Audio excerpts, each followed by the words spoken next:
factions, and the future are what we will know in today's story. Let's get started. Namvolam, a place called Thapvansun, contains hundreds of mountain peaks spread across the continent and is considered a forbidden area and is also the home of Black Taoism in ancient times. Deep in the forest, far from the demonic cult's territory, a young man is running for his life as a martial artist today was in a fierce competition between the two forces, good and evil. Suddenly, because it was too dark, he tripped over a few vines.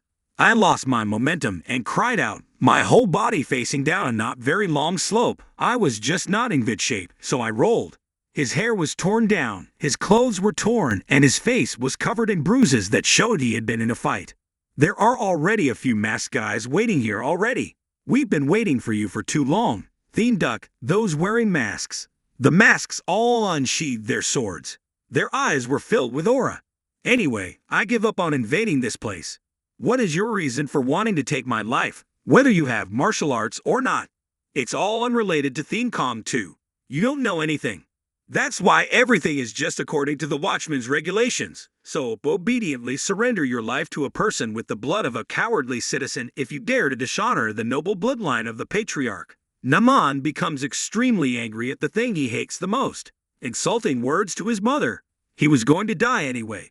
So Thien Pham wanted to fight until his last breath and pulled out a dagger from his body. Have you already learned the Guardian's martial arts?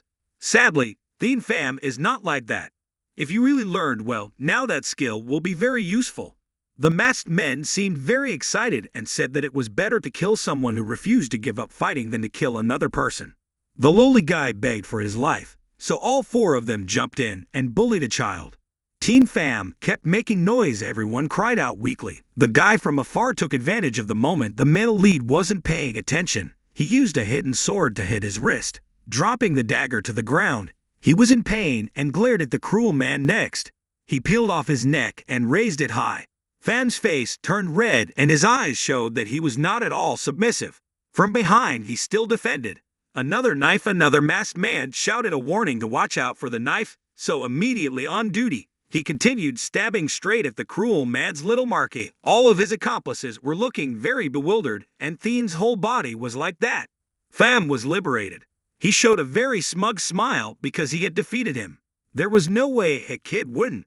If you have martial arts and can kill a member of the demon sect, you can only use the most dangerous moves in this situation. But if this kid is good at martial arts, that's really cool. He thought about it annoyingly. Then he also picked up his sword and rushed straight towards his opponent. He kicked Thien Pham to the ground, and I will give him a kick. As soon as you tasted the pain, you also stabbed him in the stomach with a knife. The sharp scream echoed throughout the whole place. The forest had never felt such pain in his life. The masked man continued to press hard on the wound even though that was the case. He felt that even if he killed one of them, he would not regret the cruel person continuing to step on him, strengthen the wound, and the ground is drenched in blood. Killing is too simple. Maybe they just want to trample him to death. Well, the leader didn't seem to like what happened, but he couldn't stop his accomplices because that action was revenge. Thinking about this, a bright light glare appeared from the sky. When that light disappeared, the eyes of the masked men became surprised. A bright man, the other guy, then showed the masked channel and killed him right away. The rest of them were stunned and couldn't understand. What's the matter? Because I lost so much blood, I just lay still and didn't move. I had the same thoughts as you, because they didn't know what the light was. A stranger from somewhere found the leader and sensed it. He immediately reminded his juniors to pay attention to the back. There were many strange lights surrounding that body. Still speechless because it looked so strange, a boy dressed differently from that time appeared. This is the first time they saw this kind of outfit, and then this guy started acting strangely because he was so scared that one guy wore a mask. He pulled out his sword to rush towards it, so he ran as fast as he could to kill the stranger. It didn't seem like he showed any fear. The same light as before appeared again in the blink of an eye. His entire body turned into a puddle of the leader's blood. His eyes widened in surprise. He didn't understand what kind of martial art this was. That person's figure continued to gradually disappear. He thought the magical feat of a certain sect, but upon closer inspection, I can't confirm it because it feels like the whole person is transparent. When the country thought about this, the junior was finally defeated. What the hell is that light? Could that be power? The strength of an expert reaching the highest level. He still asserted that if not like that, how could he melt a person? Immediately realized that it was very possible that that kid had the anonymous master help that bastard Thien Pham, who had lost so much. There was a lot of blood, so it would die soon. Knowing that his mission was over, he deliberately didn't stay any longer and ran away. Immediately, he had to fly up very far away to escape, although he had just tried to send a signal for help, but maybe he didn't make it in time. In the end, he died like everyone else. Before, I only thought about this. Pham secretly rejoiced in his heart. It was wonderful, but because he lost so much blood, his consciousness gradually lost light. His eyes remained like that. Then he became dull and fainted. After a while, suddenly there were many strange voices nearby. He must pay attention to the animations that are making Thien Pham feel very confused in his head, thinking, "Am I dead?" Another sound rang out. The stranger looked at his wrist angrily and blamed himself for being discovered. "I planned to come a little earlier. A little bit to help you know how to use it. But now you have to hurry up before you lose your life." He immediately injected it. One tube of solution was inserted into the back of the male lead's neck. The other tube was inserted straight into his chest, and he was very calm, feeling happy that he had completed his task. The young man also took the opportunity to greet him with the words, "Ancestor, you must be successful to help your children and grandchildren. This nano machine is the latest technology, so it won't be too difficult to after using it. It disappears without leaving any trace." Naman feels strange because of the weird name. Because of that, I've been babbling about things I don't understand, and suddenly strange sounds appear in my head. Special numbers and incomprehensible voices. The 7th generation NANO began operating. Since ancient times, people practiced martial arts in China and Guyan learned martial arts to protect himself. Over time, it developed into moves and then transformed into complex forms. To form Nikam, those who practice martial arts through formulas and secrets to pass on to future generations. Simply put, that is the secret of martial arts. People with outstanding abilities are often called martial artists, gathering people who practice martial arts to become a disciple of a certain martial arts master. The martial arts sect is also divided into two basic systems. The righteous sect and the evil sect are two forces that overcome each other and have a completely different principle from the evil sect or simple method, often referred to as Taoism or demonism. As time passes, those who have surpassed the leader of the demonic cult to become the 2nd generation of heavenly demons and immortals clearly, but he was brought back to rest after a few days. His body had healed and was completely unharmed. I'm still alive, so I obviously died under the sword of the black-clothed men. But Thien Pham raised his hand and wiped away his sweat. However, he realized that this was not sweat but something very sticky, and as soon as he checked it, the guys coughed loudly, constantly emitting a lot of black slimy stuff that was expelled by the cherry. A very unpleasant odor and covered with liquid, the entire body leaked out from under the layer. At this moment, a voice rang out in its head, repeating the odor over and over again.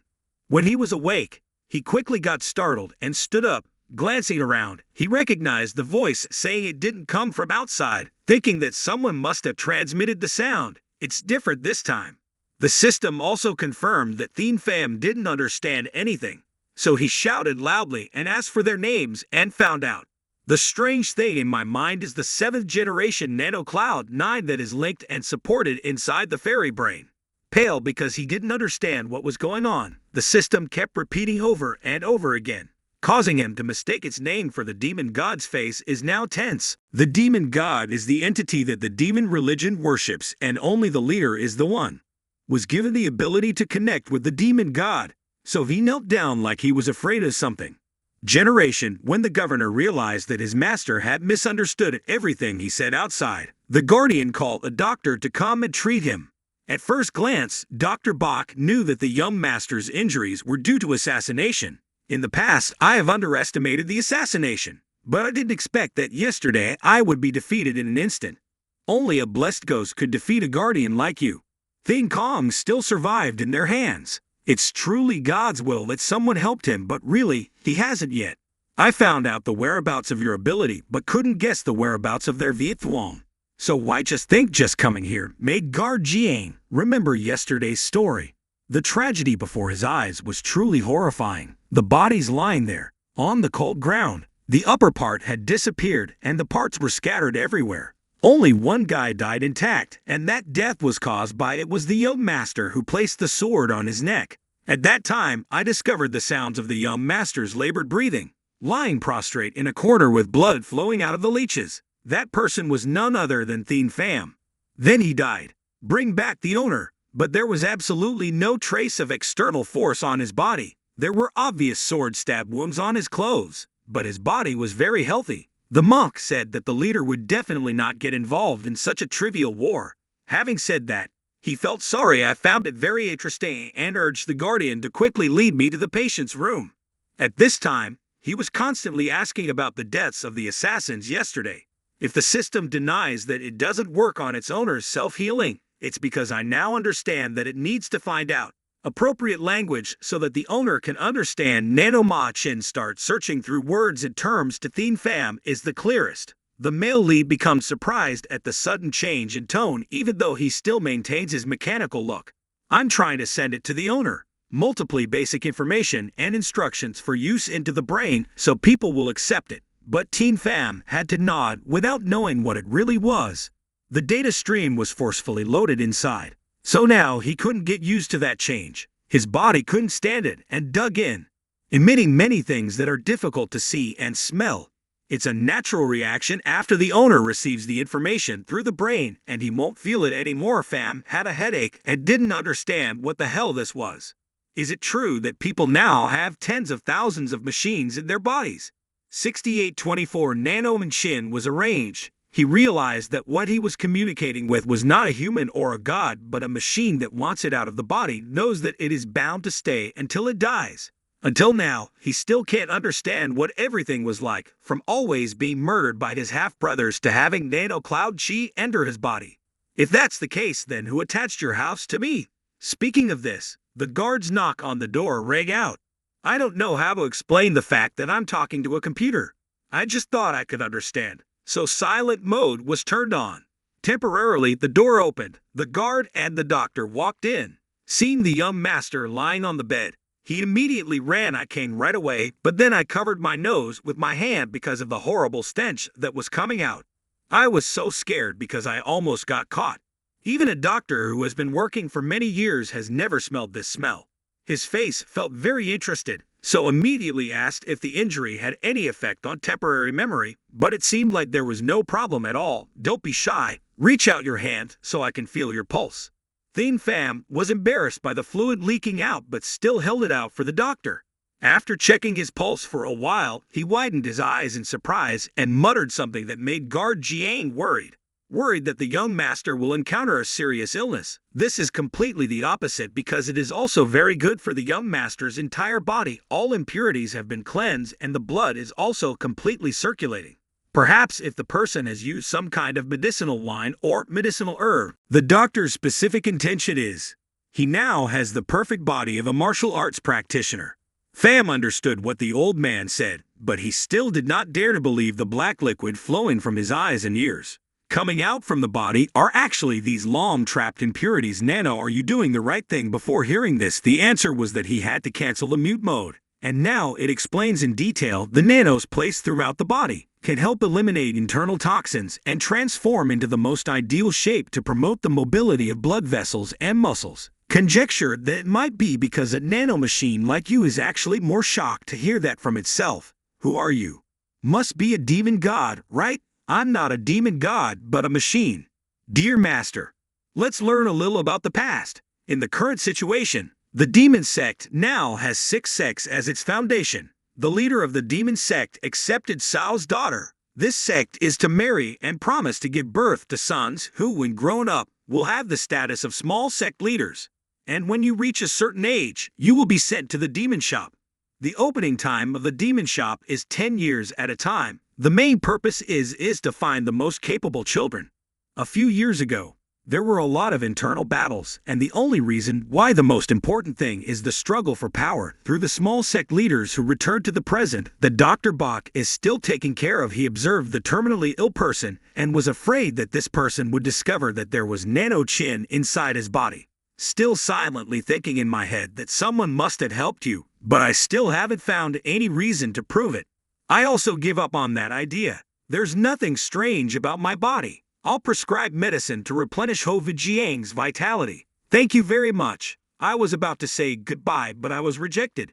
You should stay and take care of the young master. Go outside. The white man is very curious and doesn't understand. Who is the person behind this, because the young owner has been short since he was young and has normal qualities with no comparison for other people. The divine doctor believes that the reason for this change is related to the leader if he helped like that. In a secret way, there was no need for him to admit it anymore. In the end, the old man went to prescribe medicine to help the male lead recover quickly in the room.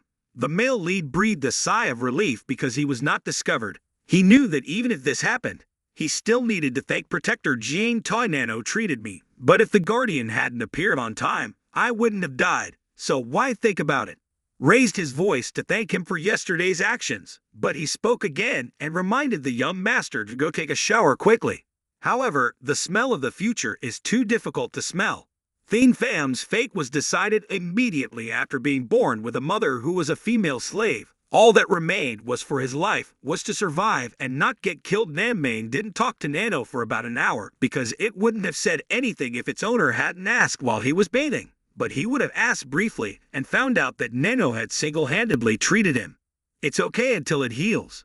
Besides, it also gives a lot of medical knowledge data that makes the male lead dumbfounded to help him. The owner understood better and immediately reminded him that trying this method directly was the best way to test it again. As soon as the wound appeared, the system started the self-healing feature. Immediately blood stopped flowing out of the palm and the wound healed. Disappeared as if they had never appeared. Small fairies of light swept through as if they were regenerating the above tissues like that. Male protagonist, he was completely frozen. Even though he saw it with his own eyes, he still couldn't believe it. How could he have it? The ability to self-regenerate so quickly is not only that, but all the data downloaded into the brain is also available.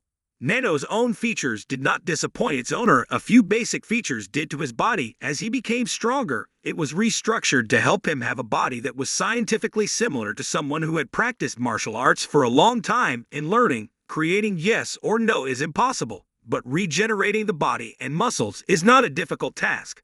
Pham reminds the system you should use easy-to-understand words because you haven't learned everything yet. After finishing washing, the male lead went to the library.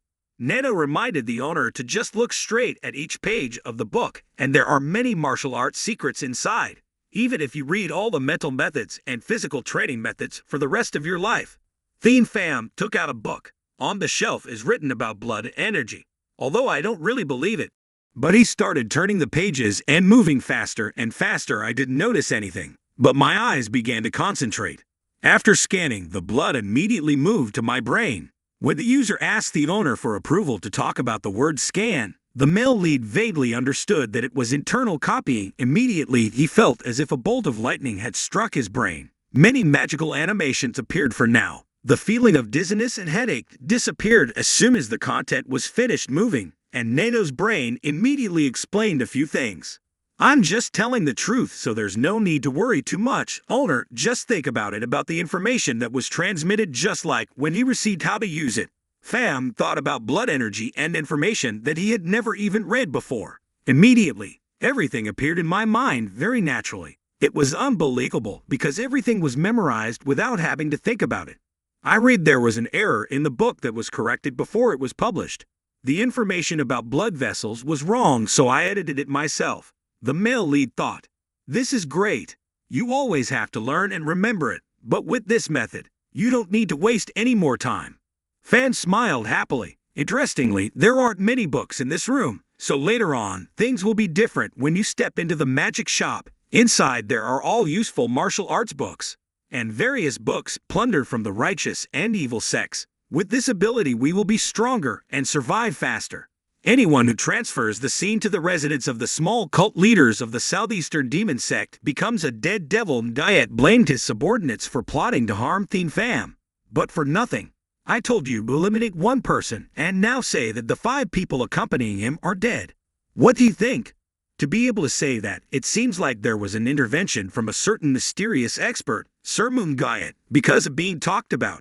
His real name was so angry that he was forced to change the way he called him. Because of his low blood, I thought it was there's nothing to worry about, but it seems like that guy has something to hide and needs to distract his guardian. We'll get his hands dirty, but there is no other way. So Thien Mukngoyet will personally assassinate his younger brother. Guardian Jiang always wakes up in the morning, early to practice martial arts and prepare breakfast for the punishment. He couldn't sleep all night because he was so nervous today. It's so important that I'm so stressed that I can't sleep. When I go outside, the sun isn't very bright yet. I couldn't sleep because today was the day I entered the magic tunnel. Kwan Ho-vi woke up early to practice martial arts with familiar weapons. That's my dagger. The male lead is very attentively looking at each group of feet and movements of the servants. He thinks about letting go. It's better to learn that person's secret technique than go to the demonic temple. But if that's the case, then the 6 surrounding surveillance sects will if I don't leave it alone when my mother passes away. I won't learn martial arts until I enter the demon temple. I'm thinking about this. NANO spoke up. He wanted to ask the owner if he needed to scan the guard's training movements or not. Thien Pham opened his eyes wide because amazing. You can scan other people's martial arts moves. What's wrong? The idea here is that you can transmit them right away. In my head, right? My system stores a lot of data about martial arts and can transmit it to you right now. Thien Pham doesn't dare to believe what just happened. I heard it, but I didn't want to copy it. But this afternoon I had to go to the temple, so I thought about it a lot. Finally, I made the request. Nanoscan movements. The male protagonist's concentration began to quickly fall on the private guard. Nano began to scan his movements. All the male protagonist needs to do is just look intently, and the sound of data analysis continues. Rang continuously in my head for 30 minutes. Then Nano announced that it had completed scanning all movements without waiting for the owner. Agree, it has moved everything to the brain. The feeling of receiving information is now no longer as uncomfortable as it was yesterday. His eyes lit up with surprise because this was beyond imagination. I couldn't believe this. Why? Maybe Thien Pham rushed out to check on him and didn't forget to bring the sword in the group room. Guard Jiang's sword was definitely something I could try, but if I let it see it, it would look awkward. So I closed the door, because he was afraid of peeping. This was the pose that the person below took before launching the sword move. His eyes lit up as if while receiving all the information. The body's strength also followed and developed. Thien Pham danced so much. The bodyguard's martial arts movements are identical to those of someone who has been in cultivation for 20 years. If you practice every day, your body will become familiar, but this doesn't require a process. So why did Nano's voice ring in the ear asking the owner if he wanted to transfer his muscles to Sang? During that process, the male protagonist moved a little, but he immediately reacted. I don't understand why the strength at that time was gone. Walking all of a sudden my whole body hurts. For what reason? Practicing in a state where the fibers are not fully developed, the muscle corresponded to the martial art he had just performed, so it caused muscle damage. But these words were too different from the male protagonist's language, so he captured Nano. Reload the interface after a while. You will know, the reason is that the owner has not practiced martial arts for a long time, so even if it is transmitted to the brain, the body cannot adapt through simulation. So the owner can completely understand the exercise movements. So it is necessary to transmit information to the muscles. Only then can it function perfectly. Thien Pham realized that if he did so, his body would always suffer a lot of pain over time. The transition will take an hour, so to reduce pain, Nano advises you to be anesthetized while there will be a total of 13 million cases. I fainted during the transition, but I figured if I could just feel it a little bit and see if I couldn't hold on, the game would give me the benefit of the doubt. The Nano command had begun to convert millions of data back into his body, and pain immediately hit him. Came quickly. Thien Pham gritted his teeth and endured it. So Nano started to get dizzy again. Then he trembled and collapsed. The bed stays like that. The process continues slowly while the guardian is still diligently cooking. He senses his talent. My chef is no different from the ladies in the neighborhood. Today, I have to spend a meal to make the most delicious dishes for the guy I like. It's been 5 years since he volunteered.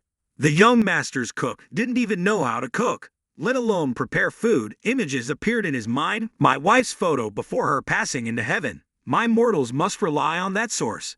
If she is still alive, she will definitely enjoy it. Always take care of the delicious dishes that you cook in that place. Lady Ho. Suddenly the guardian heard a scream again. The male lead's voice hurriedly ran upstairs to check to see what was going on and immediately pushed open the door to the room and called out. But looking ahead, I still didn't see any movement. Even though I didn't know medical techniques, I still felt my pulse and tears very good. In the end, when he looked around and discovered the footprints pinned to the floor, he knew it was you, the young master who created this mark, has been watching me practice for probably 2 years now. Just by looking at it with the naked eye can also learn the sword technique of my 20 years of practice. Why did it take a while for the male protagonist to gradually regain consciousness? Exchange of muscle fibers and muscles necessary for the completed operation was about to scold NANO, but it argued that it was okay. I warned you before, but you still didn't listen. But why am I lying here? Maybe the bodyguard came in or something. Taking the Thon-Dome sword, he continued to ask again about the issue of muscle training that had been transformed through 20 years of cultivation. Owner, Teen Pham took a moment to remember his guard's movements and confidently followed all the movements. In the end, the transformation was shown, and I still couldn't believe that the move was the same, but it was powerful and powerful. High precision. Feeling the wind blowing is also great. Continuously smooth sword strokes creating hands that control the weapon is also very skillful. The first move's movements are complete. Now it's time to start practicing. As soon as the second practice dance was performed, it immediately created a shaking sound throughout the Teen Pham room, which was stunned into silence. This is beyond your imagination. The internal work is not very profound and has left footprints like this. Why are you afraid? If the servant, when he saw it, he didn't know what to say. Thinking about it, he called out and asked to be brought in breakfast, so he was in a hurry. Vang tried every way to erase the traces on the floor without waiting for the guard's consent to open the door and enter. Naman quickly took a chair to use. Temporarily cover the consequences because I won't be able to stay at home anymore, so I want to eat here to have some air in my head. Surely he doesn't know that he learned something wrong because today is a special day, so Jano made all the dishes he loves. This Teen Pham knows that this is most likely the last breakfast he will eat at home. NANO warns, if you think too much, you will eat rice. It won't be delicious. I'll just leave it for now. Concentrate on eating quickly. Eat slowly, so you don't choke. Just eat. While he complimented me, he also asked me when my swordsmanship had been overheard like that, Pham. I was so startled that I couldn't say a word. The guardian directly pushed the table away and the traces were exposed right before our eyes. As expected, he knew what unawakening was and also guessed that Master had made a lot of progress in his practice, so that Teen Pham was helpless because he was learning. Eavesdropping on martial arts is a big taboo in martial arts. Now if you do, you just listen quietly. But suddenly the servant, he raised his voice to praise me for learning secretly and being so good. Why is my martial arts nothing compared to the sixth sex? But I will be dedicated. Teach the person who just spoke. He also gave the secret to the sword group's internal technique, which I actually want to teach young Master internal mind dharma. But at Ednem Dao Quan, there are many people who are good at it. So just practice this first and have the secret in your hand. He couldn't help it. He had sworn that he would never cry after his mother's death. But still, while still a child, Guardian Jane was like a real father. Not like the heartless father. He is now recalling the close-up image of the deceased's body. My heart aches like a knife. Since then, the male lead has always received care from. It's been 5 years since his mother passed away. So he just gritted his teeth and endured it. But the bodyguard understood his mood, so he just gently packed his things. Before leaving, he reminded the young master that after entering the demon temple, I would not be able to be with him. You should only be allowed to cry today. Pham's eyes were filled with tears. Thank you so much for your trusty servant. After saying this, the guardian also closed the door and dismissed it. The male lead's daughter promised in his heart some sentimental and naughty ways. Don't be hesitant and cowardly anymore. Although mother is no longer there, this is still the place for us to return to in the future. That afternoon, the street near the demonic citadel was bustling with people. The opening ceremony would soon begin. So the teenagers from 14 to 19 years old were all very well gathered. In addition, there were also the presence of many small sects participating. Ho Min Ho Fap of the demon sect was the one who directly tested everyone's abilities. He had a very fierce appearance and a slightly creepy voice, looked down at hundreds of children. But this human still couldn't see where the talent was. The voice mumbled above. Don't your mouths realize that this is the last time you come here? Why do the children keep cheering? Because they know that the person above is one of the 10 strongest people. The theme Ma God Sex eyes quickly glanced at the characters who really made progress in this selection of all martial arts. When entering the martial arts hall, all soldiers are given a name tag with a number, so they will have to line up in order. But these little monks are the exception. You are at the top. Number 1 is Theme Mean of Huyan Ma sect. The second child in Sword Demon sect is Theme Kam Young Master. His face is as wrinkled as a monkey. Of the Phut Ma sect, number 3 is the third eye of the moon. Number 4 in the Dot Ma sect is Theme Truong Theme with a confident look on his face, bearing the name. Number 5 is the good celestial of the demon sect and the only female. Number 6 of the Am sect is the angel Liu Lai Ho Min. Scanned everyone, but he couldn't find the person who was looking for the main Numen. Now he's still outside and can't enter because he doesn't have a name tag. The manager had to ask him to wait a bit to check again. Fan knew this was probably a nonsense game of the other 6 sects. Maybe they don't want us to stand in the same line. Anyway, from the beginning, your conflict with that group has been there. Up until now, every time they had a chance, they wanted to kill me. Surely, if they saw my face, they would kill me right away because I had survived until now. Until now, he had to be stronger than anyone else. After a while, he was also placed in the queue to wait for the next name to be called. In front of so many children of the same age, I secretly told myself that I must try. Many of them were talking about it because the junior who had the name number B was perfect.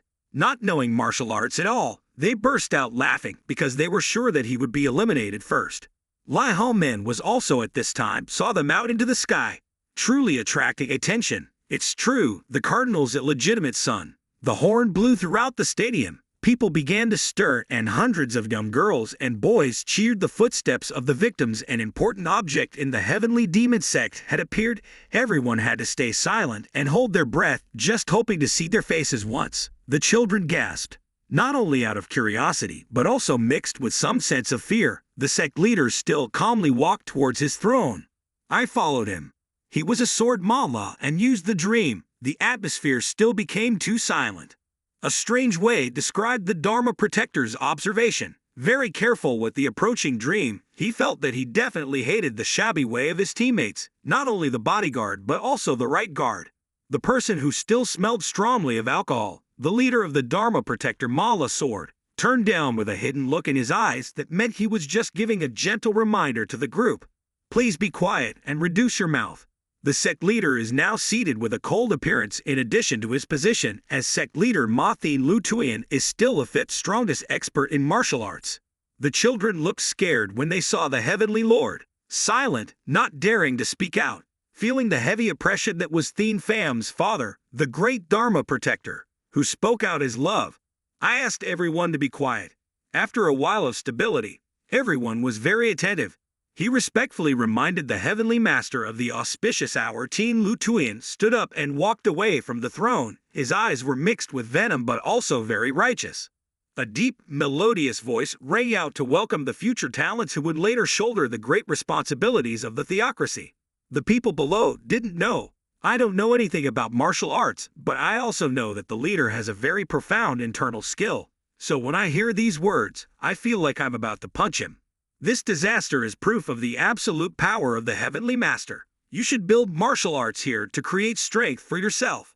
All of the theocracy didn't know what to say other than chanting the slogan Theme Ma, that Theme Long lived Naman Chin, still watching and having so many mixed emotions because this is the first time he has seen his biological father since he was born. Then he rolled his eyes and observed the position facing him. In just a moment, father, the son and son have faced each other directly, but it seems that this person only knows how to give birth and does not love the fairy. Glaring upward, he was a little disappointed. Why is it like this for the first time? Anyway, I didn't expect anything from two when my mother passed away. You didn't even bother to look at my face. But the Fire King had to speak up. The greetings are over, so now we will start these sentences again, causing everyone below to talk about Lai Ho Min. He started to look irritated and dissatisfied again. He continued to shout loudly at the children to be quiet and go in a neat line. The atmosphere is making a lot of noise. Right now, I'll explain it simply, so please raise your hands and listen to the demonic Quan. Takes place every 4 years and has 6 stages. Each stage has a passing exam and only one attempt is allowed without a trial. Some children are worried because this is too unreasonable. Do you understand? If you don't pass the exam, that student must immediately leave the demon shop. This is proof that there is only one chance to rise to the top. A neatly dressed young man with a handsome face standing in the front row raised his hand to ask for advice. This is the young master of the sword. Ma Tom Thin Kom Ved, but the Dharma guardian didn't pay attention and only replied, "Who are you to have the right to ask questions?" His face began to grimace as he heard these words. Lai Ho Min immediately explained what you heard.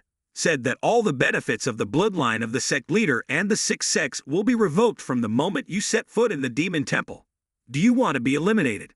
Before participating in the battle for power, the brothers and sisters nearby seemed to be very pleased with Tri because of the stupidity of the last cloud. He had to bow down and apologize for his actions. The entire training ground was in Yan'an, so Ho Men continued, "Didn't you mean to ask a question?"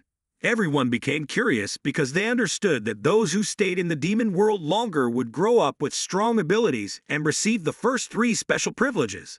The fairy is the medicinal pill. You will be given a Malong pill after passing the test. This medicinal pill can only be given to you, cultivated in shamanism. If anyone can absorb it, they will have the opportunity to receive 20 years of internal technique. Of course, the effectiveness will decrease. Gradually, after repeated uses, it was still a very good privilege. Teen Pham felt very excited because he had no internal power. If he passed the 6 tests, he would have the opportunity to progress very quickly. The second reward will be martial arts secrets and martial arts techniques. If you are a martial arts practitioner, every one of you will know it. What is the importance of these secret books? The monastery has 5 floors. You will be granted the right to enter the higher floors when you pass the exams. Then he seemed happy because anyone who walked all 5 floors would become a martial arts expert. The male lead was the most determined, intending to scan to survive. The protector warns that even if one lives and dies, no one will be able to reach the 5th floor. Wake up from your dream right away, even though it sounds like this. Placing this second grace also makes many people pay attention and use the dream to take a few sips. After all, raising the spirit of death is the ability of the demon sect. Why is it such an offensive action? And then Lai Ho Min also said the final privilege is that you will be given a rank and position that everyone has never heard of before, and everyone will understand. It turns out that only the strong can survive in the demonic pavilion above, and continues to explain that there are many stages. The first stage will be a low-level martial artist. The second stage will be an intermediate level, and the third stage will be an advanced level. The fourth stage will become a great fighter. The master will then advance to the master group, which is stage 5. If martial arts are normal, it will be like that. Famous descendant fighters, famous sects, if you just become a warrior of a demonic sect, it wouldn't be too shameful, right? In the last 100 years, the number of people who have passed the stages can be counted on the fingers of one hand in the demon temple. If they pass with high achievement, they will be recognized. The junior positions will start at the same level and end like an elephant or a dog.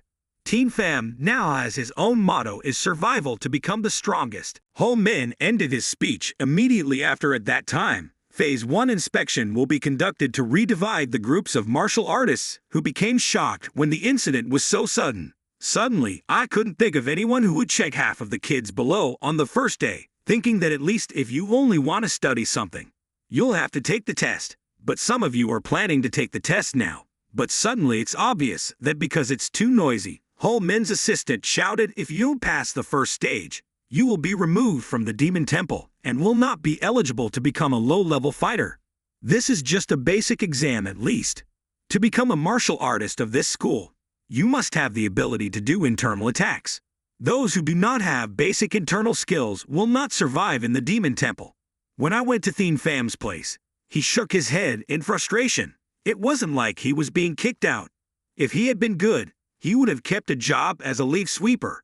Teen Pham understood why the 6 major sects had forced him not to learn internal martial arts, and if he was kicked out, he would stay in prison, at the bottom of society and killed at any time. After hearing this, Thien Mukngaya felt very satisfied that he had done it himself, wanted to kill the male lead, but perhaps it was no longer needed. Then suddenly the presence of an important figure in the theocracy also appeared.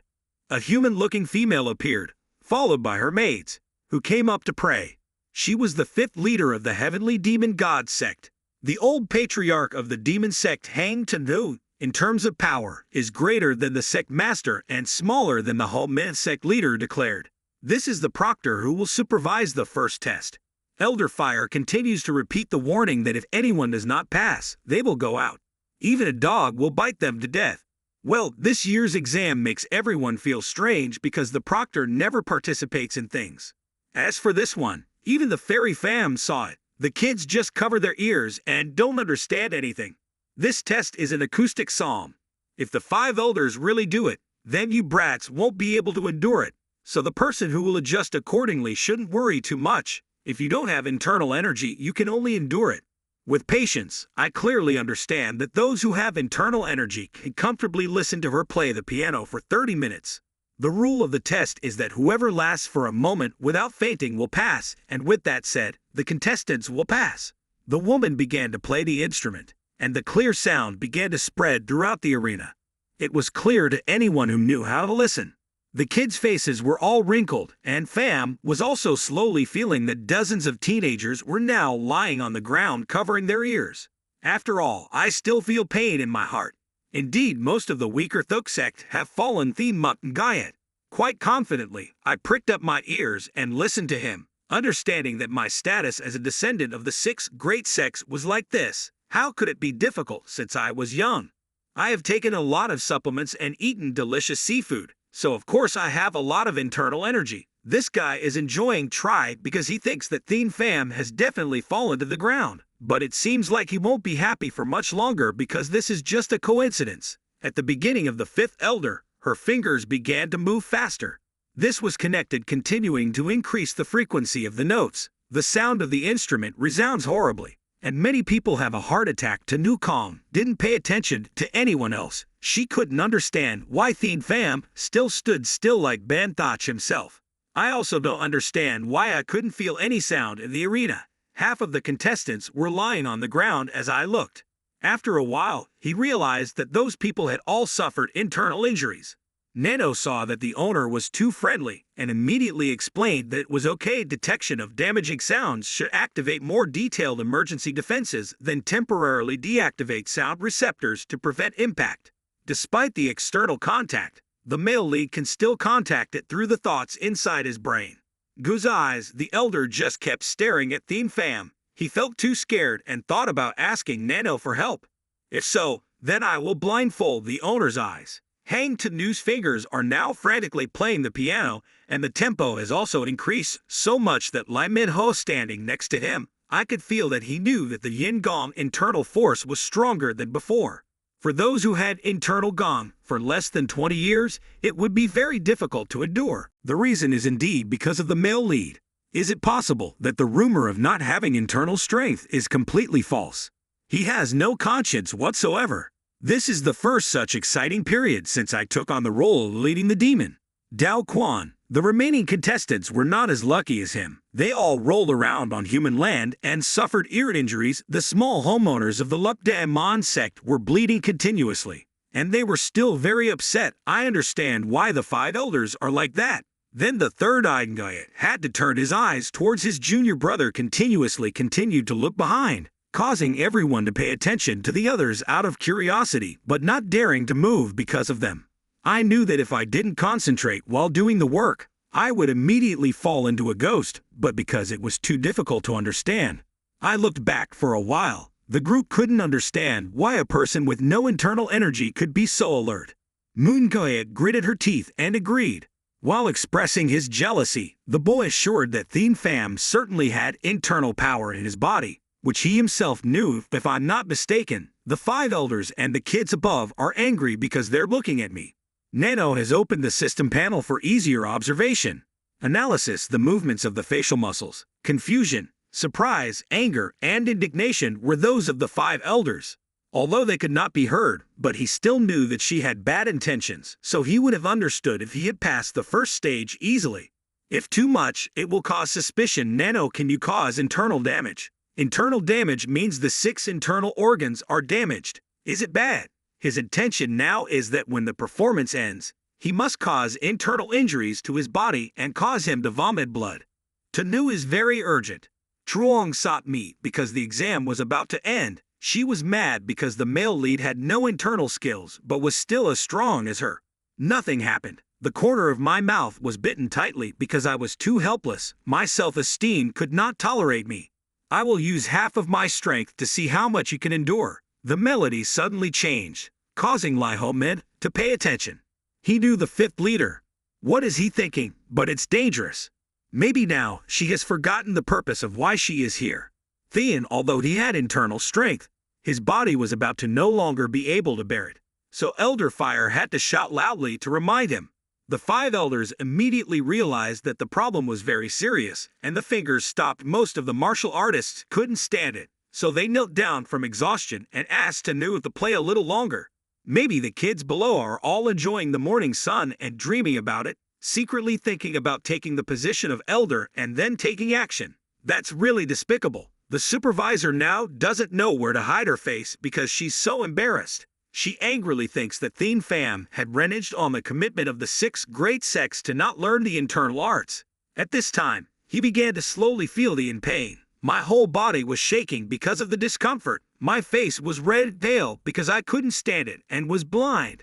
Spitting out a bunch of blood, Lai Ho Min still looked like he was nothing but very curious. And Hang Tanu always showed a very serious expression, surprised. The young masters were also startled and turned down. But they didn't understand the strange moon's name. What the hell was going on? I see. Why did he vomit so much blood? He didn't die. NANO did exactly what his master told him to do. Now, my internal organs are damaged and I'm trying to save as much blood as possible. You bastard, you almost killed me. Thien Pham continued to vomit more blood than Lai Ho Min, so Phi rushed to the scene to check on him. I was very afraid that if the patriarch's son died, all my mistakes would be recognized. As soon as he arrived, he immediately asked. NANO was planning to recover as quickly as possible, but he had to stop even his body from losing blood. It was too much, so he collapsed on the ground. Pham was waiting for the right moment before forcing NANO to act as a Dharma protector and start looking for him. He checked his pulse to see how good his internal strength was, and as soon as he found it, he became completely surprised. There is no trace of internal energy. This means that the male protagonist endured the entire wave through his will and body. Unexpectedly, even though you have no internal strength, you can use your strength to overcome the first stage. Finished. Thien Pham paid for his role. Several guardians were present immediately after Lai Ho Min signaled him, asked to take the male lead to Wai Quan and Dao Quan to rest. His eyes were still mysteriously examining him at this time. Then NANO just started doing his job. So Manu also quietly and carefully observed the guy from afar. Unable to endure the secret sect of Yin Gong and suffering serious internal injuries, he returned to his seat as Lai Minho gently reminded him, remember, his injury is very serious. 5th Elder. She was a bit startled and acted as if she was innocent and had nothing to do with it. He asserted that he was just a little closer to becoming a ghost. Could it be that Tuve had such low internal strength? The words immediately made her scared. I imparted internal technique to clear the meridians, but completely unable to see the internal force, the 5 elders shouted decisively. No one can endure without internal energy. Without it, a normal person will faint or go home to take care of the consequences. The fire elder will still be fierce, saying that Thien Pham only uses his body's health to fight with his whole body's strength is so scary. He had planned to accept him as his disciple, but because his blood wasn't pure, he gave up. The elder's dream is still the same. He took a big gulp of wine and seemed to enjoy it, using his strength to endure it. This is so interesting. It's not like you care about that kid. Find a corner to finish your drink. If you want to hear more, Lai Minho chases you away. Go now, because I don't want to know someone who is an alcoholic. I don't want to drink, but I want to drink as punishment. Say you're really good at talking with your foul mouth. On that day, if you hadn't become a great Dharma protector, you would have been trampled on a long time ago. As soon as he finished this sentence, he immediately radiated a very formidable force below the stands that could easily be felt by 6 small children. The homeowners were all scared because they knew that the aura was too strong. They were very excited because it was the first time they experienced the power of the guardians. Lai Minho's strength had also kicked in, and he felt like things weren't going to be fun anymore. So he quickly picked up the bottle of wine. He left immediately. When he saw the contestants below, he felt discouraged because they were too weak in their minds and hearts. Remembering what had just happened, the image of Thien Pham's pain was always stuck deep inside. Perhaps he had taken feeling proud of this elder. A moment later, the others took the male lead to the hospital for treatment because it was too urgent. In a hurry, he kicked open the door, causing Bok Trong Min to feel a bit confused, and the people outside called out to a group of people to help. Notifying that there was a patient, he immediately ran to open the door because it was too sudden for someone to come to the hospital. I can count on the fingers of one hand the first day I came to work and there were already patients. Indeed, Quan is really great. Don't stand here anymore. Quickly take him inside. After a while of checking, Bok Trong Min seemed very uncomfortable. After all, how difficult could it be that this person ended up in such a dangerous situation? I'm guessing that he was stabbed or slashed. At that point, he shook his head and said that he had internal injuries because he didn't have internal energy, so he couldn't transmit internal energy. The decree asked us to ask you to consider that 10 years have passed since Trong Min became a disciple of the famous physician. I have never seen a patient with internal injuries vomiting so much blood. Now this martial artist belongs to you, so we have to return to the training ground here. But one person, out of curiosity, I stopped and wanted to see the wind. The other one reminded me that I was so overwhelmed with work that I was still standing there. Again, it seems like that guy's face is going to be better than when I saw it just now. Now is the time for the doctor to come forward. He is very focused on finding the root cause of the problem. Thien Pham has been awake for a long time without realizing it. I'll almost ask NANO to treat me before going to the medical clinic. I'm still in a lot of pain, but I'll have to endure it for you by the time I finish taking my pulse. My pulse was beating abnormally fast, and my internal injuries were quite serious. Anyway, it would be weird if he did bite even if my tongue is bleeding. It won't be able to bleed that much. First, I'll have to do acupuncture to see if it's better. Bok Trong Min walked to the table. To get some needles, someone suddenly rushed in, but this way made him startled. So it turns out that Sumong ran from the training ground to come here. The little disciple of the god doctor is also here. I'm sure you won't be injured if you come to the medical shop if you have any urgent business with this strength, right? His head went crazy, causing Trong Min to lower his voice. Apologize. He knows he shouldn't mumble anymore because there's no point in offending. The dreamer's body didn't pay attention anymore and just looked at the hospital bed. Although Pham Thien closed his eyes, he knew exactly who that person was. I don't understand why I came here. Could it be that he discovered that I was pretending? He came straight to my face and spread out his eyes. There was a lot of alcohol smell, and he gently threatened that you were pretending to be asleep, right? But the male lead wasn't stupid enough to come up seeing that he couldn't speak. He immediately used a trick to wake him up. The doctor next to him looked surprised. No need to touch him. What kind of protection is so terrible? Perhaps he is planning to use his internal energy to heal me. Your body is now healed. You're fixed, so you can't move. Don't pretend anymore. If you keep sleeping, I'll hit your face. Finally, then Pham Thien also had to open his eyes to see the Dharma protector slap him in the face as a little drunkard. Why does he know how to use Dream smiled sinisterly to reveal his tarnished appearance because of wine and meat. He laughed loudly and on Nam Chin. What an idiot. Instead of being shocked when you saw this Dharma protector, you acted boldly like that. How can an expert like me just need to? You could tell if you're sleeping or not by hearing your breathing. These words made him feel very surprised. NANO had to draw many examples of the average healthy person's breathing rate being between 12 and 20 beats per minute. I haven't breathed for 8 beats, so it's not natural. These days, the kids all look like they don't have any children. No matter how serious you are, it's not like he found out that I was acting at the studio, but Su Dream kept saying some unpleasant words to the children today who only know how to sit cool and enjoy themselves and run away if there is any difficulty. He'd also pointed at Pham Thien's face and affirmed that he was a very capable person. Bok Trong Min spoke up to remind him not to affect the patient's health in a bad condition. Like this. As soon as he finished speaking, the male lead spontaneously vomited blood, illustrating that both of them were a bit confused because they thought that the sentence when he said it was true. His face from losing a lot of blood was paler than a banana leaf, so the dream was immediately resolved. The male lead lay down flat on the bed and then continued to laugh happily at the young man. I will accept you as a disciple. Bak Trong Min's two pupils opened wide. Pham Thien also had the same expression after hearing this. Si Sumam lost a bit of confidence, so he had to take a few sips of wine to warm up his body. He then repeated what I just said. The Dharma protector will accept you as a disciple. Doesn't he know who I am? If you accept me as your brother, you will be from the 6 continents. The sect will protest noisily that our Xelo accepts no disciples, and no one can do anything. And whether we have you or not, fighting each other as usual. Although this is a very good opportunity, he is still concerned, afraid of falling into the trap of the bad guy. Bak Trong Min is an outsider, but he also understands a few things. He knows that in front of his eyes, the 7 concubines, the power struggle of the young cult leaders, is very difficult.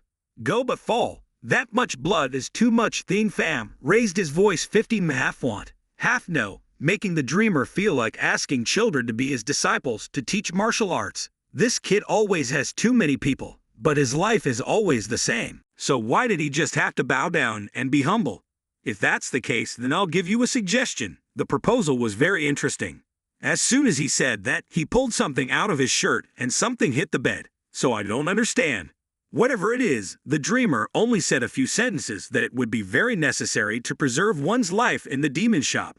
You don't seem to be worried about anything. Being left behind, isn't it? The first stage test can be endured, but passing the second stage is not that simple. If you want to become a person with profound martial arts, must think about surpassing others, even if it's just one step. You planned from the very beginning to endure in the medical clinic for 13 days. If I didn't have any other intentions, while I was lying here, other people would have improved 100 times. This is really impossible. Deny it, but if you don't want to be suspected, you have to stay here for a while. Do you know why the red-haired guy was brought here for treatment? Pham Thien, it's stupid to understand that if the left guard is not internally injured, then it wouldn't be here. There would be people outside with internal injuries too. Don't you think it's strange that you're the only one being treated here? If you're a martial arts practitioner, you can commit suicide. Healing, but with Wai Kwan's treatment and medicinal herbs, they can recover faster. They have internal energy, so they can also use their own merit to heal. Hearing these words, he understood that he was alone here because he couldn't heal himself. Seeing the child's thinking about it, then dreaming happily, he must have understood it right. He had to use his final move.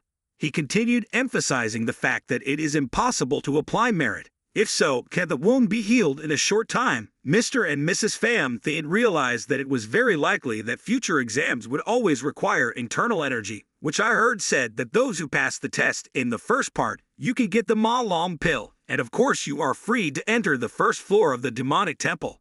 After practicing listening to these words, the dreamer laughed again.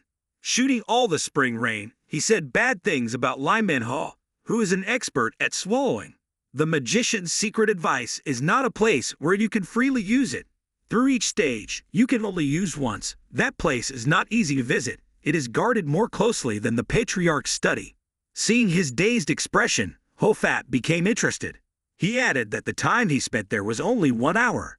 However, the higher you go, the longer your stay inside will be. You are not allowed to bring pen and paper inside. The only way is to learn by heart, so to speak. This is too useful for mortals. NANO's ability means that in just an hour it can copy all of the hundreds of secrets to using dreams to warn a kid. If you don't know internal martial arts, how can you stay in the demon temple for 4 years with just your own strength? I understand before joining. Everyone can learn martial arts from the house should have had a foundation in advance. Indeed, the psychological blow to this starting point of Ho Fat Protector was very strategic.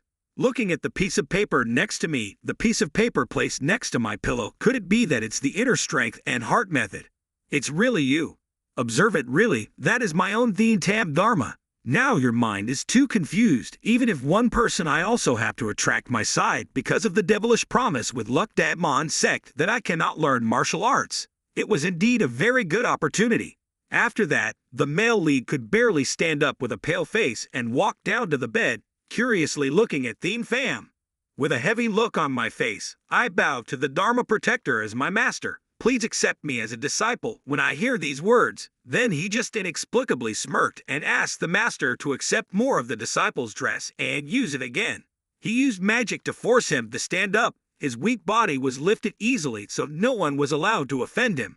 The blood of the celestial family, except the sect leader, disciple, because today is a bit weak, so use the dream. Temporarily let the male lead learn it by heart. The previous dictum is still standing. Why are you staying there so crowded? Take care of my disciples, Trong Min said. He was angry because his behavior was so rude. Why did he become so excited? He turned back to ask about his love. The patient's health picture is due to internal injuries, and your face is blue and your body can't move. I'll go prepare the needle. No matter how painful it is, you have to endure it. Now the room is alone. The male lead silently thanks God. He has brought NANO and the Dharma protector to his side since childhood. Perhaps this is the first time that even though he is in pain, he still feels very happy. Rest assured, mother and also Ho Vijian, there are people who are willing to stand by the child's side. While at that time, in Dai Demon Quan Square after Thien Pham was brought to Wai Quan, the ceremony was paused and all martial artists needed to meditate to recover. Fuck Dai, there were only a few people who were not injured at that time, so they still at least sat and looked at the main lake. The procedure had been completed, and they were running to report on the first stage exam results. A total of 415 people passed, including the junior students, who went to Wai Quan, so compared to 10 years ago, there were still 200 people missing. Indeed, the secret sect of Yin Gong is too much for them. It seems like the eliminated people are showing a lot of resentment. Some of them are screaming, thinking that it was just because they were tired from standing in the sun for a long time that they fell. But they still have enough strength to endure. They complain about their fate, which is too vague for the future. The only thing left to do is go home and go to work. Many people came out to prevent it, but it was still impossible to say who they were ordered to immediately suppress opposed to chase them out of the demon shop. The Black Clothes used their fists to deal with the children. Thai Truck was beaten to a pulp. It's too unlucky to do the negative attack and a punch too, so doing this is to show them how useless they are. The leader said that Lai Ho Min also had no opinion because the first test was too much due to the fact that the team had suppressed Thien Pham. That's it, but for those people, being unlucky and incompetent is their destiny. Those guys who passed stage 1 all proved to be very useful. Most of them were still practicing healing, but 8 of them were in the sect. The high-ranking sects and bloodlines under the 6 great sects have overcome everything. Of course, the young masters are also more than capable of promoting more than half of their efforts. The power of Yin Gong is still not affected, which means that internal Gong has been practiced for at least 12 years and can surpass the top experts. 2 of the 6 people are the heavenly magic of the mysterious demon. The other one is Thien Hu. Thien did not move at all when he heard the sound of destroying the fire attack. After listening, he knew in his heart that the inheritance war now only had 2 sects, Hyanma and Huyanma. Daoma is truly beyond my expectations. This year's contest is very interesting. Lai Ho Men spoke up to congratulate the contestants. Young students who pass the first round exam will be awarded the badge symbolizing a high-ranking martial artist of this dojo, and in 4 years will become a new student of this dojo. The magic shop is trained to answer with magic will replace the 2 words yes or no and can only add fuck min fuck. All the chosen people chanted the devil in unison. He continued to force the junior students to choose for themselves own team group during this time. Bok Trong Min had found all the tools and was preparing to treat Thien Pham's injuries. He tried to use needles. To do this, he raised his voice to call and inquire, but the doctor introduced his family name so that it would be easier to address him instead of calling him like that. Please call me by my name for affection. Trong Min's voice was low as he described the male lead's current condition. It will take at least 2 weeks to recover. Pham was very shocked because it took so long and he didn't know what to do. Because NATO has already started healing his body, if he recovers too quickly, it will create a lot of doubts for everyone. But treatment normally you can be eliminated from training after being brought here. You don't know what will happen after the first phase. You know what to think.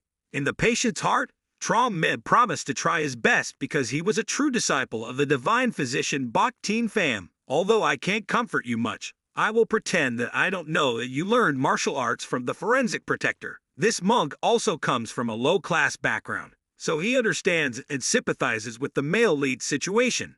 The first thing to do is take off all his clothes. Turns out, this person's eyes widened in admiration. Even though he knew that the patient hadn't learned martial arts, he never expected that he would have such a toned and delicious body. He probably wouldn't have learned it. Internal skills must be learned from external skills. So right when preparing to insert the needle, NANO raised Kan's voice warning of using sharp metal from outside that causes damage to the user's body. Switching to emergency defense mode, Thien Pham immediately stopped all actions to avoid being exposed. Fortunately, he just found out in time, so he breathed a sigh of relief. If you don't tell me that it's a treatment process, no matter how small the injury is, the owner will automatically start the difficult emergency defense mode. I had to remind this strange system not to do that next time. Every time the needle was inserted into the uterus, he felt a little more comfortable in his stomach. The damaged roof of 6 acupuncture points is now gradually recovering. Trong Min was concerned, so he reminded the patient that the process was taking a while. Or should you take a nap? Because you don't understand the acupuncture points. He pretended to close his eyes and asked NANO to explain everything practically. Then it has the ability to heal immediately. But doing so obviously creates suspicion. Even if you get better, Dr. Tran Mach could still be unaware that this was completely doable. However, the intention is to change the rhythm due to being injured for a long time. Thien Pham's intention is that during this time, he will diligently study the martial arts of his drunken master Thien Pham's heart. NANO did its job as well as letting Trong Min continue acupuncture. The next morning, all the students started a new day at the magic shop. It was already afternoon and evening. The young students remained silent as they listened to the next rules. Elder Liao Men wanted him to explain to check the future stages of the Demon Hall, intending to waste money on training up to the 3rd step, which is reserved for high-level fighters, so they allocated a certain amount of time for each exercise. Test the time it takes you to learn how to become an intermediate martial artist is 3 weeks. The martial artists were disappointed. They were shocked by the incredibly fast speed. After that time, 20 teams will fight, and only them teams are allowed to enter the stage. After this, it means that 200 people will fail in this contest. Many of them are planning to apply to join the Continental Group. The new sect has a way to break through and shouted, feeling that this method is not good at all. It will only make the children more scared. End today's schedule here. Please rest in the dormitory and be divided into groups, and starting tomorrow, the teachers will wholeheartedly take care of you. Many of the young students were scared when they saw the scene of them suppressing the rebels who had been beaten suddenly and that ended up with nothing. If anyone has an opinion, everyone will disperse. The crowd will continue to discuss all kinds of things. Gayat has run to the head of the church. Number 8 Lambent martial artist. Number 3, why are you still here? I have some questions I need to know, so I want to ask Joe too. You know I won't answer questions that aren't related to training, right? This guy wants to take on the position of team leader of Tam Lam team. Although Ben doesn't know all the contestants' names, the small homeowners are no stranger to their disregard for rules. Gayat Muk explains that Thien Pham is currently being punished, lying in one place. I don't want the whole group to be eliminated because there's one person missing to take the group test. Because today I can't attend the entrance ceremony, so I don't know the situation here. I just want to let student number 7 hear what happened today. Today, although he is still young, the young master of the demon sect is very sinister and is planning to go to Wai Quan and break his leg. In order to please the male lead, he misunderstood its meaning and showed pride that he had accepted the opinion and went directly to Wai Quan to inform martial artist number 7. Gayat Muk quickly stopped and wanted to take over this job. Lam Bin changed his expression. It was dangerous and reminded the demon shop not to be a place where you could come in and out at will. The young master now realized that, so he expressed helplessness. His goal is to strive to become that heir, but like this, there is no other way. At first glance, there is nothing left more, so I reminded him to hurry back to the dormitory, but there was still one more thing, so he asked what the initial price could be. Do you know when student number 7 can join the training? It's already late today, so I'll let you know tomorrow.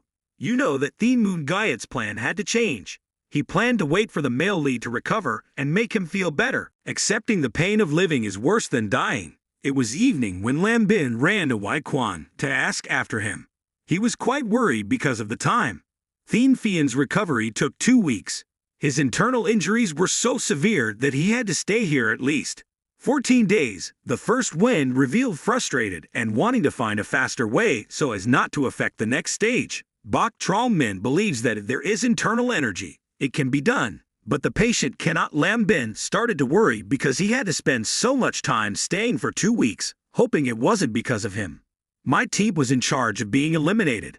That's right. He also asked permission to come in and visit Trong-min and admitted that it was difficult.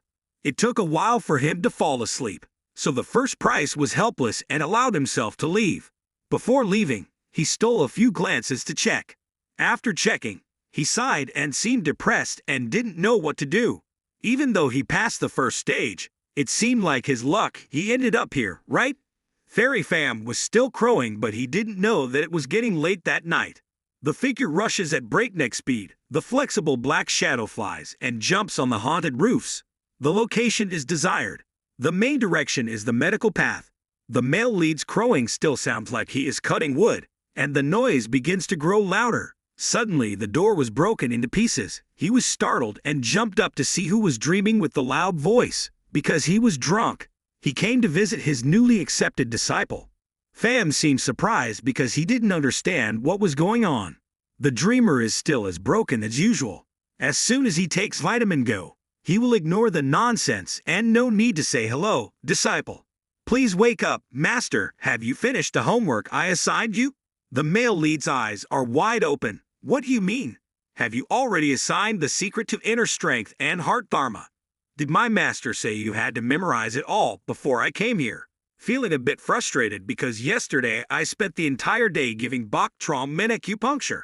It turns out this person has a personality. As assigned, he had to do it right away. But luckily, NANO was there, so he memorized every sentence and every word. In his dream, he heard that his disciple had completed it. It was surprising that the rooster hadn't crowed yet, so the gods felt that the superiors had arrived a bit early. Huo Fap had announced many things. The important thing for students to understand during the time I teach martial arts to you is that there are only 14 days when we can meet each other at the medical Dao Quan, but once we enter the dormitory, it will be very difficult for us to communicate clearly during our time at the Demon Dao Quan. Obviously, the male lead doesn't know because he hadn't entered yet. He had to lie down and recuperate. Another problem was when he entered the demon temple, learning martial arts from others is already taboo. Of course, Thien Pham knows this, and if he is discovered, he will be immediately expelled. I probably thought my master didn't care, but it turns out he cares about me. So because I don't have time for T8, the dreamer has asked to start immediately. There will be a session to report on the work situation later, so Elder Right is very urgent. He reminded his disciple to quickly sit on the ground and turn his back. His voice had to be louder when he saw the boy still dazed and confused. Can you explain why you did that? Don't use the dream to sit down and prepare to cast the spell. Fortunately, I have learned. There is no time left to memorize the formula of the Vo Thien Tam Dharma, so I will impart the inner Kung Fu. This is the method. The most wonderful method was created by the master. You don't have to feel the aura. I know how to do it myself. Just grit your teeth and endure it. If you scream for the guards to come see what's going on, it will be over before Thien Pham can. Suddenly, a strong flow of energy penetrated his body. A sharp pain ran through his body, and the dream reminded him to stop. Close your mouth tightly. NANO also has its own job here, which is to search for comprehensive documents to analyze the energy flow. The system predicts that it is definitely internal medicine or something like that, and analyzes the effects on the user's body, which almost makes Thien Pham about to scream in pain. Even though NANO had activated his protection mode, he was also feeling his disciple's body. This kid really hasn't practiced anything.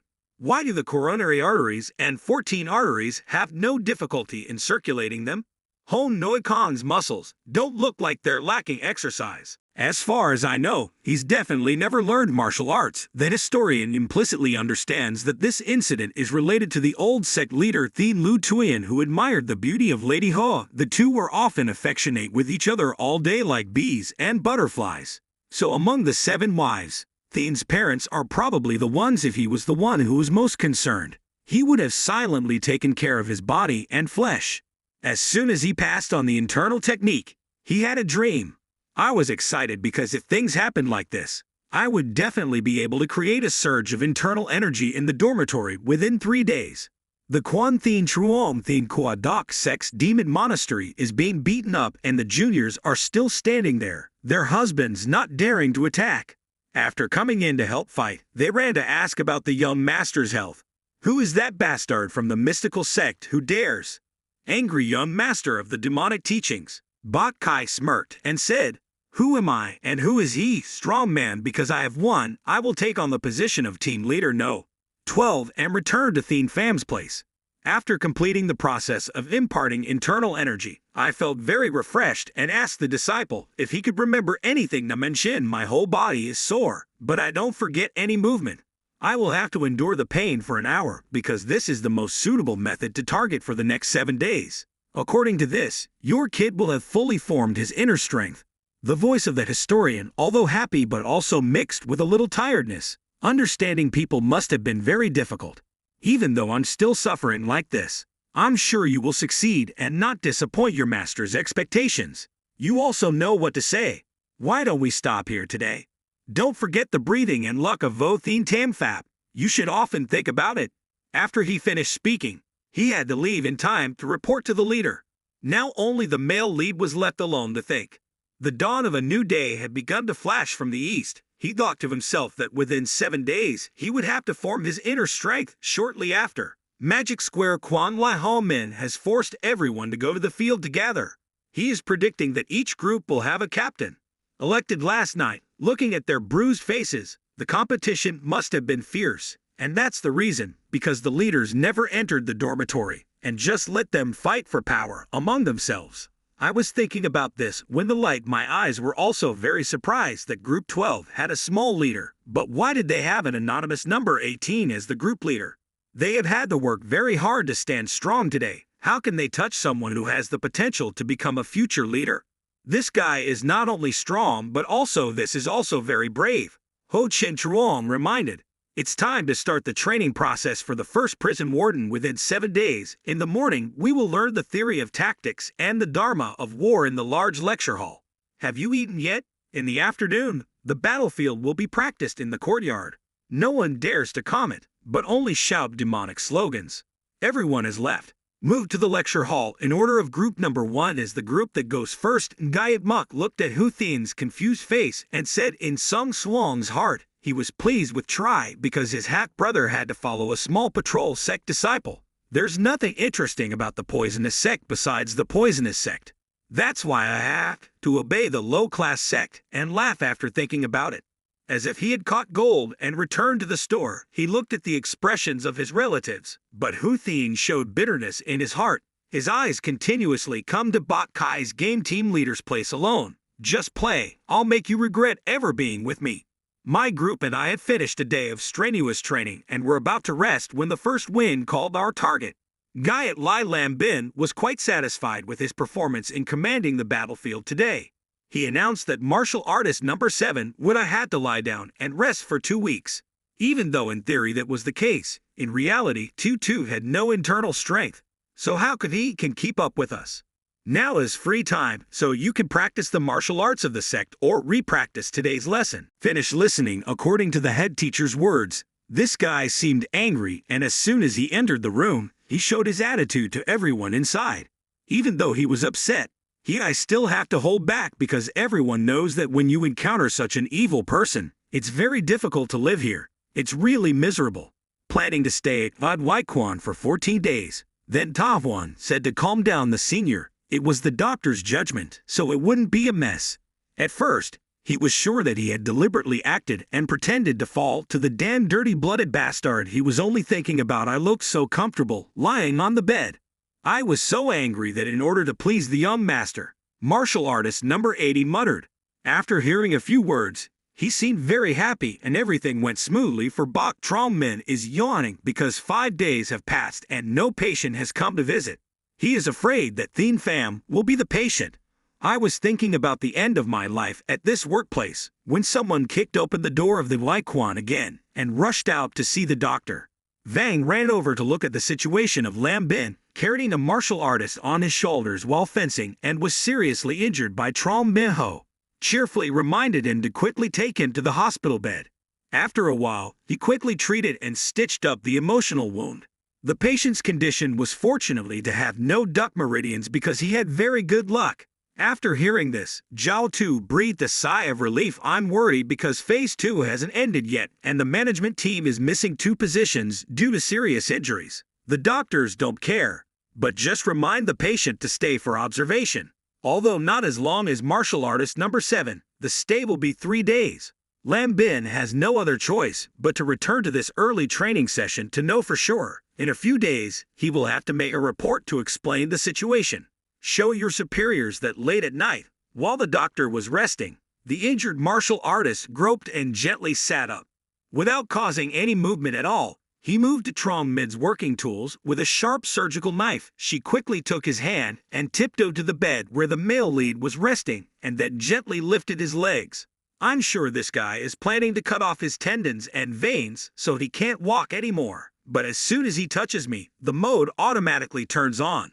NANO's guard activated himself. Boxer number 23 gasped because of the strong electric shock that went through the airframe knife that also fell to the ground, making a loud noise. Thien Pham opened his eyes and woke up. He looked down at the ground and understood indeed. This guy could very well be Thiem Mutton Guyet's errand boy because it was the middle of the night, so no one noticed.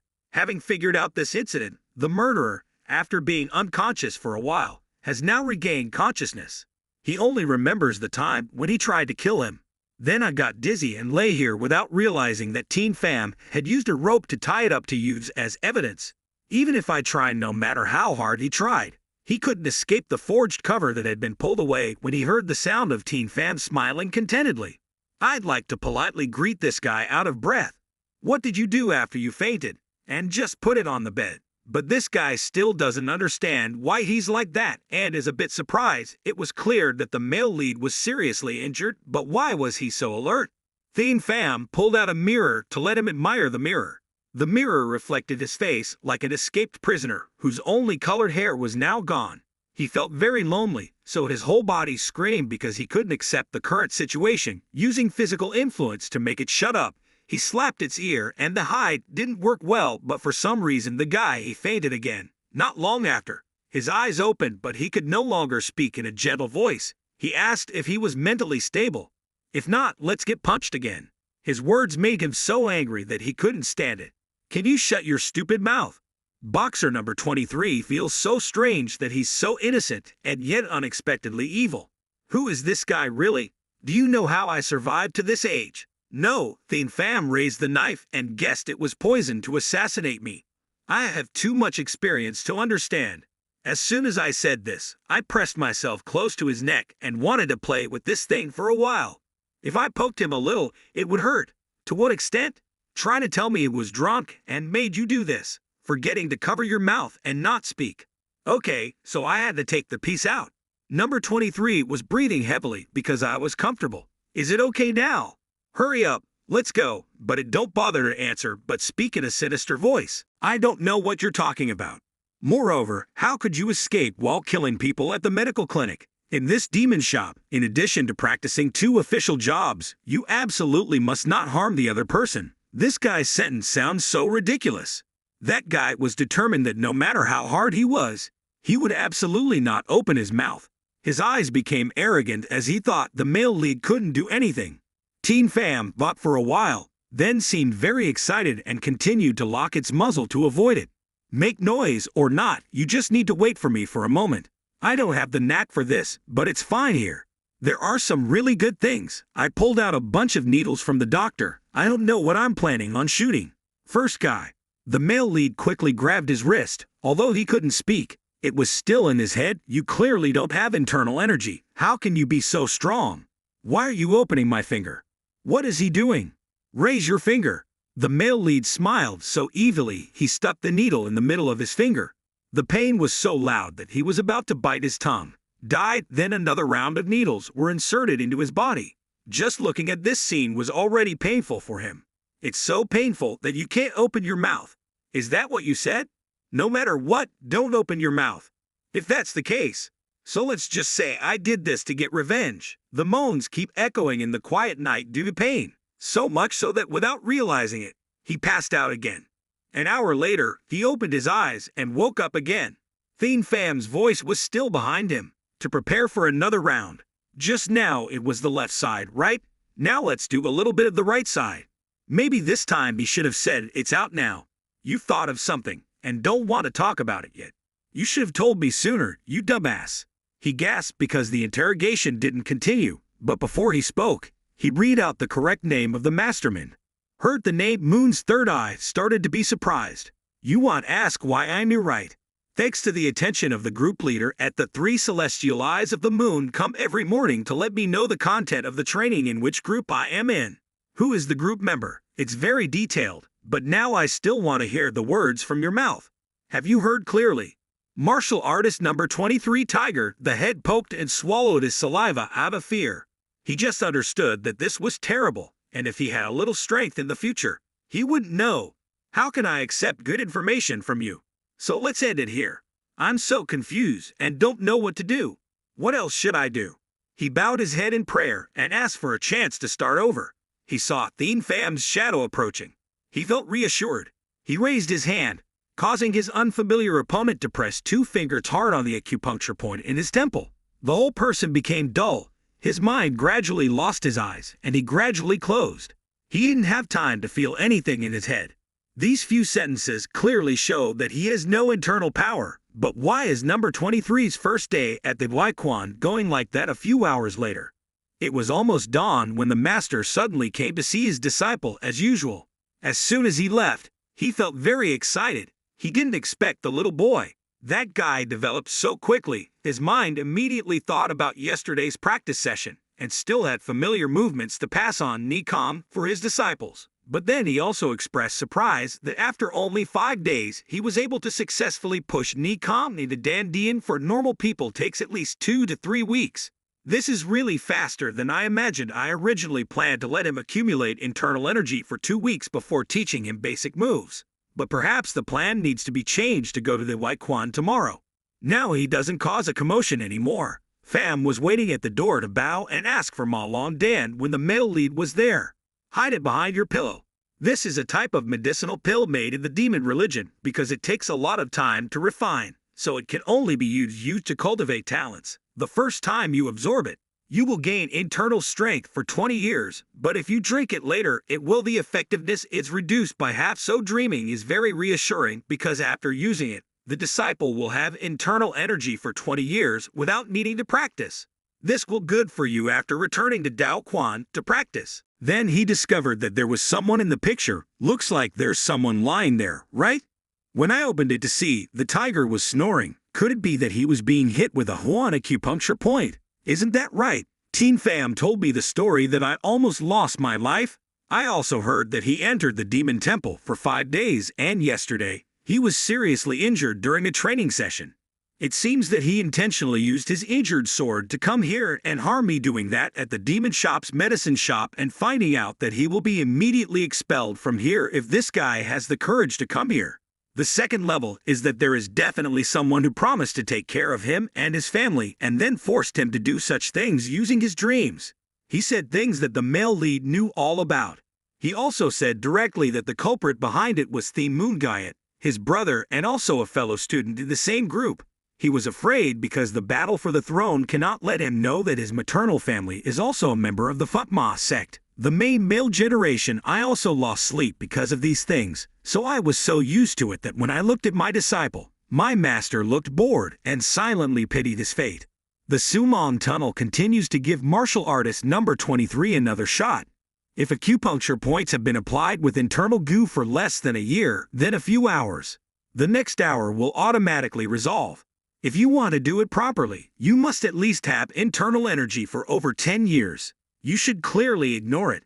About this, he immediately reminded his disciples to quickly bring the box that Ma Long was using because it smelled of durian, making Thien Pham feel sick. Until you reach your neck, bar it and swallow it, then you will be able to absorb all the power of the medicinal pill. The main difficulty is that it must be bitter and bitter. It's hard to swallow. Indeed, what you think is not very accurate. It's only 10 times bigger. If you're done, Please sit down. To start using Thien Tam Dharma, I will help you absorb the maximum benefits of Malom pill. Use your hands and back to transmitting internal force to the body. The medicinal pill had begun to invade his entire body. Nano knew that, so he patrolled Hoang. The meridians helped speed up the process. In addition, it also asked permission to change the way by promoting metabolism. Although I don't understand how. But he still agreed that Su Dream's eyes were indeed cross-eyed because his body looked like it was given to him by heaven. Was progressing very quickly to 8 parts. This was making him very nervous, so it was about to be dawn again, and today's training session seems to be okay. Fav is acting strange because of the changes in his body as he drinks alcohol and asks questions. I can feel the internal energy boiling in my body. It's not really that hard. I'm still sweating, he guessed. My disciple now has 30 years of martial arts ability. Other martial arts students who use magic dragon pills are lucky to only have 10 years. The year was considered a success and hardship. After hearing this, my face looked like I was about to cry because I was so emotional. I would like to thank the master. If not, if someone coaxes you, you won't be able to do it. In fact, I'm thanking you both for Nano's efforts in this matter. I see there's nothing left to do, so I'm thinking about going home to catch up on sleep. It's already morning, so I have to leave. As I was walking out, Thien Pham spoke again, saying that from tomorrow you can continue learning Vu Dao Phap, which is my introductory martial art. Are you right? This is the plan that Su Dream had planned from the beginning. But it's fun to hear that's of course. For the rest of your time here, try to study hard and do well as usual. Many martial arts students have already passed out. The yard to take attendance at the beginning of the lunar hour is in a relaxed and happy spirit, thinking that the task has been completed. It's all thanks to your sinister plan. Tahan, now that scumbag is probably cowering like a worm, right? I want to quickly punch his face because my body is very itchy. Trong Min also started his work after re-examining the patients. The doctor burst out laughing because after just one night, the tiger suddenly looked like a dead man floating outside Din Tai. Very angry, but he couldn't do it because the male lead was right in the bed next to Trong Min and apologized and covered the curtain to prevent the martial artists from being embarrassed. When they passed by Thien Pham, they had to hesitate for a moment with an expression as if nothing was happening. This was definitely something happened last night. As a Yuan master of a demon shop, this is not a big deal. So let's ignore it. So 2 days later, at the dormitory of the Tam Gaya group, my face turned black because of the return of my junior tiger. Bong said it was because of him. Suit was on duty all night, so he didn't have time to act. Didn't he sleep? Don't lie, I'm just doing it. According to what the young master said, there's no need to keep watch at dawn. But when I look up, I only see Italians. You can't come over. As a nonsense doctor said, he pushed martial artist number 23 to the ground. You bastard, let's just say frankly that you can't do this job. Bak Kai spoke up again, telling Big Brother to stop. He bent down and asked the full name of the doctor at the medical clinic, Quan Bok Trong Min. I just heard that, and he kept mumbling that name over and over again. Finally, realizing that the doctor was the biological brother of the god Dr. Bok Trong Vu, the children realized that he was a man of the devil. Because of his passion for saving people, he is now the top physician of the demon sect. It is said that he is also the third highest expert here, even though he is not sure. But if he is his disciple, his martial arts are not ordinary. Gayat Mok realized that even if he had Kuho scholarship, it's useless to leave. He just punched and kicked him and swore that he would never aid his junior sect again, dodging his anger. Martial artist 23 thought back to the previous deceitful words that Ngayat Mok had promised using his reputation as the small master of the Phutma sect. After completing the work, you will receive great credit. It turns out that tigers also have their own sufferings. So they do this. But now, he swore that he wouldn't listen anymore. The other guy got bored and took off the towel on his junior's head. It looks so strange. Why are you wearing this incomprehensible thing? Your head is so shiny that you can see the ugliness of your moon eye. Really, I thought if I shaved my head, I would forgive me. Some other martial artists were not involved but seemed to be having a hard time. Because of this action, they were tired of fighting, so both of them left, feeling ashamed and secretly resentful of the story, the struggle of the Thien cousins. The Pope's illegitimate son, at the medical temple, Bok Trong Min confided to the man. It was that he didn't know anything about martial arts, and time passed like that until the next 7 days were soon approaching. By the time Thien Pham returns to practice at the Devil's Temple, a lot of things had probably changed inside and out. His solid body and walking also became more steadfast, and his power was different from when he was initially in the medical path. Master's shop still regularly observing the disciples practicing. This kid is indeed a genius who has only seen the Dafa camp for a few days. The position is fixed without being mixed and moving naturally. If you practice regularly and use the techniques, there will be absolutely no problem anymore. If you think about it, the dreamer also forces the disciple to make the next attacks. Thien Pham repeats everything exactly like the mold.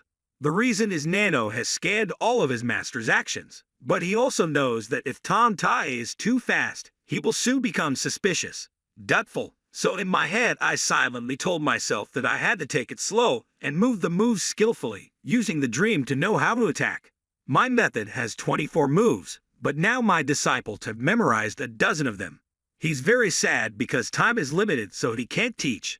Just a few more tips to reconnect in my head. I just wish it would hurt for another month or two and then feel comfortable. However, it was still impossible to go against the regulations of the demon sect. After a few martial arts sessions, Judge Mom allowed him to stop. Again, I'll give you a method to apply the internal martial arts techniques of the Wu Dao method, which I want to teach you directly because today is the last day with your head and feeling. You can learn the basics. Next time we meet, I will test you, so practice seriously. Don't be lazy. Thank you, Master. I won't. To disappoint the expectations of those who came here, I had planned to make a few steps to let him admire the sword right away. There was a spirit that flew towards the owner, opened the bag, and immediately knew that it was Kwang Vu's knife, pulled it out of its sheath, and immediately threw it to the disciple to try. Holding the weapon in his hand, it felt light and not as heavy as he thought. Most of the swords that martial artists use are the same. It's heavier than that, but the master's Kwang Vu knife weighs only half that of a normal fairy. It was the Wu Dao, so it was just a gentle slash that blew away the concrete of Bok Trong's hospital bed meh. Although the width of the blade is narrow and light in weight, it is made of iron and steel, so it is very sharp and sturdy. Please step back because now I'll show you what you want. So take a close look at this. It's my martial knife technique. NANO is about to have something to do. After doing it again, he went out to prepare to scan the entire animation of the story. The sky had begun to brighten and a thick fog had fallen.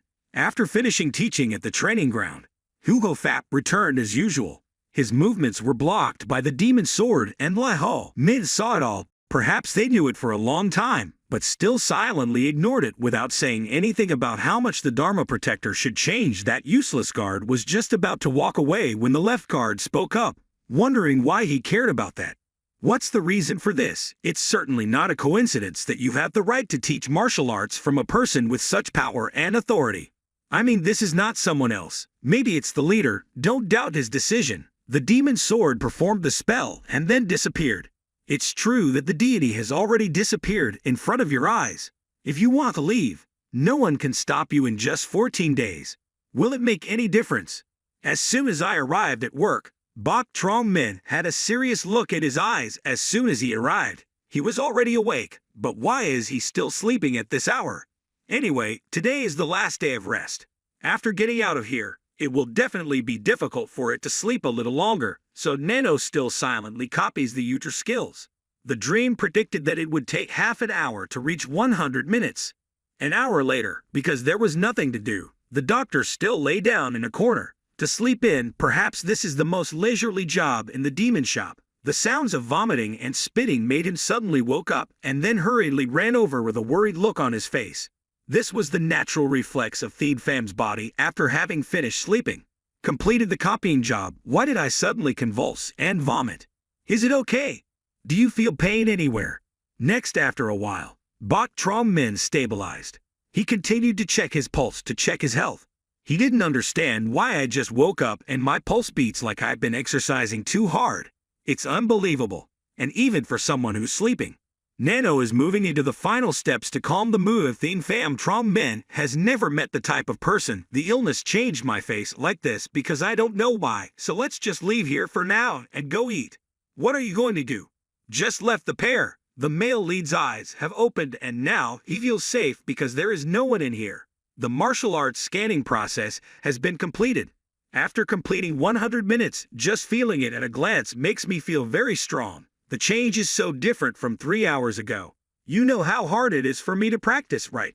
If you knew I could only study for that much time, it would be a shock, thinking back to that early morning. There were also so many unexpected things that the figure of the dreamer was as fast as the wind without needing to use the internal strength that he had learned. Created formidable shocks, then NANO understood the master's intention and promptly copied it. Then your little guy saw everything clearly. It's a pity that I don't have to teach you tricks properly, because today is the last day before leaving. He repeatedly warned his disciples. Returning to Ma Dao Quan will be very difficult. Remember the words we should never let ourselves lose. I understand that now I have one more person to worry about while I'm here. Then I will. It doesn't disappoint the master that NANO has already finished the analysis, but it has finished and the estimated completion time is no less than 6 hours. 3 hours. Why did it take so long? Just thinking about this makes me so happy. The work is done. Now it's time for Tet to try a few moves and see how they go. Just choose a few light movements and the charisma will radiate greatly. Just the first move made the master's clothes unable to go anywhere. I'm planning on doing the second move to see what happens. There is a suspicion that I can feel someone walking in the hallway. Sure enough, my body has changed and I can feel it. From there, having risen so high, I've already made all the preparations. As soon as the white doctor walked in, he looked a bit surprised, confused. Theme Pham made an excuse that he wanted to prepare his things to leave here. Then he put on his martial arts uniform and took the card with the red number 7. Trong Min looked sad. From now on, there will be nothing more to do. I thank the doctor for taking care of him. Even though it's been hard in the past, I hope you'll always have luck. Having said that, we both said goodbye, and Theme Pham leaves now. I have nothing to do, or should I go to sleep? If the doctor knew that I learned martial arts from dear Dharma Protector, you will definitely not allow the patients here all this time that you want me to bring in later for you to mumble about. Mukngayat's side became cold and gave rise to goosebumps. The next day, at the large martial arts arena, many other martial artists were waiting. Disgust because of Theme Pham's presence after 14 days of eating and sleeping at Quan Ngayat Muk Hospital. Very happy because he was about to have the opportunity. The assassination attempt finally appeared. Why did that lowly guy with dirty blood, Lam Bin, see him and ask about his love? Health status. Everyone has completely recovered, which is truly very lucky, although we have explained it theoretically, but do you still remember? If that's the case, that's great. Take this and go back to receive the weapon. Theme Pham returned to the row and the annoying young master started to speak sarcastically. You're so scared, that's why you're here now, huh? He also said a few more unpleasant words, but his attitude still seemed to be indifferent. Even Ngayat Muk understood the problem and immediately turned around angrily. That the male lead is looking down on me, you're already agitated. Theme Muk Ngayat. That Lam Bin mentioned it, remind everyone that today there will be practical training in the use of swords. Jiao Dao warns that if an accident like last time occurs, any student will be expelled. With bad intentions, they all shouted the 2 words demonic in unison. Thus the training had begun. However, Lam Bin only focuses on one person. Although Mukngayat's personality is arrogant and fierce, he coordinates very well with the martial arts students around him. And on Thean's side, of course, he was arranged in a position with little movement to avoid making mistakes. But at first glance, it seems like that's not the case. The male lead's attitude was as if he hadn't taken a day off because he was afraid of an accident like last time. Zhao Tu looked very nervous. Good job, don't move until I give the order. 15 minutes later, it seems like all of you, the martial arts students, are barely standing and can't stand seriously. If so, how can they win against the other teams in the second phase? Lam Bin just shouted. He also kept looking in Theme Pham's direction. He didn't understand why he wasn't tired and didn't look like someone who had just returned from the hospital. Maybe it was his opinion. This leader gradually changed his view of 7th Master. When half of the students began to tremble, he immediately raised the flag, gold, to form half of the enemy's encirclement. Ngayat Muk also screamed and shouted hoarsely to command troops and generals, his eyes constantly paying attention to his junior brother. You bastard, haven't you made any mistakes? Why does that dirty blood want to? I saw how well you did. Then he thought of another plot and immediately passed the message to Tahuan. I know that when the formation changes for the 3rd time, You should do as I say. The junior nodded in agreement with the request. After a while, the first wind began to wave the green flag for the third formation. This was the most difficult time because the shields had to be placed on top of each other, and swords were thrust between them to create a solid line of defense, which was easy because NANO had recorded everything. There are also images that simulate swords being thrust between the shields to create an attack position for martial artists. Other students are having to be very careful not to crash into the person in front. One saw the exact point he was looking for, and now he smiled and raised his paw forward. But Thien Pham said this and immediately turned around to look at his fellow student. I was startled and scared because I was being looked at. Well, if I was Monk Guyet's errand boy, I would have to do it. I will do my best, but as soon as I touch it, the NANO's defense system kicks in and Huan is defeated. Shooting very far out of the formation, Monk Guyet also frowned from afar when he saw that his junior still didn't understand what was going on. What's going on? I was thrown out because his internal attack was stronger than Lam Bin.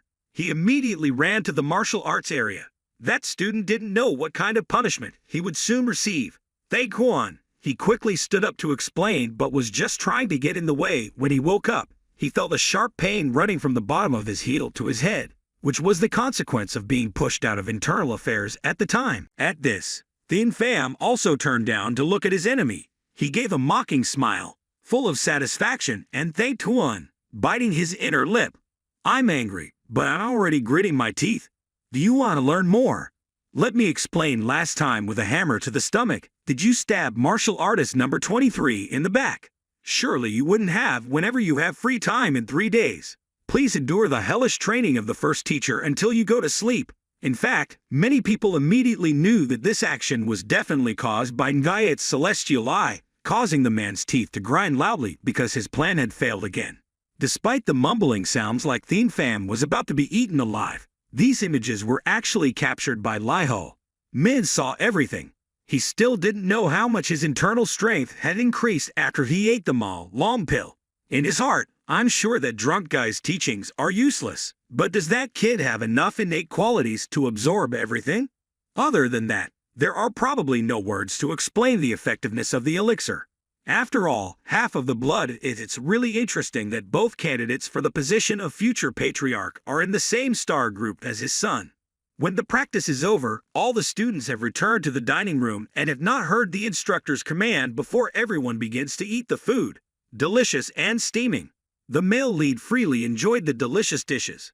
He'd had to eat white porridge for 14 days. Lately I've been very bland, but I honestly don't want to show off anymore. Moon's fairy eyes continue continuously looking at him. I don't understand why he hates me so much, but I can't forgive you 6 great sex. It's definitely you.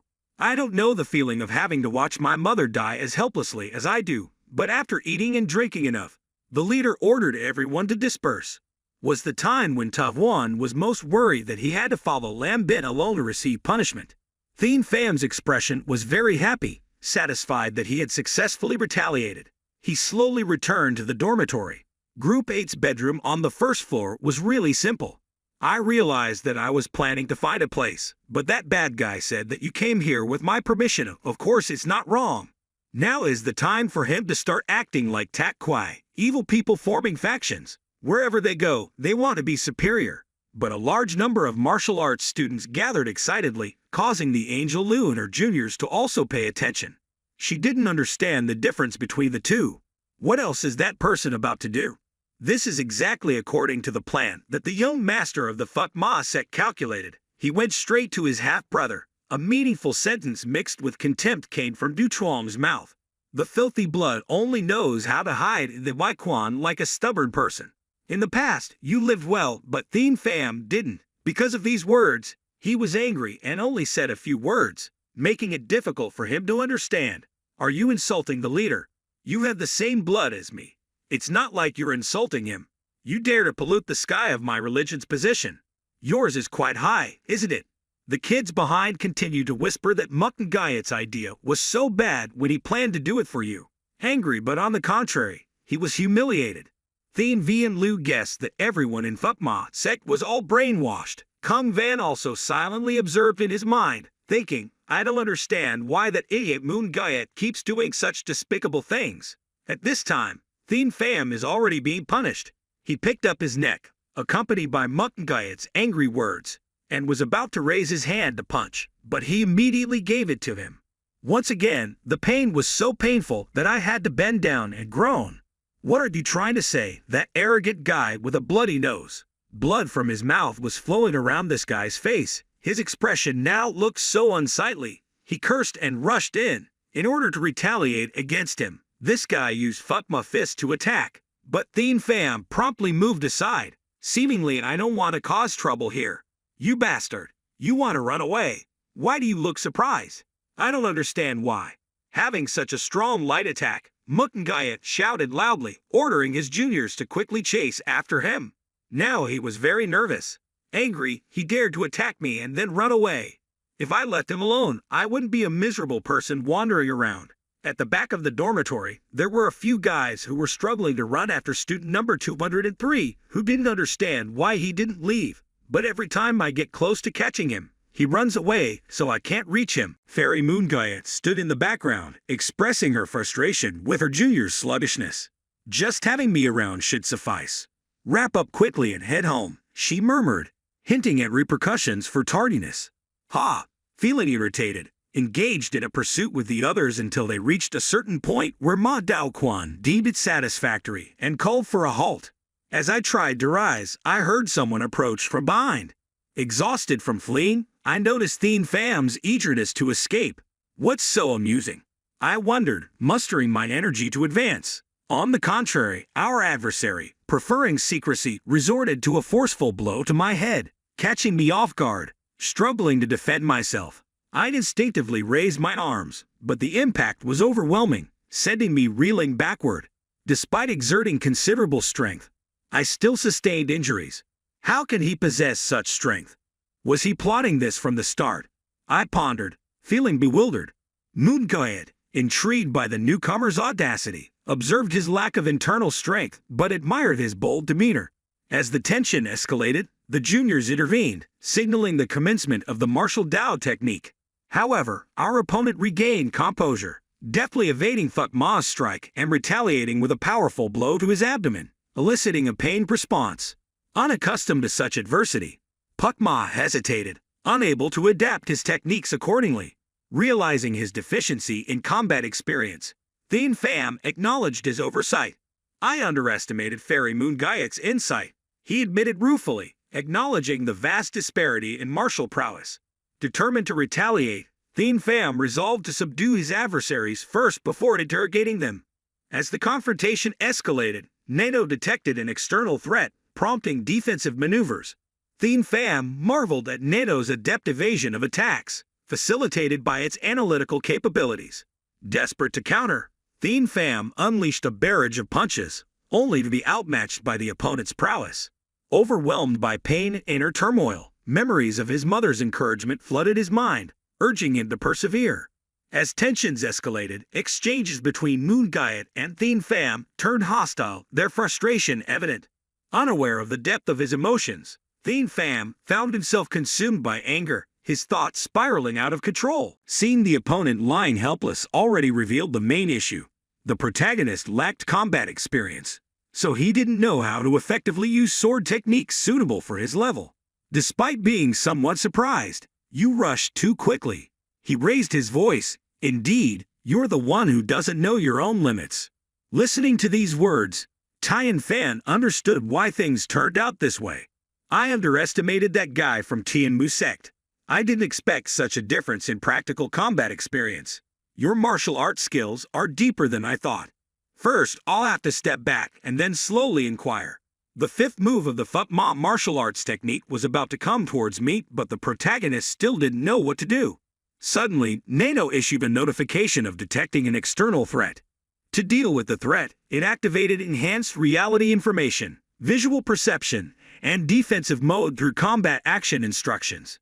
Just as it was deployed, he noticed the opponent's posture and easily dodged. The sounds of physical force clashing echoed.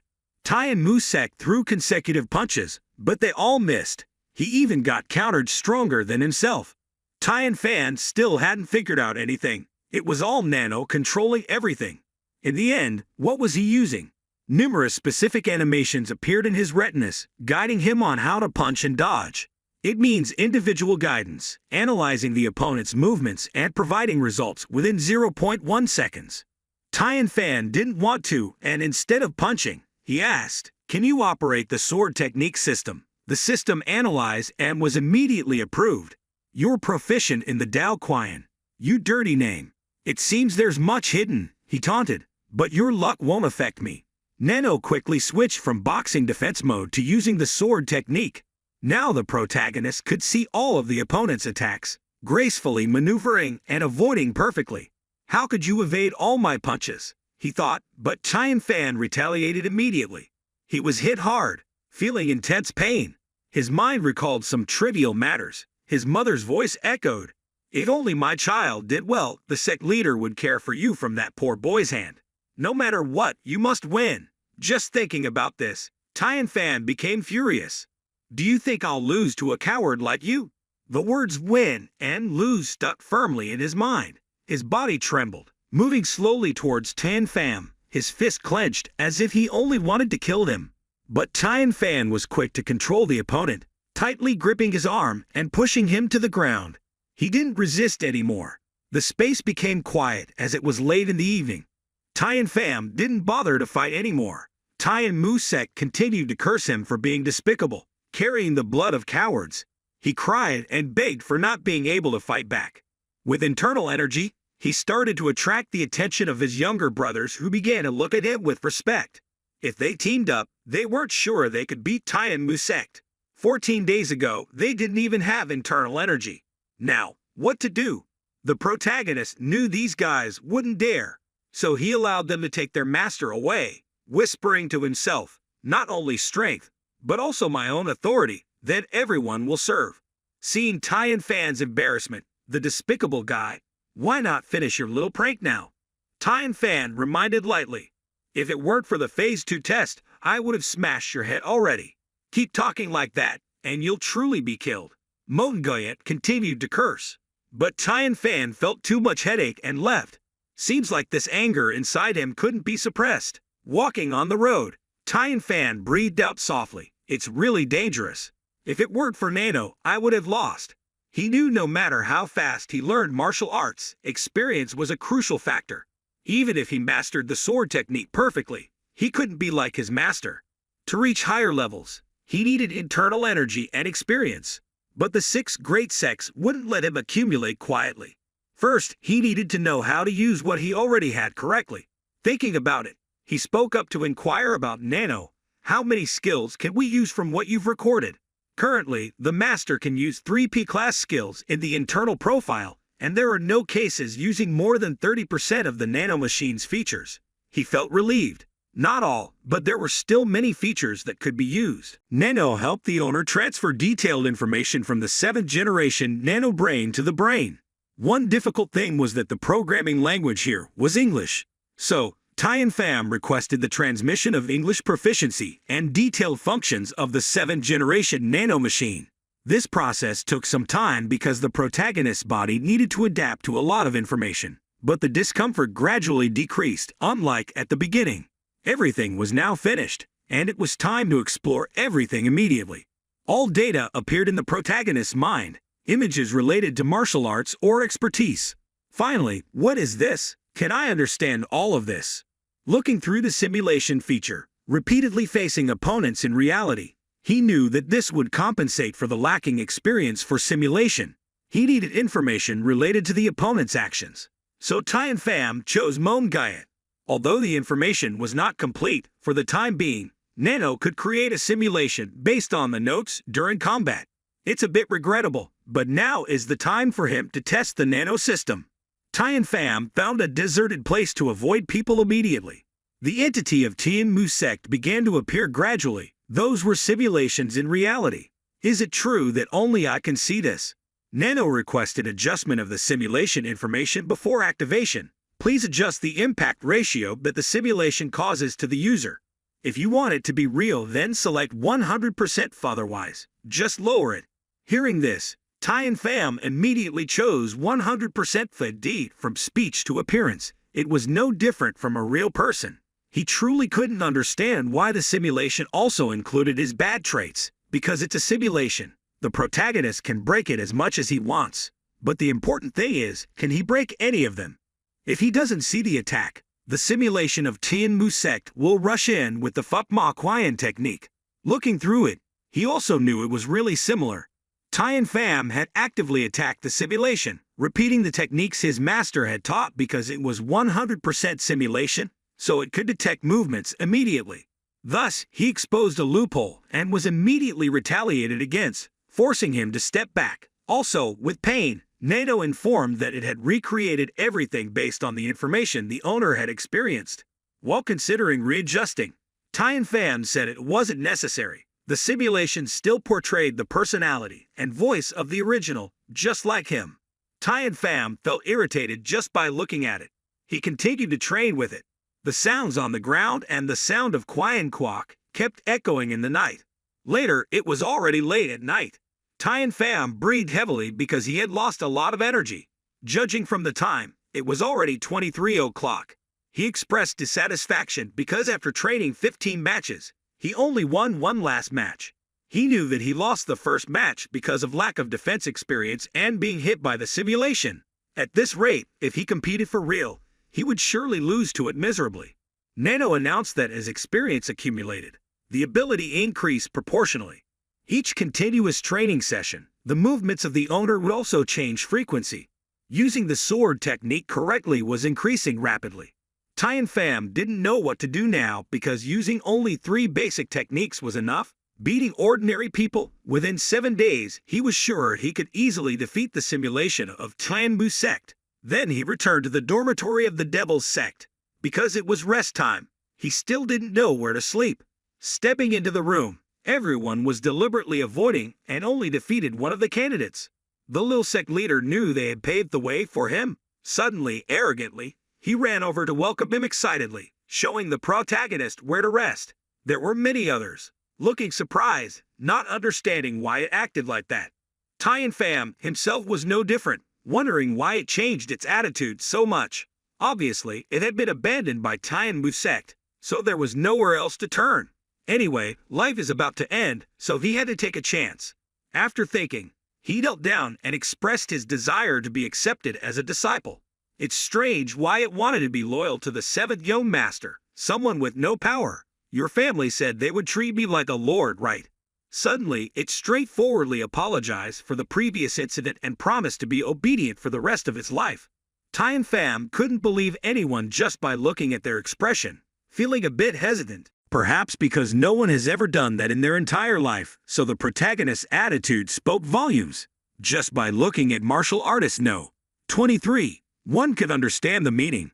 This scene was seen through by Jinwoo sect.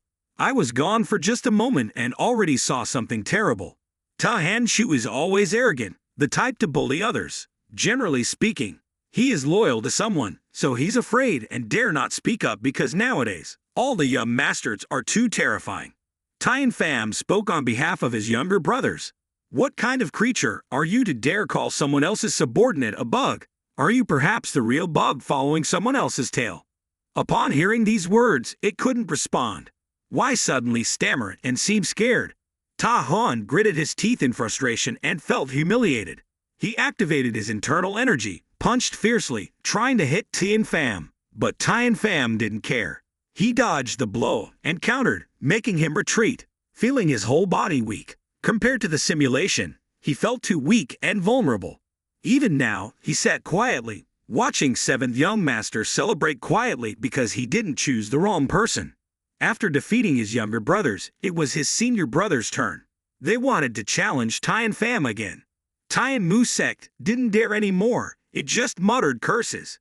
Having a useless subordinate, nothing would change. Many people were puzzled, wondering if 7th young master's Patma Tom wasn't frightening enough.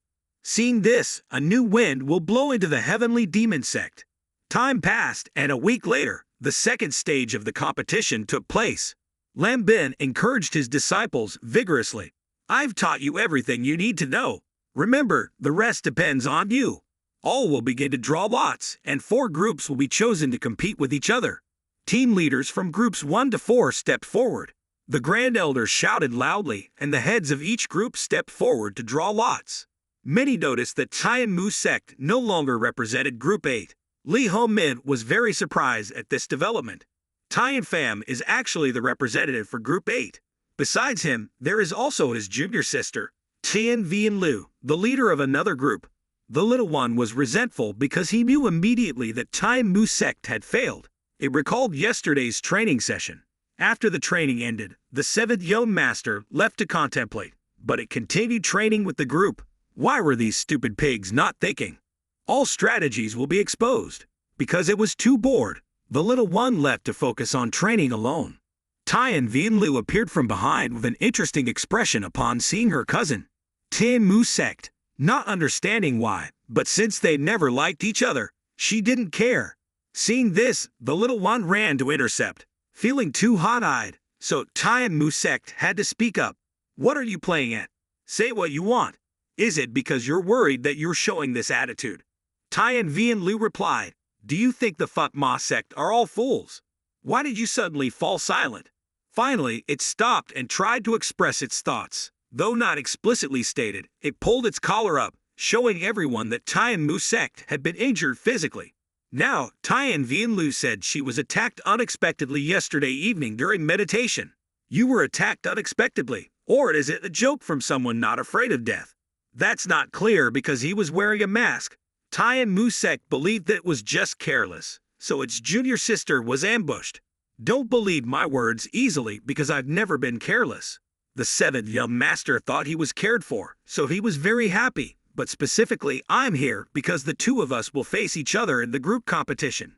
Do you remember 2 days ago when we were informed that we were divided into 4 groups to compete against each other? Why did it have to be so troublesome to split into 4 groups? I don't understand what you're trying to say. So, does it have anything to do with me? Tian Vian Liu was annoyed that Jinwoo sect didn't understand anything.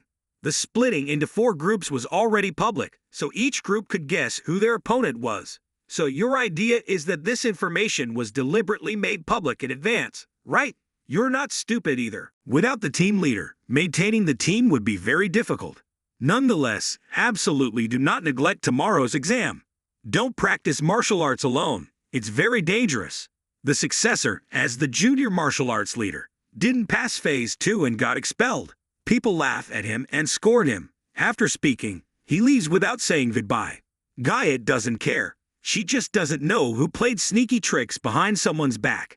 Now, she's figuring out when and where to always bring her younger siblings with her for safety. It seems like that mysterious person observed everything about these 2 siblings. That night, the male protagonist searches for a secluded place to practice. After a while, NANO reminds him it's time to return to the dorm for the virtual victory celebration. Gayet's skills today are only a few parts, but her mastery of techniques has increased as expected. It is estimated that she will succeed in 2 to 3 days. These are the numbers NANO predicted for the 106 matches played. Thinking about this, he feels reassured and returns to the dorm immediately. He immediately runs back to avoid Lam Bin checking on him. He hears some punches and kicks nearby and stops to observe. The noises get closer and he figures out the direction. The male protagonist runs there to see what's happening. Due to the darkness, it's hard to see who is fighting whom. Gayet seems to be fighting with someone wearing a mask. The battle seems to be tilting towards the mysterious person, who seems to be planning to attack Gayet directly. Gayet struggles to avoid fatal sword strikes and eventually runs away to another place to escape. Pham observes the abnormal actions of the masked person and wonders who they are and what their purpose is. Gayet is exhausted and one of her legs is injured due to excessive jumping. The masked person notices her vulnerability and tries to strike her. Despite their animosity, the male protagonist intervenes to help the masked person, who recognizes the arrival of a stranger and abandons their goal to attack Pham. Pham notices the vulnerability and lands a hit on them. The masked person retreats, and Pham quietly observes, unsure of their intentions. Pham decides not to pursue them to avoid danger. Now he turns to Gayet to ask about her condition. Despite being cursed at, Pham still takes care of her and her troublesome companions. When they return to the dorm, everyone is surprised. Despite being scolded, Pham still takes care of Nyat and her troublesome companions. When they return to the dorm, everyone is surprised. However, Nyat agrees to follow Pham. Pham explains later and reminds everyone to take the victim for a medical checkup. Upon examination, Nyat's injuries aren't severe. Pham checks Tahuan's wound and finds it's not dangerous after cleaning and bandaging it. Then, they notice Nyat's injuries, and Pham rushes to check on her. Nyat seems pale and weak from losing too much blood. Pham calls for medical assistance. Lam Bin arrives and takes care of Nyat. Temporarily, everything seems settled. Pham asks about the seriousness of Nyat's injuries. Jiu Dao remains silent for a while and diagnoses that it will take some time for Nyat to recover. Nyat has to use a wheelchair. Upon hearing this, some of them feel scared because they can't afford to miss the team leader in tomorrow's competition. Lam Bin directly applies acupuncture to Nyat. He takes Nyat to see Bok Trong Min. Pham takes care of Tahan. When he sees someone rushing in, he calls out and finds out that not only the 4th martial artist but also the 80th martial artist has head injuries. He knows the situation and plans to take them to the infirmary. When he brings them here, why does he ignore them? In fact, Jiu Dao knows about this incident, so the exam is no longer important. He just wants to say that. Just take them here and quickly return. Do you know that martial artists are not allowed to leave the dormitory without permission? Back in the room, Pham contemplates. He connects everything together. The intention of the masked person is not just to target Team 4, but it seems to be a loophole in the exam. It turns out that there are hidden motives in the exam. The important thing here is that they want to target the team leader. By doing so, they can easily defeat opponents in the upcoming competition. Pham recalls the day when all the teams were drawn. He understands why Lai Ho Min divided the teams by drawing lots in advance. This has led to the current situation. It turns out that this is the supernatural religion. They don't need to follow the rules. They just need to achieve their goals. Many members of the team are feeling discouraged. Pham consoles them, asking since when did the team leader's injury make them so sad that they can't bear it. Some immediately deny this story, saying who can't bear it. If that's the case, then elect a new team leader to quickly train and cannot stand with folded arms like this. Who could replace this trained person to command? Only Thin Mutngaik Dui. These words seem to hit the nail on the head of your doubts, don't they? It's not that there's no one, right? Isn't it the talented 7th son of our group who is here? Why did everyone fall silent after he declared it? Because everyone knows Ho Bong is now a disciple of Thin Pham. But because of the chaotic situation, they didn't know what to do. Some raised their hands in support of the proposal. Many others seemed disapproving but consented because they would decide later. So, after passing through the second phase, the votes for the team leader of the main team reached 100, all agreeing for him to become the leader of Team 8. The main guy would have to temporarily train and think of a plan for tomorrow's match. He waited until late at night, taking advantage of everyone sleeping. Each quietly got up, changed into their clothes swiftly to not disturb anyone's sleep. The door was closed, and NANO was requested to activate the system's dark vision mode for the owner, Thin Pham, to see what he was up to. He moved swiftly around the dormitory. After several rounds, he arrived at the room of Team 7. Finally, he had to sneak in here again. NANO had scanned all the members of this team. There were 20 people sleeping. NANO checked for any attackers against Thin Mutngayat, but found no one matching the injuries on him. It seemed they didn't care anymore. Thin Pham used acupuncture to render them all unconscious and went straight to the bed of the Team 7 leader. He was startled awake to see a stranger, and immediately Thin Pham subdued him with acupuncture, causing him to faint. Indeed, this guy was too sensitive. Thin Pham took out a silver needle from his pocket, a trick he often used to make movement difficult for some time. This strategy made it easier for Team 8 to compete. The next goal was the leader of Team 5, Thin Vin Liu, but considering the masked person's physique, it couldn't be him. So, the attacker against Thin Mutngayat could only be from Team 6. Inside, there were 16 people sleeping. Something didn't seem right. Team 6 had 20 members, and on the second floor, there were 3 women. So where was the other one? NANO scanned all faces but found no matches. If she was on the ground floor, Thin Pham should have encountered her earlier. He had to remain silent and calculate. He understood that the actual doer didn't necessarily have to be the team leader. The next day was the second stage, the first match between teams 1 and 3.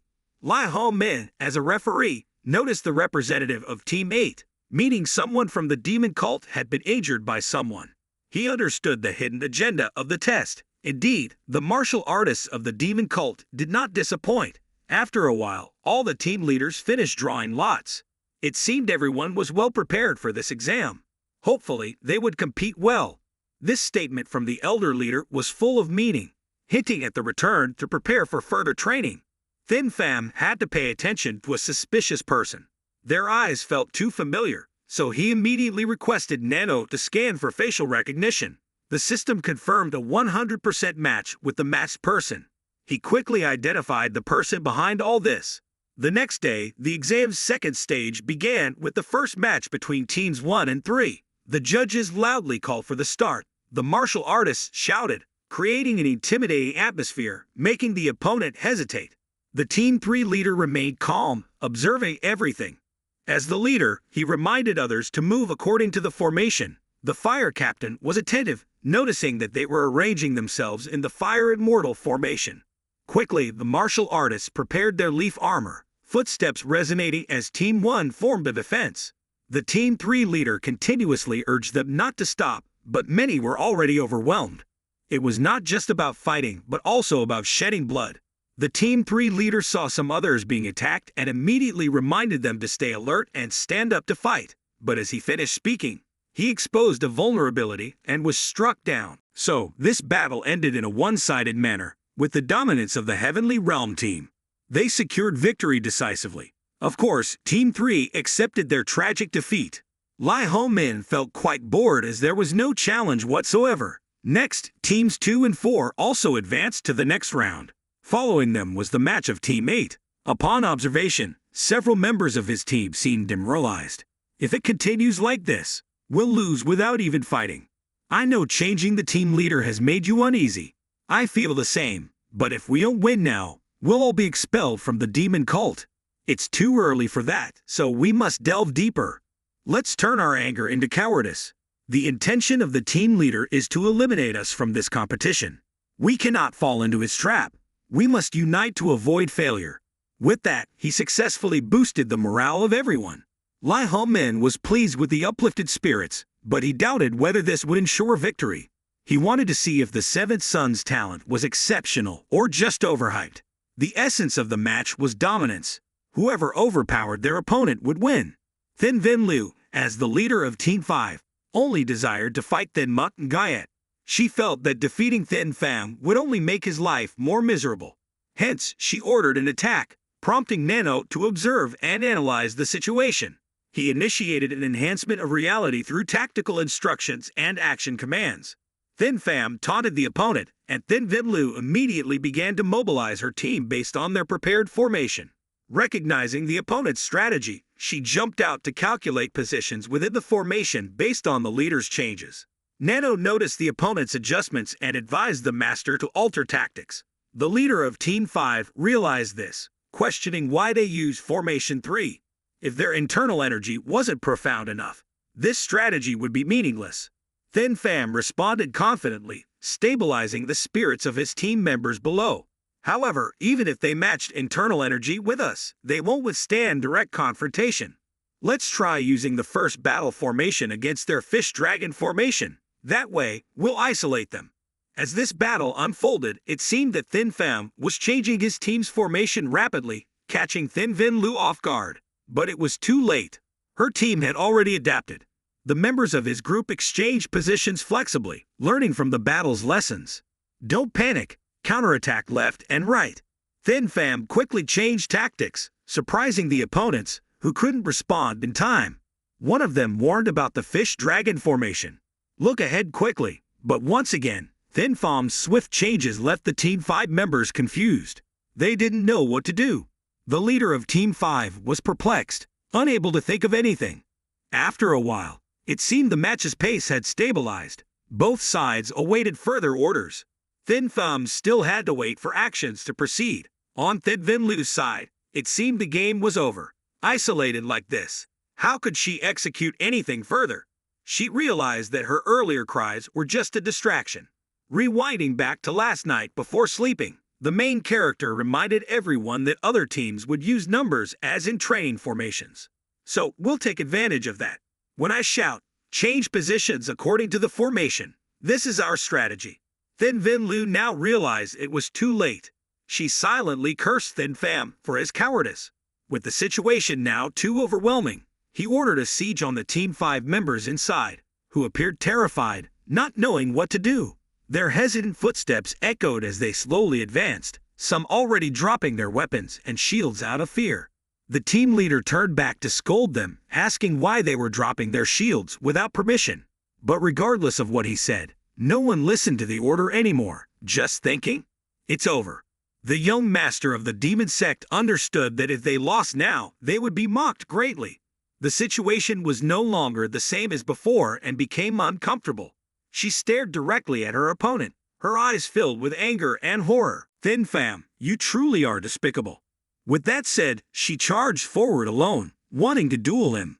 His sword emitted a powerful aura, and the protagonist also took the initiative, discarding his shield and gripping his weapons tightly with both hands. Internal energy surged from both sides as they clashed, and the woman was quickly injured, from her face to her body. Thin Pham smoothly applied his master's technique, discerning many vulnerabilities in Thin Vin Lu's defense. Without hesitation, he launched his attack, and many members of her team were left speechless, including Lai Ho Min, who seemed somewhat puzzled by the gruesome scene. The woman's arm was severed, blood splattering everywhere. Now, feeling the pain, her gaze shifted from arrogance to fear. She screamed in agony, realizing she had lost her hand and couldn't hold her weapon anymore. She desperately retreated, leaving behind a trail of blood, while Thin Pham remained silent, displaying a cold demeanor. He knew he had broken through her technique, and more importantly, he had incapacitated her with just one move. Indeed, swordsmanship also has its limitations. With that, Team 8 emerged victorious, advancing to the next stage of the competition. Back with the team members, there were thunderous applause congratulating the team leader. Lai Ho Min admired the resemblance to the Grand Master's style, wondering what the drunken man had done to him.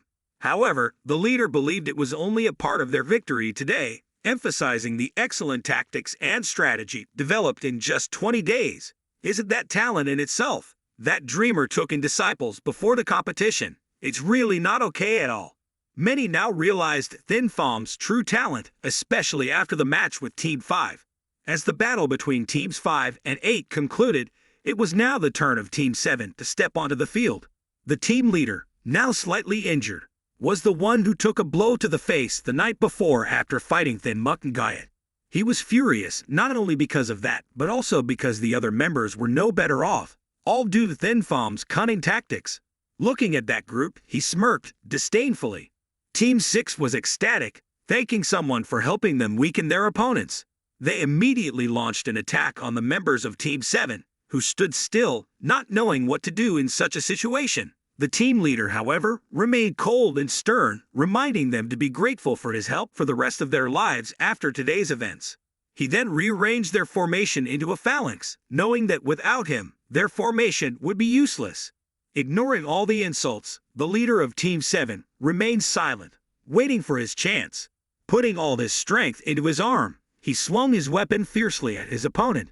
The shield of Team 6's leader was knocked into the air, and immediately afterward, he struck down his opponent without hesitation, leaving him unable to react.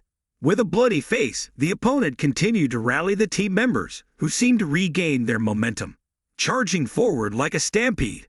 However, as Team 7 lost their commander, they had to band together to withstand the onslaught, showing fear as they watched their leader about to die. Now it was a melee, not a match anymore. Even the judges above couldn't understand why the leader of Team 7 remained silent, not giving any orders because he knew his team had won. Overwhelming dominance. Moreover, his gaze kept shifting towards Thin Pham. In his heart, he silently vowed to deal with him. The protagonist didn't understand why he was so hated by him. After the conclusion of the second stage of the competition, the elders and leaders gathered to review and evaluate the performance of those eliminated, from Team 1 to Team 5.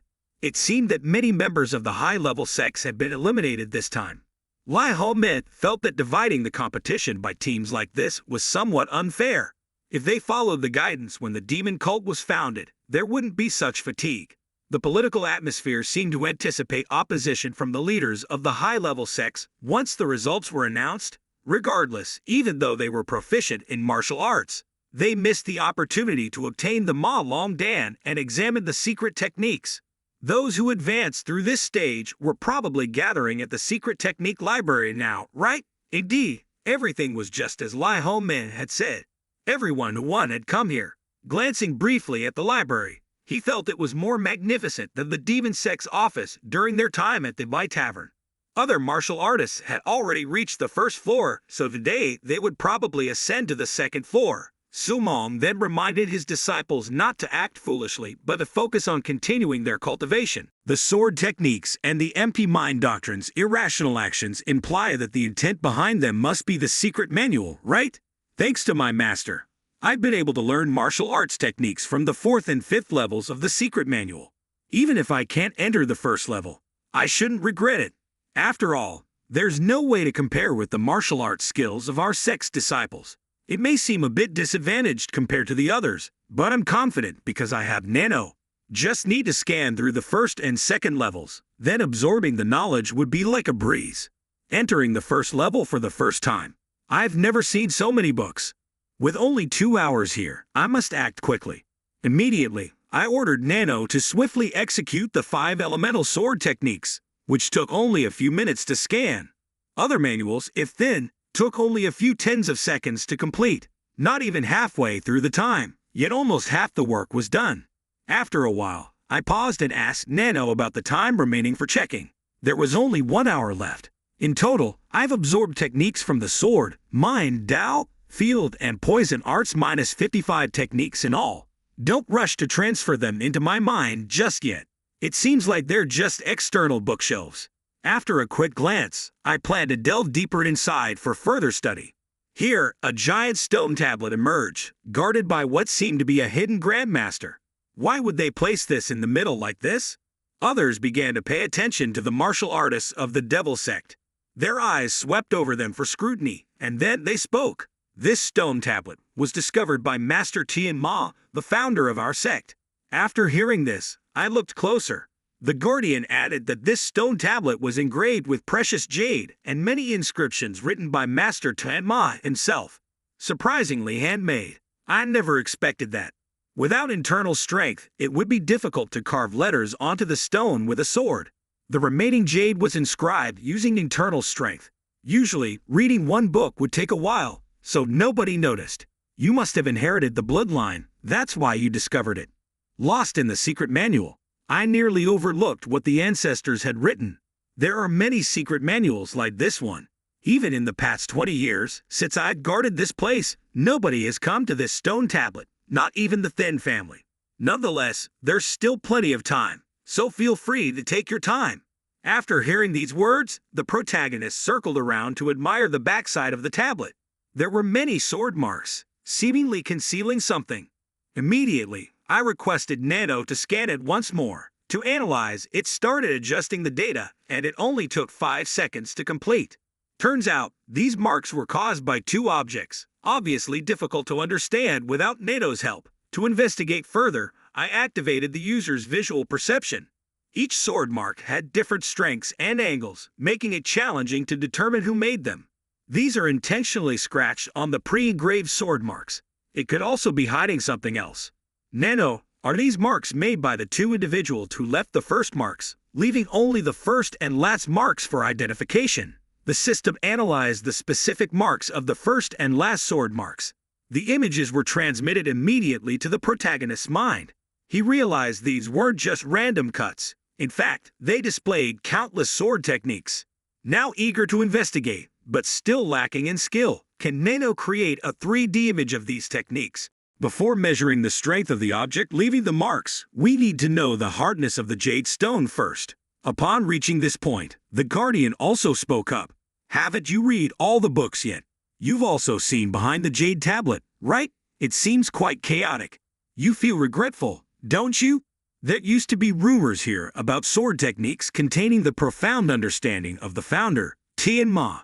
I don't know who did it, but the back of the jade tablet has been destroyed. Perhaps someone wants to monopolize the master's ultimate skills. Indeed, the protagonist was curious about this. After a while, the guardian left and allowed more thorough observation. NANO reported that the hardness of the jade tablet could be analyzed. By touching the entire surface with the palm of the hand, one could feel it directly. Immediately, the protagonist followed the system's instructions to begin the analysis. Based on the 10-level hardness scale of diamonds, this jade tablet's hardness exceeded level 7. Thin Pham couldn't understand who covered the sword marks with just one stroke. NANO continued to combine the sword marks and hardness to recreate the movements. However, after a while, there was no response from the other shadow. The system reported that there was no dialogue support, so without waiting for the owner's permission, it began to reproduce the actions. The images instantly demonstrated powerful sword techniques, leaving Thin Pham astonished. The movements were so fast that it was difficult to grasp. Thin Pham suspected this was a technique. NANO then analyzed the connection between the movements, confirming it was a standard martial art technique. Thin Pham couldn't believe it, as it took the master half a year to master it, and he still couldn't reach this level. Unexpectedly encountering this in the first-floor reading room was beyond his expectations. NANO recorded the recent events and summarized them briefly. Those random sword strikes almost made me miss the treasure. Although it's unclear who did it, it's certain there was no malicious intent. Thanks to that, only I noticed it. If we meet by chance, I must express my gratitude. Having finished his thoughts, he respectfully left to copy other books. However, NANO had analyzed complex sword strikes and discovered 45 sword techniques related to those movements. These techniques were analyzed based on the time differences. It turned out it wasn't intentional concealment, it was all part of the technique. NANO quickly began to reproduce them in sequence. The first technique, then the second, and so on. Each successive technique was more perfect than the last. After a while, the process was completed. Thin Pham still didn't understand anything. He continued to ponder and came up with a few more ideas. NANO, can you make them fight each other? The system then initiated combat mode, and the images rushed into each other continuously. The protagonist remained silent, focusing on observing. There seemed to be some changes happening. Thin Pham gradually understood the significance of the unprocessed sword strikes, which were perfect in their own way. This wasn't simply to decipher the 45 strikes, it was to break the ultimate technique. Thinking of this, he rushed to ask the guardian if only the first floor had this jade tablet. I only work here, so I'm not sure, but I've heard that each floor has one, so it's true that you've been fortunate. Thin Pham. NANO prepared to move to the second floor. On the second floor, it seemed that a few others were also engrossed in reading. The time here had changed slightly, being 3 hours instead of 2, but it was surprising to see another person. Huthin, from the Taoist sect, was also here. Other disciples, despite their lower martial arts skills, were not coming here to study diligently like him. Thin Pham realized he needed to be cautious with this person. After bypassing all the books, he approached the next jade tablet. Indeed, the back of it was filled with sword marks. NANO continued its work. Just as it did on the first floor, it discovered that these marks formed 24 techniques, with additional traces from another object, totaling 56 techniques. Thin Pham understood that to decipher these techniques, he needed to study the first floor jade tablet further. Although he wanted to investigate more, there were too many prying eyes around. With 4 techniques obtained, all he had to do was wait for NANO to transmit them into his body at the right opportunity. NANO considered reducing the number, fearing that the owner couldn't handle it, but was stopped by the group that rushed towards him at once. However, this didn't panic the main character. With a flick of his hand, he managed to hit a few of them, causing them to vanish in an instant. Was it because he had blocked all their first moves, or what? Just as he was feeling pleased, a few remaining ones aimed directly at him. As they leaped up to dodge, they collided with the ceiling, knocking themselves out. NANO immediately paused the actions of the shadows, causing them all to collapse to the ground, making him feel a headache because he had been too engrossed in training and forgotten about the cramped space. He also glanced up to see if there was any damage. Well, that's enough for now. Master will find out soon. Later, he had to go report the situation to create a record. He seemed very displeased because he had warned him carefully before, but what did he do in the end? It's really beyond me. My head hurts so much I want to die. I've warned you before, haven't I? If you cause any more trouble, you'll be banned from using this place altogether. So, he had to lead the martial artists to another location. The main character still didn't understand where he was being taken or whether he was being punished. Inside, he felt that this place was only half as good as the previous one, but the distance between the room doors was much greater. From now on, your kid should come here to train. If I let you continue training there, won't you end up breaking more rooms or what? It turns out this training room is reserved for martial artists who have passed the 4th examination and whose eternal strength must reach its peak to stay here. Of course, you haven't passed that test yet, but your internal strength is probably enough. And considering the incidents you caused, I've reported to the higher-ups, and they've agreed to open the door for early training. Thien Pham was very curious why the master knew, but then he understood. Punching a hole in the wall over there means coming over here. That's why the hardness level of this thit stone is several times higher than that thit stone. Even if you exert all your strength, it's very difficult to puncture it. So don't worry, just focus on training. Indeed, the new room is much more spacious and suitable than the previous one. He continued his training, but it seems he no longer wants to fight with 10 holographic images. NANO is planning to create a shadow of Sumom, which seems to be the most suitable. This is good news, although it's challenging. It's better than fighting with Thien Hu Thien. The augmented reality enhances data collection into the user's eye, but what martial skill is he planning to install? His request is to continue with the sword techniques. Although the holographic images are just illusions, the main character still feels very tense, especially when that shadow is his master. Indeed, it simulates his voice perfectly, even the tone of the foolish disciple. What nonsense is he daring to challenge the martial master? It's so irritating. NANO, turn off all the sound for me, please. The master is ranked among the top 10 masters of our sect. No matter what, I definitely can't be a match for him. So the only way is to use the oppressive technique. I thought so, but as soon as I rushed in, I realized all my techniques were easily blocked. Not only did I miss, but I also got hit.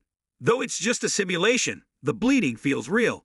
The holographic image of Sumom continued to draw his sword and attack. I was caught off guard, which is normal. The malicious smile of the holographic image revealed itself as it used its third technique, Teep Vu that led from Thesword techniques in midair.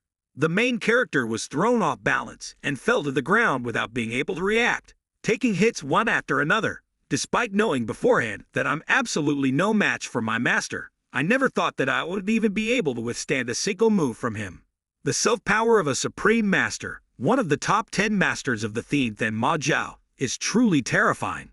NANO is worried again, considering changing the character for the master, but he refused. Why, you foolish disciple, want to continue fighting? Because he doesn't know which move to use. He's thinking of using the supreme technique of the ancestor once, just to test its true power. The holographic image of Sumom laughed loudly and continued to charge at the main character. His eyes showed firm determination, waiting for the right moment. It's unclear who will gain the upper hand. Will bare hands defeat the sword, or will the sword defeat bare hands? Both dodging and retaliating at a dizzying pace, it seems like the main character's displayed technique is very suitable for fighting back against the sword techniques. Continues to exert his internal strength into his 2 fingers with an unpleasant expression, continuously aiming at the master's vulnerable spots. Now is the time to break through the opponent's defensive line. The moment has come. The sword energy in his hand aims straight at the target, but it seems not as simple as he thought. The main character is immediately knocked back, his body slamming against the wall behind him with a loud thud. NANO immediately halted the holographic image's actions. Even the supreme technique couldn't defeat the master's holographic image. But wait, his gaze began to focus on various positions on the opponent's body. In reality, it's not entirely impossible to hit him. The system has identified the positions where he used his sword energy. Even the final sword technique could have hit him in the middle, but it seems I'm still too shallow. Even though I could use sword techniques to break through my master's defenses, the disparity in our martial arts makes it impossible for me to cause critical damage. I've come to understand that even with knowledge, applying it quickly is not possible. In the next 4 years, I'm determined to complete the Ma Dao Quan's exam 6 times, and within those 4 years my strength must surpass that of my master. 4 days later, at the training square of the Ma Dao Quan, it's unclear what today is like as there are many martial artists gathered from early morning. Teen Pham feels discouraged because yesterday he couldn't even fight back against 10 holographic images of Huthin. The head instructor loudly inquired about the disciples' rest days. Ma disciples are still in unison in their response. Now I will explain the content of the third exam and distribute the Ma Long Dan. In this exam, 12 people will come together to create a sword formation. The discussion started lively indeed, as Fa Lem said. The condition for these 12 people to create the sword formation is that they must possess the standard martial arts of the Nat Lu lineage. As Lai Ho Men slammed the table, revealing the basic martial arts manual, also known as the Seven Devils Sword Technique, the head instructor continued, stating that if they absorb the Ma Long Dan today and practice the Seven Devils Sword Technique incessantly, they may achieve the standard martial arts of the Nat Lu lineage. Teen Pham, these words don't hold much significance. You can start today. From now until the third exam, within 4 weeks, once the teams successfully construct the sword formation, each team must defeat a martial arts head instructor standing before them, the head instructor announced. The intention is to overcome by defeating one of the martial arts head instructors at the Ma Dao Quan. Many martial artists feel challenged as fighting against supreme masters is quite difficult. Though Pham has heard Lim Fa talk about this, the selection of team members wasn't mentioned. This exam will be different from the previous ones. Each martial artist will have the freedom to act, and you can form your own team. The head instructor explained the process of selecting team leaders and provided martial arts manuals and the Ma Long Dan to everyone. It turns out it's not based on merit. Instead, he points directly to the 17 head instructors, each wearing a card.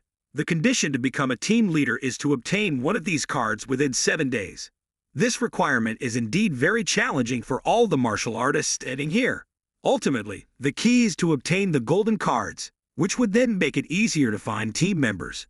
In reality, this method not only increases the difficulty of the exam but also serves the purpose of filtering out ordinary martial artists. Ly Ho Min's thoughts seem unconventional. Perhaps he wants to identify the best among the good ones. Although it's said that within 7 days you must obtain the golden cards, if any martial artist is confident, they can try it now. After these words, everyone fell silent. No one dared to speak up. It seems like the head instructor's expectations are high. If someone successfully challenges, it will surely demonstrate their strength and courage. Suddenly, a raised hand catches everyone's attention. The eyes turn to where the martial artist is standing, still as cold as ever. Hyen Ma Tong's mysterious charm. Next is Thin Pham, the 7th disciple of Group 8, and finally, Bok Kai, with the registration number 18. Ly Ho Min eagerly awaits the performance of these two young ones, Thin Pham and Bok Kai. Hu Thin seems hesitant to volunteer, while Bok Kai appears quite strong, having defeated a young master of one of the 6 major sects. Udgare is step up, as expected. Very promising, the head instructor remarks. However, he's concerned about Thin Pham because the other 3 won't lend a hand. He intended to arrange it himself, but seeing the head instructor, he follows suit. The martial artist from Group 1 will fight first. As Ho Chin Truong volunteers, he's quickly matched with Du Thuan from Group 12. It seems like Du Thuan, with an infectious confidence, intends to challenge him. Ho Chin Truong doesn't want the head instructor's power to be overly displayed, making other martial artists fearful. Hence, he requests to fight against the 18th martial artist directly. This poses a bit of a problem as Bok Kai is from Du Thuan's group. The martial artist in charge of Group 1 will face Thin Pham. As they bow respectfully to each other, Thin Pham urges NANO to replicate everything meticulously, leaving no detail behind. Lai Ho Min announces loudly to declare the start, and the first one to act is Thin Min. With confidence in his eyes, he demonstrates Nu Huyen Van, which Du Thuan easily predicts and counters with that Ma Kim. Unfortunately, he fails to perceive the uniqueness of my martial arts. He's using that Ma Kim in its 5th form. The protagonist, at first glance, looked adept in his movements, but his aura was not that of an easy opponent. His footsteps were firm, accompanied by agile arms, executing movements with unwavering certainty. His animation skills were like a relentless barrage directed towards his opponent. From the outset, it was evident that his power had already reached its peak. How could the techniques of an ordinary martial artist withstand such prowess? Just by observing his martial arts, one could ascertain that he had already reached the level of a captain. Perhaps one should discard the notion of him being an ordinary martial artist and focus solely on his full combat capabilities. The opponent, now somewhat disoriented, couldn't understand why his supreme technique couldn't stop the protagonist's advances. He sensed that the protagonist's techniques resembled those engraved on ancient stone tablets. Though he dared not confirm, deep down, he suspected the author might have been a sword demon. Both engaged, producing chilling sounds with each clash. While the opponent's aura was strong, it was no match for the protagonist's consecutive gusts of wind, effortlessly neutralizing the attacks of the top martial artist of the Ma sect.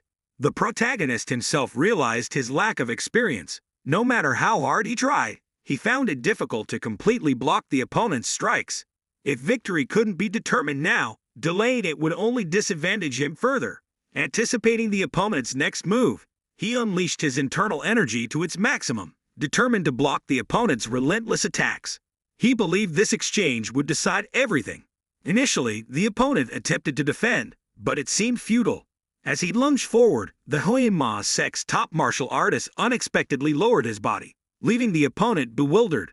How could he transition into a defensive stance so swiftly? The technique resembled those previously used by the protagonist, but its execution was altered instantly, making it difficult for the opponent to respond effectively. Realizing he needed to act quickly, the protagonist attempted to restrain his opponent, but just as he advanced, the opponent effortlessly evaded, leaving the protagonist off balance. In that moment of vulnerability, he was struck by the opponent's sword, throwing him off balance and causing him to fall backward. The outcome of the battle had reached its climax, and the crowd erupted in astonishment. This was the first time someone had defeated the head disciple, indicating the extraordinary level of the protagonist compared to the other martial artists. Lai Ho Min, knowing this technique most proficiently, belonged to Vu Tran Guyan, the head of the Ma sect. If anyone successfully mastered this technique, they would be considered a martial arts genius. Du Thuan took the initiative to pull out his card from his robe and handed it to the victor, signaling his attainment of the position of team leader from this moment forth in the third assessment. Thien Pham observed this with simplicity, wondering if merely receiving the card was enough, or if he had to demonstrate something more to earn it. Why could each person only obtain one card? Quickly, the second match began between the protagonist and the manager of the first team. Putting aside trivial thoughts, he focused on how to successfully acquire the card. Min Hyu looked at his opponent and felt that this guy was quite capable, not showing any fear. This was natural because the protagonist had overcome all obstacles, making everyone think he couldn't possibly surpass this round. However, putting this guy aside, Min Hyu was somewhat surprised to see him fall behind. He had initially thought that even the top-ranked candidate couldn't make it through, yet he slipped back. Truly unexpected. But one could only be lucky up to this point, Thien Pham thought. The opponent's determined look confirmed that he would crush the opponent. At a glance, he knew Thien Pham was using the Vu Dao technique. "I ask you to attack first," he said. He understood he had just stepped into the realm of the peak, and compared to the veteran, he still had much to learn. This made him realize that the opponent was underestimating him. In that case, he had to use all his strength. A decisive move to avoid prolonged battles. The attack surpassed Min Hyu's expectations, stunning him with its speed. The opponent's hand struck directly forward, causing him to recoil due to carelessness, losing his balance and stepping backward. The protagonist pressed on relentlessly, overwhelming his opponent. Min Hyu had to muster his sevenfold internal strength to fend off the blows. He realized this wasn't internal strength but external skill. Why did he think he could defeat this guy so easily? Feeling increasingly inferior, Min Hyu decided to give it his all. Thien Pham pushed back, recognized that his opponent's power was not yet perfect, so he was excited. 2 consecutive moves, the 4th and 6th sword of the 7 swords, were unleashed. Although he didn't need to use NANO, the protagonist could see the countless flaws in his opponent's techniques compared to the sword knowledge on the Thon Gok Thatch tablet. It was like child's play, easy to spot the weaknesses, But he didn't bother using the supreme martial arts of the celestial devil ancestor. Min-hyu, thinking he was about to win, was caught off guard. The protagonist had decided to use all his strength to end the match in the second move, using a basic technique to neutralize all of the opponent's attacks. Although lacking in lethality, this surprised other martial artists. Even the watching head disciples couldn't believe their eyes. Lai Ho Men found it hard to believe that a common technique within the Wu Dao method could break the seven swords technique of the That Ma Kiem. Min-hyu grimaced as he was intercepted by a child, calculating to use all his strength to knock down the protagonist. Lai Ho Men felt worried, wondering what the protagonist was thinking, employing such a deadly technique. He didn't have time to defend himself. He only managed to raise his hand in a futile attempt. This resulted in immediate internal injuries as energy invaded his body. NANO quickly began healing the internal organs, but just as he retaliated, the process was gradually underway. The opponent couldn't understand why his attack had no effect. Clearly, he must have suffered internal injuries. Yet why hadn't he been defeated? Panicked, Min-hyu, lost in thought, created a fatal opening. Although he tried to use his body to block, he was too slow. His right rib cage was immediately broken, causing him to cry out in agony and cough up blood. Everyone witnessing this scene was horrified. Min-hyu groaned in pain, trying to cling to his opponent, but he paid no attention and collapsed to the ground, only managing to curse the protagonist as a monster. Thus, the second match between the martial artist and the head disciple ended. Ultimately, Thien Pham emerged victorious. No one cheered. Instead, silence prevailed. No one dared to speak up. Hu Thien said something different in Lim's tone, feeling uneasy as that calm two's strength increased. Lai Ho Men understood that Thien Pham was a martial arts genius, on par with the sword demon who created the seven swords. He regretted conceding his dream of becoming the protagonist's master. Min-hyu's condition was severe, needing immediate treatment from Bok Trong-min. Preliminary examinations suggested 3 broken ribs, which wasn't surprising, given Thien Pham's previous feats. If the opponent had been aware, he would have been more cautious. The protagonist held the card in his hand, appearing pensive. Finally, his true strength had earned him the honor of being the second team leader. Looking at the martial artists, the head disciple silently vowed not to underestimate them. As long as they had talent and strong capabilities, they could surpass these foolish head disciples. The only concern was losing face if his disciple were defeated without realizing that the sect had created successors. Criticizing himself for hastily choosing martial artist number 18 as his opponent, he failed to recognize the genius who selected him for a remarkable battle. Due to much gossip and chatter, Lai Ho Men urged, "Hurry up. Let's finish the last battle so we can rest early." Bak Kai strode out confidently to greet the head grandmaster. Many head disciples whispered to each other, "If he loses again this time, he might lose the right to teach these kids." Below, the other martial artists, numbering up to 50, wondered if participant number 18 would create another miracle this time. His talent is unquestionable. I hope the head grandmaster takes him as his disciple. You're humble and respectful. Huyen Le, I'll teach you everything I know, he said with a smile. After exchanging greetings, both returned to their defensive stances. Ho Chin Truong emanated a powerful aura. Just a look in his eyes instilled fear. Bak Kai couldn't believe this was the same person who had spoken so casually with him earlier. Nevertheless, no matter what, he wouldn't regret dueling with him. Having finished his thoughts, he swiftly charged towards the head grandmaster to attack. First, Thien Pham meticulously replayed all of his actions to later incorporate them into his training. Regarding Thien Min's actions during the fight, he had already analyzed them all to prepare for potential clashes and apply theoretical knowledge and practice. He had devised several moves to counter the martial artist's techniques. Although this group was fast, with his experience, he could easily dodge all their attacks. Why couldn't Bak Kai touch his opponent's body? Quickly, lower your back foot, the head grandmaster instructed him. This confused the martial artist, who became distracted as he both attacked and received guidance from the head grandmaster. His foot touched the opponent's palm straight into Ho Chin Truong's stomach, then spun around on the pivot, causing him to notice. This made his opponent curious, quickly turning around. Bak Kai continued with more strikes, accompanied by a plethora of internal force. Other martial artists were astonished as someone had finally managed to hit the head grandmaster, though it didn't seem quite right. Bak Kai's foot had struck the master's sword, and only now did he show signs of pain due to carelessness. His body was pushed backward, his legs bleeding and throbbing so much he couldn't lift them. Unexpectedly, in that moment, the head grandmaster managed to unleash his sword energy. It was truly a supreme skill.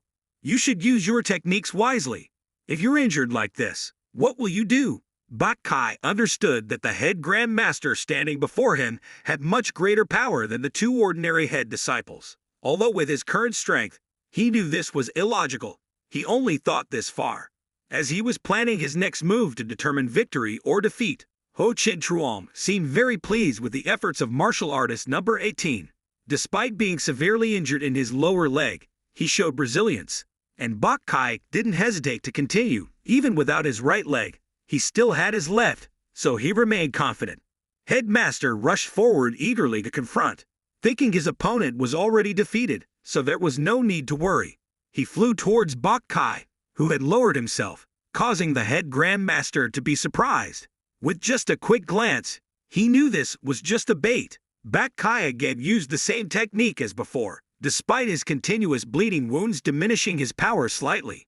This kid is quite capable. Unfortunately, he's still inexperienced. Oh well, this is the end, thought the head grandmaster. Ho Chin Truong, unsure of where it came from, was suddenly flung forward by the martial artist. Though not using sword energy, it was enough to knock him back, signaling the end of the match. It was regrettable for Bak Kai, with his talent, to face such a formidable opponent. Many observers understood that the number 1 and number 7 martial artists were monsters capable of defeating the two head disciples. Bak Kai, feeling breathless and coughing up blood, understood this. Though defeated, he was fortunate that the opponent spared him. The protagonist held the card in his hand, appearing pensive. Finally, his true strength had earned him the honor of being the second team leader. Looking at the martial artists, the head disciples silently vowed not to underestimate them. As long as they had talent and strong capabilities, they could surpass these foolish head disciples. The only concern was losing face if his disciple were defeated without realizing that the sect had created successors. Criticizing himself for hastily choosing martial artist number 18 as his opponent, he failed to recognize the genius who selected him for a remarkable battle. Due to much gossip and chatter, Lai Hong Min urged, "Hurry up, let's finish the last battle so we can rest early." Bak Kai strode out confidently to greet the head grandmaster. Many head disciples whispered to each other, "If he loses again this time, he might lose the right to teach these kids." Below, the other martial artists, numbering up to 50, wondered if participant number 18 would create another miracle this time. His talent is unquestionable. I hope the head grandmaster takes him as his disciple. You're humble and respectful. Huin Le, I'll teach you everything I know, he said with a smile. After exchanging greetings, both returned to their defensive stances. Ho Chin Truong emanated a powerful aura. Just a look at his eyes instilled fear. Bak Kai couldn't believe this was the same person who had spoken so casually with him earlier. Nevertheless, no matter what, he wouldn't regret dueling with him. Having finished his thoughts, he swiftly charged towards the head grandmaster to attack. First, Thien Pham meticulously replayed all of his actions to later incorporate them into his training. Regarding Thien Min's actions during the fight, he had already analyzed them all to prepare for potential clashes and apply theoretical knowledge in practice. He had devised several moves to counter the martial artist's techniques. Although this group was fast, with his experience, he could easily dodge all their attacks. Why couldn't Bak Kai touch his opponent's body? Quickly, lower your back foot, the head grandmaster instructed him. This confused the martial artist, who became distracted as he both attacked and received guidance from the head grandmaster. His foot touched the opponent's palm straight into Ho Chin Truong's stomach, then spun around on the pivot, causing him to notice. This made his opponent curious. Quickly turning around, Bak Kai continued with more strikes, accompanied by a plethora of internal force. Other martial artists were astonished as someone had finally managed to hit the head grandmaster, though it didn't seem quite right. Bak Kai's foot had struck the master's sword, and only now did he show signs of pain due to carelessness. His body was pushed backward, his legs bleeding and throbbing so much he couldn't lift them. Unexpectedly, in that moment, the head grandmaster managed to unleash his sword energy. It was truly a supreme skill. You should use your techniques wisely. If you're injured like this, what will you do? Bak Kai understood that the head grandmaster standing before him had much greater power than the two ordinary head disciples. Although with his current strength, he knew this was illogical. He only thought this far, as he was planning his next move to determine victory or defeat. Ho Chen Truong seemed very pleased with the efforts of martial artist number 18. Despite being severely injured in his lower leg, he showed resilience, and Bak Kai didn't hesitate to continue. Even without his right leg, he still had his left, so he remained confident. Headmaster rushed forward eagerly to confront, thinking his opponent was already defeated, so there was no need to worry. He flew towards Bak Kai, who had lowered himself, causing the head grandmaster to be surprised. With just a quick glance, he knew this was just a bait. Bak Kai again used the same technique as before, despite his continuous bleeding wounds diminishing his power slightly. This kid is quite capable. Unfortunately, he's still inexperienced. Oh well, this is the end, thought the head grandmaster. Ho Chen Truong, unsure of where it came from, was suddenly flung forward by the martial artist. Though not using sword energy, it was enough to knock him back, signaling the end of the match. It was regrettable for Bak Kai, with his talent, to face such a formidable opponent. Many observers understood that the number 1 and number 7 martial artists were monsters capable of defeating the two head disciples. Bak Kai, feeling breathless and coughing up blood, understood this. Though defeated, he was fortunate that the opponent spared him. As they left, Ko Vuong Kat approached, acknowledging his earlier hesitation, but emphasizing the need to recruit other martial artists as lieutenants for 7th Young Master. While they had won the title of martial arts leader, concerns about the future lingered. Thien Fei Pham understood the significance of the title and its potential hidden intentions. Ko Vuong Kat reminded them that compared to the established sects, their power was still budding. Assuming the role of lieutenants was a responsibility they couldn't overlook.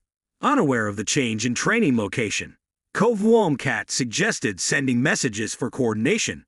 Upon learning that 7th Young Master trained elsewhere, he expressed surprise, but determined to join him there swiftly. With the conclusion of the discussion, he returned to his usual training spot. Currently, the protagonist had reached the pinnacle of inner strength, with 60 years of experience in adjusting sword and knife energies. Grateful for the success achieved, he silently thanked NANO for its contribution. NANO readily agreed, prioritizing the owner's efforts over its own appearance. Quickly show me the playback of Bak Kai's recent decisive battle, he commanded. NANO promptly initiated the reality enhancement mode to replay the fight. As it looped through, he stopped at the moment where Bak Kai took a hit. Zoom in on the image, focusing on the areas 7th Guild Master wants to see, he instructed.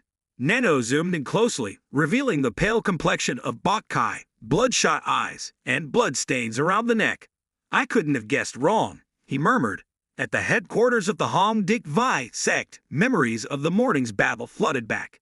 The sheer power displayed by this individual far surpassed that of ordinary martial artists. It seemed like he had also reached the pinnacle of mastery. If he relied solely on the 7-demon sword, he might not be a match, though his martial arts weren't as formidable as sword techniques. The 7th martial artist's use of wind techniques was incredible. Even after only 4 hours, he seemed to grasp the essence of the 7-demon sword. He firmly believed that the little leader of the knife demon sect was no less powerful than the others. That's enough. We should stop here, Thien Hu Thien said softly, expressing gratitude tinged with regret. Then Hong Dik Vi also removed his martial arts badge. From now on, you have the authority to recruit members. I hope to hear good news in the future. It turned out that the 7th martial artist hadn't fully displayed his abilities in the morning, perhaps intentionally hiding his strength. Who should I challenge next? He pondered. Meanwhile, Bak Kai was enjoying his meal alone in the cafeteria when Thien Kong Van approached. The leader of the Sword Demon sect was pleased with the performance of the 18th martial artist. However, mentioning this seemed to anger Bak Kai. Can't you see I'm eating? He snapped.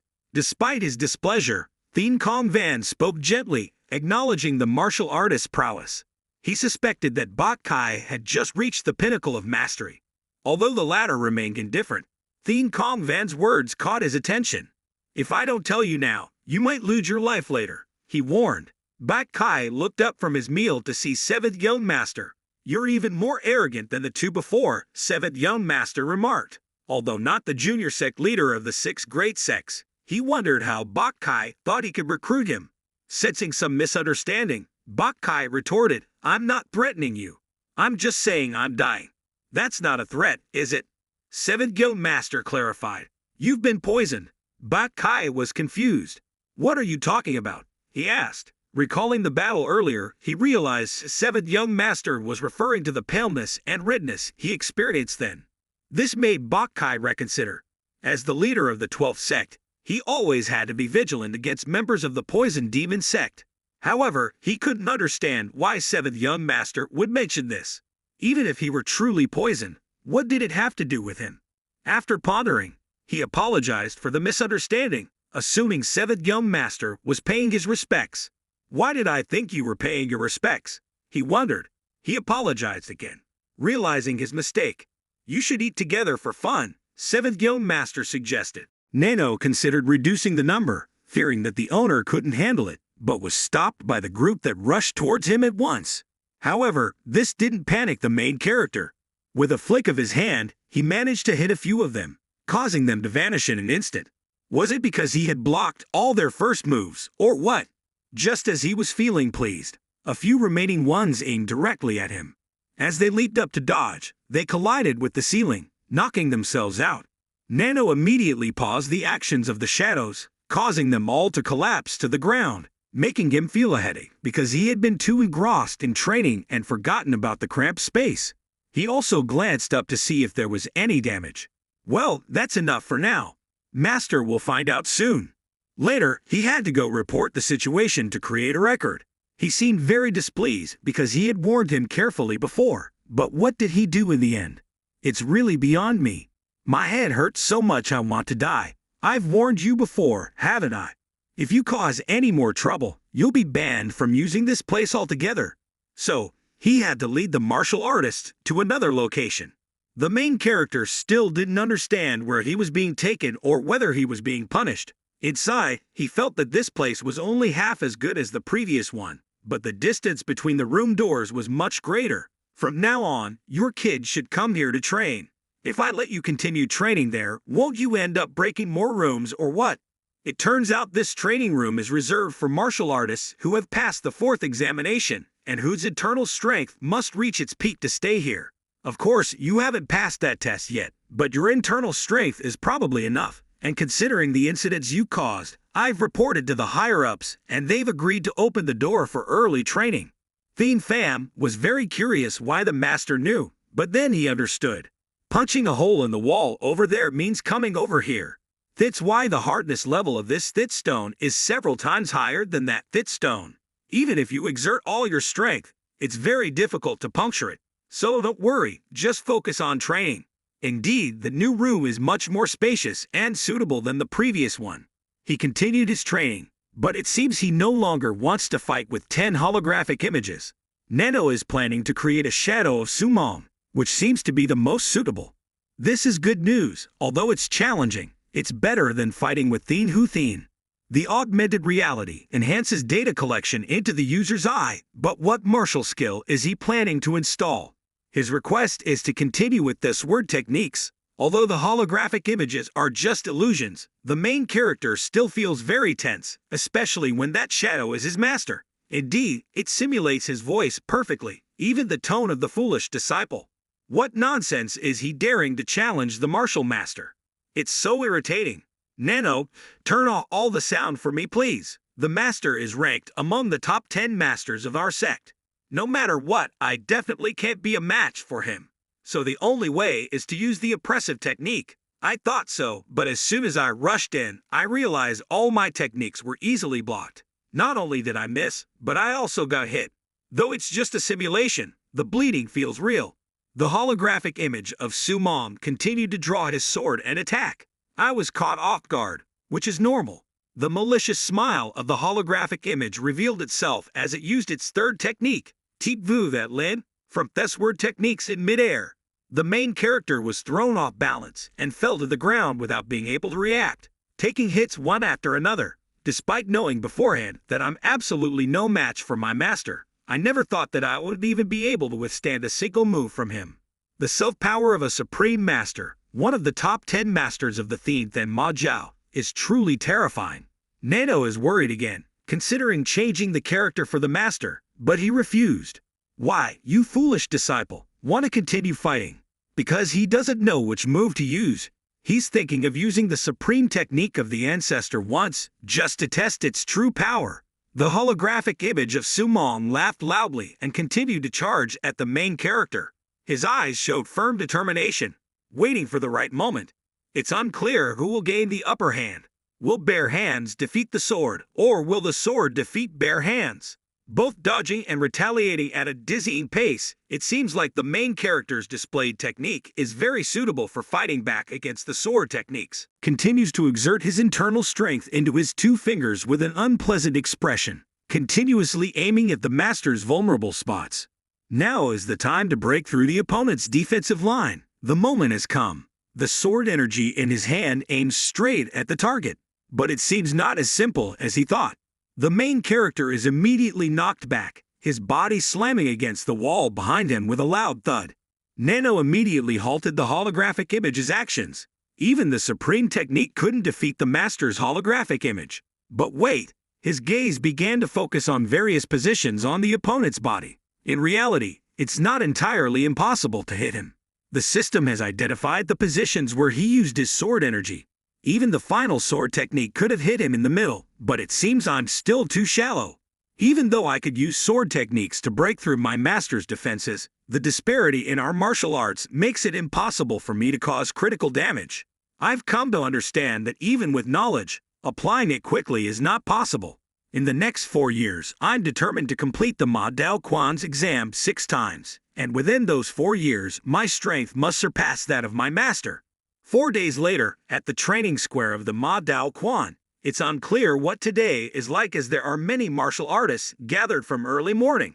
Teen Pham feels discouraged because yesterday he couldn't even fight back against 10 holographic images of Huthin. The head instructor loudly inquired about the disciples' rest days. Ma disciples are still in unison in their response. Now I will explain the content of the third exam and distribute the Ma Long Dan. In this exam, 12 people will come together to create a sword formation. The discussion started lively indeed, as Fa Lem said. The condition for these 12 people to create the sword formation is that they must possess the standard martial arts of the Nat Lu lineage. As Lai Ho Men slammed the table, revealing the basic martial arts manual, also known as the Seven Devils Sword Technique, the head instructor continued, stating that if they absorb the Ma Long Dan today and practice the Seven Devils Sword Technique incessantly, they may achieve the standard martial arts of the Nat Lu lineage. Teen Pham, these words don't hold much significance. You can start today. From now until the third exam, within 4 weeks, once the teams successfully construct the sword formation, each team must defeat a martial arts head instructor standing before them, the head instructor announced. The intention is to overcome by defeating one of the martial arts head instructors at the Ma Dao Quan. Many martial artists feel challenged as fighting against supreme masters is quite difficult. Though Pham has heard Lim Fa talk about this, the selection of team members wasn't mentioned. This exam will be different from the previous ones. Each martial artist will have the freedom to act, and you can form your own team. The head instructor explained the process of selecting team leaders and provided martial arts manuals and the Ma Long Dan to everyone.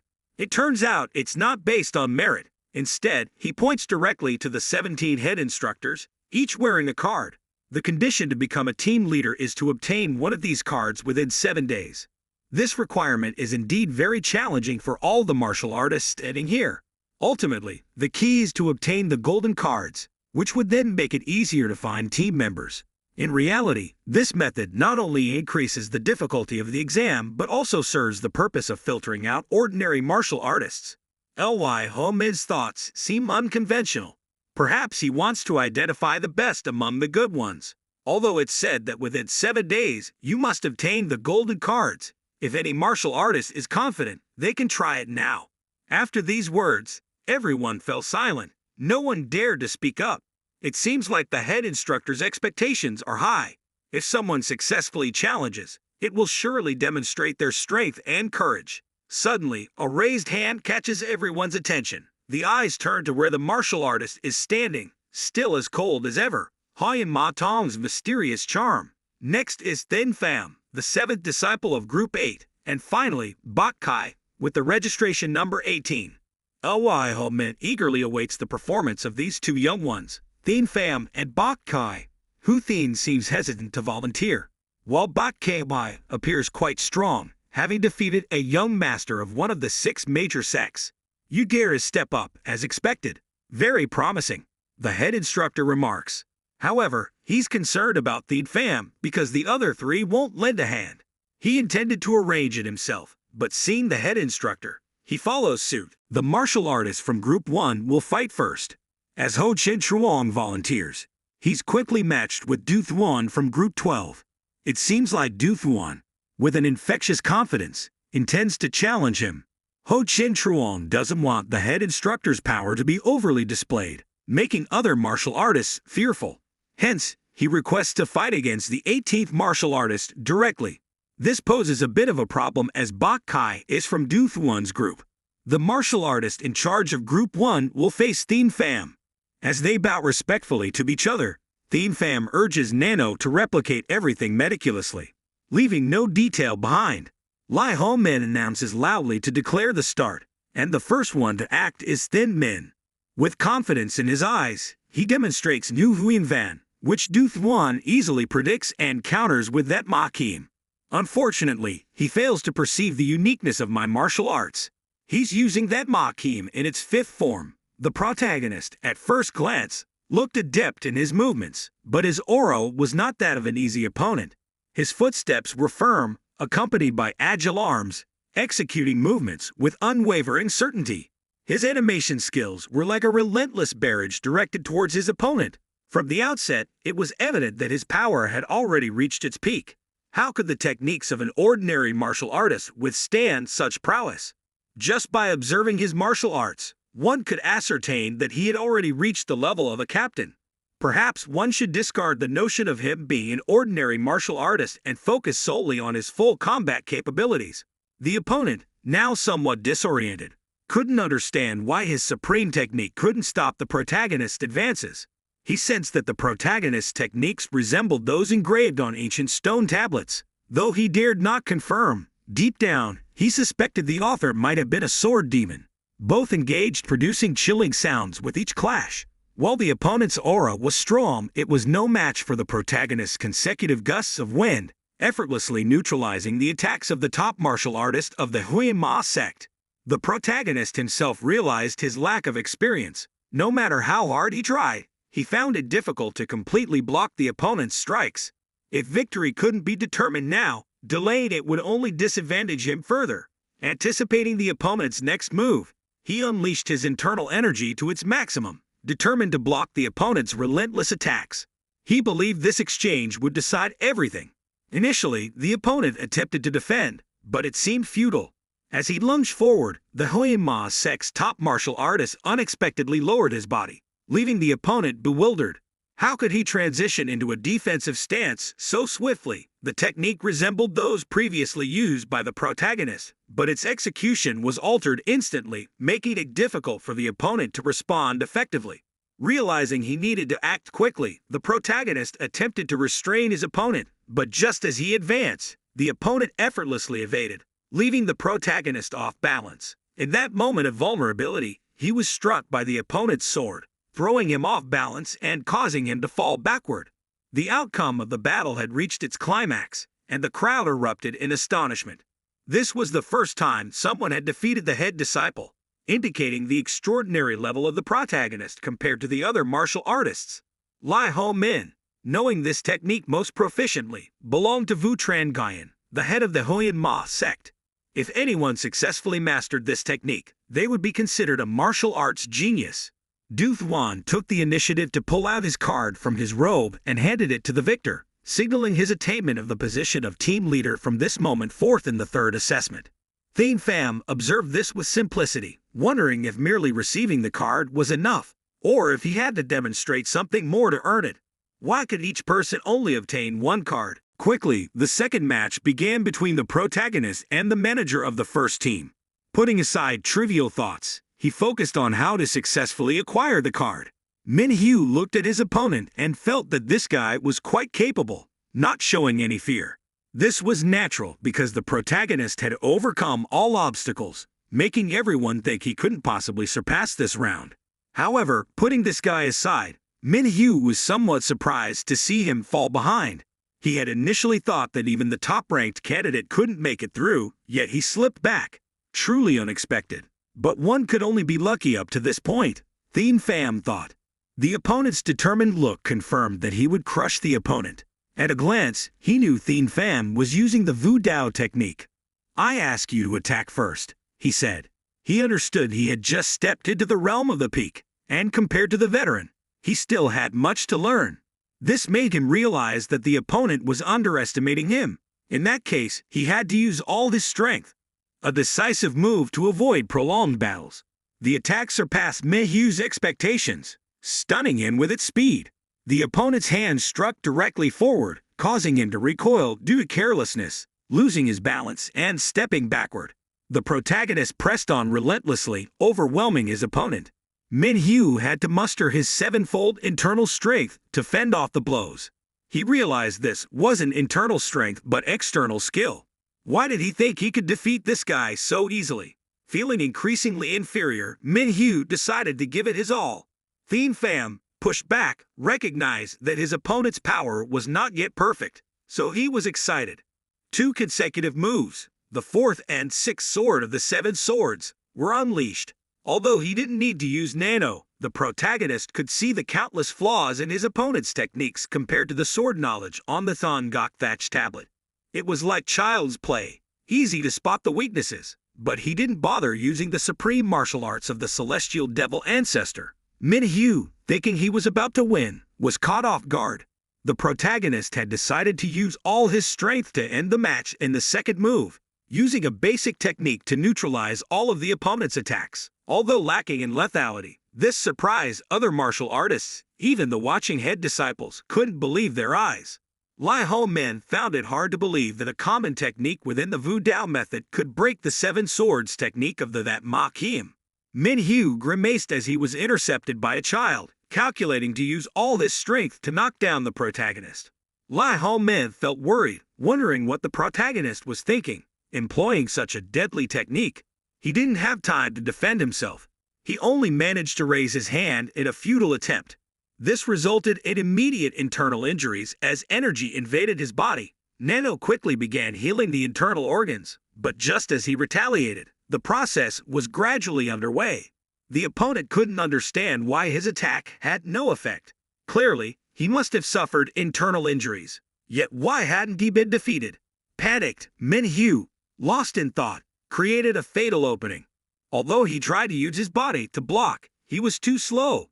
His right rib cage was immediately broken, causing him to cry out in agony and cough up blood. Everyone witnessing this scene was horrified. Min-hyu groaned in pain, trying to cling to his opponent, but he paid no attention and collapsed to the ground, only managing to curse the protagonist as a monster. Thus, the second match between the martial artist and the head disciple ended. Ultimately, Thien Pham emerged victorious. No one cheered. Instead, silence prevailed. No one dared to speak up. Hu Thien said something different in Lim's tone, feeling uneasy as that calm two's strength increased. Lai Ho Men understood that Thien Pham was a martial arts genius, on par with the sword demon who created the 7 swords. He regretted conceding his dream of becoming the protagonist's master. Min-hyu's condition was severe, needing immediate treatment from Bok Trong Min. Preliminary examination suggested 3 broken ribs, which wasn't surprising, given Thien Pham's previous feats. If the opponent had been aware, he would have been more cautious. The protagonist held the card in his hand, appearing pensive. Finally, his true strength had earned him the honor of being the second team leader. Looking at the martial artists, the head disciple silently vowed not to underestimate them. As long as they had talent and strong capabilities, they could surpass these foolish head disciples. The only concern was losing face if his disciple were defeated without realizing that the sect had created successors. Criticizing himself for hastily choosing martial artist number 18 as his opponent, He failed to recognize the genius who selected him for a remarkable battle. Due to much gossip and chatter, Lai Hong Men urged, "Hurry up! Let's finish the last battle so we can rest early." Bak Kai strode out confidently to greet the head grandmaster. Many head disciples whispered to each other, "If he loses again this time, he might lose the right to teach these kids." Below, the other martial artists, numbering up to 50, wondered if participant number 18 would create another miracle this time. His talent is unquestionable. I hope the head grandmaster takes him as his disciple. You're humble and respectful. Huyen Le, I'll teach you everything I know, he said with a smile. After exchanging greetings, both returned to their defensive stances. Ho Chin Truong emanated a powerful aura. Just a look in his eyes instilled fear. Bak Kai couldn't believe this was the same person who had spoken so casually with him earlier. Nevertheless, no matter what, he wouldn't regret dueling with him. Having finished his thoughts, he swiftly charged towards the head grandmaster to attack. First, Thien Pham meticulously replayed all of his actions to later incorporate them into his training. Regarding Thien Min's actions during the fight, he had already analyzed them all to prepare for potential clashes and apply theoretical knowledge and practice. He had devised several moves to counter the martial artist's techniques. Although this group was fast, with his experience, he could easily dodge all their attacks. Why couldn't Bak Kai touch his opponent's body? "Quickly, lower your back foot," the head grandmaster instructed him. This confused the martial artist, who became distracted as he both attacked and received guidance from the head grandmaster. His foot touched the opponent's palm straight into Ho Chin Truong's stomach, then spun around on the pivot, causing him to notice. This made his opponent curious, quickly turning around. Bak Kai continued with more strikes, accompanied by a plethora of internal force. Other martial artists were astonished as someone had finally managed to hit the head grandmaster, though it didn't seem quite right. Bak Kai's foot had struck the master's sword, and only now did he show signs of pain due to carelessness. His body was pushed backward, his legs bleeding and throbbing so much he couldn't lift them. Unexpectedly, in that moment, the head grandmaster managed to unleash his sword energy. It was truly a supreme skill. You should use your techniques wisely. If you're injured like this, what will you do? Bak Kai understood that the head grandmaster standing before him had much greater power than the two ordinary head disciples. Although with his current strength, he knew this was illogical. He only thought this far.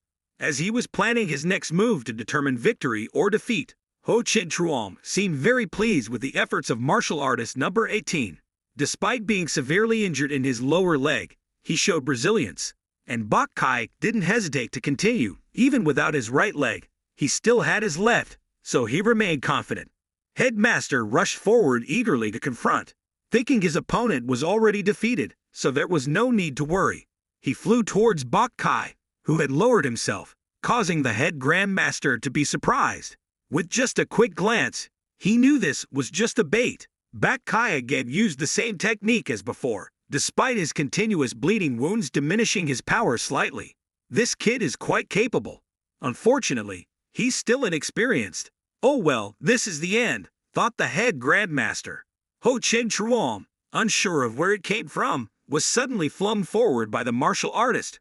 Though not using sword energy, it was enough to knock him back, signaling the end of the match. It was regrettable for Bak Kai, with his talent, to face such a formidable opponent. Many observers understood that the number 1 and number 7 martial artists were monsters capable of defeating the two head disciples. Bak Kai, feeling breathless and coughing up blood, understood this. Though defeated, he was fortunate that the opponent spared him. The protagonist held the card in his hand, appearing pensive. Finally, his true strength had earned him the honor of being the second team leader. Looking at the martial artists, the head disciples silently vowed not to underestimate them. As long as they had talent and strong capabilities, they could surpass these foolish head disciples. The only concern was losing face if his disciple were defeated without realizing that the sect had created successors. Criticizing himself for hastily choosing martial artist number 18 as his opponent, he failed to recognize the genius who selected him for a remarkable battle. Due to much gossip and chatter, Lai Hong Men urged, "Hurry up, let's finish the last battle so we can rest early." Bak Kai strode out confidently to greet the head grandmaster. Many head disciples whispered to each other, "If he loses again this time, he might lose the right to teach these kids. Below, the other martial artists, numbering up to 50, wondered if participant number 18 would create another miracle this time. His talent is unquestionable. I hope the head grandmaster takes him as his disciple. You're humble and respectful. Huinle, I'll teach you everything I know, he said with a smile. After exchanging greetings, both returned to their defensive stances. Ho Chin Truong emanated a powerful aura. Just a look at his eyes instilled fear. Bak Kai couldn't believe this was the same person who had spoken so casually with him earlier. Nevertheless, no matter what, he wouldn't regret dueling with him. Having finished his thoughts, he swiftly charged towards the head grandmaster to attack. First, Thien Pham meticulously replayed all of his actions to later incorporate them into his training. Regarding Thien Min's actions during the fight, he had already analyzed them all to prepare for potential clashes and apply theoretical knowledge in practice. He had devised several moves to counter the martial artist's techniques. Although this group was fast, with his experience, he could easily dodge all their attacks. Why couldn't Bak Kai touch his opponent's body? Quickly, lower your back foot, the head grandmaster instructed him. This confused the martial artist, who became distracted as he both attacked and received guidance from the head grandmaster. His foot touched the opponent's palm straight into Ho Chin Truong's stomach, then spun around on the pivot, causing him to notice. This made his opponent curious. Quickly turning around, Bak Kai continued with more strikes, accompanied by a plethora of internal force. Other martial artists were astonished as someone had finally managed to hit the head grandmaster, though it didn't seem quite right. Bak Kai's foot had struck the master's sword, and only now did he show signs of pain due to carelessness. His body was pushed backward, his legs bleeding and throbbing so much he couldn't lift them. Unexpectedly, in that moment, the head grandmaster managed to unleash his sword energy. It was truly a supreme skill. You should use your techniques wisely. If you're injured like this, what will you do? Bak Kai understood that the head grandmaster standing before him had much greater power than the two ordinary head disciples. Although with his current strength, he knew this was illogical. He only thought this far, as he was planning his next move to determine victory or defeat. Ho Chin Truong seemed very pleased with the efforts of martial artist number 18. Despite being severely injured in his lower leg, he showed resilience, and Bak Kai didn't hesitate to continue. Even without his right leg, he still had his left, so he remained confident. Headmaster rushed forward eagerly to confront, thinking his opponent was already defeated, so there was no need to worry. He flew towards Bak Kai, who had lowered himself, causing the head grandmaster to be surprised.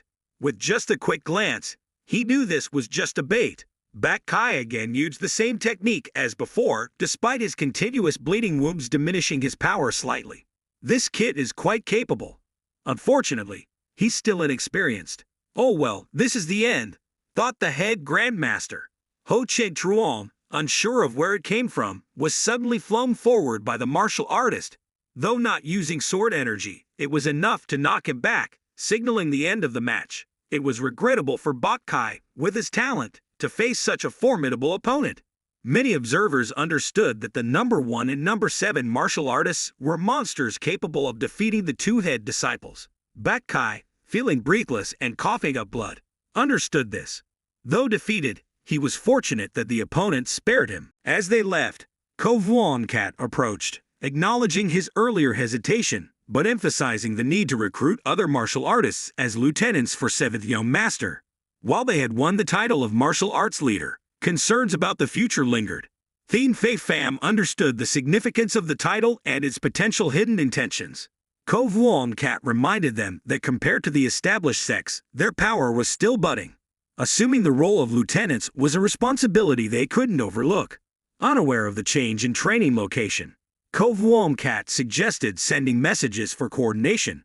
Upon learning that 7th Young Master trained elsewhere, he expressed surprise, but determined to join him there swiftly. With the conclusion of the discussion, he returned to his usual training spot. Currently, the protagonist had reached the pinnacle of inner strength, with 60 years of experience in adjusting sword and knife energies. Grateful for the success achieved, he silently thanked NANO for its contribution.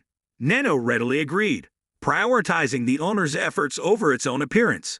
Quickly show me the playback of Bak Kai's recent decisive battle, he commanded. NANO promptly initiated the reality enhancement mode to replay the fight. As it looped through, he stopped at the moment where Bok Kai took a hit. Zoom in on the image, focusing on the areas 7th Guild Master wants to see, he instructed. NANO zoomed in closely, revealing the pale complexion of Bok Kai, bloodshot eyes, and bloodstains around the neck. I couldn't have guessed wrong, he murmured. At the headquarters of the Hong Dik Vi sect, memories of the morning's battle flooded back. The sheer power displayed by this individual far surpassed that of ordinary martial artists. It seemed like he had also reached the pinnacle of mastery. If he relied solely on the 7-demon sword, he might not be a match, though his martial arts weren't as formidable as sword techniques. The 7th martial artist's use of wind techniques was incredible. Even after only 4 hours, he seemed to grasp the essence of the 7-demon sword. He firmly believed that the little leader of the Knife Demon sect was no less powerful than the others. That's enough. We should stop here. Thien Hu Thien said softly, expressing gratitude tinged with regret. Then Hong Dik Vi also removed his martial arts badge. From now on, you have the authority to recruit members. I hope to hear good news in the future. It turned out that the 7th martial artist hadn't fully displayed his abilities in the morning, perhaps intentionally hiding his strength. Who should I challenge next? He pondered. Meanwhile, Bok Kai was enjoying his meal alone in the cafeteria when Thien Kong Van approached. The leader of the Sword Demon sect was pleased with the performance of the 18th martial artist. However, mentioning this seemed to anger Bok Kai. Can't you see I'm eating? He snapped. Despite his displeasure, Thien Kong Van spoke gently, acknowledging the martial artist's prowess. He suspected that Bok Kai had just reached the pinnacle of mastery. Although the latter remained indifferent, Thien Kong Van's words caught his attention. If I don't tell you now, you might lose your life later, he warned. Bok Kai looked up from his meal to see 7th Guild Master. You're even more arrogant than the two before, 7th Guild Master remarked. Although not the junior sect leader of the 6 great sects, he wondered how Bok Kai thought he could recruit him. Sensing some misunderstanding, Bok Kai retorted, I'm not threatening you. I'm just saying I'm dying. That's not a threat, is it? 7th Guild Master clarified. You've been poisoned. Bok Kai was confused. What are you talking about? He asked. Recalling the battle earlier, he realized 7th Guild Master was referring to the paleness and redness he experienced then. This made Bok Kai reconsider. As the leader of the 12th sect, he always had to be vigilant against members of the Poison Demon sect. However, he couldn't understand why 7th Guild Master would mention this. Even if he were truly poisoned, what did it have to do with him? After pondering, he apologized for the misunderstanding, assuming 7th Guild Master was paying his respects. Why did I think you were paying your respects? He wondered. He apologized again, realizing his mistake. You should eat together for fun, 7th Guild Master suggested. His mistake. You should eat together for fun, 7th Guild Master suggested. But the protagonist ignored and went straight to the point. Brother, can you check this person? I suspect he's been poisoned. Upon hearing the word poison, the doctor turned back in surprise, and all three went to the office to examine Bok Trong-min. He took out something and instructed Bok Kai to inhale it all. Inhale deeply through your mouth, my good boy, the doctor said. Following the physician's instructions, after a few breaths, he felt very uncomfortable because the smell of the substance had caused numerous basic reactions. The first thing was nausea, and he vomited all over the floor. Bok Trong-min was certain that if this was the case, he was definitely poisoned. Knowing that the martial arts technique couldn't find the cause, the doctor stated the reason. Because this type of poison resides in the bloodstream, it's challenging to detect. It accumulates in the stomach and lungs, gradually spreading and causing death. This poison can be added to food to accumulate or crushed into powder and burnt into a candle while the victim sleeps. Since the amount of poison used is minimal, it's difficult to detect when inhaled during sleep. Remember to think about who could have done this. Bok Kai immediately remembered the first time he entered the dormitory. There was a little attention as he fought with Thin Truong Thien. His henchman appeared very angry but couldn't do anything. On top of that, he even declared he wasn't afraid of anyone. This made the little head of the toxic devil sect uncomfortable. He had warned himself to use poison. The longer it stayed, the more terrifying its revenge would be. Now understanding the origin, Bok Kai resented and blamed Thin Truong Thien as despicable. Bok Trong Wai found a way to neutralize it. But Thien Pham mentioned the red spots on his neck, which would have happened when he was hit in the chest during practice, right? Because that would stimulate the lungs, causing the symptoms of poisoning to appear momentarily.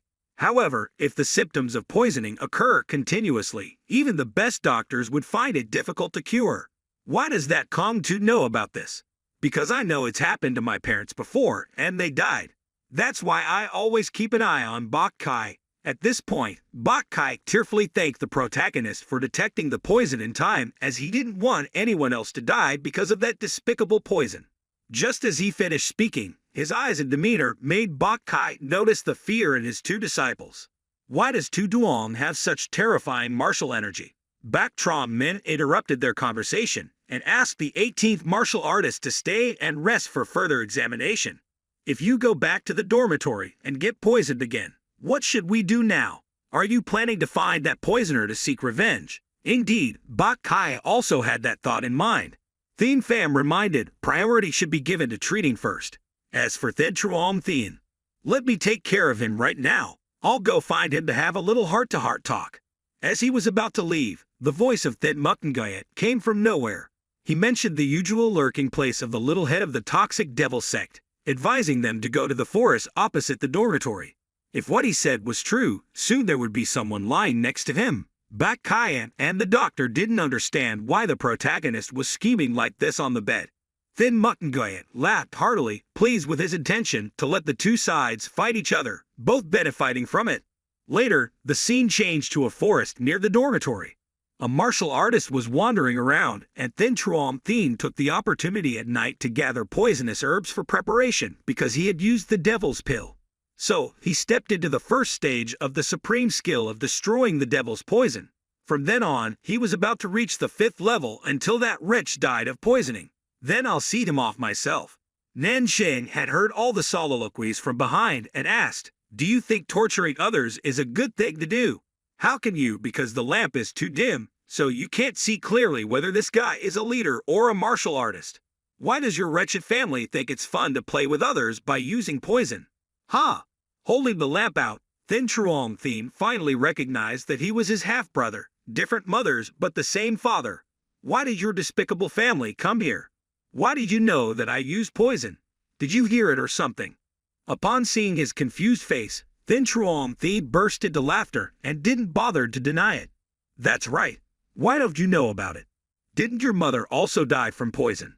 Just as I was saying that, he immediately took a punch to the face, causing his lips and teeth to be all over the place. He shouldn't have brought up Thien Pham's parents. Perhaps he wouldn't have received such treatment. Before he could finish speaking, Thien Pham rushed like lightning. A punch hit Thien Truong Thien's face so quickly that he couldn't react or feel anything. This showed that the pain of losing his only loved one was too great for the protagonist. The little head of the toxic devil sect was thrown far away, rolling like a ball. His face was twisted to one side, looking quite ridiculous. Perhaps he still didn't understand what he had done to deserve such treatment. Thien Truong Thien lost his spirit due to being beaten too severely. In the quiet night, his groans grew louder and louder. A trickle of blood flowed from his nose, looking terrifying. He sat up exhaustedly, groaning with each breath, wondering, so what exactly happened? Nan Shin continued to stride slowly, step by step. Don't be afraid. Now it truly begins. Although very worried, he comforted himself. My life is still preserved because the rule in the devil's sect is that if you kill someone in the sect, you'll be immediately expelled.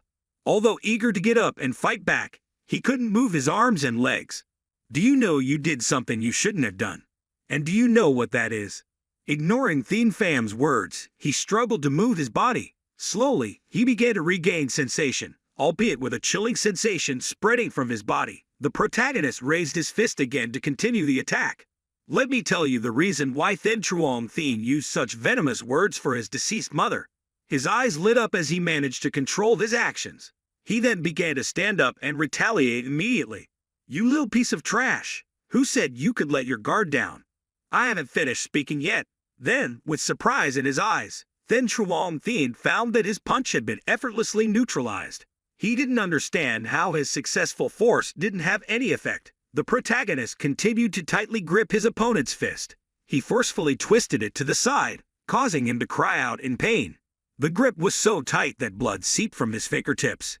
Then Truong Thien, fearing that Thien Pham had sinister intentions, quickly recoiled his hand. He brought it up in front of the protagonist's face, emitting a mixture of smoke and toxins. This forced him to step back without stopping. Then Truong Thien continued to pursue him, gaining the upper hand and continued to spray poison on the protagonist's body. He groaned softly as the poison took effect. His face became contorted in an instant. Indeed, he had fallen victim to his opponent's poisonous technique. When reaching the 4th level of the 3-poison demon technique, the body could contain 7 types of toxins. Among them, the most lethal was the poison of death. Before learning this, the toxic devil sect had warned against using it because its only effect was death. However, Thien Pham didn't scream in agony anymore. He also gradually stood up. The corroded marks on his face had recovered.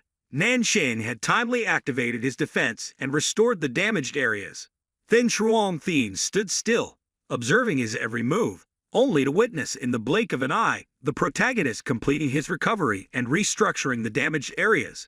He muttered in disbelief, unable to comprehend the situation. How could the poison be neutralized? But his skin regenerated so quickly. This was absolutely impossible. Even the most supreme master couldn't bear it. Just thinking about it was terrifying enough. He collapsed in fear, sitting down, staring straight at Thien Pham's face. He began to show disdain, confused by the fact that his opponent was a poisonous monster renowned for using toxins. Why couldn't he use them? Tian gradually advanced towards him, continuously speaking up. No matter what, I'm determined not to forgive you and your tribe for using poison. Meanwhile, the protagonist continued to deliver numerous physical blows, kicking and punching relentlessly until the young master of the poisonous sect had no strength left to resist. His mouth was now unable to form coherent pleas. He was just groaning and begging for mercy. Tian Pham seemed indifferent to his opponent's pleas, ignoring his cries for mercy and continuing his onslaught relentlessly, making the young master of the poisonous sect wail in pain as blood splattered around him. Though his words were unclear, they seemed to be begging for his life. Now, Tian Pham began to respond, using words. "Are you begging for your life?" he asked. "Is your intention to beg for mercy? Isn't it you who caused my mother's death in agony? So who will plead for my mother?" Truong Thien's heart began to beat faster. He understood that there was no chance left because he was too helpless. He considered shouting loudly to signal to the sect leaders to find an acupoint for Tian Pham to render him speechless. But all he managed were a few muffled pleas. "Are you planning to call for help?" Tian Pham sneered. "Do you hear me? Don't think I'll let you off that easily. This is the hand that sprayed poison on my face, right? Well, let's see if you can speak after this," he said, striking him hard again, causing him to groan incessantly. Tian Pham continued to mercilessly torture his opponent, treating him like a punching bag. "Yeah, keep moaning," he said, his hand now completely mangled and looking repulsive.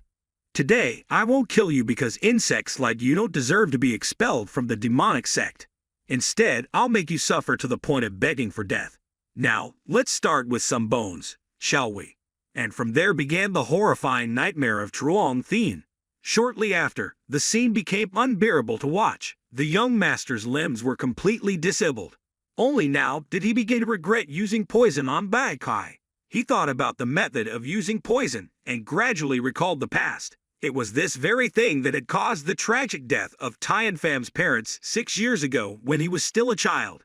Truong Thien had the opportunity to come into contact with this poison back then. He diligently read books in his mother's shop. Nothing would have happened if he hadn't witnessed a stranger receiving poison from his mother. If he hadn't learned martial arts, he probably wouldn't have paid attention, but his mother started questioning him about how to use it. If that hadn't happened, he would never have known what he intended to use it for. The other person just muttered a few incomprehensible words before leaving, but his mother paid very close attention. Then Truong Thien's eyes and smile revealed something very mysterious.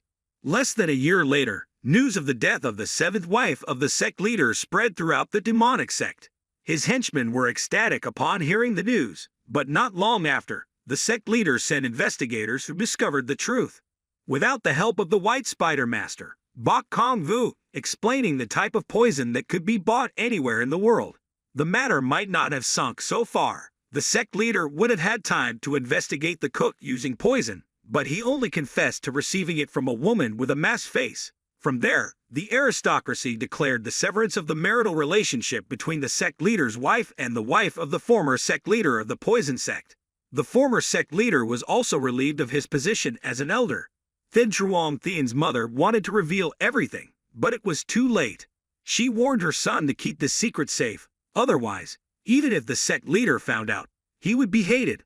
Over time, burdened by guilt, she passed away in that state. Truong Thien only wanted to reveal the whole truth, but had no other choice. Because of his promise to his mother, and also because of his future position as the sect leader, he remained silent, blaming everything on the mysterious woman who had harmed the flower wife.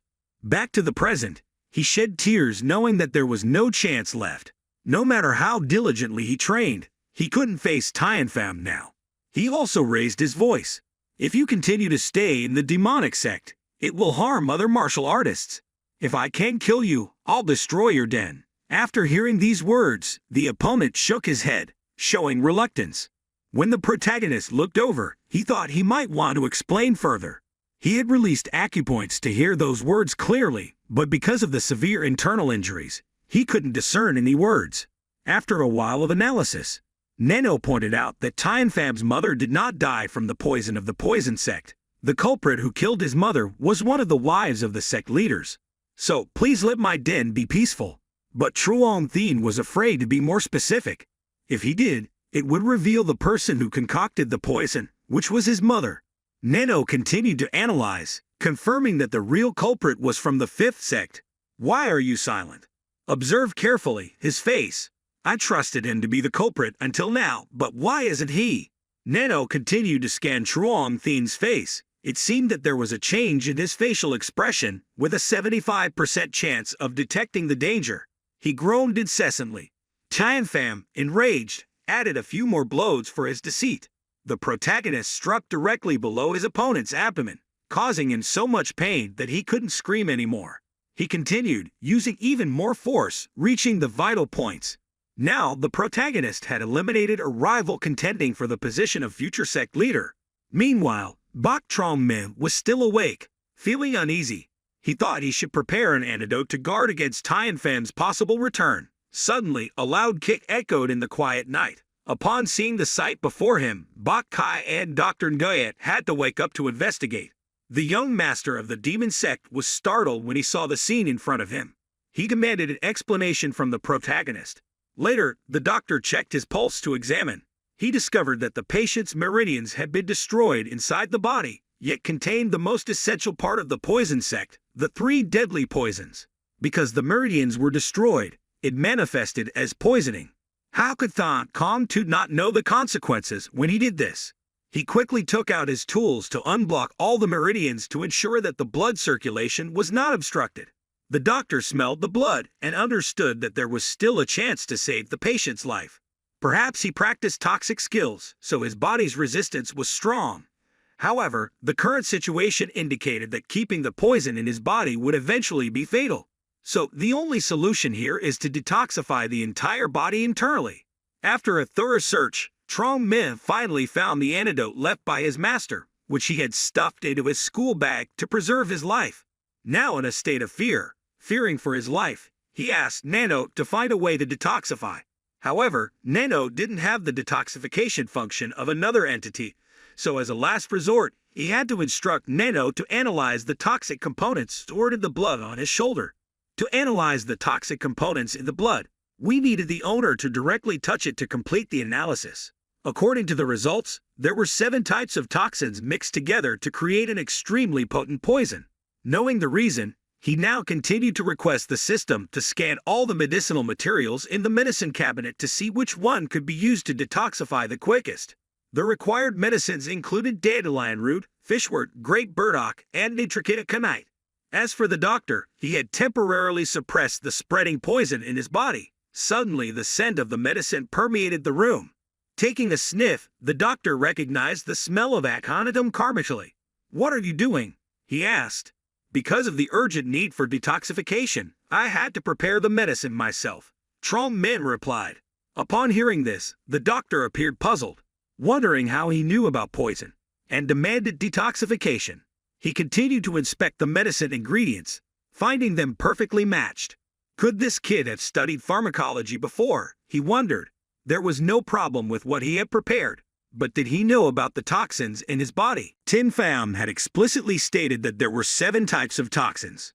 Despite his doubts, the doctor agreed to use it. After the medicine was prepared and Truong Thien was being treated, he had done everything he could to prevent the poison from spreading. Perhaps acupuncture was needed a few more times. The medicine he prepared was very accurate, but next time, he needed an explanation beforehand. Did he really destroy its balance, or was it just a rumor?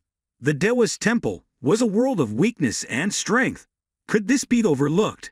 Tin Pham thanked him for his concern, but he knew better. However, no matter what, he was still a child who had become cold and cruel because of the power struggle. If he had made up his mind like that, there was nothing more to say. He just hoped that in the future, whatever he did, he would consider the consequences beforehand. Without real power, it was better to live wisely. Everything had to leave oneself a way out.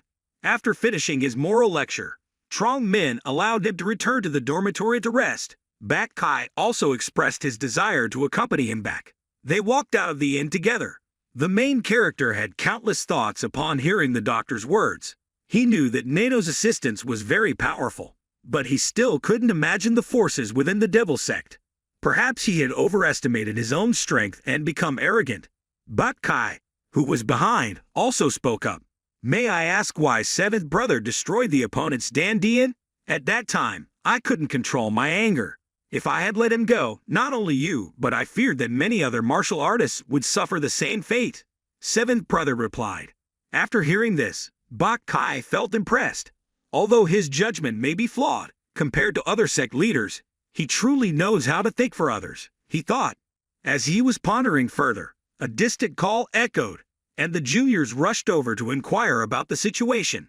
Concerned for their leader, Bak Kai took the initiative to go elsewhere and stood watching the group of the main character. He can command such loyalty. He truly possesses leadership skills, he lamented. Feeling melancholic, he decided to return to the dormitory. However, before leaving, he sought permission. Weren't you about to say something to me just now? The main character asked. It's nothing. Don't worry about it, Bak Kai replied, brushing it off. The seniors reminded everyone to return to the dormitory, or they would violate the rules of the devil sect. Tin Pham recounted the situation to the group about the previous incident. While True King Cat understood the leader's resentment, he also advised against excessive actions. Even within the devil sect, the 6 great sects had no right to intervene. They all promised to train diligently to be useful to their leader in the future. This matter was significant, as they would undoubtedly become enemies of the devil sect. Therefore, they needed to prepare everything to guard against it. Ho Bong shared the same concerns, fearing the sect leader would escalate things. The main character understood that destroying the Dandian was no different from taking someone's life in the martial arts world. But he had already made a mistake. Unsure of what to do next, time passed until the next morning when the elders summoned him to lie home in his office. The most worrying issue finally came. After receiving permission, Tin Pham entered the martial arts hall alone. However, unlike usual, the person above didn't bother to respond. Instead, the sound of writing echoed in the incredibly silent atmosphere. Feeling helpless, he waited patiently for the sect leader to glance over a few times before continuing to write. The feeling now was like an invisible thread dividing them. No longer were there harsh words or bullying, just an eerie calmness that was almost terrifying. After a while, it seemed like his work was done. Thanks to you, I have to write a bunch of explanations, he said. So don't be sad if I don't respond to your greetings. With that said, he motioned for the martial artists to find a place to sit and talk. First of all, we need to settle the matter at hand. I'll say this as the sect leader of the devil sect. The act of destroying someone else's Dandian, tantamount to depriving them of their second life, was an unprecedented foolish act throughout history. If we don't handle this well, it's hard to avoid someone repeating it again. The main character remained silent, listening to the punishment about to be decided as the sect leader of the devil sect. I will revoke the victory you obtained in the 3rd trial and impose a 5-day repentance sentence in the forbidden area, the sect leader announced calmly. The main character looked visibly curious. He had expected a much harsher punishment. It seemed the devil sect's regulations only expelled martial artists in cases of failure in trials or homicide. Thien Pham had been so worried he couldn't sleep all night over this matter. If you had known the consequences of your actions, perhaps you wouldn't have acted so recklessly, right? The sect leader remarked. Understanding the difficulty of revoking the victory, the time spent imprisoned would end up with only 1 day left after outdoor time. Who knew how much longer Jiao Dao would keep that thing by his side? While Lai Homen remained stern, he temporarily showed leniency by giving seventh brother a chance to start anew. As the matter transitioned from public affairs to personal ones, the sect leader exerted some internal energy to impose a formidable presence. Thien Pham flinched, never having felt such intense pressure before. With his current level, it was hard to judge the sect leader's true strength. Now I won't speak as the sect leader anymore but as an elder in the devil sect, the sect leader declared, shifting the tone. Your previous actions, seventh brother, weren't meant as a threat but rather to create a private space where sensitive matters could be discussed. Right now, you and I can converse freely without fear of eavesdropping. I initially thought you would be the one to lead great endeavors, but I didn't expect such impulsive actions. Thien Pham began to apologize, but the sect leader waved it off. What's with all the apologies? Why do you always apologize whenever something happens? He asked, somewhat exasperated. This situation may be too difficult for you to handle. If you cause trouble, but lack the ability to clean up after yourself, then it's useless. Lai Homen thinks if you knew that the devil sect was implicated in your mother's death, why didn't you just take out Truong Thien? Why keep him alive? If something happens later, you'll be helpless. The consequences of such reckless actions often lead to death or severe injury. This is essentially digging your own grave. Instead of focusing on one tree, consider the entire forest. Put aside childish hatred and anger and look at the bigger picture. Combining the words of the doctor and the sect leader, Thien Pham felt inexperienced and immature. The sect leader then inquired about his purpose in joining the devil sect. After pondering for a while, the main character replied, I came here to become stronger than anyone else in the sect, to channel my hatred and resentment towards my upbringing into motivation for improvement. Do you understand? Right now, I'm also one of the minor sect leaders. Do you want to let your feelings of hatred and anger cloud your judgment in the final battle for the sect leader position? The elder fire marshal hinted to Thien Pham that allowing emotions to dominate reason would ruin everything. Thien Pham muttered to himself that he understood the sect leader's good intentions completely.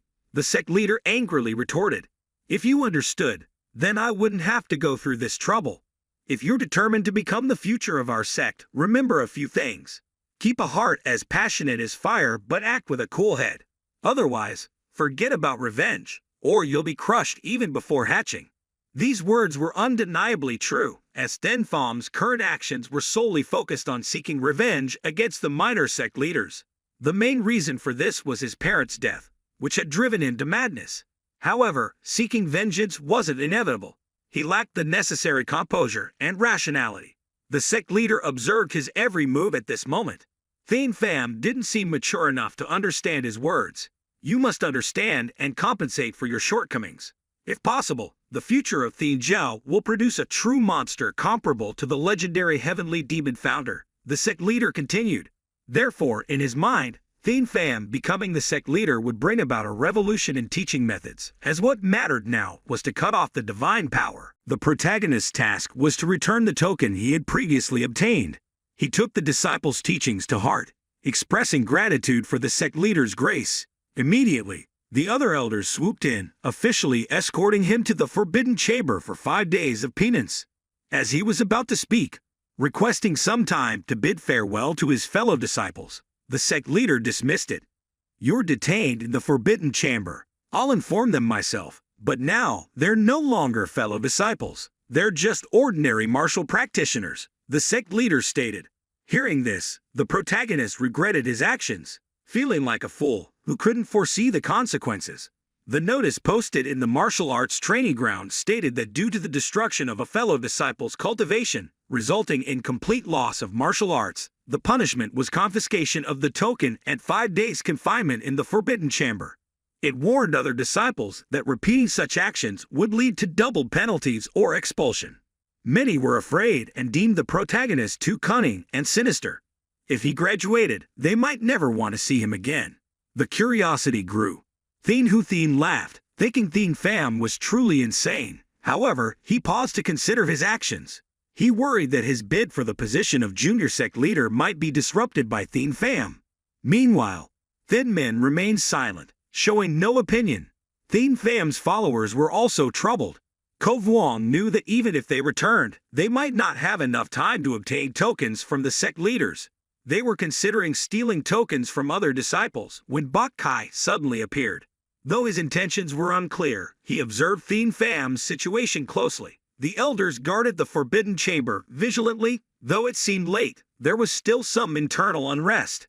However, Thien Pham remained focused on martial arts practice, buoyed by the sect leader's words. After the training session ended, exhausted, he contemplated the remaining 3 days with despair. The normal martial artists dispersed for the day, leaving a quiet atmosphere conducive to cultivation. As Thien Pham thought about this, the cave door slowly opened. Thinking it was the expiration of his punishment, he was surprised to see a figure emitting a chilling aura.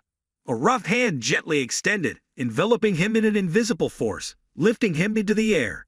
"Do you know if I've been affected, Neep?" The leader of the poison sect inquired with a raised voice, addressing Neep, who was none other than the mundane disciple. "Is it true that the useless body of Thien Truong Thien has been brought back to where it all began? People are claiming, but I can't believe my eyes anymore." Bak Van Ham signaled his subordinates to inform the sect leader beforehand, holding a letter from the innkeeper. As he handed it over, Bak Ngo angrily tore the paper to shreds, displaying a sense of helplessness. Another person, infuriated, spoke up. "We can't just let this slide. Some hire assassins while others prefer to do it themselves for the pleasure of watching.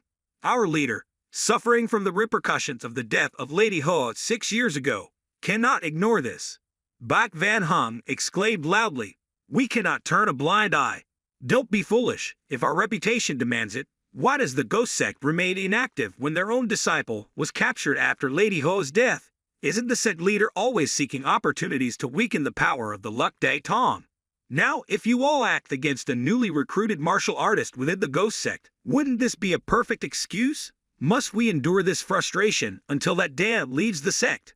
The sect leader sighed, realizing there was no better solution than meeting with Tao Fap to discuss the situation. "The prohibition against male interference is still in effect," he murmured, feeling restrained.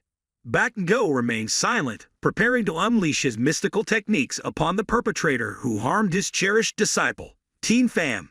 Despite exerting all his strength, he found no way to resist him. Although aware of the opponent's strength, he still couldn't grasp the purpose of such a high-level master seeking to meet him. "If I don't make a move now, sooner or later, I'll face real trouble. This isn't just about using internal energy. It seems he relies on his physical body to resist. How can his external martial arts be so formidable?" Although slightly taken aback, the leader of the poison sect regained his composure. He couldn't tolerate anyone resisting his will. The body of Thien Pham was being pulled downward by a terrifying force, and the large hand of the elder tightly gripped him. NANO has notified its owner through a reminder that it is requesting immediate deployment of emergency defense mode. It immediately halted. "You know, underestimation could easily lead to being overwhelmed. Yet you fail to utilize your internal power to resist. Your judgment is quite impressive. I am curious to see which pawn of yours dares to challenge my descendant. Surely, you understand why the old man sought you out last night. Indeed, this is the consequence of Nam Chin's arrogance in enjoying his position as the leader of the underworld. I am struggling to figure out what to do next.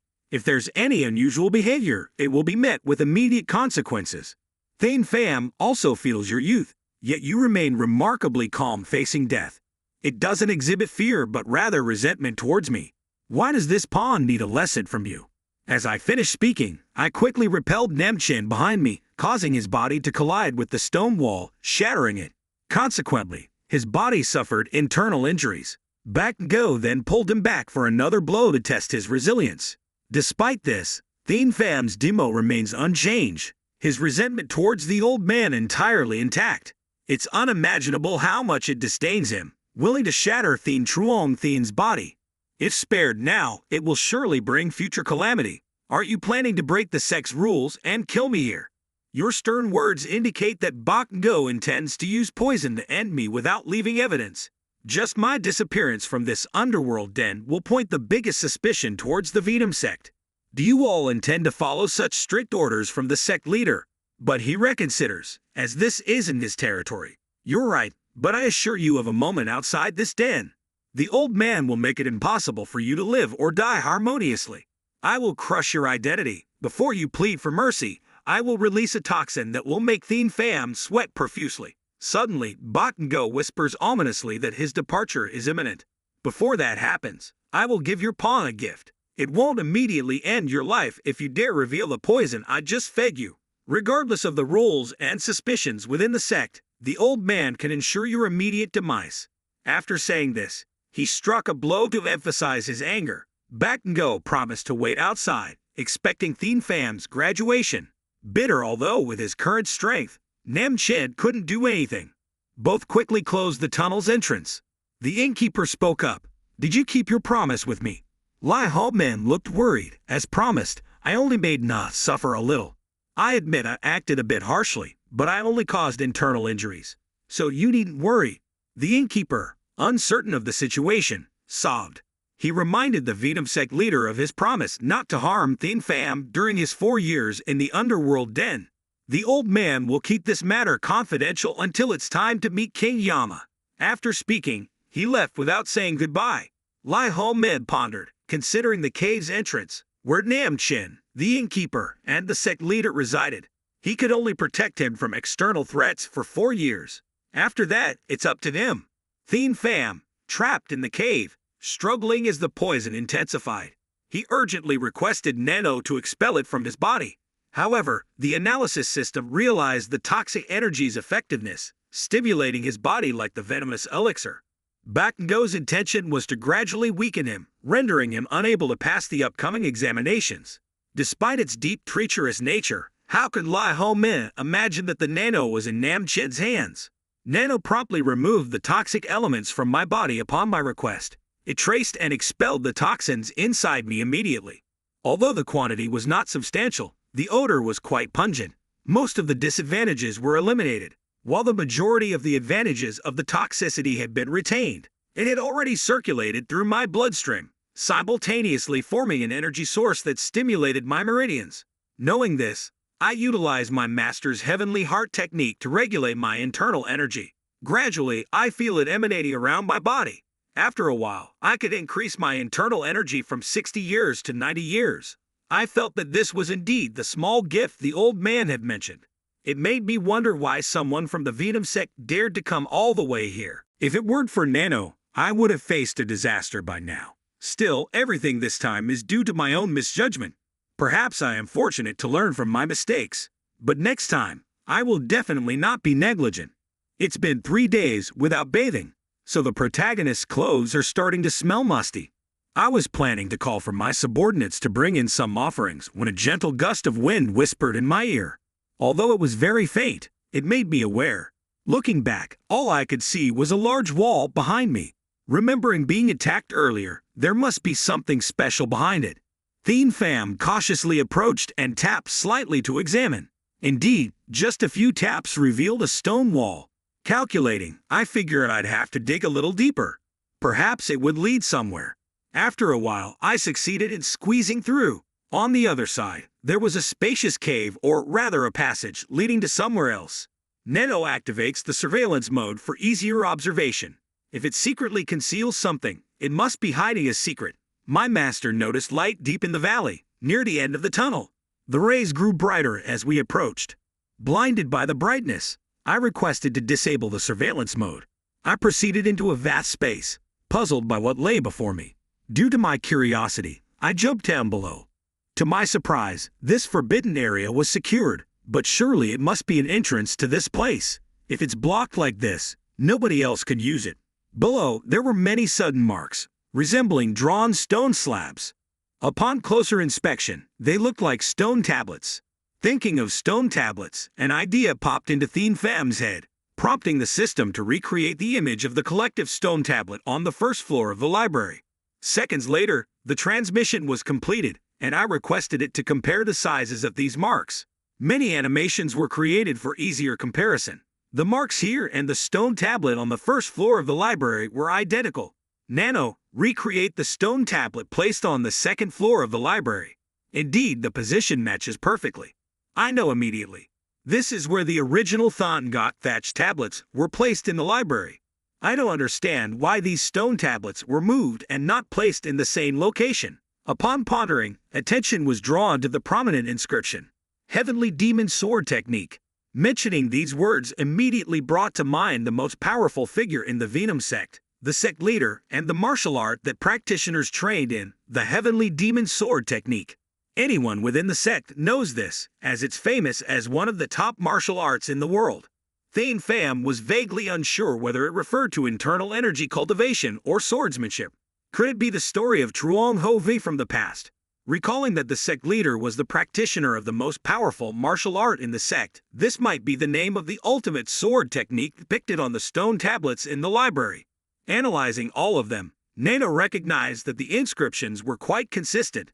When they were on the first floor, a guard had mentioned that the stone tablet concealed the ultimate sword technique, which was the final achievement of the founder of the Venom sect, exactly the result that created the Heavenly Demon Sword Technique.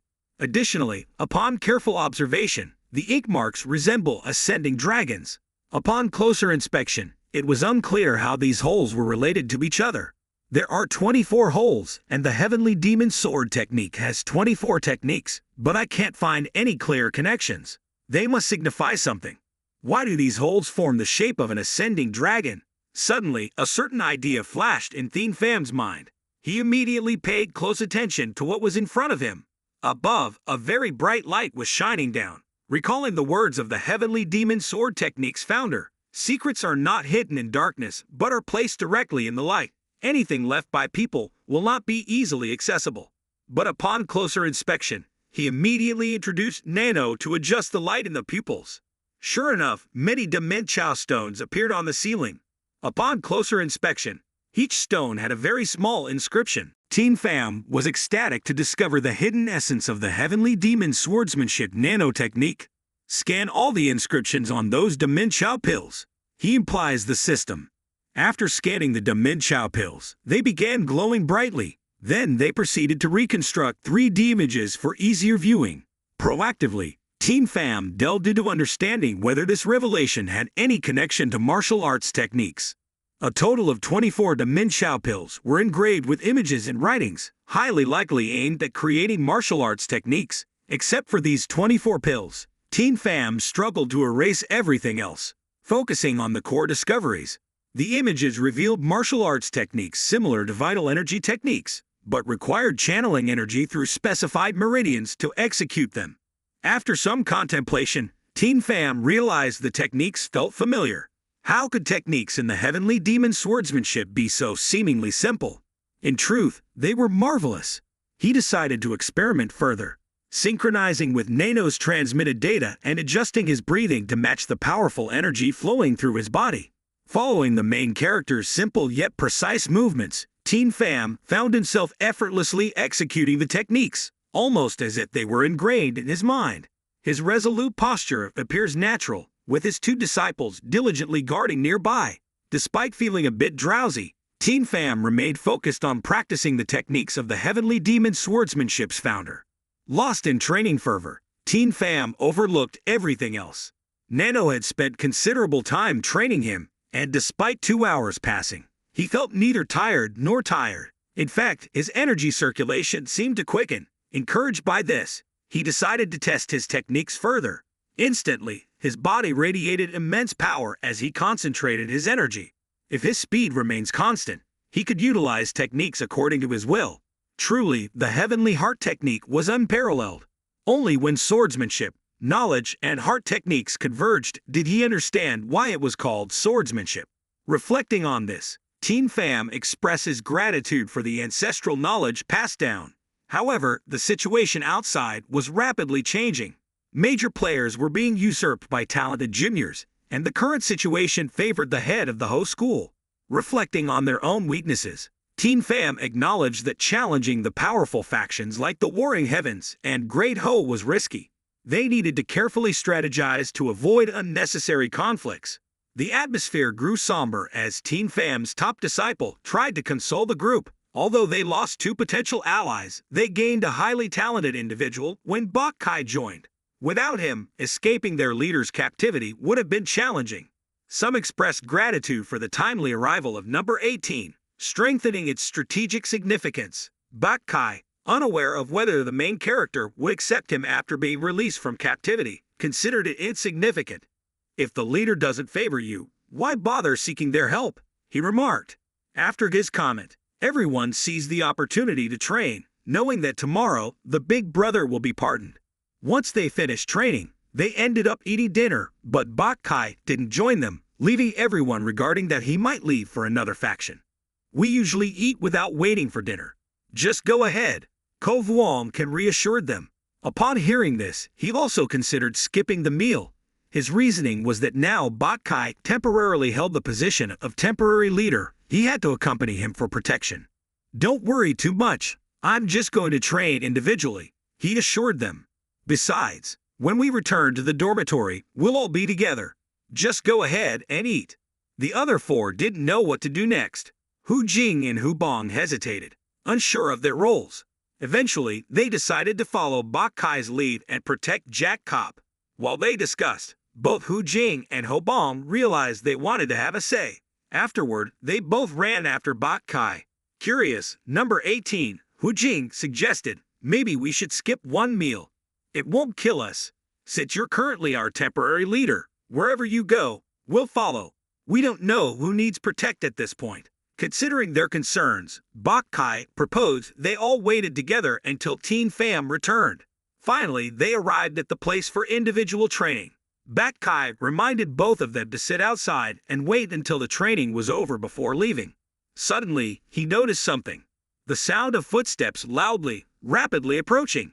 Hu Jing and Hu Bong, still in a daze, couldn't comprehend what was happening until they realized the unexpected turn of events. The remaining martial artists were about to come in, all three of them looking at the group with swords ready. "It must have been a planned ambush against us for a while." One person stepped out from the crowd, none other than the leader of the 7th clan, Ha Lam Mid Bok. He knew immediately that this group had ulterior motives. The former members were mocking, suggesting that number 18 was a coward for leaving the clan to join another group. Hearing this, he chose not to respond directly but instead exclaimed loudly, "What are you all playing at?"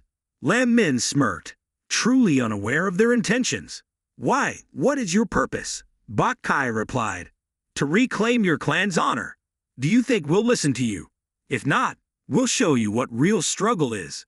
Despite feeling a bit guilty, Bok Kai couldn't condone such dirty actions.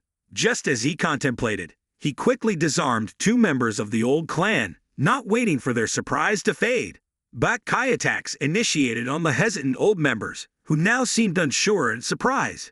Some stood still while others began to fight back. Ha Lam Min noted opponents of equal caliber among them, not fully honed in their skills yet but reaching the peak like himself. Bok Kai managed to push them back, advising his two friends to seize the opportunity and escape.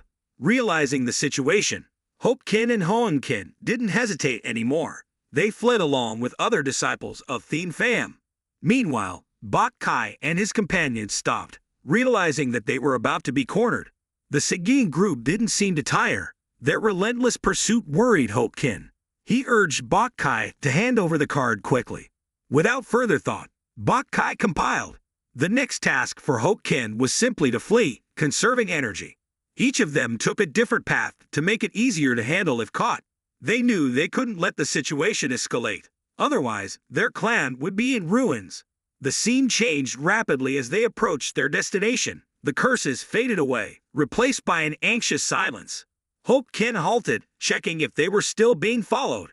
His worried gaze revealed that there was no one left behind, except for the card chasers. They had followed Hope Kin, and were now trapped. Bok Kai found his comrades within Cove Womcats abode, preparing and recuperating. Seeing the astonished expressions of his comrades, Bok Kai realized they didn't understand the situation unfolding before them. Hope Kin lay exhausted, confirming that the pursuers had successfully obtained the card. A familiar laughter echoed, unmistakably Thien Hu Thien. Following his cue, the other three rushed to Ho Kin, slightly concerned upon seeing the young master's distracted state. Although their numbers were not large, everyone was prepared to fight until the last man. If anyone dared to interfere, Hu Thien's mocking tone would rise again. So, we have another person trying to interfere, do we? Bak Kai quickly lowered his voice and urged his brothers to remain calm. They're not the ones causing trouble. Hu Thien is trying to lure me back to his side because the card is lost. Don't rush, let's think this through. Despite the temporary relief, martial artist 18 still refuses any help. Take your time to think. Time is still on our side, said Kovuom Cat, relieved that there was no physical altercation. He inquired about his teammates' injuries, to which Hope Kim replied, "It's not deep, but I've lost the card to Hu Thien. He's got Hope Kim by his side now," his voice tinged with sadness and regret for the entire group's plight. Kovuom Cat wanted to hear more details. What happened, Bak Kai? Please, tell us. Bak Kai recounted the incident, while Hope Kin, still exhausted, nodded along. I was so focused on running that I didn't notice the stairs ahead. I stumbled and fell, and before I could recover and run again, I was overwhelmed in a moment by over 20 martial artists. They subdued me in an instant. He struggled to continue as it was apparent that Hu Thien's group was far more numerous and powerful. While he was at the peak of his martial prowess, facing multiple opponents made it difficult for him to seize the opportunity. The seventh clan leader began to contemplate how to deal with both situations at once. However, at that moment, Thien Hu Thien's voice echoed from somewhere. That person is a talent I admire. Can you give him to me? Don't interfere in others' affairs. It was evident that this young master had the power to intimidate. He continued, taunting those blocking the way, then went straight to Ha Lam Min. Do you think gathering a bunch of useless people will make you stronger? Do you still want to continue? Although his words were light, they instilled fear in the villain. Eventually, dozens of martial artists withdrew. At that moment, Bak Kai expressed sincere gratitude to Thien Hu Thien for his assistance. Now that the card is lost and hard to retrieve, do you think I should join your clan, or what do you suggest? Until Kovuom Cat and the others rushed over, Bak Kai couldn't understand why that person had called him. Is it because of the position of the junior leader? That's not important now. The issue is we have no other choice. Even if Hu Dan suggests gathering others to reclaim it together, it won't work. People will join for their own interests, not to serve as soldiers. If we are loyal to our leader, then we must fulfill the duties of subordinates. If there seems to be no way, and we wait for tomorrow, how can we not find disciples willing to follow the leader's ideals and gather them? After listening, his mood began to shift, mixing with a sense of frustration. It's not like I said anything excessive, said Kovuom Cat, laughing. You're right. How can we blindly trust and expect our leader? If a subordinate is excellent, we must assist the leader with all our abilities. You're truly the #1 subordinate. If it wasn't for your words, we would have felt hopeless and waiting for the leader. Now, the group has regained its spirit and is trying to figure out how to retrieve the card. The next morning, it was the day Thien Pham was released. Lam Bin hurriedly checked, fearing that the main character might die inside. Upon reaching the closed forbidden gate, he announced, "Today is the last day of Thien Pham's punishment. So please open it. Seventh martial artist, Thien Pham, you have finished your punishment." Thien Pham remains calm, meditating without showing any excitement, awaiting the gaze. Now, the expressions of those present were sharp as they didn't recognize the person who had been imprisoned for 7 days. This indicates a significant change. Why aren't you wearing clothes? Lam Bin asked bluntly as he moved closer, but the other person had already gone inside to check. It's strange why he's so focused on that. Surely there must be something hidden behind it. Because he found nothing unusual, he could descend the mountain. In reality, the protagonist had filled the small path to enter the cave of the demonic sect founder with stones. The first thing he asked Lam Bin was how many cards were left. The only remaining one is in the hands of Ho Che Truong. Indeed, other factions have already obtained that important item, he said. As far as I know, that's not the only way. If you want to regain the card, the simple way is to snatch it from other martial artists. I really don't want to do that. Thien Pham said sincerely. My disciple wishes for you to take him to the place of the demonic sect leader, Lam Bin said, implying the collaboration with the strongest among the sect leaders in the demonic realm. Don't be arrogant. It's better to do what you can do rather than being unreasonable. I know you're in a hurry, but you need to be careful. Thien Pham thanked Lam Bin for his valuable advice. If it's beyond your capabilities, my disciple will accept defeat during the match. Listen carefully. If you participate halfway, it will be difficult to give up. I'm just afraid he doesn't know that. Where's the hand of compromise? But if he's determined, then I truly have no other choice. However, it's best to avoid getting injured as much as possible because there might not be another chance. Thien Pham was very determined to make this happen. He clasped his hands in gratitude for the advice that Lam Bin had given him. At this moment, his top subordinate was trying to recruit other martial artists, but it didn't seem to be going smoothly. Are you crazy to say that? Pham asked. Indeed, nobody seemed interested in joining his group at the moment. 4 individuals had backed out of joining recently, but that didn't discourage him. Maybe I need to find a few more, he thought to himself. The training ground was bustling with martial artists gathered around. Pham halted to observe the commotion. What are they talking about? He wondered. As he got closer, his eyes broadened in surprise. The mortal fairy had been waiting here for the grand head of the sect to arrive, preparing for a battle that many had also knew about the challenge. Later, the political figure emerged, appearing very pleased when he saw the protagonist because he had been eagerly expecting testing his skills for several days. The 7th martial disciple, Thien Pham, met with the grand head at the dragon's lair, not having seen each other for 5 days, as he had been confined in the forbidden cage. You've been through a lot of these past days. So are you planning to use the wood sword or fight barehanded? His intention was clear. The wood sword was a clear challenge. Although they had just met again, Thien Pham remained silent but inwardly worried about the grand head's well-being. After the inquiry, without further delay, the grand head's posture and movements resembled those in his fight with the white killing man. He appeared afraid due to the terrifying aura. Even though Thien Pham was the 7th martial disciple, he couldn't possibly match him. In fact, this punishment had taught him a lot. Gaining support from everyone required a reversal of the situation. Let's go. I'll ask you to attack first, said the grand head. Then, a few disciples could provide guidance for him. Thien Pham and the grand head exchanged glances, a bit hesitant. Thien Pham took a breath to bolster his confidence and immediately charged towards his opponent. His speed surprised the grand head, but then his sword key appeared, held firmly in his palm. Indeed, it was a moment of repentance as he learned all the techniques of the political figure. Seeing the martial disciple's strength, the grand head also revealed his determined face. Their clashes were like sharp swords colliding, quick and precise. The protagonist skillfully parried the opponent's staff. What's this? It's not a decisive sword but a challenging one, he thought. Gradually, the initiative was shifted to Thien Pham. They struggled fiercely, unexpectedly breaking the 7 devil swords formation.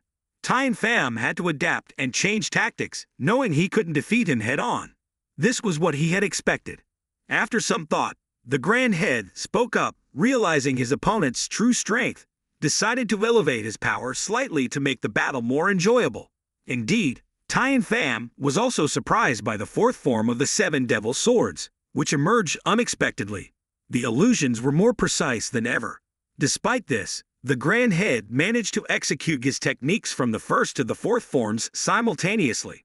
The martial disciples praised them, but they remained focused on finding openings. This time, Thien Pham demonstrated a strange sword technique, the fairy demon sword art, which he had applied practically, leaving many stunned observers. The sword techniques between the 7 devil swords and the fairy demon sword art create a spectacular scene. Both were focused and had no openings. Unlike the previous match between the martial disciple and the grand head, the situation suddenly changed when the protagonist introduced some unfamiliar sword moves, leaving the political figure puzzled. Resorting to defensive tactics, however, he couldn't withstand a sudden burst of energy and the sword key that knocked him back. It was a well-prepared embedded trap in the body of each martial disciple standing around. Thien Pham immediately stopped without attacking further. The political figure looked confused, quite satisfied to recognize the 7 devil swords, the technique preserved on the stone tablets. His opponent's gaze had changed alarmingly. His body emitted a growing aura of power. Thien Pham was on guard again. knowing the battle wasn't over yet. At this moment, something unexpected happened. The internal energy of the Grand Head gradually disappeared. Although he seemed ready, for some reason, he didn't want to fight anymore. Tian Pham also realized why he suddenly withdrew his sword key. Truly, you've surprised me, he said. Your words are fitting, Tan Hu, Tan Hu. Then the Grand Head willingly handed over a badge pinned to his chest. I never expected our sect to produce such a formidable talent. Thus, the key to passing the third examination was now in the hands of the protagonist. Today, the Grand Head officially admitted defeat to the seventh martial disciple. This badge is yours, and you are fully qualified to be the head of the sect, he said in disbelief.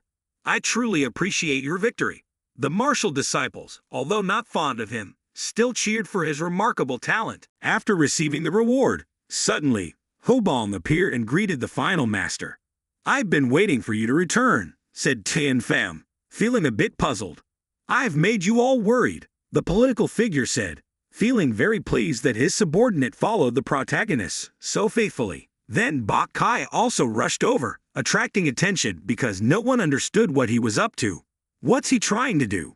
Wondered the crowd as he seemed hesitant. Could something important be happening? The actions of martial disciple number 18 now replaced Tian Pham's words. It was still unclear what attitude his opponent and his number one follower had. Why are you doing this? Bok Kai asked, somewhat puzzled. Then he continued, I want to thank Tian Kong Tu for saving martial disciple number 18 from the poison of the venomous clan. My life was saved by him, and the other martial disciples. Now I understand why he was imprisoned in the forbidden cage. Tian Pham thought. How noble, he said out loud. The crowd murmured, impressed by Bok Kai's respectful tone.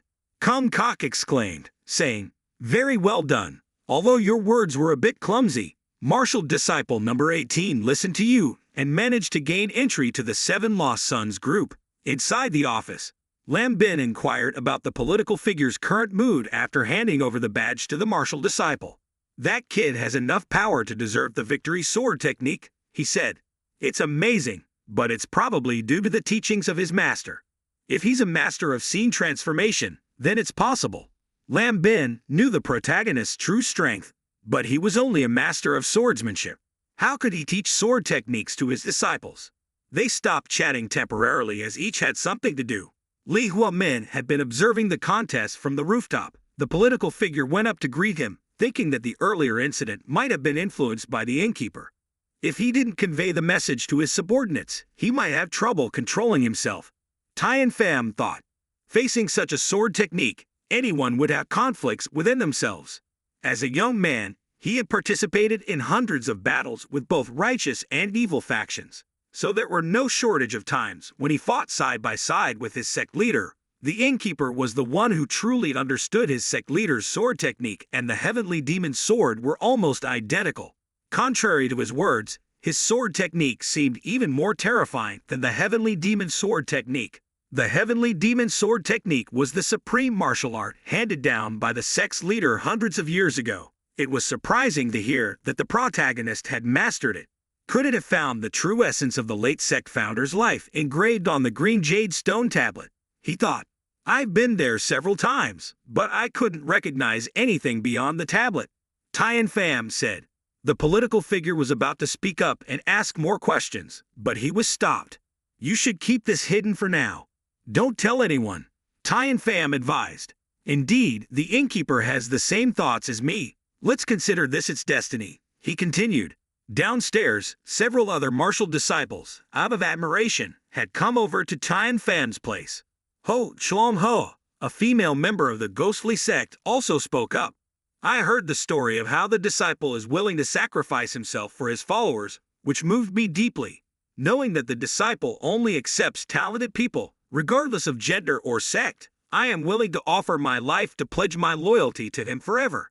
Seeing the woman within the heart of Ko Vuong Cave, there was a hint of starry-eyed expression on Tran Quoc's face. He came running from somewhere to request entry into the group and also promised eternal loyalty. Despite his mediocre martial arts skills, he believed he could improve over time. But it was your heart always thinking of me that I valued the most. Upon hearing this, it deeply moved Tian Pham. Everyone observed the same expression reminiscent of eagerness when they first joined. Kovwong Cave knew they were short on people now, but because they had regained their reputation, they were somewhat reassured. However, Naman realized there was no one left, wondering where the others had gone.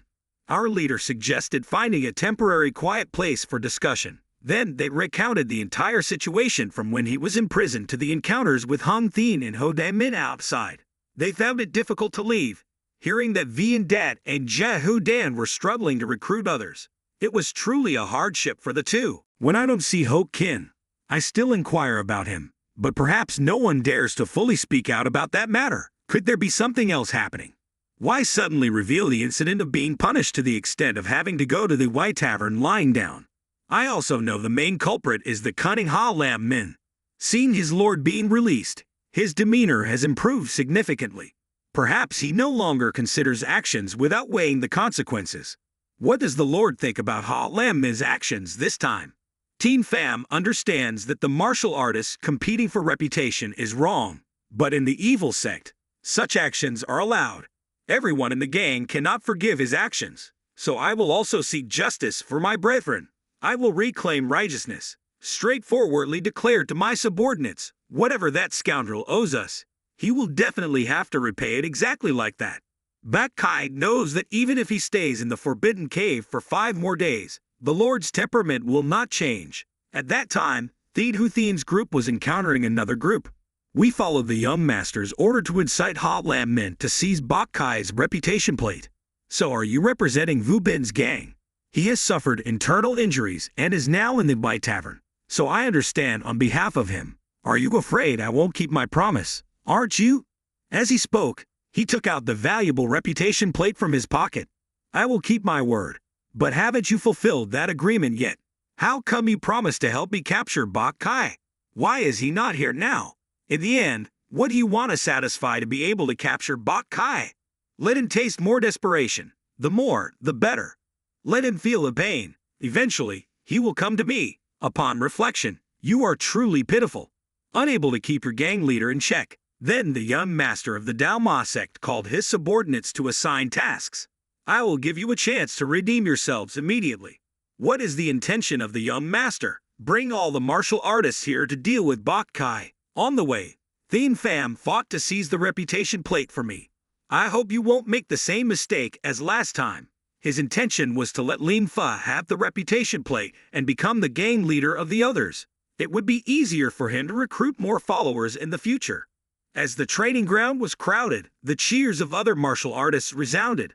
A few of them belonged to Ha Lam Min's gang, who were practicing swordsmanship. Then Lin Fa's group rushed over, intending to find that despicable gang leader. Facing familiar faces, Ha Lam Min also recognized their expressions. Those people over there didn't join us in attacking Bak Kai last night, did they? Why don't you hurry up and tell me what's going on? What's the matter? As you can see, I don't have the golden reputation plate. If I want to pass the 3rd exam, I need to have it.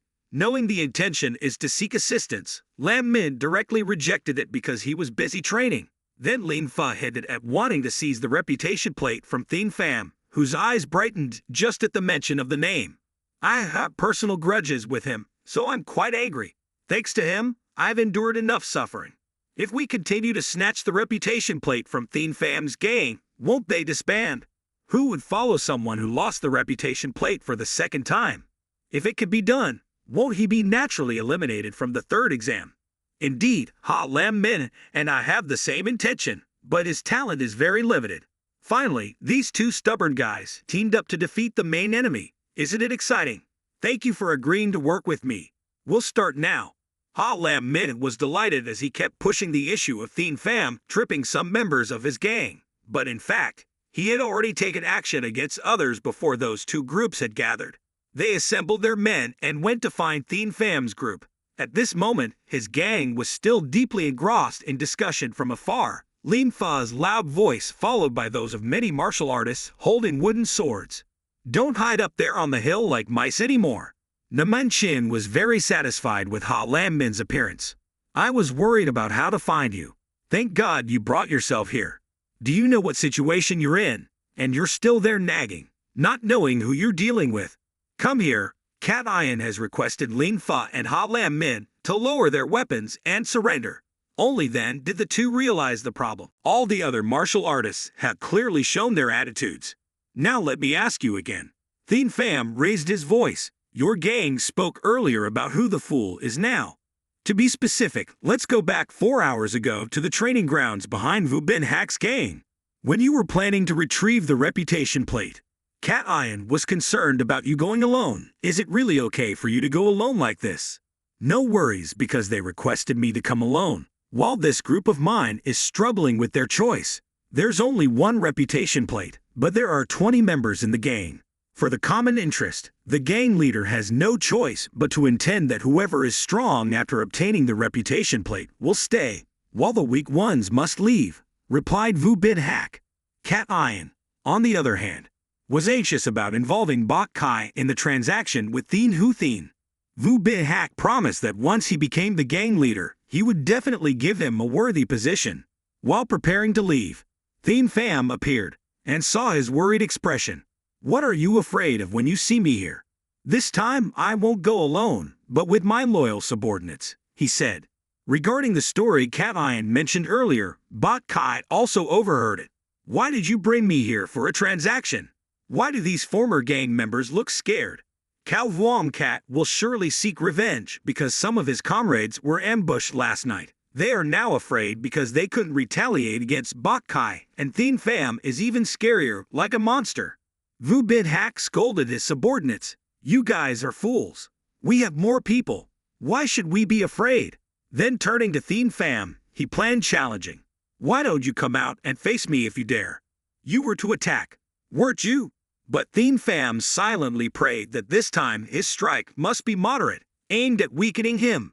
He struck Vu Bin Hak with a punch, which although overconfident, was too strong, causing him to bleed.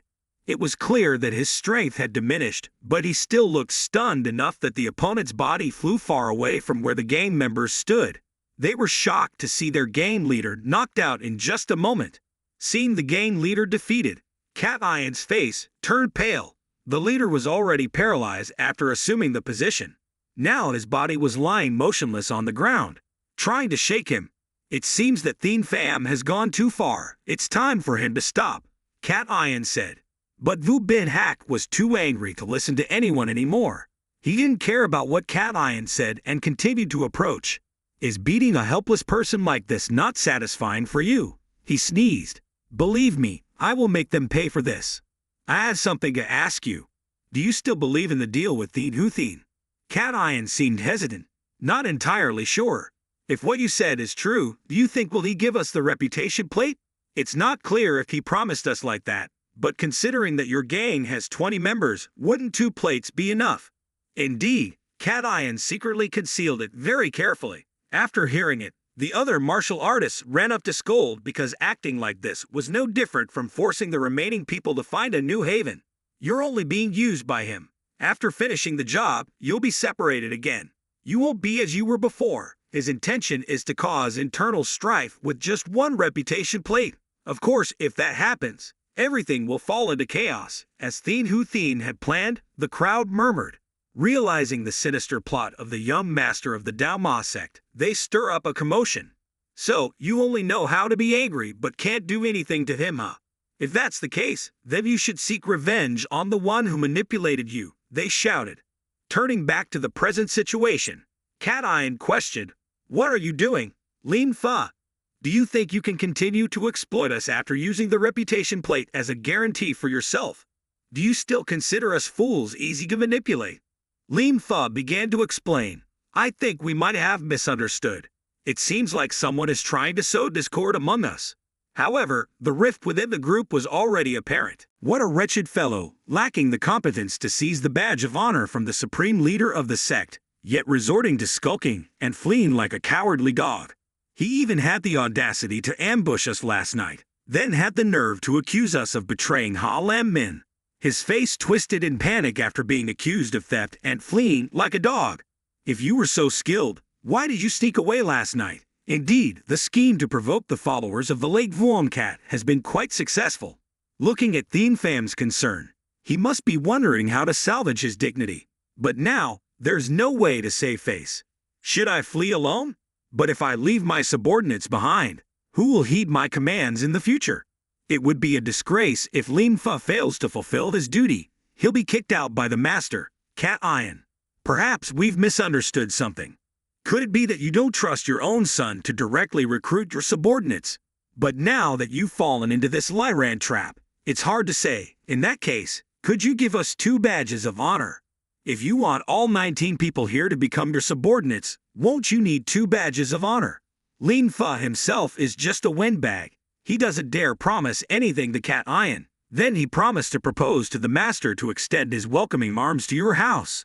What kind of proposal is that? It's just gibberish to keep you calm. Whether the master accepts it or not is none of his concern. Your proposal is quite appealing, but let's see if you can withstand it. From behind, Thin Pham raised his sword to sneak attack, to see if you could withstand my assault. Lin Fa was started and promptly dodged downwards, narrowly avoiding the attack. Ha Lam Min, seeing this, also jumped in to assist his ally. Thin Pham tightly grasped his wooden sword, then crushed it into 100 pieces. His gaze was sharp, directed straight at him. Ha Lam Min couldn't believe it. Was this guy's internal strength enough to break his sword, or what?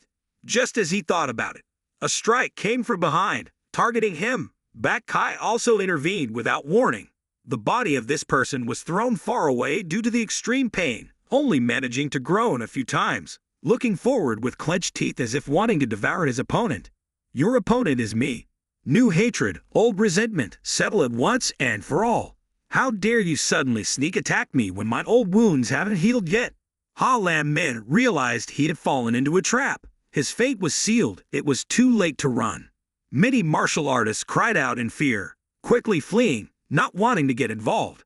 Lin Fa was at his wit's end, unable to fight anyone in Thin Pham's group. To escape, he had to fight through the 12 members of the first group.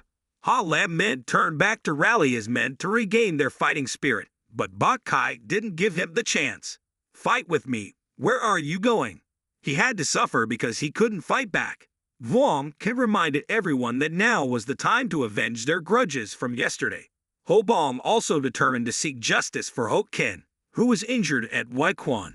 Ho Duom Ho and Tran Quoc Vai, new recruits, also wanted to make an impressive debut with the sect leader. Vuong Cat yelled out to signal a simultaneous attack on the weaker opponents, relying on their numerical advantage. Lin Fa was now too confused to retreat and unable to progress, while Bak Kai was too overwhelming. Ha Lam Min was kicked without any resistance, truly dying. Now what should I do? There's no other way. If I resist more, the situation will only get worse. If I have already lost, then I only have one option left, the one I'm thinking of right now, to kneel and beg for forgiveness from your 7th young master. What are you doing, your subordinates? The outcome has been decided, so I sincerely concede defeat, hoping you, as the merciful sect leader, will forgive my mistakes. That's what I say outwardly, but in my mind, I'm brewing all sorts of schemes for revenge against you. You say I must show tolerance and magnanimity. Must I surrender? Why should I accept the surrender when there's no need to? If I didn't want to fight, why did I act like that? It makes no sense to fight and then surrender when unable to win. What kind of good fortune is this? Lin Fa continues to apologize for his despicable actions, but Thin Pham couldn't forgive him. Tugging his hair, he forcefully slammed Lin Fa's head to the ground. Lin Fa couldn't resist the overwhelming force. Many who were fighting stopped to watch, amazed at the sight. Blood spurted out as one guy erupted in anger. If you're willing to gamble, then you must be willing to pay up. No way to forgive now, no more crying. I haven't even started yet. With that, he delivered a punishment for his sneaky and backstabbing ways. After a while, the flattering tone was replaced by curses. Do you think our young master will let you off lightly after you tortured me like this? You say Thin Hu Thin won't spare me, don't you? Lin Fa thought his master was the strongest in the devil's den, so he spoke confidently, but that didn't scare Thin Pham. I appreciate your advice. I almost forgot about Thin Hu Thin. Now Lin Fa understands what it means to be the leader of a demonic sect. If even he does this, what about that insignificant Dao Ma sect? The protagonist continues to press down on his head to remind him who was the strongest here. With a few blows, his body became immobile, groaning a few times before passing out. That was all it took. If I exert a bit more force, your head will crack. Turning to his subordinates, they had successfully subordinated Ha Lam Min's group. Everyone trembled in fear at the sight of Thien Pham's approach. Ho Bom reminded the leader that the seventh member of the group was being interrogated in a corner. Despite being dazzled, his expression didn't show submission. He couldn't speak because he had been acupunctured, and Thien Pham didn't need him to speak. He continued to demonstrate his authoritative manner. Ha Lam Min sweated in fear, his arm lifted, pointing to his first joint. A sharp pain shot straight to his chest. Unable to speak, he could only moan repeatedly. Seeing this scene, Doyen's group felt pain too. Why not add another finger? Just as he said, he continued to twist the joints, showing the same mercy Ho Kai received yesterday. If Lin Fa's offer is accepted, I fear the outcome will be the same. They were a crowd disenchanted by the brutal behavior of the protagonist. Ha Lam Min still showed no sign of submission. Suddenly the blood vessels on his body swelled, his pupils turned a demonic color. His eyes sparkled with resentment, full of hostility.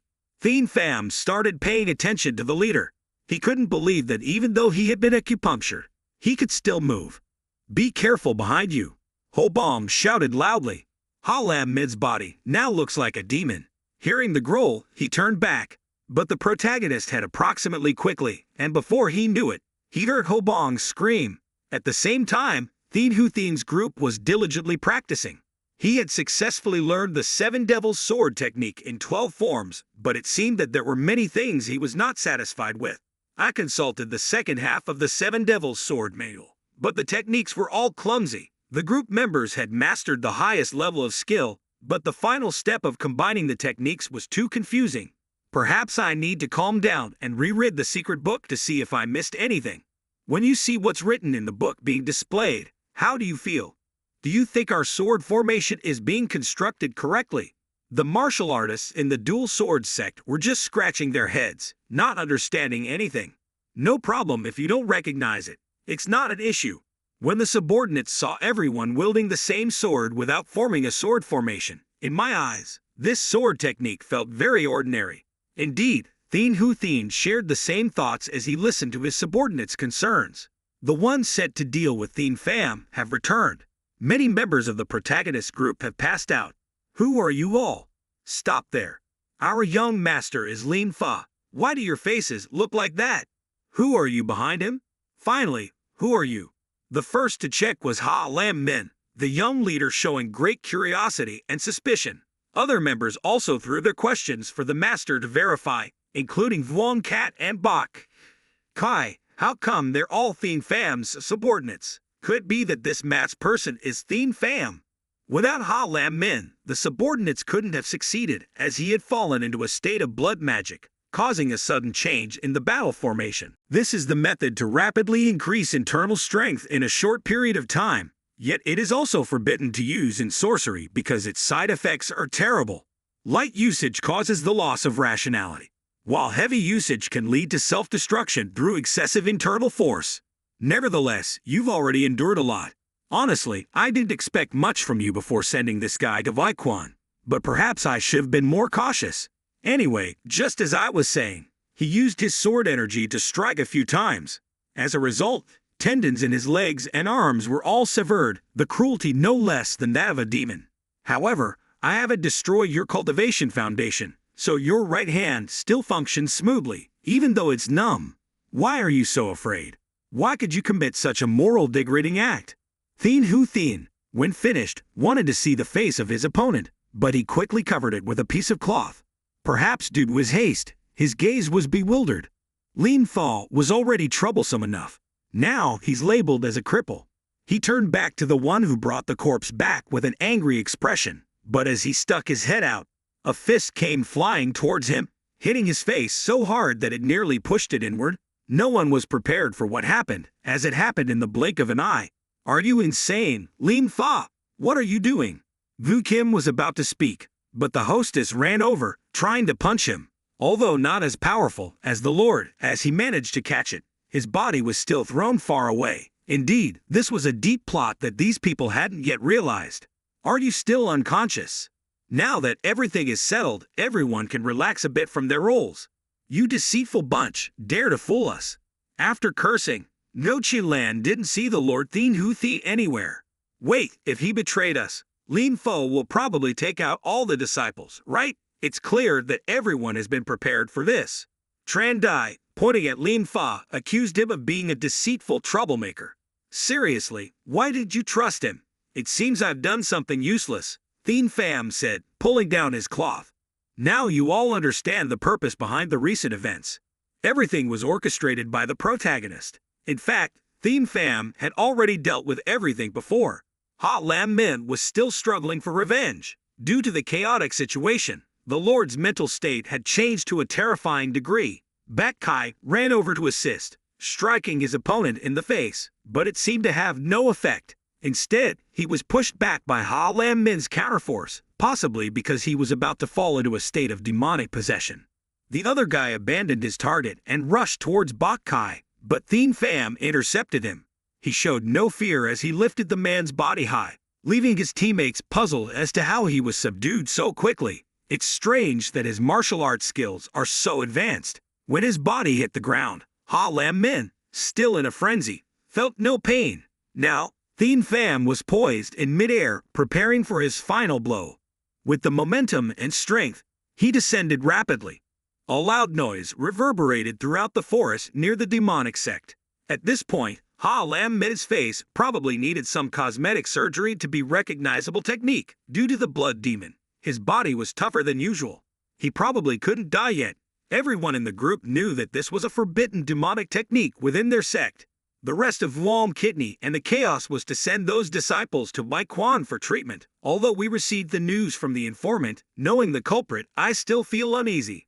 However, in terms of overall strategy, we are too far apart. Excluding Baek Kai, they have more than 2 ultimate masters, making it difficult to defeat them. If it's just ultimate masters, then perhaps Wom Dat and I can join forces to overcome them, Cat I had suggested. Thank you. However, being involved in this matter is extremely dangerous. Yet at that moment, he showed no signs of fear even when facing those dangerous demonic sect swords. Right now, shall we advance and attack Thien Hu Thien? Does he have other plans? Of course, we've already prepared thoroughly. After hearing all this, Thien Hu Thien's followers still didn't believe because of Lin Fa's tone. It sounded too familiar, but Thien Pham managed to deceive them with a few tactics that left them bewildered. Could that guy really change his voice tone?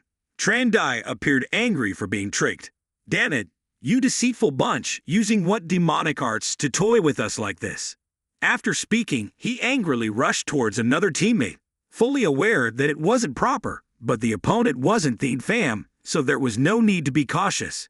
Even if Congo fought, he couldn't win against Thien Dai. Tran Dai continuously used sword energy to attack the opponent, but he couldn't inflict any damage, even though it was just a piece of cloth on the protagonist. How could he block my techniques so easily? Thien Pham dodged and casually took away the winning card. So you were just pretending to exhaust it, then take the important thing. Now it's mine. It turns out he was just trying to tire it out to take the important thing, so it's no longer effective. Therefore, the opponent immediately retaliated with a powerful punch deep into his chest, causing his body to flip backward. His mouth began to bleed, and basic physiological reactions began. Blood vomiting. The teammates who were standing by rushed over now. How could a supreme master like me struggle against one of his moves? I was planning to attack a few more times when NANO warned of a powerful energy source from behind Thien Pham. He defensively checked his surroundings. Everyone, lie down now. Although they didn't know what it was, the group followed the Lord's orders. Fortunately, almost causing harm to the members, they knew the young lord of the demonic sect was up to mischief. He ran over to protect the disciples, causing fear among everyone. Who could have caused this chaos? He gradually revealed himself amidst the dust, speaking insidiously. Now you know, Thien Hu Thien. You thought you could surprise me now, but it's too late. I'm waiting for your counterattack, not wanting to be seen as playing dirty.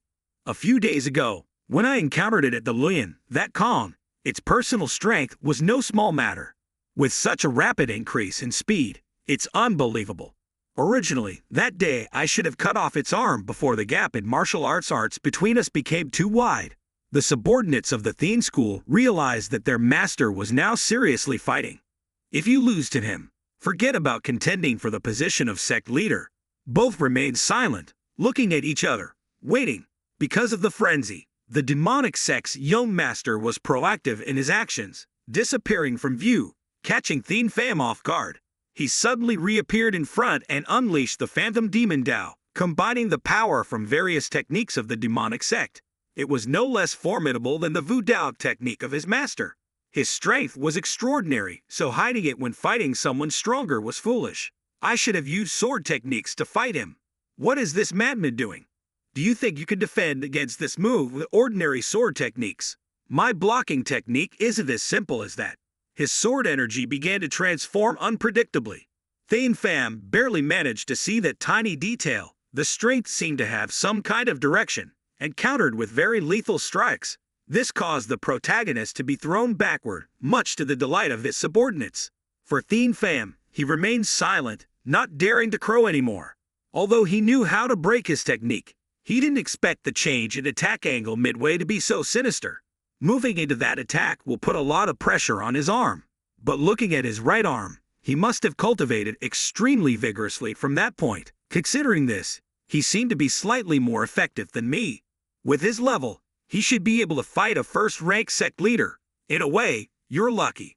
I was going to ask for one of your arms just now. Why don't you stick to your clumsy sword techniques and use the familiar Wu Dao technique? How can you be sure about that? Don't think I don't know what sword technique you're using. How does this guy know how to counter my sword skills with the Thangok Thatch technique? Thien Hu Thien actually doesn't know and is just confusing it with the Seven Devils sword. Fortunately, he still hasn't figured it out yet. I warn you in advance, I'll only use the 5 elements. If you continue to use that cumbersome sword technique, just 5 moves and I'll send your right arm flying. If that's the case, let's go fishing. You're not as strong as you boast, saying I can't stand against you after learning 5 French techniques with that clumsy sword. Why don't you have the courage to challenge me once? If so, then state your conditions. If I win, you must hand over all your playing cards for me to see. After hearing this, Hu Thien burst into laughter due to his excessive ambition. My cards have 4 aces, so what will you offer in exchange that's worthy of them? If you lose, your best subordinate will serve as compensation for this fishing game. Indeed, this guy still refuses to give up his intention to snatch the 18th position. He's afraid and also looks towards the Lord. Will this be all right with him? His face is now overly confident. Indeed, Bak Kai also doesn't dare to trust the Lord entirely. In the end, he nods in agreement. This round of betting isn't bad at all. Let's get started. This time, I'll let you go first. You seem quite confident, don't you? Thien Hu Thien reminded not to babble anymore and focus on the profession. After both parties agreed, they actively engaged in attacking each other. Naman still maintains his techniques and tactics. You foolish Dan, you will lose everything due to your stubbornness. I have read the Lost Demon Sword Technique manual more than 100 times to deal with various martial arts masters. So I have grasped all the weaknesses of the sword technique you are using.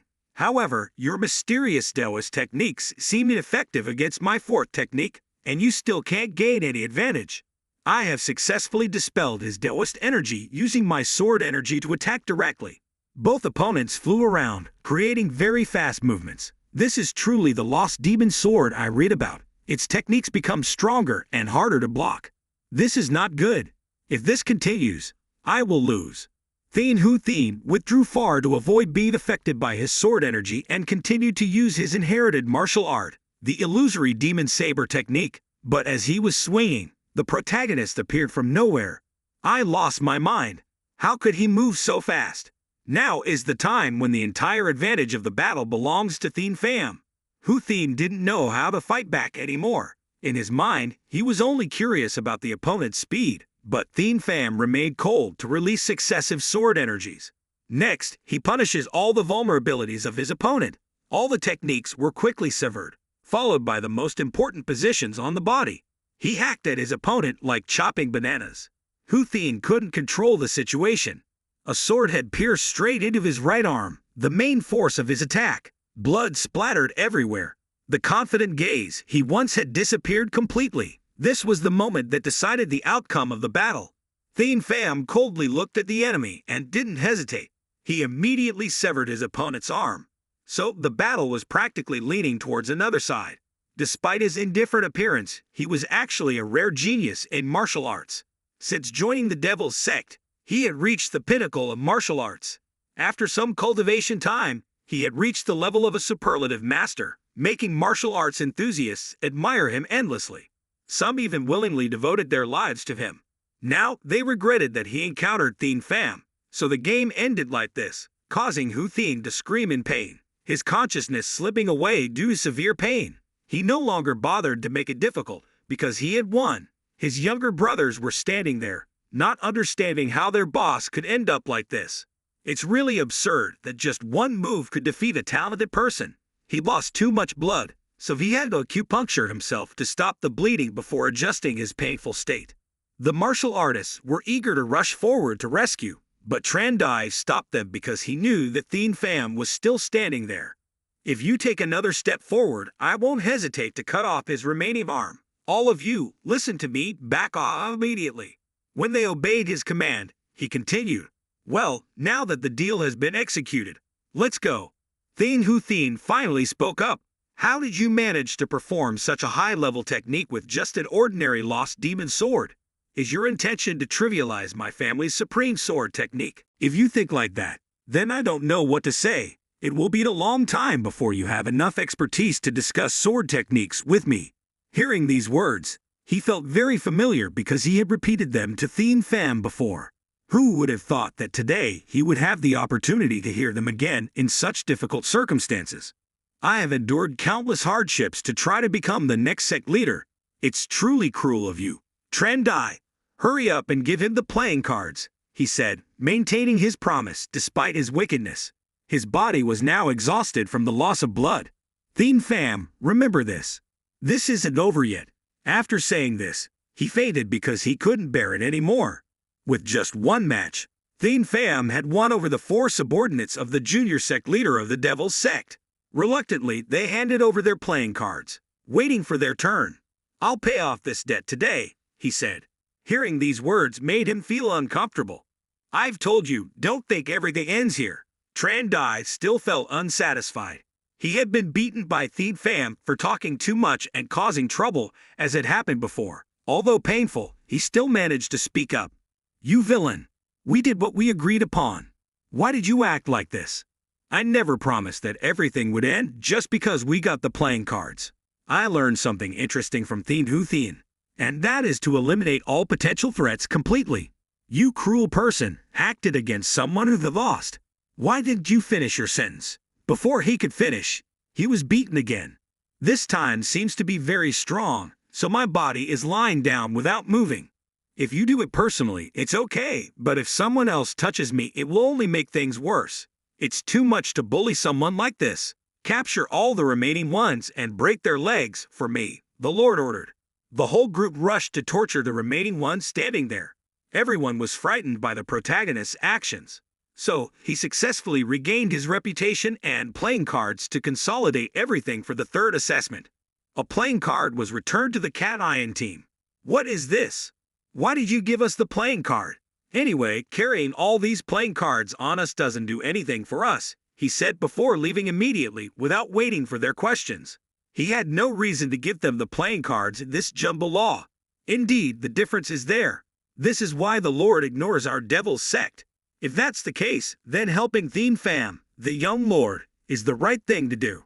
Suddenly, Cat Eyen's group rushed in, paying homage to the protagonist. We will be loyal to that Kong too for the rest of our lives. Thank you for your kindness, and please accept us. Indeed, his relaxed and kind nature had made him win the affection of martial artists. Everything was going according to his plan. It must be satisfying, right, Mr. King? Meanwhile, at the Devil's Sect's Waiquan, Bok Trong Min was very busy. He secretly learned the protagonist for the promise made years ago. Every time like this, the doctor was comfortable enough to write a prescription and rush to treat the martial artist when. It's incomprehensible to see patients being happy. The remaining person wondered if Han had recovered. Trong Min pointed quickly to the bed inside. Stop talking and come here to stop the bleeding for Thien Hu Thien, he said. With just a quick glance, he was no longer worried. I respect you a lot.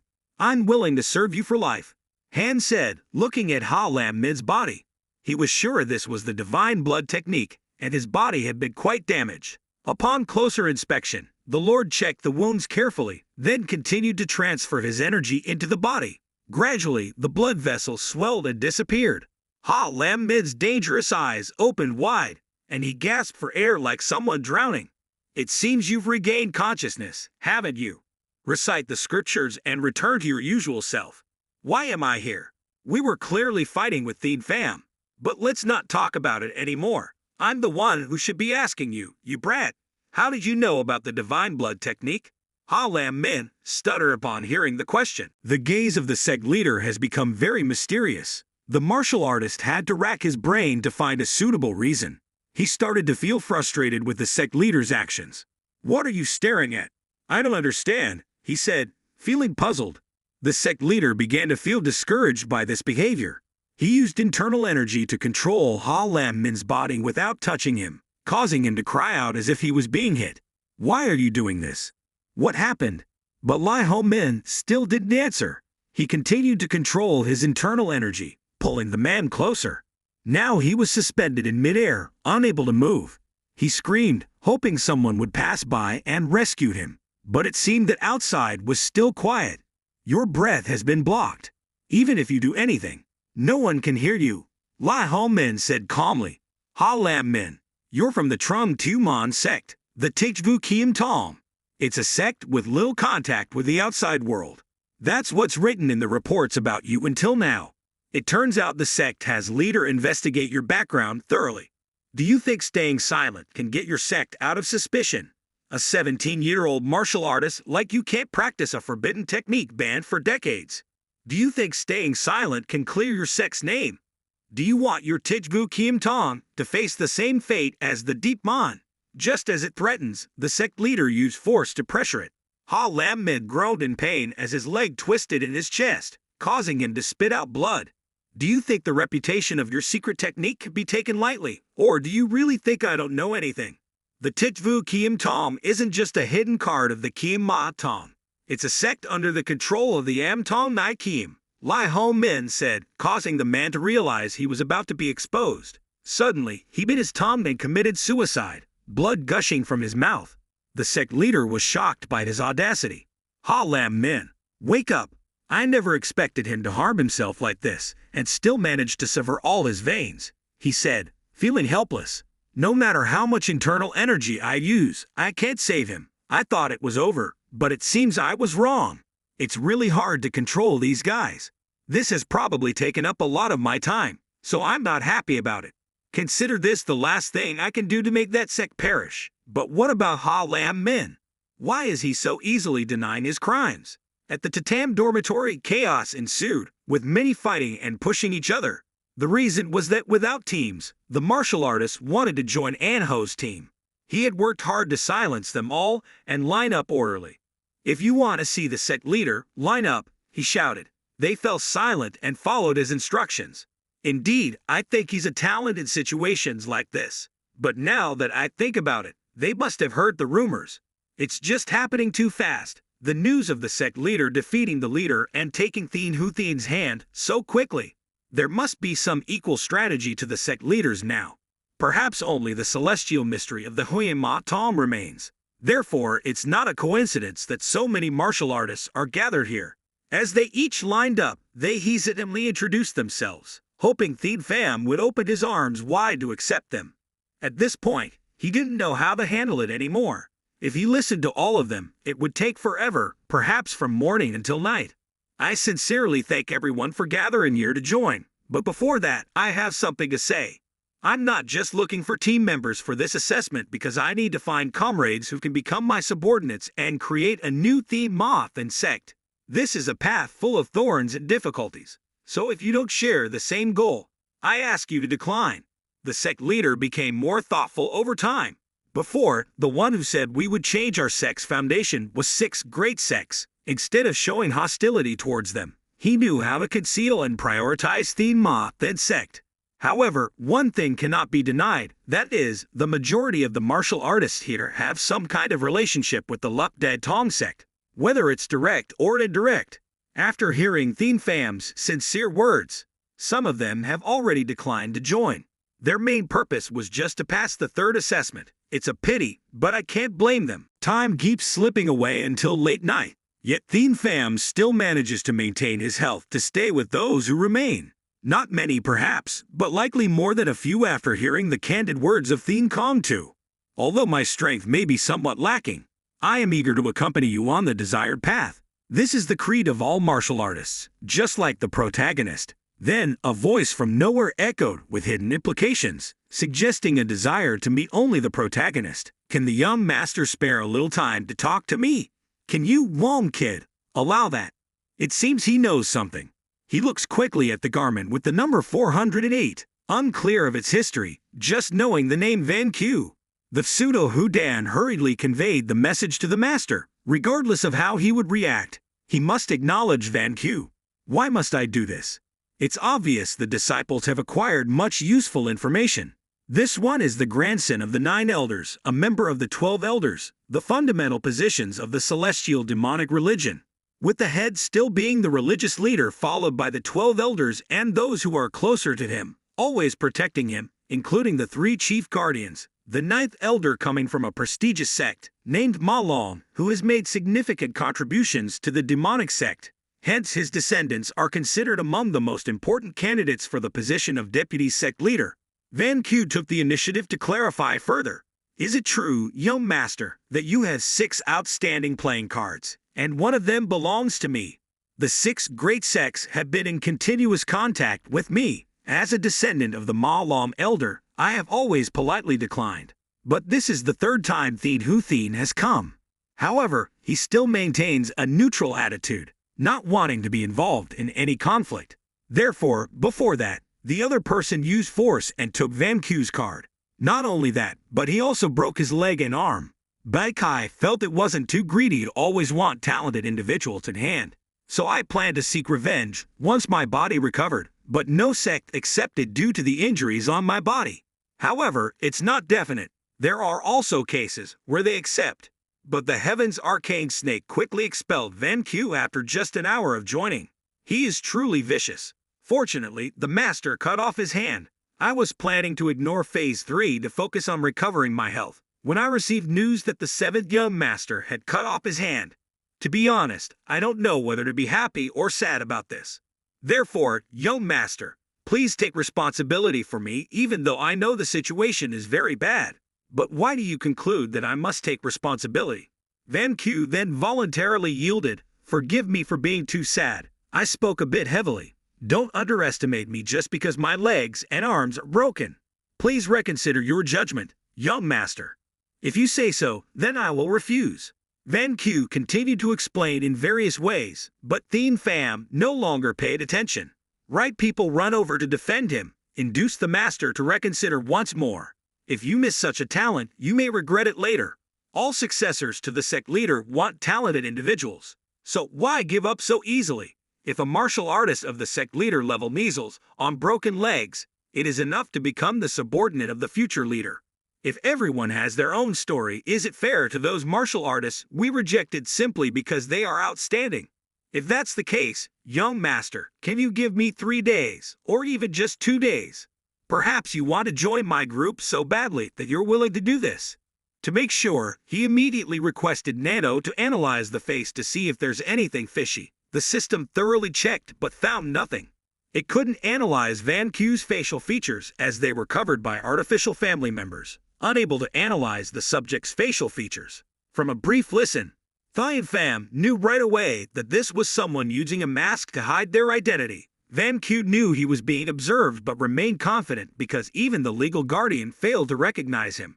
So Thien Pham was about to reveal his true identity, but Van Q cried out to divert attention from that secret matter. Other members are showing curiosity because of her strange attitude. She whispered, "What the young master intended to say earlier will only be revealed when there are 2 of us."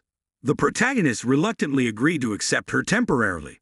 Friends happily rushed out to support his friend, and other members also actively welcomed her. No one seemed uncomfortable. On the contrary, everyone was happy to have a new member join. Looking at the group's direction, the protagonist had many thoughts. With the increasing number of members, He would probably have to divide the groups further for easier management. Currently, there were 26 new members, totaling 53. 6 groups would be evenly divided, including skilled, average, and relatively capable members. The first group will be led by Ko Vuong Nat, the second slightly weaker group led by Bok Kai Ho Duong Ho, a woman, in charge of the third group and the management of the girls. Next was the fourth group led by Jai Hu Dan, Kat Ian Toi. The former group of Bok Kai would also be allowed to oversee the fifth group. Therefore, the protagonist holds the most power in the Devil's Sect. After selection and voting, he and the fake boy found a corner to talk. She said she was pretending to be her younger brother, twin, before he was born. Their father died, and their mother died later due to the shock. When we were born, my brother was born with congenital defects. Our grandfather didn't dare to reveal the truth to the public because of this shock. You are also fortunate to have a martial arts talent, but even a hidden needle will eventually be exposed. The 6 great sects want to put Ma Long Elder under their wings to create a seamless relationship with the sect. Sometimes they also send marriage proposals to Thien Pham, as they know that if the world finds out about the handicapped man, everyone will want to marry him. They can then take over Ma Long Elder without any heirs. Van Kuan had to sacrifice her life as a girl to disguise herself as a boy to avoid the 6 great sects. She also used her real name to avoid suspicion. If anyone finds out, it won't affect her brother. The protagonist seemed sympathetic because both of them were orphans. Now that the young master knows the reason, please keep your promise. I agree, but her voice seems to change. If she deliberately made her voice husky, her throat would break. Since it's normal, my throat is more comfortable. If you deliberately make your voice hoarse, your throat will break. Now Van Q seems to forget something. Now is the time. I apply the medicine on my face every night. If I don't, this mask will fall off. Thien Pham, curious, remained silent, his gaze very focused. Gradually, the petite, fair face emerged from the mask, and the protagonist stood still, mesmerized, brushing his hair comfortably due to his broken arm. I find it difficult to apply the medicine myself. Just as he was about to speak, the woman looked straight at the master. This is the first time since coming here that he has seen such a beautiful person. Luckily, today I met her. Miss Van Q took the initiative to hand the mask to the master. Her small hand had applied all the glue to the surface of the mask. As she finished, a sunny smile appeared before Thien Pham's eyes, making his heart race faster than ever before. Thank you for revealing this secret. I am not harmed. As you can see, I have still not fully recovered, so training is very difficult. Will the young master come to the training room tonight? Thien Pham then directed the new members to their dormitories. From today onwards, I will become a member of your group, so I will move my belongings there soon. After finishing speaking, Van Q bid farewell and left. The protagonist was still bewildered, not understanding what had happened. Then he reshaped the story as if he was about to live with a woman. Meanwhile, Gayat Muk had fully regained his strength and was now engaged in combat with martial artist 321, Ham Bin Guyan. His main purpose was perhaps to seize the playing card, which was the only ticket to the third examination after several rounds. The young master of Put Ma sect had gained the upper hand, and his opponent was already beyond endurance. Finally, Muk Nguyen had returned to the competition for the position of junior sect leader. It seemed that his strength had increased significantly. However, signs of fatigue were still evident, as he had just recovered from his injuries. Ta Huan was now there to attend to his master for the next 10 days at the Standard Martial Arts Inn. The standards for martial artists had risen, with over 30 layers of inner energy cultivation. However, Thien Pham was still at a basic level due to rushing, having just begun his cultivation. Despite urging his juniors to leave, Muk Nguyen still seemed to have many thoughts. Clearly, his master was urgently trying to catch up with the strength of the 7th junior master. Shortly after, Van Q also finished packing and moved in with the new members. Thien Pham, along with a few others, returned. His expression seemed a bit shy, being in close quarters with a girl for the first time. In his mind, he was trying to find a way to prevent anyone from discovering his true identity. Having just finished training, he became more relaxed, freely moving around the room. The main protagonist truly had no way to discipline his junior, and even after that, the others followed suit without any concern. Turning to Van Q, she was also unaffected, having experienced much before. Thien Pham then went to bath, his mind contemplating the situation of sharing a room with a girl. The next day, the main protagonist returned to his leadership role officially, reporting the results. There were 17 playing cards in total, distributed among 16 groups, as one leader possessed 2 cards. Out of 206 martial artists, 15 were still without a leader, requiring them to find a group within the remaining 21 days. Van Q and Bok Kai were handling separate groups, both under the supervision of the main protagonist. They were struggling to find members, and once they did, they hoped the main protagonist could train them for a few sessions. Thien Pham, despite being tired, started teaching the remaining members.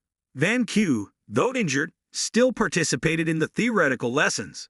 The main protagonist was a bit tense, but enthusiastic as it was his first time teaching.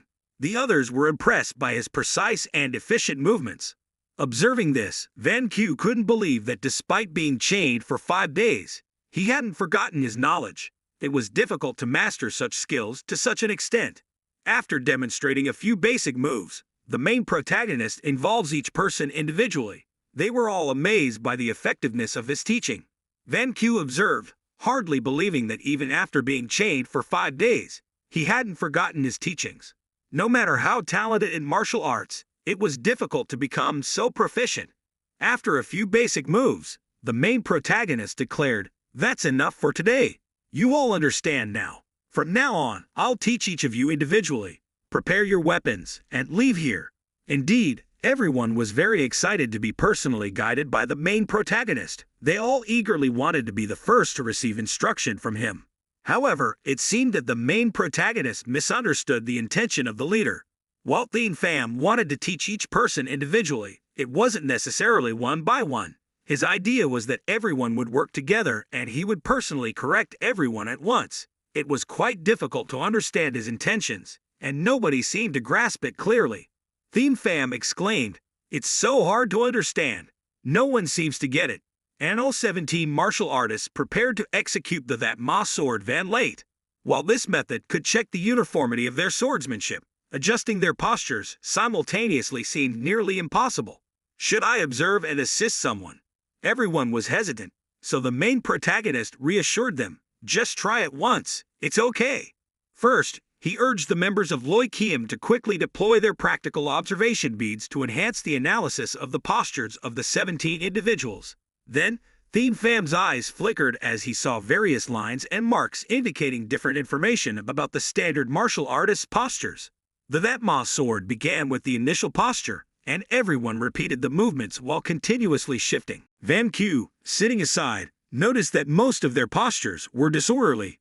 Thien Pham continued to use his tool to get a clearer view of each movement and action, whether correct or incorrect, which he identified easily. Van Q was surprised to see that the main protagonist's observations were so accurate, contrary to what she expected.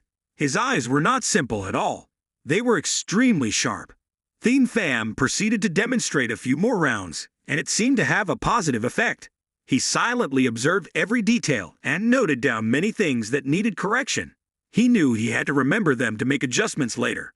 The postures became so perfect that they were incomparable to before. Indeed, the main protagonist was extraordinary. Thien Pham firmly believes that with this training approach, it will only take 7 days to perfect. However, in reality, everyone faces difficulties in mastering the final and most complex technique of the That Ma Kiem. They had only 5 days left to participate, which was quite late, but fortunately, they had talent, so it only took them 5 days to catch up. 10 days later, the contest between Bok Kai and Ko Vuong Hat had concluded. The leaders of the first team laughed heartily as they had won the bet. How could you teach them all in 1 day? It was nothing special, just a few hits to make them different, and they became proficient immediately. Bok Kai and Ho Chuang Ho, despite lacking enough members, were lucky to have one individual with the same potential as the team leaders. That was Tai Thatch Kim, with the ID number 708. She also brought along another person, Vu Tin. "If you convince me with your strength, I will be loyal to you for life," she said, and the outcome was obvious. Thien Pham used exactly one technique, and both novice masters entered the realm of the top-notch martial artists. Naturally, the older members were diligent in their training, and Bok Kai and Ko Vuong Kat also advanced to the peak realm. 9 was very satisfied with how things had turned out so smoothly. Both team leaders expressed their gratitude for the enthusiastic guidance. As the first sword of the leader, I will try my best so that no one can surpass me, said Chin confidently, but some found this statement uncomfortable. In fact, when they first met, Ko Vuong Kat had hoped to be the vanguard for Thien Pham. This led to a discussion among the members, with some suggestions that only Bok Kai and Ho Shuang Ho were worthy of the title. The members of Ko Vuong Kat's team also spoke up to support their leader. Despite everyone's reluctance, Thien Pham intervened to stop the debate. I'm listening to your opinions. This time, I will establish a clear ranking system. I will select the 6 most powerful individuals, without setting a specific order among them. They will be known as the 6 swordsmen, or alternatively, the 6 swords of the leader. Why divide them into 6 swords? Because when we graduate from the Martial Arts Academy, we will have to confront the 6 major sects. We want our 6 swords to lead the charge against them. That's the purpose. Thien Pham's decision surprised Ko Vuong Kat, who was worried about the outcome. If you can do it, that's good. If not, just quit, he thought to himself. The main protagonist affirmed that they would change according to talent, and even the position of the martial arts leader would change similarly. Bok Kai was excited about this reasonable approach. Currently, the 3rd phase of the competition is right in front of us. We will simplify the method of selecting the 6 swords. I have requested that those who have reached the peak realm step forward. Those who are weaker can wait for the next round. All 6 of these individuals will form the 6 swords, isn't that correct? As we're considering the arrangement, first sword, Bai Ki, raises his hand to express his opinion. I believe that if the sovereign has chosen the 6 swords, then their ranking must be determined for certain. Vu Tin also agrees with organizing the first sword to the 6th sword according to their abilities. It's a sensible decision. Thien Pham regulates that all must avoid causing harm and exert no more than 3 parts of their strength. Van Q is a war invalid, so she withdrew from this year's selection, which many people regret because they couldn't compete with her. Then Ko Vuong Kat tore off his outer shirt and laughed loudly. When the sisters looked over, they showed displeasure at the solid physique of martial artist 857 and Lu Din. We're ready, said Lu Din.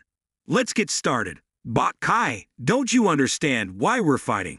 Why do you have to strip? Stupid monkey. Foolish and ignorant, wanting to show off muscles, huh? After saying that, the 2 women rushed into the crowd without any fear.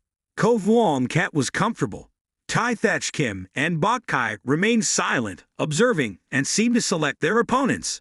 Although I don't know if I'll be at a disadvantage when compared to Van Q's strength. I sincerely hope Bok Kai will provide guidance. If so, I'll let Tai take the lead. If that's the case, Bok, don't regret it. Clenching his fist in hand, martial artist 708 charged straight at the 2 sisters. At that moment, they were cooperating very well to pressure Ko Vuong Kat. But because of excessive eagerness, many unnecessary moves were made. His eyes caught the opening in their techniques, and he immediately launched his attack to avoid being at a disadvantage. The pair was knocked back behind. Vu Tin gritted his teeth, frustrated by this simple mistake. Why do you keep hindering me, constantly getting in my way? Who do you think should say that? Huh? Then they turned to fight each other. Then I'll make you taste failure first. First, Ko Vuong Kat didn't understand why they were fighting him, yet they did. A moment passed, and there was still no clear winner. Pham, standing by, recognized the strength of both. This is the end, folks. Ho Chuang Ho. But the 2 martial artists 20 didn't show any weakness because of their provocative moves. Vu Tin exposed his weakness. As a result, he was immediately knocked down and cried out, "You're making so much noise. Be the 5th disciple then, because you don't know what to do." At this point, Ko Vuong Kat decided to have some fun with Bok Kai and Tai Thatch Kim. Where did you come from to dare to interfere in my fight? Don't just accidentally interfere like that. It's not as fun as all 3 of us having fun together. Clearly, Ko Vuong Kat is much healthier. However, Bok Kai is not to be underestimated. If you go by the rules, are you serious? If I fought seriously, you probably wouldn't be able to handle it. Try to see if your techniques can match mine. Then Tai Thatch Kim took the opportunity to swallow both. If you fight to a draw, don't blame me for being cruel. The title of first sword will be mine and not for anyone else. While planning to attack sneakily, Bok Kai and Ko Vuong Kat let each other go to avoid unfair blows. Tai Thatch Kim forgot about Ho Chom Hoa, still sitting leisurely, drinking water. Who do you think you are to think you can take the title of the first sword? The punch was thrown, but martial artist 708 managed to dodge in time, but only avoided one person, while the other two took advantage and quickly defeated him. Van Q observed and determined that the fourth sword had been chosen. The Lord now only has 3 people left, still undecided. Ko Vuong Kat decided to have all 3 fight together for fun, to save time, so the 3 of them clashed chaotically. After a while, Ho Chong Ho exhausted, so he gave up, although confident in his physical fitness. Compared to the other 2, he was not worth mentioning. The title of first sword will belong to me alone, Bok Kai. A fight with this guy is not easy when his arms and legs are much longer than usual. This is true because the demonic style focuses on fists and the upper body. So Bok Kai's techniques are very effective when facing him. He dodged, relied on his body and found weaknesses, then gave a blow. If I attack from below, he will surely be defeated to save time. He continued to charge while the opponent couldn't dodge due to his large body. Now he couldn't bear it anymore, falling backward without support. If lying sprawled on the ground, it must be admitted that he lost. The members of Bok Kai's team rushed out to celebrate. So the 6 swords have specific positions now. The first sword, Bok Kai. The second sword, Ko Vuong Kat. The third sword, Tai Thatch Kim. The fourth sword, Van Q. The fifth sword, Vu Tin. And the sixth sword, Bone Flower Lake. Although I have my own team now, the most important thing is that I must become stronger so that in the future, no one in our sect can surpass me. Time passed, and the next day was the day of the 3rd grade assessment. The Lord received a letter delivered directly by the great lawmaster. It's discourteous, but may I inquire whether this matter was approved? The day before yesterday, the brain trustee held a consultation on this matter, and until yesterday, the latest church leader approved it, primarily to prevent the leakage of exam questions for the martial artists to know. The masters and the heads of the schools have devised a competition method, and will write a report to send to the brain trustee. These are usually the leaders of the demonic sects. If they want to pass, they need 2 rounds. One for the elders to approve and the last one for the church leader. Of course, if there are any issues, the exam can be changed. The reason for changing the exam method is that this exam is too easy, so there is a need to raise the overall level among the martial artists. Ho Min doesn't understand why the church leader agreed to this because recently, he has always advocated suppressing the 6 major sects. It's hard to guess what the church leader is thinking.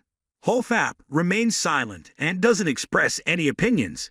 He continues to submit another letter. The shopkeeper remains calm and opens it to see what's inside. The content is unclear, but his expression becomes urgent. His hands emit a lot of internal force. Then he burns the letter without leaving a trace. Ho Min understands. Certainly, the 6 major sections are scheming behind this matter. But no matter what they do, they are only tying themselves up. Outside, the martial artists are gathered with all the sect leaders under the jurisdiction of Tianfan.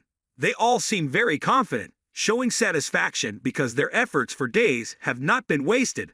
But today is strange. It's been 15 minutes and the shopkeeper and the head of the church have not come out to speak. At this point, attention must be shifted to the outside, where many windheads are leading the prisoners. At first glance, it is known that these people are all serious offenders. Ho Min greeted after 3 days of not seeing each other. First of all, it needs to be announced that there is a change when the exam starts. The martial artists gossip and feel very uneasy. 2 other windheads also bring real weapons to prepare, such as real swords. Isn't it said that this exam will only use wooden swords? To pass this exam, you only need to form a sword formation to defeat the church leaders. But now the method has changed a bit. You still use the sword formation, but you have to use it to defeat the enemies, who are prisoners from the Vo Lam Minshin sect and the Dark Alliance. The standard to pass the 3rd exam is to use the sword formation to suppress them. If possible, kill them. As I said, this can be considered the first real battle for all, especially those prisoners. If they win, they will be released. But any mistake now will have to be paid with their lives. Pham understands. This is no longer a normal exam. Just by participating, they will enjoy the morning light. The first match will be the match of Team Tuma. 700 designated prisoners have been pulled out, and he quickly released them. The scarf is also lifted because the whole body is suppressed, so now he begins to observe. The shopkeeper declares the start of the competition. 12 martial artists turn to choose the sad prisoner's name.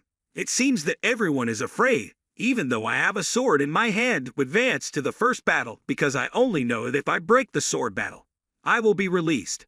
But how do I know that the opponent is such children?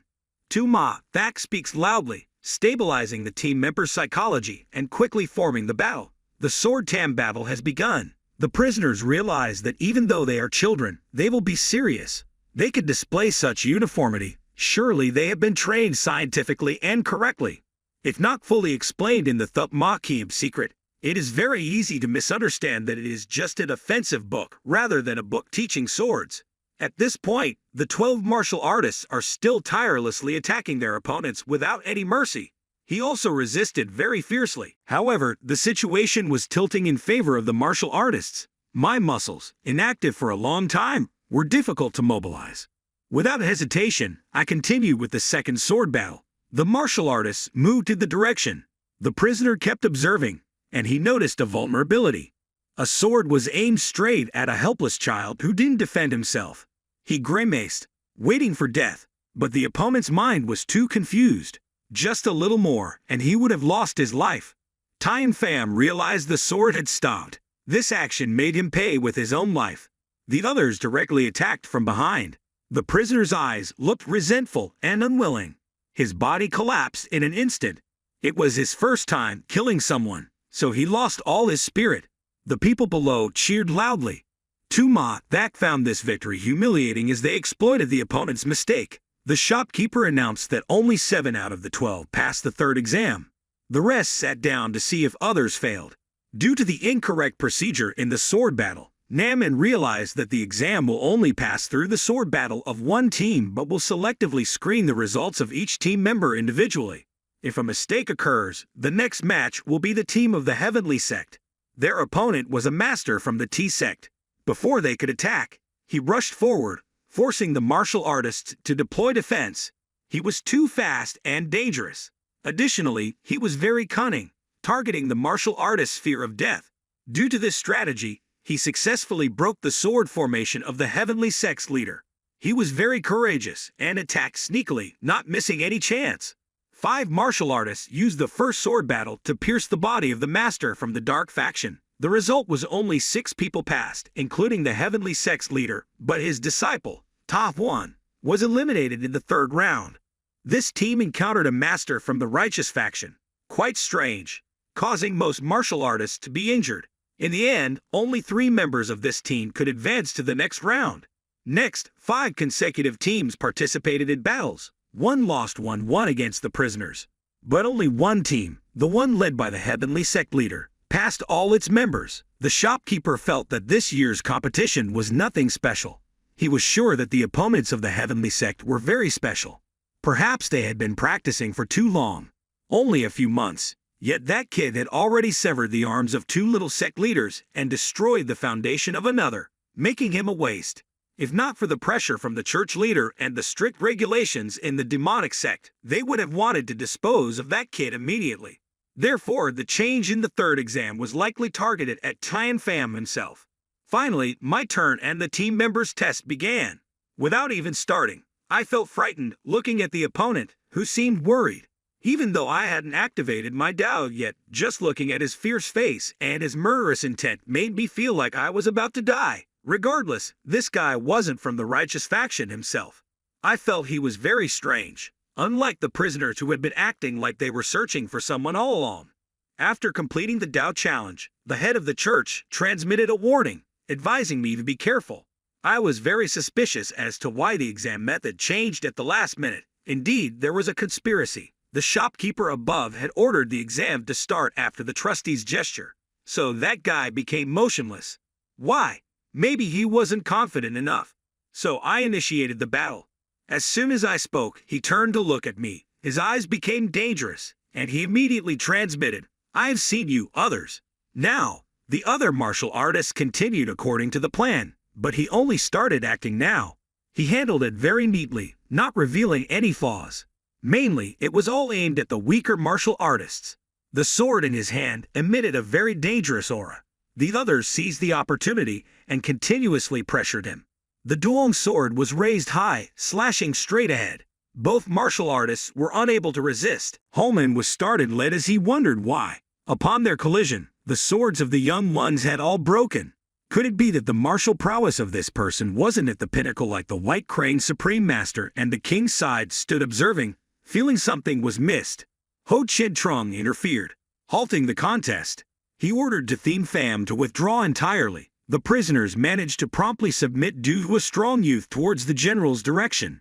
Due to the surprise, he couldn't react in time. How formidable had his martial strength become? Even I, a transcendent supreme master, couldn't block the little one. Indeed, both of us were thrown far away, and some realized that the martial art the prisoner was using was the forbidden blood demon technique, prohibited in the martial world. With the nuisance gone, I'll make minced meat out of you. But as soon as I said that, I noticed the calm demeanor of the protagonist. According to him, his martial realm was only at the pinnacle. Yet he showed no signs of fear. On the contrary, he stared at me intensely. Whose prey do you think you are? Let's clarify a few things. The prisoner shouted, leaping forward to attack, causing concern among his disciples for their master. Due to the effects of the forbidden blood demon technique, his speed was remarkable. You're making too much noise.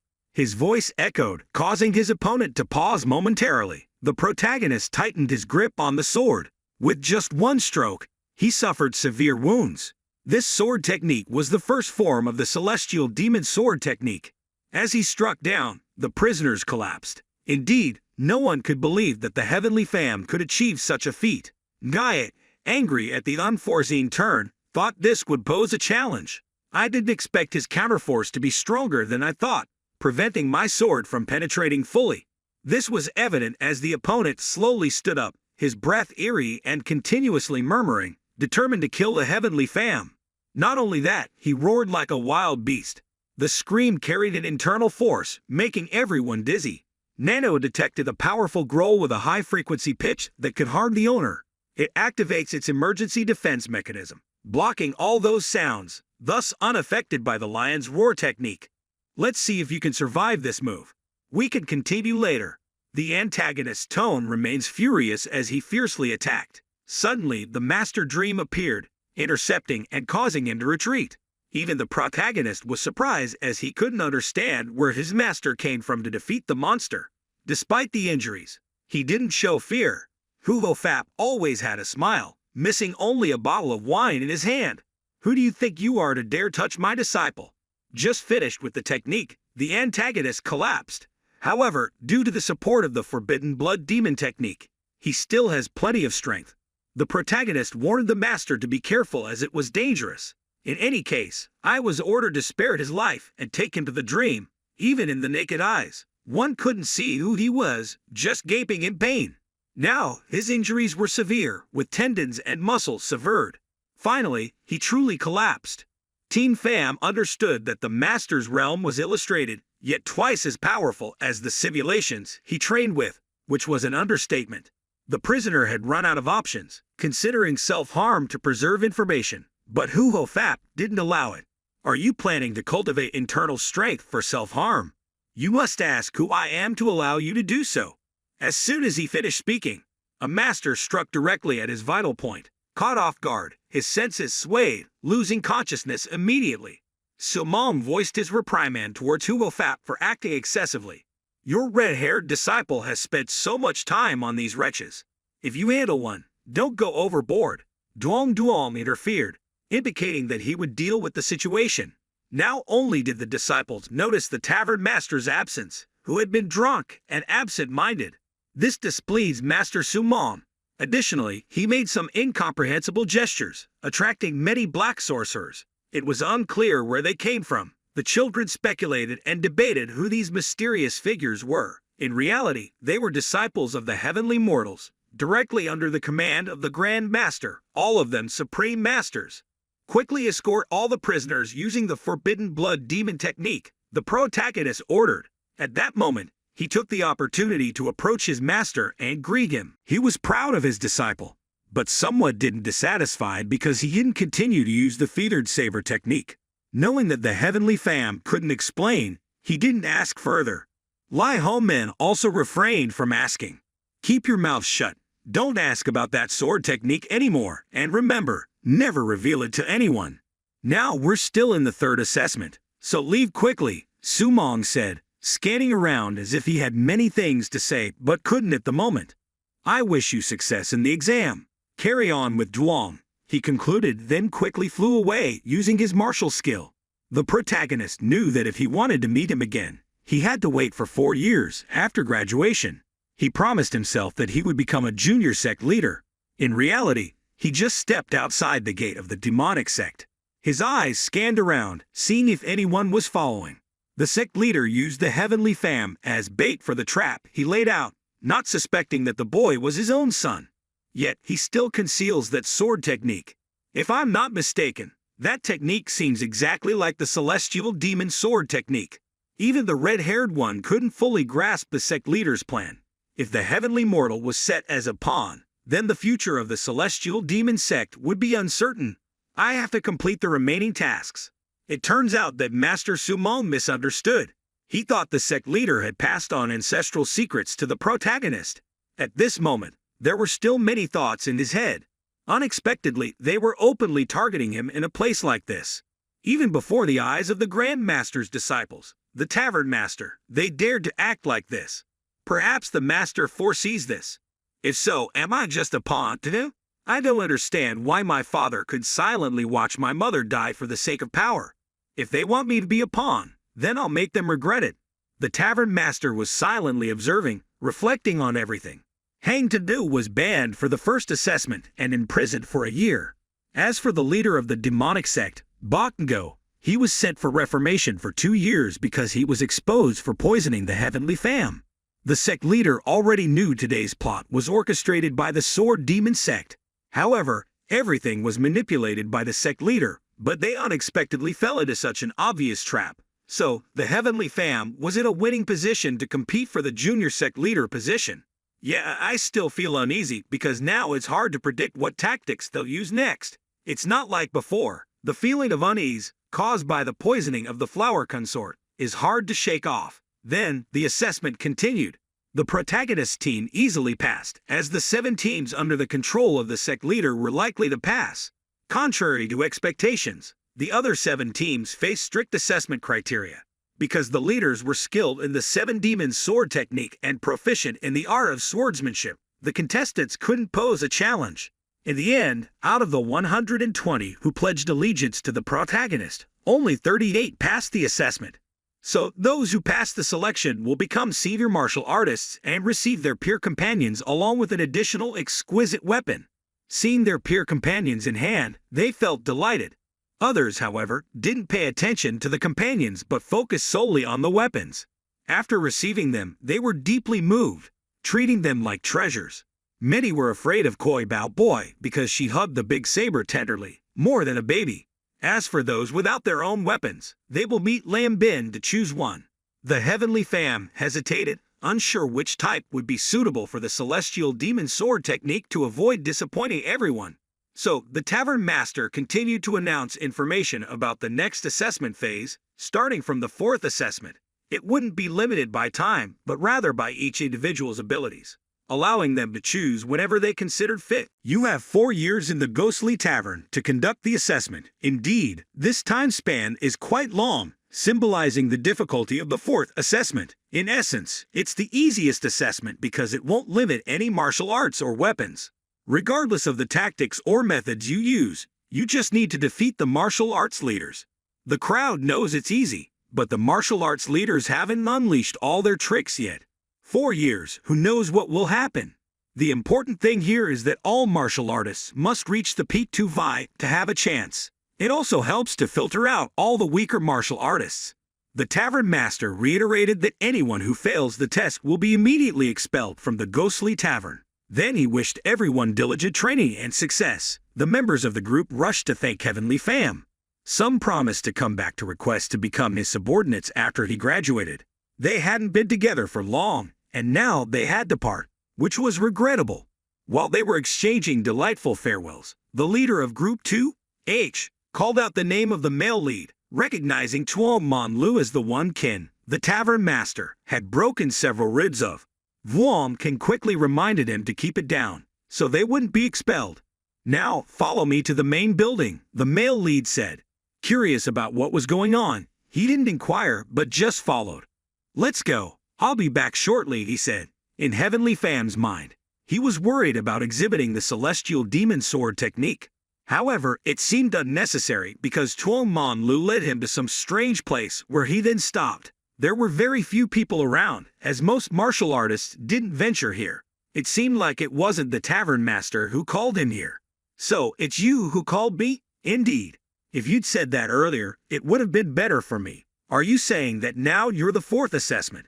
"How can that be? I fought with them successfully, but why hasn't there been any progress?" "On the contrary, my hand is shaking." Heavenly Fam pushed him away forcefully, causing him to lose his balance and step back. "I remember he was just at the initial peak, so how could he have increased his internal power so rapidly in 28 days? Quite impressive indeed. Your strength has increased significantly. If that's the case, I won't show any mercy anymore. Please feel free," the male lead said, no longer courteous. The guy became angry for not being respected by the martial artists, so he continued to attack proactively. As his unique martial arts were saber techniques, he used the Supreme Thaw saber technique. Although it wasn't clear what it was, he swung it wildly, disrupting the guy's moves. However, he countered with his saber technique. The situation seemed like they had both reached the pinnacle of martial arts expertise. Just as he was about to flee, the male lead also actively pursued. He continued to use his saber technique in the sixth move, the Spying Fairy's secret power, which was so powerful that it knocked the sword out of the group leader's hand. Now, with nothing in hand, one more move will settle it. Just as he swung down, Chiang Men Lu grimaced, loudly admitted defeat. Luckily, he wasn't split in half, as it seemed that would have been too much for him. In his afraid state, he probably would have soiled himself. "Thus, I have passed the fourth assessment." "Indeed, you have won. Now stop here," the leader said. However, he seemed determined not to let Heavenly Fam pass this test. He had accumulated 10 points of internal power, so he just waited for it to slip up. The main character didn't hesitate anymore, but immediately leaped forward to ambush Ha in anger. However, it wasn't as easy as he thought. He got hit and his body flew into chaos, ending up lying on the ground with a wrinkled face. He couldn't understand why he was caught so easily. He should have concealed his inner strength better, but instead, he hastily raised both hands to defend himself, realizing he was about to speak nonsense in front of Ha. That would be embarrassing. NANO had sensed the danger, so he quickly informed his master. Seeing the intimidating demeanor of the main character, the owner of the place continuously apologized, promising not to gossip next time. He admitted defeat and would come to see the owner previously to discuss matters properly. But Thien Pham showed no mercy. This was a fitting punishment for those who liked to gossip. A while later, the disciplined head was returned to the office. Colleagues shook their heads in disgust. Even the owner of the place exclaimed in resignation. When he left, he walked with both feet, but now he returned carrying a stretcher, causing discomfort for some. They knew he wanted revenge, but they didn't expect it to be this extreme. Lai Ho Men knew about it, but didn't anticipate it happening so soon. Nevertheless, he was quite satisfied with Thien Pham's handling of the situation. He didn't go too far, avoiding causing resentment among other disciplined heads. The headmaster also accepted the matter since he had passed the fourth disciple examination. I can guess he will pass, even though it's just a matter of time. Take Lu Man to Waiquan for treatment. Having said that, the owner opened a drawer and handed an object to the main character. As he spoke, he presented it in front of him to explain. Conveniently, he also pulled out the badge from his chest, congratulating him for becoming a martial artist through the earliest disciple examination in history. Just 2 months later. From now on, your title will be Thien Pham Team Leader, accompanied by a dragon mark, along with Lam Bin as a gift. He continued to talk about the fifth disciple examination, which required passing through the ghost cave. The minimum condition is to be at the highest level of the Supreme Master Realm. Meanwhile, Trong Min encountered his old acquaintances, wondering why they insisted on leaving when they had just arrived. Team Pham understood that at that level, one could possibly be among the top 100 strongest individuals currently. There are still 3 more levels to reach. This exam is extremely difficult, with only a few people passing each time. My advice to you is not to rush into decisions due to impulsiveness. Strength is something accumulating gradually, not immediately. Thanking the owner, the disciple promised not to disappoint him. After that, he went to the library of the Devil's Tavern. Finally, he could see the Thongok thatched stone tablets on the 3rd and 4th floors. As he registered, he thought about reclaiming his badge, but Thien Pham showed him a new badge, newly obtained through passing the 4th disciple examination. Many other martial artists didn't believe him since it was only morning when he managed to pass. The fastest in the past took years to train themselves.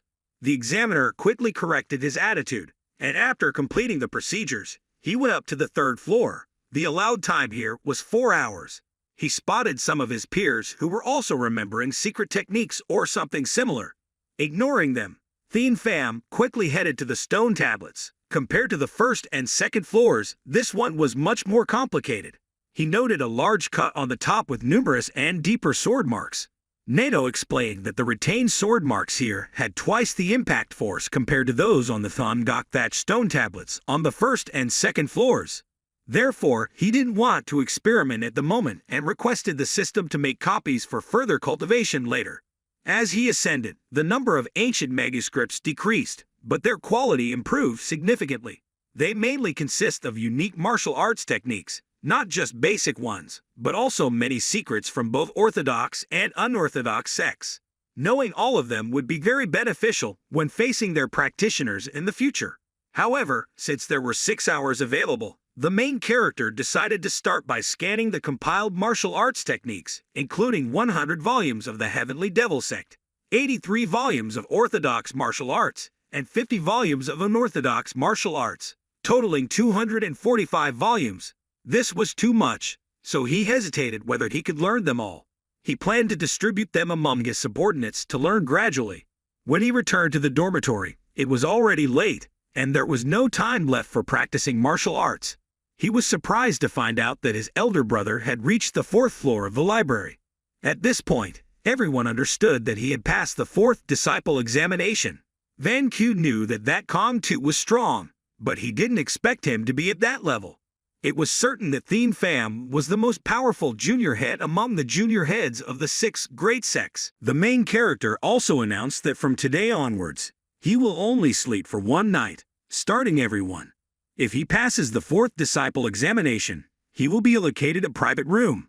So, tomorrow he plans to move there. Van Q was pleased because she also wanted privacy. The next day, at the northern forge of the Devil's Tavern, Team Pham met the blacksmith to craft the desired weapon. Just when he thought he would soon get his hands on something good, a person came out from inside. Could this be the newly appointed team leader through the 4th disciple examination, as he had been informed? After hearing those words, he turned back to greet. Upon a brief glance, he felt strange. The eyebrows and arms of the person were completely hairless. Was all his hair burnt off while working in front of a furnace?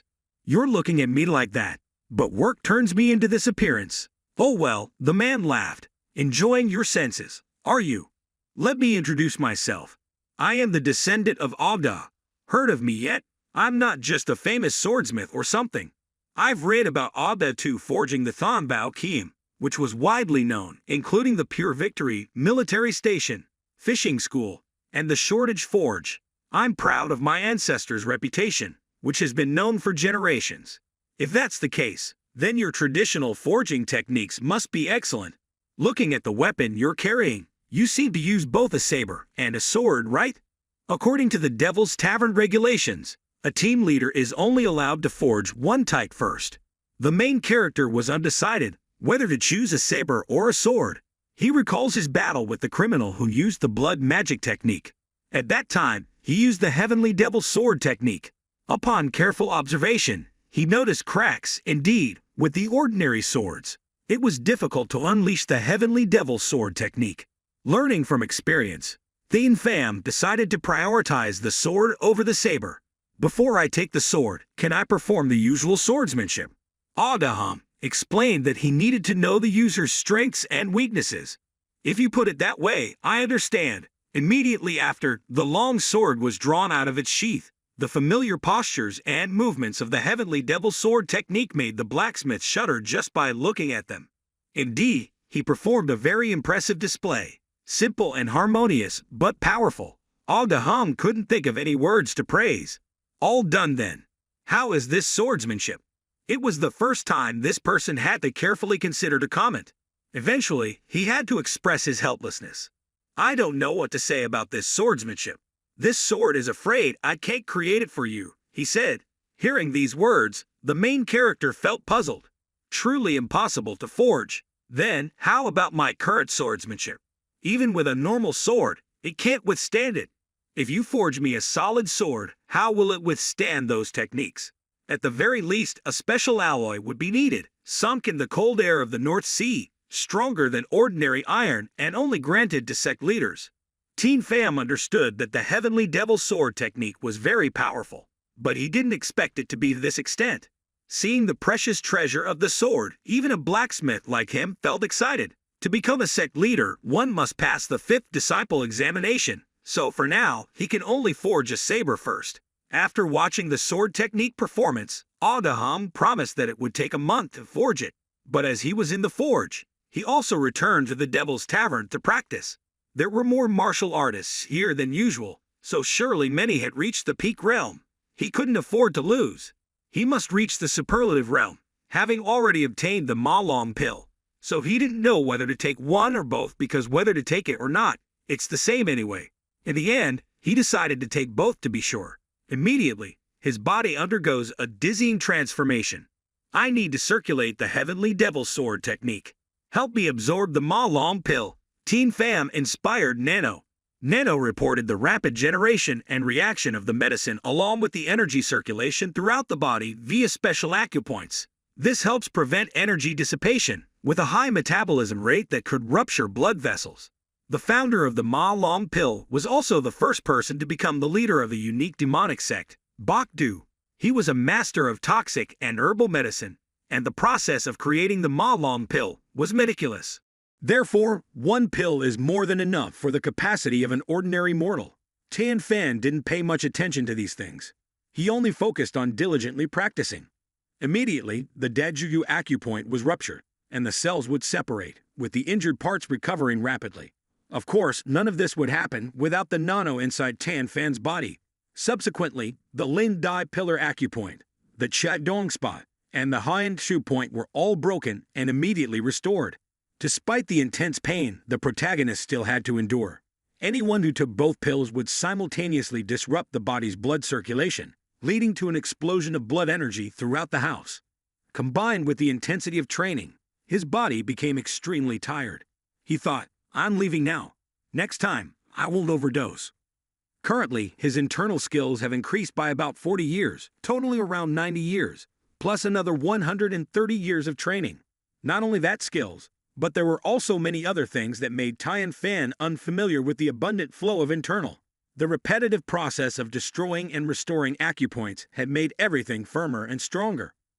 With internal skills like this, when executing techniques, the protagonist can double his strength. Knowing this, he had to check if his sword Kai had become thicker and longer. It was even stronger than the Supreme Leader's sword Ki. He hadn't yet realized many things, so he couldn't reach the pinnacle. But these were the basic foundations for a strong internal skill. However, there was also the matter of the stone techniques in the third-floor library. NANO immediately transmits data into Thin Pham's brain. Could some stone techniques destroy the Heavenly Demon Sword technique? Just the 93rd technique of destruction knowledge was enough to suppress the 3rd technique of the Heavenly Demon Sword technique. Thin Pham understood. This was why the sword marks on the stone tablet had appeared so disorderly. The 3rd technique of the Heavenly Demon Sword technique was stronger than the first 2 techniques combined with NANO. Can you transmit the 3rd technique of the Heavenly Demon Sword technique to me? Currently, his body had reached its limit. If he did this, it would affect the host's development process. However, he could still perform a 2nd technique stronger than the first, so Tin Fan was curious and decided to try it. Recalling all the images in the library, he exerted his energy, and the sword key appeared in his hand. It was quite painful, but he reminded himself to endure the ruptured meridians in his arm. Despite this, he executed it flawlessly. There were too many unnecessary movements, so his muscles were affected. NANO continues the urgent recovery process. If his current body couldn't accept it, he would find it difficult to execute the technique. Tin Fan looked at the marks he had made on the floor. The aura and sword force that the sword technique brought could create this. So there were reasons for the 93 techniques. The third technique's strength was unknown. After recovery, he will try again later. What was in front of him now was power and speed almost superior to the second technique. This proves its strength. He felt that he couldn't bear using both techniques anymore. He wondered how ordinary swordsmen would cope. If the third technique was difficult to learn, then the fourth technique would be even more so. NANO transmitted all the techniques on the Fan Gok thatched stone tablet on the fourth floor, making it easy for him to learn and execute. It seemed like a breakthrough during this waiting period for the next competition. After meditation, Tin Fan felt something strange, but he didn't know where to explain it. He requested NANO to reproduce it using 3D holographic images. It activates the techniques in combat mode. Both holograms collided at dizzying speeds, and something strange happened. Both techniques were evenly matched. Tin Fan himself was also surprised. How could the technique not defeat the heavenly demon sword technique? Time passed slowly, and after a few hours, the animations were still maintained in combat mode. Perhaps the protagonist wanted to experiment repeatedly to be clearer. In the end, it was still the same as before. No matter how many times he tried, the result remained inconclusive. The final knowledge of the heavenly demon sword technique added spinning movements, preventing the sword force from reaching its peak. The destructive technique leaves many sword marks. According to the system's analysis, about 130 marks were left, and with the Thap2 sword technique in the final move, it chopped the corner of the stone tablet. Not only did it require strength, but also a complete focus of mental energy. Even the powerful sword technique of the heavenly demon was defeated by the essence of mental energy. Tin Fan pondered. Perhaps the higher martial artists were angry because their efforts seemed futile. He understood that if he wanted to understand the external martial arts of the underworld, he had to enhance his own martial arts skills. Later, after spending many hours eating, Tin Fan gathered with his companions. They ate and drank heartily, seemingly carefree. Although they said so, most of them offered many beneficial suggestions on how to cultivate both quickly and powerfully. Eating dinner together is a good thing. Why? Probably because everyone will be busy practicing martial arts, right? Dewey ourselves is correct. We should foster more camaraderie. Tin Fan understood. If we're alone, we won't achieve anything. After a satisfying meal, he went to the paper and pen production place of the underworld. The supervisor didn't understand what the leader was doing with a pile of paper like that. We need to write a secret book. Maybe we'll need more if it's not enough. About 60 books can be written from that pile. Is he planning to memorize all that? A few days after the Mid-Autumn Festival feast, Tin Fan ordered his subordinates to gather again. Van Q had been silently observing and felt that Kong Tu was acting strangely recently. Thinking back to the previous incidents, it seemed even stranger. Why was he always so disheveled like that? Tin Fan casually answered that he was writing letters. Others couldn't understand what he was trying to do. Was he leaving a will? Everyone was gathered, and Tin Fan brought along a stack of various scrolls, as inspired by the monarch. Today, I call upon everyone to discuss the current plan. Starting tomorrow, we will embark on secluded cultivation. This statement excites many, but some worry about the incomplete state of their own practice. If the monarch Kovong asked about the duration of seclusion, Tin Fan was uncertain. It could be 1 year, 2 years, or 10 years. Whenever results were achieved, they would stop. Looking at the determined expression in the monarch's eyes, Tin Fan felt encouraged. Many subordinates also respectfully wished the monarch success before leaving. This wasn't just the task of that Kong Tu. After passing the 4th level assessment, everyone had to do it. Before leaving, Tin Fan gave 2 orders to his subordinates. Firstly, until he completes his seclusion, everyone must pass the 4th level assessment. This would be difficult because, apart from the Luck Kim, everyone had very weak abilities. Friends like Vu to Tin and Tai Thatch Kim were confident because they were already strong. However, there were several other reasons for being in the ranks of Luck Keem. Everyone had to try their best. However, it would be difficult for most of the others, because they came from ordinary families. The second order was to learn all the martial arts secrets he had copied. Surely, combining these two tasks will make passing the fourth level assessment as easy as pie. Van Q finally understood why the young master's face was always covered in ink before. She admired and cherished him even more. Many other Luck Key members also realized that those secrets were from the fourth floor library. "Whoever I call, please come get your stuff," she announced. Firstly, the mischievous little troublemaker eagerly rushed up to receive his gift. Upon inspection, his expression became incomprehensible. All he held were top-notch secrets. There were Honan sword technique, the martial art of the Supreme Lam-an sect, the sword technique of Hosun, and Dan Thite Foot from the Dan Thite sect.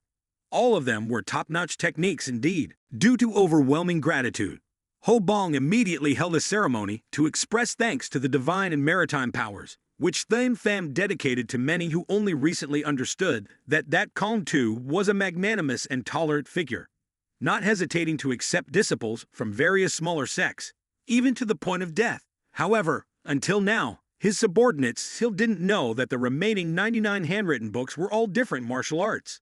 If everyone learned supreme martial arts, they would be surprised to the point of panic.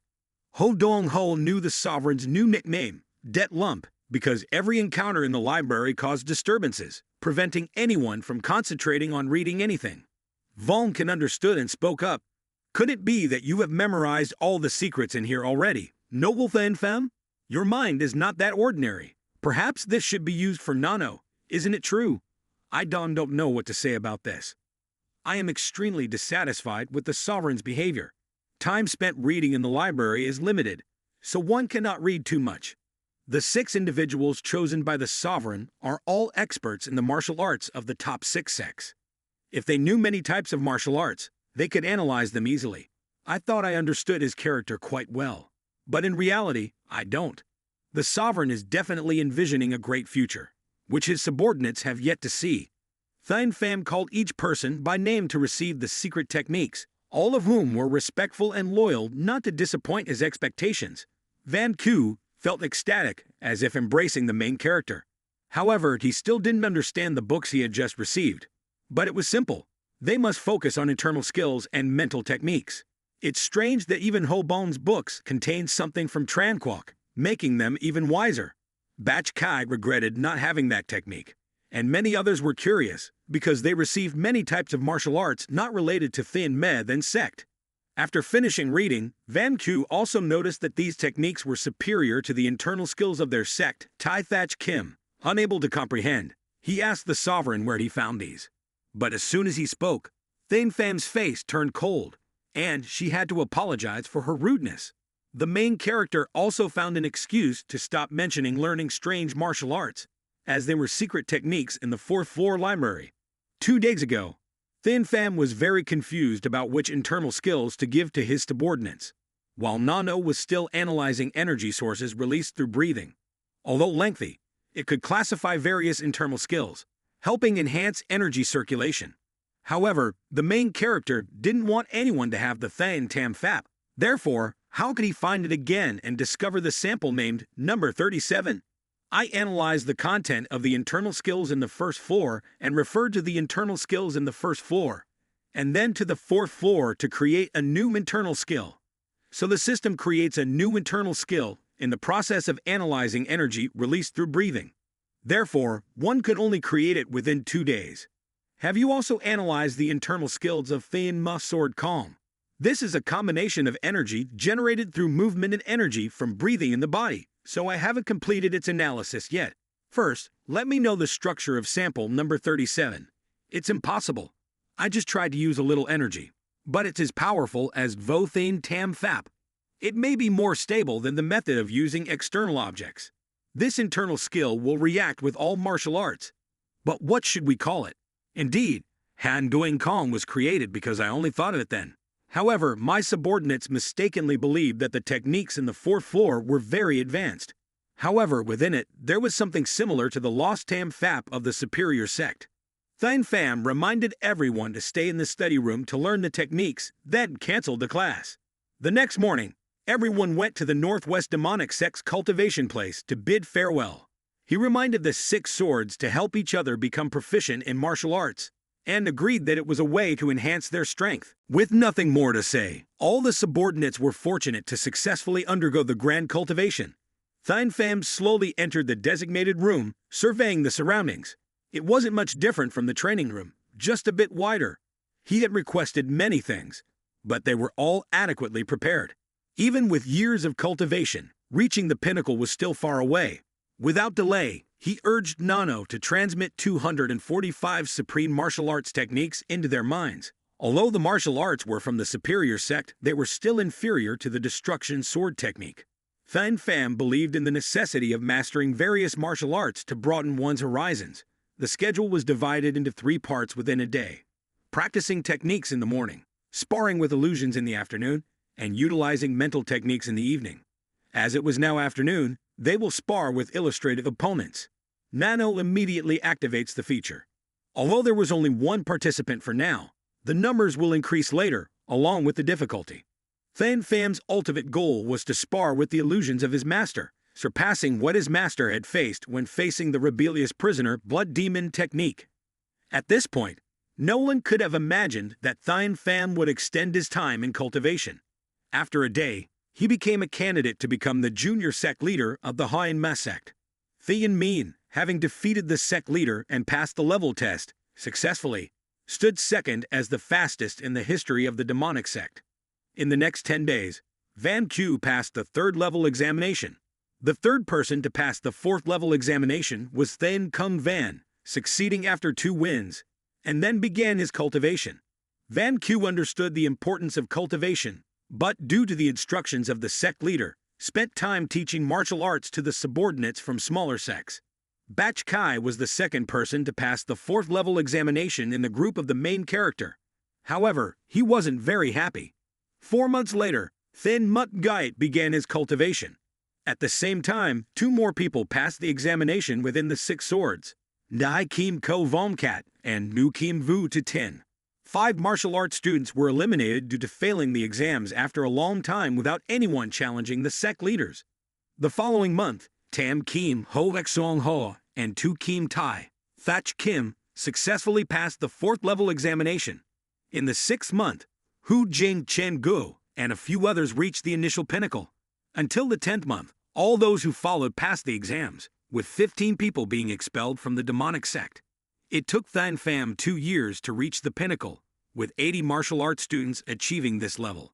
As all martial arts students had completed their cultivation that year, the 6 swords were temporarily not recruited. Additionally, 40 martial arts students achieved the superlative level.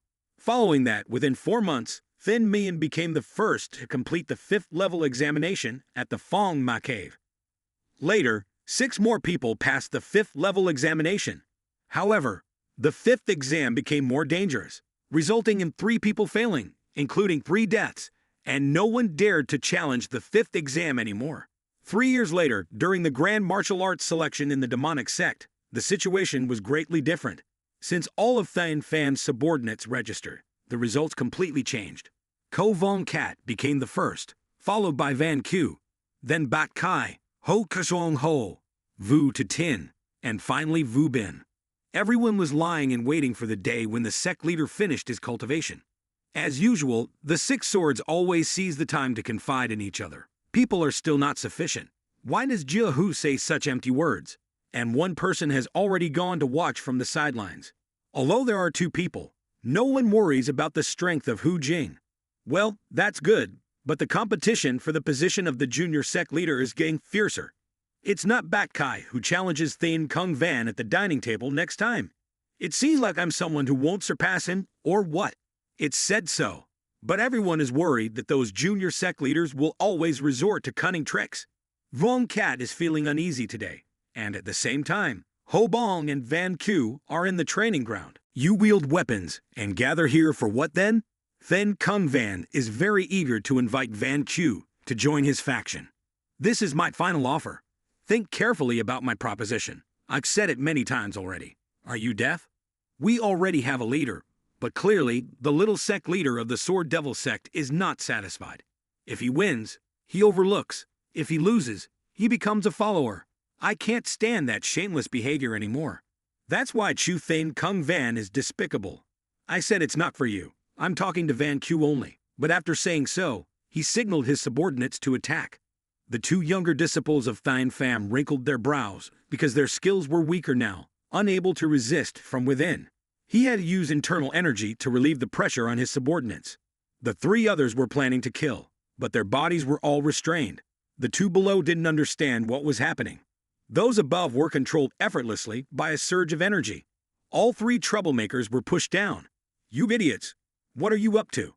Thine Pham stepped out, unable to recognize his elder brother. But Van Q sensed the aura of the faction leader after 3 years. Despite being a bit disheveled, many changes were noticeable. The three troublemakers now standing up made both Thien Kung Van and his subordinates silent, observing. It's unbelievable. He's using internal energy to manipulate objects. What kind of demonic technique is this? The little sect leader of the Sword Devil sect understood that his opponent had reached an extraordinary level. It took me 2 years to reach the peak. But he's already playing tricks. What are you waiting for? Quickly suppress him. But Thine Pham's two disciples won't let it be easy. You arrogant fools! How dare you, weaklings, obstruct us? He thought he could detain one while the faction leader deals with the rest. He rushed to block Thien Kung Van's subordinate, but the latter was proactive, not standing idly by. Van Q saw the danger and halted. His strength had significantly increased. He managed to counter the opponent's sword barehanded, suppressing his fear. He might have infused energy into his palm to block it. Still, both were using top-notch techniques. The others easily closed in on Thien Pham, but with a gentle exertion of internal force, he made them all float. In midair, they were vulnerable, and each received a light blow. This action was slow and somewhat graceful, but those fellows were all knocked unconscious, unable to resist. The remaining ones, pale and confused, didn't understand what was happening. Thien Kung Van's right-hand man felt uneasy. With that aura, they were completely overwhelmed. No one here could subdue that monster. Young master, we're done for. Many of us are dead. Hearing this, the protagonist didn't bother responding. Do you really want to force us to the end? Even if you're a genius, we're on equal footing. Before he could finish his sentence, Thien Pham's figure flew in front of him, mouth sealed shut. This time, it flew even farther, 3 times the distance. Anyone witnessing this scene would be disenchanted. Perhaps the next turn will be for Van Q. She was still struggling against Thien Kung Van. It's unbelievable that someone with such a weak body possesses such formidable martial skills. After considering, he increased his power to seize the upper hand peak.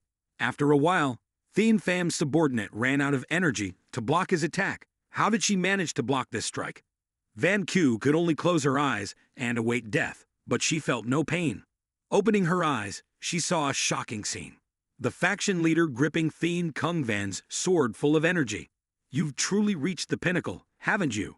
Then, the protagonist's shadow easily swept past him, accompanied by spurts of blood. The little sect leader of the Sword Devil sect had severed ties with his own hand, unable to perceive anything because it was too swift, almost like a blink of an eye. Gradually, a lot of blood spurted out. Thien Kung Van screamed in agony as he gazed at his lost limb. Another person rushed out, but he couldn't utter a word as he was kicked, his body buried under the snow. From the look in his eyes to his expression, he showed sheer terror, accompanied by pleading cries for mercy. But it was too late for him. Thien Pham's most capable subordinates had just arrived when Ko Vong Kant was about to inquire, but he suddenly halted upon seeing the scene. What are you doing here, Van Q? He was in conversation with someone, huh? Jia Hudan observed the male closely, finding his peculiar appearance. After a while, he realized his faction leader, and both couldn't believe that he had immediately come out, so they had to bow and pay respects. The top disciples also approached for an audience, while the others, having just arrived, were still processing. Van Q felt something was missed and had to greet her faction leader again. Backed Kai, however, appears different, evoking fear and awe. The faction leader's aura was on a completely different level, making the opponent breathless, as if facing the sect master Lai Ho Min himself. After contemplating, she also expressed deference, following suit with the others. Ho Dong Ho was surprised to see the third senior disciple being so serious. He couldn't believe that he couldn't utter those shameful words anymore. One by one, the remaining disciples also paid their respects, leaving Than Pham satisfied that everyone was safe. He truly understands them for waiting all these years. Everyone was delighted that their leader had returned. Ko Vong Hat identified the corpses of Than Kung Van's group. They were indeed the sword sect's candidate, one of the top 3 martial artists of the devil sect. In reality, Than Kung Van had died from excessive bleeding. He had truly reached the peak, hasn't he? Than Pham smiled contentedly and went to visit the physician, Bac Trom Min. News of his victory over Than Kung Van had spread throughout the devil sect. Based on the results, 5 candidates from the 6 great sects had been defeated by the protagonist. This makes the search for the junior sect leader position even more intense. Than Mut Gayat's subordinates from the Phuk Ma sect recognized his presence as a threat, growing more anxious by the day. However, their leader showed no interest. He was focused on improving his martial skills. Lai Ho Min received the news and heard about Than Pham reaching the peak. While it was mostly hearsay, his subordinates seemed confident in it. When his meditation room opened, his subordinates witnessed it firsthand. The sect master was also surprised, because he thought that only that Kong Tu could reach the peak in the devil sect. No martial artist had ever passed the 6th trial and reached the pinnacle. This could only be explained by his innate genius. Thinking to this point, he was startled, not understanding why the first disciple also couldn't comprehend the master's attitude. A gentle knock on the door sounded, a familiar voice. "May I come in as scheduled?" If I hadn't heard the report before, I would have thought it was an elder or a dominating force. Sensing that presence surrounding the room, they finally met. "What brings you here, 7th Prince?" It's unclear what happened next, but the protagonist volunteered to take the 5th trial in the North Cave of the Devil Sect.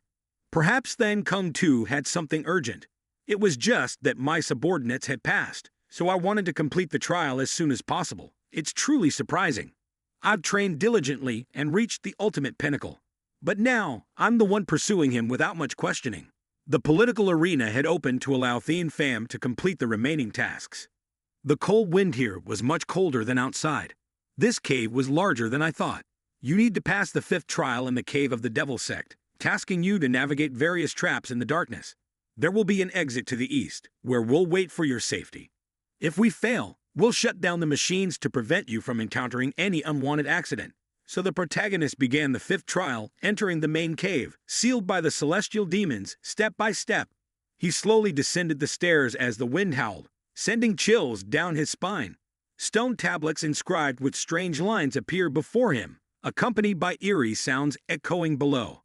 NANO activated night vision mode, allowing the owner to see a vast corridor and detect a strange odor mixed with various things, making it incomprehensible to the mortal senses. After a long journey, he finally recognized another pathway. It seems that the sensory agency install began from this point onward. Now he could see everything clearly. Should he use his martial arts to quickly pass through this section? No, he decided against it. The protagonist accelerated, leaping through the spacious corridor. The traps protruding from the ceiling had been activated, not only above, but also on both sides. It wasn't much of a challenge for him. With a flick of his hand, he disarmed several traps. Due to the narrow space, he chose to walk cautiously instead of jumping for safety. However, his first step triggered another trap, a giant stone block descending slowly. Its speed gradually increased, nearly blocking the exit completely. Luckily, his quick reflexes saved him from being crushed. He had to open his system to inspect the remaining traps. After wandering for 15 minutes, he explored larger areas as his subordinates had suggested. But there seemed to be only one exit to the east, contrary to several paths now visible. Following the experience that the safest route is where the wind blows, he intended to follow it. Yet while contemplating this, he noticed something peculiar. It appears that the structure of the cave was related to the secret passages in the Forbidden Cave. Recalling his time imprisoned there, he pleaded to the ancestor, "Please accept this flawed descendant. Obtaining this ancient destiny is my honor."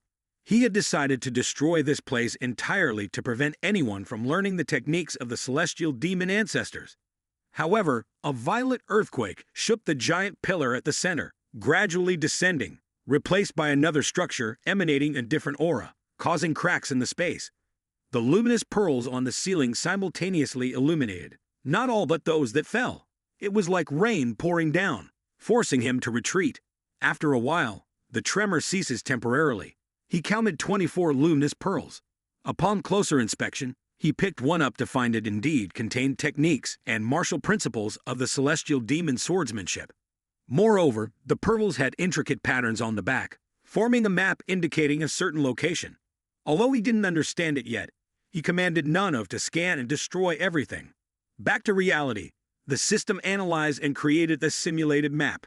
Despite the limited time frame for the trial, he still wanted to see where the ancestor intended to lead him. Following the NANO-guided path, he encountered numerous terrifying sounds, reminding Van Ku's warning about the terrifying depths of the cave. It seemed like everyone who completed the trial heard the sound of children crying. If these sounds were hallucinations, they were too vivid. Although he had activated his senses, he couldn't perceive the aura. Yet this path was indeed peculiar, with more traps than exits. While proceeding cautiously, he was blocked. The map indicates a dead end ahead, but there seems to be more. He stepped back to gain a better view. A large inscription appeared, probably something the celestial demon ancestor had placed behind this stone wall. It was unclear what it was, but the demonic aura was intense. Hence the name Celestial Demon Cave. Someone must have caused something extremely serious to be abandoned here. With little time left for further contemplation, if it was left by the celestial demon ancestor, it surely wouldn't harm him. He decided to break it before considering the consequences. Channeling all his strength into his sword, he struck the wall with all his might. Despite unclear results, the wall revealed a different color from its surface. NANO's analysis reveals its hardness to be equivalent to the jade tablet in the library, indicating it was indeed a celestial jade tablet. However, it wasn't enough. He needed to reach the stage of scene transformation to fully unleash this technique. Because the power was overwhelmingly strong, he initially decided not to use it recklessly. However, it turned out he had to use it here. A surge of internal energy enveloped his sword. Then, with utmost composure, he directed it straight towards the stone tablet. Not only that, but its speed also increased rapidly, no longer similar to basic sword energy, but more like a colossal drill. The sound emitted was deafening, and a violent shockwave was unleashed, covering the area with dust and debris. Indeed, this was necessary for success. He had successfully created a narrow passage to proceed. However, a very unpleasant smell permeated the air, causing discomfort in his nose. He couldn't help but wonder what lay inside. The sword in his hand shattered after completing its task. His master had crafted this for him with great care, yet it could only be used once. The damage was unbearable, and he couldn't withstand the power of the celestial demon swordsmanship. NANO reported a chaotic energy stream rising from the front, its speed incredibly fast. Before he could even comprehend it, it was already heading straight towards him. Passively, his body was flung backward. Although it didn't endanger his life, it caused him considerable discomfort. "What's this?" he'd argued. Why couldn't he stop the continuous energy stream? It relentlessly shot towards him. In his attempt to dodge, eerie sounds resonated from the smoke and dust. A gigantic figure slowly emerges. His eyes broadened in fear as an ancient creature stood before him, a secret hidden by the celestial demon ancestor for centuries, now discovered by him. Although it was a dragon, it was unlike any other, dark and sinister, reminiscent of a monster. As it lunged towards him, intending to attack, its massive body continuously destroyed the surrounding space. If this continues, the cave will collapse, spell his demise. He thought about the celestial jade tablet inside that cave. He could lure it there and deal with it conveniently. The dragon chased after its prey persistently. However, as it extended its body, Pham quickly circled back and entered the newly created passage. Surprisingly, as he jumped down, he realized there was water beneath. This was odd. Upon closer inspection, it wasn't water but a strange viscous substance emitting a foul odor. In fact, it was directly below where he was standing. As he frowned, the dragon's gaping mouth came rushing towards him. He quickly withdrew, but the viscous liquid hindered his movements. Unable to fly due to the sticky substance, he resorted to using his internal energy to attack the dragon. After struggling for a while, it seemed futile. Moreover, it only angered the dragon further. Despite using the celestial demon swordsmanship, it showed no signs of weakening. Its skin was as tough as iron, perhaps even tougher than the celestial jade tablet. He frantically tried to find a way to defeat the creature, but to no avail. Suddenly, he noticed a small detail. Why wasn't the water surface rippling at all? Couldn't it be that if the dragon entered the water, it would rise, causing the surface to change? NANO activated full environmental scanning mode. The owner confirmed abnormal plasma energy sources within the that cave. It was a phenomenon formed by the accumulation of abnormally high concentrations of ionized molecules in the atmosphere. Scientifically unproven, it could be called a supernatural phenomenon. Just as he was puzzled, the system warned of lightning phenomena rapidly approaching. The dragon roared furiously, intending to devour its prey. Despite striking it on the head, the water surface remains undisturbed, only emitting cracking sounds. NANO analyzed the situation. The 24 suspended iron pieces were the source of the plasma energy. He quickly ordered NANO to shine a red light on the location of these iron pieces on the creature. All of them were at the dragon's head. Pham couldn't believe his eyes. Each piece corresponded exactly to the direction of the fundamental sword techniques of the celestial demon swordsmanship he had been cultivating for the past 3 years. Now, he could simultaneously execute them almost at once. He decided to experiment to see which side was stronger, as he had long been curious while idly watching the virtual confrontations between different images. He had gathered enough internal energy, launching a mighty blow. After the impact, he continued to exert pressure to suppress the creature. Eventually, he succeeded in subduing it. He planned to measure its length when another sound caught his attention. He turned to see the iron pieces separating on their own, as if attracted to each other, forming the basic animations of an ultimate weapon. This can be the secret intentionally hidden by the celestial demon ancestor. A sword forged from numerous celestial demon energies. Pham's mind raced as he observed more closely. Inscribed on the lower half of the sword were 3 characters: Celestial Demon Sword. He understood it symbolized the leader of the celestial demon sect. But why was it here? He couldn't understand. With a divine force, the sword automatically rested in his hand. The dark aura began to emanate and envelop the entire of his body, altering the surrounding space into a pitch-black void where neither sound nor sensation existed. It was as if all the senses on his body had disappeared. Yet there was no sense of fear or apprehension. Instead, the protagonist felt a profound tranquility. He immediately expanded his eyes to assess the unclear realization, realizing he was in some indeterminate place. Almost losing consciousness to the control of the darkness, he called out to NANO, but NANO remained silent. Then, before him, a stream of water erupted, forming a wave that unmistakably resembled the legendary dragon's tail. Although unsure of what to make of it, he thought he had to deal with another creature.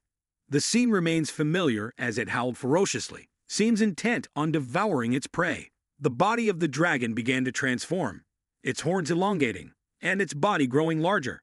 Could it possibly shed its form into a dragon? Energy surged around, and someone quickly approached. Passing through the ether realm, the protagonist could only feel the horn of the dragon being rapidly severed. It turned out the person had used a sword to quickly slice it off. While remaining silent, observing intently, the situation felt akin to watching a replay of an old movie. As the horn fell, the creature cried out in agony, its white scales gradually turning black. He didn't understand who this blackened figure was, or why they severed the horn. The animation of the figure continues as it emanates the dark aura from the sword. Pham understood it to be the darkened sword, but it felt peculiar. As Long Li transformed, its demeanor grew hostile, having lost its senses, both physically and spiritually. They continued to clash fiercely. The blackened figure displayed incredible strength, easily inflicting dozens of wounds upon the creature. The protagonist recognized these techniques as those of the third heavenly demon sword. Although formidable, the opponent's techniques seemed even more formidable. In a swift motion, Long Li's head was severed. The blackened figure thrust the sword into its body, absorbing the entire of its dark aura. Then, the figure spoke, stating it would take quite some time to absorb all the energy. It seemed this wasn't his ordeal to bear anymore. As soon as this was said, the gaze turned straight towards Pham. He felt a mix of fear and confusion, unsure what to do next. Looking at this face, he could only recognize it as the heavenly demon patriarch. That image ingrained itself deeply into his mind before everything faded away, returning to reality. NANO began to inquire about his health, mentioning he seemed to have unconsciously consumed some repugnant substances. However, he hadn't lost consciousness. He merely held the sword and collapsed. It seemed he had been unconscious for quite some time, realizing he had been in the cave for a while. The system had checked and confirmed it had only been 15 minutes, so there was still time to complete the trial. It further informed him that the black plasma energy from the sword had entered his body, stimulating his brain's nerve cells to operate at 100%, while the remaining energy had merged with his internal energy. He felt the dark aura within him and a significant increase in his internal energy. Undoubtedly, this was the influence of the dark sword, but he couldn't find it anywhere. As he checked, it was nowhere to be seen. Pham panicked, realizing he now looked like a dead man walking. Outside, everyone eagerly waited for the two arrivals. They couldn't understand why someone as accomplished as Pham was taking so long. The Grand Masters understood only those who passed the 5th level test were permitted here. But in the past, only those who were worthy could enter this cave. Couldn't it be that the person was the 7th disciple? Such thoughts crossed their minds as Pham finally emerged. Now, he had successfully ascended from teen leader to Grand Master.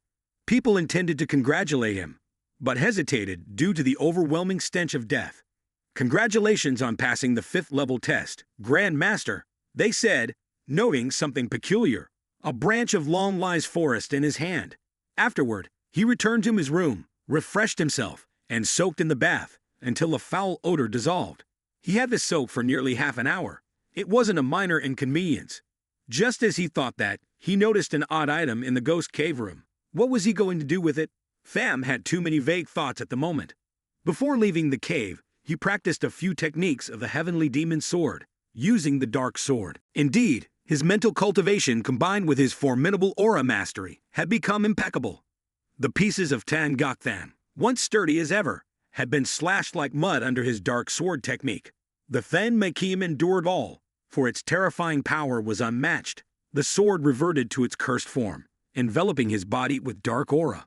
This was the fusion of man and sword, without the need for constant contact. Moreover, his body was gradually heating up. NANO reported that the liquid had permeated his body, coursing through his veins. Whatever remains will be excreted as waste once the transformation into Hokan was completed. The dual pathways in his body had been cleared, and the waste in his veins was mostly expelled. Perhaps even the residual waste in this black liquid could be purged from his body. Yes, this black fluid was indeed the blood of Long Lie. If given to his subordinates, it might aid them somewhat. Another earthquake, suggesting the ground around was on the verge of collapse. It seemed the cave was nearing destruction, and the blood was flowing downwards. Pham regretted not obtaining more. It might have only been enough for each of the 6 swords. But what about the horn of Long Lie? The man in the illusion had left it for him. Unsure of what to do, he turned to NANO for analysis. However, due to the horn's unique composition, NANO couldn't provide much information, but its hardness could only be inferior to diamond. Pham pondered using a diamond sword to test its hardness again. He concentrated his internal energy into the horn, but it seemed to resist, even repelling the force against the sword's energy. This resistance was peculiar, perhaps due to its nature as a creature's horn. This strength would be sufficient to withstand even the Vu Dao Fap, or the Than Ma sword art. He could use it as material for crafting swords or daggers, which would undoubtedly be incredibly sturdy. However, could his master, refine it? After bathing, he visited the master's room at the Devil's Sect, having passed the test in less than 2 hours. His luck had only improved, making it even more intriguing. Although the trial had ended, he still felt an excessive release of dark aura. Could the words of the Grand Master be true? Indeed, only the deserving would encounter the hidden dark aura within the ghost cave. Since he began studying swordsmanship, the dark aura had spread throughout his body. Yet the Devil's Sect remains undisturbed. The political arena refreshed the sect master of his foolishness. Lai Ho Min understood and congratulated the newly appointed Thean Don Chu. Finally, the dog had become a true master. He quickly handed Pham a treasure, a pure iron key engraved with the words, Thean Mei then Sect, which the sect master had temporarily made. Pham only wanted to discard it, but suppressed his childish thoughts. However, he still inquired about information regarding the 6th level test. It seemed to be a rare occurrence in the Devil's Sect, so everyone was surprised by Pham's question. The sect master remained silent, his gaze full of meaning. But perhaps now it wasn't just a simple inquiry. Pham intended to challenge the Than Don Chu.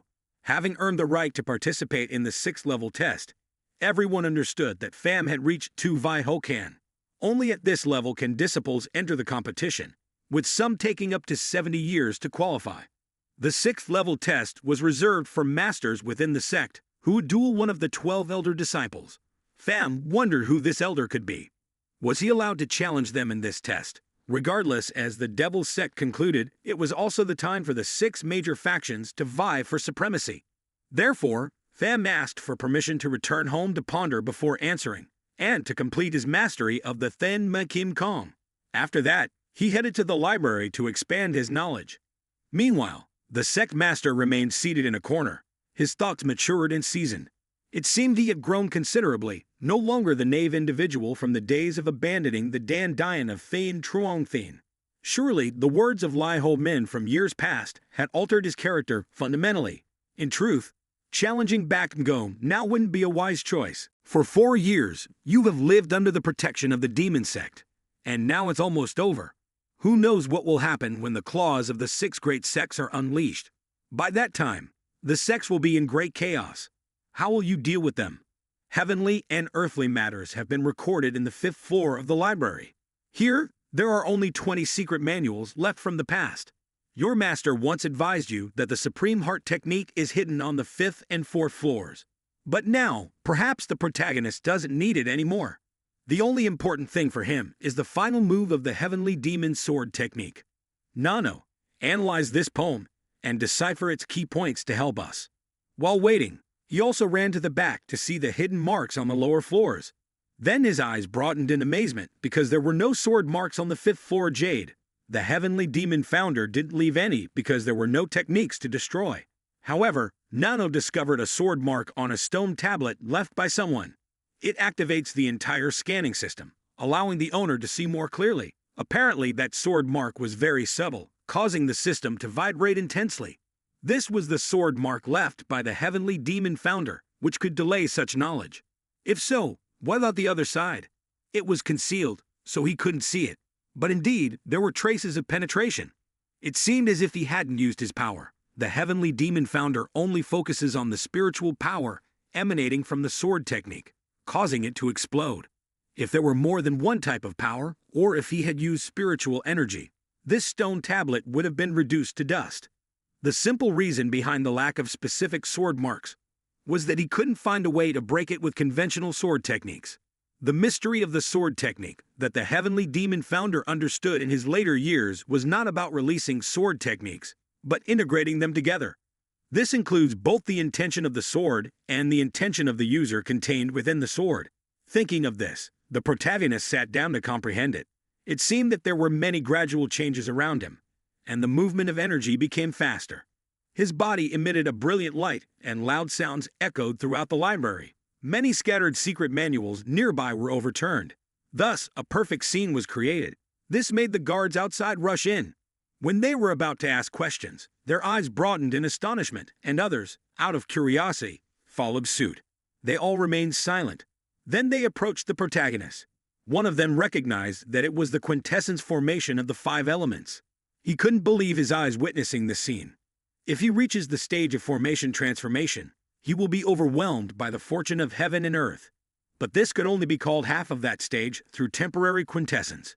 At the moment when even the elemental Kai in his body became a unified whole, then it would be called absolute formation transformation. Of course, the protagonist couldn't reach 50% of this 2 Vi's threshold. As he gradually ascended, his body changed along with the blood vessels on his body slowly protruding. The guards protecting him also had to look up at him with astonished eyes due to the unexpected change. Gradually, the blood vessels all over his body bulged, which was the rebirth of the golden core. They guessed correctly. Then the spiritual power emitted made 3 guards unable to bear it. Finally, the protagonist's upgrade process was completed. The quiet space returned to its original state. The guards understood that the leader's fortune had been exhausted, and now they probably couldn't feel any fortune. Feeling very comfortable, the protagonist's eyes revealed gratitude. Those around him quickly bowed and congratulated him for transcending the peak of life. He was a bit surprised and didn't understand why they did so. Had he truly reached the peak of formation transformation? This was the first time he realized a technique without having to transmit signals to his brain. He relied on the guards for protecting him while he was in an uncertain state. Around the library, everything was in chaos. People were busy rearranging, and no one paid attention to the secret manuals. Therefore, all possibilities of someone learning the heavenly demon sword technique had returned to its original place. You may have read it correctly. The first manual that the protagonist scanned was the martial arts of the 6 great sects. Although they might not contain their most powerful techniques, they are certainly the supreme martial arts of the demon sect. Additionally, here also lies the martial arts of the meditation technique, which is the delightful sword technique. After watching it, I'm also curious about the Wind Spirit set. It's not exactly martial arts, but rather a type of footwork. Since there's no other footwork available, I might as well learn this one. Afterwards, the protagonist returned to his private room, where all his subordinates were waiting to congratulate him for passing the level 5 test. It seems everyone was curious about how Thien Pham had performed in the demon cave. Ho, feeling that his boss was even stronger than the monster Vutu, regained her composure and commented that she didn't look any different from a monster. Ko Von Kat silently admired her beauty from afar and always found Ho charming. To change the subject, he pulled out something that surprised everyone. What demon is this? It smells awful. Finally, what is it, Your Majesty? If it's the blood of a dragon, I have to explain it in a tiresome way. On the way through the demon cave, I got lost and found it there. But what's it for? It's quite simple. Drink up, my dear subordinates. No one can believe they can swallow this foul-smelling thing. Thien Pham explained that after drinking it, the body's meridians will be detoxified, and the spiritual energy will flourish greatly. If we keep it for ourselves, it would be a waste. So I put it in my pocket and took it out. Although it's good, it seems that the swords don't want to swallow it. Weak as they are, they're still loyal. But loyalty, as always, is the most loyal. The leader worked hard to bring it back to you, but you hesitate. I'll drink it first. A little foul smell won't hurt. Saying so, he pushed everyone around and took a gulp to establish his credibility. He drank it all, not leaving a drop. He then looked very refreshed, but perhaps not so. Its taste was unbearable to the point that he couldn't bear it. He wanted to vomit but couldn't, and swallowing it all didn't help. Van Q thought it might be a spiritual medicine. An hour later, the change came quickly. Just as the leader said, I felt much better. After that, everyone had to drink it except for the Boneflower Lake and Van Q, fearing it would affect their delicate skin. But since there's nothing else to do, Thien Pham left. The place he went to was the blacksmith's forge in the northern demon sect. The master had received the forest and was testing its hardness, but he could only break it with a hammer. The heavenly leader, do you find this? Where did you find it? I really can't say it's true, but with such good material, we can definitely create the best weapon for you. If you've been promoted to the leader, you'll certainly be given a heavenly weapon. Will you use it as a sword? This idea is that, as a leader, you can freely forge all kinds of weapons without limitation, except when there's not enough material. So please ask the master to make me a sword. It will take a little longer since he'll be making both a sword and a saber at the same time. After that, he went to inform the section leader about choosing a senior to perform the 6th level test. The sect leader replied that there's nothing wrong. With the help of the section leader, this exceeded the standards for discussion. But is this kid serious? So Thien Pham challenged the foot servant sect master of the ghost sect. He's a talented person who has reached the highest level of formation transformation for a long time. Although he wants to eliminate him, because he's the leader of the 6 great sects, he can't be a match for him. Right after reaching the highest level of formation transformation. I see. I'll send an official announcement to the ghost sect. So everything seems to be going according to Thien Pham's plan. But the planner is never as good as the heavens. Today marks the 10th day since the protagonist proposed to carry out the 6th level test. The envoys of the Wunlin Union have arrived at the demon sect's heavenly temple. After 10 years, this is a shocking event for the entire demon sect. Inside the demon sect, isolated from the outside world, he didn't know what the next day would bring. The sect leader called the protagonist to meet him. I need to see you urgently. What's going on? I'm sorry, Your Highness, but perhaps you'll have to change your opponent in the 6th level test. Why is that? Has the first senior master changed his mind? Lai Ho Min shook his head disdainfully, denying that reason. He had also generated internal force spreading throughout the room.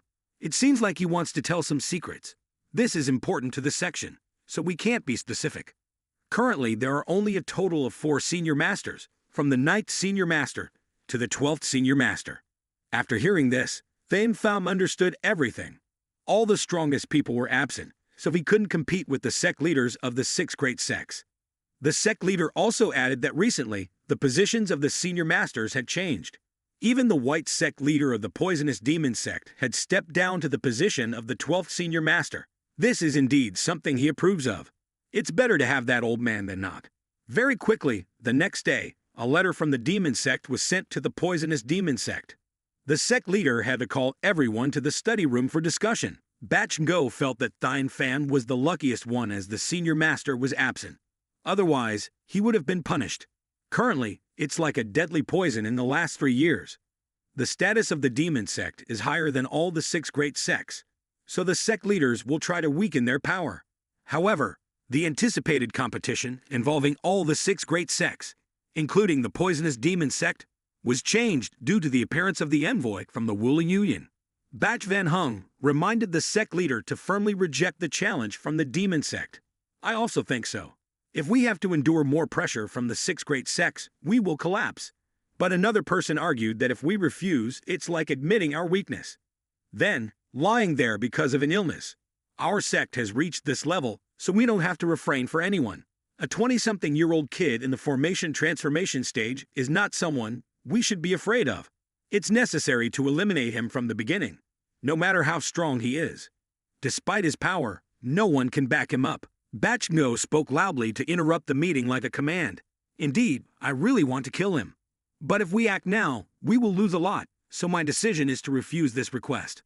After speaking, Bach Ngo also went to Thien Truong's place. After a few years, he was still lying there in the same place. Hearing the footsteps of Bach Ngo, he opened his eyes to greet him. But he couldn't say anything, just groaning. Outside, it was announced that the sect leader had a visitor. It was the first lady of the sect, belonging to the poisonous demon sect. Then the sect leader also hurriedly went to meet her. As soon as he opened the door, she was already there. Thien Truong Thien recognized the woman from before, unable to go anywhere. From her appearance to her expression, everything was the same as before. He remembered the incident when his parents were poisoned by her. Then, the sinister smile and the malicious look in her eyes. Thien Truong Thien understood that the woman had used the poison of beauty to harm his mother. It's not clear how their meeting went, but the next day, the sect leader received a letter accepting participation in the 6th level test. So time passed until the day Thien Pham challenged the poisonous demon sect leader. From early in the morning, he hurried to his master's place to get the weapon. However, it seems like it still wasn't done. After half an hour of meticulous work, it was finally completed. Turning to the master, Thien Pham asked for the weapon. However, it seemed like the master had been here since when. Holding the sword in his hand, he was very satisfied and even engraved the name Bach Long Dao as requested. This white dragon saber is very suitable for him. You should direct the sword forward. This is to test the sharpness of the spiritual energy. Indeed, the paper was torn in the half after being touched. Thien Pham was very satisfied because it was thin, light, and sharp. He didn't expect that the master could make such a perfect treasure saber. This white dragon saber and a black sword will become the symbols of Thien Pham in the future. Finally, the 6th level test was held right in the demon sect's martial arts arena. Many people commented as soon as Thien Pham appeared. The 6th level test. He truly is a monster. During his time gear, he has reached the formation-transformation stage. Can he really compete with the senior master? It seems like people still don't know who the protagonist opponent is. But some have researched and found out that it's the 12th senior master. After a while, the sect leader also came out, and following him was someone who turned out to be the 9th senior master, Tama Ngoyat. Under the leadership of the 12th senior master, Tama seemed pleased to see his father. Finally, Thien Pham's opponent appeared, and it was none other than the sect leader of the poisonous demon sect, Bach Ngo. Spectators felt like they were watching a crazy play. Indeed, he had appointed him, and now he's stuck with that old man's poison. Even his essence was gone. The sect leader informed his opponent before starting. I want to thank the 12th senior master for accepting the heavenly master's request. This 6th level test will be evaluated by the 9th senior master. Bach Ngo didn't feel quite pleased about this. Lai Ho Min knew him since the incident 2 years ago. Now he's all poison. The protagonist approached to greet his opponent, and the sect leader of the poisonous demon sect also paid attention to him. It seems like years of enmity will be repaid today. Immediately, the sect leader gave the signal, and Bach Ngo charged forward directly. It was clear that he had been waiting for this moment for years to avenge his grandson who had been lying in bed all this time after being attacked unexpectedly. But even so, the protagonist wasn't affected. People below consider Bach Ngo despicable for attacking without protecting Than Pham's body. He immediately disappeared using illusion transformation. The 2 judges above recognized that martial art as belonging to the great Taoist law. Indeed, he had learned the secret in the 5th floor of the demon sect library. The sect leader of the poisonous demon sect remained calm and fought back without hesitation. The staff in his hand managed to push back Than Don Chu. The protagonist feels that his opponent, though old, was still agile and quick. It's impressive. Bach Ngo thought the same and planned to disable Than Pham's legs with his unique technique, the crippling cane. It was extremely powerful, and the audience felt like it was about to explode in excitement amidst the dust and smoke. Than Pham wasn't injured but flew up. Bach Ngo continued to jump to chase, not letting him rest. He aims at his own leg to immobilize himself. However, the protagonist drew his sword and continued with the heavenly blade technique. He uses the second move, backlash, to counter. Bach Ngo also responded with the 5th move, demon breaking 6 strikes, causing everyone to be affected by the poison's toxicity, making their brains almost explode. After the clash, both opponents stepped back to defend themselves. Bach Ngo's weapon was covered with deadly poison, the poison blade. But why didn't his sword break? It's so sharp. Even though it just reached the formation transformation stage, the battle experience is still lacking. However, it's not as easy as I thought. Even though I have deployed 10 successful strikes, I still couldn't push him back. Indeed, despite their mutual enmity, the sect leader of the poisonous demon sect also praised the protagonist's rapid progress. Now, I understand why Madame Vu said that 6 days ago before the competition. Today, she came to meet Bach Ngo, and she knew about the divine physician. Do you want to listen? Because he is the best in Trung Nguyen. As long as he's not dead, anyone can be saved. Who knows where he is now? Our ancestors were given this card by the divine physician. Just carry it with you, and you can meet him anywhere. Kill that kid if you can. If you can use this incident to make the situation worse, the Hien Matong will rise even higher. Indeed, my mother has done everything to make her son the junior sect leader again. Back to the fight. Bach Ngo understood that he was not just facing the sect leader, but someone whose strength might be on par with the 3 senior masters or even higher. So today, you will definitely die here. From the emanating thoughts, there were many internal forces, including millions of toxic gases. The 9th senior master was worried because he realized the intention of the 12th senior master was to kill the sect leader. The sect leader also understood, but he was helpless against the fierce poison created by Bach Ngo. The demonic power was so intense that even the audience urged the Lord to come to the rescue. The opponent gradually approached, emitting millions of toxic gases that covered his body. Although he looked fierce, the protagonist wasn't scared. He took momentum and gripped the heavenly sword tightly, rushing towards him, waiting for the right moment. Van Q's face turned pale with worry for Than Pham's life. If it's like this, even the remaining bones will be burned to ashes. You'll regret this, you foolish brat. A sharp blade of poisonous gas shot out from within the toxic bone screen, starting the old man. He quickly deployed his Kai shield to resist the protagonist's attack. The animation followed, leaping out with a clenched fist, ready to deliver to his opponent. Bach Ngo finally realized how terrifying his opponent was. His skin was being burned. Was it his natural regeneration ability, or something else? Than Pham's punch hit the poisonous demon sect leader's chest forcefully. He couldn't withstand this aggressive strike from below. The audience watching couldn't see anything due to the thick dust and smoke. Than Pham's subordinates cried and wailed, thinking their leader couldn't survive. With such a large amount of poison, even if he's powerful, his bones will still decay. These words were spoken, but Ko Vong noticed something unusual. The protagonist's figure flew out from within with a loud explosion, shaking the entire arena. Tom Guyot was about to end this phase on the scoreboard when he suddenly realized something.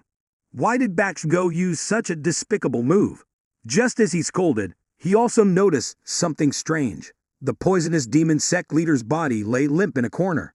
Fan Fan stepped out with a lot of internal force surrounding him. Indeed, he wasn't affected by his opponent's poison at all. The ninth senior master was surprised. How could he withstand Bakshgo's poison? 20 years ago, during the martial arts battle, he witnessed Bakshgo's poison millions of times, which brought death everywhere it went. Alongside that, the antidote masters in the martial arts world left no trace on their corpses because the poison had corroded everything. This even surprised Lai Ho Min, even though he had witnessed Bakshgo's poison firsthand. Now tired and exhausted, Bakshgo stood up.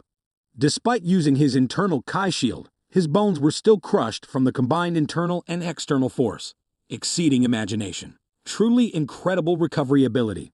Are you still human? Just as he was thinking this, Fan Fan's voice rang out, warning him, "You can stand up now, sir." Then he continued to use the Heavenly Blade technique. The 12th senior master hadn't regained his composure to bring out his staff to resist when he realized it was missing. He had no other choice but to use his strongest technique. The internal force mixed with poison continued to spread out, countering all of the protagonist's attacks. Although NANO had removed the poison and healed the wounds, the speed couldn't keep up with Bakshgo.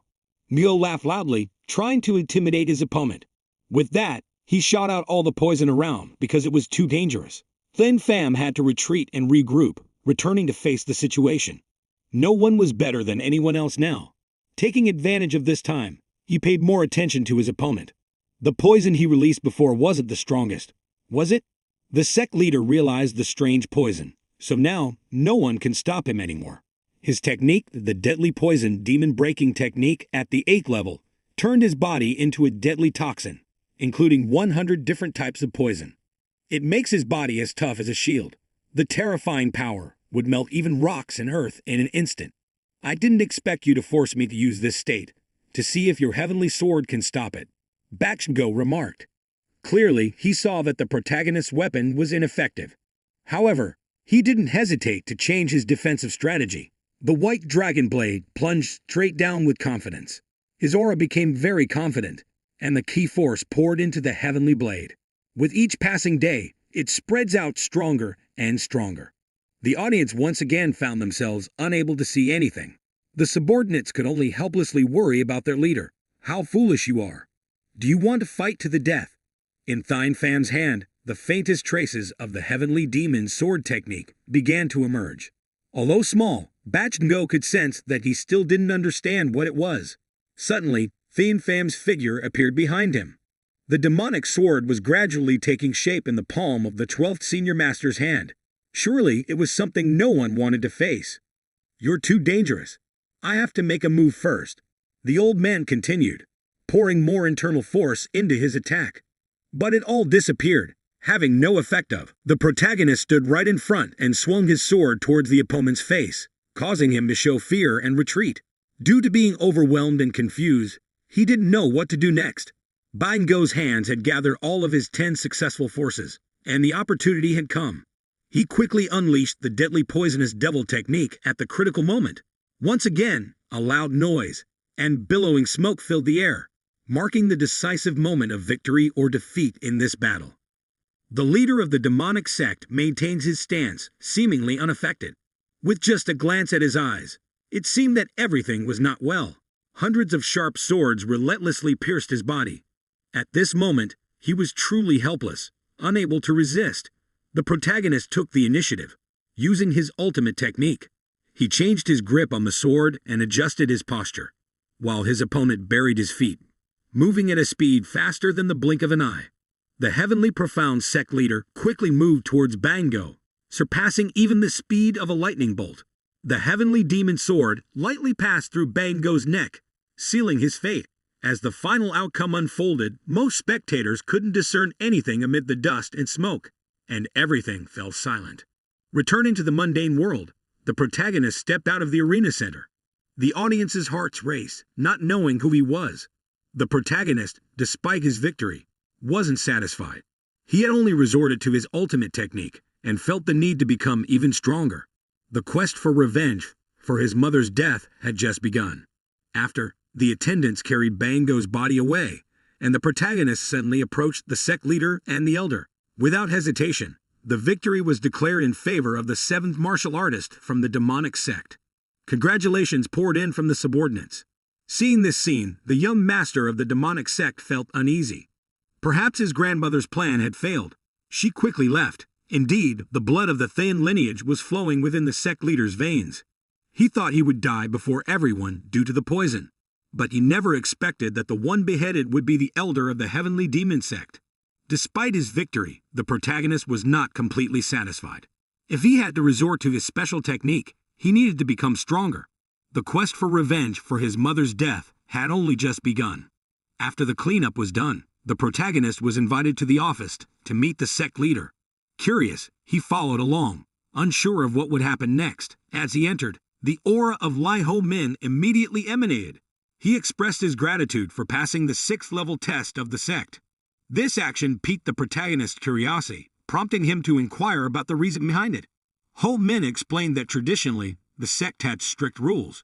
But as he couldn't prove the protagonist's loyalty, he had to observe him closely. He then revealed that the protagonist had gained the trust of the Heavenly Ma founder. To prove his sincerity, he offered his badge, pledging loyalty to the sect. The protagonist, cautious, accepted it. As the close attendant of the sect leader, Ho Min's actions surprised the protagonist. He emphasized his seriousness, stating that although he couldn't help anyone, there were exceptions. He confirmed the protagonist as his assistant and handed over the badge, signifying his trust. This revelation, even within the sect, was rare knowledge. The current heavenly sword technique inherited by the sect leader was not the true technique of the Heavenly Ma founder. In reality, there was no sword involved. The protagonist, holding the technique, was proof of this. Despite this, the protagonist was also surprised. Ho Min revealed that the true sword technique passed down to the sect leader had been lost for 500 years. The office of attendants was divided into major, secondary, and minor positions. From the first founder to the current sect leader, the Mei sect never officially recognized outsiders of the 6 great sects. However, due to various reasons, the sect leader would marry a divine woman, selected from the sacred fire temple, as his wife. The child born from this union will become the next sect leader. Therefore, power was not concentrated in any one section. The most horrifying event in the demon sect occurred 500 years ago, marking the origin of the demon sect from the Babu sect on the Shen River. After being selected as the sect leader, Thin Vu Hai had to pilgrimage throughout the heavenly mountains of the Shen River sect for 10 years. During this time, Thin Vu Hai embarked on the pilgrimage for 5 years. But upon returning, most people had perished, leaving only the great protector of Dharma. Although famous as one of the 5 Grand Masters of Trung Nguyen, he too fell victim to the Cup Dao Fan's ambush. Surprisingly, Naaman Chin, taken aback by the name spoken by Lai Ho Min, had heard this name several times before. At that time, only the sword demon was the most outstanding figure in the sect, with only one Taoist visitor whom he could not defeat, the extreme divine sword. Unfortunately, that year's sole offspring of the sect leader and the goddess, a half-fairy girl, could not inherit the sword technique. By the age of 8, Thin Vu Hai passed away, leaving no heir. Coincidentally, the elder Supreme Master also passed away due to a severe illness. Hence, everyone agreed to nominate the Great Master Kima as the deputy sect leader, who, with his leadership skills, restored order. Although skilled in swordsmanship, he couldn't restore the Heaven Demon sword art. He ventured into the Forbidden Zone for the first time as a non-blood descendant of the Fan family. Since then, even if the sect leader entered, he could not receive the blessing of the Heaven Demon Patriarch. While he could replicate the sword marks on the Fan Gok Thatch, he relied on internal energy, mental techniques, or decisive momentum to unleash the demon sword. After leaving the Forbidden Zone for 3 years, relying on the sword marks left on the stone tablets, he attained enlightenment and created the Heaven Demon sword technique. He then passed it on to the sect leader's daughter, and the Fan Gok Thatch tablets were transferred to various levels of the library. It's likely that the scholars have noticed the cross sword marks on the reverse side, left by him. Why would he leave sword marks there, damaging the Heaven Demon Patriarch's dignity? In reality, the demon sword had etched and directly rewritten the techniques in the manual onto the Fan Gok Thatch, which seemed highly beneficial at that time. One of the 5 Grand Masters, the Shaolin Great Master Kong Man, was formidable, yet he too was slain by the Kuk Dao Fan and Tung Zhuan Hanam. Subsequently, the Jiaquan Vong Luk Kim sect faced an even worse fate than the Shaolin Great Master. From this incident, one can understand that the high-ranking masters targeted the 5 Grand Masters of Trung Nguyen. 3 of the 5 Grand Masters died at the hands of the Kuk Dao Fan, earning him widely renown. Only the Sword Demon and the Wuning Chik Kiem remained. Reluctantly, they acknowledge him as the foremost master of the land. Even the Sword Demon admits that he couldn't rely solely on his own sword technique, as only by using the Heaven Demon sword technique of the Heaven Demon Patriarch could he defeat him. Thus, the elders agreed to allow him to use the stone tablets to refine his swordsmanship. The protagonist knew all this before, but couldn't understand how the destructive techniques were created by ordinary sword techniques. The story continues 4 years later when the Vodang Chekin was defeated, leaving only the Sword Demon and the Kuk Dao Fan to battle atop the 10,000 peaks of the Demon Sect. They fought for 4 days and nights without a clear winner. The Sword Demon suffered a slight disadvantage as he lost his most precious right arm. After this, the other Grandmaster never appeared again. Many speculated that regardless of whether he lived or died, he would forever remain the foremost sword master of the land. In the end, time passed in the sect, witnessing changes as the Sword Demon lost his right arm in that battle, resigning as deputy sect leader.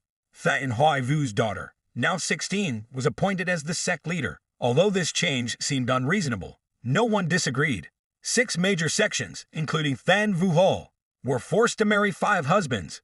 2 of them were disciples of the Sword Demon, leading to the separation of the Hein Ma sect and the Kien Ma sect. The remaining 3 became disciples of the first and third elder masters, establishing the Dao Ma sect, the Dak Ma sect, and the Yin Ma sect. As for the Sword Demon, he opened the demon Dao Quan to nurture his descendants. The young master, why did you mention this story? It wasn't just to establish the demon Dao Quan to nurture descendants. Precisely, there are 2 reasons. One is that the true heir of the Heaven Demon Patriarch's sword technique is still lacking, unable to retrieve the Heaven Demon sword art. However, he believes that someday in the future, someone from the Thetan family will attain enlightenment, so he stubbornly kept the Forbidden Zone and the Fong Medong to protect it from the privileged sects until the true heir of the Heaven Demon Patriarch appears. He insisted that this person must become the sect leader. Despite 500 years passing, this wish hasn't been fulfilled. It was almost just the Great Protector's words until your appearance. Throughout this time, you displayed numerous Heaven Demon sword techniques in your sparring matches. Merely observing, I can discern that your sword style is indeed the Heaven Demon sword art. In fact, Lai Ho Min knew about this 3 years ago during the planned events of the Demon Dao Quan. Simply creating a posture was enough for him to immediately recognize his own Heaven Demon sword technique as extremely exquisite and noble. So why did this appear then? At that time, he still hadn't understood the true intention of the Heaven Demon Patriarch. It was just a technique, possibly something passed down to the incumbent sect leader, hence requiring further observation. However, witnessing the protagonist slay the Blood Demon made the Great Protector keenly realize that the future sect leader is you, 7th Young Master. Throughout this time, you've sparred with him, displaying the Heaven Demon sword technique countless times. However, it seems you're not aware of the sword technique you displayed. May I ask you again, have you risen to the Heaven Demon Patriarch's enlightenment? Upon hearing these words, Fan Pham didn't want to hide anything anymore, observing the expressions of joy from his master. Lai Ho Min requested to meet the true heir of the Heaven Demon Patriarch. So the Great Protector asked if he could ask him a question. Just now, you mentioned that the Demon Dao Quan was established for 2 reasons. So, what is the other reason? It seems a bit difficult to explain, so Lai Ho Min then took Thin Pham with him, curious to explore the underground chamber. Although he knew the library had a secret chamber, it was his first time entering, thus he was quite surprised. The door here was closely guarded, needing up to 3 guards on duty at all times. When the Great Protector simultaneously to open it, the other 2 acted promptly. The sound of the heavy door moving echoed, emitting various unfamiliar scents. Following them, they carried out a coffin. Sensing this, Thin Pham wasn't yet certain what it was. Then, the Great Protector led him inside, pointing to the preserved body, saying this is the second reason. He rushed over to examine it closely. It was the severed arm of the sword demon, with the scent he noticed earlier being the medicinal herbs soaking the wounds. Glancing over them quickly, he understood they were from sword strikes, but not just any ordinary strikes. Thine Fan closed his eyes to try to understand more about what was in front of him. He could feel a sharp aura and consciousness deeply within. Facing off against him was a mysterious dark figure created by his mind. They tested each other's techniques, using the Vu Dao Fap in the fifth style of martial arts, with the shadow moving incredibly agilely. Their techniques were incredibly fantastic, and naturally, both sides were evenly matched. To elaborate, it might even be more potent than Thien Pham. At this moment, he understood that without using the Heaven Demon sword art, it would be a long time before he could defeat that sword technique. The sect leader explains that the severed arm indeed belongs to the sword demon, and these pieces of skin were from the bodyguards and the great protector of the sect who were ambushed 500 years ago. Additionally, he immediately opened the nearby box. This was the manual left behind by the sword demon before his death, containing the Tan Demon Sword, the 24 Demon Sword, and an analysis of the techniques of the Cup Dao. This place was not only established to find the true heir, but also to identify the disciples with the righteous heart of the sword demon. Specifically, this is where successors are trained to destroy the techniques of the Cup Dao Fan before facing their fate. He transmitted a few words about the unbeaten match between the sword demon and the Cup Dao Fan. Actually, during their battle, the mysterious master suddenly disappeared, perhaps indicating there are still many mysteries surrounding this. The protagonist needs to unravel everything, starting from the Heaven Demon sword art and the subsequent events in the sect. If he doesn't hold the higher position, it would be difficult for him to understand everything. Moreover, Cup Dao Fan promised to return to the sword demon, waiting for his opponent for 15 days. 15 years later, during the confrontation, his opponent still hadn't appeared. So for 500 years, nothing has changed. The great protector didn't believe that the descendants of the Cup Dao Fan would appear. He asked the protagonist to destroy the marks and fulfill the sword demon's wish. This underground archive has no time limit, so he entrusted the key to the protagonist. Although he can lock and unlock it from the inside, he will need the key to return. After the great protector left, Thien Pham quickly scanned through all the manuals left by the sword demon, especially the Tan Demon Sword. Although superior, it couldn't match the Heaven Demon sword art and the ability to destroy sword techniques. He planned to teach his subordinates the 24 Demon Sword, which is an improvement based on the foundation of the sword knife techniques. This technique was created to help the sword demon defeat the Cup Dao Fan. Just by glancing at it, he understood. However, the Cup Dao Fan's soul-piercing knife technique was superior to the fourth super of the Heaven Demon sword art. But if there were still other techniques, his Dao technique could be the only one to rival the Heaven Demon sword art. Despite being one step above, the power of the sword technique wasn't equal to the knife technique. The scars on the sword demon's arm were the final technique. Despite this, his Dao techniques still fell short of the Heaven Demon sword art. But if there were still other techniques, his Dao technique could be the only one to rival the Heaven Demon sword art. Yes, it's indeed a strange fate. The next day, after Thien Pham passed the Level S test, only 64 out of nearly 1,000 martial artists remained, marking the most successful result in the past 100 years of the Demon Dao Quan. The competition for the position of sect leader has completely changed. In the past, all candidates who passed the level, a test would start building their strength and compete with each other. However, the strongest candidate, Thien Hu Thien, was eliminated, and the head of the Sword Demon sect also faced a similar fate. At present, only Thien Pham and Thien Mien remain. With only 5 months left before graduating from the Demon Dao Quan, the battle for the position of deputy sect leader of both will take place soon. Thien Tin Don was given full authority to handle external matters to focus on improving martial arts. Leaving that person alone like this, we'll miss the opportunity to make it difficult for him.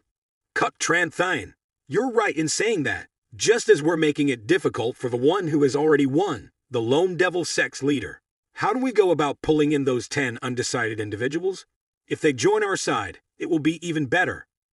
So both of us are considering pulling in Tama Chak of the Tuma sect and Honda of the Phi Hon Kwai sect under our wing. They know the background of those individuals, who are not ordinary. Tamachak's father is likely the elder 9 of the Tuma sect, and Honda's father is the second elder of the Phi Hon Kwai sect. It's said that Thien Pham has buried his roots in the training room. Let's sever his limbs and deal with him once and for all, Cup Tran Thien suggested, recalling K's warning that interference interferes with the protagonist will not have a good outcome.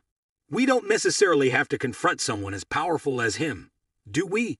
Muk Tin Don's intention is to borrow the strength of this enemy to suppress another enemy. We know that there are 4 individuals who ignore him intensely. The blood disciple of the Don Hyen sect. I don't understand what they're talking about. The next morning, in the cultivation room of the Nemen sect, the protagonist was still diligently practicing. Having returned from the library, it seemed that his martial arts had changed significantly. Now the protagonist only needed 100 diligent practices to master several new secret techniques from the Ki and Ma sect, along with a few basic moves, successfully executing the first technique in the Che Dao Then martial arts.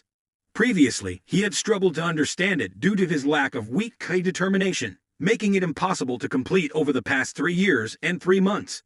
Through numerous NANO analyses during cultivation, he had researched many martial arts to simulate weak Ki determination, which played a role in generating the power of techniques when executed countless times. This will help Thien Pham accurately perform the original techniques of the ancient 5 elements. However, NANO continued to analyze the weak Ki determination of the second technique after a tiring day. Now was the time to temporarily leave for the mess hall to satisfy his hunger. Today, the kitchen had prepared spicy noodles, just when he was craving it. The head chef noticed his slightly strange demeanor. His arms trembled to the point where he couldn't scoop up the broth properly nearby. A stranger was watching him intentionally.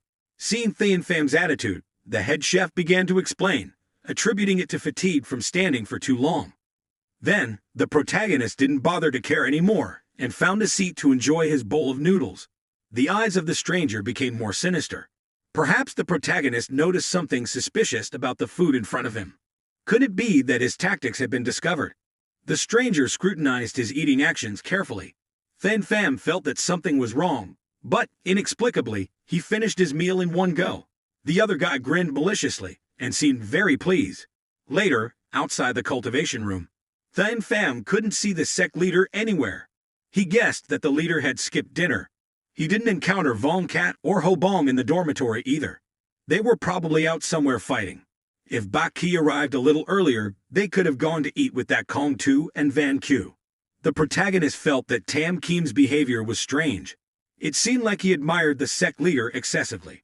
Perhaps he didn't know Van Q's true identity as a woman, but the longer he looked, the more suspicious he became.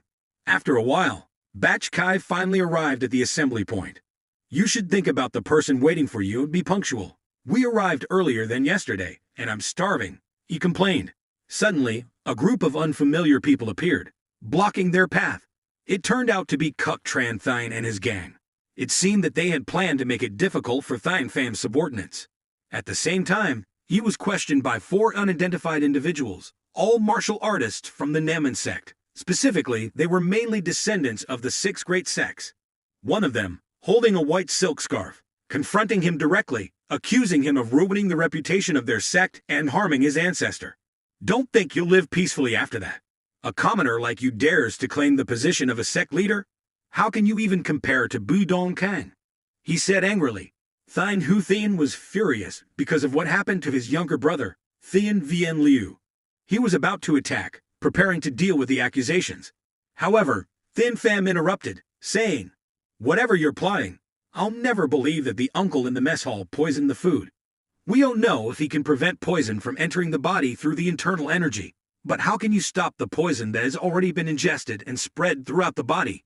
Due to the spreading poison, you won't be able to use internal energy within 3 hours. Indeed, this guy planned to use Han's trick to make Thien Pham attack himself.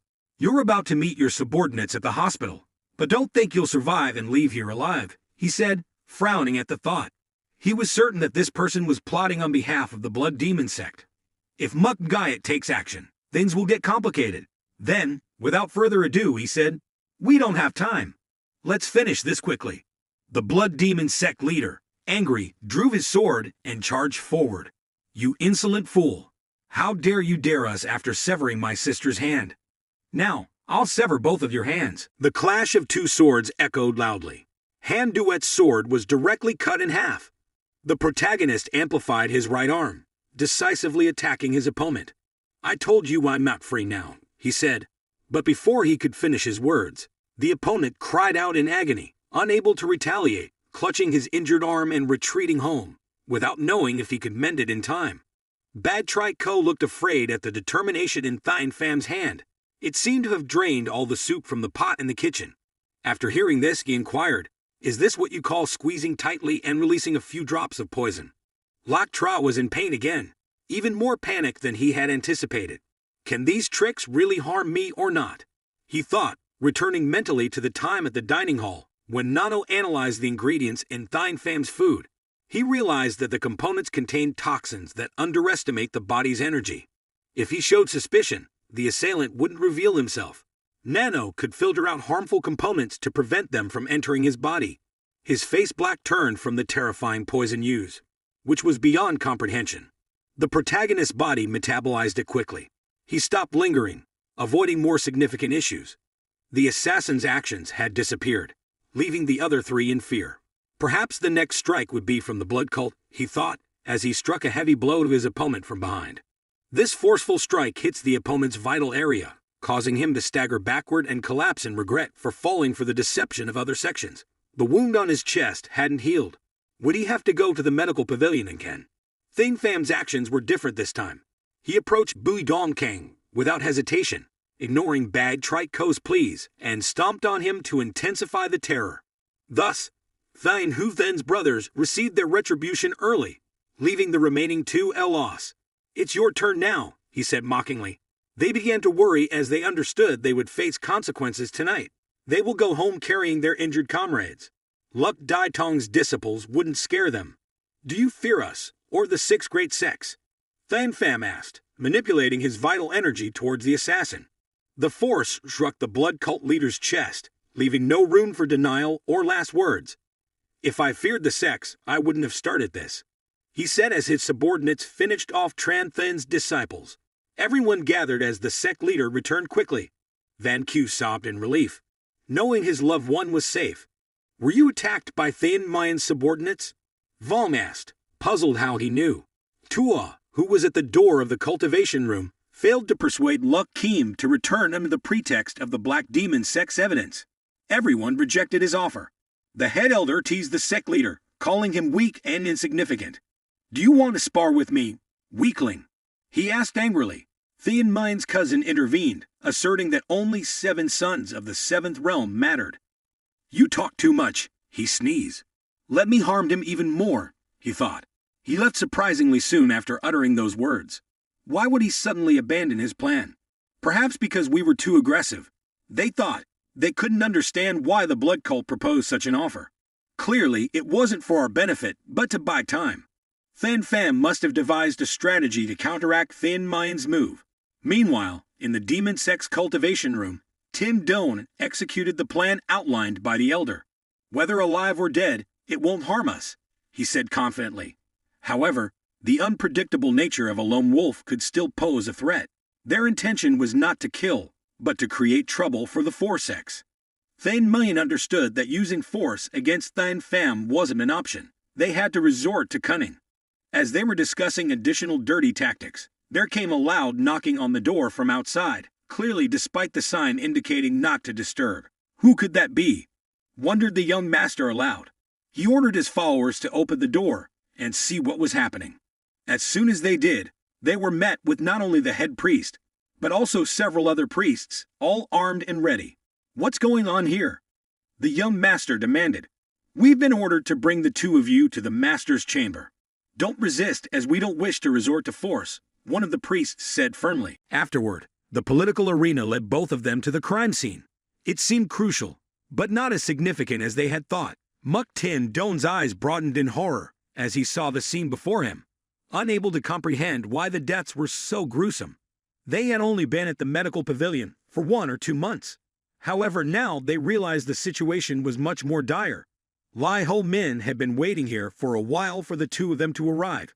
"I'll make this brief," he said to the innkeeper. "These two are responsible for the incident. I don't understand what you're saying, the young master replied. Swanma sect explained that they were simply exchanging martial knowledge in the cultivation room and hadn't gone anywhere else. But the innkeeper didn't bother to respond and hinted for them to look at the corpses. Tin Don grew even more afraid, especially upon seeing Han Duat Truck's death. He had lost too much blood due to his severed arm. But his complexion was so dark, likely due to the poison. Why was it that the poisoned one wasn't Than Pham but him? Lai Ho Min led them to the other corpses, and the crowd gathered closer to the bodies, especially King Fuse. It was evident they wanted the two to understand the cause of death. The blood cult's demonic sword technique was dominant. Tin Don understood. It must have been set up by the protagonist. Before they could plot anything, Van Cam Bat's technique had already dealt with the blood cult's bloodline. How did Nu Hien Van's traces end up here? He was the sect leader. Even if it was his faction, both the Grand Master and he would be implicated. It seemed they would be mistaken as the culprits. Just as they were planning, Thin Mind's transmission warned against speaking out. There's a secret in the fifth floor's Nu Hien Van scripture, he said. Whoever learns it, I'll take care of it. Don't stir up trouble. Just stay still. Your tactics are clever, but using Nu Hien Van scripture is a mistake, the elder said. You're right, replied the innkeeper. Than Pham may have learned that technique after passing the fifth-year exam. It was indeed the Black Demon sect's toxic martial technique. Both continued from one surprise to another. What exactly was going on? The blood cult of the blood cult had distinctive signs. He didn't just die from Nu Hien Van's technique, but also from the demonic sword technique. Upon realizing this, Thin Min couldn't contain himself any longer. He knew that technique belonged to him. It was a reality he had created himself. The first elder of the blood cult had innovated it, so only with the guidance of the Dark Blade Master could one attain such high mastery within the sect. Only the sect leader and Thin Min had learned it, as it was only in the third exam that he performed a few moves on the priests. What exactly are you up to, Than Pham? He thought. 3 years ago, he only appeared once. How could he reproduce it in just a moment? This was something even their patriarch couldn't achieve due to his loss of composure. Muk Tin Don claims to himself. Someone intentionally set this trap up. I and the sect leader have been in the cultivation room from evening until now. How could he have killed these people? Even the Devil's Guardian responded. What kind of trap? You seem to know why they gathered here, don't you? Indeed, if they wanted to avoid involvement, the two must confess everything. Only Thin Pham will benefit. Muk Tin Don silently vowed not to let the master be expelled from the Devil's Den or lose his position as sect leader. Seeing no one else speak up, the innkeeper ordered his subordinates to escort the suspicions for interrogation. This leaves Thin Min's cousin, Chatda, pointing fingers at Thin Pham's fabricated schemes. After hearing this, the innkeeper signaled for the questioning to stop. The young master of the blood cult felt disheartened, not knowing what else to do. His cousin had already revealed the plan of the four of them wanting to assassinate the sect's head elder. The one with the motive to kill was indeed Thin Pham. Just as they were about to speak, the protagonist appeared. Why are we the ones being blamed when it was the perfect opportunity that the British had planned for? Let them speak the truth. There's no need for us to come forward. Everyone is equally respectful to the ceremony, with the elders before getting to the point. Only those two cowardly individuals were still standing quietly at the tavern. Despite the reminder from the landlord, it seemed like they didn't want to come out much. Then he had to raise his voice to warn them vaguely, and finally they had to obey. Seeing their elder brother doing it, Muk Tin Don had to follow suit. All of these are traps set by the other four sections aimed at us. Why would suddenly they shift the blame onto us for killing them? How can I observe the surroundings with all these bodies? After a while, the protagonist kept repeating that the cause of death was due to the conflicts between the sects. Thin Min began to fear more. The overall sect leader assessed that Bui Dong Kang's death was due to internal injuries from Hien Van's sect leader, resulting in his demise. And finally, Bax Don Chu got entangled with the poisonous spirit leader of the mysterious ghost sect. It's true, the sect leader, if I were the culprit who killed them, would definitely need to know both poison skills and various martial arts. But according to the opinions of the Geodaw, everything we see is just 5 people stabbing each other. After hearing the words of Thin Pham, Thin Min gradually understood the initial situation. Initially, they thought he did it to avoid fighting anyone in the match. But considering the sections of those 5 people based on the traces on their bodies, they couldn't know the real culprit. So your purpose is to make the 5 great sections turn against each other. Indeed, this incompetent little master has been criticized. The tavern owner, who had long been an ally of the protagonist, seemed very satisfied with this handling. He no longer hesitated, so he took both of them back to await trial. Then all the bodies were returned to their respective sections. I also attached a letter stating that we will detain Thin Mayan and Muk Tin Don until the sect leader and elders returned and did well. If only seeing the bodies of the descendants, it would be difficult for anyone to accept. Although Lai Ho Min knew who the culprit was, but couldn't understand how he could create the authentic techniques of each sect. Anyway, this will make the 5 great sects contradict each other. Now he has truly grown into a real sect leader, fulfilling the long-desired goal of seeking revenge for the sect. At this point, while families are grieving bitterly for their slaughtered children, seeing the wife crying beside the corpse, Bax Van Su angrily said that he had intended to postpone it until the soul of the father could rest in peace. But perhaps they had exceeded the limit. Bax Tu Vu also agreed that they couldn't let the Hainma sect continue to mock them. Some blamed the leader of the Hainma sect, so they refused the 6th test and yield to the leader of the solitary ghost sect. Therefore, the houses are now in confusion. The martial arts wives have despised the solitary ghost sect, so we must behead that woman with the paper to vent our anger for the father and sister. Everyone has decided firmly, even though they are busy with the funeral, they still have to take revenge. After all, they are just like us, so no one can lose such a good opportunity. First, bury them and then order to gather all the forces of the solitary ghost sect within the sect's boundary on the following day at midnight on guard duty at 3, according to the plan.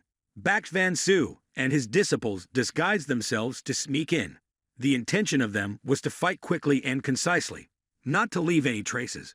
More than 10 shadowy figures flew into the courtyard of the first elder's house. However, coming here, they realized something was wrong. We've reached the inner courtyard, but where is everyone? Bax Van Su realized for sure that it was a trap behind them, echoing the sound of bows shooting out a rain of arrows aimed straight at their location. Those arrows are poisoned. Everyone, quickly avoid them. After a while, only a few remnants remained, and the other side hadn't shown up yet. They had already anticipated that we would attack by surprise, so we have no way to retreat now. Fight with all your might. The people of the Solitary's ghost sect will attack whoever they encounter. This was no different than taking evidence to fight against a rock. A figure suddenly appeared from nowhere. You're indeed not using any means when one person in the group rushed forward to gag the old man. But before he could scratch an itch, he was struck far away, hitting the old man while comparing the Solitary ghost sect to just a bunch of meddling rats. Bax Van Su couldn't stand it, so he actively confronted your house, the little master of the Solitary ghost sect. Your talent in martial arts and intelligence are truly mediocre. Indeed, with a few basic moves, he could easily subdue him. The remaining few seemed worried about their senior brother, the first lady, the sect leader, who had just shown up. Without the sect leader present, why do you look down on us? Why did the other two rush to attack without any precautions? Because this woman is not that simple. Just a glance is enough for 2 top-level techniques. Van Ung and Thua Vu also reluctantly went down to Hoang Tien to make friends with the sect leader of the ghost sect and the old white sister. Now it's just Bax Van Su, the old man, continuing to control and make them kneel down for interrogation. It's unbelievable that the Hainma sect still has experts. Damn it, I thought she was just the wife of the sect leader. It turns out she has been hiding her power all along. I just didn't like to let it show. I was about to say a few more words of hatred, but I also share the same fate as those guys before. With a light slash, the head of the little master of the Solitary's ghost sect fell. After that, they also dealt with all the remaining stragglers in the inner courtyard. The subordinates then mentioned Thin Mian's matter. Tomorrow morning, they will send someone to the ghost sect tavern to guarantee for Kong Tu and the young master. It's unnecessary to go outside. Perhaps Thin Mian needs time to repent because he was too arrogant and fell into the opponent's trap. I was also planning to teach him that the sect leader's seat cannot be easily obtained. The martial arts wives requested loyal servants to investigate Thine Fan's entire background, starting with Jiang Giahan, who was just a maid stabbings in the back, so she wanted to punish her properly. She is worried that her son's strength is not enough, so she plans to come forward to reassure him first. Time passed.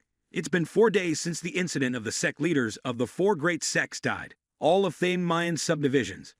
Out of confusion, withdraw from the fight due to fear. Therefore, it can be understood that the Ghost Sect Tavern now is no different from Than Fam's territory. The martial artists, during the neutral period, also actively sought to join as disciples. However, loyalty is valued more than anything else, and the protagonist did not accept anyone. Additionally, there are 2 cases of offspring of fathers and grandfathers reluctantly joining. Tama Trak and Lesa Am of the High Dao sect. This decision made the 6 Swords very worried because both of them were previously subordinates of Fain Min. I understand the intentions of the sect leader, but if you want to become the little sect leader, you must have at least 12 sect leaders of the top-ranking sects joining. So far, he has only been focusing on studying without supporting anyone, so I find it quite regrettable. With just 5 people, they have met the required number, and all the remaining 6 Swords also agree with Ta Kim Vu's opinion. However, Thin Pham found an easier way just 2 days ago. Why the sudden change today? That's why today I will leave the Ghost Sect Tavern. The subordinates were quite surprised, so I explained. There are 2 reasons why I graduated early. One is to recruit members for the section through different means. The other reason is that currently all 8 elders, including the sect leader, have gone to the martial world of Trum Nguyen. This means that the 5 great sects currently don't have a sect leader, but it's not something too serious. However, Ho Song Ho spoke up. The first sword volunteered to accompany him on this trip. Next was Van Q, and the last one to finish the exam was Bok Kai. For them, once they finished the 5th test, they were free to do as they pleased. Although there are still concerns, I will assist the sect leader. I apologize for gathering everyone to announce this matter. The remaining members are requested to follow. Thin Pham reminded, stay in the area, focus on training to enhance your skills, and understand the situation after the 6 Swords. It's for safety's sake. Don't speak but act. Carrying an unnecessary burden will only tire you out. So Obong is currently quite confused because he can't follow the old man. After pondering for a while, he finally spoke up. I will support the sect leader. Everyone, stay and quickly become stronger. In reality, the protagonist's #1 follower is the weakest and can't compete with the 6 Swords. I also have brotherly affection, so I'll turn a blind eye and let him follow. As for the rest, chaos ensues because only Hobong receives favoritism from your house. Deal with that mess yourselves. I'll go ahead. With that settled, Thin Pham and his subordinates went to the Phantom Devil Sex Manor. It's late at night, so the guards recognize the unfamiliar visitors. They wonder why he chose the rest time to disturb the master. They're unsure of the business with the Phantom Devil sect. 2 guards had to prepare to confront as they'd never seen your house visit at this hour. Is there something wrong? As usual, Thin Pham is polite and presented his senior elder card, requesting a brief meeting with the 11th senior elder. Upon seeing the number 12, the guards immediately paid their respects, informing the 12th senior elder. The 11th senior elder will report back to the section leader. Please wait a moment. Ho Bong felt the conversation and style of speaking were strange. Why did they look so unfamiliar? Van Q has been here since childhood, so he can't remember anything. He just hopes the sect leader can handle it. If only the patriarchs could accompany him for a few words. Later, someone with heavy makeup approached and introduced themselves as the overseer of the Phantom Devil sect. With fair skin, white powder, blue eyes, and red lips, it's finally clear. Ho Bong thinks too much. Just as they finished greeting, the other person mistook Gu Wangjit for the 12th senior elder. The first sword felt embarrassed, so he turned straight to the sect leader. It's disrespectful. The hostess offers refreshments for the next 10 days, as it's late for tea and snacks. Although hospitable, there are some strict rules here as it's a private visit. Those unrelated are not allowed. Apologies, but our host is quite shy. Ko Von Kat warns if the sect leader's safety isn't guaranteed. Don't blame Dao Kim Vo Tin for being both good and loyal. But our sect leader isn't impolite to the extent of disregarding the senior elders of other sects. Due to the chaos, the overseer allows only one person to enter, following Van Q's quick plea. It seems these 2 recognize each other and agree to enter immediately. Inside, numerous figurines are placed around the courtyard. It's eerie from the outside, and it's even more unsettling inside. Afterward, Thin Pham and his subordinates entered the reception room. Both were surprised by the scene before them. There were 5 individuals dressed alike, with identical hairstyles and gestures. It's truly baffling. Manhwa is here. Although I've heard of him, seeing Muk So Thai in person makes me even more impressed. One person from the corner speaks up, claiming to be the sect leader of the Phantom Devil sect.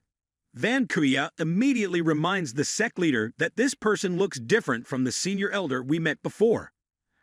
I know he's cunning, but what's going on? Ko Vuong Nat politely greeted the Thapman Hat elder. Van Q followed suit, accompanying the sect leader from the Melong sect. It's been a while since we met. After listening, the opposite party looks surprised. It's been a while since we met before you joined the Ghost Sect Tavern. I met you and your senior elder. Indeed, it's prudent to be careful with that. The third sword's transmission confirmed with Thayan Pham that he's the true senior elder. He doesn't care about the matter and just gets involved. Do you know why I came to meet you? It's not just to receive the gem from the sect leader. You just won a battle as the sect leader in the sect war and left the Ghost Sect Tavern to meet me. Is there any other reason? To help everyone understand better, there are 2 ways to become the junior sect leader. The first is to participate in the 12 faction leaders assembly of the superior sects. The second is to be recognized by one of the 12 elders as the junior sect leader. The fact that the elders of the Jade Card sect have presented their Jade cards is evidence of their recognition of the junior sect leader and their pledge of allegiance to him. Therefore, Thayan Pham doesn't hide his intentions. He will no longer use his status as an elder of the sect, but instead requests to meet privately with him as a candidate for the junior sect leader. From the beginning, he has regarded him as a candidate for the junior sect leader. To receive the Jade card containing the loyalty of the elders, one must overcome a challenge to deserve it. Indeed, the sect leader here has prepared 2 trial challenges for the protagonist. The first is to test his ability to see through things. Does he know who among them is the sect leader? This is difficult because everyone's appearance is flawless, and their wrinkles and beards are the same. Furthermore, it's unclear how he managed to make their anger appear similar, as it's the dedication of the sect leader that creates such a dangerous atmosphere. While explaining the rules of the competition, Thayan Pham interrupts, claiming he has already figured it out. The other person is surprised, but only looks towards the Grandmaster's direction, pretending not to understand, as nobody has spoken yet. Therefore, he also acts ignorant, as nobody has spoken yet. Could it be that he thinks Thayan Pham is the sect leader? Van Ku raised the matter, reminded the Grandmaster that the rules require him to identify only a few among the similar people, not specifying that there are 5 people here. Just because of that sentence, he assumes Thayan Pham is the sect leader. Such a biased choice is too easy and would miss many opportunities. Before finishing his sentence, the protagonist's luck causes him to draw his sword in fear, as this action is too careless. Immediately after, the clash of key power stops this action. Indeed, this explanation is too exaggerated. Why do you know so well, Naman? He doesn't bother explaining much. He just says he's passing on the story. Returning to the initial greeting, both parties still show surprise and curiosity about meeting again. Van Ku of the Demon Dragon sect seems a bit hesitant. Before responding, Thayan Pham noticed a very small detail. If it were true, they wouldn't speak warmly. It must be someone spreading information to speak like that. Therefore, Thayan Pham reveals his true intention to see who reacts the fastest. However, the opponent quickly responded without any mistakes. At that moment he understood. Could it be that the vocal cords are not damaged, yet sound can still be transmitted? Eventually, NANO has to intervene to handle a system that can hear even the smallest sounds in the main hall. After adjusting the frequency, he detects another sound. Someone has transmitted sound very quickly, so the fake sect leader quickly follows suit, not making a single mistake in his words. It's because of NANO that he discovered who transmitted the sound after Van Ku greeted each time. He always had to wait for a while before responding. Therefore, he thought of who transmitted the sound, because no one else here has vocal cords. Whether it's dumb or transmission, he deliberately put it in first to distract him, unexpectedly setting his own trap. After speaking, Thapnot, the elder, apologizes lightly and greets Thayan Pham again, temporarily passing the first trial. If that's the case, let's start the second challenge right away. After speaking, the sect leader punches him straight in the face, but it's just a pretense. His power is not ordinary. The demonic image technique continues to unleash sharp claw attacks. with morphing images, seems wanting to gouge out the protagonist's eyes, who is still passive and resisting. The sword Kai in his hand strikes forcefully at the chest first, and then the whole body, throwing him out of the arena.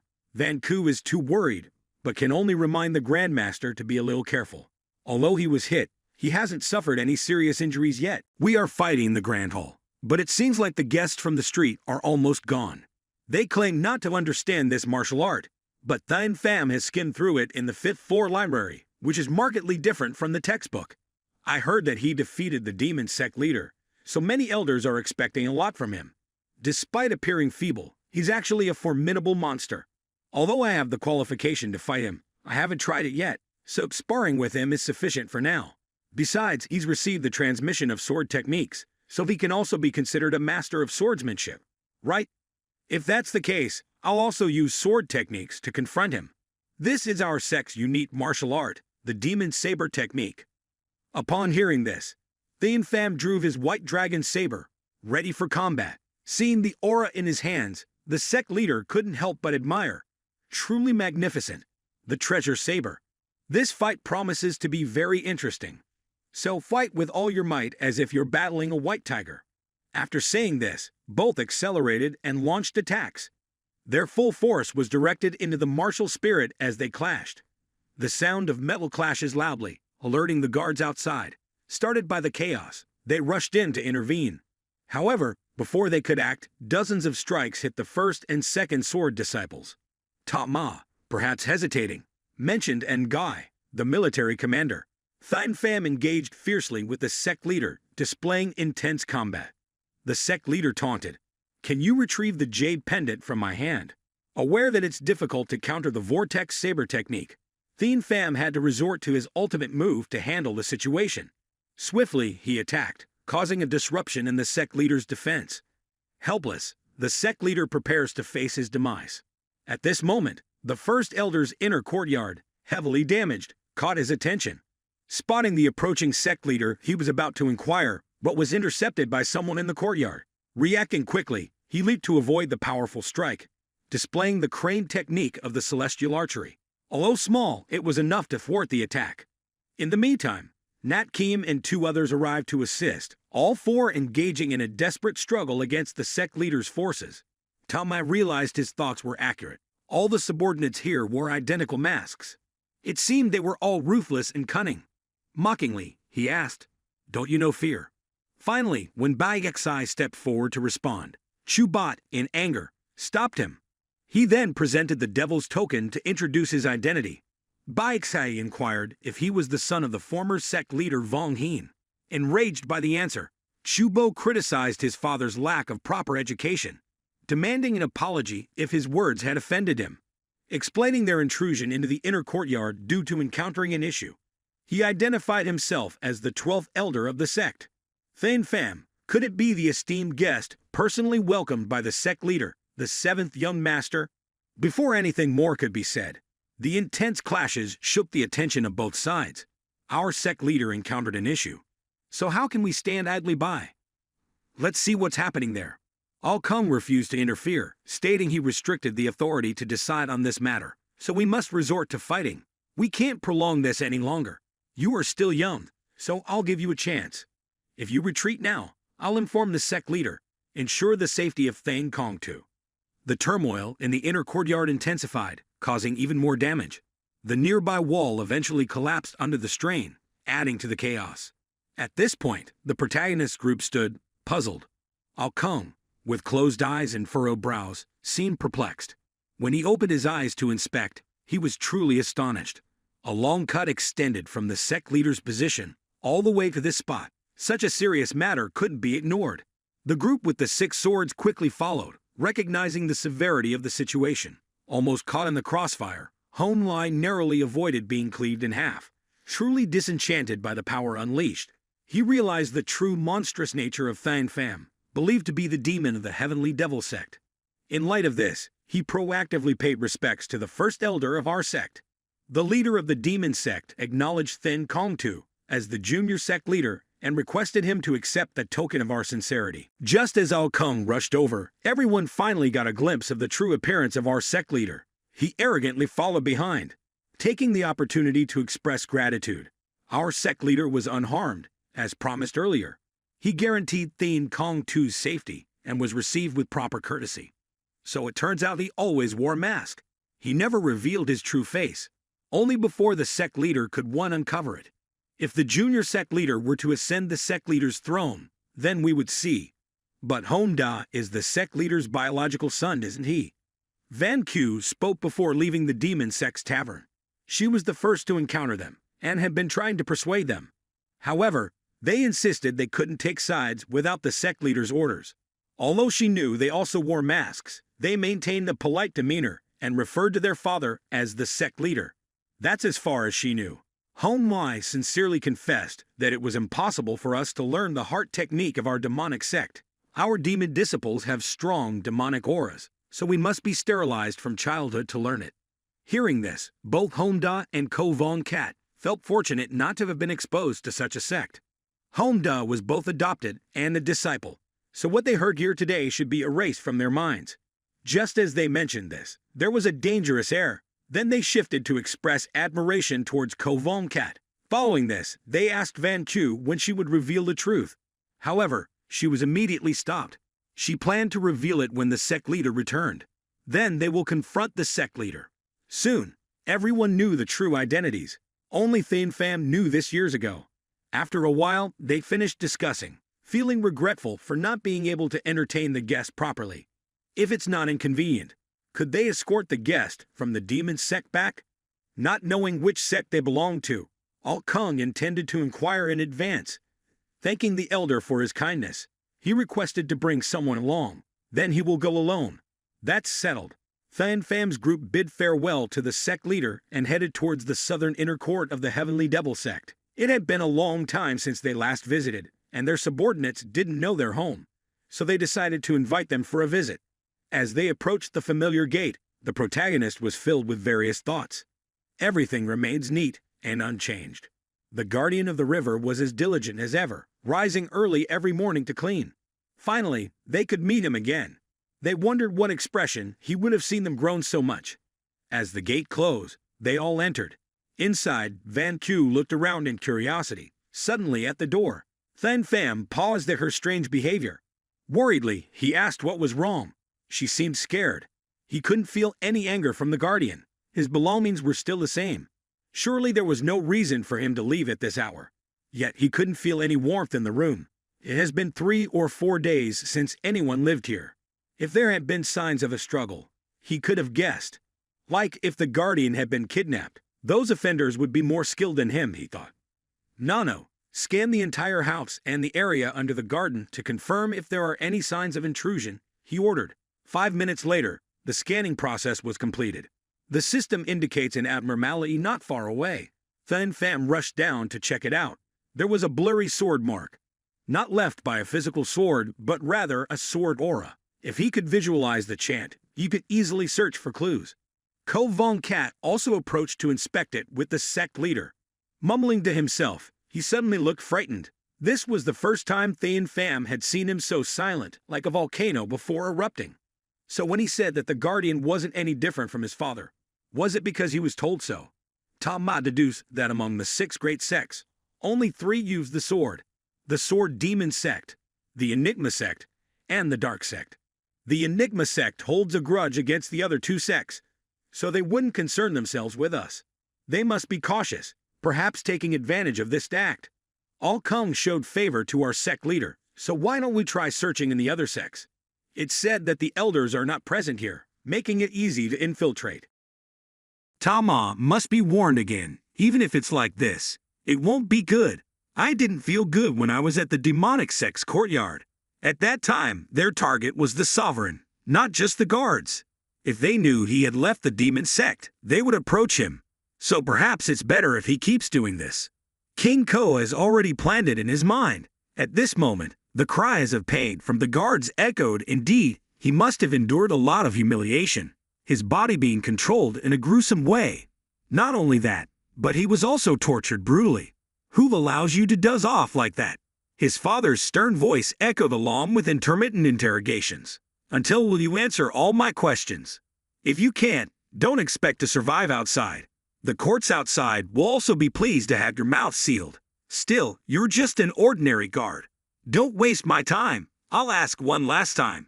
Did the sect leader pass on his martial arts to him? Jae-han still didn't speak but just groaned, denying approaching death, yet still stubbornly continued torturing him. Another subordinate rushed into the dungeon to report that Thien Pham had left the demon sect. Upon hearing this, I became surprised. Indeed, it was the right timing. So its luck has run out, but where is it now? The subordinate whispered, and upon hearing, the madam showed a satisfied expression. Perhaps his movements have been completely monitored.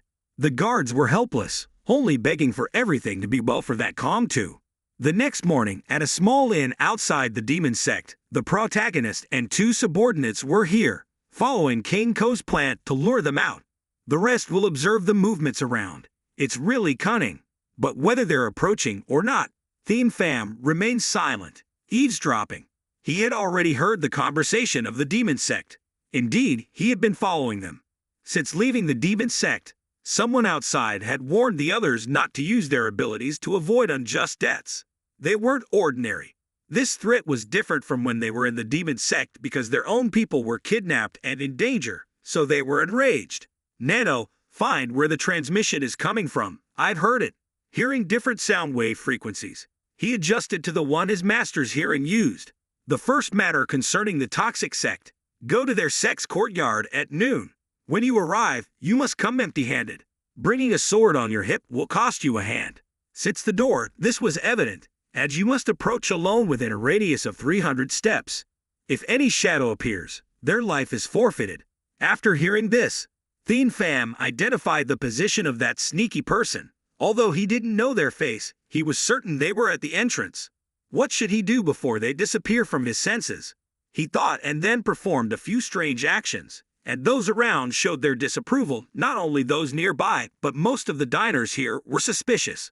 Suddenly, several of them exclaimed, daring to claim themselves as our sovereign subjects.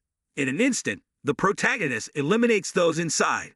The one transmitting was panicked and about to flee, but perhaps he wasn't fast enough anymore. Thien Pham grabbed him by the throat to control him. Whose sect are you from? The spy, fearing, stammered. It seems he wasn't lying as he looked like a commoner. In that case, we won't kill you. Instead, you'll stay here for 2 days. After speaking, he let some bystanders strike them a few times. Then he continued to lock them in his warehouse. He thought they had to wait until everyone gathered to find clues. While the two were returning, the first to arrive was King Ko. He had been spying on the demon sect. Many people were going in and out, but nothing suspicious happened inside. When asked about the Straw Hat team, the first sword also didn't know. It's probably caused by the toxic and sword sects. We can only determine which section it is when Bok Kai and Tama return. At this point, it's been half an hour, and those two comrades still haven't returned. King Ko understood that and had a bad feeling about it. Thien Pham himself also had those thoughts. What happened to them? At the same time, the wicked chief lady of the sect was leisurely sitting, taking a few sips of tea while seizing the opportunity to recite poetry.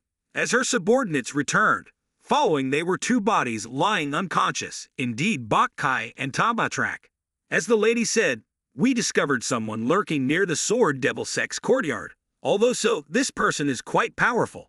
Another subordinated speculated that at the very least, that person must have reached the peak of initial mastery. Without our warriors' help, I wouldn't be able to deal with it. Whatever happened has already happened. I'm sure that guy will be confused, not knowing which faction has captured his bodyguards. They must be worried because they've been serving the wicked lady for 20 years, so they understand her cruelty. As soon as Lady Seven Failures appeared, she immediately set up a trap. If she hadn't become the wife of the sect master, she might have become the sect leader of the ghost sect by now. By the way, those guys belong to which faction? This young man is Bok Kai, the son of the Pure Virtue sect's leader, a superior faction. That wretch must have put in a lot of effort at the Devil Sect's headquarters to recruit such skilled disciples. As for Tama's whereabouts, his subordinates probably don't know what to do either. Tan, the son of the 9th Elder, was discovered, and even Tuma seemed surprised. You are very lucky to have talented people around you. It's too dangerous otherwise. The wicked lady is seizing the opportunity while the sect master is absent to eliminate Tan Pham. That night, at the Western Palace of the Heavenly Devil Sect, a few guards were already on the roof, checking the surroundings. Alone, the protagonist enters the opponent's hideout. He seemed confident but knew someone was watching. Just a small movement and he would be spotted. Quickly, the men on the roof identify the prey and hid to set up the heavenly trap. Tan Pham passed through the large gate of the Devil Sect's headquarters, and before him sat the wicked lady. She laughed loudly at the sight of her opponent vying for the position of deputy sect master with her son. They had prepared everything, as it seemed there were about 200 people here. If it were a normal situation, they wouldn't have prepared so carefully. Tan Pham thought it was reasonable, as there was a strong aura throughout the sect, ready to obey orders to poison him. In the end, they finally meet. "Come here quickly," she said. "After so many years, I finally see you again." Tan Pham also remembers the time when his mother was dying. She had brought many people to threaten and promise the flower lady to save the life of her son, seventh failure, who would not learn martial arts until he was old enough and would enter the devil sect. The boy had grown up so impressively, resembling your mother. "Indeed, you and that filthy woman had caused me a lot of trouble. Just one trap, and even you, a beggar, have been deceived. Truly not worthy of my attention. Let's ignore those insults. I'm only interested in the whereabouts of Jiang Jahan. Do you think I will easily give up my hostage? How arrogant. Your mocking expression has made my blood boil. I don't like that look. Or should I destroy your sex formation first?" The subordinate understood and moved to suppress him while he was distracted. "If you want to live, stay still and let me do my thing." But Tan Pham countered by asking him if he was the one who threatened him through the transmission at the end, to which he got a nervous response. Before he could destroy his power, he was stopped and his arm twisted, causing him to cry out. The wicked lady threatens him again. If Tan Pham acted recklessly, she would order Jiang's bodyguards to kill him. It seemed he had already prepared, so there was nothing to fear. He casually tossed a small box to her and said not to ask too many questions. "Just open it and see for yourself." Although curious, she remained cautious, examined the box carefully before opening it. Inside was an unidentified sphere, possibly related to the sect master's first lady. Seeing her confused expression, he explained that she shouldn't rush. "Let me ask you, who is the owner of the eye in the wooden box?" She began to rethink. "Could be my son. How is that possible? I think you've put in a lot of effort, but you've underestimated me. If you break into the devil sect, the Ho-Min doctrine cannot be ignored. Don't think I'll be fooled by this alone." Despite his efforts, he couldn't hide the surprise on his face when he suddenly heard the guards had disappeared. Why did he suddenly say that? However, the kidnappers were trying to lure him into a trap. When he came to rescue, he didn't know what they were planning. I don't bother to respond. Tan Pham cast a spell. Holding his hands up, he continued to wonder aloud, but only received terrifying silence. "Initially, I intended to go and rescue Jiang's bodyguards, but I changed my mind when I truly found out who the mastermind behind this was. Do you know who the offender is? It's when your despicable gang, the Ghost Sect, heard this. They became frightened. Keep calm. If you touch me, what will happen to that Jiang Jahan?" Tin added a few more words, then quickly slashed the guy's hands, blood spraying all over his face before he could feel anything. Then came a scream from outside the cave. Although it was painful, the old woman didn't forget to curse the protagonist. However, eager as he was, didn't say anything due to the deep wound. Indeed, this situation wasn't good. You won't die just because you lost your hands. Finally, just to scare him, I temporarily requested a ceasefire as a gift from my grandmother. It's quite strange to turn around and still have a more sparkling piece. Would you like to see it? The symbolic card represents the position of the young master of the Hoyinma sect, now revealed. Now the Vofu, matriarch, began to believe that the eye belonged to her despicable son. He ignored all principles and dared to cause this incident. His intentions were clear now, to release the Jiang guards and his ruthless subordinates. It was so easy to follow through. If I release that person, you also need something worthy, of course. There's always something equivalent for exchange.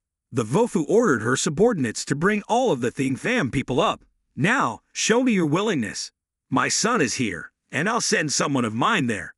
My subordinates are holding Thien Bean and Muk Tin Don in captivity in the demon's den. After hearing this, the old woman was delighted.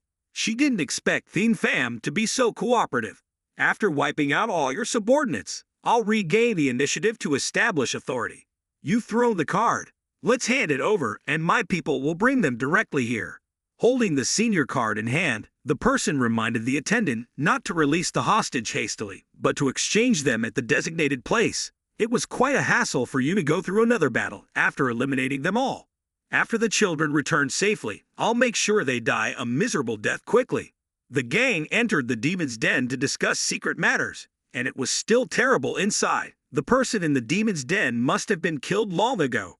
As soon as they arrived at the detention site, the old man reminded his people, "My puck is ready at the mountainside. When we get someone, immediately ambush the subordinates of Thien Pham." Everyone followed the orders, and each person acted accordingly. Now it's time to check inside to see if there's anything suspicious because the cave's door was already open. Just as they leaned in, the sound of unsheathing swords resounded. "Who are you?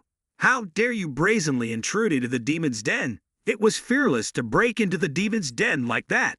Quickly lower your weapons and surrender." The mountain lord realized he was trapped, so he quickly fled to report to the owner. However, after 3 steps, he had to stop. There was a dark figure waiting ahead. The shopkeeper didn't bother to hide anymore. "Are you from this place?" There was nothing more to say. The animation of Lai Ho Min disappeared as soon as the question was asked. He had already dealt with the trust of the Vofu in no time. Meanwhile, she was sweating profusely because she didn't know who to turn to. Everybody was busy, and nobody was coming back. Thien Pham also understood that, so he decided to chat to pass the time. "You intended to kill all of my subordinates to save your son, didn't you? But half the time has passed, and you still haven't achieved anything, right?" After hearing these words, she realized she had been deceived. She was about to order the remaining subordinates to return when there was a loud noise from outside. The guards announced the enemy's invasion, so the shopkeeper quickly rushed into the demon's den. His subordinates were embarrassed, covered in the enemy's blood, and with tears in their eyes. After a few moments, they recognized Lai Ho Min, the guardian. Why did he come here? But upon closer inspection, they noticed his frightened eyes and only managed to utter words of regret for their loved ones. The protagonist finally played his hand to truly intimidate the opponent, which was quite difficult for him. Then the guardian exclaimed, "What is happening? Since when did he become the subordinate of that wild child?" Feeling bitter, the Vofu spoke loudly, reminding that the matter of the guardian should not interfere with the struggle for the position of the sect leader. "You're violating the principles of our sect," she said. But Lady Ho Min's cynical words did not indicate the end of the struggle for power between the sect leaders, did they? How could she not understand? It seems she still harbors hope. Perhaps she believes that by killing me, there's still a chance for her son to emerge victorious. The failure of the 7th Young Master's scheme has shattered the plans of the martial arts mistress. And now, she's scheming to secure the hostage and return to the Huyen Ma sect. Meanwhile, the Huyen Ma sect is calculating, waiting for their elder brother, the first chief, to return. But just as they were about to make their move, a subordinate rushed in to warn the master. Outside, for reasons unknown, a crowd was gathered quickly. Another drama was unfolding, modified, touching the ground. Taking the initiative to inquire, it turned out to be someone from the Huanyi Pavilion. The elder Thapnat of the Devil Sect had arrived at this hour, apparently confused, as she had not yet recognized anyone. The sect leader of the Phantom Devil Sect's performance had been accomplished as planned, and the elder Thapnat was returned once again. In this situation, what are we to do? The Huanyi messenger reported that Bok Kai had only been injured, but Zhang Hovi was in critical condition, lying at the medicine temple. The current situation was dire, with the threads hanging by a thread, and life could be lost at any moment. As if the situation wasn't dire enough, a terrifying aura emanated from above. Indeed, this information was kept close to the protagonist. Perhaps the one he needs to be angry with is deeply concerned. Even those on the rooftop can feel that our hearts seem to be squeezed by that guy Dan. So everything is now completely out of the control of the martial arts mistress. Does that mean we have been defeated by some wild brat? While lost in thought, the cries of attendants broke out loudly as it seemed the young master had returned. Van Q warned that they were still active, which was indeed a beautiful move. Following her was Hai Bong and Kov Womcat, subduing the sky and the earth. Upon closer inspection, the sky and the earth were no longer calm. Seeing her son, the martial arts mistress lost all her composure, crying out naïve in helplessness. She no longer needed anything else. She just knew she had to apologize to her mother for her incompetence. Hearing these words, one could no longer comprehend anything. Teeth clenched tightly together in fury. That's it then. All that remains is a shred of dignity. The martial arts mistress knelt down to the sky, crying out because the scene was unbearable. Thien Pham's disciple, I admit defeat. You are the only sect leader. Please raise your hand and spare us a way to live. Just as she finished speaking, the sinister woman transmitted a message to her beloved son, demanding his mouth. Remember what we endured today. This grudge will demand both the root and the interest after saving our children. You may kneel down to this wild child 1,000 times, and it won't matter. After sending the message, she continued in a weak, feeble voice, pleading for forgiveness, as she knew what Thien Pham's intentions would be. Then he continued to search for key in his hands, making a few gestures towards those two miserable individuals without a sound of defeat. Here, there was no lost lament, only a terrifying sight of slaughter awaits them. The martial arts mistress of the sky had never seen the sun again. The protagonist went mad, venting his hatred on their bodies. He looked no different from a cruel murderer. Despite being dead, continuously swinging his sword, his emotions were in turmoil because of the revenge of the past. How could they understand the pain of losing a mother since childhood? The martial arts mistress writhed on the ground, screaming in despair. It only increased the anger of those present at the sight of helplessness. At this moment, the sky's martial arts master had fallen after being tortured to the point of horror. His mother, in agony, could only touch her with her hands, unable to speak. Even the most loyal followers of Thien Pham were unable to understand the strange coldness that crept over them. For the first time, they saw their leader act like this. The martial arts mistress choked, unable to say anything. Her mouth kept calling out her son's name subconsciously.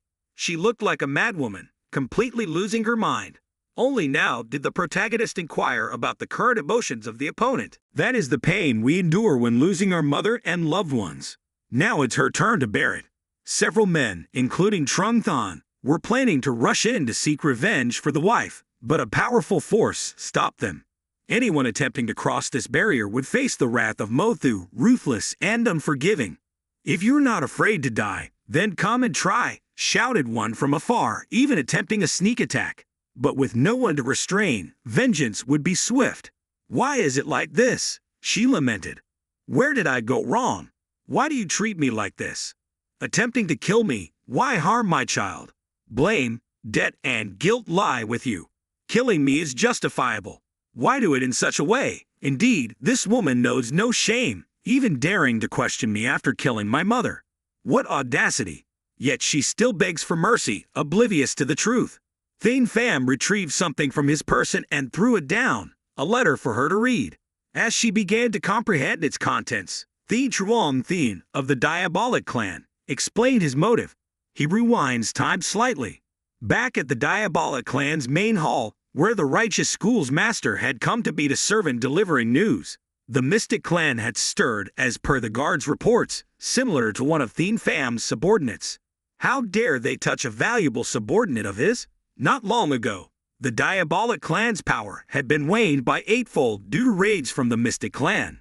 The Mystic clan aims to eradicate the Diabolic clan, forcing them and the Celestial clan into conflict. One would perish, ensure mutual destruction.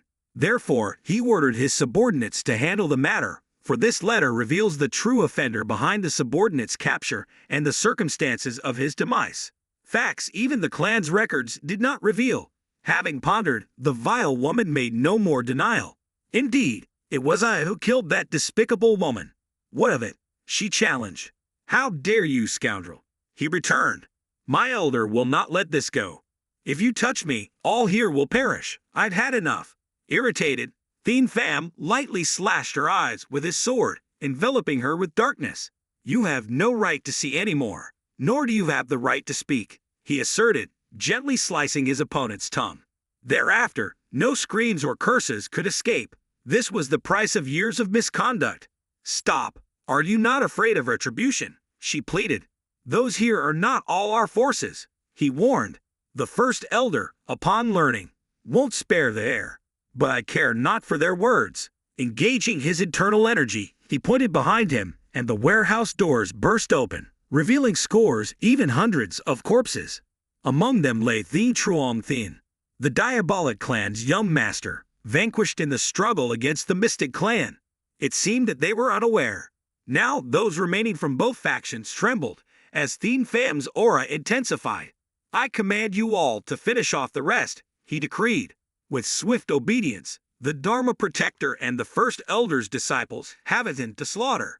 No one had time to react or scream. The night air resonated with silence, now painted red with blood, the most gruesome carnage, stemming from a power struggle for the sect leadership. Although sinister, it roots out the evil at its core, ensuring none could challenge Thien Pham's authority again.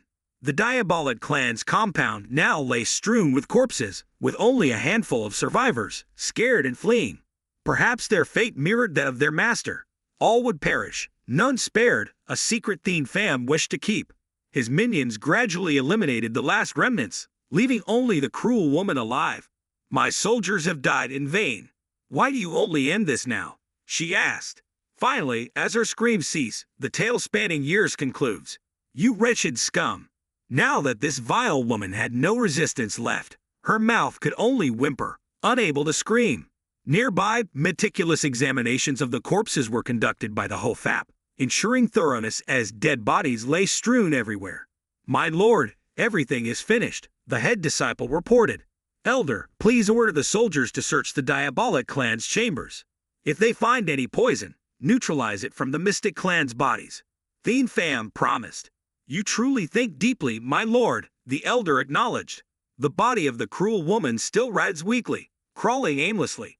Crawl down to hell and beg forgiveness from my mother until you turn to dust, he scorned. So that's it, you taken care of the two most annoying opponents the next day within the city's inner circle. Rumors of the battle between the mystic and poisonous sects have spread, and all members of both sects have been completely wiped out. Surprisingly, the mastermind behind this is the mystic sect. Within the poisonous sect's compound, there were over 200 mystic sect soldiers' bodies, allegedly poisoned. Rumors circulated about the presence of the celestial realm's former lord there, suggesting involvement with the demonic sects. People speculated endlessly about the recent absence of the sect leaders, and the dissolution of their factions soon followed. It seems that someone within the sects orchestrated the dissemination of information, with the sect leader orchestrating it all. Regardless, we had intended to fabricate information, but his manipulation was truly skillful. As the mystic sect leader returns, I'm truly curious about his next move.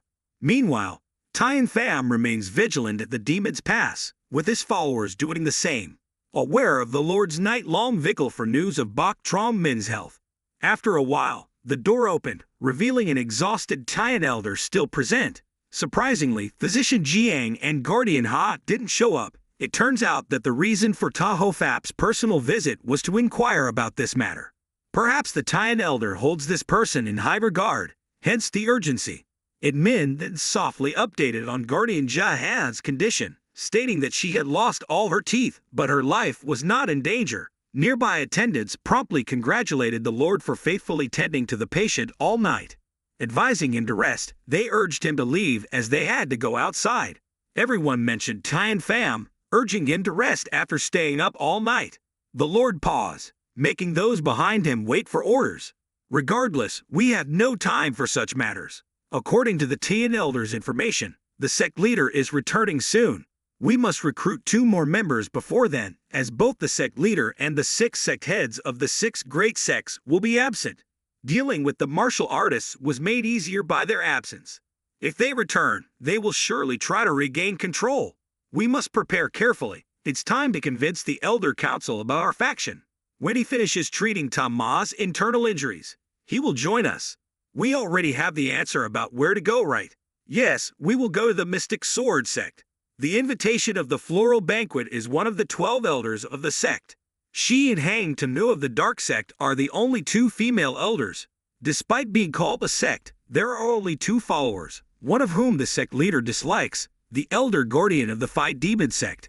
The other is the sect leader of the mystic sword sect. This elder never attends meetings without the sect leader present, and she never leaves the sect to entertain guests. It's unclear why she occasionally contacts the sect leader and the mystic sect leader.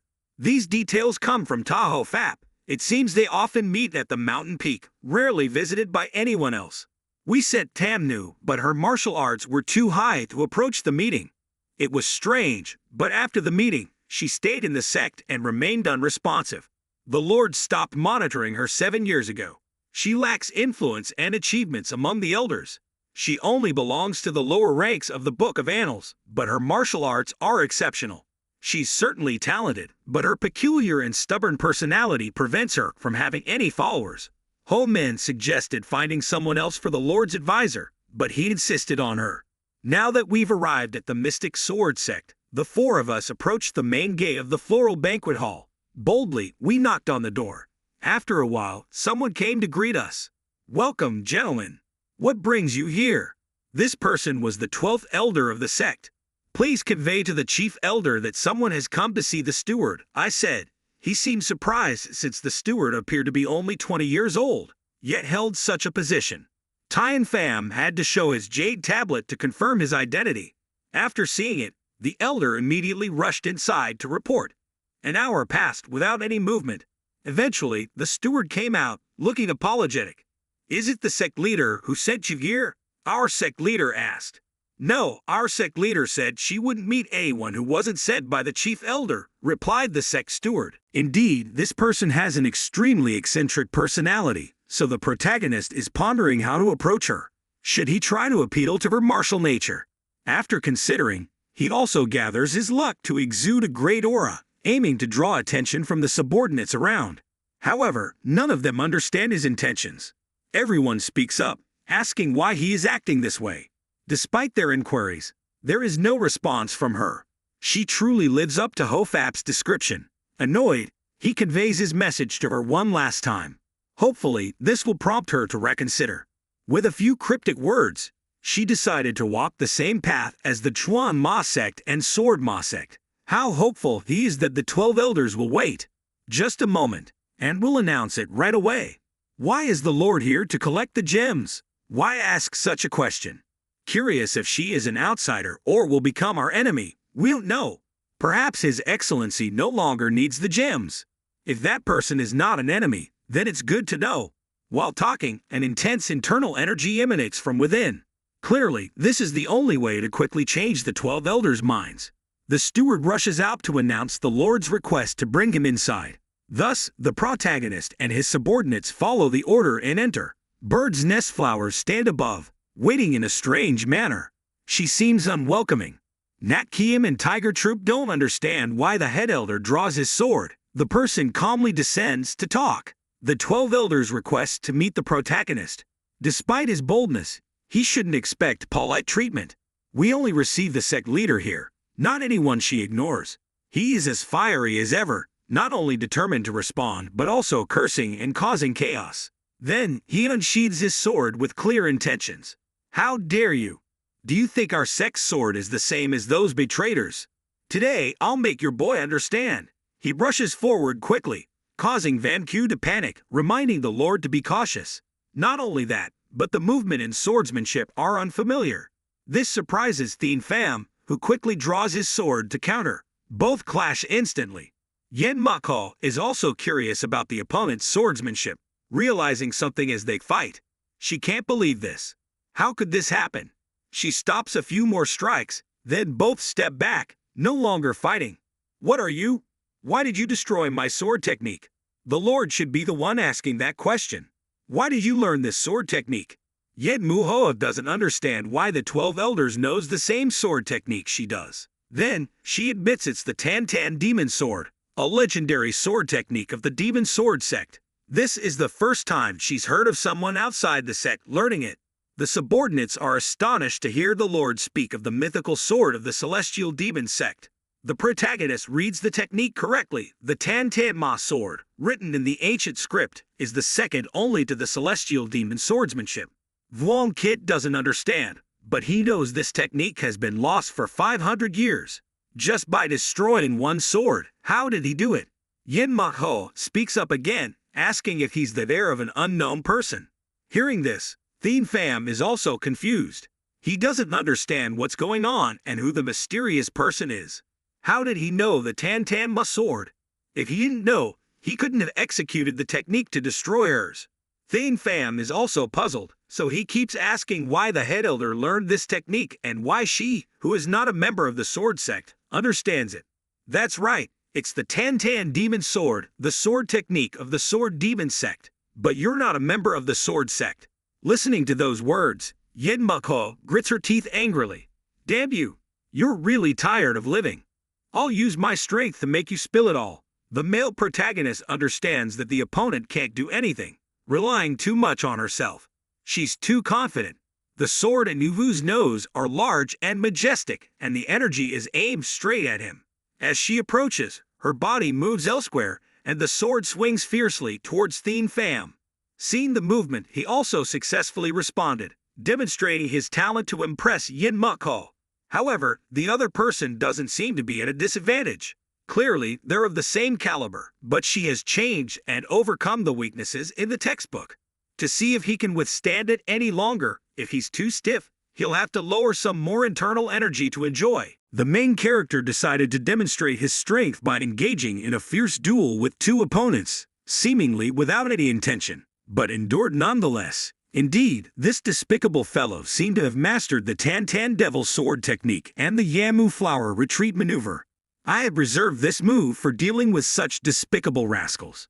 As the initiation technique unfolded before his eyes, Thien Pham vaguely recognized it. A strike from Yamu Flower rushed towards him with determined intent, despite his blindness. However, the mesmerizing movements of the Chief Elder's technique constantly shifted, making it necessary for him to widen his gaze a bit. That Kiem felt a resemblance to the Seven Devil Sword technique. Why did this person know so many sword techniques?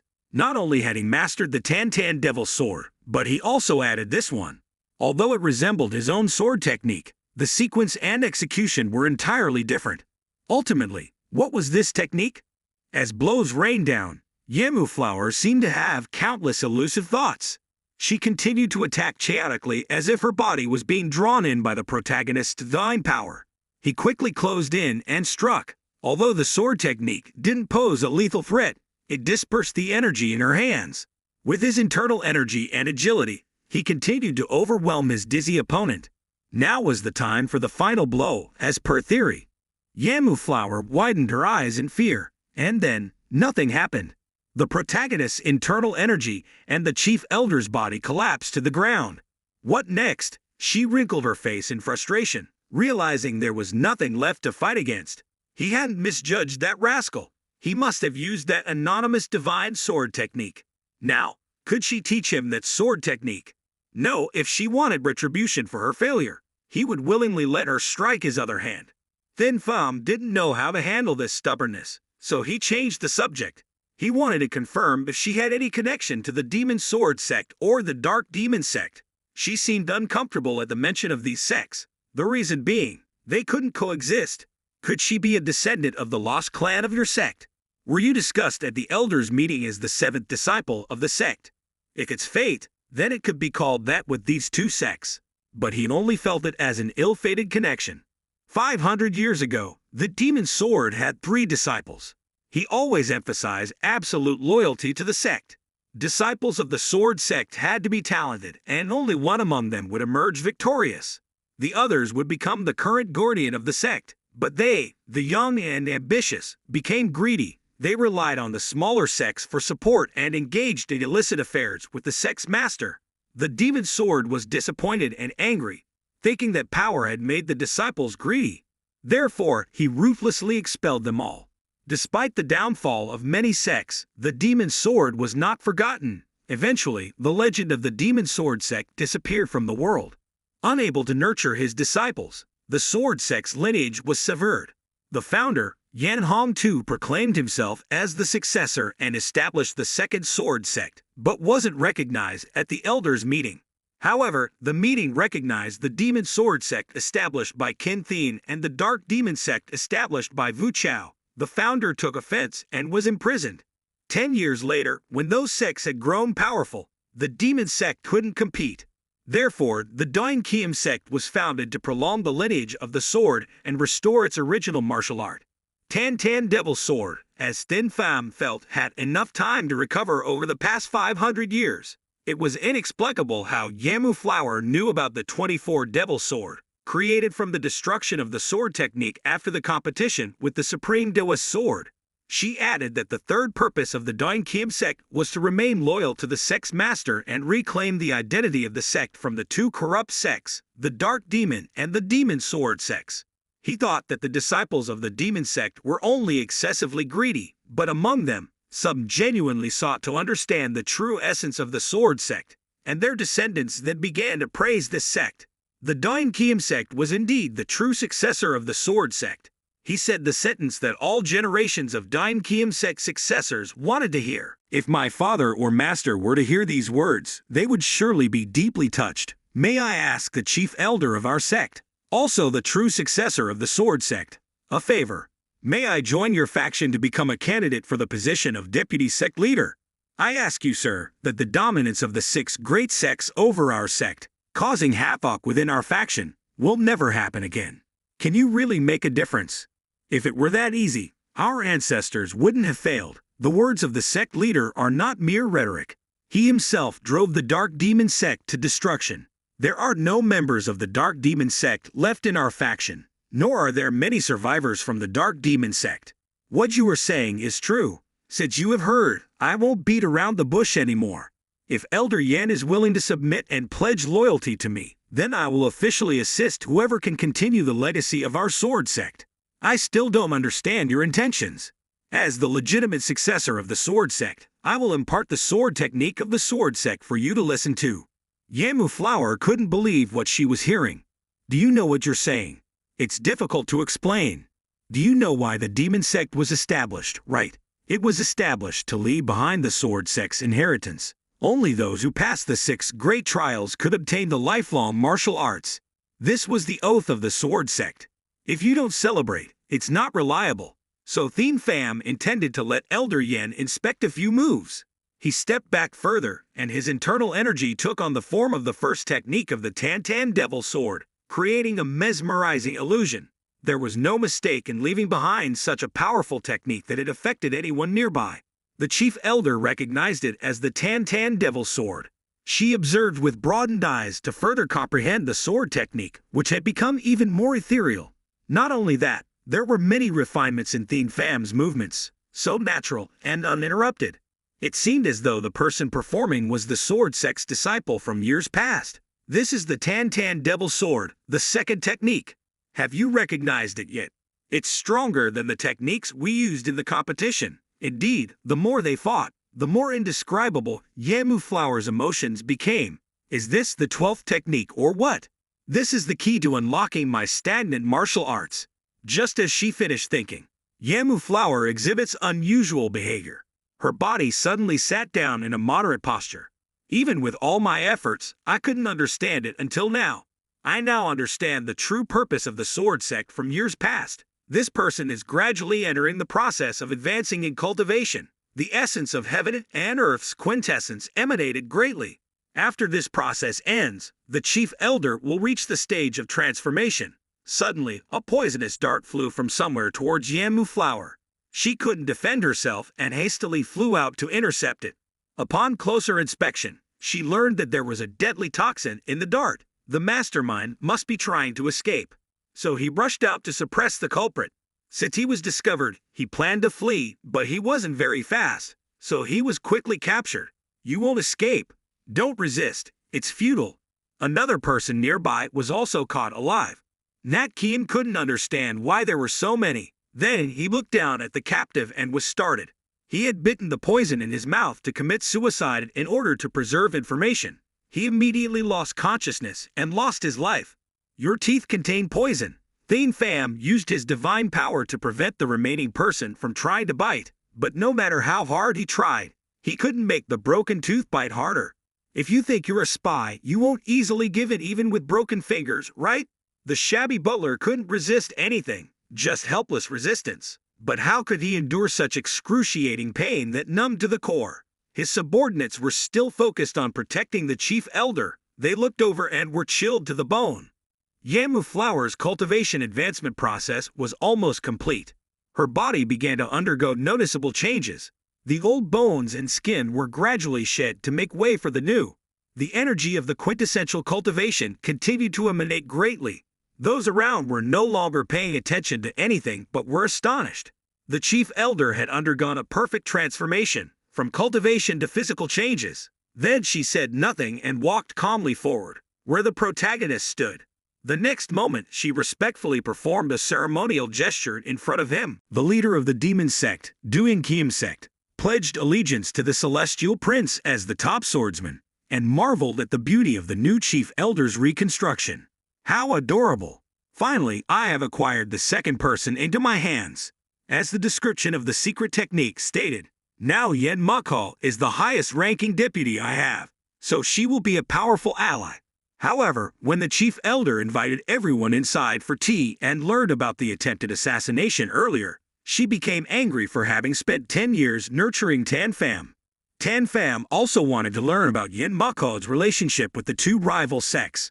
This must be explained from 8 years ago, on a night when I was diligently cultivating in the courtyard. Suddenly, a mysterious figure appeared, covering his face to reveal only his mysterious eyes. Although I didn't know why, since he had come, I had to receive him politely. However, unexpectedly, within a moment, I was defeated by that person. He managed to restore most of the Tan Devil Sword. If you want to try the first vein technique of the Mach Sword sect, come to the southwest of the 10,000 mountain range in 3 days. With that, the person disappeared suddenly because he changed his voice, so I had no idea who he was. Although suspicious, the chief elder still arrived at the appointed place, as announced. When she arrived at the Wuhuian Peak, there was a completely unexpected event that she didn't anticipate. Here, the demon sect leader and the mystery sect leader were planning to argue with each other, but the mysterious figure appeared. The person from the sword sect spoke up, asking why they had arranged to meet in the quiet of the night. Do you see? No one said anything. Vu Tran Guyan wanted to know the reason, but the stranger replied that it was for convenience. Today, I will transmit the Tan Devil Sword technique to you because the 3 of you are the successors of the sword from that year. After hearing that, all 3 elders remained silent. Then the unknown person demonstrated many techniques from the Tan Devil Sword. The elders didn't argue but silently observed. Even Jinwoo Flower couldn't determine where the person had learned these techniques. Finally, when the mysterious technique was revealed, everyone was surprised. That sword technique was the 12th demon sword, the ultimate sword technique passed down by the demon sect. Today, I will pass it on to you. After 3 years of perfecting it, I will transmit the rest of the 12 demon sword techniques to you. So, the 3 diligently practiced and succeeded perfectly after 3 years. When they met again, they were all on equal footing. Therefore, the unknown person gave them an additional 2-year deadline. If anyone is the strongest, he will pass on the secret technique. Tan Pham only now began to understand everything. The competition between the 3 was extremely fierce. Even though the other 2 were the strongest in the faction, they couldn't surpass Yen Mako. The unknown person decided to change the evaluation method to see who was worthy of inheriting the sword's true legacy.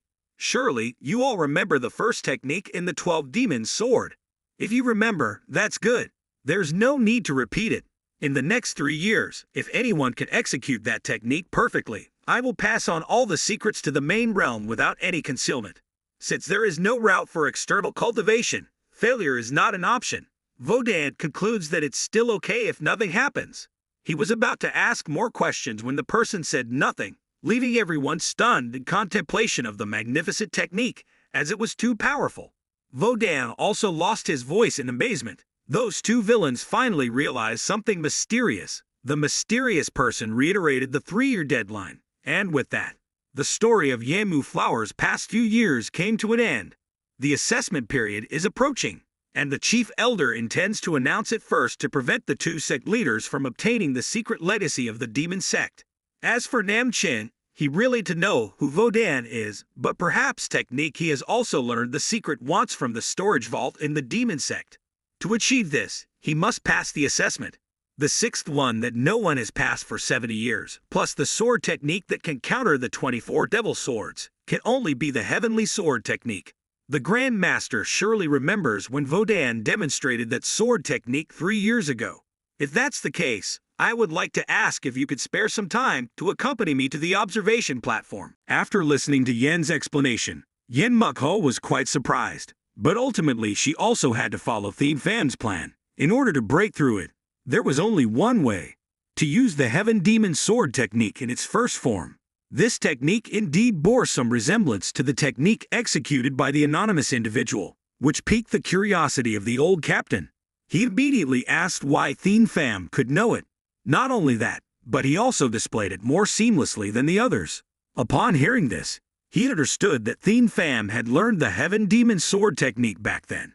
Before creating the sword-breaking technique, he had already imprinted all the traces of the silver-streamed sword on the crystal jade stone in a secret manual placed within the sect leader's hall. It turned out that the true identity of the anonymous individual was the sect leader, but that was not the only reason. Only those who passed the sixth trial could do it. The current sect leader was only 50 years old, so it was impossible for him to achieve it. Additionally, the anonymous individual had no predetermined route for cultivating, making it difficult to execute the technique. Perhaps I should seize the opportunity to meet him directly once to resolve most of my doubts. With most of the concerns resolved, he left the exclusive area. Yen Mukho also had a few words to say to her subordinates, but they remained silent as they did not know what it was. From this moment on, we will assist Thee Kong too. The old captain will personally do so. I have my own purpose, and I know his abilities, but we cannot foresee what we will face when confronting the 6 great sects. Van Q was still confused and unsure of herself. When she heard that, she finally spoke up. The old captain agreed to assist the Lord, which would greatly benefit him. If he leaves the mansion, it will make the sword sect and others vigilant. However, we cannot calculate that yet. But Lord Vuong laughed heartily, dispelling the tense atmosphere. There's no need to worry about that. Thus, Nat Kim came up with a plan to help the Lord. Later, he returned to the demon summoning section. The summoning disciples happily greeted him and inquired about the completion of the important task. However, he also noticed a stranger accompanying the protagonist. Who could this young lady be? With sharp eyes, Yen Mukho had to speak up as she was being scrutinized too much. It turns out the person was still disguised as a girl. Why were you looking at me so much? Feeling called out, the sect leader Phi Hong Kui teased. His mannerisms and responses seemed familiar. Then, he vaguely recognized. Are you Captain Yen Mukho? So, she was the famous K Lao Hong Dong. So jealous. Tell me your secret to be so. Theme Pham then spoke up to ask the sect leader to make a mask for Yen Mukho to conceal her identity. It seemed like he wanted the old captain to accompany him. I don't know who came up with this idea, but it seems clever. The demon summoner agreed to the proposal and immediately started making the mask while Theme Pham decided to rest for a day after the busy time since leaving the devil sect. Vuong laughed heartily and swaggered off. Then he went to visit his parents. Van Q decided to visit her younger brother, who was alone at the Ma Long Truong sect. Time passed until the day of the festival. Her brother seemed to be recovering well, but Bok Kai was still in critical condition, confined to the Waiquan. Theme Pham showed great concern for his subordinates. When the others returned from their leave, he also sent regards to their families. Van Q was now reassured about her brother's condition. If everyone was fine, then it was good. Except for Bok Kai, everyone was present. So, he decided to share our next action plan. The protagonist divided the team into 2 groups. Nat Kim, First Sword, and Tam Kim, 3 Swords. Tiger's Roar will establish an information network with the various sections, including those subordinates retrieved from the Devil Sect. While 2 people might be sufficient for this task, it was still necessary to have 1 more person to accompany and protect Lord Van Q. Van Q recognized that the person accompanying her was none other than herself. She will take care of matters concerning the Sima sect. As for the remaining task, she assigned it to the other 2 individuals. Then the protagonist set out for the residence of the Ninth Elder in the eastern part of the Heavenly Demon Sect, which was grand and magnificent. comparable to the sixth great sects. He wondered if he could easily acquire more precious treasures here. With the assurance of his companions, he felt somewhat reassured. Seeing the young master return, his subordinates joyfully rushed out to greet him. He gently reminded them to inform the patriarch of the elder's arrival, creating a dignified atmosphere. It felt like this time the sect leader would easily achieve what he desired. Hearing the news, Elder Ngayat hurriedly came out to express gratitude for the warm reception. Since they had arrived and the feast was still ongoing, they decided to enjoy it until evening. Indeed, such hospitality seemed somewhat different from other sections, but the protagonist understood it. Inside, a sumptuous banquet was laid out, surpassing the times when their sect leader was presented. He was greatly impressed by the elder's martial arts prowess displayed in the battle with White Elder. Ignoring the empty compliments, he focused on the main issue. If the elder could assist them, they would do their utmost to ensure respect. With that, he stood up to formally request to join their faction to help him become a candidate for the position of junior sect leader. Why be so modest? All right then, no need for further formalities. Sit down, Elder Ngayat gestured, signaling to his servant to understand his intentions. She immediately left, and soon a beautiful maiden entered, gracefully approaching with an alluring fragrance trailing behind her. It turned out she was the elder's daughter. The protagonist greeted her respectfully, realizing she was his sworn sister. He was willing to join their faction, but he needed something to establish trust. However, he still didn't understand Elder Ngayat's intentions. It seemed the elder wanted to establish a marital alliance to strengthen their relationship. Hearing this, Van Q was overwhelmed. She felt conflicted about the significance of this proposal. It was time for the protagonist to respond to the elder's abrupt request. Could it be that the elder disapproved of his daughter's appearance? Or was there something special about the elder's intentions? The protagonist realized the warm reception was a sign that Elder Ngayat wanted his bloodline. He understood that over the past 5 years, he had surpassed the 6 great sects but still needed to be cautious. Elder Tuma wanted to make his sect a force to reckon with against the 6 great sects. Van Q worries that she might lose the protagonist to Elder Ngayat's daughter. However, she reasoned that if they became allies, it would be advantageous. She began to argue against the conditions set by the patriarchal, realizing their validity. Despite her sadness, she accepts the reality that the protagonist might marry another. She regretted not realizing her feelings sooner. She felt inferior to the elder's daughter, who seemed more suitable for the protagonist. She felt her heart ache at the thought of him being betrothed to someone else. He must surely agree, but who would have thought? If he says yes, he might be seen as ambitious. If he says no, he might miss an opportunity for a strategic marriage for future prospects. Should I be firm or not?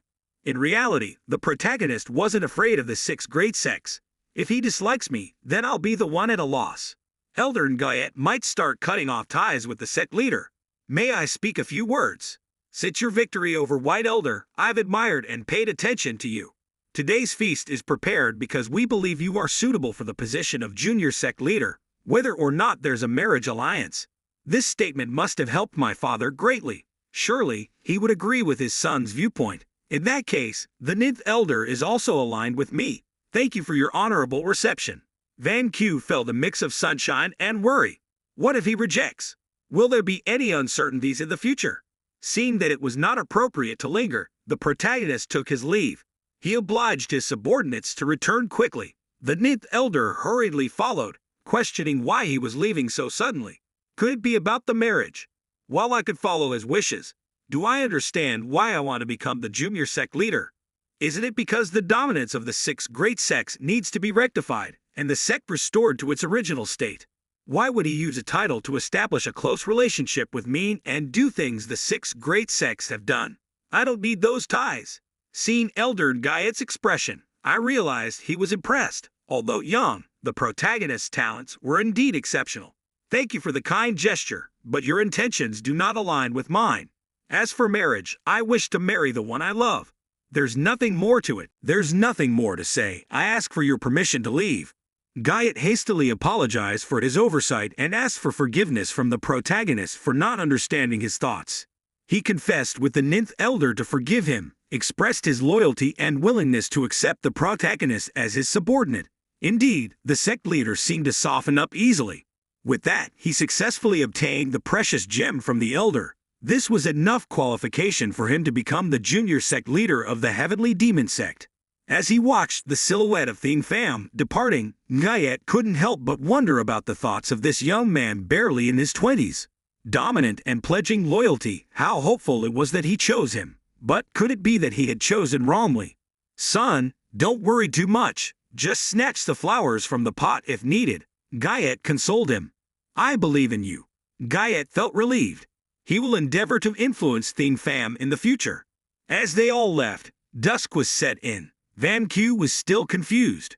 She was clear about her feelings for Thien Pham, continuously observing his demeanor with joy. However, her thoughts kept returning to the words about marriage. Were they directed at her, or had she misunderstood? It seemed the protagonist also modified her way. Indeed, this mutual affection had been realized by Thien Pham himself. Meanwhile, at the Tuma sect, he had become a nameless guest outside the city. Unexpectedly, they had met the temple master previously. Surprisingly, he managed to persuade Elder Yan to take action. Yan was also proactive in this matter. Do you know who passed the 6th assessment 70 years ago? Before answering, could you explain the reason for this question? The deputy master was the most knowledgeable, so he explained. After a while, Ho Min understood everything. The nameless individual had learned the heavenly demon swordsmanship, containing the principles of the sect's founder. This seemed suspicious to Thien Pham. He was surprised by Ho Min's response, as the Grand Master was considered as a genius among the generations of sect leaders for the past 500 years. He had expanded the territory of the heavenly demon sect to Triad Jiang.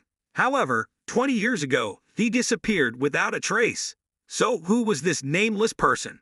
Neither the protagonist nor the vice master understood the significance of this incident related to the temple master. The disciples of the heavenly demon sect proclaimed loudly as Ho Min rushed out to look. The protagonist understood it was too early to meet the temple master. Indeed, his father had returned after his conquest. Everyone was gathered to welcome him, chanting the sect's praises. Finally, the real battle was about to begin. Trang Guillaume received praise from the people, but the protagonist didn't feel a familial connection with him. Although he was a martial arts master, he seemed detached. Perhaps he had been injured during the expedition to Trumgoyen. Moreover, the other elders were also injured. The 5th elder had lost his left hand, and some others were absent. Van Q couldn't see her grandfather among them. She anxiously searched through the crowd, but luckily, the sect leader of the Dragon Demon sect appeared unscathed. He seemed a bit distracted, but it was nothing serious. The only one who didn't return was the 7th elder of the Sword Demon sect.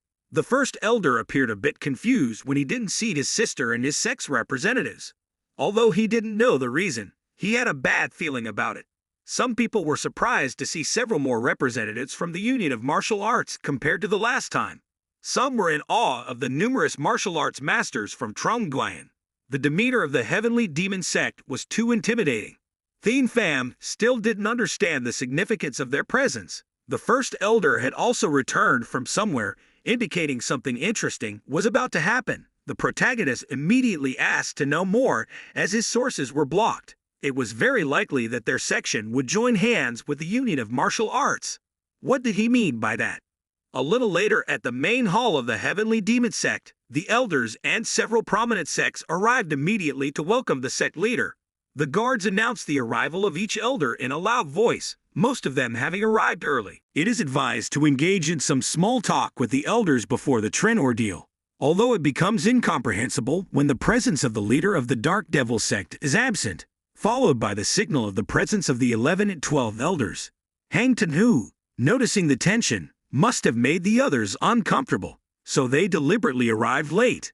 Ta Kim Q, the 4th elder of the Fuck Devil sect, turned towards the door, beginning to speculate about Pham with the title of the 12th elder, who was already directly in the Grand Hall, and the rest became surprised. They all clamored in chaos, wondering why there was such disorder at home. The lower elders, including Thien Pham, the newly elected 12 elders, wondered if he had already passed the 6th test. The 1st elder understood the reason why the Dark Devil sect was absent. Most of the higher-ranking elders emanated internal force to deliberately pressure them, making them quite uncomfortable.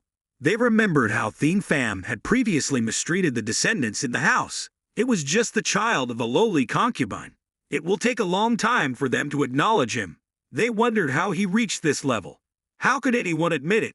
When the late father of Womcat saw his son's master, he greeted the leaders of the sects one by one, and they all bowed to Thien Pham. Most of them were fathers of the 6 swords. Seeing this scene, the elders couldn't bear it. Why would they dare to turn their backs on them?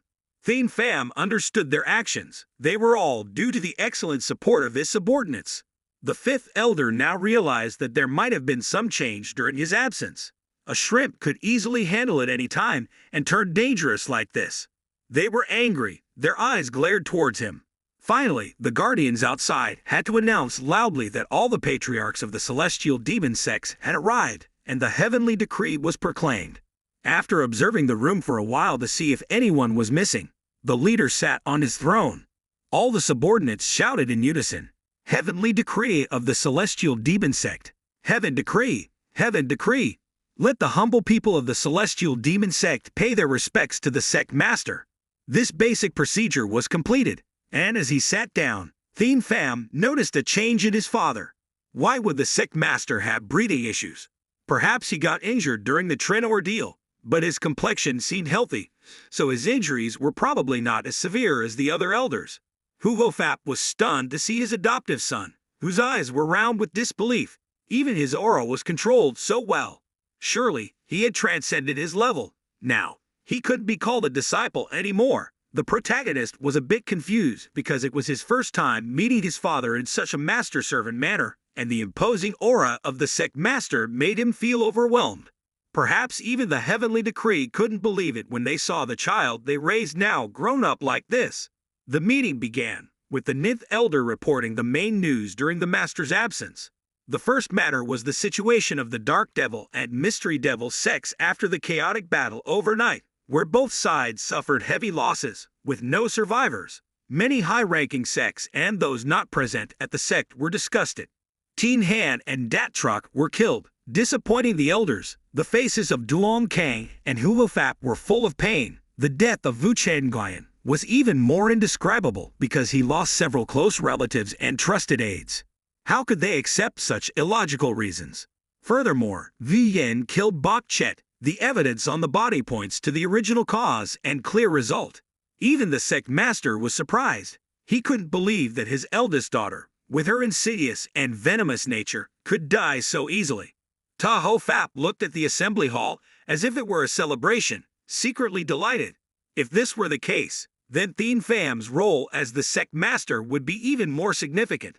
Now that the group of elders couldn't interact with each other as before, Tama and Guyet announced that the protagonist had passed the 6th test and was appointed as the 12th elder. This was met with strong opposition from Tanu, but the sect master directly addressed Thien Pham, asking his son to step forward as the 23rd generation sect master. Thien Pham was appointed as the 12th elder. He expressed his gratitude and openly stated his intention to become the junior sect master. The 3 senior elders now understand the purpose of the 7th young master. As for Tamat and Guyet, let it be. But how could he convince the 2 eccentric beings of the sect? Very clever, my disciple. In this situation, no one has the right to oppose hastily. It only undermines one's credibility. Lai Ho Min understands. If they agree, then it's certain that the others will encounter countless disadvantages. All 3 of you acknowledge the 7th young master as the junior sect master. So, why do the 9th and 11th elders say anything? Taha has acknowledged that the 7th young master has enough qualifications to hold the position of junior sect master. In the council, there is no other way. The rule is that if 3 elders agree, everything will go as desired. The protagonist is seeing things with anger somewhere. His aura keeps emanating. While the sect master is considering handing over power to him, it turns out that Vu Tranguyen, the first senior elder, is quite furious. He agreed immediately, as if he had been waiting for a long time. Because there is too much aura. Taho Fap has to suppress it with strong measures. Right in your aura, he says, while the sect master is in the grand hall, behaving so carelessly. The tree is too tall. I can't bear it anymore. Do you think I don't know your tricks? These words are for Thien Pham, so he understands the meaning. But the more the old man acts like this, the more pleased he is with him. Vu Tranguyen just wishes he could chop Thien Pham into pieces. But above, the one with the most influential voice everyone has to demonstrate authority to suppress. Seeing the sect master almost exploding, the first senior elder quickly kneels down and apologizes for his disrespectful behavior, saying, "Please forgive these actions. It's enough. Everyone returns to your positions," the sect master says in a commanding tone. Everyone must remain silent and obey his words. Both the Hofap and the senior elders remain silent, without any resistance. In Vutran Guyan's heart, he really wants to tear Thien Pham apart, but he also adds fuel to the fire by taunting him, causing the old man to turn back. The first senior elder needs to be confident because he thinks the sect master may not be able to withstand the 9th and 11th young masters. The technique he's about to use is the one used to assassinate Bakugo, the leader of the Dark Devil sect, in the 6th test. Now Vutran Guyan has returned to that state. Being passive due to the surprise, he's aiming for the fatal point that Hukim and Takim can't defeat. And that's when he returns to the dominant position.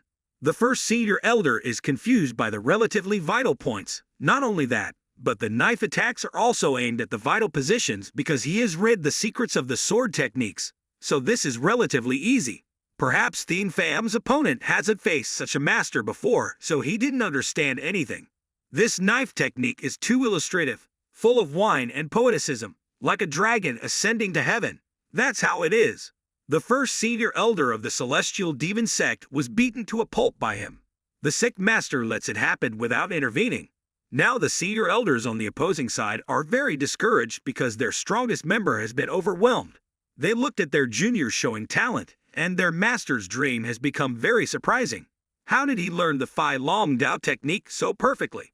Why use such a sophisticated manner? Clearly, I've only just seen this type for the first time, and the situation revolves solely around the understanding of the supreme Tao of the extreme divine sword. How the sect leader has researched and mastered it is truly remarkable for someone who has left the sect.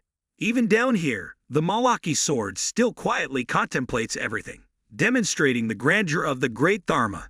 He seems to be someone very keen on understanding everything after being absent for a while. So he transmitted sound reminders of the great Dharma, then privately arranged meetings to express his thoughts. Using this gathering for such purposes is indeed skillful. Surely the young master's astuteness will be recognized. He has subdued the eldest disciple, so we must find a way to leverage the power of the occult sect into the strength of the junior sect leader. Actually, the sect leader didn't do anything without reason. He wanted to assess the true strength of the young master to see if he deserved the position of junior sect leader. With this rate of development, within the next 10 years, the top martial artists of Central Nguyen will undergo changes. It could also pose a threat to him. Nothing is more useless than a difficult-to-resolve loss, so he observed further. 4th and 5th disciples clamored to reclaim justice for the primordial immortal alliance, but he didn't bother to respond. However, it was quite painful to hear. Well, according to the rules of the sect, he had to temporarily act this way because his life was threatened. But I unintentionally caused disrespect in the main hall, so I hope the sect leader will forgive me. Tang Tunu knew that such actions could make the head of the Celestial Devil sect uncomfortable due to encroaching on his authority. Lai Ho Men had already reduced tension by rushing to assist the sect leader, claiming that the powerless gods couldn't protect the young master when threatened, thus allowing such an incident to occur. But how did the great Dharma help him? Could it even draw him back to the sect? Perhaps this incident occurred because of the spontaneous action of the eldest disciple, so we'll ignore it all. Remember, disrespect in the main hall is a challenge to my authority, so I won't forgive anyone for it in the future. This time, out of respect, the sect leader didn't reproach anything. But there won't be a next time. Anyway, it's within my predictions. Finally, the Celestial Stream has agreed to appoint him as the junior sect leader because they've seen his capabilities. This indeed frightened the heroes and made the sect leader recognize talented individuals. None of the main adversaries dared to voice any objections. At this point, it's decided that Thien Pham will be the successor to the position of junior sect leader of the Celestial Devil sect. Everyone cheered loudly. The repetitive phrase was repeated dozens of times. Unexpectedly, after 500 years, a junior sect leader from outside the 6 great sects has emerged. From this moment on, the Celestial Devil sect might undergo unforeseen changes. Perhaps only 4 sections of the 6 great sections will remain. Finally, after much effort, The plan of avenging past grudges succeeded. Thien Pham decided to publish slowly for the grudges and hatred of the past. As he's currently dealing with the people of the Martial Arts Alliance, the inauguration ceremony for the junior sect leader won't take place. The good thing for him is that he'll hold both the position of senior disciples simultaneously, unlike his predecessors. The main character has the privilege to attend important meetings and contribute his opinions like other senior disciples. However, the remaining 4 sects were strongly objected and were dismissed by the sect leader. With that settled, the great Dharma requested to move on to other tasks. Thien Pham noticed that Nai too was injured, so he advised him to rest and recuperate for a while. NANO's healing was too quick, so he couldn't feel any pain. He followed the orders for now. Whatever happens later, he could consult NANO. It's strange why the main character frequently approaches him. When the subordinates saw the sect leader returning, they hurriedly rushed back to inquire about what had happened in the main hall. While they were considering whether to give it a try, a female disciple hastily returned to report that the junior sect leader, Jang Ho Vi, had regained consciousness. Thien Pham rushed to the sick room to check on him. As he opened the door, he saw his only beloved, whose voice was no longer authoritative like that of a junior sect leader. Jang Jia-han was also surprised to meet his once defeated disciple after many years of separation.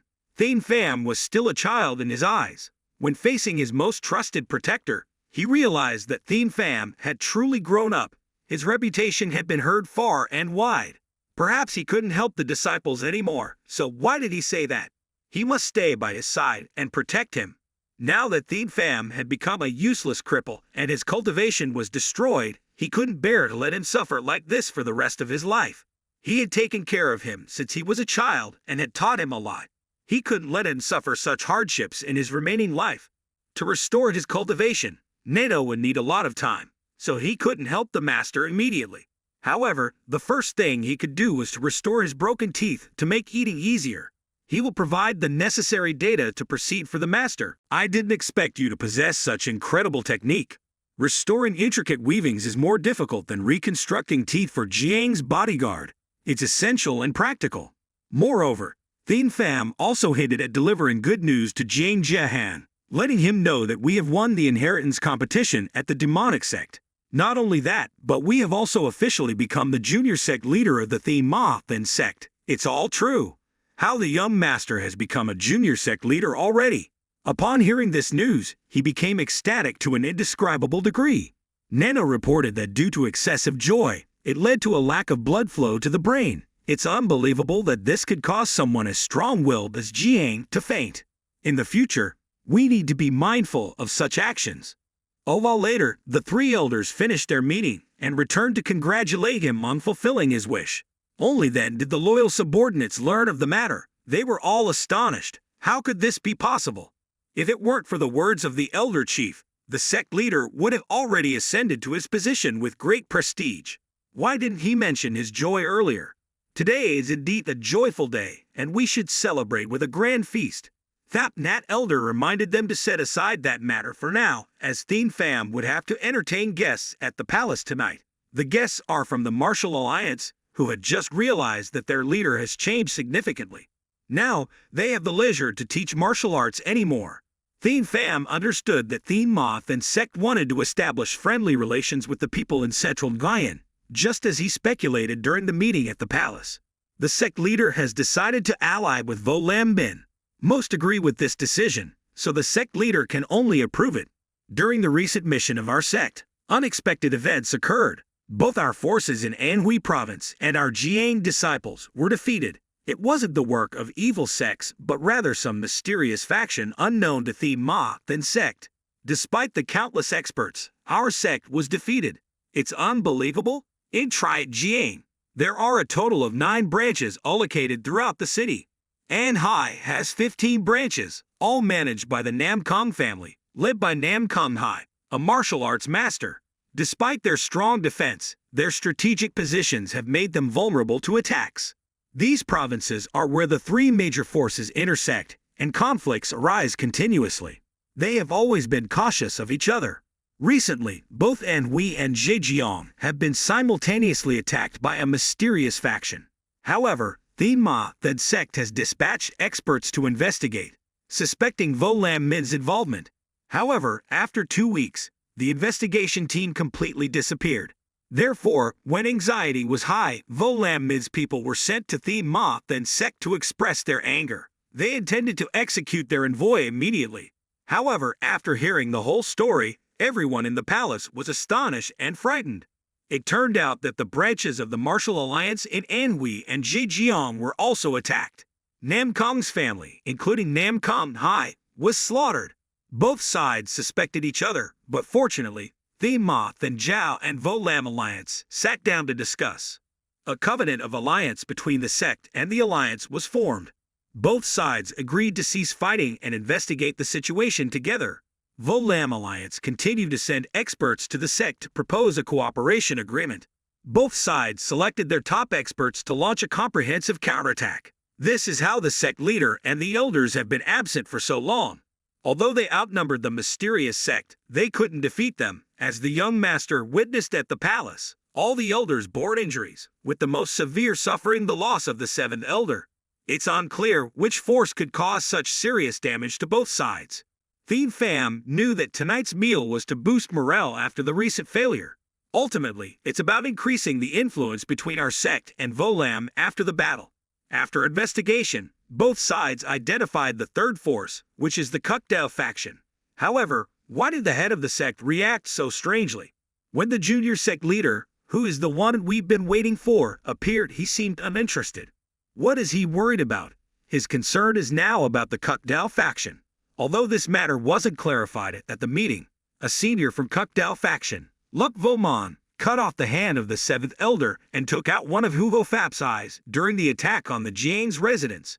We don't know their whereabouts, so we have to act discreetly, but they seem to be waiting for us there. Although we had the advantage in numbers, our section employed a central strategy, so we could respond immediately. Not long after, 3 Supreme Masters appeared.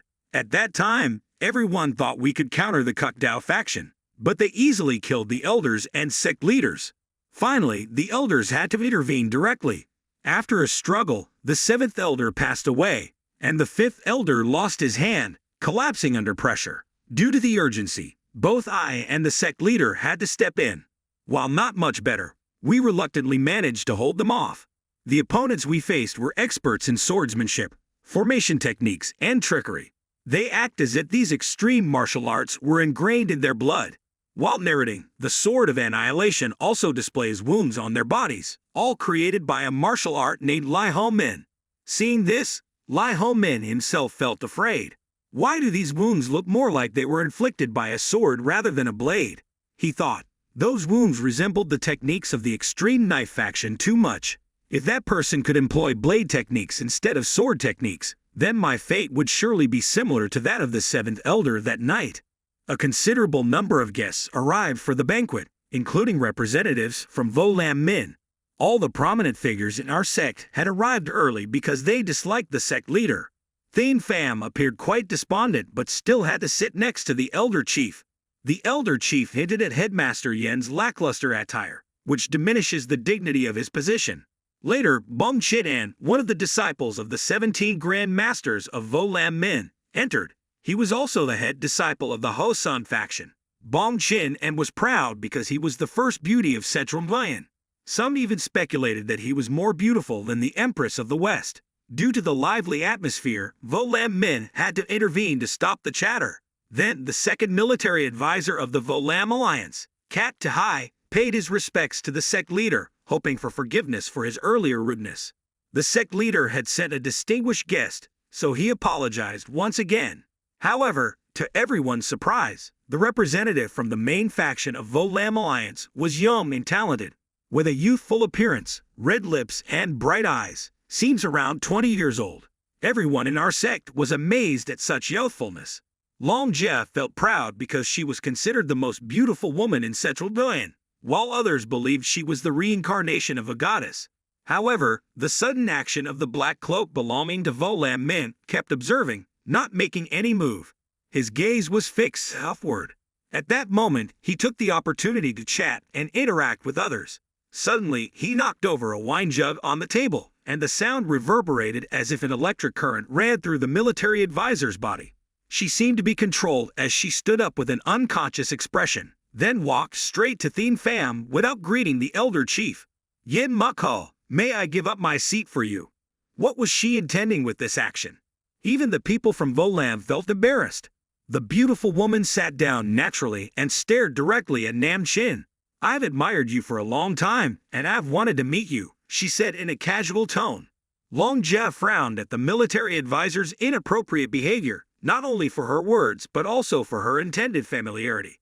Although Thien Pham was handsome and charming, his nature was not easy. However, the more he refused, the more aggressive the other party became. This situation makes it difficult for the main character to handle. The military advisor kept scrutinizing. Nam Chin's mastermind didn't blink. He had asked NANO to check and found signs of being hypnotized. He was planning to transmit all the data and brains when the military advisor behaved strangely, grabbing a bowl and intending to smash it into Thien Pham's face. The representatives of Volam became panicked, testifying this, but there was nothing horrifying, so I easily subdued them. They were confused in their minds, not understanding why someone was controlling Kat to high like this. Although we didn't know who the offender was, the reason they wanted to do this remained a mystery. NANO, is there any way to help her escape from this situation?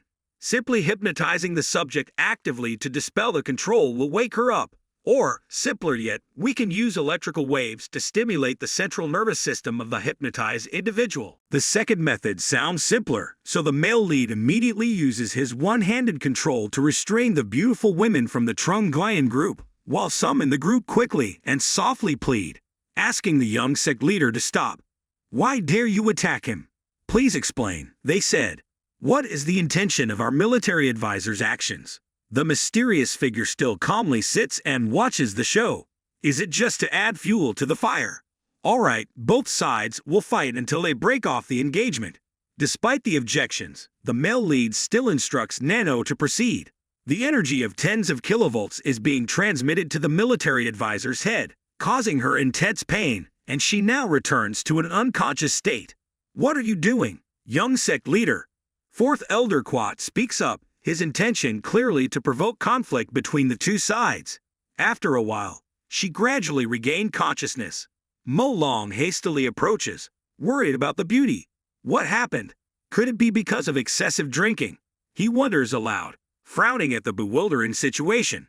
His own scheme seems to have been thwarted by another, as a voice reminds him to quickly implement Plan B. Despite numerous attempts, they continue to be countered. Another voice transmits a reminder. Quickly use the diversion plan. Several voices urge. The young master Mo, who is holding the beauty, suddenly stops, his eyes darkening upon hearing the sound. Then the change is revealed. The expression on his face shifts to an attack on Thien Pham, claiming he took advantage of the military advisor's comfort. You vile scum, how dare you? I'll take your life with my own hands. But the counter has already escaped, controlling that rudeness. Why did this young disciple suddenly act? Do they really think we're turning a blind eye? Mo Long cannot move, only continuously yelling in chaos. Yin Elder has to tap him to calm him down. Observing this action, the male lead can't understand why he suddenly became aggressive. So, what's going on? Do you still remember the strange actions of the military advisor? They've set a trap to disrupt the alliance between our sect and the Ming, haven't they? What should we do in this situation? Thien Pham asks. The elders in our sect and the distinguished guests should quickly rush to prevent those who haven't been mesmerized yet. Those who have been mesmerized, what about them? You don't have to worry about that. I'll take care of it, the male lead assures, flying out to settle the chaos. The elder of Hosun agrees, wanting the sect and others to help quickly. He and a few others take the initiative to go outside, but without the orders of the sect leader, the elders cannot act. They are furious and speechless. Who dares to be so arrogant right at the sect's palace? The situation outside is very unstable. Just looking down from above makes me uncomfortable. Thien Pham feels itchy eyes from above. He can't distinguish who is mesmerized, so he asks NANO to activate enhanced visual mode to make it easier. He also requests it to mark everyone who is mesmerized so they can be shocked immediately when touched. He moves down to help those who are mesmerized, all of whom lose their will simultaneously. After that, everything is resolved. Seeing the male lead's skill, the military advisor admires him. That person's talent is the current leader of the demonic sect. Later, the victims regain consciousness, and the culprit is furious. What kind of magic did the male lead use that made everyone immune to his expressions, making him quickly aware? He discovered the hiding place and was caught off guard, unable to resist, and was controlled, his body crushed and dragged away for a long time. Now there's no way out, so he just weakly raises his fist to resist. But how can he do those trivial tricks against Tian Pham, who is determined to cause trouble right in the sect? Do you think you can escape unscathed from this? The elder of the Bong sect observes the handling of the situation by the current sect leader of the demonic sect, which is indeed resolute and cruel. Tian Pham grabbed the culprit by the collar and was trying to force him to confess the reason. With no other way out, the culprit was contemplating suicide to protect the information, but this method is outdated. You bunch of little ones are planning suicide. If it doesn't work, what then? Right after speaking, he used his divine power to immediately pull out the tooth containing the poison, and then he had to deal with your big brother. We'll talk later. Indeed, the plan of this group had been prearranged, so they were infiltrating the demonic sect, causing a horrifying scene. Some survivors were still trying to resist in the storage chamber. Because the enemy accidentally triggered the trap, the entrance inside was blocked, but those outside continued to break in. Despite their fear, the survivors were confident because the Tongat thatch barrier was 3 times stronger than other barriers. Their counterattacks gradually became faster and more intense, causing the entire chamber to shake. It was truly extraordinary power. Even though it was cracked, it collapsed completely. At the same time, the sect master and his subordinates were rushing back to the demonic sect. As they approached, explosions rang out, and it seemed like the library was about to collapse. Ho Min couldn't wait any longer. The door to the storage chamber had been completely destroyed, and some unfamiliar faces were coming out. They had probably finished their task. Fortunately, they hadn't had time to understand what was happening when both sides faced each other. They were the martial arts guards he had seen in the martial arts procession before, but his luck was certainly not that of the martial arts guards. The scar-faced one seemed pleased. Finally, a worthy opponent in the demonic sect, he said. After speaking, all the sect heads were present, each of them surprised because there were only 2 people who could do this. He walked out from the basement. "Why did you do this?" the sect master asked, but the scar-faced one remained expressionless, even making uncomfortable remarks. "If you want to know, just go down and check the corpses of your comrades," he said. Ho Min stopped his subordinates from falling into the trap and agitating them. He understood their purpose was just the storage chamber below. The scar-faced one continued to order his subordinates. "Let's take care of it now. Follow me." He gestured for them to go ahead. "Remember the way out, right?" The sect master heard this and immediately ordered the sect heads to rush up to silence those who hadn't been mesmerized yet. However, one of the scar-faced ones couldn't stand it and used his internal force to counterattack, releasing millions of bursts of energy around him. It seemed the strength of your family wasn't that great after all, overwhelmed in every aspect. If you keep defending, it won't be effective. The Dame Kiem Fap technique was released directly ahead, and that's when we saw your capabilities. Although angry, you look very fierce, but you were all defeated before you could even form a defense. All weaknesses were exploited, visible, making Ho Min's technique completely confused. He continuously attacked positions where he couldn't see. The scar-faced one's movements were extremely fast and powerful. Dozens of punches were relentlessly directed at Ho Min. Finally, with one more blow, he accumulates enough energy in an instant. Ho Min was thrown backwards because he had just taken the blow from the first elder a few days ago, so maybe the sect master hadn't fully recovered yet. Your family turned out to be from the Kuk Dao Luk Vo Man. Why would you think that? Although you used a special technique, it's very similar to a sword technique. Thovai. I am the Dao Quian Man Chu Tu Dean of the Kuk Dao Luk Vo Man. Despite using all my strength, my internal injuries are still not healed, so I can't move. Maybe this sect master intends to destroy the Dame Kiem Fap technique, so there's no need to hide his identity. Something flew quickly towards their location. Tu Hien sensed and had captured that thing. His eyes broadened in astonishment. What he held in his hand wasn't just anything, but the head of his subordinate. He immediately recognized the person with the alias who had appeared. It was none other than Thien Pham. Seeing the sect master, Lai Ho Men sobbed slightly. If he's truly the sect master, he should have been present at the inner hall banquet. I can't let them ruin the plan. Well, in that case, I have to kill you to escape. But the main character couldn't let him do that easily. He rushed forward to stop the killing of his subordinates. Tu Hien was quite surprised because in the demon sect, very few people could resist this move. However, he just stopped for a moment and switched to attacking Thien Pham instead. This was just a diversionary tactic. If he were to be defeated, his protective talisman would kill him. Thinking up to this point, he reluctantly used both his internal and external skills to try to gain the upper hand. Indeed, only this way could he push back his opponent. NANO continued his work, evenly distributed his attacks, restoring internal injuries for Tu Hien's master. Tu Hien smiled satisfactorily, finally finding a worthy opponent. When asked about the condition of his subordinates' injuries, he found out Lai Ho Men was still okay.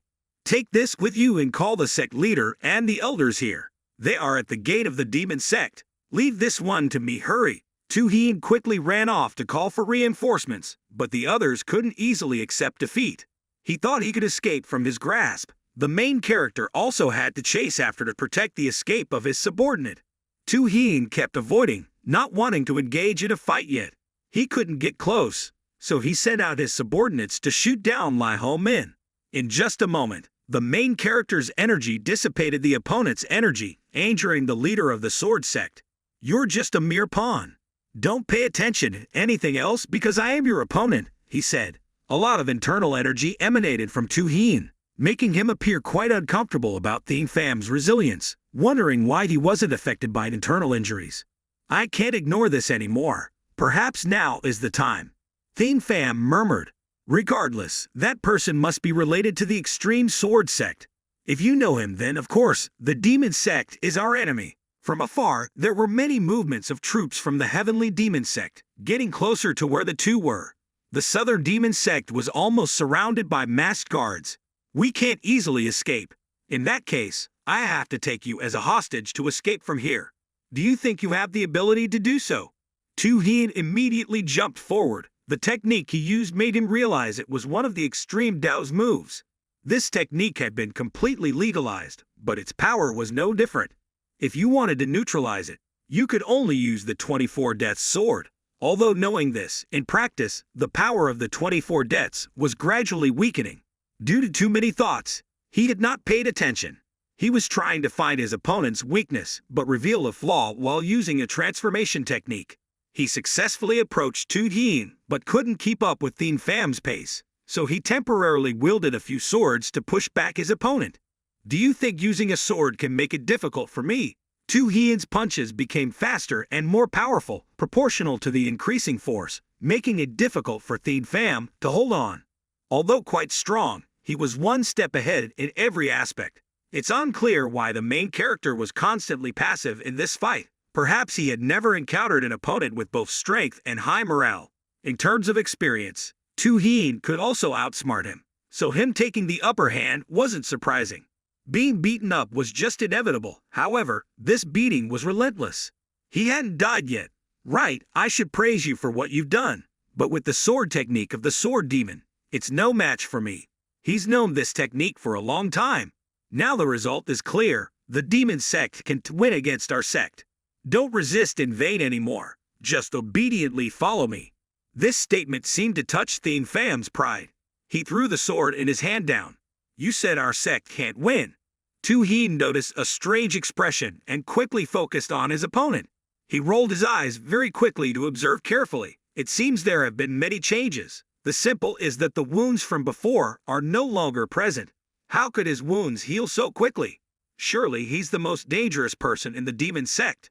I must kill him before he fully recovers. He put all his strength into dealing with Thien Pham quickly. His appearance now no longer shows mockery. Instead, there were a few submissive groans. The sword technique was incredibly mystical, just accepting the last ones to join in the destruction of the relationship between the sect and the martial arts alliance had died. This was the result of insulting my section. Before that, many martial artists of Volam and disciples of the devil sect were searching everywhere in the devil's den. The sect leader himself was involved in this. Li Huaming, after escaping, quickly reported to the celestial court without bothering to inquire about the health of the guardian. The sect leader only asked about the current whereabouts of the enemy before the secret manual. The junior sect leader and the disciples of the extreme Tao school were battling. He had just mentioned this when Guardian Fap lost consciousness. Upon examination, it was discovered that his internal injuries were too severe. The Celestial Court immediately changed course to inform everyone to gather at the Great Fap Library. However, Guardian Fap rushed out to stop the sect leader, saying, "Please halt. What are you doing? Why dare to block my path?" The sect leader, showing his authority, had his subordinates bow to him before proceeding. Understanding the intentions of the Guardian, there was no longer an angry expression on his face. Both the 4th elder and the 10th elder said, "Let's go together." After hearing this, the two immediately followed to the Great Fap Library. Now only the sect leader remains. He looked back at where Guardian Fap was, but Li Homin had not yet presented the head of the deputy master of the Extreme Tao School. Meanwhile, the Devil's Sword moved quickly to assist the junior sect leader. Later, he was on top of the library tower. Although wearing a mask, his expression showed surprise at what he saw below. It seemed that he was too focused and didn't notice being observed. Everything was now within the sight of the Devil's Sword.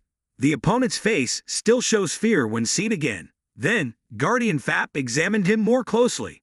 He observed the opponent's movements and how Thien Pham ended his opponent. There were countless vague thoughts in his mind. Why did the junior sect leader use the black sword? Was that the one? Now is the time to face reality. Having finished his task, he disposed of the evidence immediately. Then, he was started to realize he was being followed. Turning around, he saw Guardian Fap standing there, seems to have seen everything. Luckily, the old man came late. Although angry, he was surprised that the junior sect leader had defeated a master of the Extreme Tao School without injury. At that moment, Yen Makha hurriedly inquired. Now that the Devil's Sword had descended, the junior sect leader's voice reassured him that he was safe. Guardian Fap thanked him for his concern. Sub-masked guardians had entered the library gate, followed by the sect leader. Despite his severe injuries, Thien Pham had to go through the procedure before the most authoritative person in the sect. Although the Guardian clan had fulfilled the will of the Sword Devil, the Great Fap was still the right hand of the sect leader. Those days, he was informed of what he saw. When he arrived, the junior sect leader had already dealt with the master of the Extreme Tao School, and the Celestial Court began to examine his son. Looking at the wound, it was not just a stab, but seemed like multiple sword wounds combined, hiding his true talent. How could one underestimate Thien Pham? The Devil's Sword didn't hold back on the matter of the Heavenly Devil's Sword art. He and the sect leader went down to the Lu Hall to check. How those wretches targeted here was unclear. The Great Fap remained silent, forcing the sect leader to use harsh words to repeat the question. After a while, the Guardian finally nodded and answered. The Celestial Court then continued down. He passed by some scattered remains without noticing, but only the Devil's Sword detected it. Could the secret manual of the Sword Devil be completely revealed? So, the sect leader didn't know this place. That's why he had been resentful from evening till now, secretly. Even I didn't know. So, if the enemy knew, then they had underestimated me. Later, the others were also summoned to the scene. I thought they were targeting the secret manual, but it turned out they were after the mark of the extreme knife. So they knew about the 20 swords of death. Why would the descendants of the Sword Devil want to take the blood sword? What exactly is the purpose of this extreme knife school? That very night, the inner court of the Heavenly Devil sect had become a chaotic mess of corpses of dead martial artists. The entire force had been mobilized to search for the remnants of the enemy throughout the night, but except for those four, no suspicious traces were found. The situation had stabilized, so everyone was escorted to the Yen feast. The righteous faction was discouraged as it was too dangerous here. We had already said everything we knew. The Devil sect also had to come up with a conclusion somehow. I hope you will patiently wait a little longer. Listening to the words of the military advisor, everyone had to nod in agreement and alertness. However, this woman only realized countless hidden motives before being enchanted. After failing to regain consciousness in the attempt to reclaim Tin and Wei province, and while returning south to support two other lords, Suddenly, we were ambushed by a group of unknown assailants. When we regained consciousness, we found ourselves traveling with the main martial arts group until we were no longer enchanted. I always thought that our enemies were our own guards martial artists. They targeted someone secretly moving for the benefit of the Alliance. Only those involved in the Council of the Lords could know. It's very likely that among the 17 Alliance Lords of Volam, there are enemies. They should have established the Alliance smoothly and returned, but suddenly there was an attack on the junior sect leader, so it's unlikely that I will be released easily. Bak Trung-vu is nearby, also diligently checking the health of the injured. Not only that, but he also wants to examine the bodies of those who were enchanted. I thought they might have disguised themselves due to being enchanted, but apart from slightly slow heartbeats, there were hardly any issues. Several other physicians also continuously ran to report the situation, finding no poison or mixed drugs in the food and drink during the banquet. The junior sect leader said everyone had been enchanted, but it seems his speculation is incorrect. Just as Thien Pham was mentioned, he appeared here. The two took the opportunity to greet each other superficially and inquire if there had been any progress. Everything had been checked, but it doesn't seem to be due to any kind of medicine as you mentioned in the food and drink. Both drinks did not contain any drugs, just a simple clap of hands could enchant everyone. It's really horrifying. Sorry, but could you check again? Bak Trung-vu. He shook his head in annoyance because he had already done it 10 times. The junior sect leader is indeed a meticulous person because he is not sure, so he appears very cautious. Could they not detect anything in the food or drinks? Why could they be enchanted by this? But as soon as he looked at it, he also understood. When eating, the utensils will touch the mouth, immediately requesting NANO to check if there was any poison or toxin applied to the utensils. Several physicians stood by, unable to understand what the junior sect leader was doing. What exactly is he doing? What is he doing with the cup and utensils like that? Perhaps they don't know that touching is necessary for NANO to analyze. Then he turned to those who had been enchanted earlier. Everyone still remembers their seating positions at last night's banquet. Due to the damaged furniture, except for those who had no place, the rest returned to their original positions. This action created numerous suspicions for the victims and the medical practitioners. The place where the Ming martial artists were enchanted yesterday was the place where he had exchanged cups with Bai Yi. Could you smell the part that touched the mouth of the cup? The physician hastily took the item from Thien Pham's hand. With decades of experience, this was relatively simple for him. Of course, there was something very strange. It's unclear what it was, but Bak Trung-vu mentioned a poison called Duong Kui Phi. Could they have applied this poison to some of the cups of the enemy? Even so, how did the junior sect leader know? Transitioning to the private study of the sect leader of the Heavenly Devil sect, there was nothing to do. So, the father of the main character went to practice to avoid annoying incidents last night, and now that it's time, he stepped out followed by two subordinates constantly taking towels and fixing his robe. His sturdy, muscular figure was completely different from his outer appearance, appearing very calm. After changing, he allowed the attendants to go downstairs. The celestial court had gone straight to the secret chamber inside the palace. Earlier, this person had requested to bring the body of Ma Kim into the pieces of skin of Guardian Fat 500 meters away, which was stored for preservation. Just by touching it, one can feel the Dao technique inside, which was very similar to the Dao technique of the other person. The sect leader murmured in his head that he appeared just before the user of the Dao at Zhejiang disappeared and also possessed martial arts far beyond his own expectations, causing him to be injured. I don't know why that image was so firmly imprinted in the sect leader's mind. He only thought about that. He was very angry. You dare to make me fall into hell? He thought this. Then Guardian France also hinted for his opinion. Understood. You just wait in the study, I understand. He asked the physicians to return and then take the martial arts alliance to Kim Duk. Suddenly, the voice of Bak Trung-vu from outside also sought permission to enter just in time. He ushered him into Manhwa Bak Trung-vu to visit the Grand Master without the need for your presentation. The investigation has been completed, and the cause of the mass hypnosis has been found. Shocked by the swift arrival, why didn't you let the Grand Master be curious? He pulled out evidence and saw the cup of wine, causing everyone to be surprised. The deity discovered a large amount of medicine in the hidden compartment of the cup, containing the poison of Duong Kui Phi, which indeed caused hallucinations.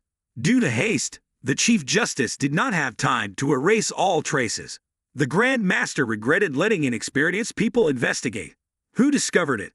The doctor replied. It was the insightful Junior Grand Master, Min. If this drug is used, it will cause hallucinations. It is very likely that the person who came up with the idea is very knowledgeable about hypnosis. The deity also discovered a suspicious point. The amount of drug used to hypnotize people requires a large dose, but there was no issue with the wine container. Therefore, the Junior Grand Master suspected that it might have been tampered with. Before Bok Trong-vu could finish, the Grand Master ordered the Chief Justice to stop investigation. The Chief Justice knew immediately that there was an internal issue, so he acted accordingly. He planned to add suspicions of espionage and refrained from speaking further. Later, he personally informed the celestial realm of the matter. He sincerely admitted to hiding Bit Gok at the direction of the Grand Master. Because of this, he planned to implement it. How did you know? It was fortunate that the investigation work continued until noon the next day, and the martial arts practitioners were delighted to be vindicated. Mo Long Khan determined that the demonic sect would never dare to act against the martial arts. This was due to protect the budding relationship between the two sides. However, the chief strategist did not think so. She had predicted many things, the main one being that the demonic sect wanted to dominate the martial arts world. They deliberately stepped back, possibly because the Junior Grand Master did not hide and chose the big picture. If this were not stopped, it would turn into a bloodbath. As Extreme Blade Sect said, it might be someone with a grudge against the demonic sect. Because they caused the Martial Alliance to owe a debt, they had to repay it. 4 days had passed since the attack on the demonic sect, and Martial Alliance had officially become allies. But due to years of grudges, many sect members were unhappy. Since the time was up, those who came sought permission from the Grand Master to return to China. The military advisor explained that there was an urgent matter to attend to, so they had to change their plans than expected. It turned out that this person was afraid of the internal strife within the demonic sect and the remnants of the Extreme Blade Sect. They acted quickly to prevent casualties. This was an invitation to the martial arts convention sent by our leader, Thien Lu Tien. He happily accepted the invitation. He also promised that if there was an organization, he would definitely participate. The Master Swordsman reminded the Grand Master that it was time to conduct the ceremony without delay. If so, we ask for permission to leave since we are also busy. Now, as he watched his comrades leave, Thien Lu Tien also had many thoughts. He was also struggling because he did not know where the remnants of the Extreme Blade Sect were. At the same time, in the Dark Ghost Sect, the subordinates of Thien Pham were very angry because their master made the Junior Grand Master without informing the people. Vuong Kant had deep cunning scheme felt there must be some hidden agenda, but the main issue we decided to announce to the outside world has been informed. Only the appointment of the Grand Master as the Junior Grand Master is still missing. He kept chewing over it because it was too uncomfortable. Does this mean the Grand Master intends to change his mind?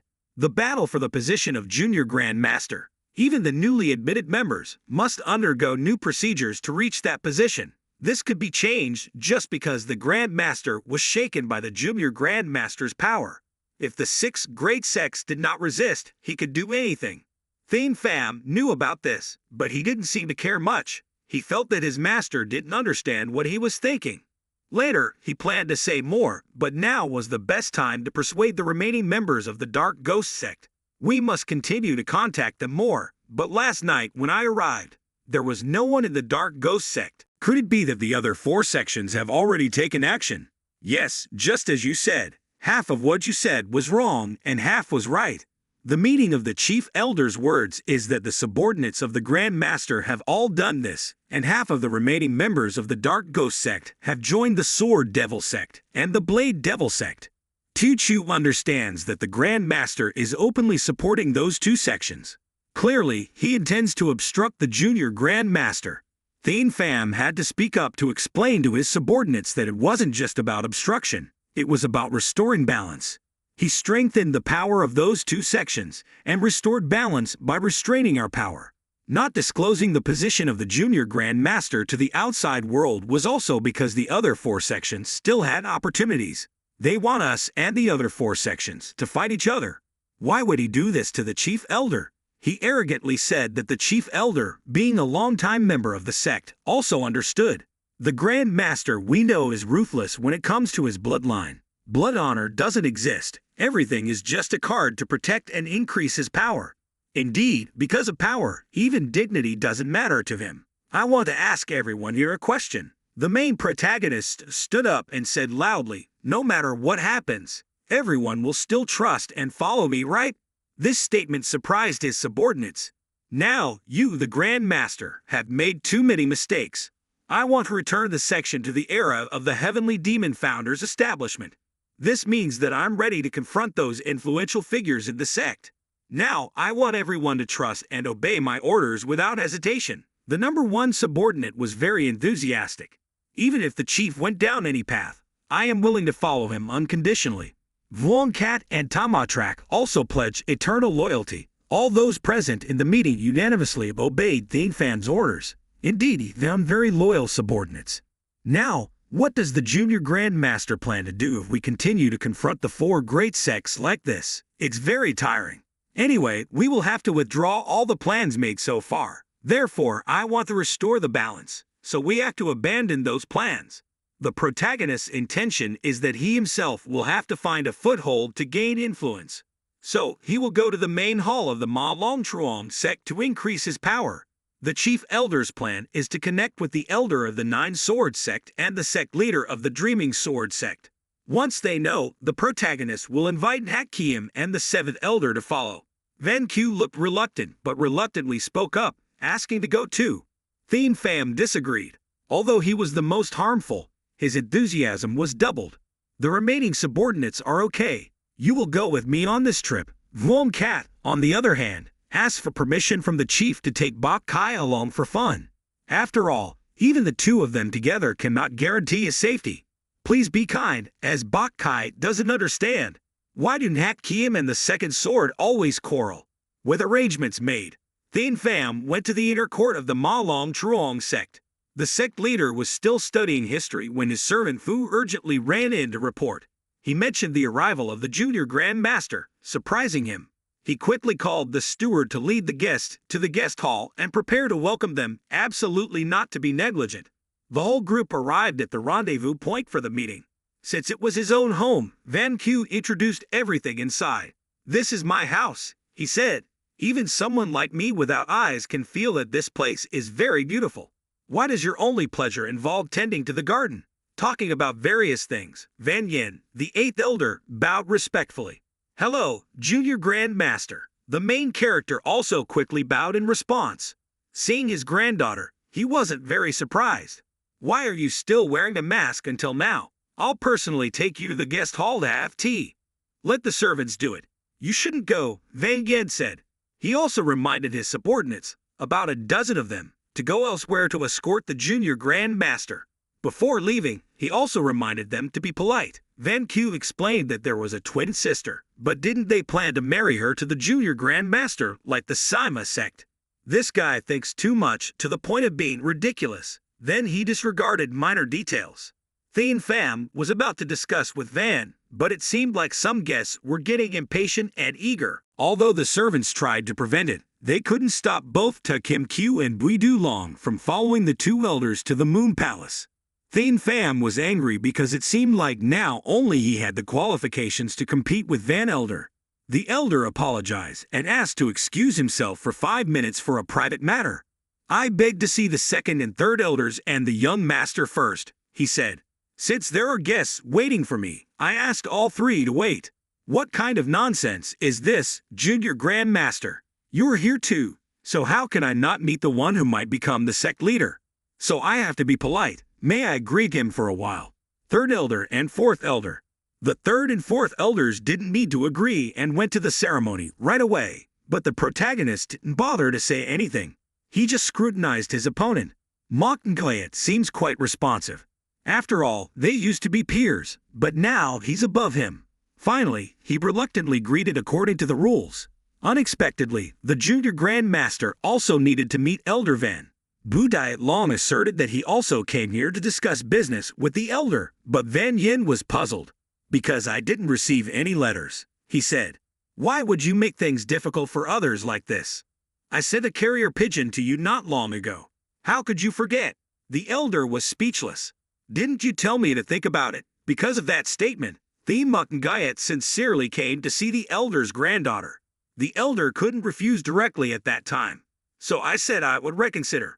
But they understood it differently. When it sounded related to marriage and such, Thien Pham hinted at the importance of both families' opinions in marriage matters.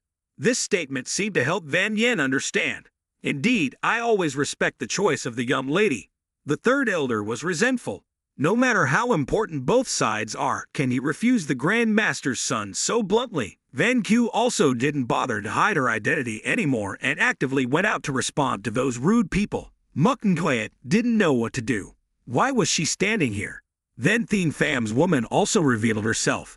No one could believe it. How could they not recognize the troublesome guy's face? Mukngayat was also impressed, not only by her beauty but also by her determination, which was no less than the strategist of the Central Plains. Nai Kiem and Ho Bong were the most surprised among them. After meeting the elders and the young master, who was Van Q, granddaughter of Van Yen, they couldn't believe it. She's a girl. Bak Kai became stunned, but that expression was nothing compared to the protagonist's biological sisters back when they were in the Devil Sect. He knows best what was like. He almost wanted to jump into the lake to escape. Unbelievable. Why didn't I notice in the Devil Sect? I didn't know your granddaughter was like this, and she still wears a mask. If it were me, I would let her decide for herself. The fourth elder patted his nephew on the shoulder. He was lucky to have a beauty in his hands just when the little girl wanted to meet the young master back in the Devil Sect. Have you 2 meters ago? That's great because I kept willing her offers. So, she said, if I become the junior Grand Master, the first thing I'll do is expel the head of the Ma Long Truong sect from the sect. Luckily, the young master didn't become the junior Grand Master. Van Q's father now looked embarrassed. Is it that you want to expel me from the sect? The third elder hastily made excuses. It's just a little misunderstanding due to youthfulness. Is there a problem if we care too much? Even Ta Kim Q spoke up to defend and show hostility. But that's an insult to the honor of the sect, so how could both not be angry? They channel all their internal energy to demonstrate dominance. Butrat Long had to raise his voice to intervene and plead with both parties to stop, urge them to calm down. It's not that I don't understand the thoughts of the elder Van Truong. At that time, the words spoken by the young master of the celestial sect were still from a knave mind. What power could he have? Moreover, do you think within our sect, there is any faction that could easily confront the dragon head of the Ma Long sect?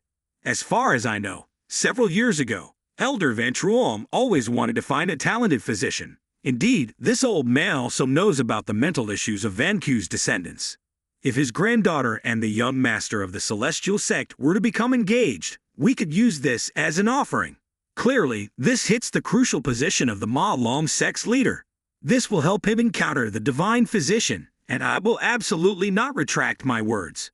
Why would you bring such a precious item as an offering? It's because there's no successor to the junior sect leader, so the remaining 4 sects have put forward Mukngayat as the skull. These words made Van Yen think a lot. Will the remaining 4 sects support the young celestial Mukngayat as the junior sect leader? But now Van Q is loyal to the earthly faction. But just with that jade, Van Vu will be able to cure his congenital disease.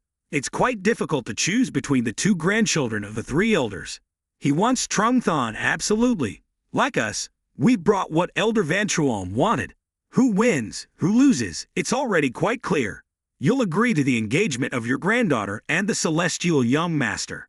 Van Q had already firmly held her man's hand and loudly declared her love for the earthly young master. Thus, in one day, she made everyone on both sides go from one surprise to another.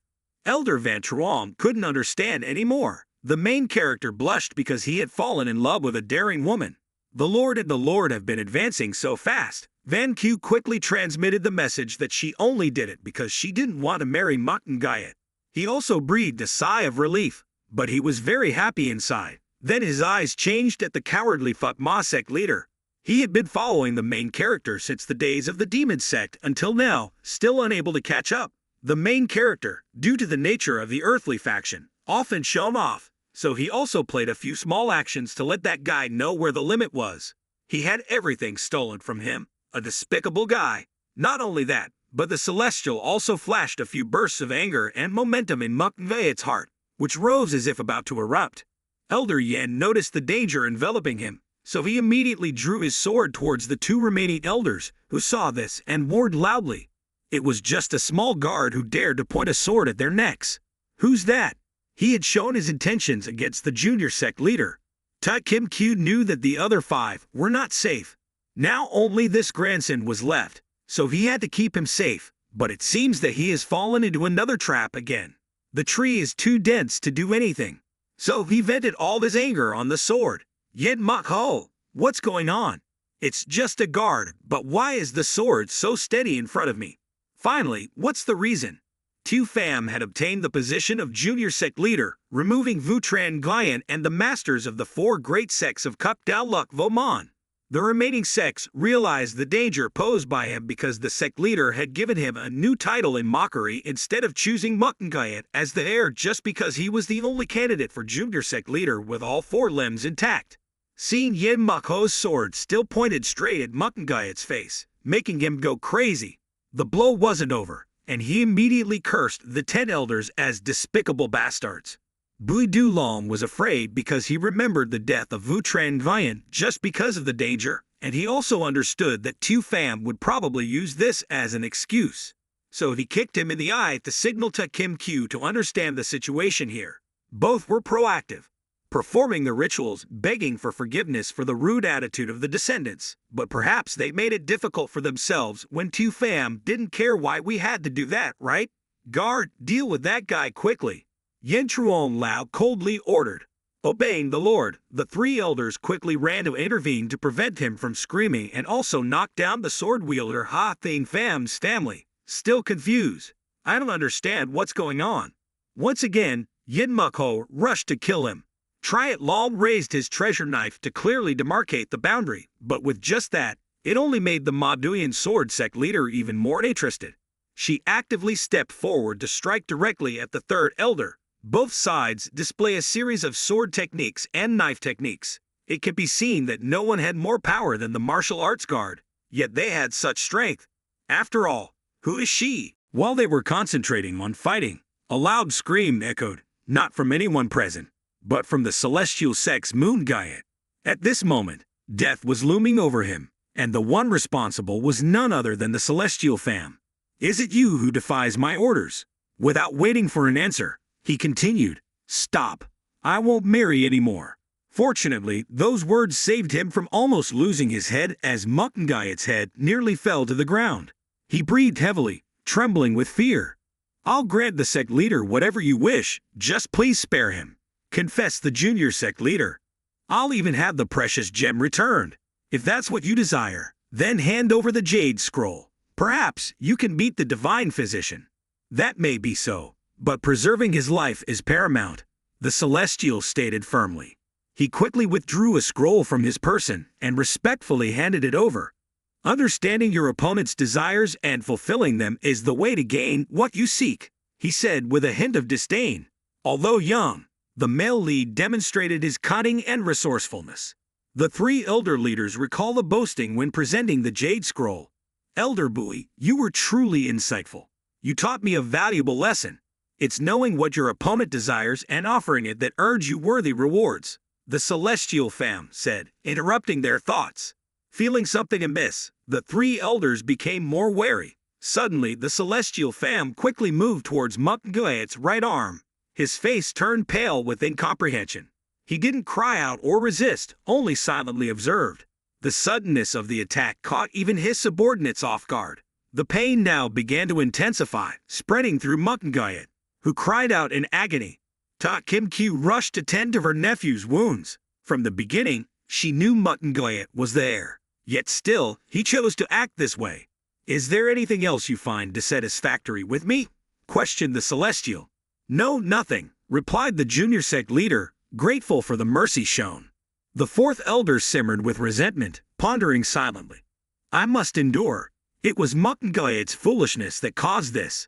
Thankfully, he survived. The young master's condition isn't good. Let's request his leave. Although they gained nothing, they still wish to continue their competition. The junior sect leader apologized for the bloodshed. Your generosity will benefit your train, Vian. Hopefully, it aids Master Van Yen. Van Yen humbly accepted the treasure and responded to the Celestial. You're the benefactor of our clan. We'll support you until the end, concludes the Celestial. I still need your guidance on many matters, he added. Later, during the meal, the fourth elder, Van Vu, questioned why the junior sect leader concealed his identity when he's the one who saved him. Van Q and Van Vu spent much time reconciling this misunderstanding. Van Yen couldn't hide his regret upon seeing the affection between the junior sect leader and his niece. He knew he needed to observe them further. As the tale ended, the clan's head, Van Vu, came to greet the junior sect leader. He expressed gratitude for saving him when he was younger. Van Q and Van Vu were twins, born after their parents' death in Sichuan due to a faction ambush. Since then, Van Yen had raised them alone, albeit unsuccessfully. Today, the junior sect leader gave them hope once more. Thank you, said Van Yen, relieved as he watched his nephew interact. Although Van Vu was hesitant and awkward, the Celestial didn't seem to mind. Van Yen requested to examine his nephew's condition, and upon agreement, he approached Van Vu. This might hurt a bit, so bear with me, he warned before examining him. The sudden surge of energy led Van Yen, who feared the Celestial was going to harm his nephew. NANO had conducted a preliminary examination of Van Vu's condition. Teen Pham understood that there were no divine physicians available. Only this was the only chance to heal him. First of all, to treat him, they needed to confirm the illness. The system requested Teen Pham's assistance.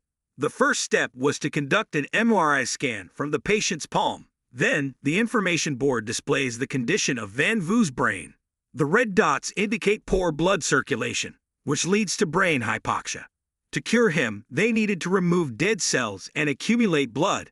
Only then could the illness be cured. Upon hearing this, he took the risk to watch. If it didn't work out, there would be nothing lost. The master then placed his finger on the red-marked area. Soon after, Van Vu screamed in agony to the point where Van Truong, the old master, also felt the pain along with his grandson. He intended to rush out to intervene, but was stopped by Yen, the old chief, who urged him to trust the little master and step aside. Watching the child almost dying and still speaking like that was unbearable. Finally, the treatment process was completed, and Van Yen rushed to take the weak body of Van Vu. He suddenly demanded an explanation from Teen Pham for this incident, but the boy stopped him.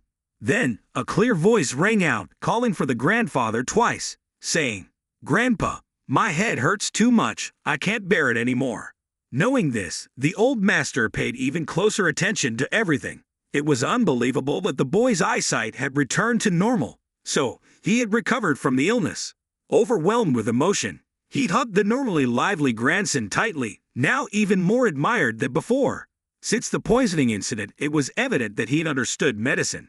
Indeed, the little master was skilled in martial arts and well-versed in medicine. Teen Pham's journey had successfully exceeded expectations. He received the jade tablet back from Van Truong, the old master, who thanked him for curing his grandson. Now, Van Vu can live like a normal person, carefree. He didn't pay much attention to the old master's words of gratitude, only reminding the way Van Q had acted before. His heart had been in turmoil ever since, especially towards the woman he admired, who had always been loyal. But this time, his feelings were indescribable. Late into the night, Teen Pham returned to the demon sect. Not long after meeting the old demon leader outside, he recognized the person accompanying him as the imposter Yen, the old chief. The old demon leader opened curiously at Van Q's direction, thinking that his grandson had finally taken off that mask. "This worldly face is a waste to hide," he said. Congratulating the little master, the demon leader assures him that the Grandmaster Ma Long will surely assist him. Fortunately, with Van Q's help, the imposter Yen had left. As for the old demon leader, where did he go? The subordinates quickly apologized for failing to meet the Dream Lake sect, as he was busy with guests. Could it be that bruised person? Teen Pham realized. The protagonist was curious about why the imposter Yen was here. This matter needed to be clarified directly by that person. Meeting the imposter Yen and the little master, known as Number 24, today was to report that someone had infiltrated the demon sect. The imposter Yen was anxious, demanding an explanation from the little master. If it was within the last 10 days, it meant today. Such an incident had never happened before. She had guessed it would happen because she was eager to meet him. In reality, the appointment at the summit of the 10,000 Great Mountains after 2 years had arrived. As usual, the chief went to meet the mysterious unknown person who had just set foot on the summit. She was surprised. "It's you. I thought all 3 of us would meet again, but now it's just the 2 of us. Your climbing skills seem to have improved significantly. You must have a good cultivation." Yan, the demon leader, looked at Ban Shilong's face with disdain, not wanting to engage. "Despite things happening this way, ultimately we are all long-time acquaintances. If my guess is correct, then surely he is here because of the long-awaited appointment after those years. Indeed, the person has appeared, changing the time, but you are still very punctual. Having reached the realm of transformation, yet I still cannot perceive him. His reaction must be related to the death of Wu Tranguyen." The other person also knew about it. Without further delay, the unknown person demanded the demonstration of the old sword technique, but he said no before the sentence was finished. The person asked irritably, "What are you playing at?" "I am the second elder, the Dream Emperor sword sect's leader, requesting an audience with you." The sword technique resembles the Heaven Demon sword technique that the sect leader had used in battle 3 years ago. You can easily move within the sect and know the secrets of the sword demon only the supreme sect master. Your family has misunderstood something. As Ban Shilong, who was about to continue speaking, realized that there was someone else present here, a voice kept repeating the question, "Who has violated our covenant?" Seeing no response, a sword aura was unleashed towards the front, revealing some sort of illusion. The Dream Huang sword sect only now realized they had been followed without knowing when. It seems like everyone has noticed the presence of someone, that someone being the junior sect master of the demon sect, Tan Pham. They thought they could completely conceal their cultivation, yet they were still discovered by the other person. Ban Shilong turned to blame this on the supreme sect master, saying, "This is not something caused by us. We have kept our promise. You should continue passing it on to the disciples of the sword sect. From the moment someone broke all the agreements, everything ended. I don't intend to pass on the 14th demon sword to you anymore." He left amid the confusion of those who remained. Yet Mako didn't bother saying anything and followed someone else. "You can leave on your own like that. This woman is terrible. Now your family has revealed its true colors all because of anger." So both of them directed their swords towards each other, but it seemed like Ban Shilong couldn't retaliate against the senior Thap anymore. He had just touched him, and the sword in his hand was trembling uncontrollably. Why is he getting stronger? While pondering, the opponent suddenly appeared in front of him. At the same time, Tan Pham was swiftly chasing after the anonymous person from earlier whom I couldn't catch up with. He had to take the risk. Maybe activating night vision and enhancing the visual system had located and marked the direction of movement, helping the owner who was very anxious if not caught, then only losing the secret of the sword. Both flew straight over a hill, but each fell in a different direction because the anonymous person had cleverly escaped. He was quite regretful for not passing on the 14th demon sword to his successor. If he had appeared, this matter wouldn't have been important anymore. Suddenly, a scream resounded, making this person startled. Pham, with a fierce face, was thrusting his sword into the anonymous person immediately. He drew his sword to resist the sudden powerful blow that created strong shocks. It was very difficult because Pham's strength was extremely abundant. Then the anonymous had to exert himself to push him far away. Loud explosions and the current situation being clearly suppressed indicate that the anonymous was not weak but simply caught off guard. NANO immediately restores all the broken bones for the owner. "I will never risk my life like this again." His power radiated strongly like a balance scale. "Don't tell me you jumped down from up there." Looking at the protagonist's face, that was enough for an answer. The mystery still couldn't believe it. "You jumped down from that height because you guessed I would come down here. This guy is really crazy." But after recovering his body, he also approached the opponent. "It's time to find out who you are. But bravery just does that. You are very courageous." Saying this, the anonymous drew his sword straight to attack, even though doing so wouldn't change anything. He quickly used the 14th demon sword, and the aura shot straight towards Tan Pham. He realized that even though they used the same technique, the sword technique of this person was stronger than that of Yen Truong Lao. Its power was much stronger. "I have to try my best for this."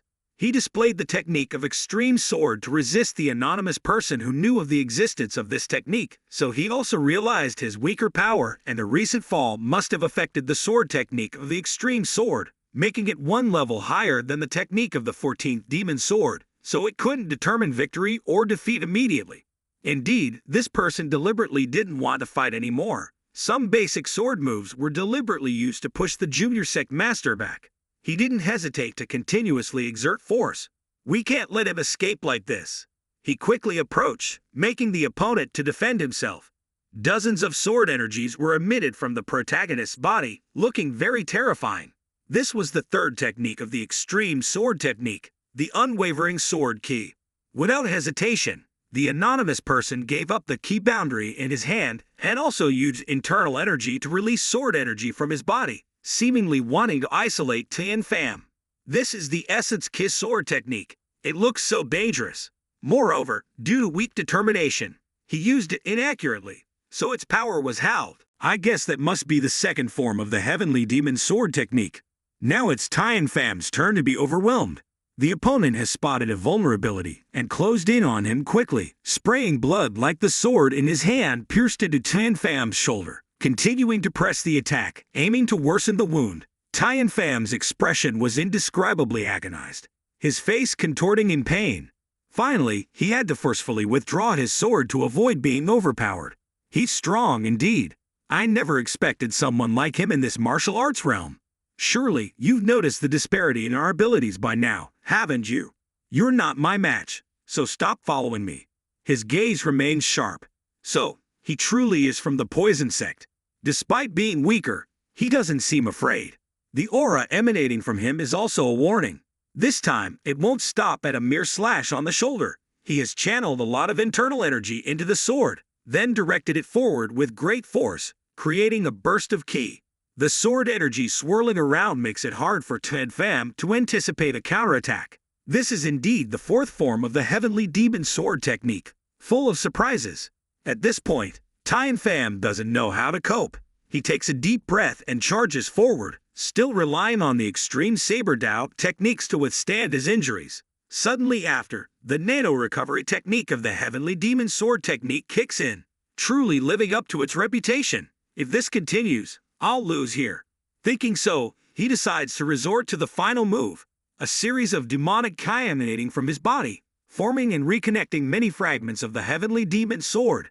Now the opponent finally notices the astonishing transformation. In his mind, he can't believe such a thing exists in Tian Pham's hands. Now, with 2 hands and 2 swords, he is afraid of nothing. With that, he temporarily unleashes the Huta sword of the First Elder, combined with the extreme saber Dao techniques, followed by a series of heavenly demon sword techniques. Spectacular illusions appear before the opponent, making the swordplay extremely unpredictable, reminiscent of his battle with the sect master of the Saber sect. The opponent remains rooted in place, still caught off guard.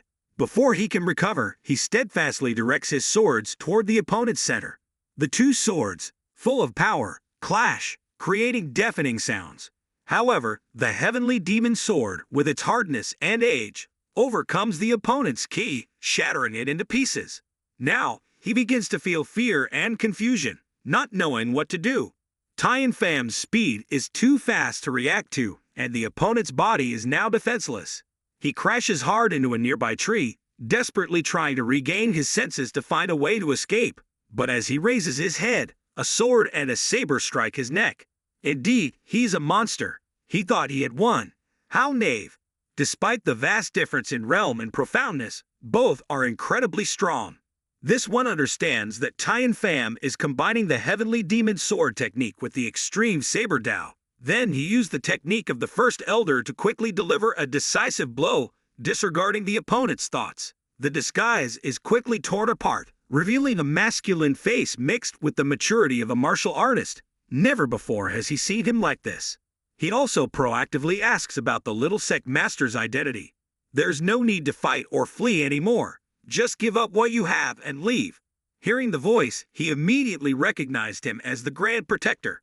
So, he's not the sect master. Throughout this time, he has changed his voice. Sir, please explain everything to me. Before he could say anything to the little sect master, Suddenly intense tremors shook the ground, accompanied by powerful streams of ki descending from above. Both immediately realize that the Grand Protector is in danger. The scene changes instantly, shifting upwards. Yen's body is now covered in wounds, her white devil robe stained with blood. It seems she's trying to flee, but the dreaming sword sect has begun to emerge from the smoke and dust in front of her, moving as quickly as a mouse. Let's see how long you can avoid it. Indeed, the sect leader is using the reverse blood demon technique to regain the advantage, not only in strength but also in speed. The Grand Protector tries everything to escape, but how can he confront a true monster like the sect leader? He constantly appears and disappears, aiming to deliver a powerful punch straight into Yen's body. She is thrown near the edge of the cliff, but fortunately, she manages to regain her balance with the little strength left. Although unable to fight back, his demeanor shows no fear. Your family has resorted to the reverse blood demon technique, yet he remains calm. How can the blood demon technique of our dialogue god technique be compared to the trivial demonic arts of ordinary people? Our sect leader has succeeded in eliminating most of the side effects. The black dark martial arts used by the sect leader will gradually erode one's humanity and drive them to madness. But the Qi-Long sect is different. If he can change, it's extremely dangerous for our sect. Perhaps due to some issue, they haven't revealed this openly yet. Your family's lives end here. Just died already. Yen, lying silent on the ground, braces herself as she faces the opponent's sword. Then she counterattacks with her own Duong sword, aiming straight at the opponent. However, a cracking sound echoes as the sword strikes the body of the dreaming sword sect leader. His body is as hard as a rock. Indeed, an eyesore. Finally, you've realized, haven't you? The sect leader, his face darkened, knowing his imminent demise, clenches his muscles to crush Yen's fragile body. Now, feeling powerless, Yen remains silent, awaiting death. Such overwhelming power. After using the reverse blood demon technique, a loud explosion echoes at the peak of the 10,000 great mountains. Yet neither of them dies. Slowly opening his eyes, he sees the sect leader rising from below to save his subordinate. Trembling, the second elder cries out the name of the clan leader. Luckily, it's not too late, as your family still intends to interfere. Thien fam, don't waste time on nonsense. Get to the point. The Qi-Long sect leader's eyes flash with anger, his blood pulsating fiercely. So, you think you're formidable enough to defeat me? He shouted loudly, then channels all his energy into his arm, waiting for the heavenly demon sword to strike again. Now that little trick won't help you defeat me. If that's the case, try my next move. Both their speeds have reached the point where they're imperceptible to the naked eye. Now the demonic ki envelops Thien fam's entire body. He puts all his strength into this strike, aiming the sword straight at the monster's face. The opponent retaliates with his own formidable energy, creating massive bursts of energy. The clash generates deadly lightning bolts, causing the monster to silently acknowledge that he must use all his strength to withstand this blow.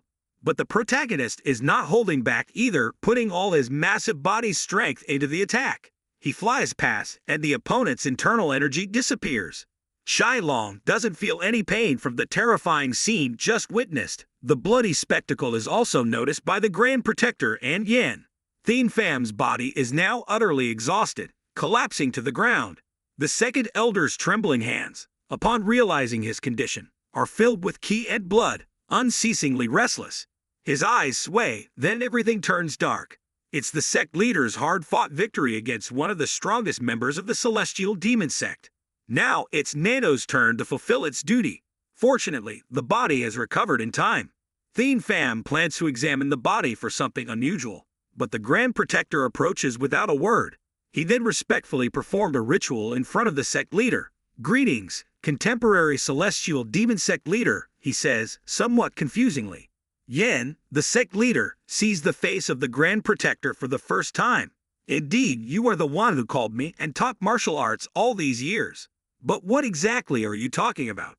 She turns to the sect leader with an expression of confusion. Her eyes hastily examine the sword he holds. The second elder shouts loudly upon seeing the celestial demon sword, and she performs the same action as the Grand Protector. "Greetings, contemporary celestial demon sect leader," Thien fam, bewildered, asks. "What's happening? Are you both affected by too many strikes? Why are you doing this?" "Because you are the true celestial demon," replies the Grand Protector. In the northern court of our sect, in the hall of succession of the previous sect leaders, the position of the celestial demon founder and the shrine of the ancestors holds the testament of his teachings. There's also a tablet left by the celestial demon founder that states neither possesses the true celestial demon sword shall inherit my title. Even the current sect leader has only a fake sword. All the elders are aware of this truth. The protagonist finds it difficult to understand why the elders still acknowledge this. 500 years ago, before the incident with the supreme doubt god, there were rumors that the celestial demon sword was stolen for fear of civil unrest. If they knew the truth, everyone would try to keep it secret. The Great Guardian also spoke up to clarify a few words of Elder Yan, stating that the reason the sect leader didn't mention the heavenly demon sword was because the guardians of the heavenly demon order, through generations, ensured that the sect leaders remain loyal and do not violate the heavenly demon order. They are the heirs of martial arts passed down directly from the founder of the heavenly demon sect, so they are just as powerful as the sect leader. For so long, they have been the shadow of the sect leader, so other disciples don't know much about them. When Elder Yan presented the heavenly demon sword, the guardian of the heavenly demon order, feeling touched by the precious item before him, proactively presented it with both hands to them. The speaker affirmed that he is the guardian of the heavenly demon order, and it is also the secret duty of the previous great guardians, represented by a token created by the founder of the heavenly demon sect himself. Even though this duty has been passed down, the sect leader may still see them as a threat. The founder of the heavenly demon sect established rules and restrictions for the guardians, including enduring the toxicity of the forbidden poison, especially the particular prohibition against venomous insects parasitic within the body, or otherwise known as ancient spirits. If internal energy is transmitted into these spirits, the poison will run rampant and spread throughout the body, causing the host to suffer greatly. The heart of the sect leader was already prepared, and only the great guardian lineage knew how to create ancient spirits. If the sect leader wishes to ascend to the new position, they will offer the ancient relic to him, as promised. Loyalty understands that this is a symbiotic relationship where no one harms the other. The founder of the heavenly demon sect sealed the heavenly demon sword in the scripture, predicting that someone qualified would obtain it. The guardian of the heavenly demon order swore allegiance to the contemporary heavenly demon. Not only him but the entire great guardian lineage will be under the control of the contemporary heavenly demon. This is good, but there is still an explanation to be given, said Elder Yan.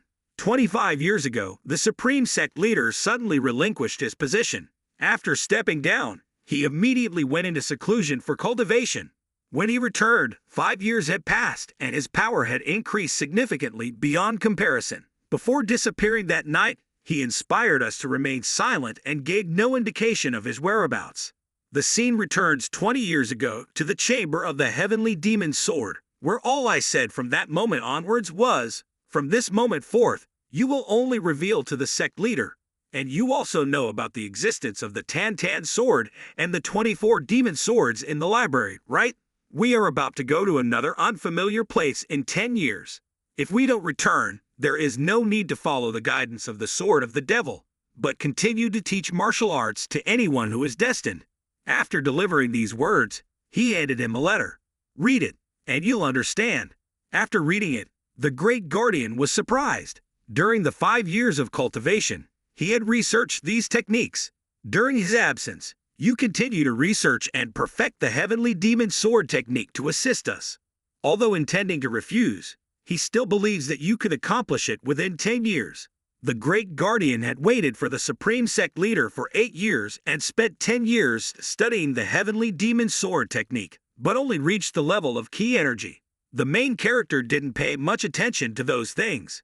He just didn't understand why his grandfather gave it to the great guardian instead of the sect leader.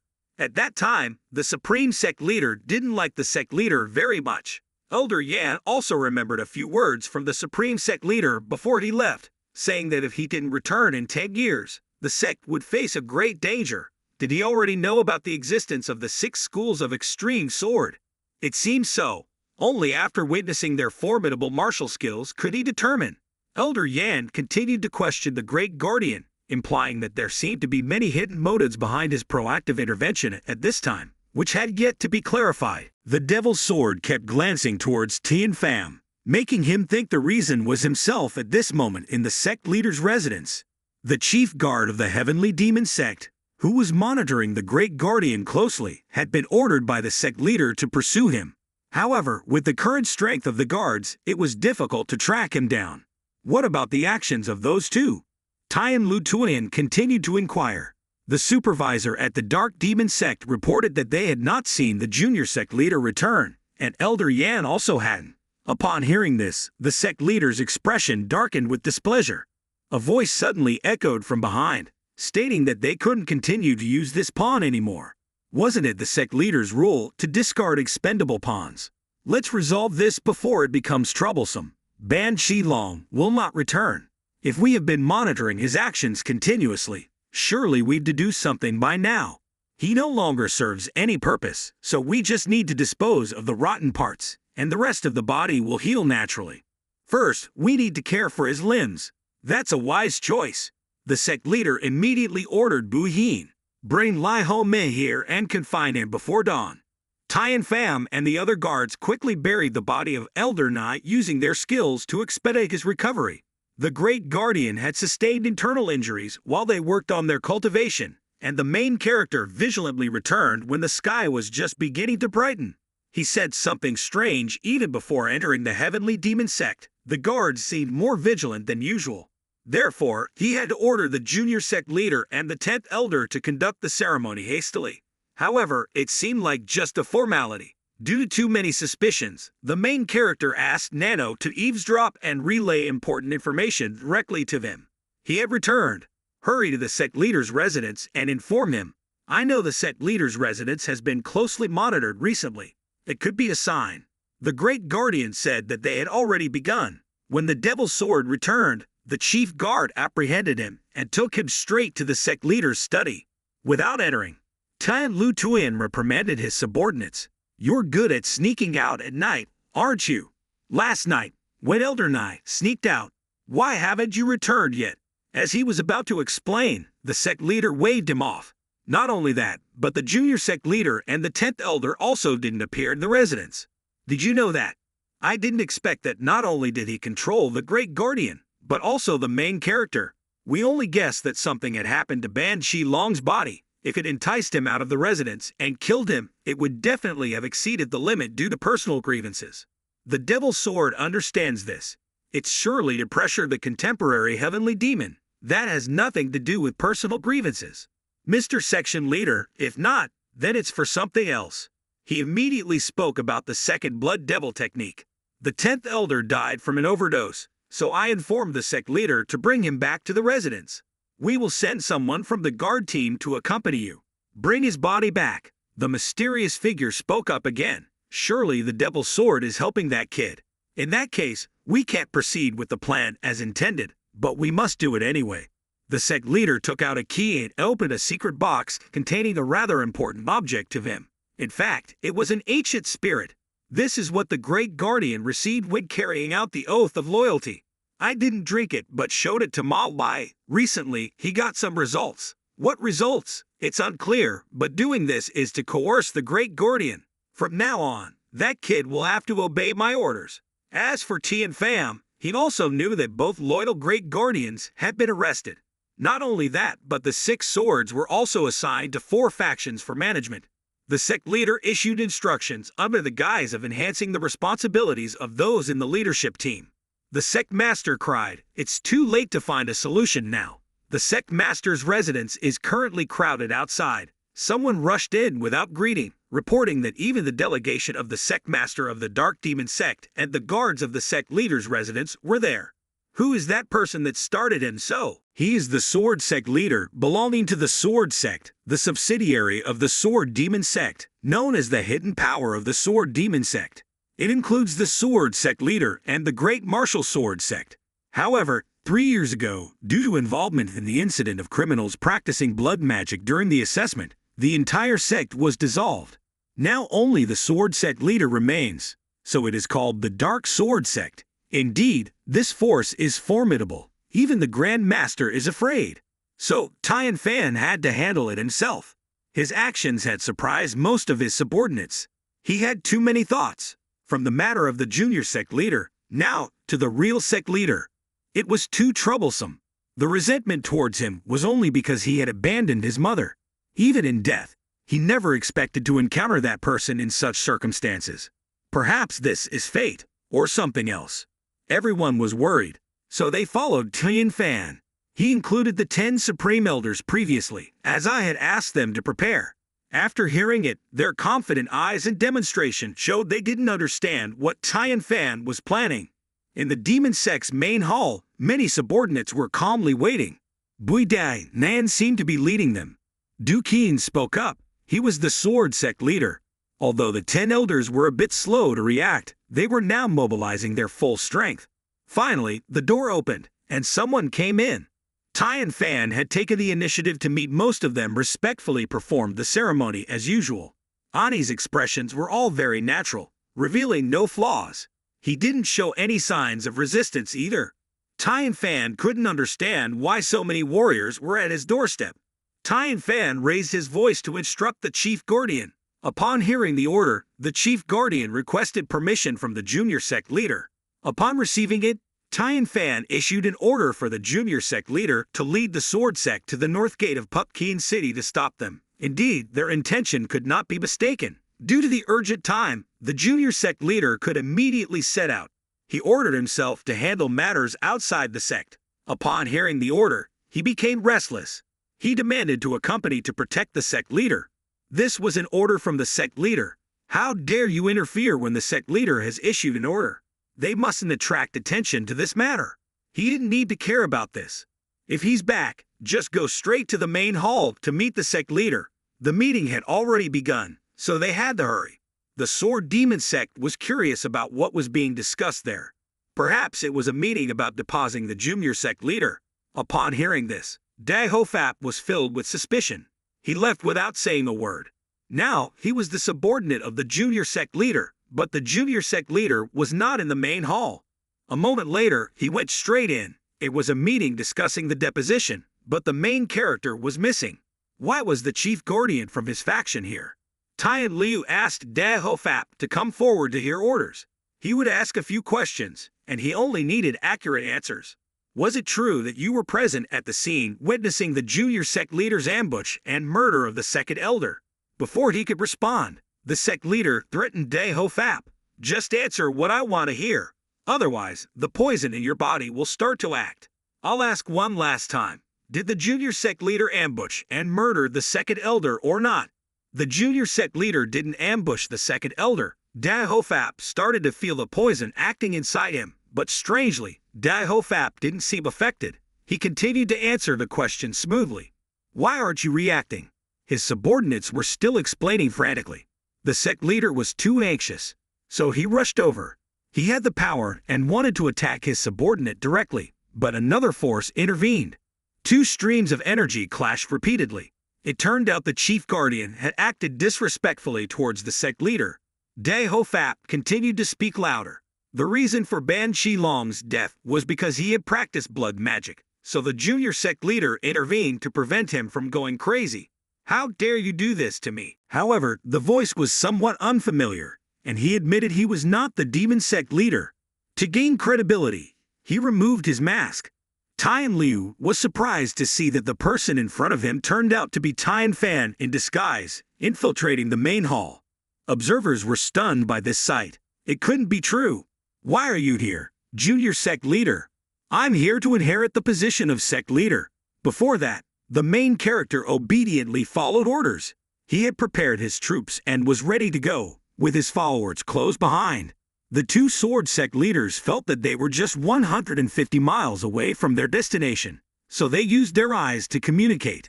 Indeed, although it seemed so, it still raised suspicions. Tian Fan rode ahead and loudly asked what they were planning. Is it true that you intend to attack? We're not doing anything. This place will become the burial ground of the junior sect leader. Upon hearing this, he didn't seem afraid, just laughed. I've been waiting for your minions to finally reveal themselves. The demon sect leader struck the horse's backside and rushed forward to attack with full force. However, he couldn't make it difficult for him. Just one blow to the head, and the man fell to the ground. Another man rushed straight to deal with the remaining ones. Junior sect leader, Are you planning to resist? As he asked, the man was started to hear the familiar voice. Perhaps they had all been deceived. The demon sect leader had disguised himself as the junior sect leader from the beginning. Why did your family dare to disobey the sect leader's orders? Where did I disguise myself? It's clear. The sect leader has ordered you to go out, but it's not an order to die. Your logical words are irritating, so the demon sect leader ordered his subordinates to capture them and bring them back for punishment. There were indeed many of them, but once determined to escape, would they be caught? Certainly not. Facing a master of disguise, they had prepared meticulously. Immediately, all the soldiers changed their physical appearance. This was clearly beyond the control of the demon sect leader. They returned to the main hall of the celestial devil sect, where many sect leaders were amazed.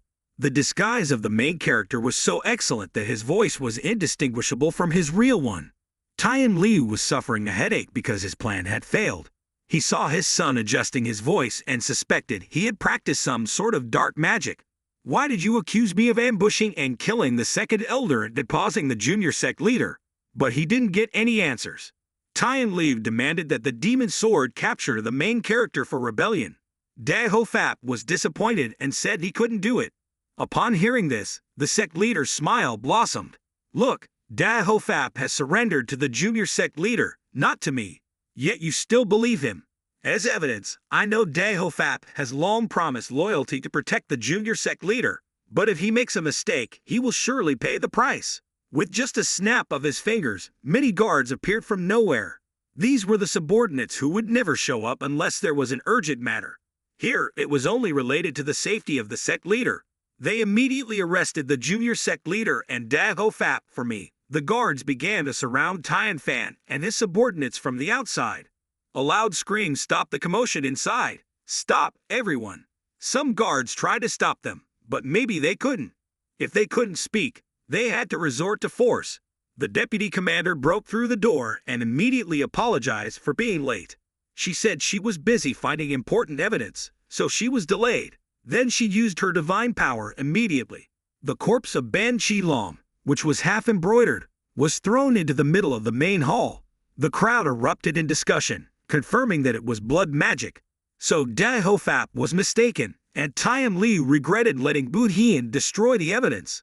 Although he had ordered no one to approach it for fear of being embroidered, they couldn't. Just thinking about it, someone else appeared. Some guards inside were knocked out. The room was chaotic, but all the sect leaders' forces had been exhausted. However, if that's the case, who is that guy after all? The sect leader looked frightened and reconsidered the situation. Indeed, Tian Fan had predicted everything like a god. Daho Fap had been arrested, so the Demon Dao sect was now inactive. However, it doesn't mean that your subordinates are all the same. None of you can pass through this Chuang Ho Lake at the moment. The Heavenly Demon sect is about a few miles to the east. The old leader is still actively slashing with sharp swords in hand, continuously massacring the soldiers using the opposing blood demon technique. Although powerful, he still has to fight and find a way to escape. It's not easy for the enemy faction either, as all of their troops are using that sinister demonic technique, so it's hard to deal with them all, even for this old leader himself. After fighting for a while, he began to feel the difficulty, listening to the breaths of the soldiers, and found some joy in it. If you read good, just run away, it's useless. He disregarded the empty threats from the opposing side. With all his speed, he barely managed to keep the enemy at bay.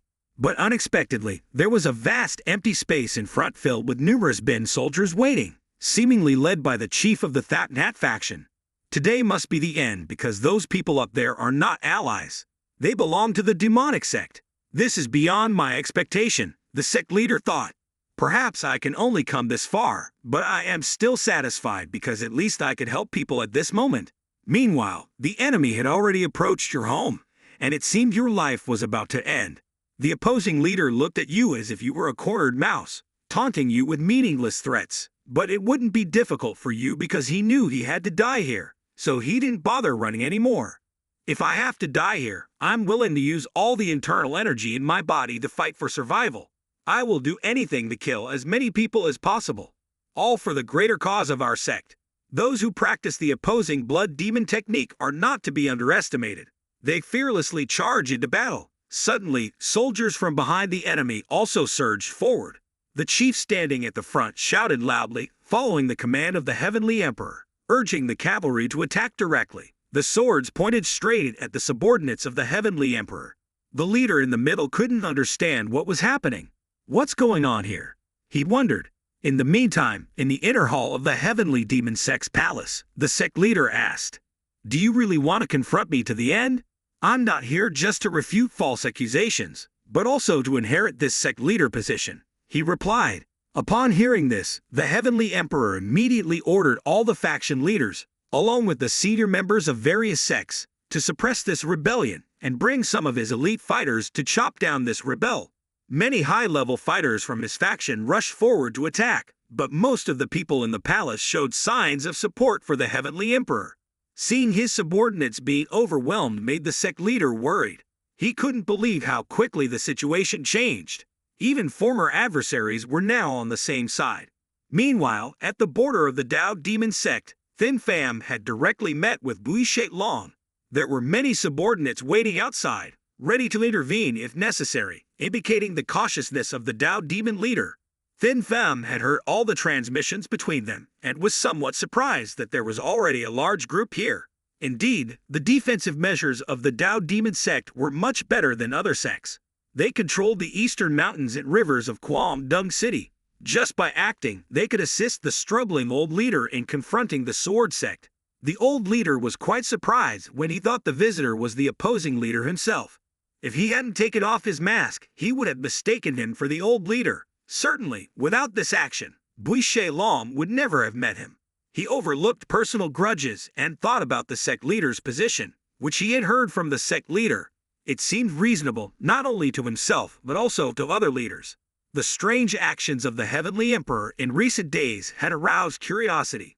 His bewildered expression and bizarre gestures were unusual. In fact, even the most powerful figure, the sect leader himself, couldn't resist. To break the silence, Thin Pham reminded that the present time was pressing, and both agreed to cooperate in overthrowing the sect leader right in the main hall. The more one understood him, the more one had to acknowledge his bravery and audacity. Do you know why the Great Green Sect, despite being the root of our religion, still bows before the Heavenly Master who are not from our sect? The role of the sect leader is to communicate with them, and the lifeblood of the Heavenly Masters is entrusted to them for that purpose.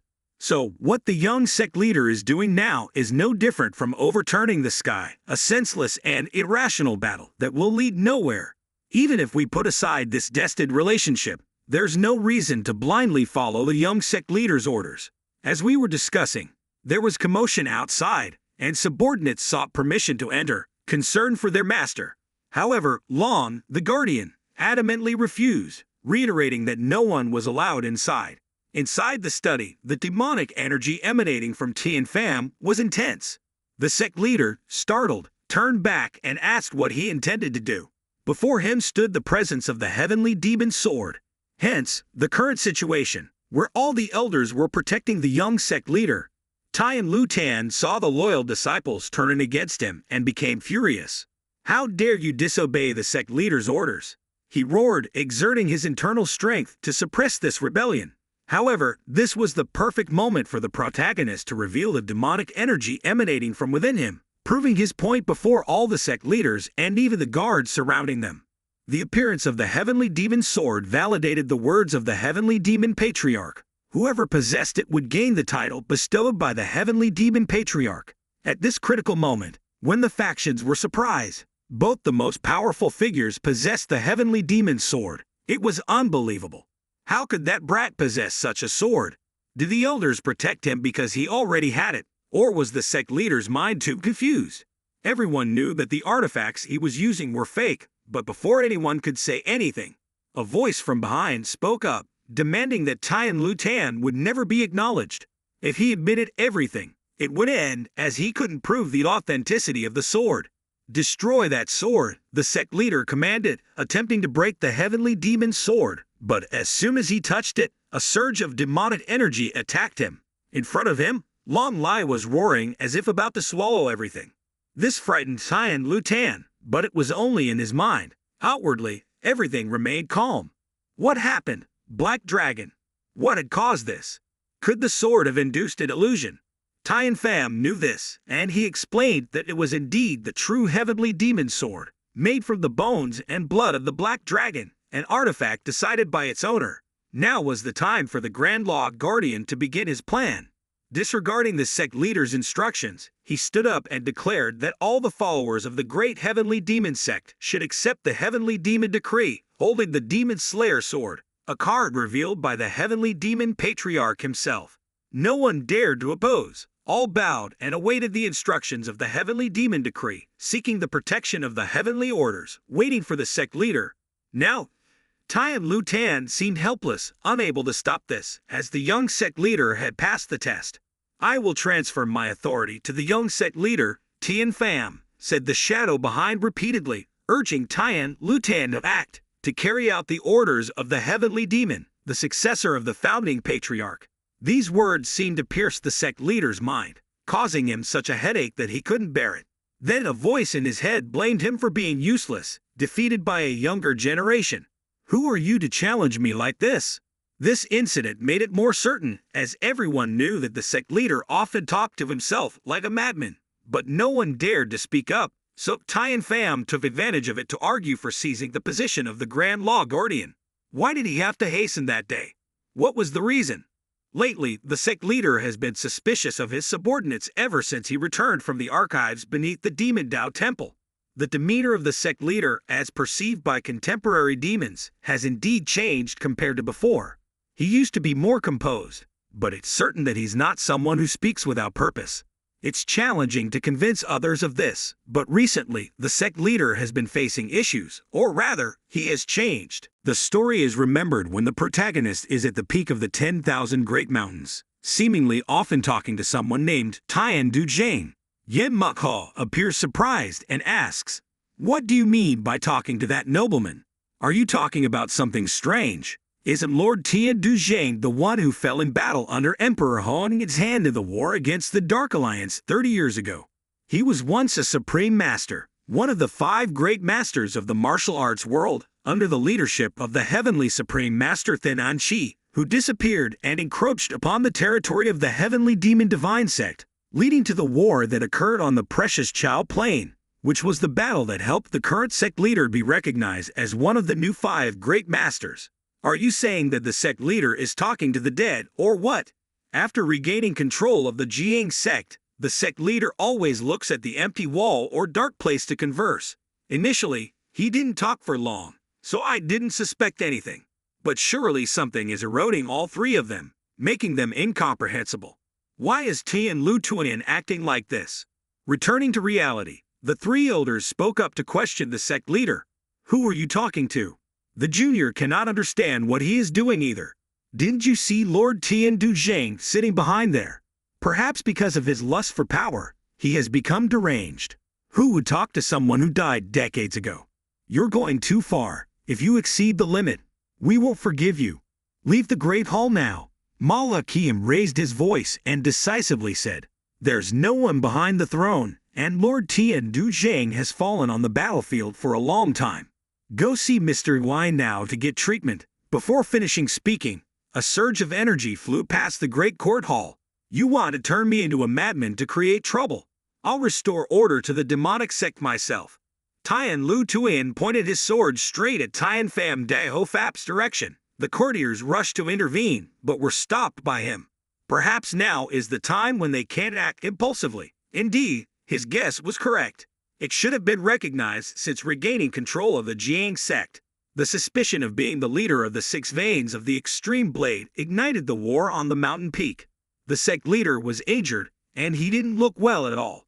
It turns out it's not just an internal injury. Specifically, this is the side effect of using the blood demon technique. Now I'll send you down to the golden stream myself. Just because of someone like you, the whole sect is in trouble. Tian Pham felt embarrassed because his father acted decisively, without hesitation. Finally, that's what he wanted. The other elders were planning to suppress the sect leader, but they also couldn't do it. Perhaps they want to do it themselves to repeat what the heavenly demon patriarch wanted to do years ago. Immediately, he tore off the chief elder's robe. Now I have status in everything. He is half awake and half dreaming, and the wound cannot be completely healed, but it cannot be denied that he is a master and one of the 5 great masters of martial arts. Can a contemporary like me confront him? But just thinking about this, the sect leader's aura directed straight at him. Too many thoughts made him lose focus. Indeed, this strike aimed to assassinate the only surviving son of the Tianlu Tuyan lineage. His face flushed with blood, showing that the blood demon technique was being used. If he understood the internal force, he would never be able to oppose the sect leader. Perhaps this battle has too many disadvantages for him. Without the heavenly demon sword, his sword would have been broken, and he couldn't underestimate the Gap realm. It's a level higher because the opponent's strength is overwhelming. Therefore, he had to use the heavenly demon sword technique immediately. The situation is now tilting in favor of the sect leader, as his normal abilities have become stronger, and now, with the blood demon technique, he also knows the heavenly demon sword art. This surprised Tian Pham because it wasn't in his predictions. He felt overwhelmed by both speed and power. There was no time for hesitation. The heavenly demon sword emitted a powerful aura to confront the heavenly demon sword technique. The first formula was released, but it couldn't diminish the sect leader's will. No matter how much energy he sent, the sect leader's determination remained steadfast. However, the energy flow brought by the heavenly demon sword is too different, making the sect leader unable to control the situation. This is because the heavenly demon sword technique can only be learned within the sword artifact, as it cannot neutralize weak vital energy. So I still haven't mastered it.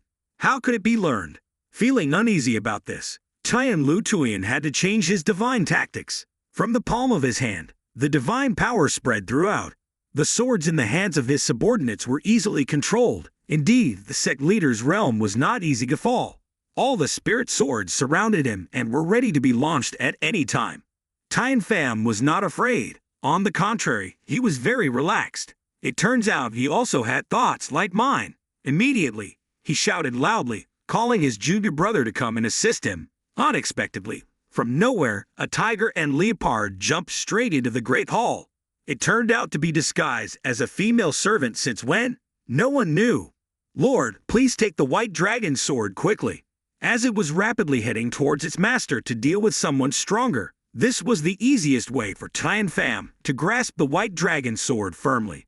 Without hesitation anymore, his kid also enveloped the white dragon sword. He had to use the footwork he had learned from the black sword of the first elder. Do you think you're Elder Vutran Gain?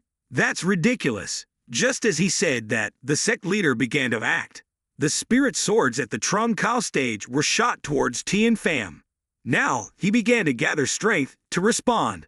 A loud shout increased his dominance and also brought a lot of power. He combined the heavenly demon sword technique and the divine blade technique. The heavenly demon sword technique called the divine blade of extreme Tao was born.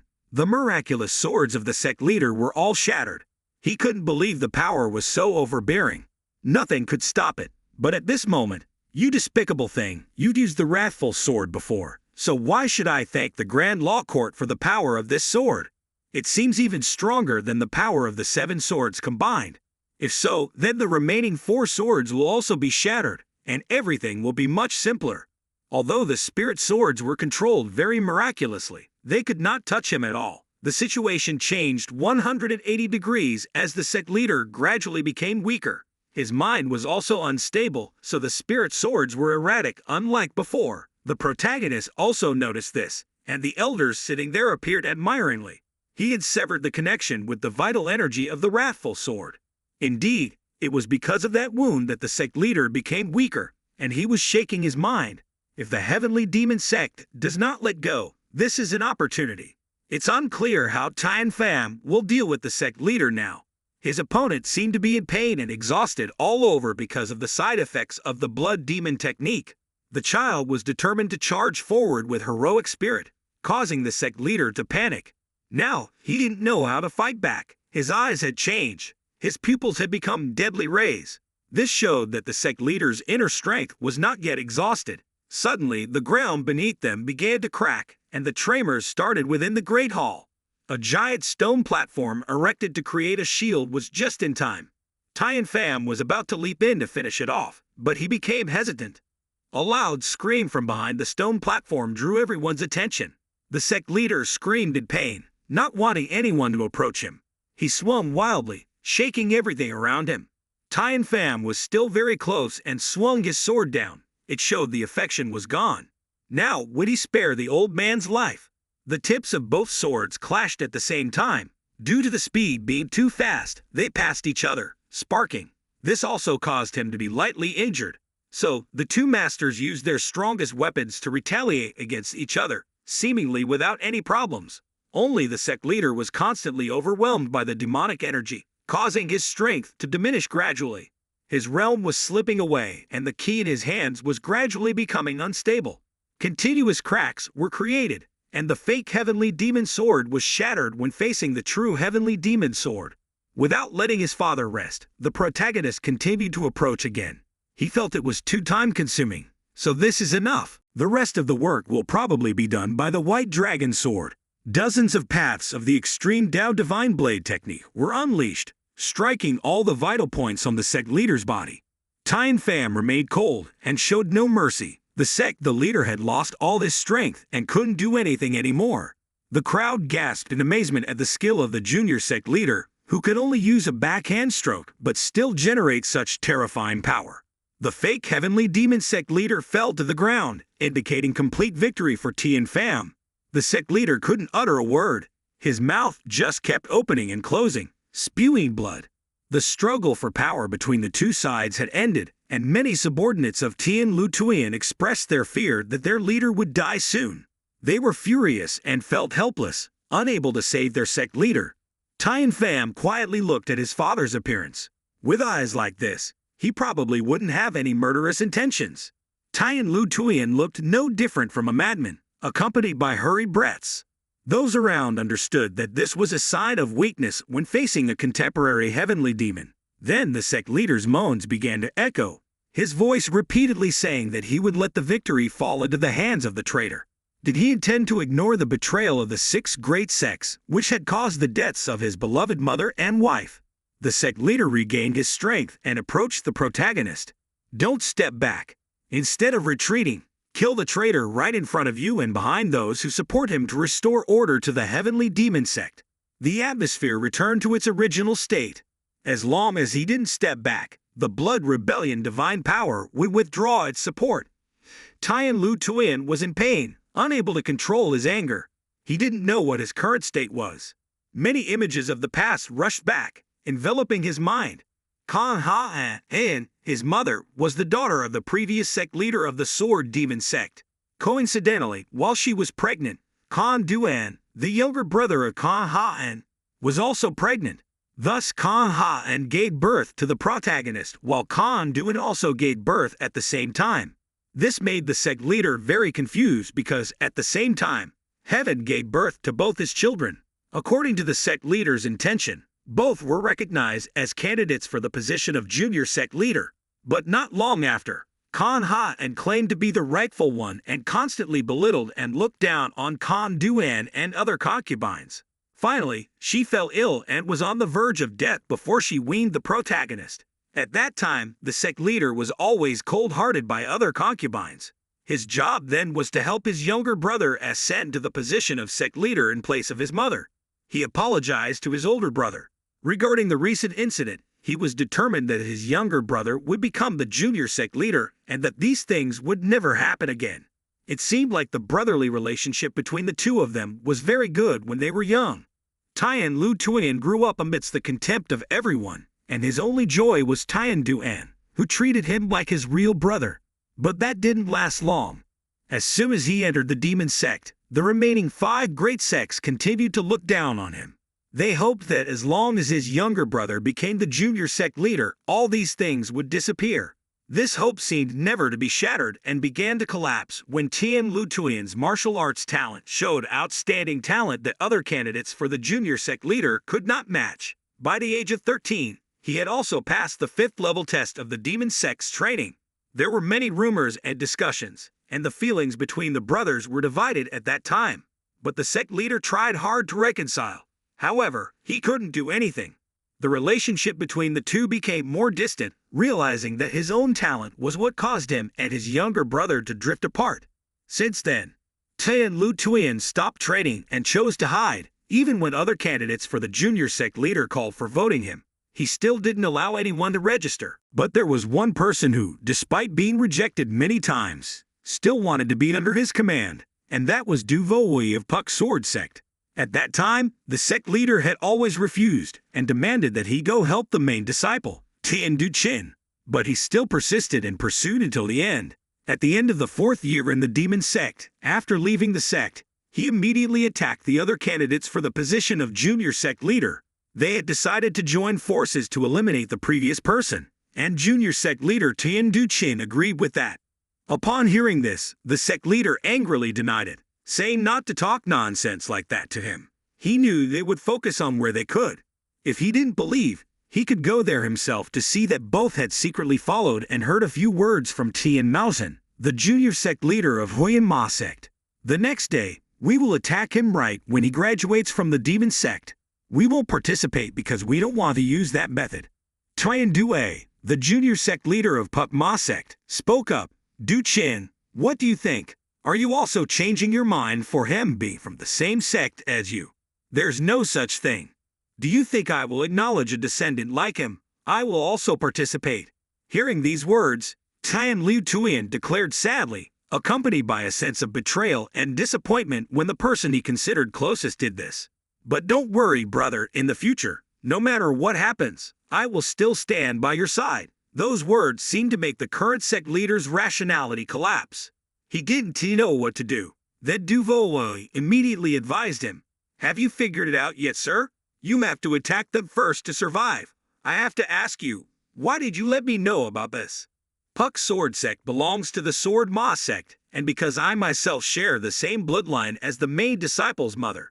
His mother, Kan Ha An, is my cousin. Before being forced by the elder Kan Kong to be his adopted son, her name was Du Vian. At that time, she already had a fiancé, but just because she had to give birth to a candidate for the junior sect leader, she became the adopted daughter of the Sword Ma sect and lived a miserable life. Do you know Puck Sword Sect about that?" In his anger and hatred, Puck Sword Sect's leader could no longer bear it. Tian Liu Tuyen understood that all the years his father had lived were a mess. It turned out that his mother had passed away, and he was considered a waste of the Sword Ma sect. Jinwoo kept reminding the sect leader that he had to act first. He had to do that to survive and to repay this grudge for his cousin. But how could I cope with all of them alone? There is a way that can help you overpower them. And then his loyal subordinate schemed, planning carefully. All the sect leaders systematically defeated each of the other candidates for the junior sect leader, clearly not very intelligent, but their martial arts skills were definitely better. Finally, all the other junior sect leaders were easily defeated. The conspiracy of those 5 sects had been shattered, and their bodies were tortured to a terrifying extent. A night of endless rain heavily weighed on the 2 brothers, but not for a bit of emotional exchange. Rather, it was before dawn. One of them would definitely die. Du-chin was frightened when he realized that Tian Liu Tuyen had used the reverse blood demon art, which had already been lost. Only killing was the top priority. The junior sect leader of the Sword Ma sect was terrified because he couldn't fight back. Without needing to fight, he became afraid. Pleas and begging for mercy could be heard throughout the night. Jinwoo observed all of this, understanding that it was not just the reverse blood demon art, but it had been improved under the order of the Sword Ma clan leader. Not only did it increase power, but it also helped cultivators retain their sanity and reduce side effects. Simply put, it was called the reverse blood great demon art. Du-chin below didn't know how to stop him. Tian Liu Tuyen, his blood-soaked face, thundered to add more fear to him. Tian Liu Tuyen gripped the sword tightly in his hand to prepare to deal with the last opponent for the position of junior sect leader. Then the words from years ago continuously invaded his mind. "Whatever happens, brother, I will always stand by your side." With a sweep of his right arm, Du-chin's face was covered in blood. He screamed in agony, perhaps his life would be spared. When the celestial decree announced the restoration of the divine determiner's authority above, the atmosphere darkened as everything went awry. Furious, he descended, intending to quickly strike down the young sect leader with a fatal blow. However, his action was thwarted because the celestial decree decided who lived and died that night. Subsequently, he began admonishing the celestial survivor, stating, "From now on, when I command you to bark, You bark like a dog, and you shall suffer according to your true identity. The events concluded with the celestial decree assassinating the young sect leader candidate of the four sects, leading to his imprisonment in the blood reversal prison. Despite not causing any loss of rationality or immediate effects, the consequences of his actions were severe. The haunting voice of his deceased mother constantly echoed in his head, causing excruciating pain. It wasn't until the 5th day after using his key to calm his mind that he could alleviate the residual effects. Once completely drained, he was imprisoned for 10 days. The four sects lost their candidates, facing threats and responsibilities. But the Sword Demon sect vehemently opposed, thwarting their intentions. Suddenly after, the two brothers met again. I saved you as promised, so don't reveal the incident of the blood reversal prison. Over time, the celestial decree complaining to the divine survivor. You said there were no side effects, but do you know how much I suffer from the torment of hallucinations? Because you shared our mother's blood and saved me, I won't kill you, but never come near me again. Indeed, his subordinate back then wasn't simply seeking revenge for loved ones. He knew that once one crossed the line, there was no turning back. A year later, on the day the Supreme Sect Leader announced the succession of the Sect Leader position, the celestial decree still retained his life due to heavenly mercy. However, he was too weak to bear the authority of the sect leader, which wasn't just about power but also responsibility. The fate of 100,000 disciples rested on his shoulders. He pleaded with the divine survivor, willing to devote his life to the celestial divine sect. Subsequently, the celestial decree officially received the sect leader position to honor his promise to the supreme sect leader. He suppressed his resentment, but years of accumulated anger couldn't easily dissolve. Thus, he didn't harbor affection for his wives acquired through tradition. His sudden rise to the sect leader role left him with weaker martial arts skills than the elders, so he fervently trained day and night. With administrative duties handled, he focused solely on martial arts, with his sole pleasure being his wife, the mother of Thien Pham. Perhaps this was his destiny. Despite his spiritual aspirations, he couldn't resist the allure of beauty. Initially, he found the servant girl cute and engaged in casual conversation. However, gradually, he became enamored with Ho Yen, a girl whose mere words and gestures could move him deeply. She was his son. Months later, she became pregnant with his child. This went against the teachings of the sect, and Ho Yen was supposed to leave the city quietly, but she insisted on staying, seeking protection from him. Eventually, the revelation of Ho Yen's pregnancy caused turmoil. Despite his efforts to arrange a wedding, the sect leaders vehemently opposed, causing chaos until the supreme sect leader resigned, leaving the celestial decree to confront the situation directly. Ho Yen couldn't stay in the sect leader's residence but remained nearby. Although her abode wasn't as luxurious, they both hoped for a future together. However, the more they yearned for happiness, the more the wives of the grand sect leaders became jealous. One day, the supreme sect leader suddenly disappeared. The celestial divine sect searched for him, but news was suppressed. Ultimately, the Dark Alliance's overlord led a large army to the celestial divine sect in Guizhou, sparking a 6-month-long battle. No one could stop him. 2 elders, brothers unrelated to Thien Du, perished, leaving the sect leader to intervene. Since the war began, Ho Yen had been deteriorating, and despite the celestial decree's struggle to choose between her and the sect, she insisted on his participation for the sect's safety. Reluctantly, he made this decision, unaware it would be his final meeting with his beloved amidst the conflict between the celestial divine sect and the Dark Alliance. At first, the celestial decree's power was futile against the opponent's might, and he was overwhelmed, unable to resist. Each attack leaves him defenseless. Eventually, the overlord, Ho Yen, mocked him, realizing that someone like him had ascended to such a position. However, thanks to him, the celestial decree will be remembered in history. Posterity will hail Emperor Hoang An as the master who defeated the demonic sect. At that time, the celestial current declared indifference to matters, but what he remembered most was the weak and pale face of the imperial concubine Huarien. Then the blood-reversing great divine art once again awakened the demon blood disorder within his body. This surprised Hoang An. His wounds had healed, and his strength had increased hugely. His speed surpasses that of the opposing emperor of the evil sect. The martial world could not have anticipated this turn of events. Consequently, the martial artists of Trungguyen were forced to retreat, and Emperor Hoang and was hailed as one of the 5 great masters of the martial world. However, news within the sect waiting for his return. The imperial concubine Hua Yen had passed away. Bak Trong-vu reveals the cause of her death. She had been poisoned by the sect leader. Despite searching all sects for the culprit, they could not be found. This left him even more despondent. The consequences of the blood-reversing great divine art haunted him. During the mourning period for the imperial concubine, his presence was absent due to his overwhelming pain and continuous hallucinations. All the walls in the martial arts training room seemed to be stained with blood. He constantly cried out in agony, all because of this child. Therefore, Emperor Hoang tried to keep himself sober. He was always afraid of losing this child, just as he had lost Hua Yan. Time passed, and 5 years later, the sect leader could return. Facing numerous shocks, Emperor Hoang's demeanor changed completely. His once emotionless face became colder. He became indifferent to everything, except for Thien Pham.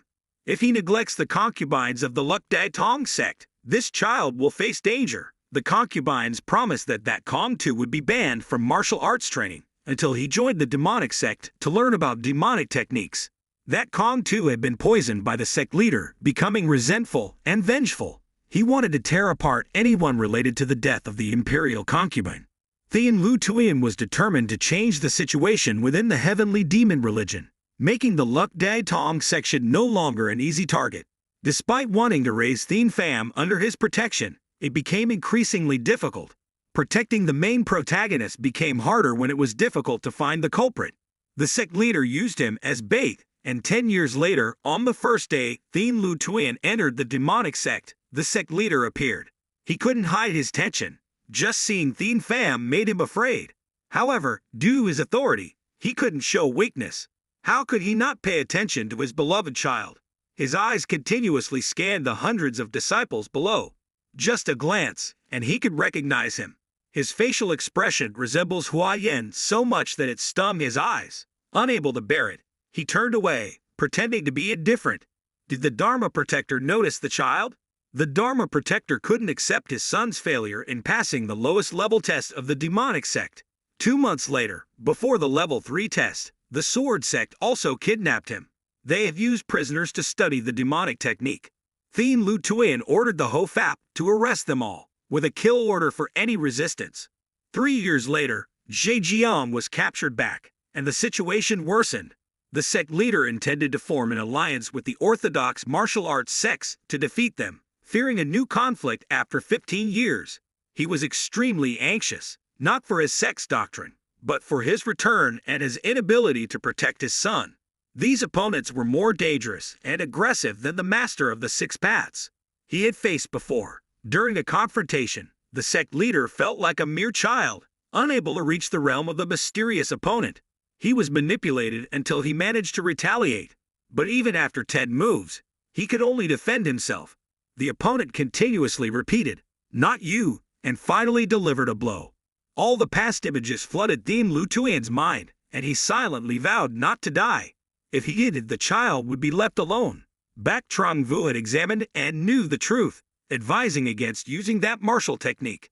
If he continues to use it, the consequences might worsen. However, at that moment, there was no other way to fight against the mysterious person inside. Unable to die, the blood-reversing great divine art surged once again. Thien Lu Tuyen used it, and his memory was erased. A fierce battle took place, and he only realized it ended when the opponent's sword pointed towards him.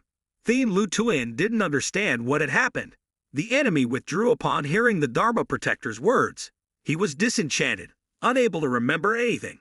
Then the change occurred. Starting from the moment he appeared, the main disciple of the Celestial Overflow sect had been overwhelmed. If he kept pushing himself like this, what if he fainted? Who would restore order to the sect if not the sect leader?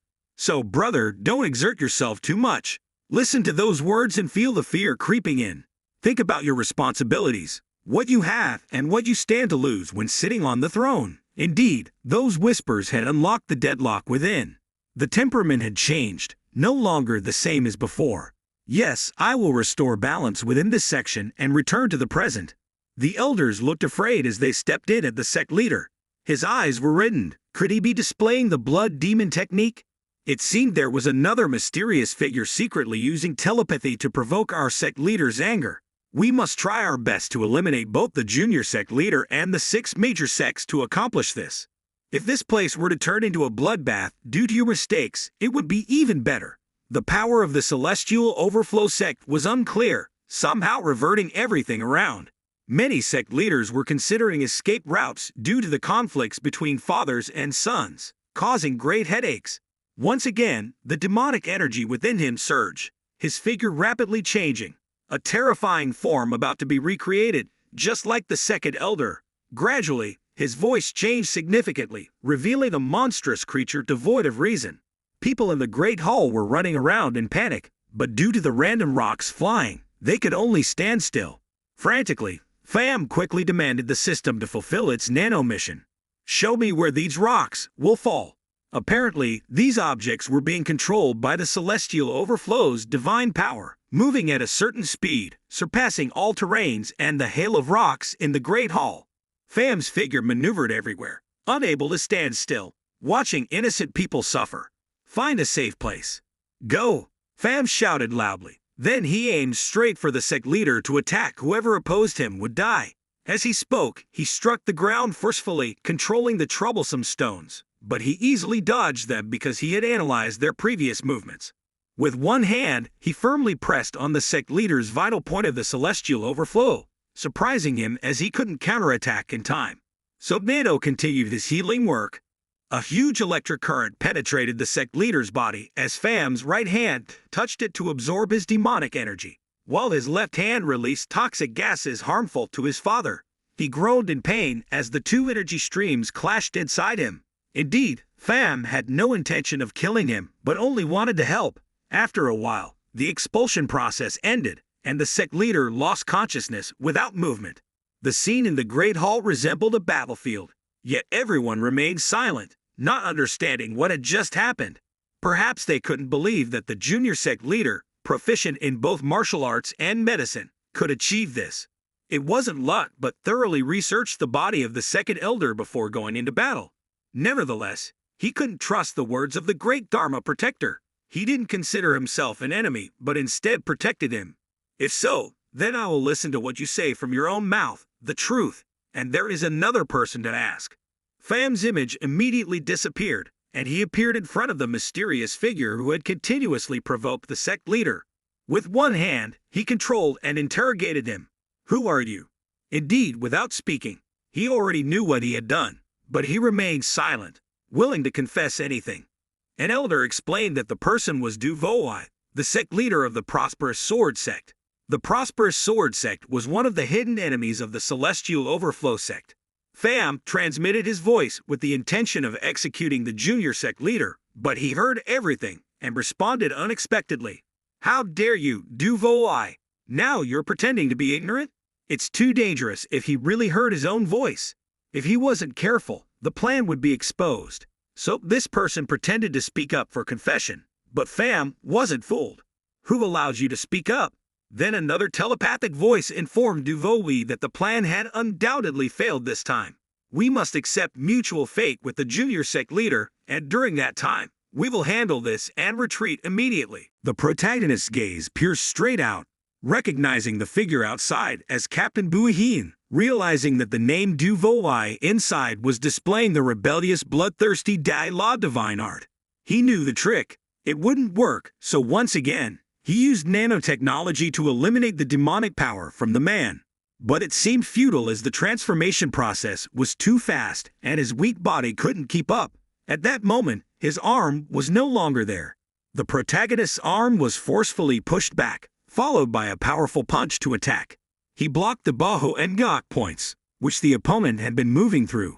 Just as the heavenly profound technique was gently redirected, the protagonist continued to search for a way to suppress him. Once again, Jinwoo deflected forcefully elsewhere, then retreated to observe his actions. The protagonist, curious, couldn't understand why Jinwoo, using the rebellious bloodthirsty demonic technique, wasn't affected. It turns out they hadn't passed on the Dai La Divine Art's rebellious bloodthirsty technique properly to their sect leader and sword demon sect. Its usage was limited to half an hour only. The surrounding sect leaders understood why the junior sect leader had acted recklessly with Jinwoo.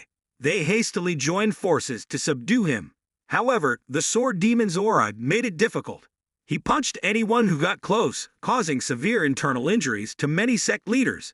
Nonetheless, they didn't falter. Another sect leader rushed to assist, wielding their vital energy, striking down quickly. Jinwoo timely shielded himself with the arm of another sect leader, continuously using offensive moves to take control. The opponent's body remained as rigid as when the sect leader used him. He crashed heavily to the ground, then repelled the attacker's chest. Why did this person have such strong scattering force? Putting that aside, he continued to accelerate, locating Thien Pham. At this moment, he was still standing idly, having not intervened yet. I just need half a minute to defeat your attacker, despicable family. The vital energy in his hand burst out like forming a long and sharp sword. Many sect leaders shouted a warning, but Jinwoo's speed was too fast. The demonic energy began to rise from the palm. With just one single slash, the giant figure froze immediately. Thien Pham's speed was 3 times faster. His muscular arm was quickly cut down. Although his gaze turned, he couldn't perceive anything. With just that simple strength, the rebellious bloodthirsty Dai La divine art was completely suppressed and severed by the counterattack. Do I need to go this far? Just leaving the head and torso would suffice for him to survive. However, the blood key in his body surged with anger. He leaped forward for revenge for his lost arm. You despicable scum! Do you think I'll stand still and accept death? The opponent dodged a few strikes and was right behind the protagonist. Just as he approached, the protagonist's eyes turned back, his demon sword unleashed again, lightly slicing his leg. Then dozens more slashes appeared, cutting off every limb, leaving nothing. Despite his remaining strength, he couldn't do anything more. He couldn't wield his limbs and could only rely on his mouth for combat. How could he be so strong? How could this happen to me? Regardless, I've given enough time for Buhin to retreat. Thinking of this, the Guardian Captain collapsed in front of Yen Mako. He had done this according to the orders of the Sovereign, without rest. He continued to command the Guardian Realm as the contemporary demon, controlling all the martial artists of the Fupchao Sword Sect and the Guardian Palace. If anyone resisted, they were to be killed outright. Everyone complied and paid respects. Then each went their separate ways to capture the rebels. Meanwhile, they were still at the Great Hall awaiting orders. Countless masters spread out everywhere. The 3 elders led a small group straight to the Guardians. They exuded their aura to suppress them, preventing resistance. Stop resisting futilely. Raise your hands and surrender. Though they surrendered, they couldn't accept it in their hearts. Unexpectedly, the sect leaders suppressed them so futilely. What to do now? You must be involved in the incident at the Great Hall, right? After saying this, he slashed the doubtful person's face, and the remaining one quickly folded. Despite his powerful sword technique, he remained unharmed. I'll block this side quickly and deal with your sect leader. Upon hearing the command, the nearby individual swiftly headed towards the area where the injured Tuyen was being tended to. In his mind, he thought to deal with the Guardian leader first to eliminate the guards, and then swiftly kill the sect leader. The sword in his hand was poised near the neck. But the title Guardian Leader wasn't just a title within his realm. Why didn't he recognize the danger? With just one hand, several nearby spirit swords flew swiftly, all converging towards the Guardian's body. Overwhelmed, he couldn't fend them off. As the Guardian Leader was reminded by the protagonist, your household seems to have underestimated me too much, don't you think? At this moment, Buichet Lam remained cold-blooded, cutting down people like slicing bananas on Thien Pham's orders. Whoever resisted was to be killed, leaving him no choice. Similarly, outside, the sect leaders acted similarly. Some Guardians, not understanding the situation, demanded an explanation as to why they were being treated this way. Is there a misunderstanding here? The contemporary demon had stated that anyone who resisted would be killed, so don't make us get involved. After the head of the former Vomcat sect said this, the innocent ones quickly surrendered. Inside, Jinwoo felt powerless as without limbs. Suicide was impossible. It turns out he had been following a plan since his time in the demonic sect to infiltrate the Thenma divine sect. However, things didn't go as planned when the contemporary demon appeared. Seeing Thien Pham, he mocked him. You think you've completely won, don't you? When I can't defeat you and your leaders, I'll send that guardian to hell. Do you think who is guarding the Huafap in the dungeon? The recent signal would make his subordinates roll on the cold prison floor. Just as he finished speaking, he laughed wickedly to provoke Thien Pham. However, he laughed for the wrong reasons as his eyes widened in surprise, not understanding the current attitude. At the southeastern dungeon, 2 guardians had their limbs incapacitated to prevent the use of power. Why did he truly say he was wrong? What's happening out there? Not just us, but perhaps even the senior elders assisting the junior sect leader were detained. And the most worrying thing is that the junior sect leader might be in danger. Master Sumain kept repeating, trying to find a way out. The sect leader, realizing he had been acupunctured, tried using his internal energy from his eyes. However, it wasn't easy. Some guards rushed over to remind them due to the commotion. As they were just blinded, they couldn't bear it anymore.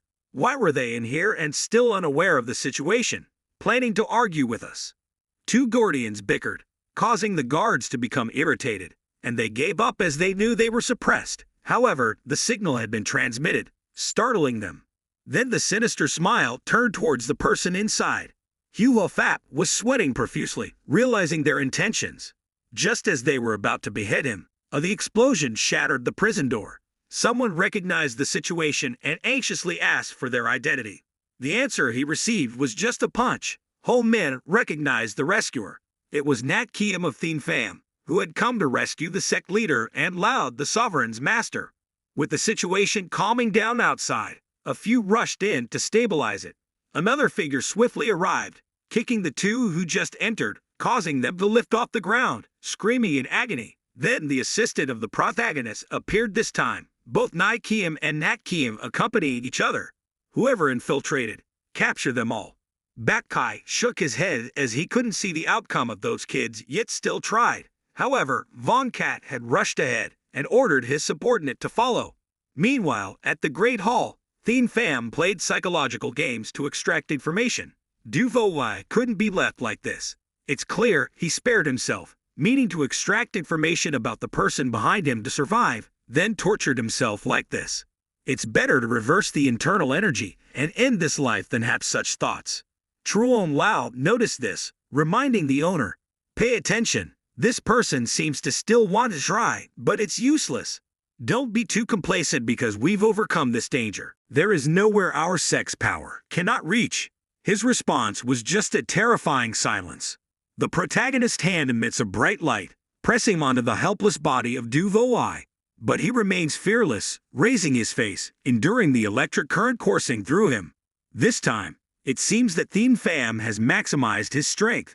He screams in agony as his body is relentlessly tormented. Even the sect leaders watching cannot help but sweat in fear. At this moment, Du Vo looks no different from a beaten dog, his mind gradually regaining consciousness as the protagonist repeatedly slaps him to awaken him. After a while, his eyes and nose begin to regain awareness, feeling as if he had just escaped death. He appears quite surprised, wondering why his body is in such a wretched state. Indeed, the entire divine blood great law within him seems to have disappeared. Just a moment ago, was that sect mentioned? Yes, after the assembly hall was under control, the 4th elder and the 6th elder led their troops towards the residence of Puk Chu Kiem Tong. All the outer gates of the suburbs were sealed. It had been turned into an emergency system, making it impossible for anyone to easily escape.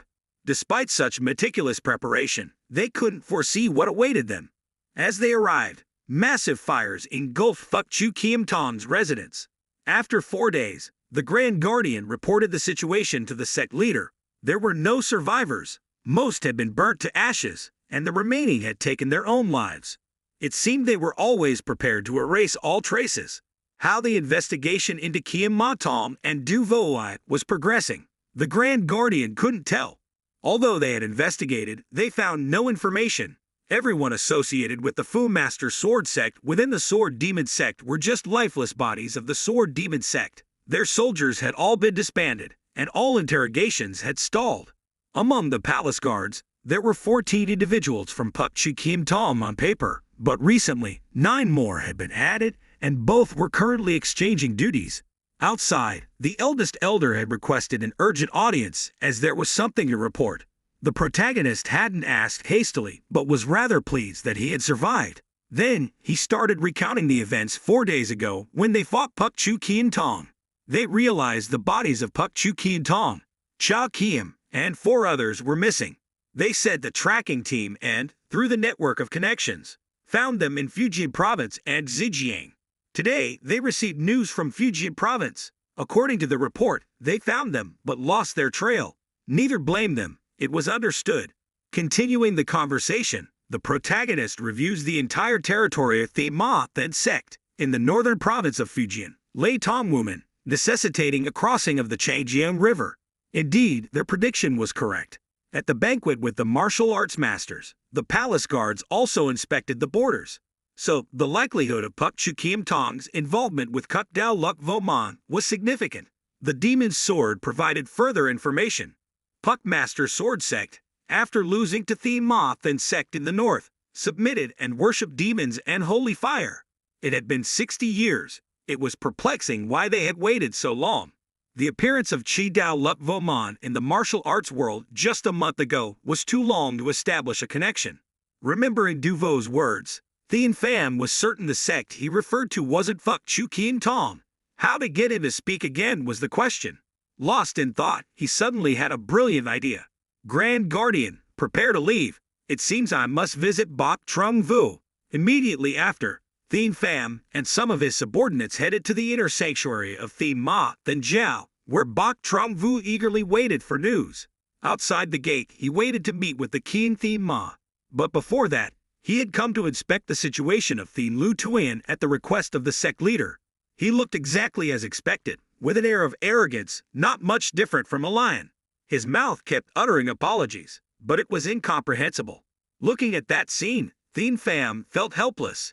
He wanted to know the truth about him and the hidden motives behind it, but unexpectedly things turned out like this. It was too much of a headache.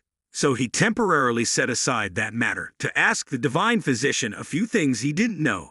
After the medicine found at the previous banquet hadn't been analyzed yet, the protagonist expressed satisfaction at Bok Trung Vu's talent. Then, at the Divine Palace, all the elders and sect leaders gathered again for a discussion.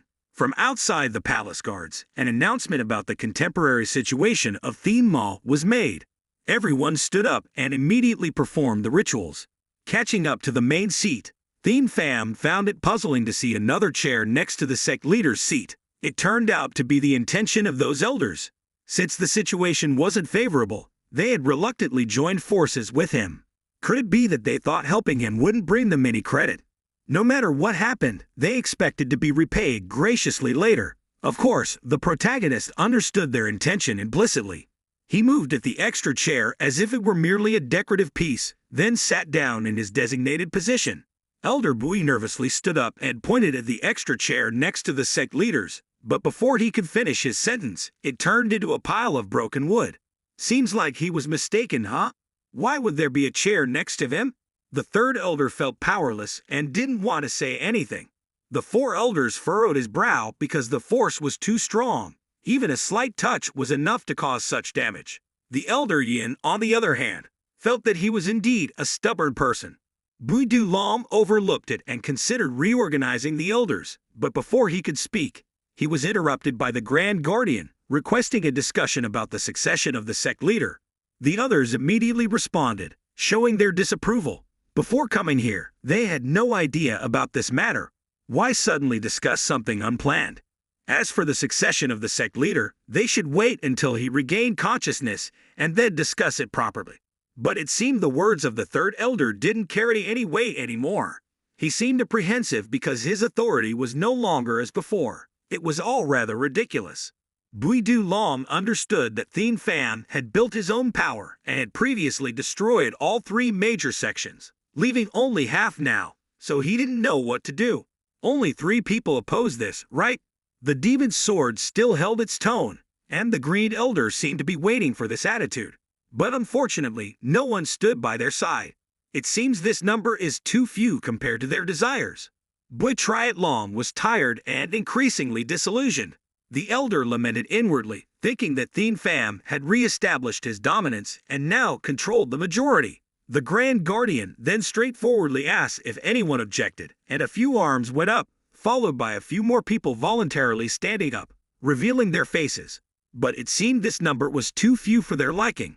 Bui Triat Long sobbed again. Feeling even more disheartened, the elders silently criticized those knave elders. The divine martial master has returned, and yet you still think things are as they used to be. Well, there's no other way. Bui Died Long took a gamble again. He mentioned the rules of the sect, emphasizing that since there was a spy, the sect leader was caught off guard. Until he regained consciousness, they needed to wait, and the succession should be done properly according to procedures. They were trying to use the incumbent sect leader as an excuse. If the internal conflict continues like this, it wouldn't be good at all. Surely the contemporary divine martial master also found it very uncomfortable. The eldest elder stroked his beard, pondering, and then the ninth elder spoke up, responding to him about the issue of the unhealable demon sickness and the invasion of Kut Dao Lup Voman. Since they had occupied all the territory, it was more appropriate to consolidate their positions. This perfectly aligned with my intention. If the Bakuai cannot heal, then invite a divine healer and wait until the head of the sect recovers. Proceed according to the procedure. The head of the sect remains so even if the demonic forces refuse to comply with the order. There's no reason to convene this meeting again if they refuse to relinquish their rights. As soon as they arrived, they could tell that they were just stalling for time to regain the power of the three sections. No one said anything. The leaders of the Sword Devil, Dark Devil, and Blessing Devil sects asked for permission to leave. Until the current head of the sect is fully recovered, we will not participate in this conference. The Great Law Protector is requesting the Guardians to stop this chaos. It's good that the worldly allows this because then we can clearly see who is a friend and who is a foe. That evening, the inner city of the heavenly sect's divine religion once again invited those elders to feast. However, they knew he was cunning and were cautious about the food, suspecting it might be poisoned. Only when enough people had gathered did the protagonist appear. The three elders performed the ritual and thanked the banquet for being well prepared. They all sat together and drank. Whenever the worldly emptied his cup, it seemed enough to make everyone feel at ease and not drink anymore. Ta Kim Q was planning to ask the heavenly sect for another position so he could share the power with Ben. However, Bui Triat Long thought differently. He felt that delegating power to the three strongest elders was sufficient. The position of sect leader, which the Heaven and Sword sects had monopolized for 100 years, was time to abandon, he thought. However, they were cautious, each speaking in riddles, as they were already drunk. Surely he paid attention to us. Just by looking at his demeanor, one could tell he was meticulous. He did everything that no one had done before, even brought a chef from Trump to prepare the meal. It must be something significant to go through all this trouble. When the beef is cooked, it must have smelled enticing. If the heavenly sect had organized this feast earlier, it would have been better. Everyone was suspicious of what the worldly was planning next. After everyone had eaten, he spoke about the main issue. Everyone was eager to know how much benefit they would gain. It wasn't clear how much we would receive, but we had to try to get as much as possible. Before that, I would like to talk about my demands first. What demands? Why is he suddenly saying something strange? Isn't it an agreement, meaning both sides get what they want? Bui Du Long was anxious. Hurry up and say it. Worldly. Don't drag it out. The first thing the protagonist would do when in power was to abolish the six great sect system that had existed for so long. This was undoubtedly beneficial to the heavenly sect. You've had a bit too much to drink, haven't you? But his face was so cold that no one dared to say anything more. All three remained silent to hear what the conditions were. What are the conditions? Let's reorganize the current elder system and base positions on capability. The third ranking position will be determined by martial prowess. Each sect in this religion will be allowed to possess only one armed organization. All other organizations will be restructured just like the sections currently being managed. Before anything more could be said, Bui Du Long angrily slammed the table and threw the chair. It was unclear what he was thinking to act like that while being in the territory of the heavenly sect. In an instant, the sword of the Great Law was at his throat. What are you trying to do? The third elder transmitted his voice. I'm just stating my demands to facilitate smooth negotiations. But how can it be smooth when you're trying to turn us against each other? The protagonist continued to respond. It's not because I don't want to. That's why I went out to meet you, and I didn't bring any entourage. Cutting through the conditions you've set forth doesn't necessarily mean I want to usurp the power of all three sects, does it? Bui Du Long threatens that the forces of the Dark Devil, Sword Devil, and Blessing Devil were waiting outside, ready to act if there was any disturbance. Do you know that their numbers make up half of the people in this sect? Even if we lose those forces, we can still contain the 6 sects of extreme martial arts in the future. Isn't it true that the Demon Saber and the Devil's Sword have to respond in place of their respective sect leaders, deliberately threatening the Heavenly Sect, right? Now, Thien Pham was no longer using words but action with the 3 elders. It's too difficult to negotiate with you politely, he said. Then a powerful force accompanied by thunderous words echoed in the ears of all 3 elders, immediately causing them to kneel down. Any resistance gradually faded as they felt something strange coursing through their bodies. In moments, one felt chest pain and shortness of breath. Another felt fatigue, unable to muster any strength, while the third felt dizzy and nauseous, as if they were about to faint. One by one, they all complied, and just like that, the discomfort disappeared. Did you do something to us? One asked. Yes, it's poison. It's in your heads and will stay there. You'll sweat and suffer. If you don't listen to me or try to threaten, you'll experience excruciating pain until death. Truly, the old are deceived by the young. Bui Du Long regretted following the 3rd elder's advice, while the 4th elder, having eaten the beef heart, overlooked all these. Thien Pham continued to lay out his 4th condition. If anyone wants to become my disciple, they must offer something worthy. I request that each of the current sect leaders' wives submit an arm to me as a sign of loyalty. After the banquet ended, each person went back with their own intentions. Perhaps Thien Pham had achieved his goal, but he still seemed unsatisfied. The discord among the elders had finally been resolved, easing the burden that had plagued the sect for years. Under the golden waterfall, Bui Du Long's talk about the sect's forces also made him contemplate. Thien Pham thought, do the former sect leaders really worry about this? If they fear a decrease in power and can't eliminate the enemy within, there's only one solution: to build a massive force capable of handling them all. We need to nurture new experts to eradicate them.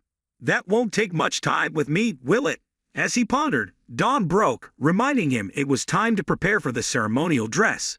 So the first day had passed since the protagonist assumed the role of sect leader. At the great outer palace, the inner court of the heavenly sect was bustling with many sect members and leaders. Today was a significant day. The crowd was so dense that the guards were busy stabilizing the situation. The drums echoed, signaling the auspicious hour. It was a relatively significant day for Thien Pham. All the sect members were in orderly attire to celebrate with the sect leader. Time had flown so fast, it seemed like just yesterday they were fighting for the position of junior sect leader, and now this. People were curious why he hadn't taken it yet. Even though he was present, it seemed a bit unfair to him. Due to his weak cultivation, he couldn't stand alongside the 6 swords to observe the sect leader closely. The sect's regulations were strict. Only the rank of sect leader or higher could participate. Then Thien Pham's voice rang out, catching everyone's attention. Everyone, please maintain order. The 6 swords look up and see a figure. It turns out this old man has been appointed as the caretaker of the great palace. So before that, the boy had to maneuver through new relationships to get the appointment. The comrades below breathed a sigh of relief, having worried too much. Then it was time. The drums boomed again. The great law protector led the procession, followed by many servants, fully equipped for Thien Pham. Everyone knelt down to await the sect leader's arrival. Next life, as the faithful followers of the great heavenly devil sect, accept the decree of the heavenly sect in my hands. The inauguration ceremony of the sect leader of the great heavenly devil sect will be held right now. Thus, the protagonist, 7th prince, not belonging to any faction, stepped out from within, still the sect leader but no longer a celestial proclamation. He remained a protector and still had 2 seniors supporting him wholeheartedly, the demonic sect. Following the cheers and excitement, his former comrades, now all smiling, were pleased with the day's accomplishments. They couldn't miss the significance of the occasion. They all reverently performed the ceremony, celebrating the happiest day for the sect leader. Only Van Q seemed to know how meaningful this was. From now on, he couldn't call him Young Master anymore, but Thien Pham still maintains the same demo as the first time they met at the demonic sect. Master had not made a wrong choice in selecting his first disciple. The tavern owner raised his eyebrows. How did that drunkard end up boasting so much? Still, he went back to his business, watching the old leaders leave with satisfaction. Thien Pham calmly stepped onto the platform to receive his position. He had countless thoughts in his mind, perhaps the happiest being the wives of the former sect leaders, from a timid boy to a mature leader at the demonic sect, and thus a legend in the great heaven demon sect was born, the contemporary demon sect leader of the southern mainland, always whispering to himself that he would never allow the sect to regress. All dangers and evil will be eradicated when he holds power. Now is the time for him to step onto the altar to meet the newly discovered disciples. Below, excited youths were already buzzing with anticipation, faster than he had anticipated. The great court had solemnly read out the request for the 24th generation sect leader to accept the decree. Looking at the celestial decree before him, Heavenly Pham performed the ritual ceremoniously, the blood loyalty of the great heaven demon sect. Heavenly Pham humbly accepted the celestial decree, boldly stating that he would carry out the next steps to assist his master. He looked as if he were about to cry, seeing how the former adversary had now become the most loyal subordinate. Congratulations to the new sect leader, a moment the god will never forget. His hands trembling, he accepted the torch, as did I, and I will never forget this moment. Tears welled up in my eyes, unable to look straight at him. Slowly, he raised the torch to the highest place in the grand hall. The flames erupted fiercely, much like his authority. I will burn this body in the sacred fire, without regret, whether living or dying. My path will be illuminated, all doubts will be swept away. This is the creed of the great heaven demon sect, reiterated by the sect leader as an affirmation to lead the sect forward with strength. His words were clear, repeated continuously, echoed by the cheering crowd, following the leader. And then, the climax arrived. The celestial decree lay in the hands of the great court, and according to the celestial decree, the position of sect leader would be passed on to the contemporary demon sect leader, the 24th generation. Heavenly Pham, please accept this duty calmly. Bowing respectfully, he received it within himself. Someone immediately rushed out, something he also sensed, not understanding what was about to happen. Why was there such ordinary martial arts aura? Looking up, he saw Jiang Jiahan, the former guardian, right in front of him, tears streaming down his face, congratulating the son-in-law in heaven. They would surely be very happy together, embracing each other warmly, disregarding all the trivialities of the sect. Heavenly Pham was also moved, unable to hold back his tears, silently thanking his most loyal subordinates for preparing such a wonderful gift. Having received the position, he also actively moved forward towards the stream of demonic energy, years of effort now within the grasp of his hands. This was what the people had always awaited, the expectation of future generations. And that beloved woman smiled, marking the 24th generation sect leader of the great heaven demon sect, the second demon to be born. This moment was recorded in the history of Central Heaven Demon Sect, a momentous occasion. Time passed, 3 months since Pham took office as sect leader, during which the sect underwent many changes. Firstly, through the policy that each faction would have only one direct subordinate group, with all others becoming part of the sect's forces. There were objections, but now the powers were balanced. So many supported Pham's declaration. Number of groups and teams each faction owned would depend on the rank of the faction leader representing them. This would provide opportunities for small and medium-sized factions and efforts to prevent dominant factions from gaining too much power. Emphasis on this capability would not only apply to factions after they became leaders. Within 2 months, Naman had organized a large assembly to select new elders, not only choosing new elders but also redefining the positions of existing elders.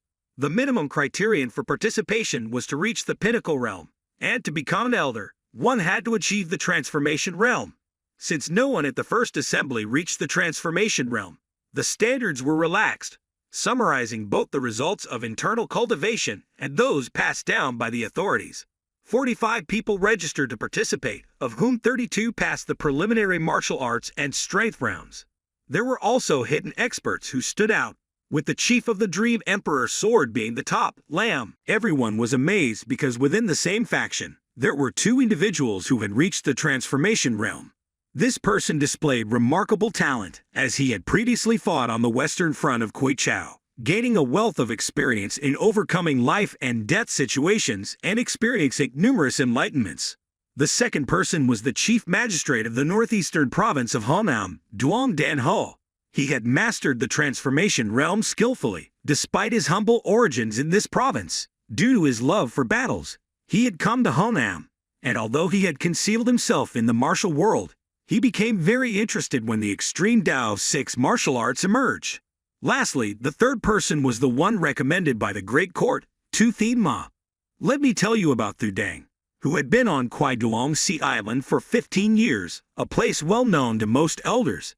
The inner historian sect was originally responsible for recording the deeds of our sect, but the mystic ghost sect constantly interfered with their recording, and they couldn't stand it anymore. Thus, they led a night raid. But the mystic ghost sect had long embedded spies within the inner historian sect, so the raid failed. Not wanting to waste their forces, he reported the matter to the court. Thu Dang, who specialized in writing records, was absolutely loyal, so he immediately surrendered to the soldiers of the Great Court. Although all the major factions wanted to execute him, the supreme sect leader did not abolish his martial arts, but sent him to Kwai Duong Island, recognizing his talent. Heavenly Pham immediately ordered the Great Court and spread the news, allowing Thu Dang, who had been waiting for this order for 15 years, to finally return home with the rebirth of the demon. The second era of the Great Heaven Demon Sect was about to be opened, and the elder appointment ceremony had already taken place, based on their abilities.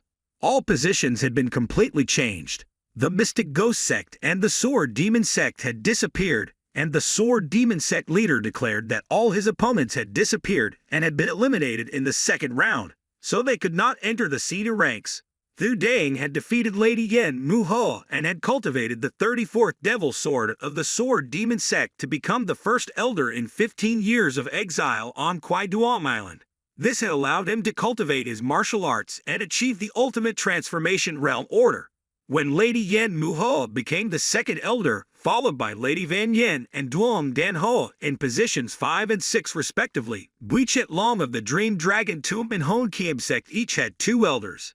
At position 8 was the Dream Owl, at 9 was Taman Gayet, and at 10 was Ta Kim Kufuk of the Dream Demon Sect.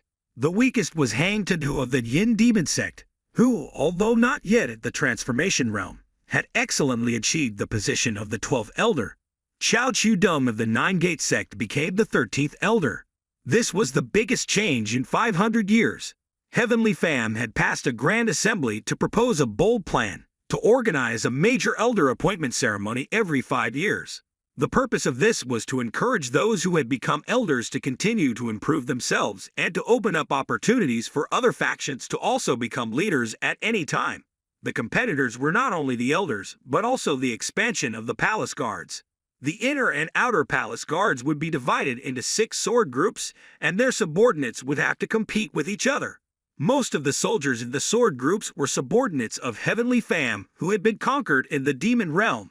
All sword groups agreed to let the political arena appoint the chief palace guards. Most things had been reformed, but only the Great Court remained the same as before because they had always maintained tradition since the time of the Heavenly Demon Master. In those 3 months, an intense battle had taken place, along with the extreme Tao 6 martial arts. The new chief elder of the southern faction easily won. The internal extreme Tao 6 martial sect was very determined, so there were no major issues to be wary of temporarily. In case of emergencies, the 4 elder leaders decided to temporarily station in the north of Putkin to observe the situation of the frontier. They took advantage of the absence of the 3 major martial sects and chose the perfect time to disperse their forces. The envoy of the martial world also sent a letter of congratulations and greetings to the newly appointed martial sect leader.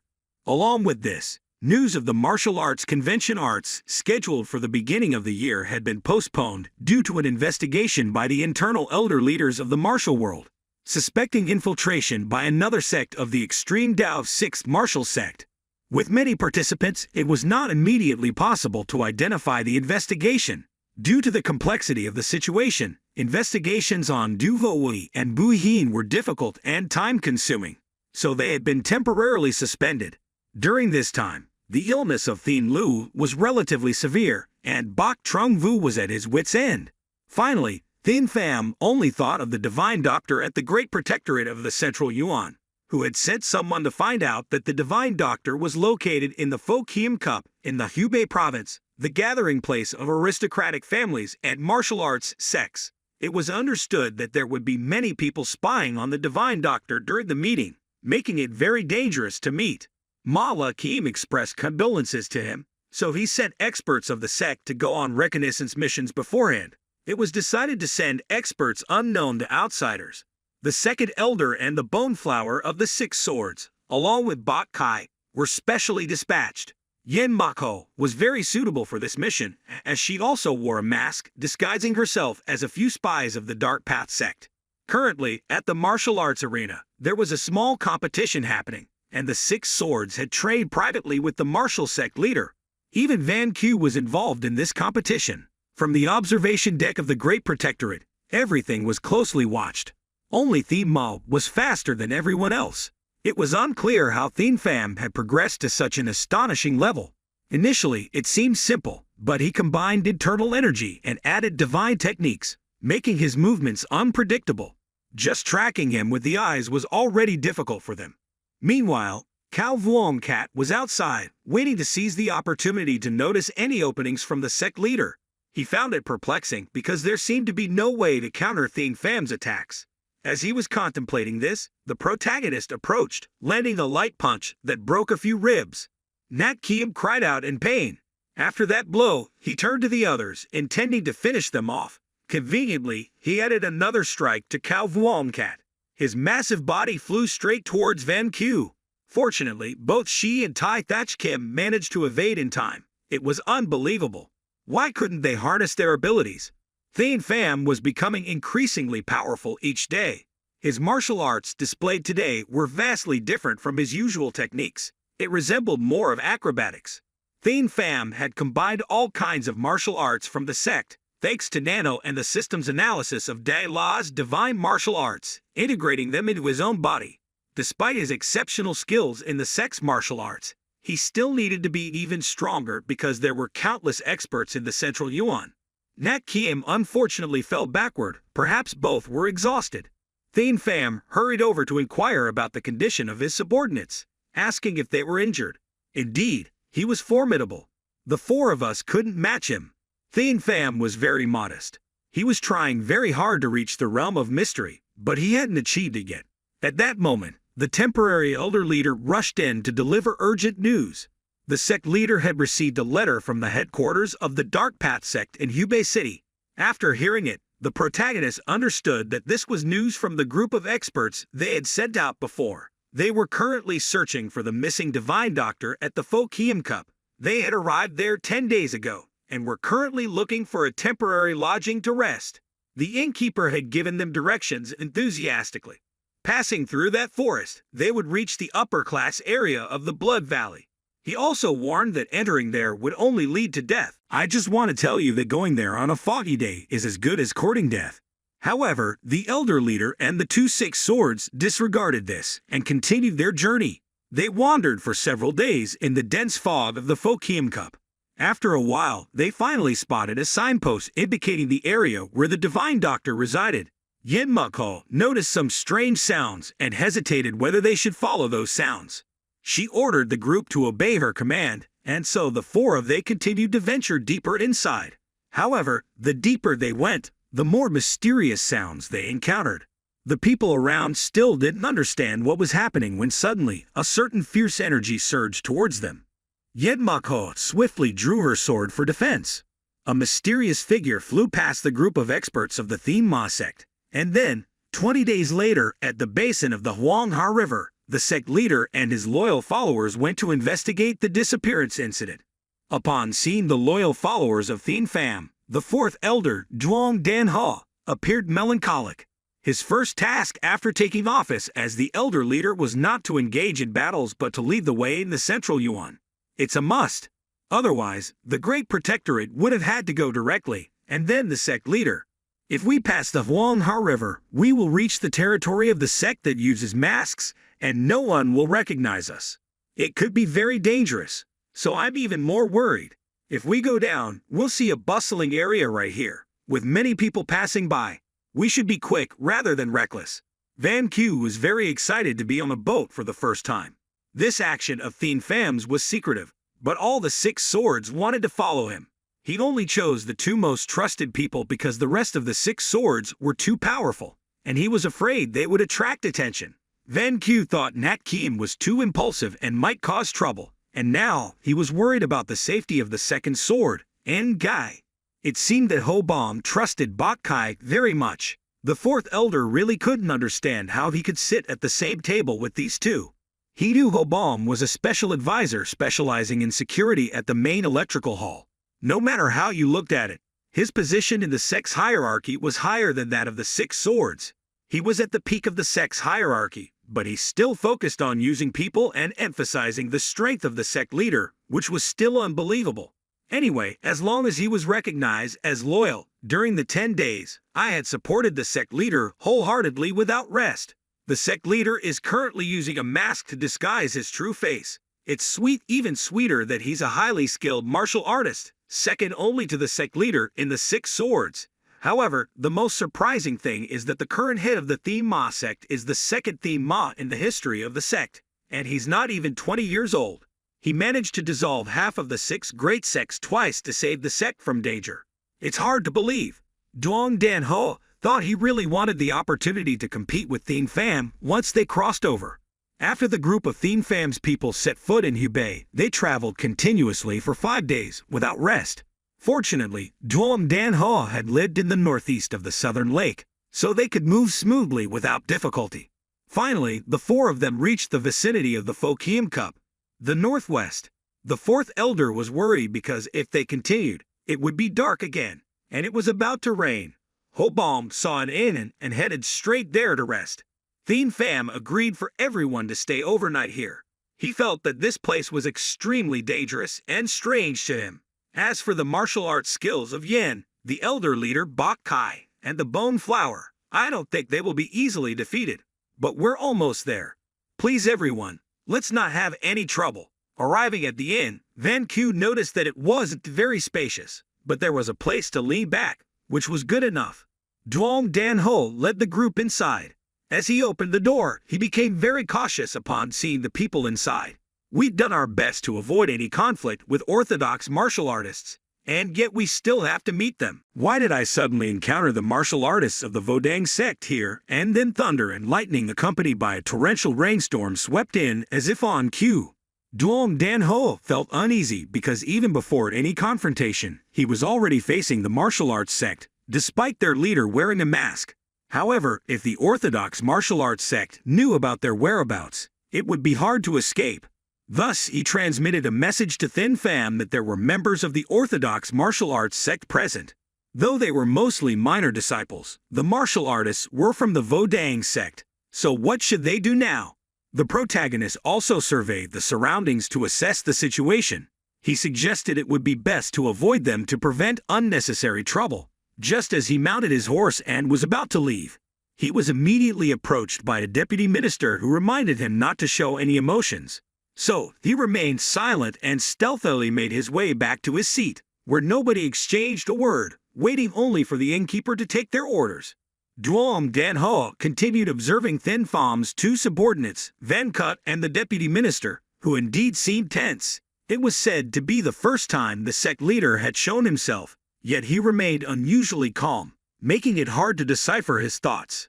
The sect leader was undoubtedly brave, and shortly after the host left, he stepped out to inquire about the guests, mentioning they only served dinner. When asked about lodging, he hesitated, unsure of how to respond. Given the inclement weather and the influx of guests, there was only 1 room left, albeit a bit cramped. The deputy minister hesitated, not knowing what to do because the sect leader couldn't stay with them. A martial artist approached from the adjacent table, indicating they might be short on rooms. So, he decided to give up the room to the newcomers, introducing the martial artist as a senior member of the Vodang sect, who agreed to give up the room. Duong Dan Ho immediately stood up, expressing gratitude, while observing the 3 men who appeared to be martial artists. Then he offered assistance, noting that the senior member hadn't identified them as members of the demonic sect, mistakenly believing they were from the orthodox martial arts sect. The boy seemed relieved, not understanding why Thin Pham was so restrained about trivial matters. The deputy minister understood they were the only ones who had revealed their martial arts skills, so the Vodang disciples had misunderstood their identity. However, he wondered whether the sect leader and the Taoist master had the same goal. Disregarding trivial matters, the minister reminded the sect leader to prioritize the search for the missing martial artists to find the enemy's whereabouts. He hoped for better weather the next day to make traveling easier. Perhaps the rain would stop early in the morning. The innkeeper, serving while speaking, mentioned that he had lived here for nearly 30 years and hadn't experienced heavy rain, just showers. He then continued to inquire about the guests' reasons for visiting the sword refining flask. Just as he finished, the diners began emitting a tense atmosphere, turning to listen to Thin Pham's group's response. He cautioned them to be careful, as speaking carelessly would cause trouble. Hence, he advised against going into the valley, where only people entered and never returned, except for the special faction. In response, the leader stated that not long ago, some guests who appeared to be martial artists entered the valley, but they never returned. As he spoke, thunder roared again, startling everyone. Thin Pham continued to inquire about what was inside, to which the innkeeper, a mere merchant, couldn't possibly know. In conclusion, Thin Pham warned them once more, suggesting they leave as soon as the rain stopped, as there might be fog afterward. He urged them not to venture into the valley, as many people were afraid there were too many people here, and if the rain stopped at dawn, they should leave quickly. Duong Dan Ho planned to wait for fewer people to further inquire, as many were eager to eavesdrop. Meanwhile, Thin Pham listened intently to the Vodang disciples' stories, noting that they seemed distressed, especially when they mentioned encountering a divine physician. It seemed certain that there was a divine physician in the sword refining. But why did Senior Yen and the Special Forces team disappear? What exactly there happened? I'm worried about their safety, especially for their daughter and Guy. But for now, it's best for us to rest so we can set out tomorrow. Just as I said that Duong Dan Hoa arranged a room for the master, but unexpectedly the innkeeper stopped him, saying that the room was too small for 3 people, not to mention having a lady with them. It will be uncomfortable. So he designated a room for Van Q and Thin Pham. The deputy minister carefully about it and suggested thought instead of letting the master rest alone. It would be better to have someone by his side to attend to them. That would surely be better. Van Doan, why don't you stay with him? Van Q declined, but Duong Dan Ho led the senior away immediately. Before going to the room, he even winked, indicating that the chief disciple's arrangements were already made. Wishing you both a romantic spring night. Indeed, these two were as close as they could be. So reluctantly, the young couple went downstairs. While heading to their room, no one dared to say anything out of shyness. Although they had been together since the days of the cult, today was the first time Van Q would be alone with her man. She had to calm herself down with some verses from literature before standing at the door. Thin Pham reminded her to come in, and she shyly complied. As the door closed, she noticed with surprise that there was only one bed. Perhaps they would share it tonight, but she was still embarrassed. So she hurried downstairs to request another bed from the innkeeper. Thin Pham intended to object, but no words came out. In the hallway, the presence of a woman became indescribable. Her heart raced and she felt jittery about being with the man she liked in such a confined space. Nevertheless, it was thrilling. Unable to sleep in a room with only one bed, she guessed that the sect leader must have given her the room, not a shared one. So she went to Ho Baum's room, but despite knocking, no one answered. She could feel someone inside though. Out of options, she knocked harder, calling her cousin Thin Pham's name until he reluctantly opened the door. "What's the matter? Do we need to switch rooms?" he asked. "There's only one bed in that room too, so I don't know what to do." Thin Pham sobbed, his expression puzzled. Van Q revised at her teammates and sensed their doubts. How should they handle this situation? "This room also has only one bed. You'll have to sleep on the floor," Thin Pham said, taking the brunt of the situation and allowing Van Q to sleep on the bed. However, he seemed even more embarrassed than the women. Van Q could see that he was uncomfortable, perhaps more than any woman. Before her eyes, she could see the turmoil within him. Was it because he harbored feelings for her, just like she did for him? Unable to find the right words, she simply urged him to rest early. Van Q didn't object and gradually relaxed, undressing to rest. This made Thien Pham feel ashamed as he had never been in such close quarters with a woman before. He decided to take the initiative and spoke up. "It seems like you're still going to wear your mask to sleep," he said softly, making Van Q's heart race even more. She couldn't find any words to say in response. "Yes, I forgot. Let me help you with that," Van Q said, moving closer to assist in removing the disguise. Without waiting for her consent, she removed it, saying that she had to put glue on it every day. Hearing her melodious voice close to his ears, Thien Pham remembered the first time he had met her, disguised as a man. Since then, he had only ever thought about her. These words were no different from what Van Q felt. Both hearts were now beating in unison. Finally, Thien Pham spoke up, gently calling her name. She didn't respond but let him take the lead.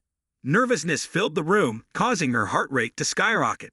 The Hawkmon readings were too high. After so many years, the two finally expressed the feelings they had buried for so long. Just as the scene was getting interesting, let's switch over to what Ho Bong has been up to. He had managed to get a few hours of sleep and crowed loudly, but the deputy minister still hadn't slept.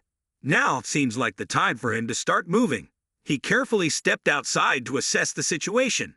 It was late at night, so most likely everyone in the inn was fast asleep. Alone, Duong Dan Ho stepped outside to inspect.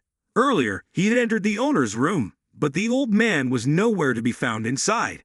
The messy bed and curtains indicate that someone had definitely been there before. Where could he have gone? The rain hindered his senses, forcing him to open up new sensory channels. The mystical energy of the old minister permeated everywhere. After a while, he discovered the silence outside was enhanced, as if someone was lurking near the horse stable. Immediately, he rushed there to eavesdrop. Indeed, the secretive owner was conversing with a stranger, quickly pulling out the jade card. Duong Dan Ho recognized it as the only object that can summon the divine healer. He decided to let them finish their conversation before acting. Suddenly, with a swift move, he pressed towards the guest, causing him to panic. The action surprised him as he fell to the ground, revealing his martial arts skills. Despite his high proficiency, Duong Dan Ho couldn't sense the energy within him. The old man's voice resonated as he searched for the jade card, indicating the effort it took to find it. "It seems we should hunt down Shu Jilan, right?" Realizing that the owner had noticed him long ago, Duong Dan Ho planned to leave immediately. However, being cornered, he drew his sword to retaliate. "It seems you're quite agile. During this time, I had to constantly crouch, causing body aches. Thank you for helping me stretch," he said. "Who are you, after all? Do you know that I am the owner?"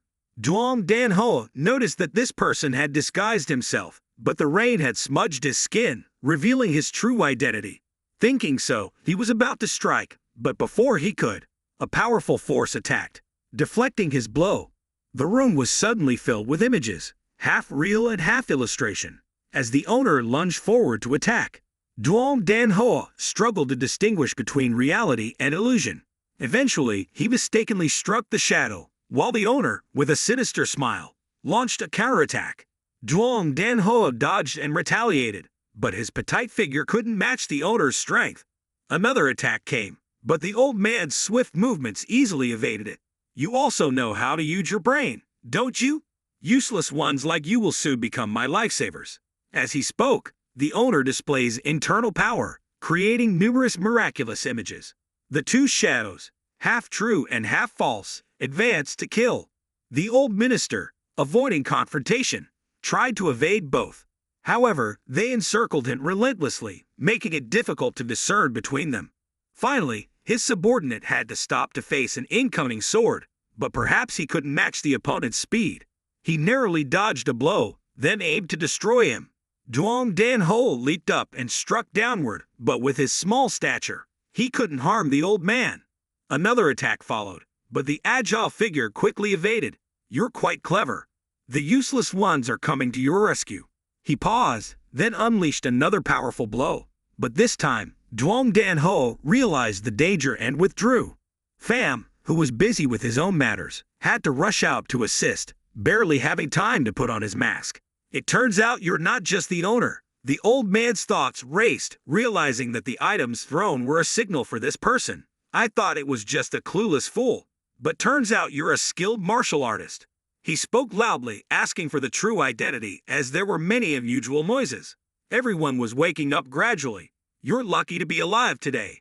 With that, he turned and left without saying goodbye.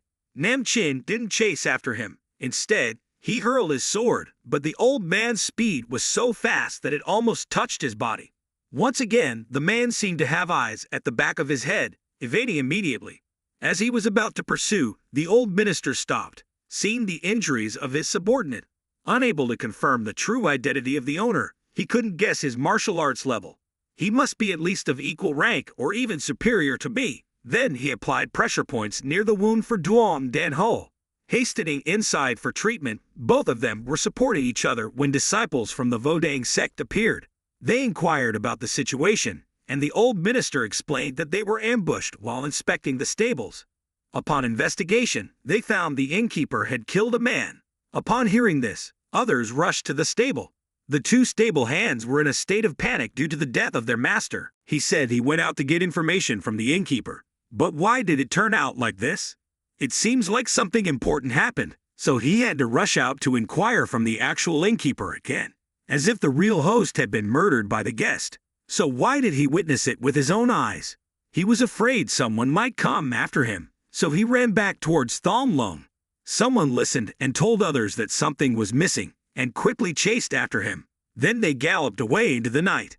These disciples of Vodang, who had known each other for many years, only now realized that the old host was actually a master guest of the Ting Ting fam, nothing, and the subordinates saw left, so they asked for permission to retire to their rooms. Then they scrutinized carefully, and both of them discovered the secret of the main character. It must have been a mask due to the heavy rain, causing it to blur. But were they the ones who harmed the old guest and that man?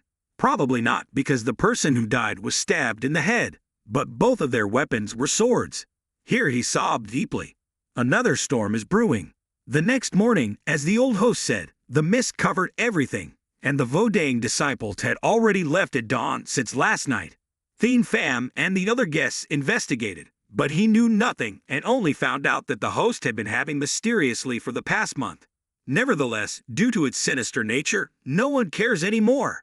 However, he understood that by that time, the mask layer must have been damaged and needed replacement. He also heard about Vodang's senior brother's situation, and the time we lost contact with him. What was he in such a hurry for? It must be related to that person mentioned.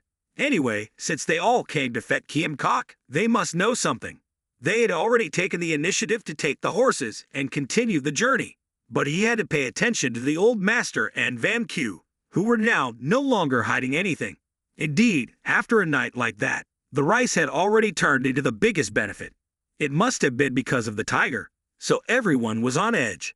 The group started their journey in difficult weather conditions, and the direction was lost because the grass was too thick for the horses to walk.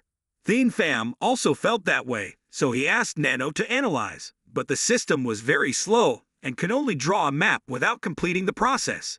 However, at least it finds a trail due to many footprints left by the tiger leading the way, always following the direction of the Lord. The old minister on this side also found traces, footprints of two people in the rainwater not get dry, very clear, and it had a clear direction. All footprints point to the place where the resonance sound came from. Clear enough, but Thien Pham still ordered to follow and see. An hour later, he arrived there, but was lost because the ground had turned into hard rock. Following Van Q's gaze up ahead, what everyone saw was a high mountain, winds howling, and the mist creating a gloomy scene.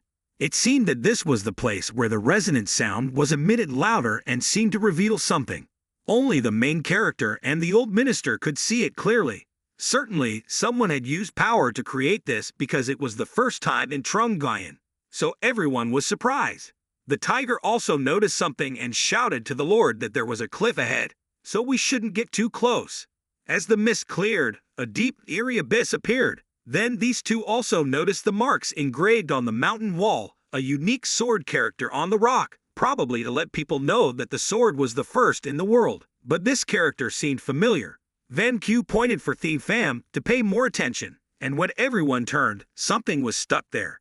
Upon closer inspection, there were hundreds of swords in front of them. Now the main character began to understand why there was a resonant sound emanating from the characters written on the rock wall, affecting those swords and making them vibrate. Even a cursory glance indicates that this character has been engraved for a very long time.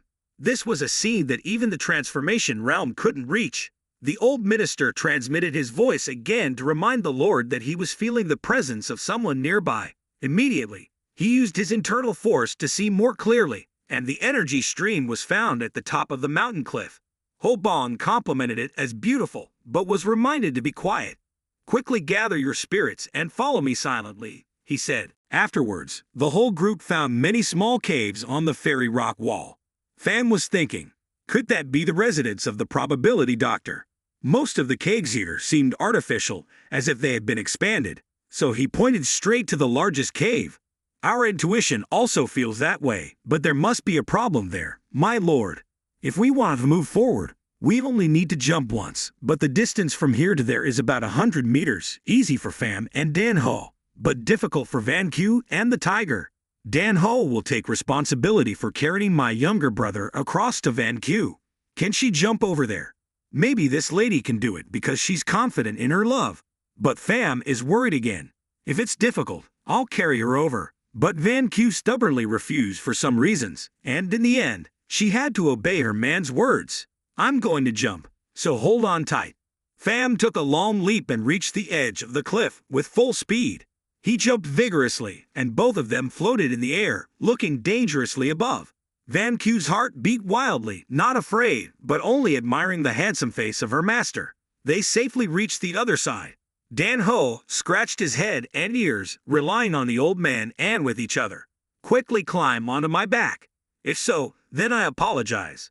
Before he could finish his sentence, the speed was too fast to see. This old leader's internal skills were not inferior to the two masters. They easily entered the cave. My younger brother was afraid of losing face, so he almost leaped out. Throw away the sacred body and throw it down. The old leader felt something and recognized the smell of sulfur, like a burning smell. Pham went deeper to check things out. Some scattered rocks under the ground. He immediately requested NANO to analyze the system components. It was composed of 75 limestone, 10 sulfur, and 15 charcoal powder. How could there be fire medicine in this cave? It seems that there is something wrong. I feel the anger of the people inside very clearly. Although blurry, they are not affected. Pham bound his subordinates outside to check inside alone. To avoid danger, he activated the enhanced vision mode and saw someone far away. Enlarge it for me. Sure enough, this was the person who was with the group killed in the valley, and he was holding a torch in his mouth. The main character now sweated with fear, understanding the intention and related things about the fire medicine. Then he shouted loudly, warning everyone to run outside. But everyone was careless and did not understand what the leader said. There was a loud explosion, creating terrible pressure. The three subordinates were pushed back to the mountain wall, and then a burst of light echoed, not seeing Pham anywhere. Van Q now realizes the danger. The dust and smoke, accompanied by falling rocks, were everywhere, and the main character's body fell freely and burned completely. It was too dangerous just now because that person was a bait, and Pham himself understood. If the fire spot fell, what would happen? He shouted and dropped the bait at the right time. As if predetermined, it fell straight onto the fire medicine pile. A loud sizzle sounded, and immediately it rushed towards the pile of explosives. The main character asserted something was not right, and then he shouted loudly to warn the subordinates. In that instant, his hands hurriedly pushed his internal skills, then shot directly behind, successfully pushed the three out of the cave. It was lucky to see it in time, otherwise all four would have died inside the explosion. This scene happened right in front of Van Q. Some pain struck her chest immediately. She is also balanced in time. Then she rushed to the edge of the cliff. Her eyes became blank and helpless, not knowing what to do. Seeing her man's body burning indefinitely, she screamed in pain. Pham remained motionless and instinctively rushed down below. The three of them had no way to go. At that moment, tears and mucus flowed on Van Q's face. She couldn't think of anything. She planned to jump down with Pham, but fortunately, the old leader noticed and stopped her in time. Let me go with my lord. Then he slapped her straight on the face. Dang angrily said to him, grabbing him by the neck, "You must wake up now. If you jump from here, you'll only die, nothing else. Are you planning to sacrifice the Lord's life for you in vain?" Van Q sobbed and collapsed, whimpering. Perhaps the most painful person right now is her, as she just realized her feelings, but now they're separated by life and death.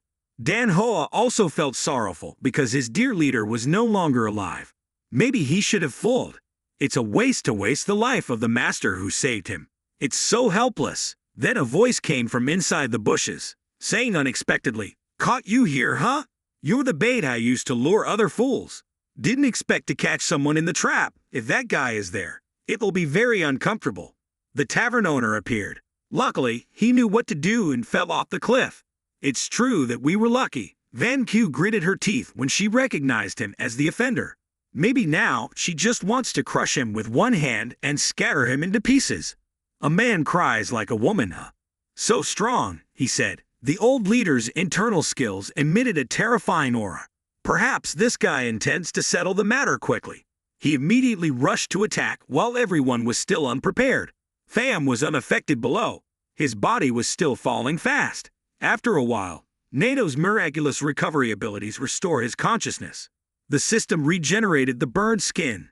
However, there was another problem, worrying him more. Why was this abyss so deep? It feels like being sucked into the depths of darkness. At this speed, no matter how much internal energy he used, his body would be crushed instantly. Pham felt helpless, thinking that this might be the end. He unconsciously looked down below, and many circumstances pushed his body to collide with the mountain's side. The main character couldn't do anything but go with the flow, following nature in this life and death moment. Time seemed to stop, and the image from last night suddenly appeared before his eyes. Van Q's beautiful face and radiant smile helped him regain consciousness. He couldn't die like this. From the beginning, he had given his heart to her. If her last expression was one of pain and sadness, how could he bear it? Thinking of this, he also noticed the objects on the mountain side below, deeply buried but still many swords stuck into the rock. Then his body fully recovered instantly. Pham turned from a passive to an active role. The white dragon blade behind him was promptly drawn out to slow down his fall by piercing into the hard rock layer. He exerted all his strength to slow down inside, secretly praying for it to stop. Then the miracle appeared, temporarily saving his life.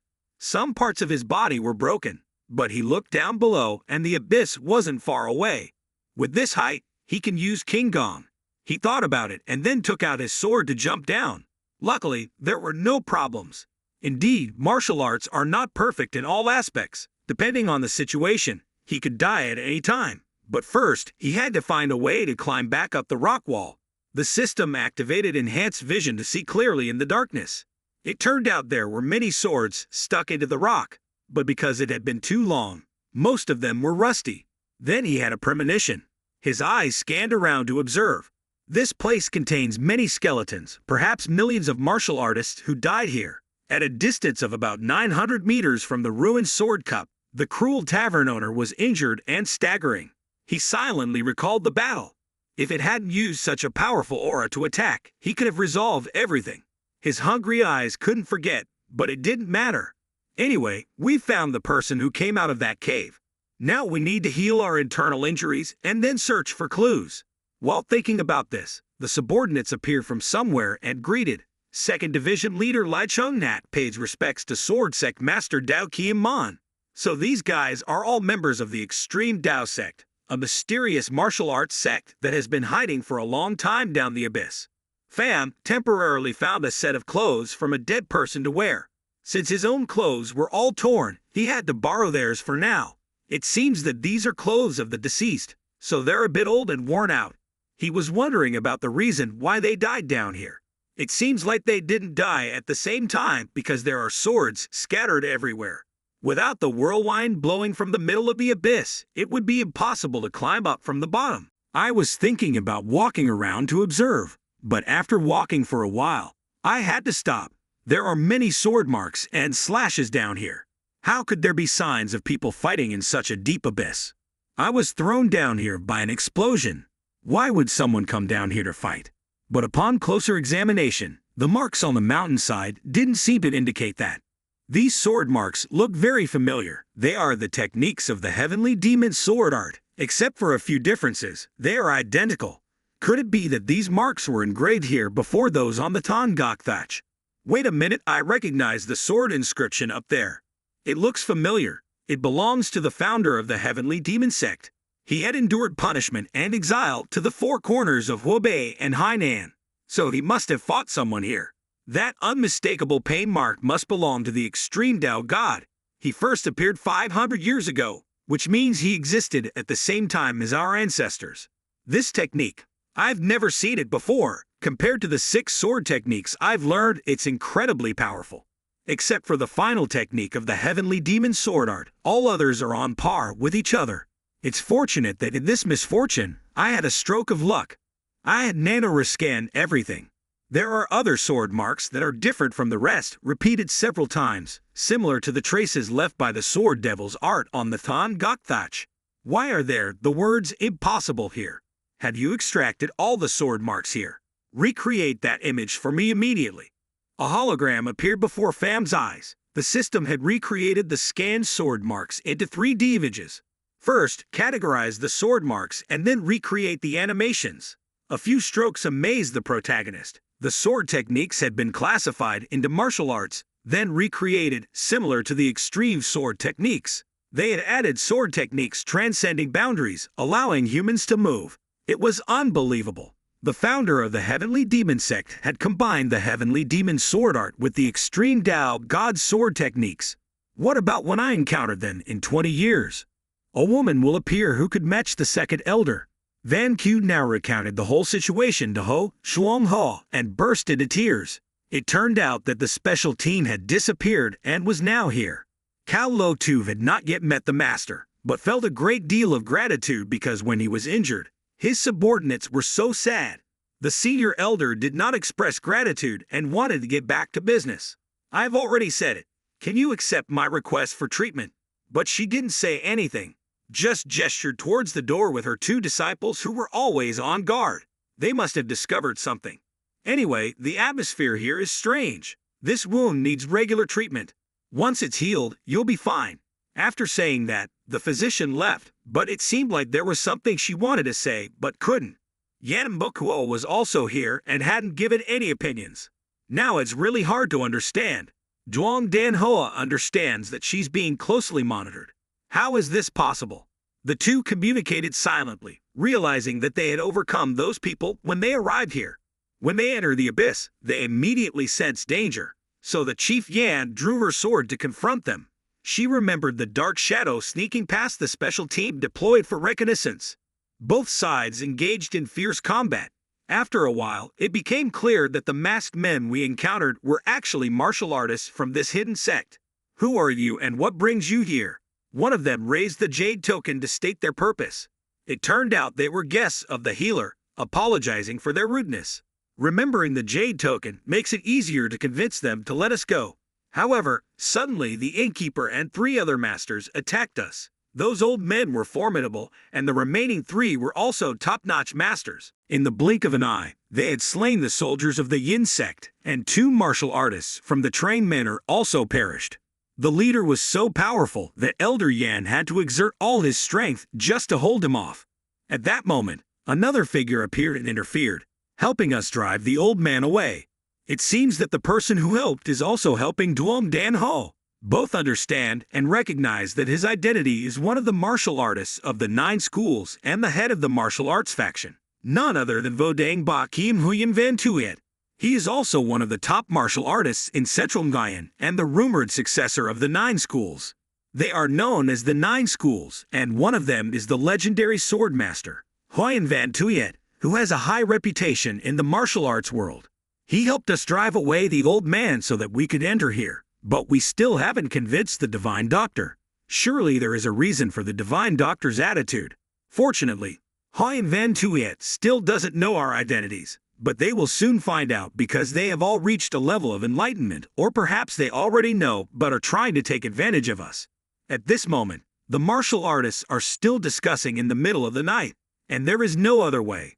The old man disguised himself as a guest and then surrounded the useless sword cup with his disciples. One disciple suggested not staying here because the divine doctor has completed his divine medical skills, so there is no reason to stay. Even if it's for the sake of the celestial realm, there are still things that need protecting. However, they have found this place, so in no time, they will all find a way to overcome the Thongokthach and the Kaimon battle. Why did the person help them, Master? It seems like they resemble someone from the demonic faction or perhaps the devil's sect, as mentioned by the woodman. That's accurate, so the disciples speak up again. Now they no longer see that person, all of whom wore masks, so it's certain that something shady is happening, not just targeting the divine doctor, right? The sword master left because his intention was to lead Thien Pham's group and develop martial arts against each other. We will use them as a barrier to stop those people and return to the Wudang Mountain. Regarding the main character, it's unclear whether he has managed to reach the top. Below, Hung still continues to emit the sound of continuous training, the demonic energy emanating from the heavenly demon sword relentlessly. He continued to diligently practice according to the sword's engraved pattern on the stone platform, which indeed brought a lot of success. Along with that are things that no one knows. He tirelessly danced with the sword for 4 hours, so Thien Pham's body was exhausted.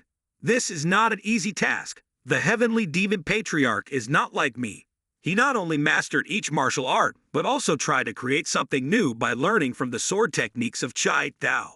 Although it ultimately ends in failure, it is probably due to the limitations of the body. Kuk Dao Than's body has only developed the sword, not reaching the body's limit. Although the martial artist's body is fundamentally perfect, it still cannot resist limitations. Therefore, perhaps the ancestors of Thien Pham had to write the 3 words impossible. But he is different from the ancestors because he has developed techniques beyond human limitations.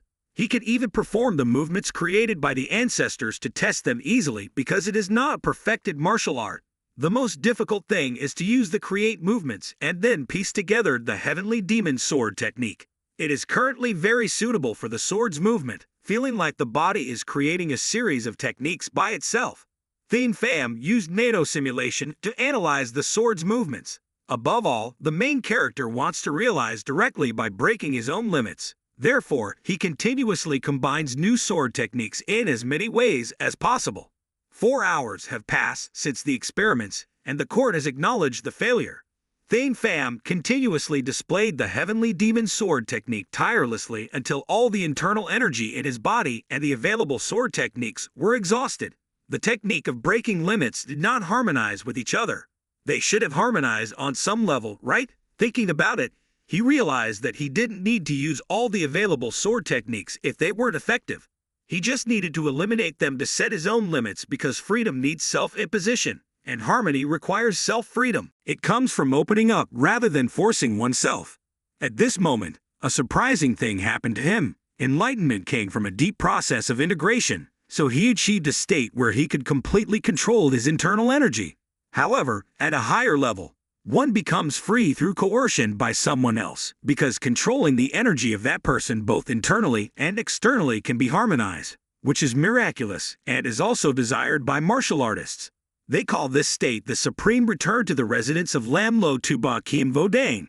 He had gone to see her, and she seemed angry. "What do you want from me?" "I'm here because there's something to discuss. I think we need to gather all the essentials and leave by early morning." "That's different from what you promised me. You agreed that I could study here to meet your conditions," said Huyen Van Tuyet, but he knew the situation nothing had changed, so there was else he could do. "You outsiders from Phi Kim Kok have known how many people like them. Suddenly, why are you doing this now? Those people are very dangerous. If you were kidnapped before completing the divine medical technique, our celestial plan would collapse. Didn't you promise to help maintain peace in the martial arts world after losing your precious possessions? Let us protect you from the villains," said Mai. After hearing some comforting words, the divine doctor couldn't express his emotions, so Ba Kien Wudang immediately understood the intention. "In that case, please prepare everything before dawn." The door to the medical room was closed after that statement. Cam Lo Tu looked helpless, and then Huyen Van Tuyet returned. His subordinates reported that they had discovered some strange movements around the forest, feeling that it was increasing day by day, so perhaps tomorrow morning we will go there. We will use them as bait, as planned, or what? They will become perfect prey. The divine doctor is ready. As soon as he leaves, she is still full of anger inside. It's true that it's a dilemma. Those who are not martial artists are different from those outside. Even if I refuse, they will try to manipulate the divine doctor. It really hurts to leave this place, which has been protected for generations. Looking through the medical books, she also checked. Indeed, the knowledge inside was very helpful for some emergencies, as Ba Kiem Vodang had said, looking from the outside. The sound of arguing loudly. My friend is in pain. I can't rely on Ba to heal her, can I? Opening it up, the martial artist's disciples retained Cam Lotu. You should go pack up. It's true that you're cold-hearted. You're going to abandon the patient while they're suffering. A voice suddenly rose. Finally, the medical room of the divine doctor was closed, and a cunning smile appeared where his master was. By now, his internal energy has become almost limitless, and the flow of energy from the great self was circulating faster.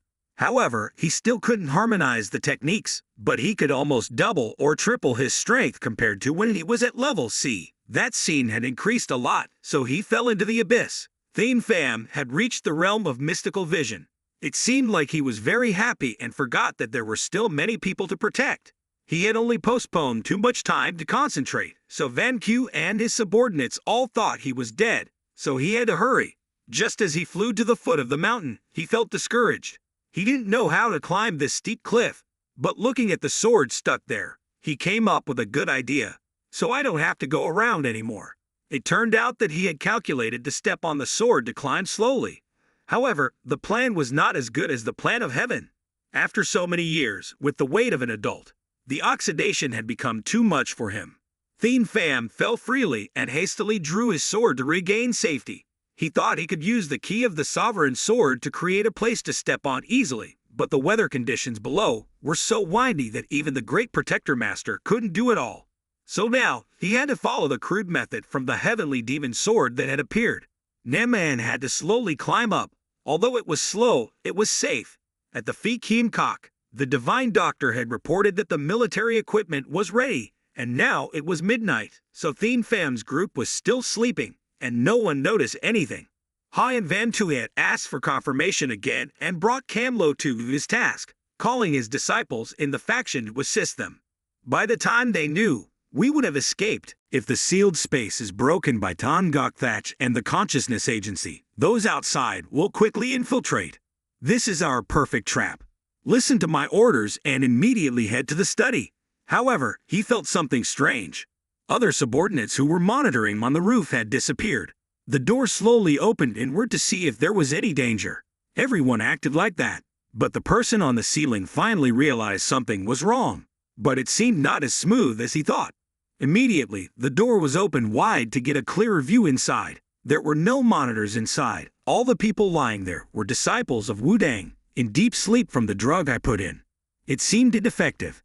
After a brief thought, he called a few others to come and check other rooms, but it wasn't much better. Everyone was subdued without leaving a trace. Upon closer inspection, they were actually dead, not unconscious. Furious, he rushed out, shouting loudly, "The medical god is gone. Quickly split up and search. I'll look for Wudang. You guys stay and search thoroughly." At this moment, he was at the entrance to the secret passage where the medical god's disciples of the previous generation were straining to open the consciousness agency, but no matter what they did, they couldn't. Hurriedly, without asking, he said loudly, 6 people in the study, including the medical god, have disappeared. They must have been searching inside the courtyard. Hearing this, Hien Van Tuyet angrily scolded. They'd broken the secret passage and flawed. Are you still talking? So it turns out he knew the plan and was here, delaying the opening because it took too long. Unable to manually activate the mechanism, Ba Kim demanded that the disciples step aside. The consciousness agency had been broken, forcing an escape. The sound of echoing, and someone quickly deduced that the group had used fire medicine. Don't worry, there are several consciousnesses agencies and Tangok Thatch outside. It will take them a long time. From outside, warnings of enemy infiltration had already been transmitted. Our perfect plan has been completely ruined. How could Cam Lotu dare to stab me at the back?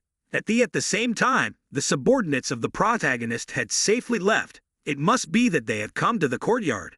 The minister praised Ho Fuquan and Ho Don-chu for their sudden intelligence, which enabled them to take the medical god away.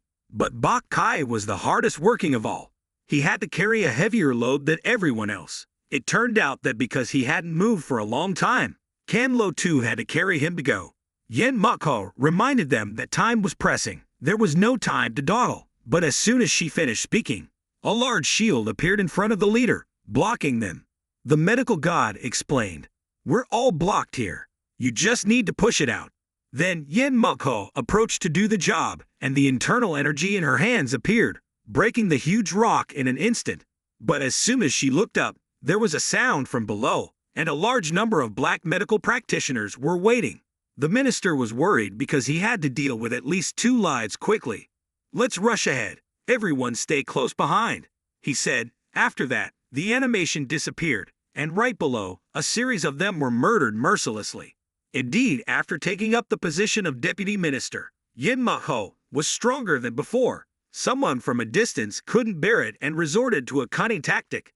He was drawing out the evil spirit from his body to strike secretly. It was too itchy for her eyes, so she used her sword energy to strike him down. Fortunately for him, a fellow had rushed to his rescue. Yen, the old minister, frowned because almost 2 were counted, but before he could calculate, the internal energy flew in from somewhere, heading straight for her position. She sensed it in time and managed to deflect it not only once but several times because she anticipated it beforehand, so it wasn't difficult anymore. Then a series of masters appeared from somewhere, emerging from the bushes. The black medical practitioners laughed loudly. "Indeed, you are here just as I predicted. Places like this don't just have one entrance, right? That's the medical god, isn't it?" Unexpectedly, he's so fat, Van Q came forward, seeming to still resent him for the trap in the previous volumes. Jong Ho was warned the deputy minister about the very difficult opponent in front of him. The air around the person next to him was at normal. At least he was a preliminary martial artist. The old man drew his sword and reminded his subordinates, "We'll deal with those 2. The rest of you handle the others." Lai Trong Nat obeyed and spread out wider to encircle them. The strongest person raised his sword and aimed straight at Yen Mokho. Indeed, his intuition was excellent in choosing the strongest opponent to target. Just as he was about to strike, the deputy minister quickly turned back and reminded everyone to protect the medical god at all costs. So 4 people had to take defensive positions to ensure Cam Lo 2's safety. Bak Kai was too exhausted, having played the roles of both a buffalo and a horse under her command. "I'll confront the old man, and you deal with the one without a mask," she ordered. The minister had divided the tasks with the deputy minister, but the other person had anticipated it and rushed forward to block their path. "Where do you think you're going?" "Both of you belong to me," said the wielder of the Kukdao Naikim, closing in on Venku, the woman of Thien Pham. Startled because she hadn't prepared the room for anything, she then realized something was flying towards her very quickly. Just in time, she drew her sword to block it, otherwise, she would have been killed. Lai Trung Nat sensed the hostile aura of the Gukim's attack, but didn't know where it was coming from. Additionally, countless swords from below the cliff shot straight at the wielder of the Naikim, overwhelming him because he couldn't detect his opponents. Meanwhile, the observers nearby had warned that there were inscriptions on the moving wall. Lai Trung Nat looked up and realized that the noise wasn't from a moving mountain. It was from the countless swords gradually emerging from the wall. This sight astonished the practitioners of the Kukdao Naikim. Now, all the swords were aimed directly at the ongoing battle below. The innkeeper also stopped and turned back to observe, still not realizing who had caused this. Then, from below, a familiar figure flew up, stunning the subordinates of Thien Pham. The woman, Van Q, looked at him in disbelief, her heart pounding. She couldn't believe her eyes. It seemed like the returning lord was a divine being. Her gaze changed significantly, showing that something had changed since his fall. After hesitating several times, she still couldn't believe it and blinked repeatedly to see if the truth was that Thien Pham had returned. Finally, after a while, she cried out, "Oh, it's Thien Pham! He's alive!" Other subordinates also rejoiced because the divine swordsman was unharmed. The deputy minister realized that the Grand Master had reached the realm of mysteries overnight and had changed significantly. The Grand Master was truly the one chosen by the gods. The innkeeper was also astonished. Could that person be the one who fell from the cliff? Clearly, he had died in the explosion, but it seemed impossible to survive and return as a completely different person. It feels like he survived not by luck but by becoming someone entirely different from before. I had assumed the realm was just a superficial transformation, but now it's clear he has reached the realm of mysteries. So, there must be something mysterious beneath the cliff, obviously belonging to the medical god. If we keep hesitating like this, we'll be in danger. Looking back at his subordinates, he also laughed loudly. You're still alive, eh? Congratulations on reaching the realm of mysteries. But don't boast too much. Come down here quickly for a fight. I know you can't control all those swords by yourself, you foolish, ignorant person. Standing before a high-level master of the realm of mysteries, he dared to play tricks. Even with continuous use of kit techniques, I can only control 12 swords at a time. Do I look like someone playing tricks? Thane Pham retorted from below. He was still as stubborn as ever. If not that, then what? Above, NANO had activated the remote control system with 128 swords. Following the master's command, immediately they locked onto the positions and flew down at such a speed that they couldn't be detected, catching them off guard completely. The subordinates of the innkeeper were killed instantly, and several other swords flew quickly towards him, but he regained his composure and easily defended himself. Could this really be possible? What is its brain made of? At this moment, Lytrom Nat continued to attack Van Q. He used his agile body to direct the sword straight towards the group protecting the medical god. As they were too distracted watching Thane Pham, she couldn't defend herself. The sharp tip of the sword was about to hit its target, but suddenly it stopped, as if someone was blocking it. Van Q's face turned pale, and he hastily adopted a defensive stance, but it was too late. In the end, he closed his eyes and prepared to die right there. The protagonist rushed down at a dizzying speed, cutting through all the enemies to reach his woman, then also approached the second in command of the Luc Vomon extreme knife in an instant. A long cut pierced through his body, and a little more, and Van Q's life was no more. Blood began to spurt from his neck, indicating the end. This scene made the old man furious. He shouted, accusing the protagonist of being a despicable coward who specialized in attacking others by surprise while trampling on opponents. NANO continuously reported to the owner the energy consumption rate exceeds 75%, causing the remote control system to be enhanced. Indeed, the swords were affected, deviating from their flight paths. Countless black fiendish beings realized that Thane Pham could not control everything because it was too much for him. He was now slowly recovering, using basic martial arts to defeat them, causing some to panic. Seeing this opportunity, the old man attacked. In an instant, he rushed in, but Thane Pham, who was still inattentive, had already recovered his internal energy, so he stood up to shield Van Q and used his sword to intercept the old man's attack. It seemed like a disadvantage, but in fact, he was not weak at all. Two powerful energy streams clashed, creating a deafening explosion. Other subordinates could only watch in disbelief, unable to believe their master's strength. They thought she had exhausted her internal energy, but why was she still so powerful? The opponent's sword vibrated continuously, and he seemed lost in thought. Thane Pham, with his other hand, wielded his sword straight towards him. But how could he be easily caught? It turned out that this despicable guy was from the Kukdao Luc Vomon. He knew his martial arts were not working well, so he had to retreat. He withdrew because he was discovered. He also shot out many sword energies to hinder the chase, making it easier for Thane Pham to maneuver. Then he ran straight towards his target, attempting to close in. Indeed, this movement made him surprise, reminiscent of the divine movement technique often used by devilish swordsmen when on the offensive. So it was him. He was the one from the devil sect who wore a mask. When he heard the story, he understood that they were talking about the Grand Dao law enforcement before. He also mentioned a duel with someone at Zhejiang, and that person used the martial arts of the pole knife, then with a sword. If this villain was from the devil sect, he had to be eliminated at all costs, if only for the sake of his sect. Recognizing his eternal opponent, the old man no longer faltered. He paused and rushed in to attack repeatedly with the divine sword technique. This was the technique that would make you suffer. This time, don't even think about escaping from me. But the surge of energy in Thane Pham's body, like a heavenly dragon, blocked everything in one blow. He was wide-eyed in surprise because no one in Trongyan could do that. This made Thien Pham successful in closing in.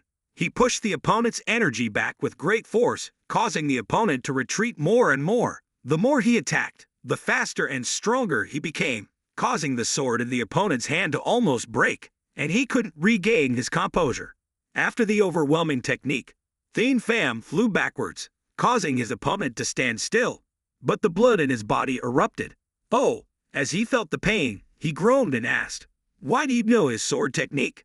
Before I could say anything more, the body of the master of the sixth martial arts sect collapsed.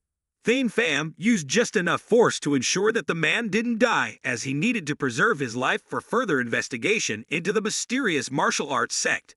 While examining the body, the deputy innkeeper hurriedly ran over and shouted loudly, begging for forgiveness for the mistake made during the work. The incident happened suddenly, and it wasn't anyone's fault. Duan, the deputy innkeeper of Camblo, also recognized the young man before him. He was the leader of the group they had just saved. Continuously lamenting, he also noticed Bok Kai and saw that his subordinates were about to become dried corpses. About to greet the medical god with a raised voice, a movement from a distance was detected. Urgent rustling sounds echoed, and it turned out that in this battle, there seemed to be a few disciples of the wandering martial arts sect secretly observing. Specifically, the elders of this sect, including Huyen Van Tuyen, were also worried. Even though they were from the 9 sects, they couldn't match Thien Pham. They had to return to Wudang and bring all their forces here. They might also need the support of the North Lake Alliance. The disciples behind were already out of breath. Even their exhaled breaths were visible. From behind, a surge of energy flew quickly to block the path. The swordsmen of Wudang hurriedly warned their disciples to be careful and bow down, but it was too late. A strike pierced straight through the chest, and the voice begged for mercy, looking at the sword pointed at the back. Recognizing what was inside the sheath, the elder realized the danger. Indeed, it was too urgent. They needed immediate help from allies. After contemplating, the elder began to search for the disciple's body, pulling out a stolen book from the medical god's study. With no other choice, they left the disciple's body in the wilderness and rushed off. The elder called for reinforcements, knowing they had to escape quickly.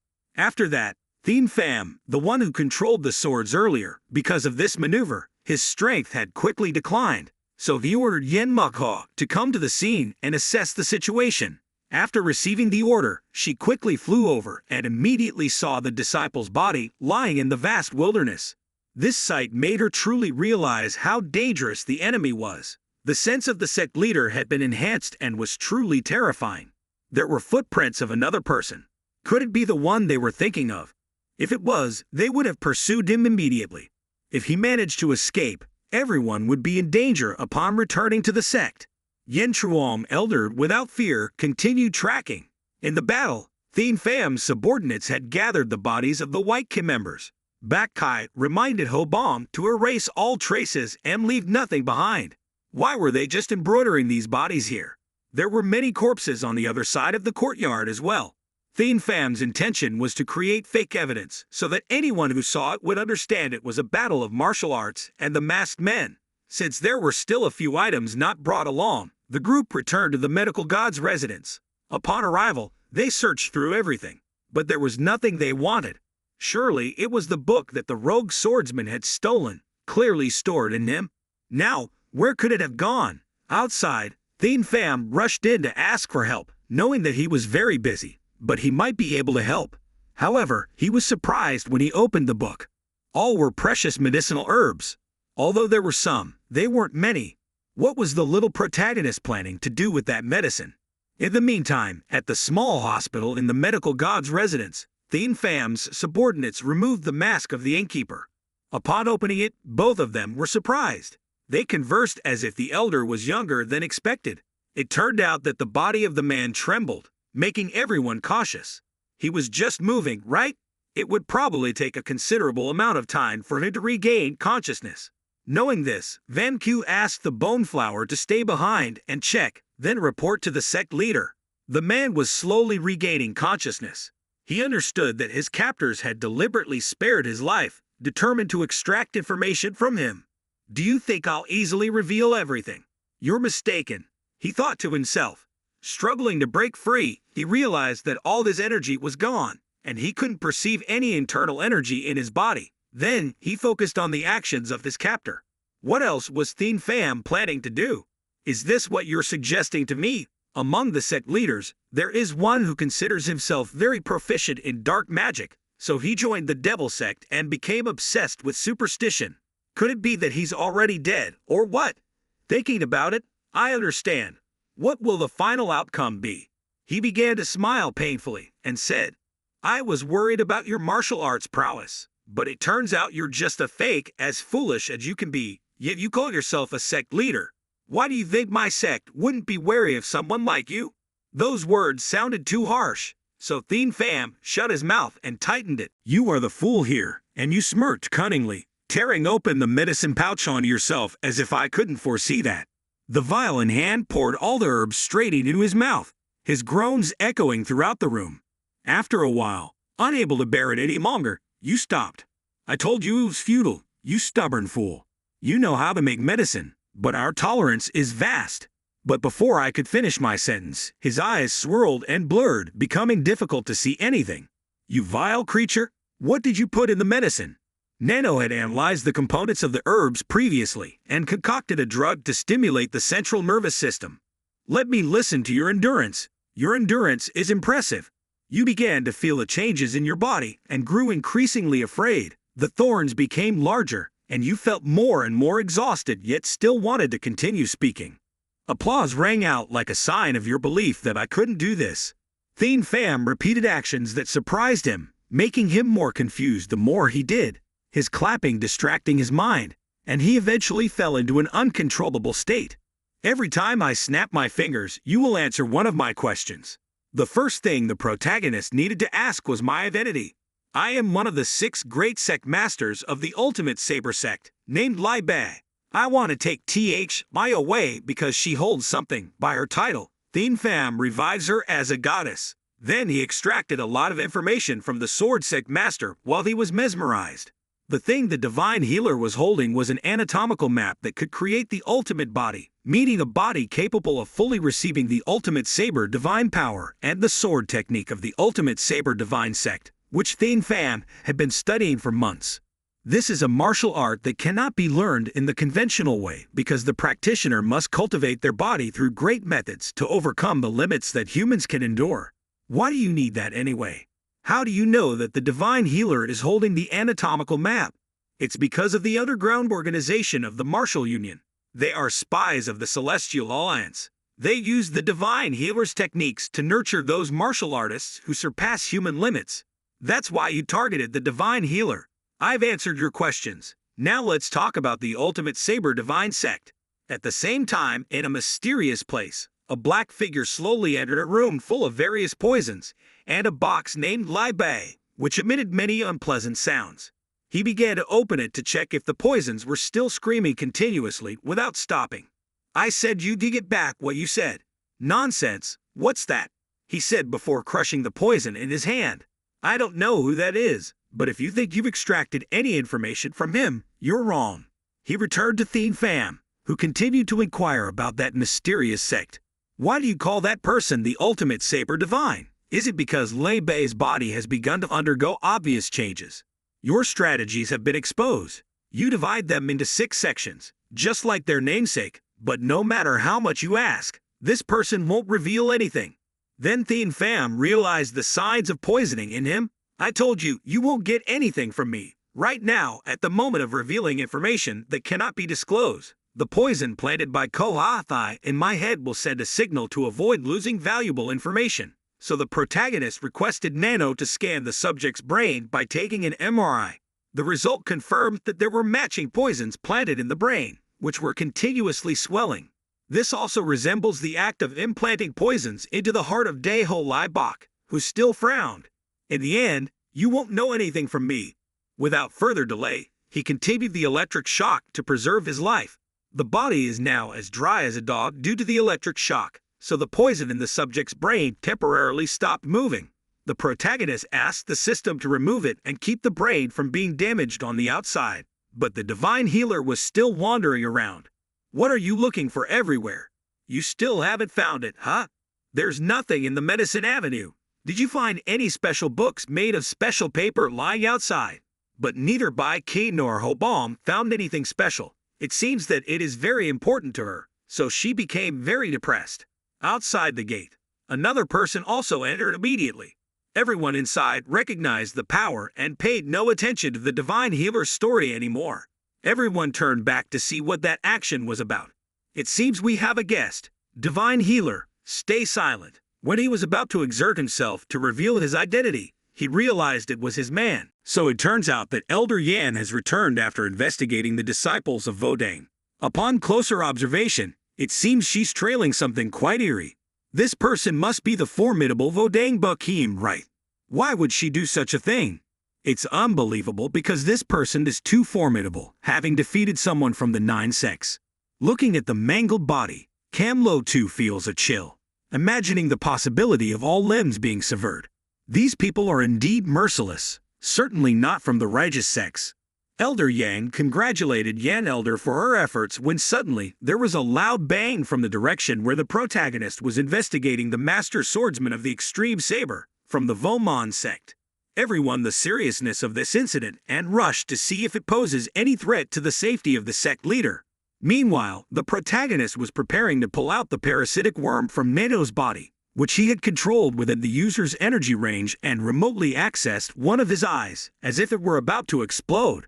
With his divine power, he pulled it out and hurled it upward to avoid any unwanted injuries.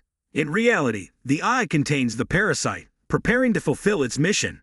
A loud explosion caught everyone's attention. He could easily override his own prohibition order. So, who is this person? NANO had minimized most of the brain damage, but this person wouldn't hold out for long. In this urgency, Tian Pham was very hurried. I'll do it quickly because it will hurt a lot, he said. Liebach, still not understanding anything, was suddenly pushed aside by someone outside. People opened the door to check on the sect leader's condition. The deputy minister was wide-eyed with astonishment. His sect leader was still diligently researching. As usual, the master of extreme saber, Vomon, asserted some words. Finally, he lost his life in front of everyone. As his subordinates inquired, he also spoke up, saying that he had found their base. Before anyone could understand, he reiterated the base of Vomon, which was Mount Hoang-san in Hangzhou province. The research continued. This time, the disciples of Vodang, the medical sage, also lent a hand in drawing blood to keep him alive. But even if she interfered, he would only live for at least half an hour. Seeing Tian Pham arrive, Kamlo too also mentioned the limited time the master swordsman will survive. It's okay, as long as we extract their information, we'll be fine, Tian Pham reassured. This medical sage's actions were indeed puzzling. She hurriedly knelt down and loudly uttered 2 words, gracious assistance. She had an urgent matter to ask for assistance. If Tian was planning to use that medicine with Huyen Dao Truong, she wanted to inquire about it. She had received a request from an organization named the Ta Theme Club and had studied a great method that could push the human body to its limits. They claimed they would nurture strong martial artists to create a just world. However, a year ago, her only granddaughter was abducted by the Union of Destruction section to serve them. They promised to return her if she won, but with her current strength, she couldn't. As time passed, she felt strange that the Ta Theme Club was strong enough to potentially become part of the 9 great sects. Even the fact of whether her granddaughter was alive or dead couldn't be determined. As she spoke, she pointed directly at Vodang Bakim. Surely you know something. If you can help, regardless of your faction being good or evil, I'm willing to do anything within my power. Nan Chen remains calm, ready to think. If she owed him a favor, there would be no need for persuasion. It was too good to be true. Finally, he agreed to let the medical sage ask her first question. Before that, to ensure the medicine's efficacy, they had to break his pill furnace. So, they waited a bit, observing the protagonist's actions. Kamlo too reminded himself to be cautious, fearing he might stab him in the back after a few basic movements to control his mind. Still, it was the shaking of hands that would make the subject confess. Do you really don't know where my granddaughter is? Cam Mai Duong is at Long Ho Camp, one of the 18 waterways camps, the medical sage said angrily. I've asked you dozens of times, and every time, you said to be searching. Yet you already knew. Why didn't you tell me that the Heavenly Lord had ordered not to reveal it to her until the Great Law was completed? We have always been in contact with the Dragon Tiger camp. As soon as it is completed, it will be sent there immediately. The tiger feels that the righteous sect is really not worthy of this Wudang group. Wudang Taoist. They are really a bunch of wretched people. A flower bone has to be beaten to remind because the god doctor is very angry. Look, sure enough, with her strong physique, she couldn't bear it and immediately pressed Huyen Van Tuyet down. You dare to do this to my granddaughter? Are you really a Taoist? You die quickly for me. The muscular arm is almost strangling the throat of Wudang Ba Sword. The protagonist had to rush out to persuade him because he was afraid of death. He would not be able to pry any more information. God doctor, please stop. But how can words stop actions when angry?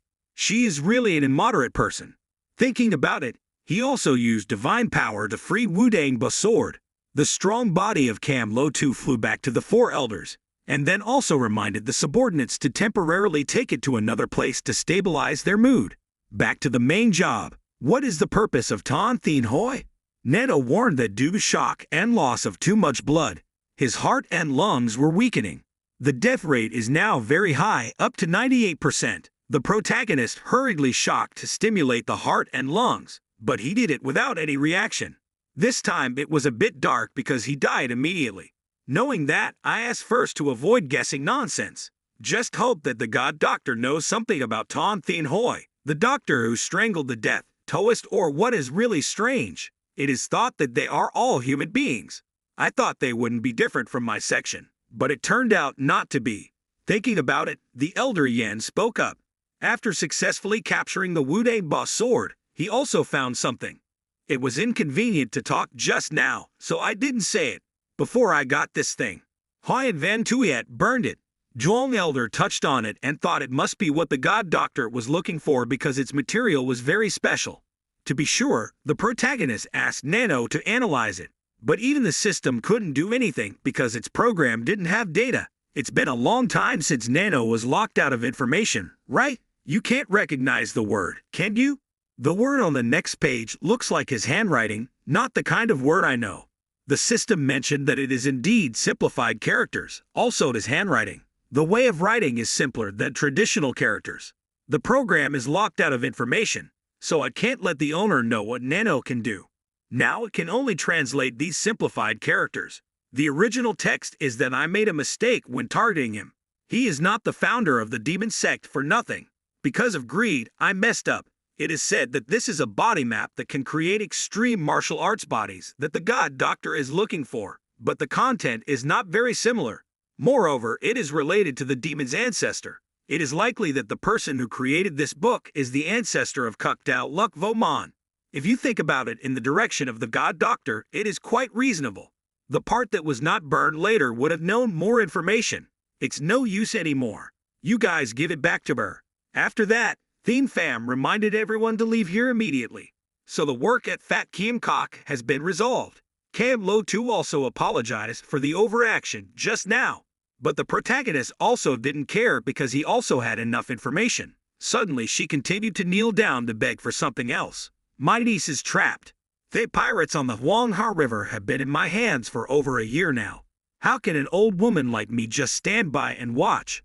Please, benefactor, help this old and weak woman find her granddaughter.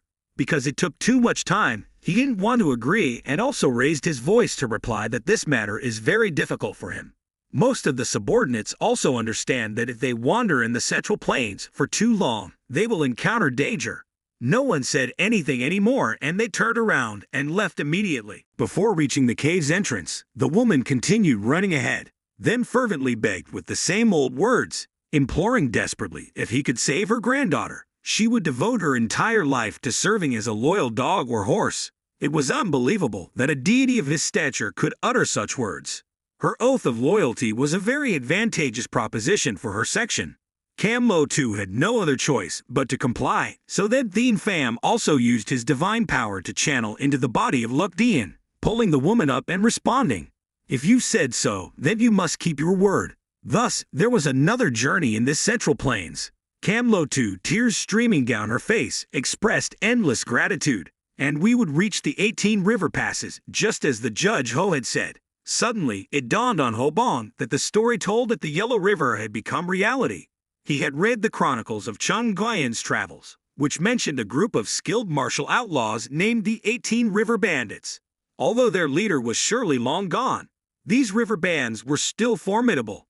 Duong Dan Hoa had lived in Hubei for a long time, so he had a more detailed explanation. They only target merchant ships, paying no attention to passing boats.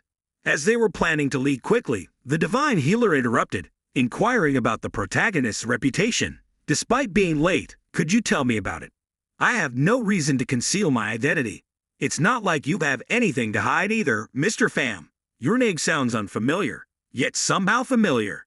Could it be that you're the new sect leader of the Heavenly Demon Sect? Have I just agreed to become a follower of the Demon Sect leader? Let's not use such terms. The group set off together to rescue the healer's granddaughter. When they asked Duong Truong Lao, he wasn't sure about Long Ho Camp's location, but he knew there were 18 camps, making it impossible to visit each one. Aware of the leader's concerns, he reassured them. Someone else was well informed about the 18 river bandits. As they were setting out, a mysterious group arrived at the Broken Sword Tavern, urging them to proceed a few hundred meters further. The scar-faced leader remained silent, quickening his pace as if sensing something. Then he suddenly stopped. His followers found it perplexing until they caught a faint scent of blood. Let's head in that direction. They arrived where the scar-faced man had noticed something. Before they lay a meticulously flattened area, different from its surroundings. Upon closer inspection, they found bloodstains on a sword, confirming that skilled fighters, perhaps even masters, had been involved. Another follower discovered traces nearby, likely left by the Celestial Union. As one more follower broadened the search area, he found something. A book soaked in blood, seemingly intentionally hidden by the Vodang Bakim. When opened, the scar-faced man's lips curled into a sinister smile. So, this is what Voda Bakim sacrificed his life to hide. The ultimate technique that pushes the body to its limits in accordance with the hierarchy of martial arts in Central Plains. Currently, there are 3 powers vying for control. The Northern Orthodox Sect, the Western League of Darkness, and finally, the Southern Heavenly Demon Sect. The martial world has been divided into 3 major forces for hundreds of years. In the realm of these major powers, bloody battles have erupted incessantly. However, there's one place that remains quiet amid the blood-soaked battlefield. It's the only location adjacent to the 3 major powers, yet it's a neutral ground with no ruler and no conflict. This place lies at the central position, namely the city of Matkin. However, the peace in Matkin is not because the 3 major powers desire peace. Rather, engaging in conflict would upset the balance. Thus, none of the 3 major powers can act.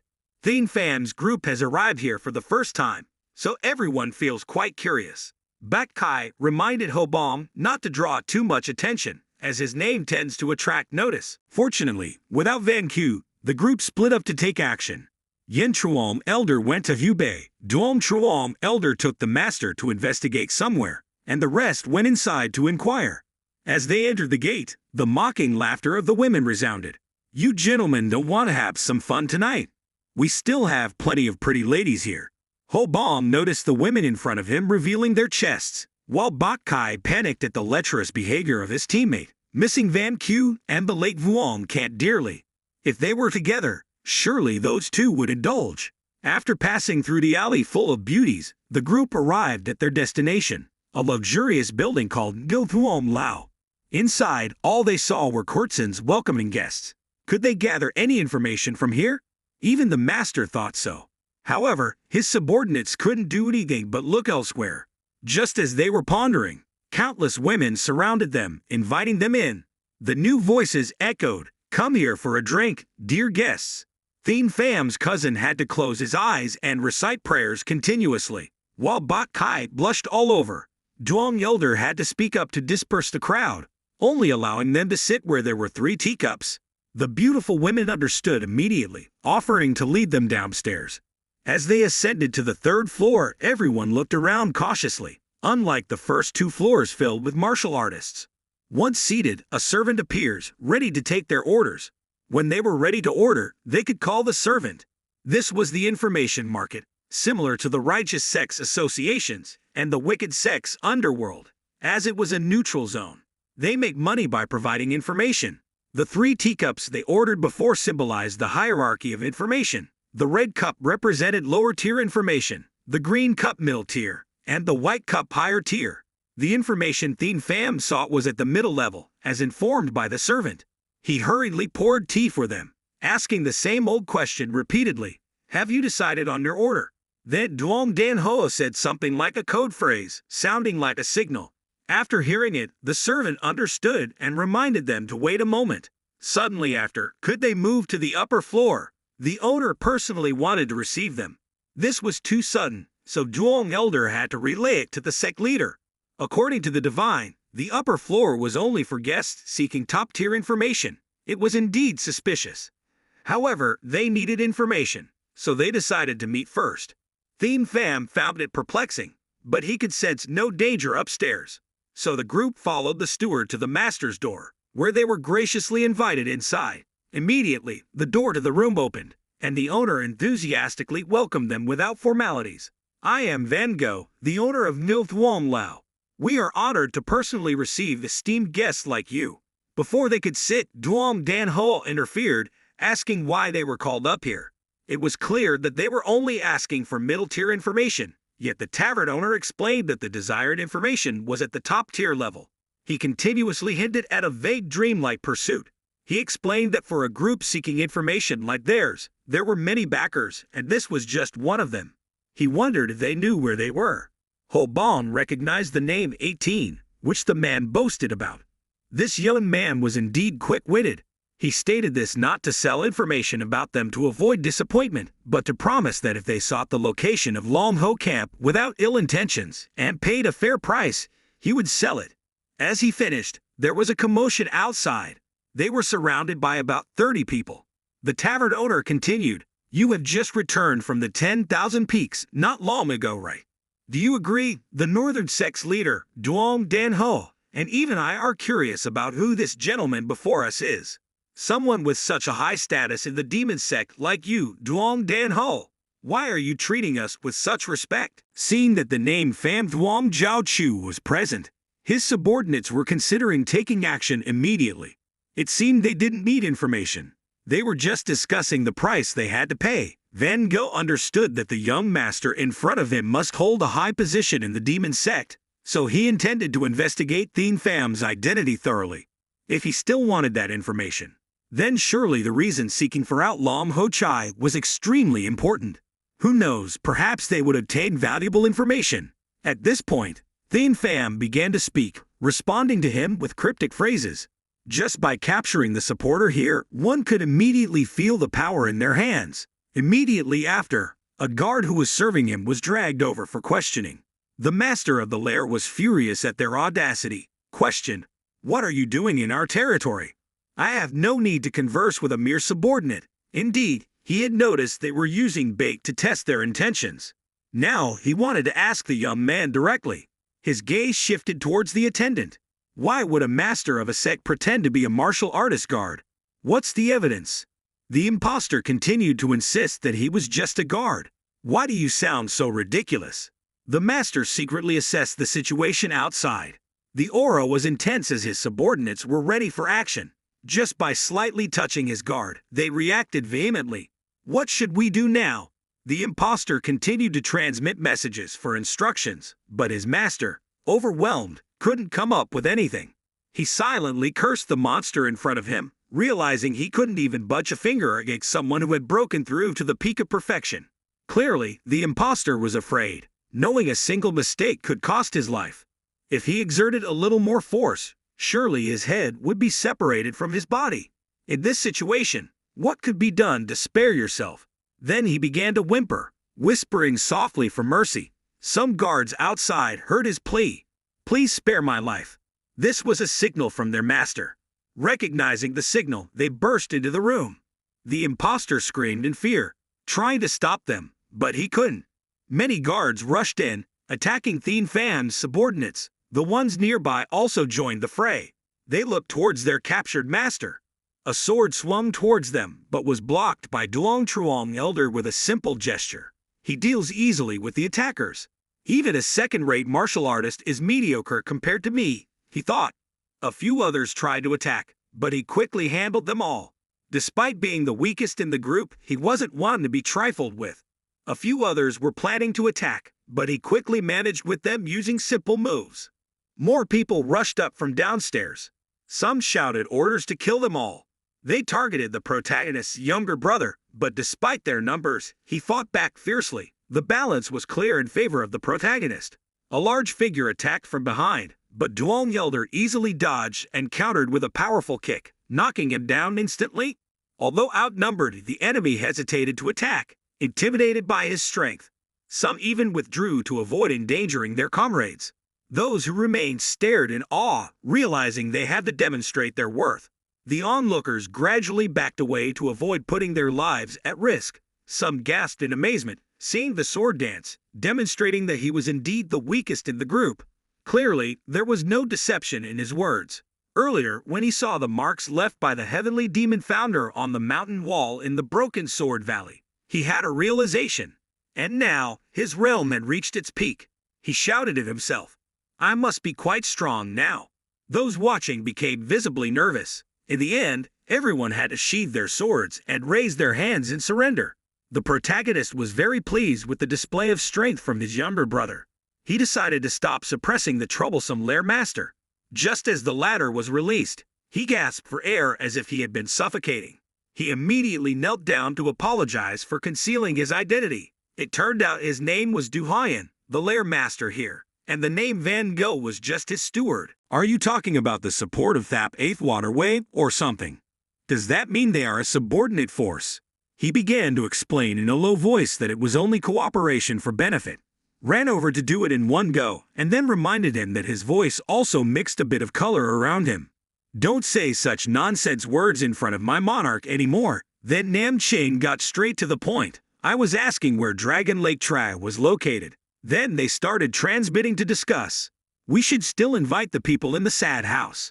If things keep going like this, things will get serious. But the owner of the mansion retorted, do you think they will obediently accept it? Even though the people here are scary, we can still talk. Fairy Fam can hear everything and I want to see what it is. After making them so scared for a while, Du Hyan took charge and said, Sir, can you come back today? Actually, today there are Hoing Ha and 3 ghosts here. Hoing Ha and 3 ghosts are famous. He is famous for his cruelty and is also the leader of the Bakfam camp in the Thap 8 Waterway camp. It is rumored that they plunder merchant ships. Men will be brutally murdered and women will be captured. They are evil people, even though the government has placed a bounty on those who can capture them, but they still blatantly walk around the streets. Their uncle is the Hoang Ha tyrant. This is the Sand Mother. According to Elder Duong's story, Thien Pham has also heard about that overlord. He is one of the 9 bosses of Volam and also the 4th of the 8 great leaders of the Evil Sect Alliance. Temporarily haven't met him, but he still affirms that this is a peerless master. He is a person with a cruel personality as he loves his brothers and family. Before, Bakfam Camp's ship was once attacked by the Yellow River Hedgemen at that time. He also heard this news, so he was very angry and wanted revenge. So he personally came out to solve the problem, and ended up killing all the people involved and their families.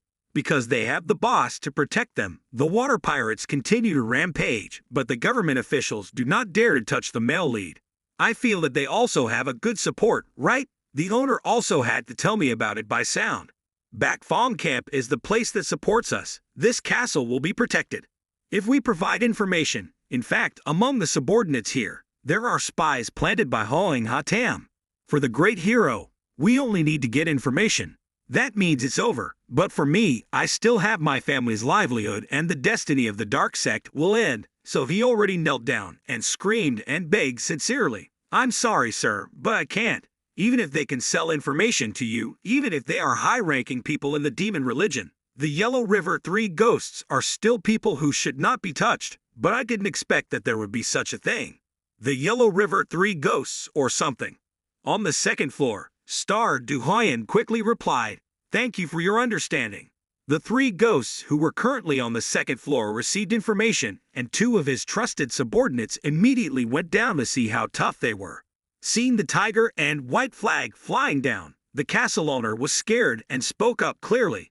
Just now, he said he would sympathize with me, but Thien Pham immediately turned it around. I have never said that to you. After all, what are you trying to do? The hero in the male lead's hand showed aura of energy, and he didn't clearly respond, but the smile on his lips looked very sinister. Many people who were watching were also curious.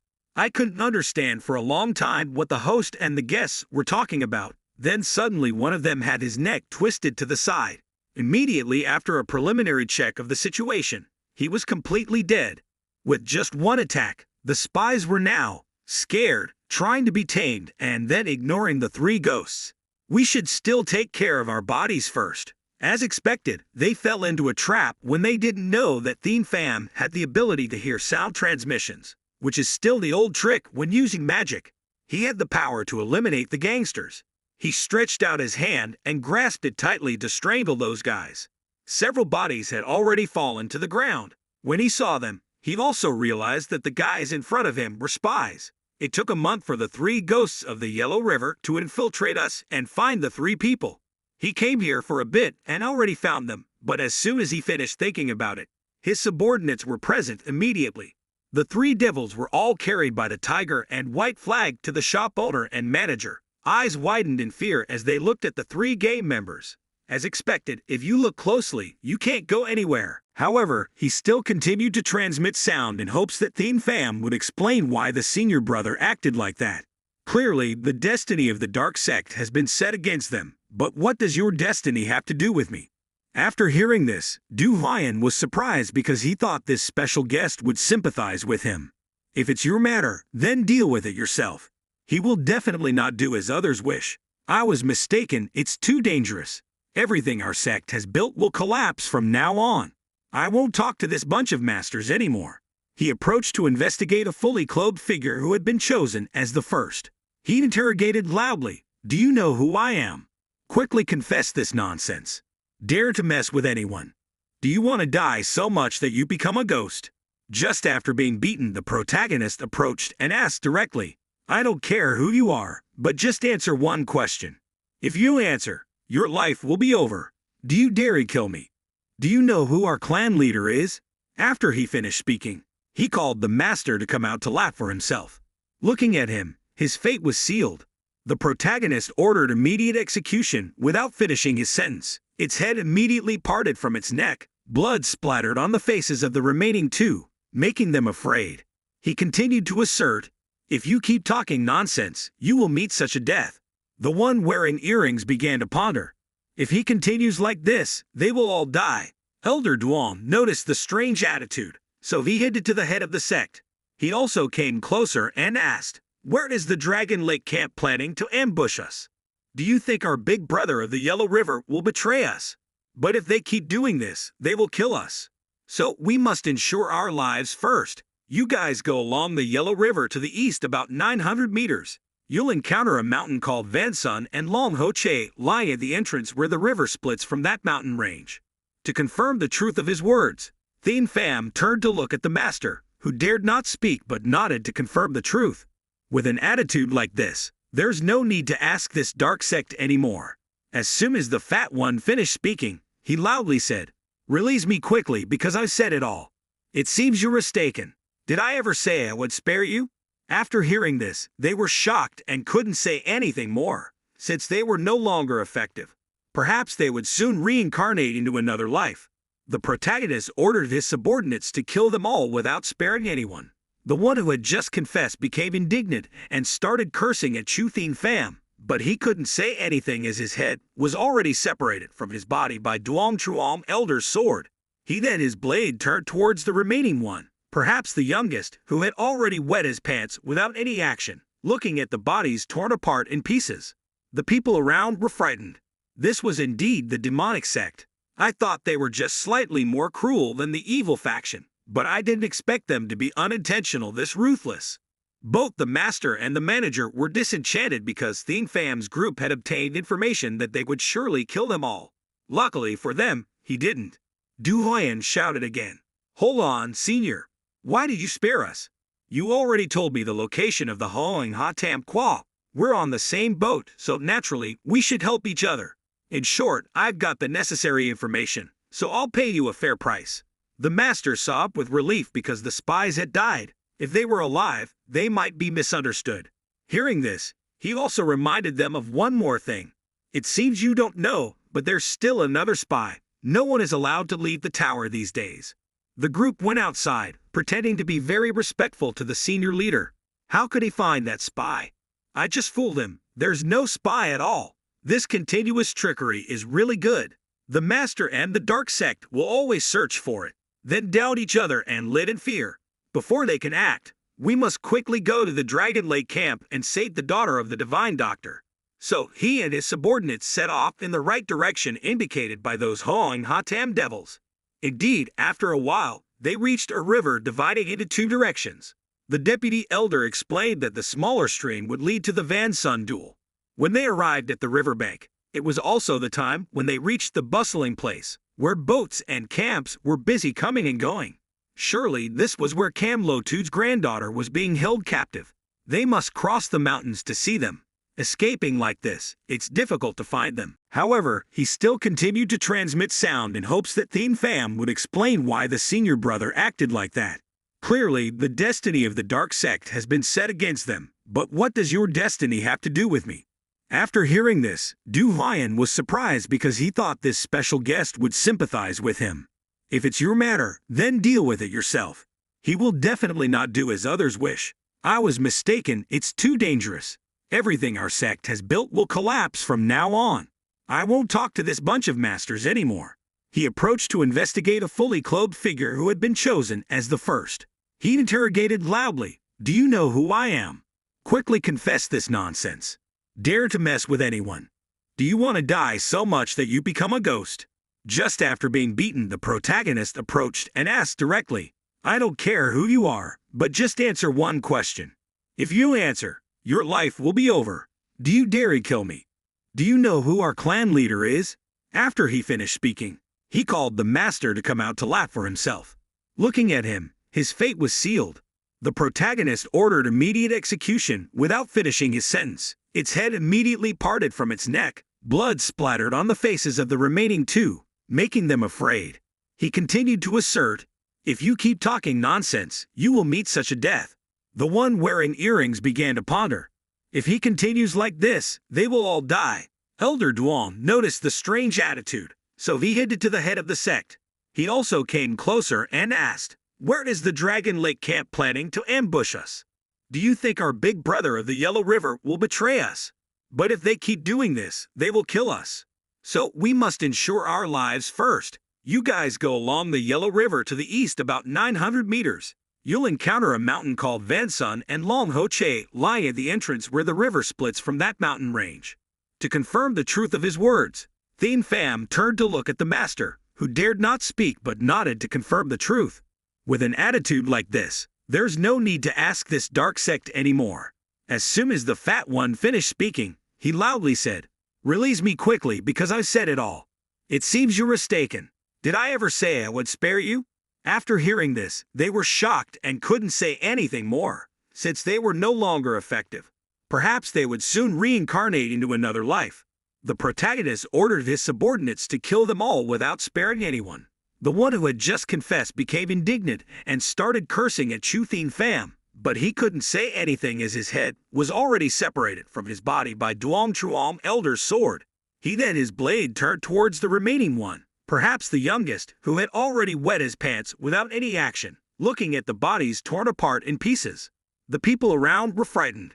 This was indeed the demonic sect. I thought they were just slightly more cruel than the evil faction, but I didn't expect them to be unintentional this ruthless.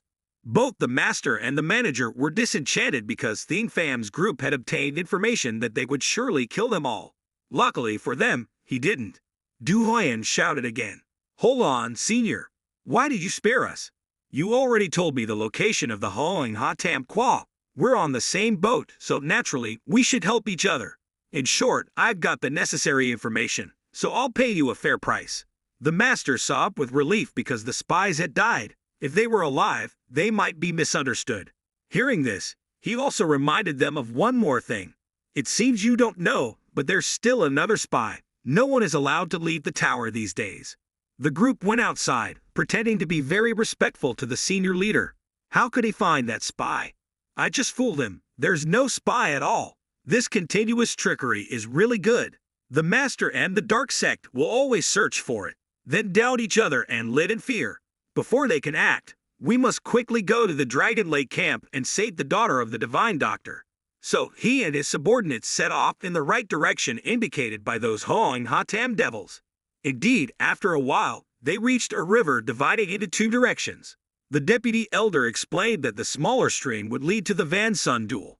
When they arrived at the riverbank, it was also the time when they reached the bustling place, where boats and camps were busy coming and going. Surely this was where Kamlotude's granddaughter was being held captive.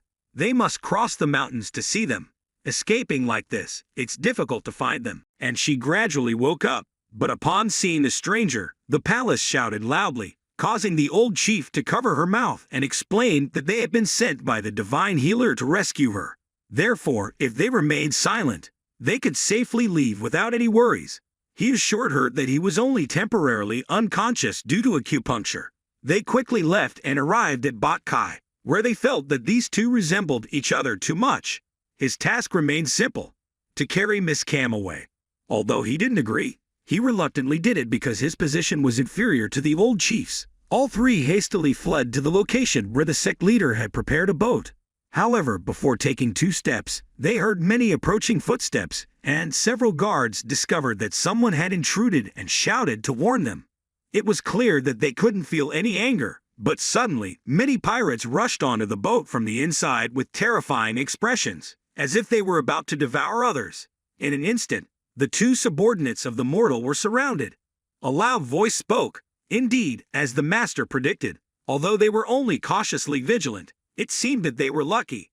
It turned out that the camp leader, Paco Ton, had planned very carefully. Surprisingly, they dared to take the wife of the deputy camp leader. It seemed that these 2 didn't listen carefully to the story of the old man. Even though he clearly stated that Cam Mai Duong was the wife, they still appeared surprised. On Bak Kai's back, she had been bitten many times, causing him to appear in pain. Not only was he bitten, but there was also a knife wound in his abdomen. He couldn't understand what the granddaughter of the divine healer was thinking.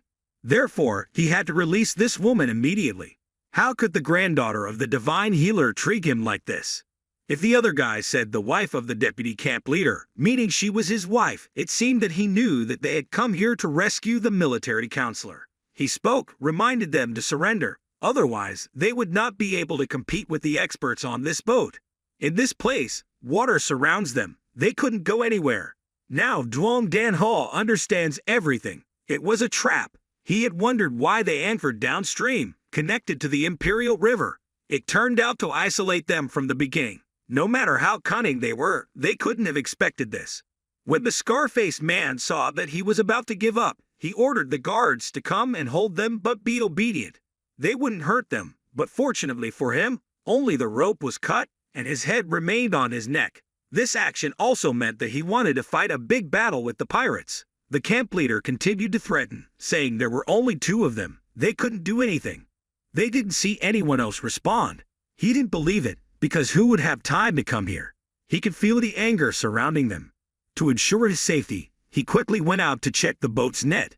Just as he looked out, he immediately spotted the immortal and his younger brother flying quickly from below, soaring high, causing him to freeze in place. He couldn't do anything, fortunately, except put his feet down a bit wetly because he didn't remember what lightness skill was as he was in the arms of the leader.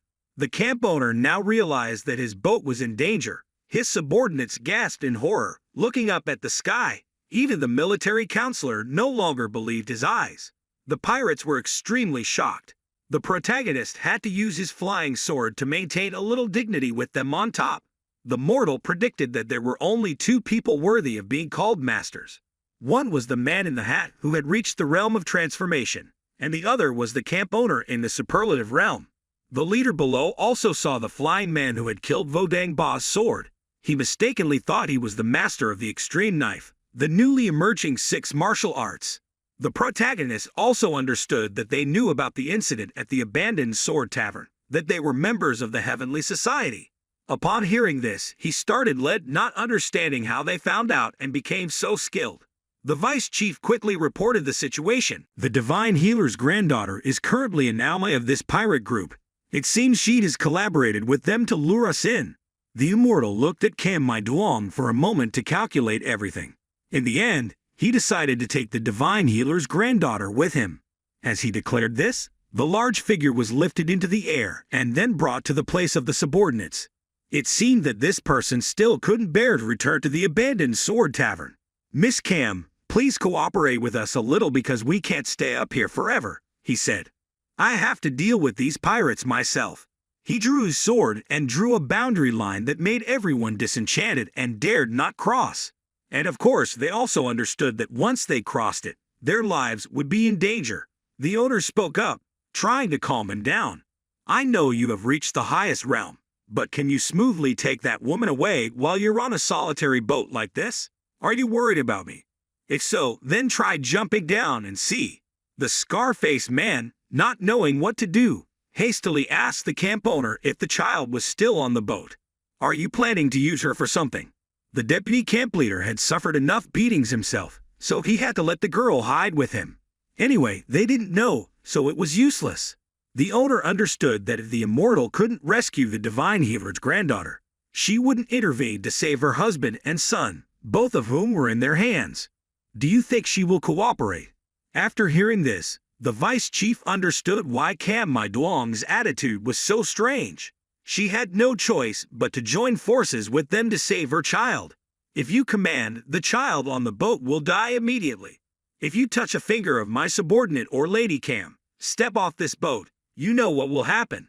The scar-faced man angrily cursed him for daring to use a child's life for jokes. "Stop causing trouble and return Lady Kam. If you do that, we will let you live peacefully." But the protagonist didn't agree to this condition, so the owner was surprised because he knew that doing so would kill the divine healer's descendant and would not receive any help. He also didn't hesitate to ask them to kill freely. "Do you know what you're talking about? To prove our credibility, we've already killed a few men. This warning is for anyone who wants to threaten the Heavenly Lord." The white dragon blade shot out from the hand like a cone and slashed through some nearby pirates. This was a warning for whoever wanted to threaten the Heavenly Lord. The camp leader began to panic and shouted, "What are you doing? Do you want to see that child's head separated from its body? Didn't you say that if you touch a finger of my subordinate, you will kill it? But no matter what, you're the leader of the pirates. You should keep your word because you can't do that." Finally, he ordered if the leader's hand fell, then kill the child immediately. As he was about to finish his warning, a burst of energy from the hand of the immortal flew straight towards him. Now his subordinates were confused and shocked. Not knowing what was going on, blood spurted out, while Pak Hotoan hadn't even realized it yet. Then he also regretted the part of his body under the boat's floor. "Why are you still standing there?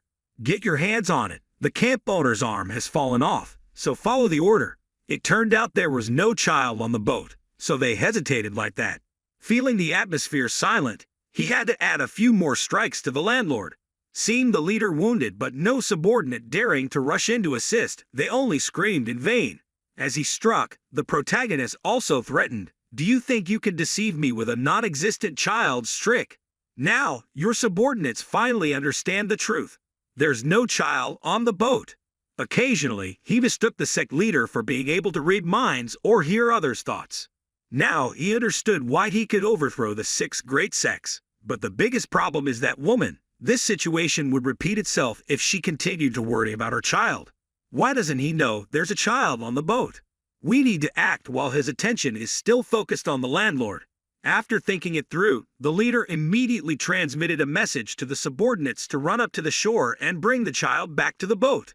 If any issues arise during the chaos, they're allowed to kill it on the spot. It's our plan of the Heavenly Alliance. We'll face obstacles if the Divine Doctor helps them, so we absolutely cannot allow anything to disrupt it. After hearing the instructions, the subordinates quickly left using their martial arts skills, disappearing very quick. They jumped down under the boat so Time Fan couldn't do anything. "Whether your family's cards are real or fake, it doesn't affect me right now because of the pain," so the landlord began to plead. "Please spare our lives, and we'll let you go. Then we'll return the child." I won't guarantee that because you surrendered, but someone else didn't. Hearing this, the Scarface man still didn't understand the intention behind it. That means I have nothing more to say to you. Seeing his leader being tortured so painfully, a few of them jumped in to help, but as soon as they started attacking, Tan Fan's figure disappeared. They looked around in confusion, not knowing where he was. Of course, he was right behind that landlord. Are you planning something against me? Just as he said this, the divine power in his hand controlled millions of spirit swords on the boat. He had secretly heard the conversation about kidnapping the child, so those carrying out this mission found it challenging to keep their lives. NANO manipulates the swords and accurately targets those underwater. Do you think swimming under the river will save you? Or do you think you can get away with it? Knowing there would be trouble for his subordinates, the Scarface man swam towards his goal to prevent Tan Fan from killing his men. Busy focusing on his target, Tan Fan let him freely attack. But as the sword was about to strike, his other hand pushed him away. He started to panic because he thought the protagonist had eyes behind his back, while the swords were still flying towards their chosen targets relentlessly. The Scarface man quickly realized they were in a predicament and urged to avoid his men to swim down to the danger. Two swords flew towards their target. Indeed, when they touched the water's surface, they returned to their normal state. No matter how extraordinary the creatures were, they couldn't maintain their spiritual essence at such a distance. As long as those two survived, no matter how powerful your family is, you can't stop them. Where are they going? Maybe you know. Now, confirm whether it's a trick or a real deal. Tan Fan had his own way of dealing with this issue. He continued to channel his energy into one sword, the one responsible for dealing with the two escapees. One of them was Duong Truong Lei. He was a bit confused because it was his first time flying on a sword. He and his sword rushed straight towards those people. The landlord's face was expressionless because he was too powerless. The elderly leader flew straight across the river. However, when he was about to reach the shore, magic was running out, so he had to fly into the air. Now leading the charge in kidnapping the child was Duong Dan Ho. What do you want now? My subordinates have reached their destination, said the Scarface man, still trying to act as if he knew where the child was. Tan Fan simply replied, Isn't it where your camp is? You figured out the secret and been discovered, because surely the protagonist heard the conversation you just had with the landlord. Now the child or the divine doctor is not the problem. The real problem is that this monster has to keep you guys here and run back to inform the Heavenly Alliance. Since one master of disguise has left, I and the pirates just need to attack without restraint. Then he shouted to the deputy landlord, You only have 3 people, but we have over 300 martial experts. What is there to fear? Knowing this, but he was also worried because he didn't know how to deal with Tan Fan, who had only one person. The heroes of the Thai Lo Thap Bin Chi, only standing by in horror, hadn't finished speaking yet when the energy flew from nowhere straight towards him. Not only that, but it also conveniently dealt with a few other pirates. The landlord's face was pale because he was too helpless. He then reluctantly gave up his intention to escape and fought back with all his strength. From this position, it will be more advantageous for me. Your family has made a big mistake, said the Scarface man as he watched the energy flying towards him. Slowly, he drew his sword and prepared to confront the enormous energy emanating from the imposing figure. It looked very eye-catching. It was the extreme Dao Divine Blade, infused with the energy of the dragon soaring into the sky. It rushed towards the Scarface man like a hungry dragon pouncing on its prey. He persistedly, but he couldn't touch the protagonist's body. Unbelievably, it seems like the power of my strike should be stronger than his, right? But this guy's sword energy was reversed right after the collision. A series of other energies enveloped his body below. The celestial realm continued to leap closer to him when he couldn't defend himself. His body was now being tortured horribly. Although the situation was dangerous, I still didn't want my opponent to die immediately. I moved back to sever his arms, and he screamed in agony and bled profusely. Now, he lay motionless, unable to do anything. I approached closer to appreciate the artistic work I had just executed. Although it was futile, he still thought of various things in his mind. With his current condition, we couldn't even see his face clearly. If things have come to this, nothing else matters. The celestial realm positioned his hands correctly, and he appeared very frightened. pleading urgently as if begging for mercy, but perhaps it was too late. Lightning struck repeatedly, making him and his subordinates sweat profusely. No one dared to interfere. The consciousness of the master was completely lost. I temporarily spared his life to have time to investigate the heavenly union. His body was then transferred to the care of his younger brother. The tiger's task was to take care of him meticulously. However, my attention turned to the group nearby. They seemed frantic, as if they were seeing a monster, dropping their weapons and intending to jump into the river. But perhaps their actions were futile. The sword spirits on the boat gradually trembled as they were remotely controlled. With 63 weapons activated, the buzzing sound echoed in the head of the Celestial. It was a signal that all targets around had been locked. The swords rotated into a cone shape to identify fleeing targets. The pirates had to stop in disbelief. They couldn't trust their eyes anymore. What was happening? Were they dreaming? Why didn't the garden cats chase the mice? I quickly tightened my grip to control over a dozen swords flying down from the sky, slashing downwards towards the victims. Nowhere to run, they only scream in pain. Was that creature a demon rising from hell? Someone hurriedly requested to cut the chains to widen the gap. If his spiritual energy was depleted, we wouldn't stand a chance. Hearing this, the others didn't understand the implication, but they rushed to act. If you want it that way, I'll lend a hand. Without further ado, the swords flew over and the thick chains immediately broke. Both boats were pushed further apart. Some sobbed in relief, but the protagonist's intervention puzzled them. He spared our lives after seeing what we did. Indeed, if killing wasn't an option, he would have to destroy the entire boat. Many voices rose strongly. The boat was tilting, and he could launch an attack here. As he was about to anchor down to the river below, there were too many things obstructing him. Looking at the scene, he felt extremely powerless. He sat down in frustration, realizing that no matter what they did, they couldn't survive here. This was a hell created by that monster. Another life had been spared slightly. After a while, everything returned to calmness. The only thing was the lingering scent of blood. The river seemed to show respect to its master. In such a short time, the master had dealt with all these pirates. My Duong was acupunctured and couldn't speak, but it seemed she didn't want to see her husband's corpse before her eyes. Her heart wrenched with tears streaming down her face. Bak Kai also seemed curious. The pirates were dead, yet why did she still feel sad? Miss, please bear with it a little longer. We will soon bring the child back here. The more she heard, the angrier her ugly face became. Both of the protagonist's subordinates also looked at each other, not understanding why the woman was so angry. At this moment, on the shore, the eldest leader was gradually infiltrating inside. Silently, he deals with each guard with a single, gentle stroke of his knife. The chief guard's subordinates were separated from their necks. This was the 9th name on the killing list. It seems that except for the guards, women, and the child, everyone else has boarded the boat. The mansion seemed deserted. It must be the residence of the camp leader.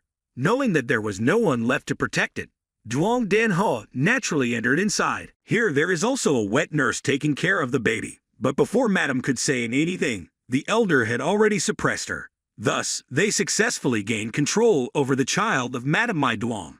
Sincerely apologizing for having seen my face, Madam Mai Duong couldn't let her live to avoid making a big fuss. Therefore, the elder also uses acupuncture to make the child fall asleep.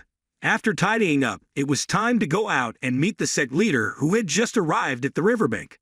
The elder's eyes became surprised as the time from entering to exiting was less than half an hour. Why did the situation become so horrifying in such a short time? It seemed like everything had been destroyed already. Could it be that he had used his ultimate move? Nearby, the transmission of the Hong bomb sounded a signal for him to wave his hand so that the elder wouldn't have to go to the river anymore. Then both of them went to the place of the sect leader Thien Pham. Seeing the baby, he seemed very pleased. Then he also noticed nearby the body of the other sect leader was no longer there, and it was just waiting for an investigation. Duong Dan Ho also felt scared because she knew the sect leader's preference was to sever hands. Why did suddenly my right hand feel icy? Turning attention to Madame Mai Duong, he asked why she became like that. I don't know because it's too strange, so I haven't interrogated her yet. She looks at us as if we're enemies. To comfort herself, since her husband's death, the deputy elder took the baby to his side and seeing his child made tears well up in his eyes and his nose trembling, moving Thien Pham's heart. He immediately ordered the release of the acupuncture, acting very quickly, and Madame Mai Duong regained her voice. I thought she would thank me, but it turned out she didn't. Instead, she screamed as if she had just been robbed, too deafening, so I had to gag her.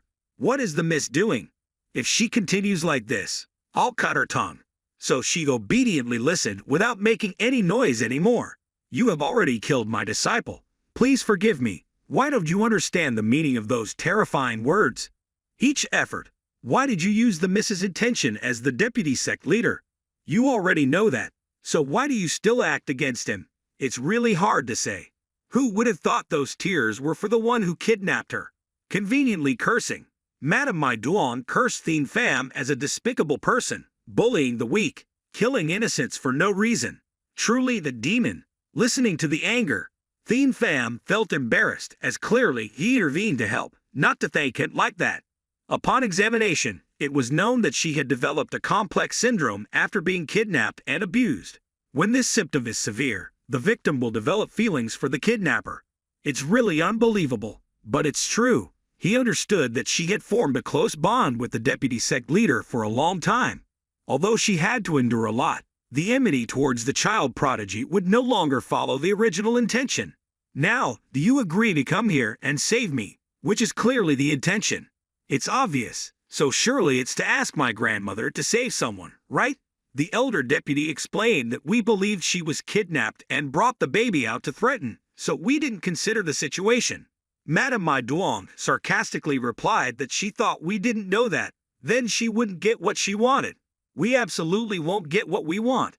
I will stay still, not go anywhere. Let's see what you can do. If you drag me away, I will also tell my grandmother, and it will be a long time before I work for you.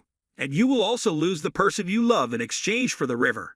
You've hate it so much, so you replace the sect leader to respond. It's really ridiculous.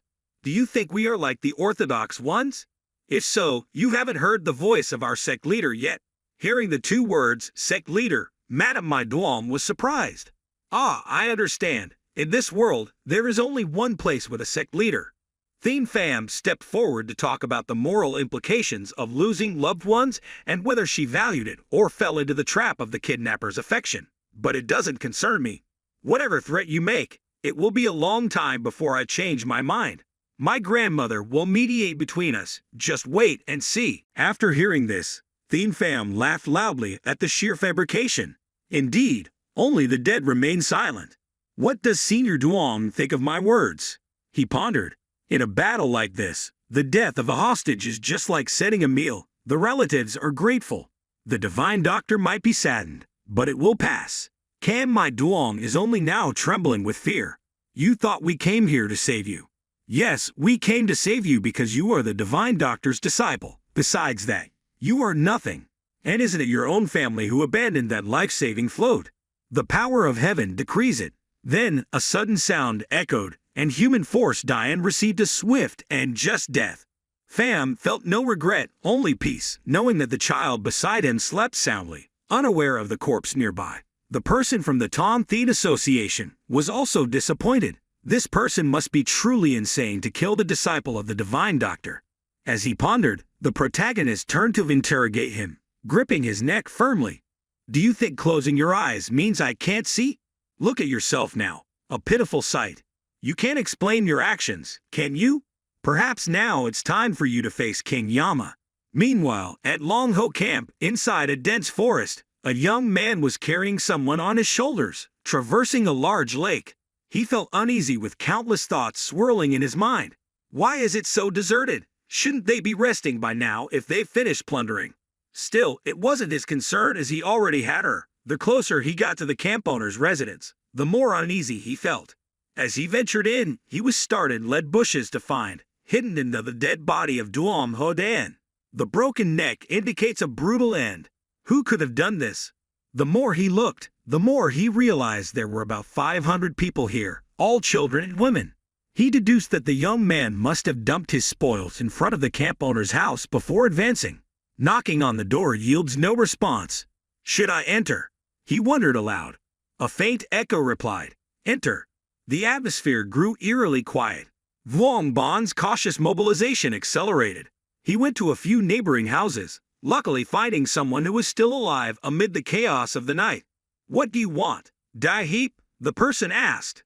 Without a word, Vuong Bon requested the whereabouts of Lady Camfu, to which the person hurriedly responded that she was on the boats docked on the other side. After hearing this, he respectfully appreciated them and left, leaving behind fear in the hearts of the homeowners. The old lady collapsed to the ground, muttering in pain, feeling she needed to move elsewhere. She couldn't understand her own fear and worry. If she injured the young man, that monster would appear again. The Thon Thien Association was a secret organization of the righteous sect aiming to create a utopia where evil ceases to exist. Led by 5 leaders including heaven, earth, human, yin, and yang, most members were martial artists.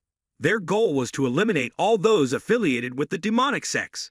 Surprisingly, they employed any necessary means to achieve this, showing they were unworthy of the righteous sect's name. Thien Pham then continued his questioning. The 5 leaders are not divided by rank, except for the guild leader. Everyone else is equal. Continuously pressing for information from the top ones, although his gang's cohesion was weakened due to being in a state of delirium, his mental resilience was still strong. Despite consuming more self-purification elixir, he could still endure to this extent. Beginning to speak deliriously, the top person is Nam Kong, the Jia. The chief of Nam Kong's clan is Huyen Van Tu, and the chief of the dark side is Tat Tho of Sichuan Duong Mon. While planning to continue, it seems his body is overloaded. Upon checking, it's found that this person is very stubborn when resisting anesthesia. His body keeps convulsing violently. I continue to transmit internal energy to sustain his life a bit longer to gather more information. But this time is too unlucky. Just as I needed to know who the guild leader is, he suddenly stopped breathing. His eyes opened wide, muttering a few incomprehensible words. Only the guild master knows who the guild leader is. This time, he has completely collapsed and stiffened. Overlooking this matter, I immediately asked the elder quartet about the situation of Nam Kong Kan. However, Duong Dan Ho is also puzzled because he had few interactions with him during his time in Trung Nguyen. However, he knew that Huyen Van Tu and Duong Tak Tho were both top-notch experts. Nam Kong Kan was also the leader of the 5 great martial arts masters before becoming the boss of Thon Thien Hoi. He was once the 3rd hero among the 17 heroes of Vo Lam Min. Moreover, he was the captain of the Camp My Duong Penal team.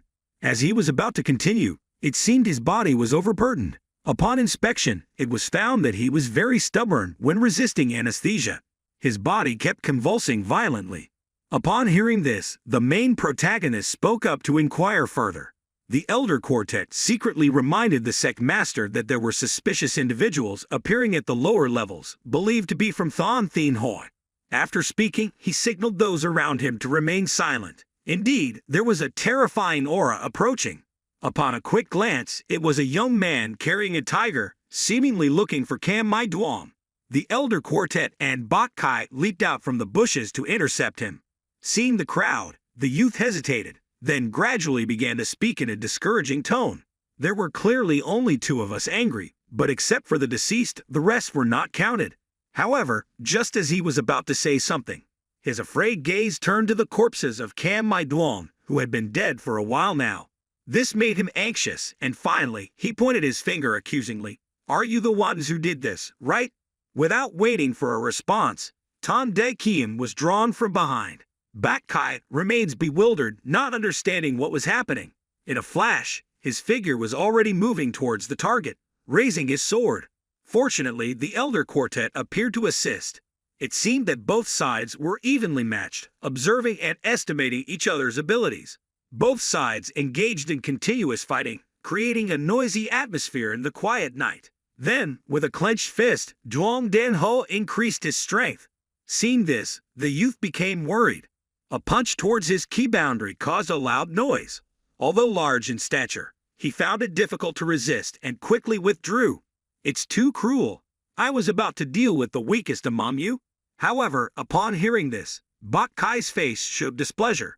The elder reminded the opponent in front that he was clearly a step above. "I've seen it, haven't I? This person knows how to use the twin swords and twin sabers." Reflecting for a moment, he also realized Isn't this person the unparalleled swordsman? In the north, the main demonic powers are the East Chief and the Southern Chief, while the main demonic powers in the East are the battle god Musagitai. With little information, he is nicknamed the Master of Fist Fighting. Finally, there is the unparalleled swordsman, Vuong Shin. He was originally one of the 17 rivers of Trunglayan, the Thap Bathai, and the former leader of the Thap Bat Camp, formerly known as Tylo Tam Thap, which was called the Thap Bat Camp of Vanthoi pirates. It once ruled the galaxy, causing the army to be extremely afraid. Then one day, his wife was murdered, and he, in anger, alone killed more than 3,000 pirates. Because of this incident, he continuously slaughtered demonic sects, so Orthodox and martial arts criticized heavily. Since then, he has disappeared from the world of Jianghu. Hearing this story, Vuong Bon did not deny it. Perhaps we shouldn't use this key boundary now that it's been recognized. What should we do now? That lame guy seems much stronger than me. Although Cam Fuvan is dead, what can I do? It's too cumbersome, so he rolled his eyes everywhere. Indeed, there is only one logical way, to run away. But Bok Kai was still resentful because of the taunting remarks earlier. Enraged, he pursued with the second sword, demanding justice. With fists clenched, he retaliated, equally fierce, causing the opponent to pause. Do you think running will solve everything? Ha! Then suddenly, Bok Kai changed his posture. He lowered his fist and kicked fiercely at his opponent. The opponent was not one to be taken slightly. After blocking, he retaliated with a strong blow of his own. Ha Thing Pham continued to maneuver, delivering another powerful kick. This was the kid I was just about to target. His key boundary seems low, but why did you dare to attack me? While thinking about this, Bok Kai once again changed his attacking posture, lowering his body and intending to sweep a path to knock down the opponent. Indeed, several consecutive attacks quickly forced Vuong Bo to step back, trembling, and he couldn't help but smile in satisfaction. You look weak but quite decent, don't you? As for Bok Kai, he was now more aware of the opponent before him than ever. Dealing with such a skilled swordsman requires cunning tricks to expose vulnerabilities. Then the opponent greeted with a tone of arrogance. Running away with your legs is not because I'm afraid, you know. With that said, the two large swords were firmly in hand, ready to strike, causing Vuong Bo to startle, and the force generated was so strong that it created a terrifying shockwave, a loud explosion, scattering debris everywhere. Then there was no more need for further engagement. The young man had already thrown a smoke bomb and fallen. I don't want to fight fellow peers upon first meeting, he said. However, they recognized the unparalleled skill with the sword, so they had to report back to their master. Unfortunately for him, Thing Pham observed from a distance, only revealing himself now. It's like avoiding a pumpkin and running into a coconut. Immediately, the unrivaled sword technique was unleashed. You think you can block my attacks with that? The more he spoke, the more powerful the two forces became. After a while, the opponent couldn't move. No matter how angry he was, he couldn't budge. Thing Pham, on the other hand, became increasingly afraid of this wretched individual, whose strength was akin to that of his master. While lost in thought, the protagonist prepares to strike. Are you ready to be defeated? Yes, you are quite clever indeed, came the response. Despite being gentle, the body was pushed back strongly. Fortunately, with good balance, he rolled around for a while, and now heavy breathing was evident on his face. Not only that, but he also held his head, showing signs of pain. Then he fainted due to exhaustion. Thing Pham calmly approached to examine for a while. What are you planning to do with this masterful opponent? Indeed, we must eliminate any potential threat, replied the elder. It seems he doesn't belong to any faction. He might have heard of the unrivaled sword, both from the demonic and orthodox sides. Criticism alone has kept him hidden for so long. Now, let's find out his identity and intentions. Thankfully, the young man merely indicated pressure points, not severing his arm as before. The elder continued to request an examination of this stranger for a while, then gradually opened his eyes. Upon regaining consciousness, his whole body was numb, unable to move. In his head, there was not fear but confusion as to why he fainted just because of a few words from the master. You are truly straightforward. Live or die, listen to the whole story, and feel free to ask any questions you have. I will confess everything, the protagonist said. Duong Ho Dan understood that the opponent might not belong in any faction yet. Asking for his name, he learned that the young man's name was Vuong Bon. If he were the successor of the unrivaled sword, he would undoubtedly use the royal family name. This person was his disciple, with a temporary name, so the next step was to find out why Vuong Bon attacked Thien Pham's group. He straightforwardly explained that he became enraged upon seeing the body of Cam Mai Duong, so he attacked in anger. Hearing this, the elder did not inquire further but demanded Vuong Bon to come forward. Thien Pham's brother voluntarily presented the child in front of Vuong Bon, slightly curious. The answer received was that the child was Cam Mai Duong's offspring. He also pointed to the corpse of Tom Thien Hoi. We intended to rescue both mother and child, but failed. It was because of him, gesturing towards the mentioned individual, and his trap that we couldn't save them. Exclaiming the acting skills of the elder were impressive, Vuong Bon still doubted. Duong Ho Dan added, "You were captured by us, so no need for deceit. You did well. I misunderstood, but thanks for being honest. Indeed, this plan has caught a big fish. Why did you seek Cam Mai Duong?" He didn't hesitate to state his purpose. He sought her out to ask for medicine to save someone. How noble of him. He sought her out simply because she was a female doctor, not due to any close relationship. Indeed, if she were the granddaughter of the divine healer, her medical skills would likely surpass those of ordinary physicians.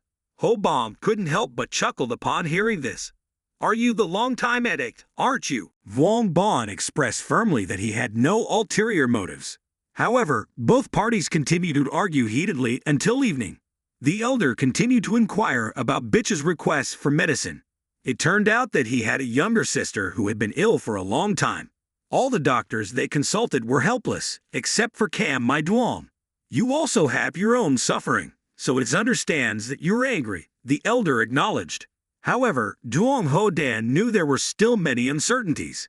"It seems like you're misunderstanding something, aren't you?" Now the protagonist speaks up. "If you want to live, then answer honestly. If you keep playing games, you'll lose your life soon." Vuong Bon repeatedly denied any deceitful intentions, but Thien Pham's demeanor suggested he hadn't killed anyone in a long time.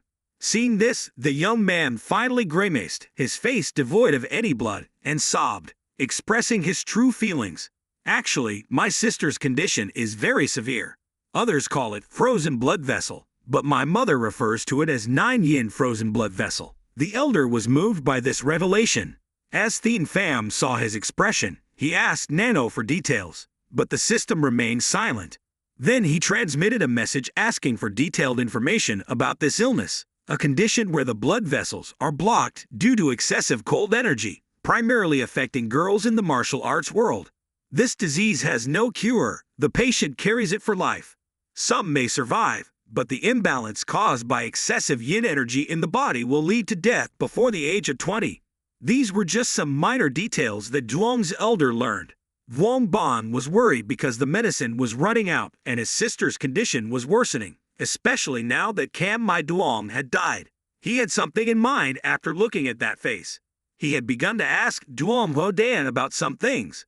"Are you the one who asked others to save Cam Fu Dan?" "Indeed, I am a physician, aren't I? This makes sense according to Thien Pham's plan.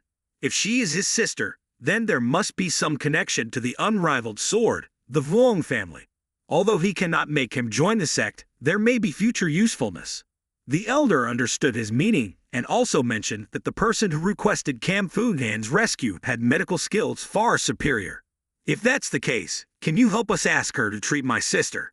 As they were talking, a loud noise echoed not far from them. Although aware of the situation, they still didn't understand. Indeed, actions speak louder than words. Let's take the last pill. It's not even 2 hours yet. Thien Pham felt the surge of energy nearby, though not too far. However, the chilling energy he felt was clear quite. Vuong Bon quickly affirmed that it was caused by his sister. He had heard that those with the 9-yin frozen blood vessel had extremely dense yin energy, but he didn't expect it to be this much. "Take off your robe for me. If I don't use acupressure to calm her down immediately, she'll be in danger." Without hesitation, Thien Pham immediately removed all the acupressure points on her body. "Thank you." The protagonist spoke up again, demanding that he personally lead him there. With Bok Kai following me, that's enough. The elder and Hopalm stayed behind with the child. After they finished speaking, the three of them flew away quickly. In the area affected by the shock, bandages were spreading rapidly. Around them, the sound of clattering could be heard, and everything froze completely. Vuong Bon led Thien Pham and his men straight to the center, where Bok Kai was sensing it was like winter approaching. Without activating the technique, he would likely die. Ahead, a woman emanated a terrifying aura, making it impossible to approach. So, the three men stayed a bit further back to observe. Over time, her energy surged relentlessly. Although temporarily ill, she looked quite cute. The air around her was truly terrifying. Vuong Bon, frightened, called out to his sister to wake up, but there was no response. Just as predicted, they had to use acupressure techniques to calm the intense energy in her body. It was too cold. Even though he had already circulated his internal energy, he still trembled. The cold air was greatly different from previous episodes of illness. As they approached, their steps became heaviest. Vuong Bon kept calling his sister's name, but she remained silent. He had to prepare his acupoint control as usual. A few pieces of ice had fallen into La Tra's hand, creating a sudden stillness. The woman turned back, catching Vuong Bon off guard. But the closer he looked, the more astonished he became. Her aura was distinctly different from ordinary people. Miss Vuong continued to grip her brother's hand tightly, as if intending something. Her arm grew colder and gradually froze. "What are you doing? Stop it quickly. I've used internal energy, but this overwhelming aura can still penetrate. If it continues, my body will turn into a mobile ice block," Vuong Bon pleaded. Reluctantly, he withdrew his leg and hand from his sister's grip. Although intentionally attacking his junior, he was quickly halted. The freezing bones around slowed down Vuong Bon's strike. Lost in thought, he failed to notice and was promptly countered, receiving a strike on his shoulder, immediately frozen in an instant due to the disease. The girl seemed unaware of it anymore. At this rate, he will freeze to death from the divine realm above. Suddenly, Thien Pham leaped in to assist his newfound friend. Both women became alert as they halted. The protagonist spoke up. "Vuong Du Hoyen has pushed Vuong Bon away, taking the initiative to attack Thien Pham, relatively slow in speed. He easily welcomed her senior sister's warning. If you touch the freezing aura, it will be very dangerous." But as soon as he finished, something strange happened. The freezing aura emanating from Du Hoyen seemed to melt. Seeing this, Vuong Bon was amazed at the protagonist's profound strength. "I told her to stop, didn't I? Why didn't she listen?" he thought. As he spoke, the protagonist activated his energy and struck directly at the woman's chest. Even ice couldn't be formed. This ability was truly bizarre. Although it looked strange, the strength of this person couldn't be stopped. His senior brother beside him had already released his junior sister to help Du Hoyen. At the same time, he had beaten two men away, each on one side. Indeed, the ability of this person was extraordinary. Vuong Bon, being the most affected, was floating on the common thread without being able to control himself. He fell aimlessly towards Bok Kai, but luckily, Nai Kim didn't avoid it and caught his colleague. He had foreseen that the air around her would be so strong that it couldn't be guessed. This aura is so terrifying. Although it's urgent, Vuong Bon still expressed his gratitude. "I thought he was a cunning fellow, but I didn't expect him to be so sincere," he thought. Thinking this, the opponent became even more painful due to being overwhelmed by the freezing aura. Bok Kai continued to use internal energy to dissolve the ice layer, helping him. Still, as he was about to express his gratitude again, he quickly reminded, "Quickly activate your energy to dissolve the freezing aura. We don't have time for that. If my junior sister can't be stopped, something worse will happen. Last time, she wasn't alone, so I tried every way to block the aura before it completely spread. Yet it happened at the right moment when that person wasn't here. If it wasn't for that person, no one could resist the aura of that girl."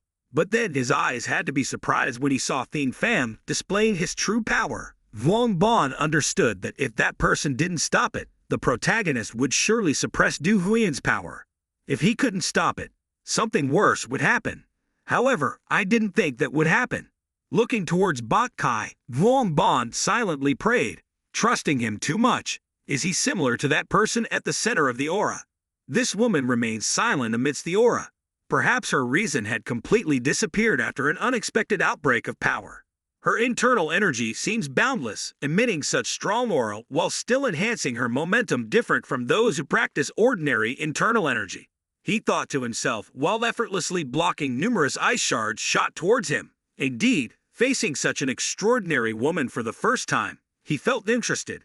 The power of her cold energy continued to manifest as Du Hyun unleashed it, shooting straight ahead. Bat Kai shouted loudly to warn the master to be careful of the danger. The protagonist's defensive moves effortlessly parried every strike, causing no harm. On the contrary, they redirected the attacks back towards their assailant. NANO, activate reality augmentation for enhanced perception and analyze the trajectory of the ice fragments, he commanded. This provided him with a terrifying force, shattering a corner just behind Thien Pham after he had knocked her away. Gradually, as he simultaneously engaged the protagonist and closed in, the ice shards continued their relentless assault, seeming almost supernatural in their speed and strength compared to their initial display. Witnessing this scene, Vuong Bon, sensing much about his new acquaintance and combat partner, couldn't help but marvel. Was he planning to directly confront her, or was he gaining insights as he fought? Inside the ice fragments, there was no internal energy. They were just ordinary ice propelled at high speed. This time, he advanced closer, almost facing Hyun directly. Unexpectedly, a wall of ice rose quickly from the ground like a shield, blocking all external attacks. This sight was incredible. Even when obstructed, the ice fragments ceased their movement. With no barriers in his path, the protagonist moved freely. Recognizing this as an opportunity, he swung his sword vigorously towards the icy barrier. The sharpness of the Bak Lam Dao easily carved the large opening, creating more spacious surroundings. In this manner, Thien Pham charged straight towards the woman who seemed to have lost her senses, as Du Hyun had opened her eyes and resumed channeling her energy. Indeed, her power surged hugely, emanating from within her body. However, the protagonist pressed on relentlessly, swiftly targeting pressure points to release the cold energy outward. Immediately, her consciousness began to return, and ice fragments fell around her as she lost control. The whirlwind of madness surrounding her ceases as the cold air dissolved. Fatigued, she collapsed towards the protagonist unconsciously. This is just a little girl after all, he thought, his tone indifferent. With the situation under control, Vuong Bon rushed over urgently. "Have you truly subdued my junior sister? That's quite impressive," he exclaimed. Ignoring his empty words, the protagonist noticed something odd about them. His skin had turned purple, indicating an unfavorable condition. Suddenly, Du Hyun's body underwent several changes. Her veins swelled significantly. Although he had blocked her pressure points, the internal energy continued to surge. It seemed urgent to find a new divine healer. Vuong Bon appeared bewildered, not understanding his opponent's intentions. "My sister will take her to our ancestral home in Cam Mai Duong, but even if she's formidable, there's no guarantee she can fully restore my sister's condition. If even the divine healers are helpless, then we're out of options, and we must act quickly. Follow me," he urged the others to hurry. Upon hearing the term divine healer, the individual appeared to reveal them. "Where is this divine healer?" Bak Kai explained further. "The ancestral home of Cam Mai Duong is where the divine healer resides. I've obtained medicine from her before, but she never mentioned this. It would have been helpful to know earlier." With various thoughts swirling inside, Bak Kai urged everyone not to dawdle and to quickly follow the Thien Pham Lord, who had returned to the waiting group. They promptly rose a new boat as the dawn was breaking, ensuring their safety as they crossed the Yellow River. Once across, they didn't pause but continued their journey, utilizing their skills to quickly reach the Heavenly Demon Temple at the foot of Uncle Vo Mountain.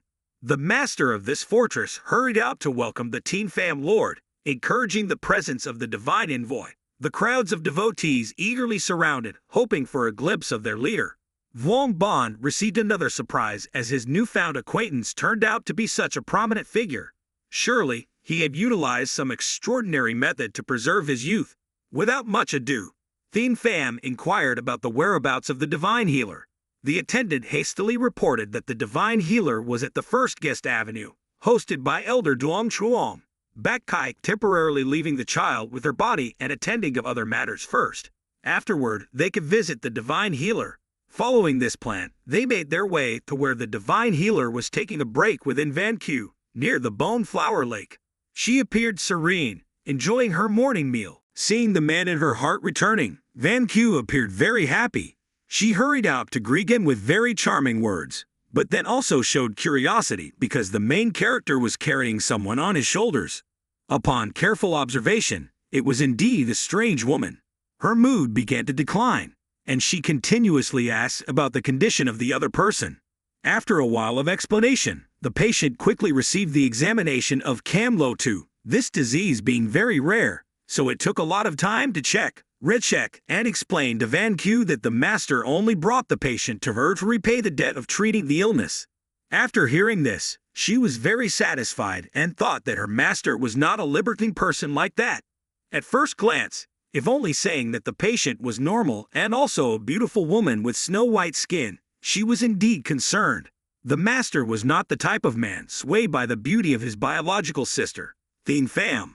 He continued to talk about this disease. She had read that it was a 9-yin, ultimate vein disease.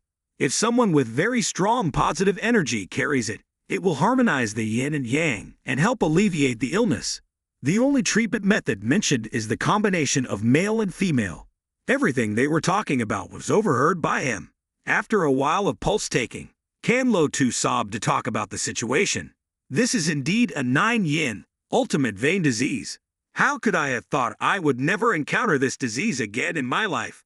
I don't know who prescribed the medicine for her, but temporarily it increased her positive energy, so she could maintain her life.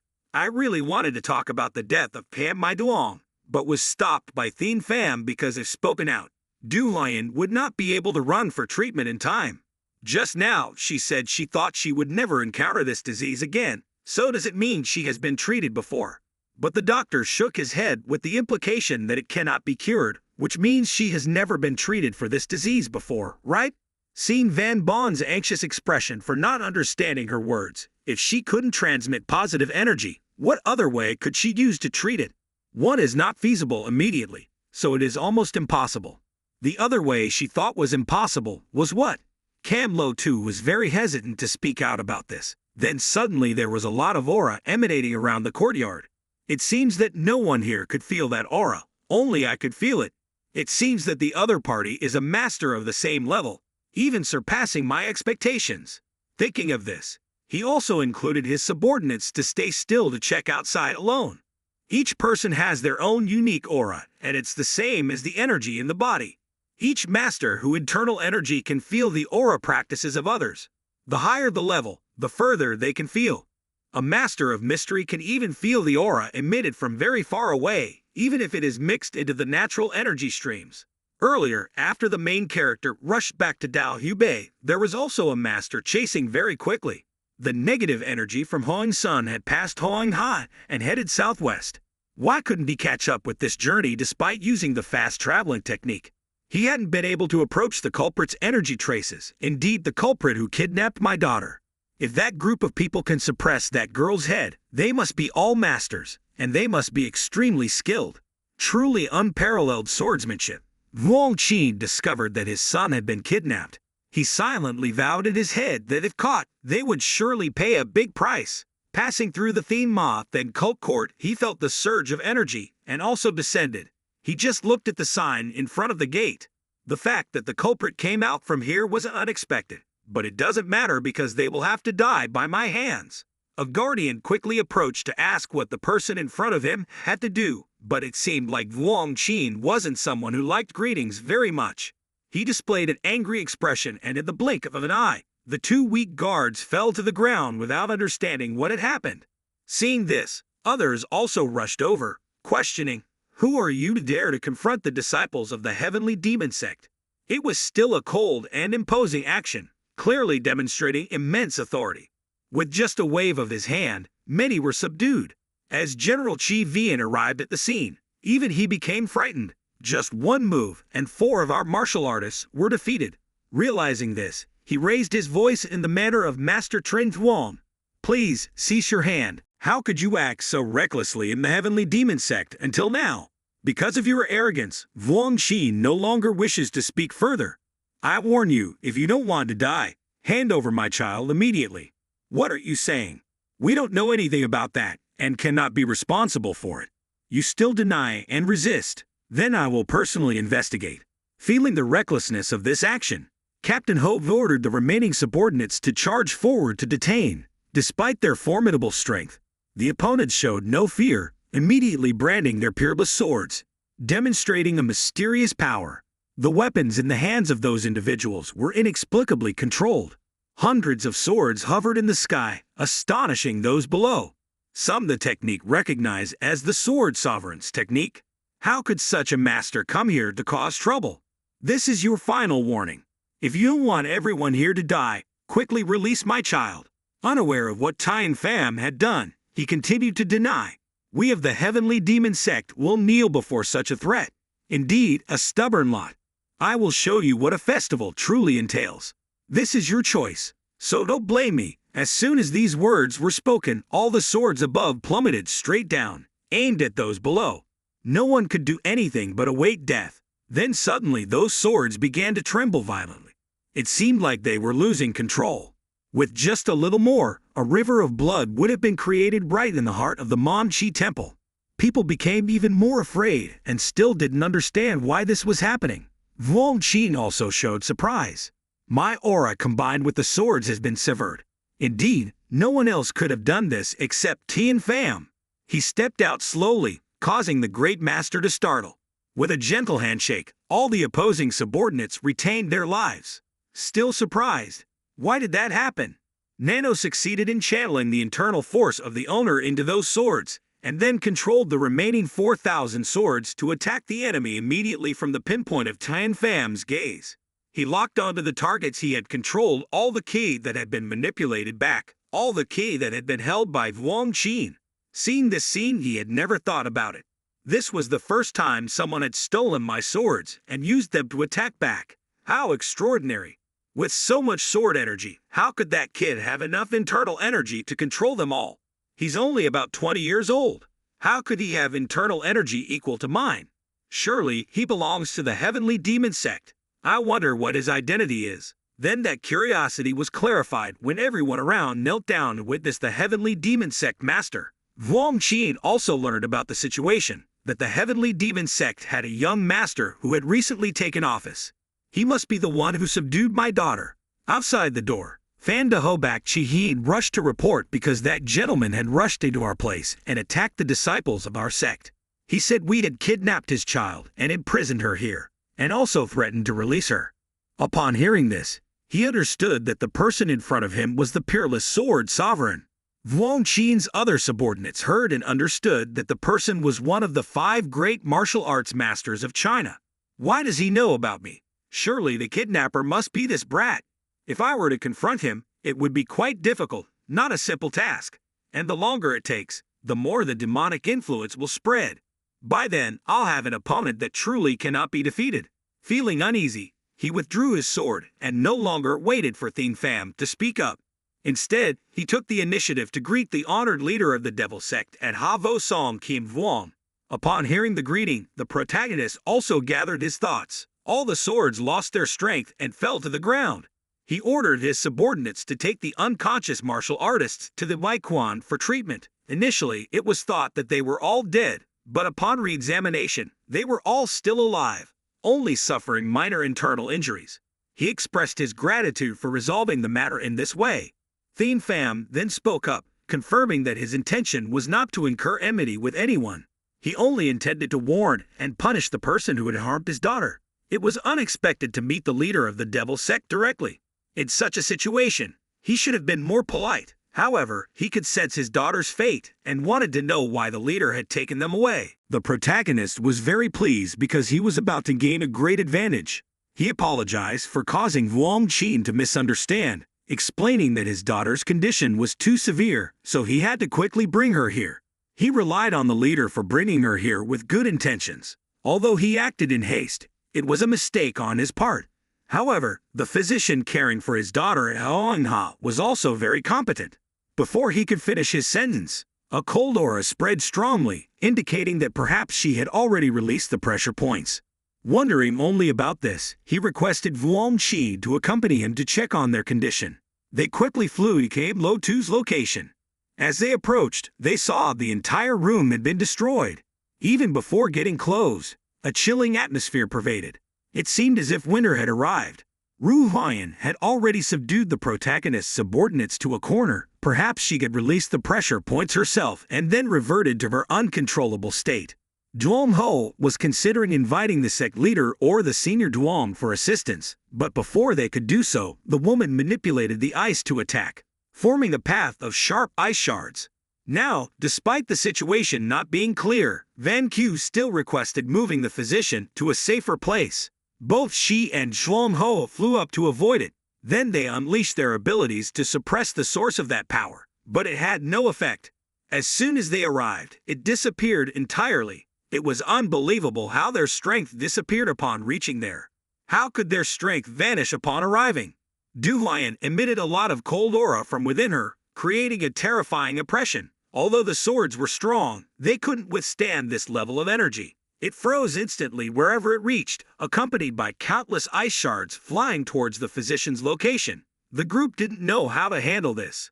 Van Q felt the mysterious power of Du Huayan. This was not an ordinary martial artist. It resembles the legendary Snow White or the white-haired witch. As she finished speaking, Vuong Qin's daughter controlled numerous ice pieces to surround them with just a small movement.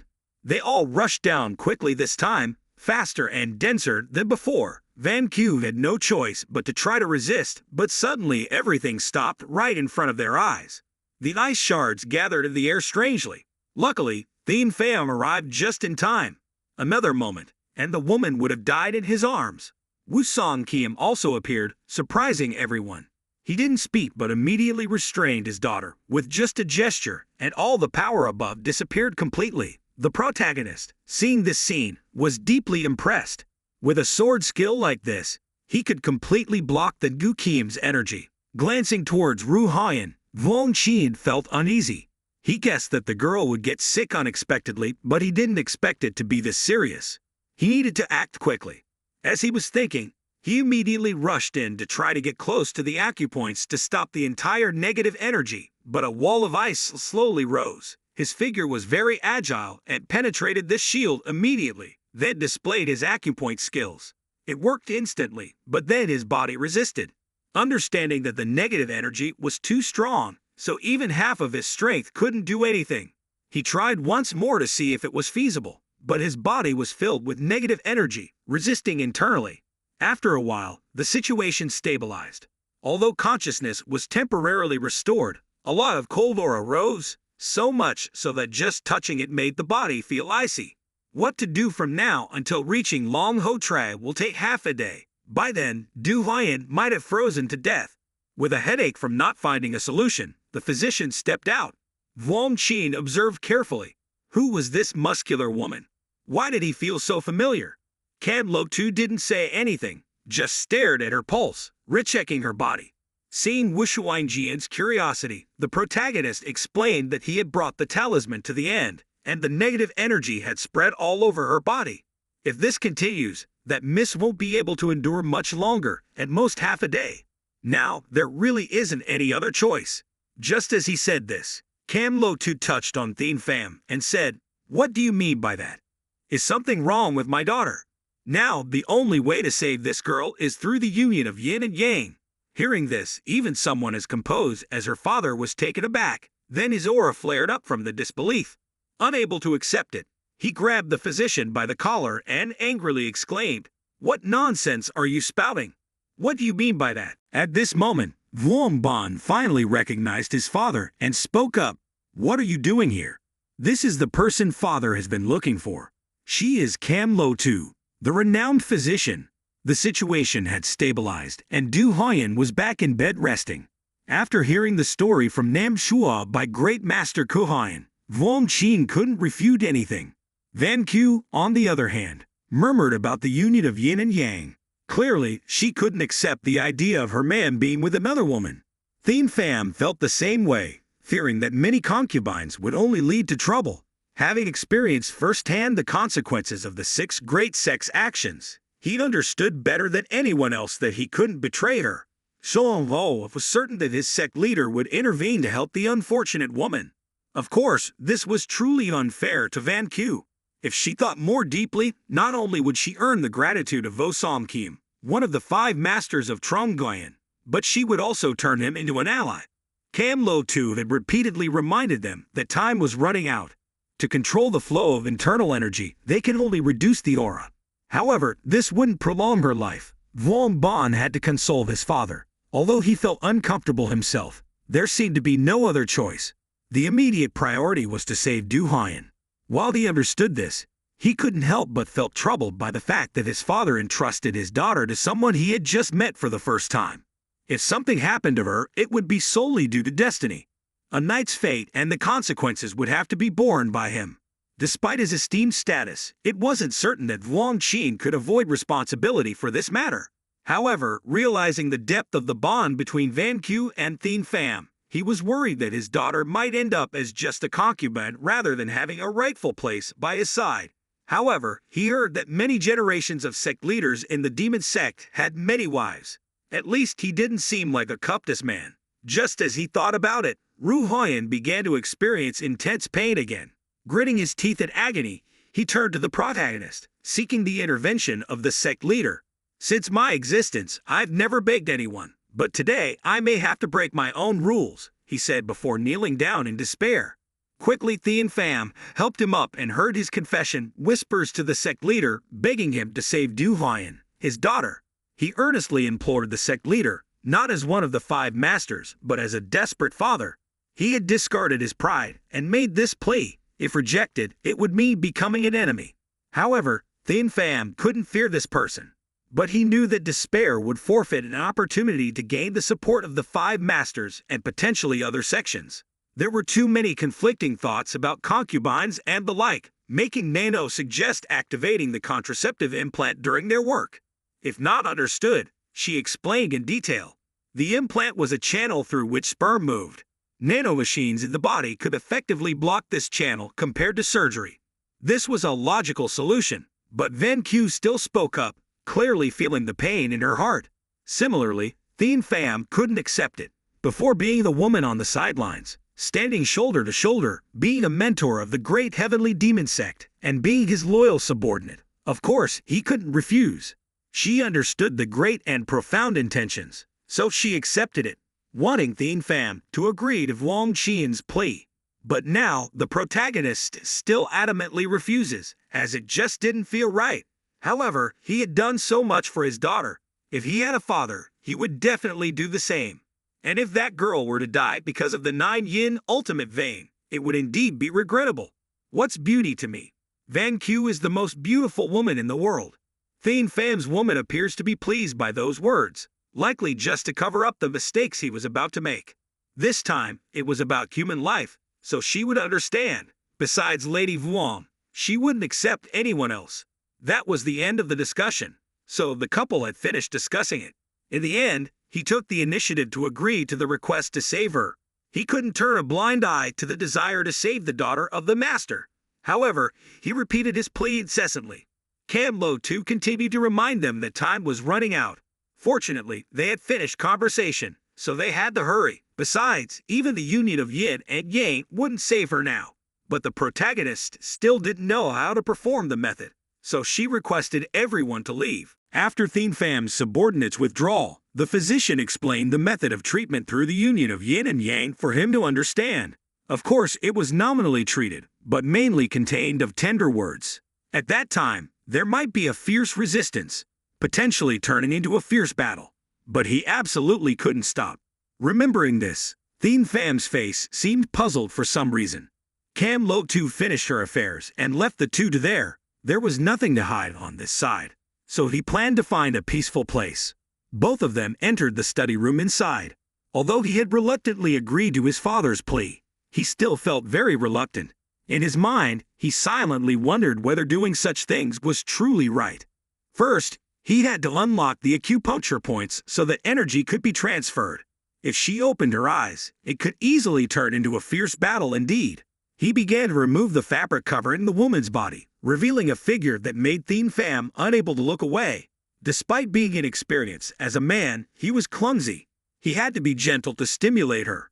Just as he lightly touched her, Wang Huyen covered his eyes to guard against the acupuncture points that were being suppressed. They were automatically unlocked. Indeed, his power was becoming increasingly formidable. It hadn't been 2 hours yet, but he had already achieved so much. Suddenly, Thien Pham's body was quickly restrained. Perhaps this would become a fierce battle, as Cam Lo Tu had warned. From the outside, the male's actions were indeed afraid to the extent that onlookers' hearts raced as they felt his overwhelming aura. They marveled at the talent of the martial arts master, now admiring his physical strength even more. However, it seemed that everyone just wanted him to finish quickly. Many people's expressions changed continuously as they felt the terrifying aura emanating from Du Huyen. She was probably reaching her peak because of her concern for the master. Therefore, he rushed over to help, but Cam Lo Tu shouted loudly to stop him. It was because the young lady was waking up from the 9-yin ultimate vein. If he intervenes now, everything will be in vain. Would he be blamed later because from now until then, it had been nothing short of an unequal battle? Suddenly, everything became quiet. Perhaps Thien Pham had finished a session. The door creaked open, and the physician predicted that the treatment was not yet complete. The energy around the house was gradually dissipating. Inside, Thien Pham breathed heavily because he had exerted too much power. He had to concentrate on transferring the yang energy now. Whatever happened next, if her blood vessels froze and she died, he would absorb this yin energy, allowing it to circulate in her body, and then focus on expelling it. Indeed, when he took the initiative, a lot of Ru Huyen's power had been transmitted into her body. There was a lot of yin energy for a normal person to withstand. Certainly, the male cannot resist this energy. He had to close his eyes and slowly feel the pleasure. But deep in his heart, the longing once again appeared to be demon energy. Why was it present while he was like this? It was swallowing up the yin energy entering the body like a hungry beast. Even though he could make natural luck circulate, this momentum would exceed the tolerance limit. Thien Pham was struggling to cope with Du Huyen's power. In the end, she also began to open her eyes and breathe more slowly. Her body gradually returned to normal. Her eyes were back to their usual state, her face with a rosier complexion, indicating that it had an effect. But suddenly, his body became so cold that he couldn't move. NANO had to help the owner a little. She will try to raise the body temperature for him. This was because the demon energy couldn't expel the yin energy after it had swallowed too much. The internal energy of the heavenly devil sword technique and the extreme yang energy are indeed overwhelmed by the yin energy. I have already absorbed all the yin energy, but there are still tasks to be done. The erotic affair is over, so Thien Pham sits down to regulate the chaotic internal energy within his body, especially the most turbulent one, Vuong Qin. If saving Du Huyen's life requires it, then I am willing to accept anything, so feeling confused like this is inevitable. Whether my decision is correct or not, madam, remains to be seen. If she were still alive, who knows what she would do? Sensing the current state of mind of his father, Vuong Bon also tried to comfort him, but the sudden burst of anger from the study made both of them pay attention. Vuong Qin felt that this wasn't just cold energy, it was gradually diminishing. However, he could perceive conflicting energies fiercely opposing each other. Both father and son recognized something peculiar coming from the guest room. Unable to stand idly by, they rushed in to investigate. Seeing Cam Lo Tu, he quickly demanded an explanation. Finally, what's happening here? But she couldn't answer as it was beyond her understanding. It was erupting like a storm, and no one could absorb it. Suddenly, due to excessive compression, it created a violent shockwave. Debris flew everywhere, making it impossible for anyone to focus. From within, Thien Pham's body showed a bewildered expression. Van Q became afraid and worried for the sect leader, while Vuong Qin kept scanning for his daughter. But it seemed neither of them was harmed. He loudly inquired about the situation, but Thien Pham remained silent. His body emitted chaotic internal energy without a clear cause. Although it seemed impolite not to answer, Vuong Master temporarily overlooked it and asked again. Upon hearing it, the protagonist only smirked, leaving the unparalleled swordmaster puzzled. In a flash, he confronted the father-in-law, causing him to hastily deflect this overwhelming force, reminiscent of Vuong Du Huyen's. Still puzzled, those watching couldn't understand what had happened or if the divine wind was imminent. If such a thing were to happen, it would be grave. So, he repeatedly spoke loudly to keep him conscious. However, the response he received was a flurry of strikes, extremely dangerous. This situation would greatly affect Duhoyen. They needed to relocate her immediately. With that in mind, they resorted to physically subduing Tian Pham. Although reluctant to do so to their benefactor, the circumstances compelled them to act forcefully. After a while, the old demon god released a few more volumes. Today, we continue to follow the footsteps of the sect leader of the divine demon sect to see how he continues to handle the affairs regarding the daughter of the unrivaled Sword King. It seems that the sect leader has succeeded, but in return, Tian Pham has been possessed by the ghost train due to the invasion of yin energy. Naturally, Vuong Xin had to intervene to help his benefactor save his daughter from danger. The 5 great masters of Tromgyan began to use their internal energy in their arms to gradually approach the sect leader. Witnessing this handling alone explains the title of martial arts master bestowed upon Vuong Xin. He withdrew his hand and continued to strike Tian Pham with a powerful energy, suppressing him in midair. Tian Pham's subordinates showed astonishment. If it were someone else, their body would certainly have been injured, but he didn't show any signs of pain. He was just thrown somewhere to avoid harming those around him. His body was pushed back by Vuong Qian's internal force as he tried to push the protagonist towards the garden where no one was present at the moment. However, the divine power struggled to control Tian Pham's body, unable to dominate the situation. Suddenly, everything erupted in the blink of an eye, as the heavenly devil K proved to be an unyielding barrier against the efforts of the unrivaled Sword King. The relentless efforts of Vuong Qian had all been futile against the suppression. The protagonist's eyes turned cold, with a hint of hostility as he looked towards him. Tian Pham reshaped for a moment, then accelerated straight towards the opponent as if that person was his enemy. Even in his unconscious state, he saw himself as the adversary. If that were the case, it would be even better. He could lure him to a safer place. Vuong Qian gradually backward and out of the building, while Tian Pham, later on, turned back and chased after him. From then on, he unconsciously unleashed his divine power. Amidst the rubble, something vibrated loudly. Something jumped out from behind the debris of the building. One of the divine leader's most unique weapons, the white dragon saber. Without hesitation, Tian Pham grabbed the weapon and lunged towards the opponent. As for Vuong Qian, his son promptly threw the giant sword straight to his father. Vuong Qian caught the weapon on the hilt and used it to defend himself against the white dragon saber. The clash of swords echoed throughout the area. A force reverberated through the cracked ground. Fascinatingly, as the heavenly realm's sword unleashed its frigid aura within the gravitational force surrounding the protagonist, pressing against the 5th Grandmaster with horrifying pressure. The actual strength of both sides is now barely deviated. Not only that, but all the surrounding areas within the courtyard were within the range of influence. It was a soul-crushing pressure, rendering even ordinary individuals like Cam Lo-Tu unable to withstand it. Her body was pushed away forcefully, but thankfully, the protagonist's disciples caught her, temporarily finding a suitable position for the divine healer without being bound. Could it be that the Grandmaster was truly possessed by a ghost train? Vuong Qian narrowed his eyes as he stood against the heavenly realm. He knew right from the start that he was unlike any opponent he had faced before. The Grandmaster's inner strength almost matched his own. What was more involved was the presence of frigid aura, making it challenging to resist as the cold began to seep in, causing both sword and blade to freeze. Although Vuong Qian wanted to melt it, the heavenly realm's frost was almost endless. How could he be so foolish? It wasn't something a supreme martial artist could easily do, especially while in control of the energy environment. When a master holding potent positive energy absorbs negative energy, it creates an imbalance in the body. Most would go insane until they died, falling into a state of cyclic delirium. Even Vuong Qian found it difficult to overpower the heavenly realm, as both had nearly equal inner strength, rendering the 5th Grandmaster helpless. The only option left was to temporarily incapacitate him. Vuong Qian shouted loudly and reached out, throwing his sword remaining to the Grandmaster, while he quickly stepped back to observe. He couldn't believe that anyone could control both positive and negative energies simultaneously on such a grand scale.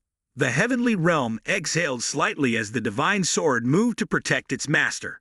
Fortunately, if the sword had its own will, the crisis would be over. Then the divine sword hovered in midair and fell into the hands of the heavenly realm. Now he has the white dragon blade in his left hand and the heavenly sword in his right.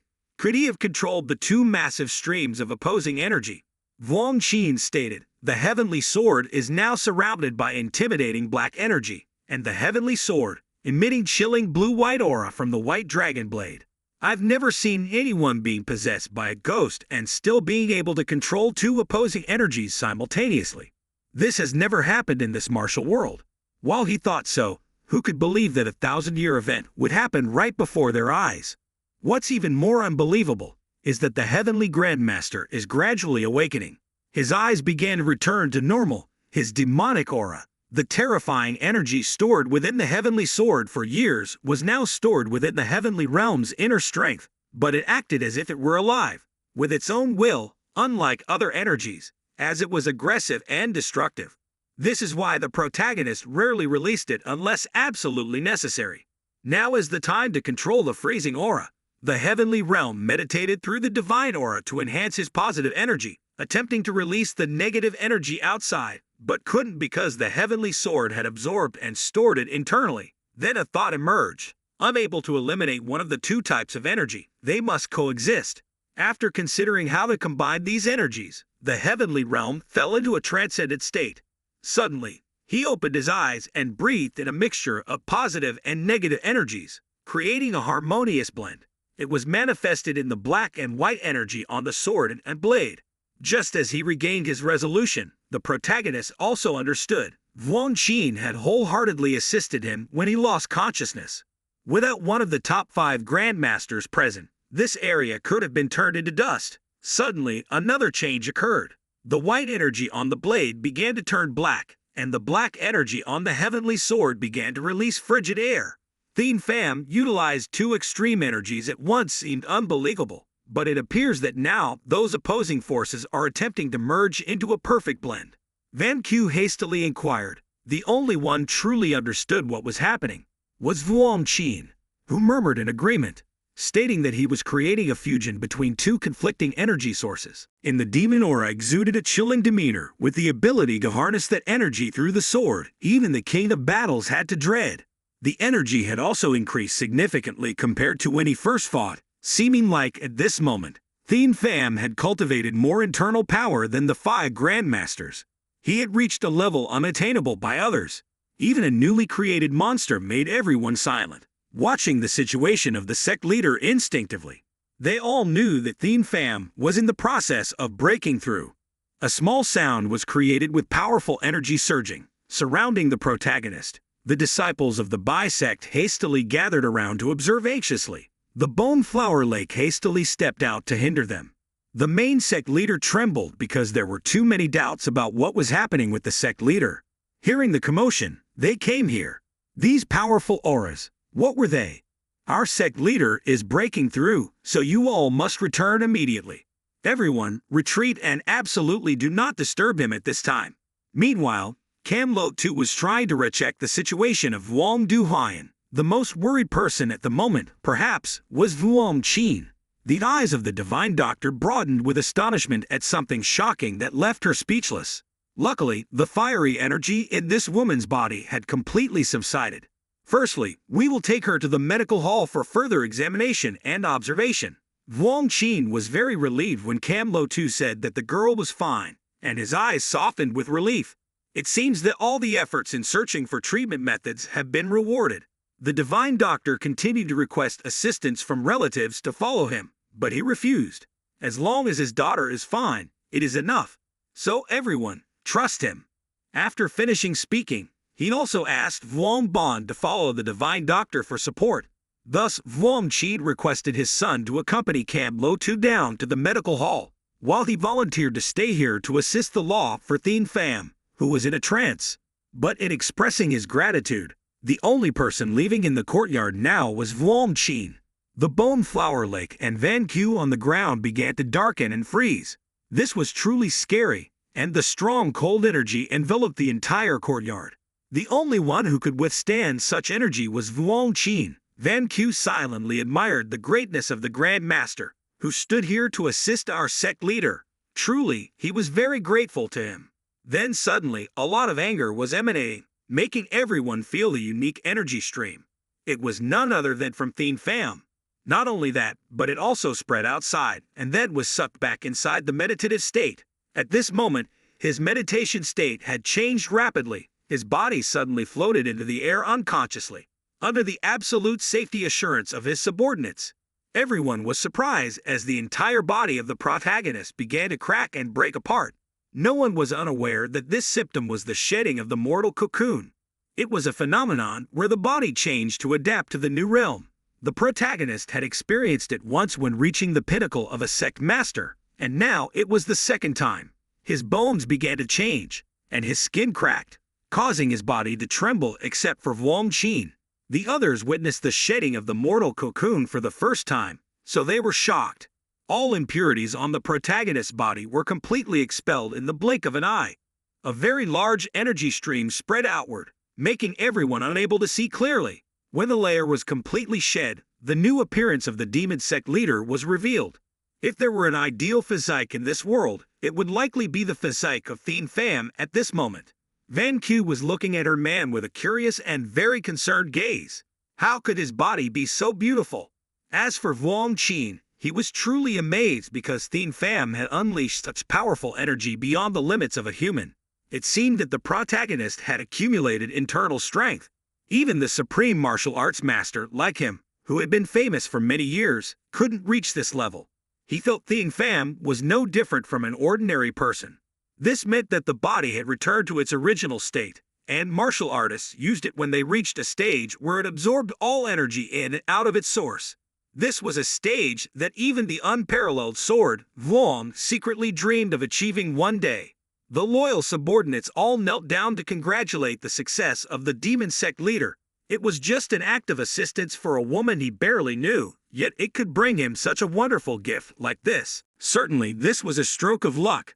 Vuong Qin congratulated him and then hinted to catch the protagonist's attention that he had advanced to a new realm. Didn't he want to test it out? If it was safe, then Vuong Qin wanted to be the first to help him do it. He seemed very eager.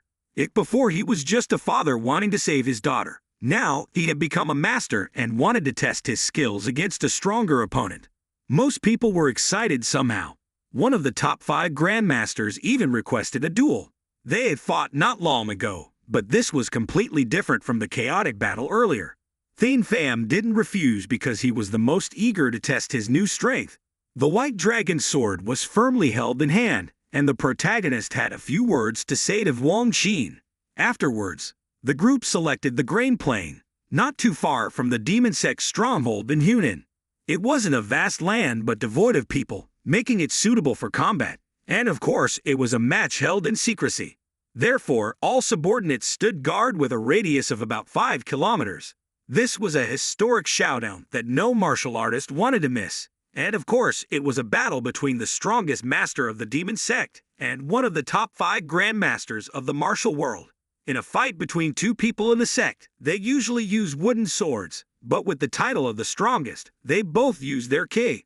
Continuous explosions erupted across the plain, and those observing from a distance couldn't help but were astonished. The way Wang Qin wielded his great sword was terrifying because his 2 swords had a much longer and wider attack range than any other ki.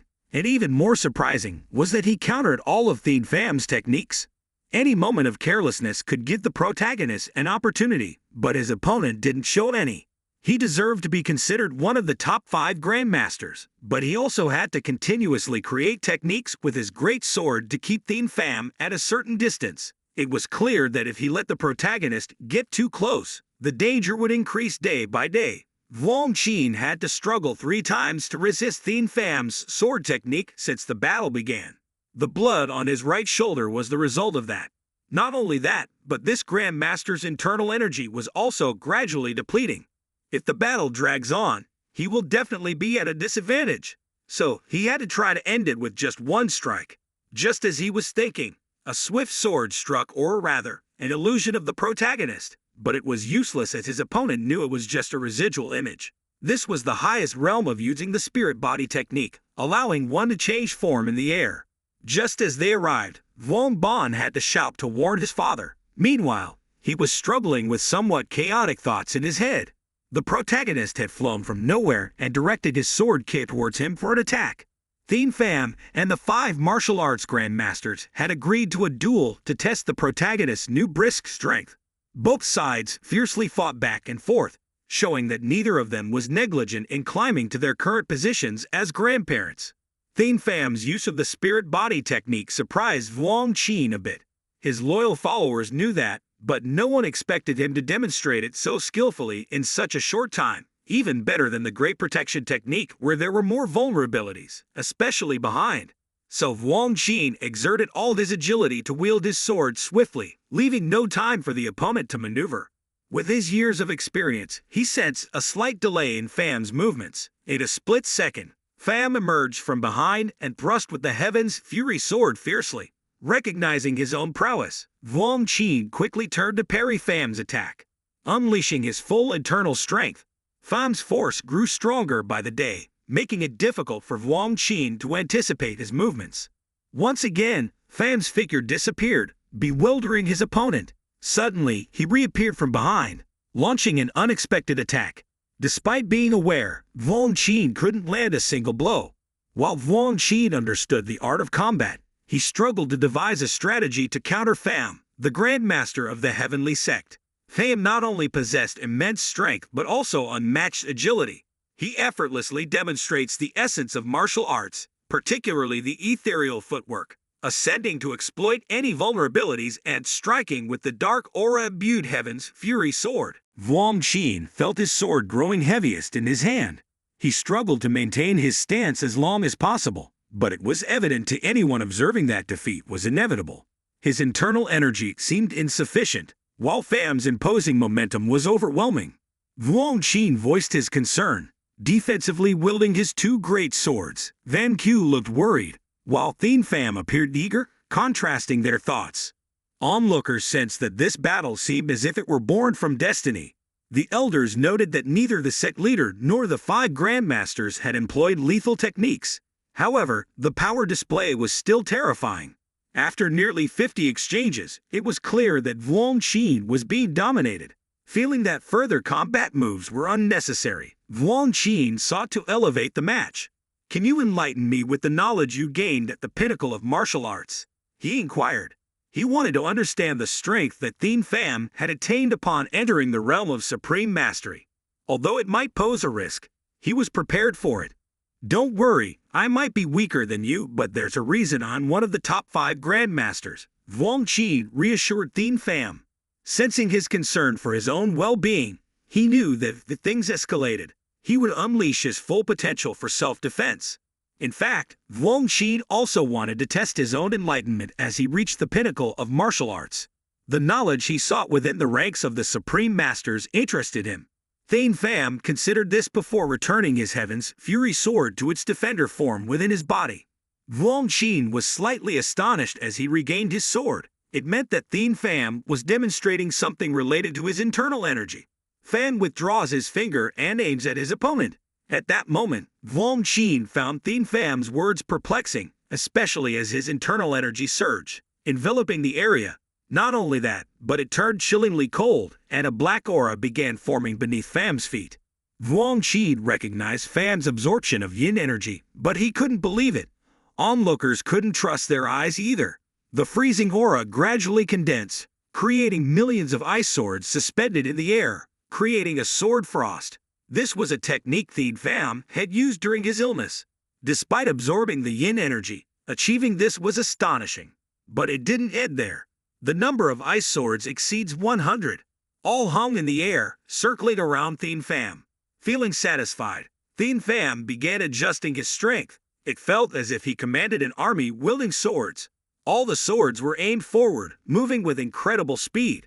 Vuong Chien tightened his grip on his sword, but the strength ahead was beyond his imagination. He didn't know what to do next.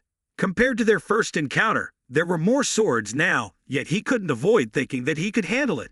However, all of a sudden, the ice swords shattered, leaving Vuong Chien preparing to defend in shock. He began to feel displeased. "Why did you stop the attack? Do you take me for a joke?" one of the 5 grandmasters exclaimed in frustration. This action seemed insignificant compared to the second revelation Thien Pham made. As soon as he finished speaking, a light enveloped his body. All the lights converge, forming not just one but millions of swords. This was the second revelation that Thien Pham had responded, but he only had partial control over it. It was different. Perhaps now Vuong Qian's disappointment had disappeared upon seeing the scene before him. The formation of that green light resembled a surge of energy, creating a tremendous explosion that affected everything around. It wasn't just any energy. It wasn't formed by a sword. It meant it was energy that a supreme master could use, known as the sword controlling technique. A person who achieved the first level of supreme mastery could use this technique on their own sword. What Thien Pham was doing was creating the sword controlling technique out of thin air. Vuong Qian was shocked, trying to create distance by swinging his great sword, but attacks came from multiple angles. It was an unbelievable sight to see the top 5 grandmasters being pushed back. Vuong Ban, who was also watching, became afraid for his father, Ngai. The sword controlling technique was powerful, but it consumed a lot of internal energy and was only effective against weaker opponents. However, when formed by energy, it was a different story. Thien Pham was still standing from a distance, continuously controlling with his arms. Vuong Qian found himself constantly forced back, attempting to resist the overwhelming strength. It seemed Pham's speed in executing his moves had slowed significantly, a minor mistake that could lead to death. Vuong Qian had thought he could endure for only a few seconds, but it was beyond his capacity. He didn't know how long a minute in Pham's control over the swords would be, but it was challenging to fight them. Thus Vuong Qian wildly swung his swords in all directions and then shouted to Thien, "Please stop." Perhaps the 5 grandmasters couldn't bear another moment. As Thien Pham seemed to hesitate, a glimmer of light pierced through. It had pierced through this man's seal, causing numerous swords in the sky to immediately retreat. Vuong Qian dropped his 2 great swords to the ground, his face drenched in sweat. His exhaustion was palpable. Thien Pham understood his opponent's fatigue, but still wanted to continue. Vuong Qian felt helpless and shook his head, wondering if he hadn't been competent enough or if Pham still wanted to persist. Having reflected on it, he stepped forward warily towards the protagonist. It was beyond belief that the famous martial artist, one of the top 5 in the martial world, was conceding defeat. Perhaps this outcome didn't surprise the spectators, but those outside the Guardian Circle still couldn't believe it. They rejoiced because every day, the sect leader created unimaginable shockwaves. With this event, Thien Pham had firmly established himself among the top martial artists, taking the position of a new top 5 grandmaster. Looking towards the west of Kim Lang Tan, Tam Sun Mountain stood close to the Yellow River flowing through the mountain range, splitting into 2 or 3 peaks, north and south. This geographical feature contributed to the river's name. Near the mountain was a large mansion resembling a palace, grand and imposing. Inside the central building was a room where a middle-aged man listened to his subordinates' reports. However, he didn't seem overly pleased with what he heard, particularly about Li Bei's death. "Is it your duty to retrieve his belongings?" the man questioned his subordinate. Although the subordinate understood the situation, he could only respond that he lacked the ability to recover them. The middle-aged man became increasingly angry upon hearing this response. "What do you mean? If you can't retrieve them, at least bring back his body," he demanded. The subordinate immediately dispatched nearby agents to search, but they couldn't find the body of the master swordsman or any of his followers. Lai Vu furrowed his brow in horror because the entire team had disappeared. It consists of 150 elite warriors led by a top martial artist. Their strength was enough to annihilate several clans in a single night. Not all were lost, but 105 bodies were missing, with 59 bodies falling into the hands of the Celestial Alliance. Lai Vu wasn't convinced. When Lai Bai was ordered to descend, he investigated the forces sighted near the Broken Sword Manor. They discovered 1 martial artist hiding next to the mansion, but there were only 40 people. There were no signs indicating any other force besides the Celestial Alliance's intervention. It seemed someone else had joined this affair, and they were meticulous, considering all factions in the martial world. These factions include the Devil Sect, the Heavenly Cult, as well as the Orthodox martial world, including the mysterious organization known as the Azure Sky Society. However, nothing suspicious was found among them. Lai Vu grew even more enraged at his disciple's death without any gain. If he could identify the mastermind behind this, he swore he would take revenge. His anger only subsided when his subordinate reported finding something. Although he was still visibly angry, he urged himself to calm down as his master induced him to present it. It was a roll of red silk embroidered with the words Imperial Dragon. Even the fixing thread was made of pure gold. Immediately, mystical energy released the sealed letter, flying upwards towards Livu. He quickly untied the string and unrolled the paper to read. Finally, Phase 3 of our plan has begun. It's a beautifully written letter with a solemn seal at the end, he asserted. But why is it from Thonha County? Isn't that not our base? Aren't we operating from there? One of his subordinates questioned. I've heard that it's not always there, another chimed in. I guess we don't need to risk it then. The location doesn't matter. The plan remains the same, Livu reassured, clenching his fist. After all, this person is also eager to soothe his own anger. It's just the right time for us to witness some bloodshed, he added. The scene shifts to Tindon, north of the Celestial Cult's base in Hunan. At the edge of Cam Lake, an old lady is seen incessantly wailing. When she received the body of her granddaughter, she cried so much that her face turned red and her eyes swelled shut. The baby in her arms was also crying bitterly, filling the room with mournful sounds. Before the presence of the venerable senior, she understood that the other party was truly in agony. It was easy to see why Kamlo too showed such compassion as she cried beside the body of her granddaughter. Kam Mai Duong. It was unthinkable, and one couldn't help but feel the pain of finding a grandchild returned lifeless. Those despicable creatures dared to kill our clan's maiden. There's no way we will forgive them. Duong Dan Hoa understood sorrow well, but he only upheld what would benefit our section the most. Surely no one would ever know the true reason for Kam Mai Duong's death. It's a shame to lie and manipulate her in this situation, but they were not followers of the righteous path, but rather demons of the cult. At the intersection of our sect's righteousness, both Vuong Qin and Vuong Du Hoyan were confiding in each other after she regained consciousness. Her hair is still silver as ever. Vuong Qin had waited for this moment for so long. Du Huyan's beauty had increased significantly after recovering from her frail and pale state. She looked stunning even in her soulless pallor.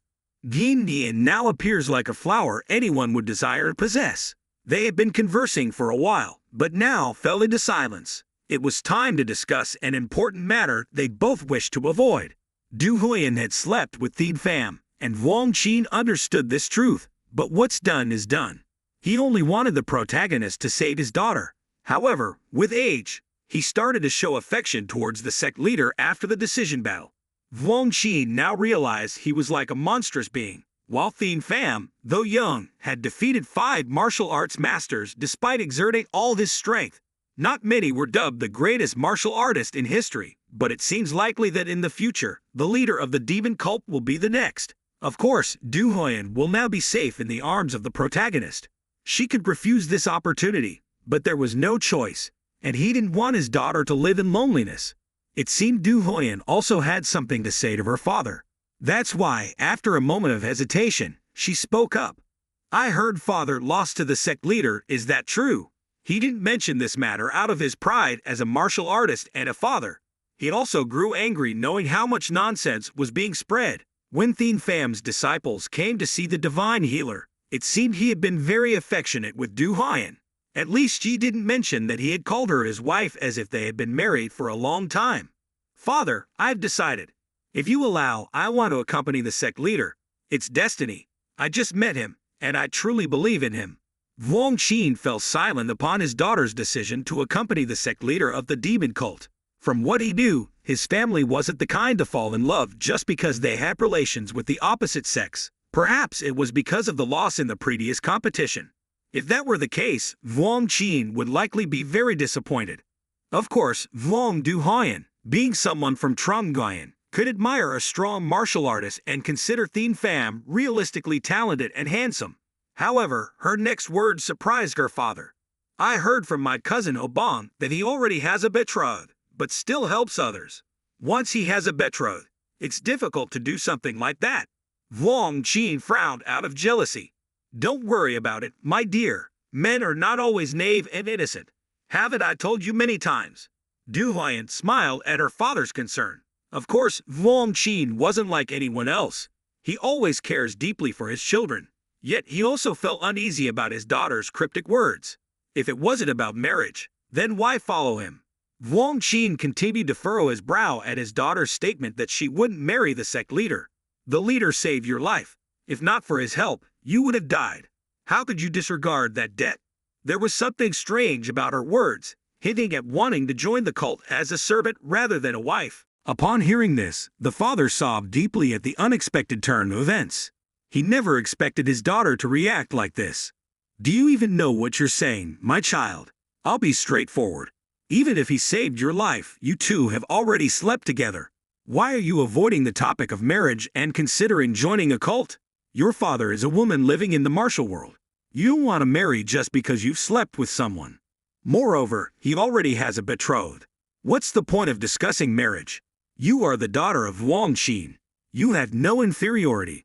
If you feel ashamed of being his concubine, then let me tell you something. Du Huyan then angrily retorted, causing her father to fall silent. When his usually quiet daughter started arguing, it took him aback. If father has to marry just because he slept with someone, then how about everyone else? Everyone will try to marry someone they like. What I said is reasonable and logical. You can't say women are like that. We need to understand each other before considering marriage. Finally, Du Huyan stated that the whole family should join the demon cult. Wasn't father's promise to protect her and her siblings because of their mother? Wang Qin avoided factions for his children's sake, and he had to reveal himself when he thought his daughter was abducted. But he never revealed his identity to anyone. This made Du Huyan worry about her father's power and reputation being used up just for them. Despite hearing her son's words, Wang Qin felt his heart warm. He realized how foolish it was to force marriage just because his daughter had slept with Thien Pham. It was better now for Du Huyan to join the cult and work to repay the debt of saving her life. Wang Qin cleared his throat but smiled. If you've decided, then I have no choice. If you have no intention with the sect leader, then so be it. Then suddenly, her next words made him furrow his brows again. You're not sure about that. Perhaps if you meet a few more times, you'll like him. After saying this, Du Huyan blushed and quickly turned away. Indeed, she was the main character. Without even starting, Thien Pham was about to have another beautiful woman, not inferior to Van Q, to attend to. Until now, Wang Qin didn't know what to say anymore. After all, he was a man. He couldn't fully understand the thoughts and feelings of women. Meanwhile, at the third elder guest house in the back, Thien Pham was conversing with the second elder Yen Mako. She was reporting the situation after gathering all the medicinal materials listed by Madame Cam before arriving at the Long Ho Nam clan's village. Pham had discussed the patient's symptoms with Cam Lo too, but hadn't informed her about the patient's noble status. Right after hearing about it, the divine healer confirmed that the former sect leader was injured in the heart. Thien Pham had a list of medicinal herbs kept in the sect. While searching for the viper's grass, he realized what was missing, and Yen Mako went to find the missing herbs. Cam Lo Tu's presence didn't change anything, as it all started with the hand-to-hand fight with Wang Qin, which no one could have predicted. The second elder also bowed when she heard the news that the sect leader won against the great martial arts master. Unlike the former, who was affected by the blood fiend divine skill, it was a fair fight, and both had prepared the best for it. This trip had taken quite a while as Thien Pham took many givers. Now was the time for him to return to discuss the most important matters. Now it was about taking the divine healer along. The conversation was abruptly interrupted by a knock on the door, requesting an audience from the Master of Da. Pham allowed entry, and a young man in black followed the Master of Da. This person was a special agent of a secret operations group led by the Grand Elder. If he personally delivered the secret letter, it meant an urgent matter was happening. The sect leader had to ask directly about this young man's identity. The Grand Elder of the Dark Sect had urgently ordered the Divine to meet him, not sending anyone from the Demon Sect. It seemed like a significant matter. Switching to Morse code usually indicates an official report unless it's about unexpected guests heading towards the 10,000 peaks. After hearing the subordinate's transmission, Thien Pham frowned and requested everyone to return immediately. Upon receiving this information, the faithful followers prepared to depart, planning to hold a grand funeral for the divine Heber's granddaughter after arriving at the village as they promised. So a horse-drawn carriage was brought to carry the coffin containing the body of Kam Mi-duong. The coffin was loaded onto the carriage with Kam Lu-tu sitting next to it, holding the child, and everything was in order. It was time to depart. Van Q heard about this situation from the words of his subordinates, so he immediately became curious why the celestial sect master did not follow the tiger's orders. Therefore, Thien Pham, along with the second elder and fourth elder, went to meet Vuong Chin Da Heap. She knew about it, and her eyes also showed sadness because she thought they might be negotiating about the wedding after Thien Pham had combined the yin and yang to treat a strange illness for Vuong Du Hoyen. Ho Duong Ho guessed somewhat the feelings of Vuong Du Hoyen, so she also had to ask Van Q quite a bit about it. She was sure about that matter, but she was no longer worried because she had long placed her trust in the male lead. She accepted sharing her man with another woman only because it was greatly beneficial to Vuong Chin Da Heap. Vuong Chin might mention marriage because of this incident, as Du Hoyen was the only one Van Q allowed. But they needed to leave immediately now that the plan had changed. However, something unexpected happened that shocked Hoa and Yen Muk Ho to the point of speechlessness. All three generations of the Vuong family knelt down and begged to join the sect. This was an unbelievable scene, so Thien Pham seemed quite surprised. This was better than choosing marriage, but it still made him curious. He hoped the sect master would not refuse this request. Please allow us to join the sect to repay the favor of saving our precious Du Hoyen, Hoa said joyfully. Vuong Chin might ask the sect master about marrying his daughter, so he would certainly stand by him, but they voluntarily requested to join the sect. This was a good thing for Thien Pham. He was looking at Du Hoyen and thinking that it must be her wish as her eyes met. Du Hoyen blushed and turned away, feeling ashamed when she saw the man she had slept with. This reaction shows that she also had some feelings. The matter only stopped when Thien Pham heard Vuong Chin's voice through the transmission. We'll talk about marriage in the future. It's better for both of you to understand each other before discussing marriage, he said. Of course, those words affirmed that the decision mainly came from Vuong Du Hoyen. She was very beautiful, but Thien Pham wasn't interested in other women besides Van Q, so he didn't feel any different until now. But now, the male lead became curious about Du Hoyen because she seemed different from other women, somewhat like Van Q. Vuong Chin noticed this expression and became satisfied after the sect master's answer, and a polite nod. How can we not welcome such unparalleled guests who want to join our sect? We thank you for joining, and please help our sect, he said, his eyes shining with that decision. Vuong Chin immediately knelt down and officially proclaimed Thien Pham as the sect master. Both elders also approached and congratulated the sect master for recruiting such a prominent figure. Elder Yen understood that this was truly of great joy. It was enough to upset the balance between the righteous and evil factions, which had been balanced before. Everything then proceeded smoothly. Thien Pham and his subordinates returned to the sect without any danger. According to the spy's investigation, those heading to the celestial sect were predicted to arrive 2 days later. This was much faster than Thien Pham's group, as Duong Dan Hoa calculated. It would take at least 3 days for them to return to the sect. Thien Pham worried that he might not arrive in time after hearing the spy's information. Everyone felt somewhat suspicious when they saw the anxious sect master, so there was no need to hide it. Thien Pham, everyone, the celestial sect is about to have unexpected guests. 2 elders volunteered to accompany the sect master, but I declined their request to escort them and ensure the safety of Camp Wai. After assigning tasks to each subordinate, the male lead quickly returned to the celestial sect. According to the situation there, the news had spread that the sect master of the celestial sect had been in seclusion for 2 days. Therefore, the urgency of the male lead is also necessary. However, the person he must confront may be a prominent figure in the martial arts world.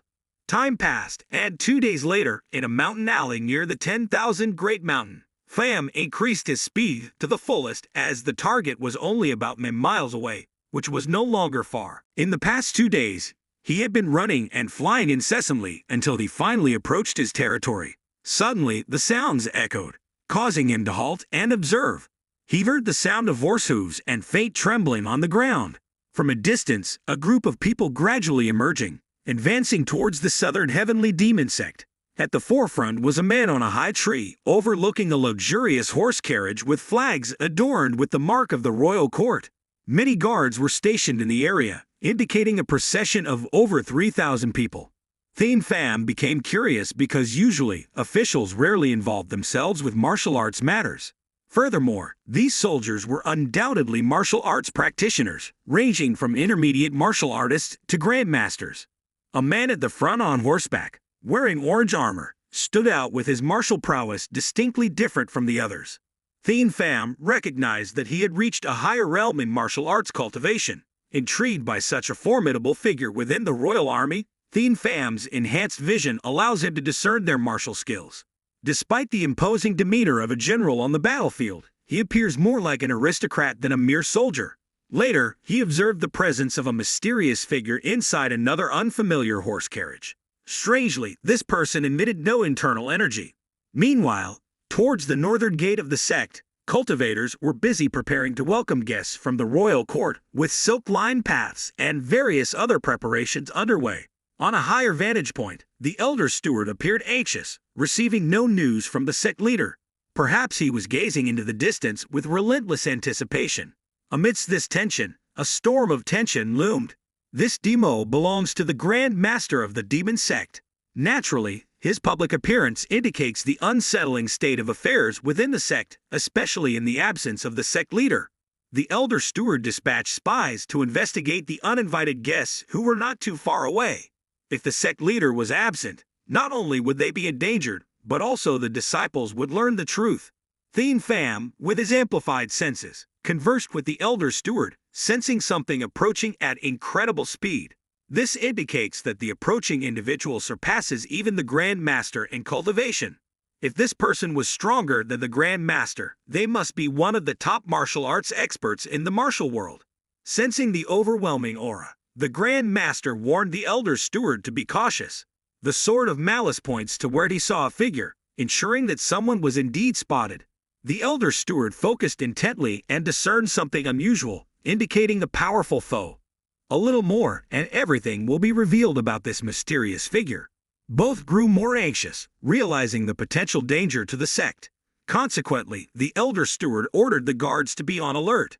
As the intruder was thwarted, the Grand Master signaled to stop, adding a curious gaze. Subsequently, the sword of malice conveyed that he recognized a familiar aura, that of the sect leader approaching at an alarming speed. This was Thien Pham's reason for his actions, to keep his absence from the sect unnoticed. The elder steward became worried as a vast expanse of land in front of the gate might expose the sect leader's identity. Despite traversing the forest, he would eventually reveal himself.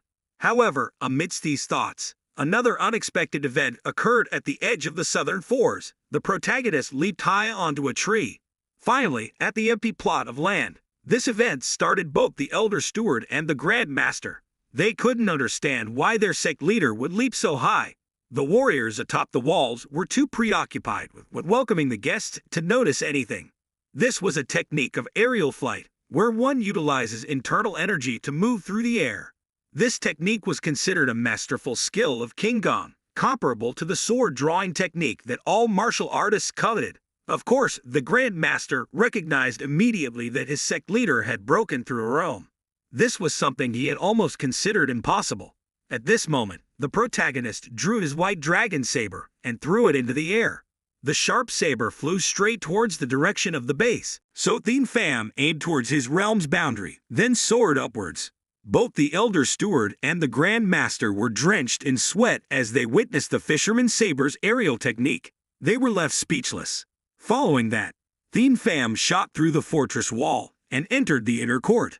Obviously, his most trusted subordinates had many questions for their sect leader at this moment.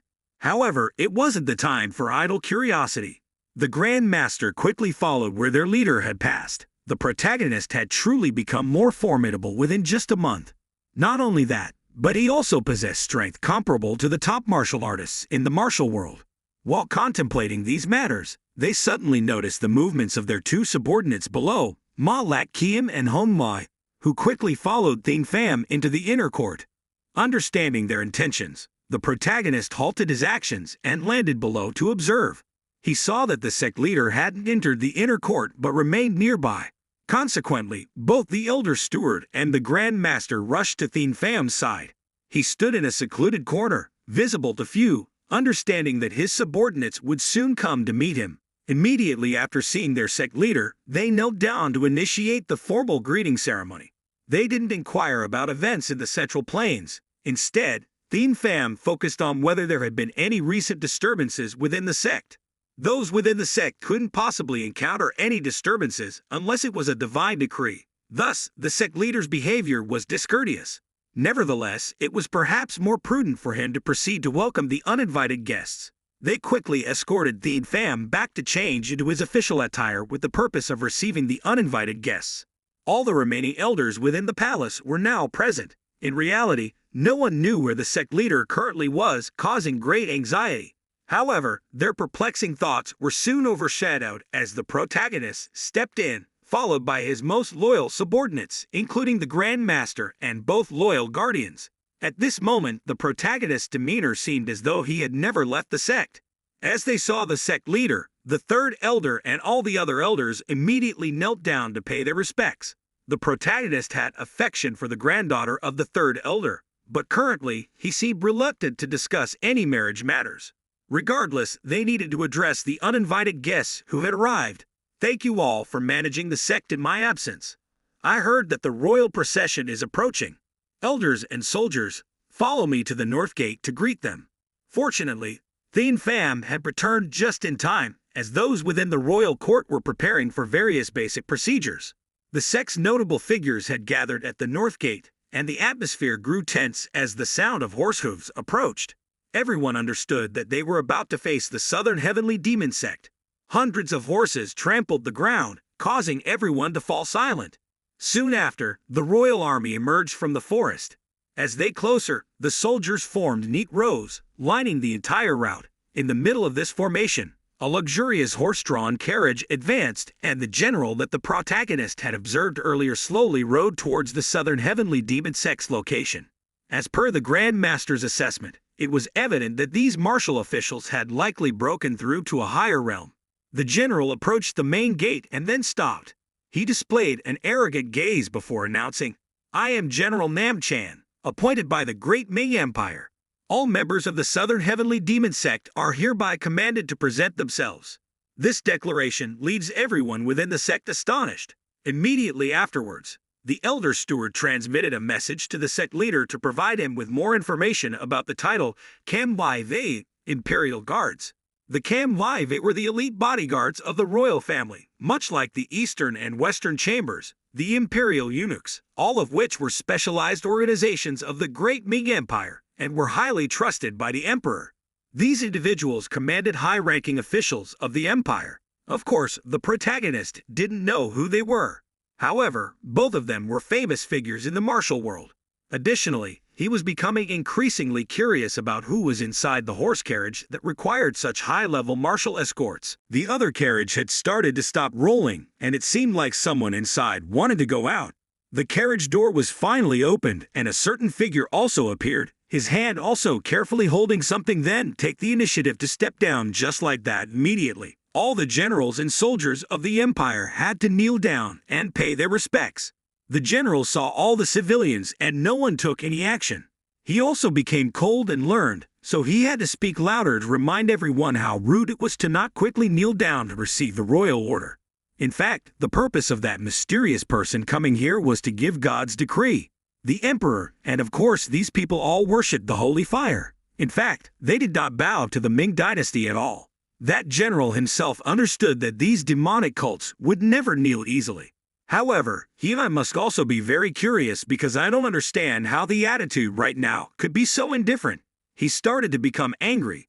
He was about to pull out his sword to kill a few people when a voice transmitted the message and stopped it. This is the person inside the carriage who stepped out.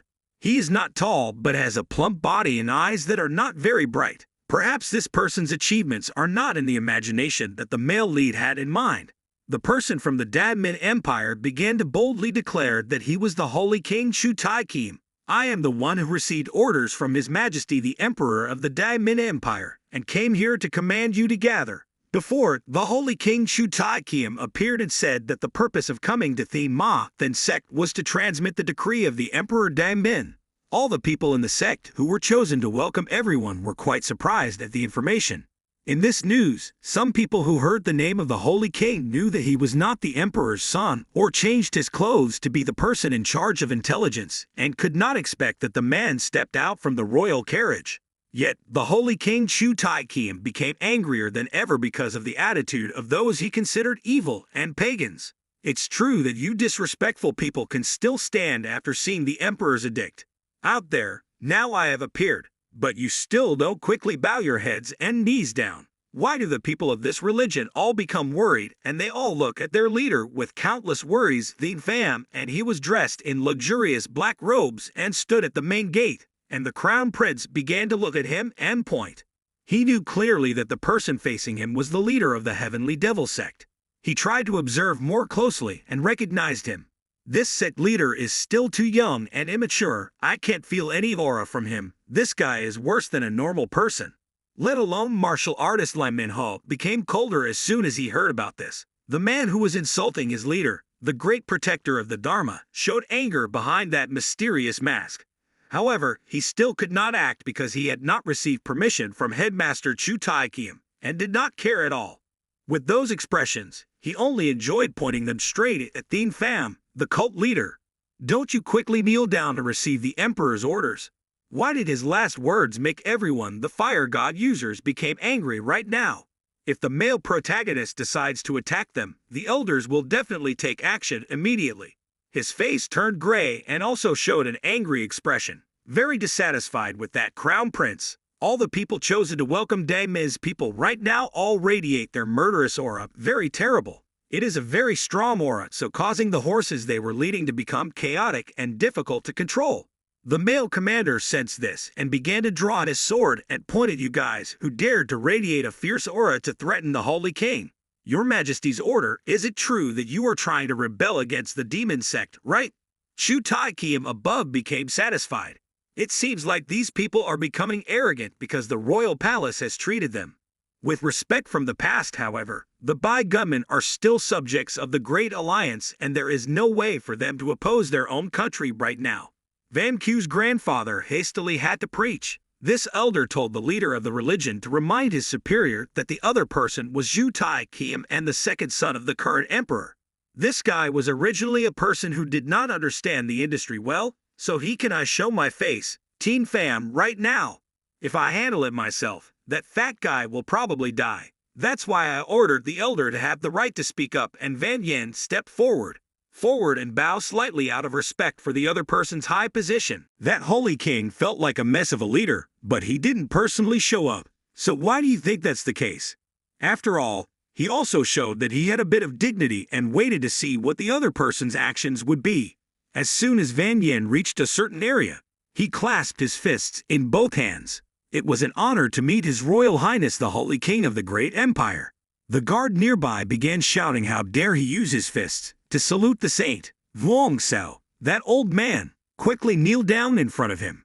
However, right after saying this, the guard became frightened by the sudden energy pressure that poured down on his body as the true energy radiated out from Elder Van's body. At this moment, he could not breathe to the point that he could not even open his mouth. The third elder began to look straight at the Holy King and then uttered a very dangerous voice. We are outside. The leader of the heavenly demon god sect never kneels before anyone. Chu Tai Kiem began to frown and he did not think that Van Yen would mention the peace treaty at this time. Our sect signed an inviolable contract with the Dang Ming Empire. The Dang Ming Empire and the heavenly demon god sect were equal and had nothing to do with each other when the founder of the Dang Ming Empire received help to build the country of our religion and even signed a contract. Quan and martial arts don't know what authority you have to force us to kneel. After hearing those words, that Holy King started to become angry at his cowardly subjects. You are teaching the Holy King of the Great Starry Empire. As soon as this sentence ended, he also asked his soldiers to immediately rush forward to make the people of the heavenly demon god sect kneel. Several royal guards immediately drew their swords and rushed to Van Yen's place, certain of one thing, that the third elder would never lose to these incompetent martial artists, to one of the other three before the action has shown a dangerous attitude. It seems that you still refuse to cooperate. Those sharp swords were swung out, then a certain aura immediately stopped the impact. The sound of metal rang out, and the weapon of they were broken in half. When the male general saw the old man using cane kick to confront him, the angry face in his mind became more worried, and he thought that the opponent was indeed not an ordinary person he had captured. Leader holding and radiating his terrible pressure, I request all of my subordinates to finish this job. If I can't bring him to his knees, I will personally cut off your heads. This is one thing, team, retreating the dilemma. When they couldn't advance, they couldn't retreat, they couldn't turn around, and they'd die. Going up, even if they failed, wouldn't harm their lives. So those three guards had no choice but to help them. They have already begun to pull out the remaining mirror sticks that are with them. Taking the initiative to attack the third elder to deal with this group is really not too difficult for Van Yen in just a blink of an eye.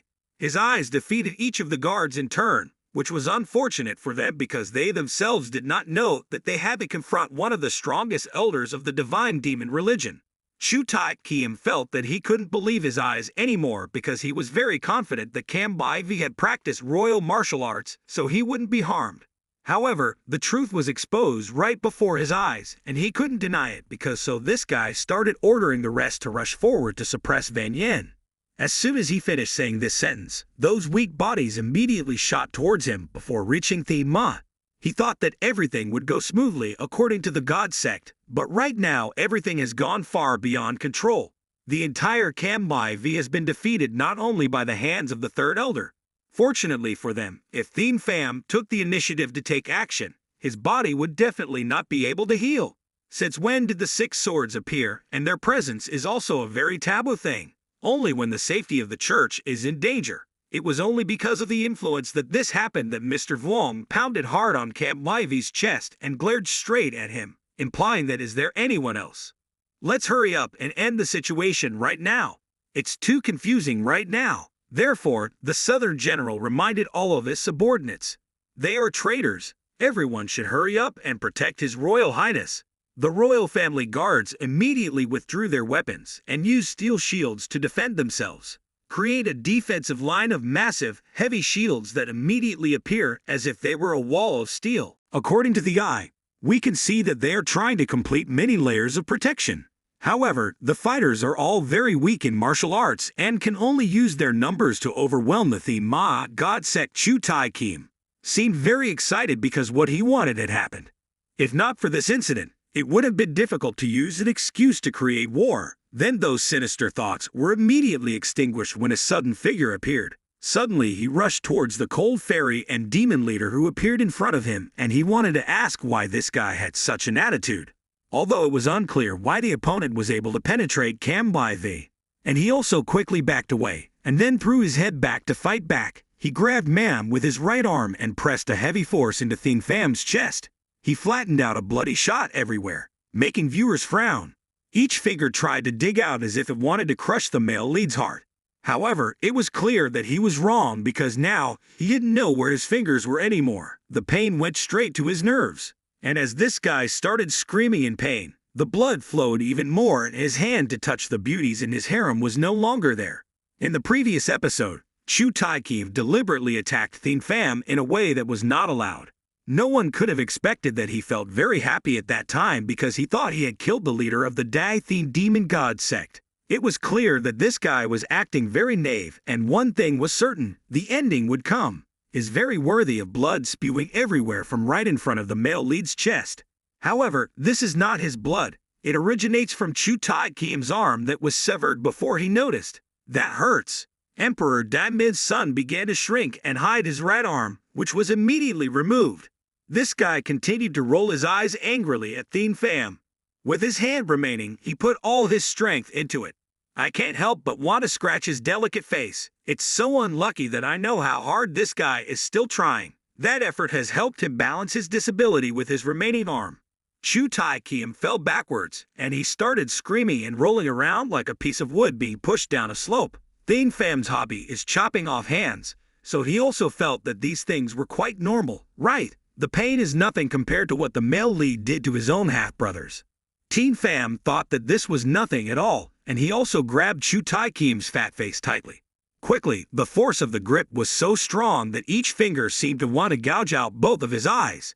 The soldiers in charge of the Daemin Empire were shocked when they saw the celestial demon sect master lift them up with one hand.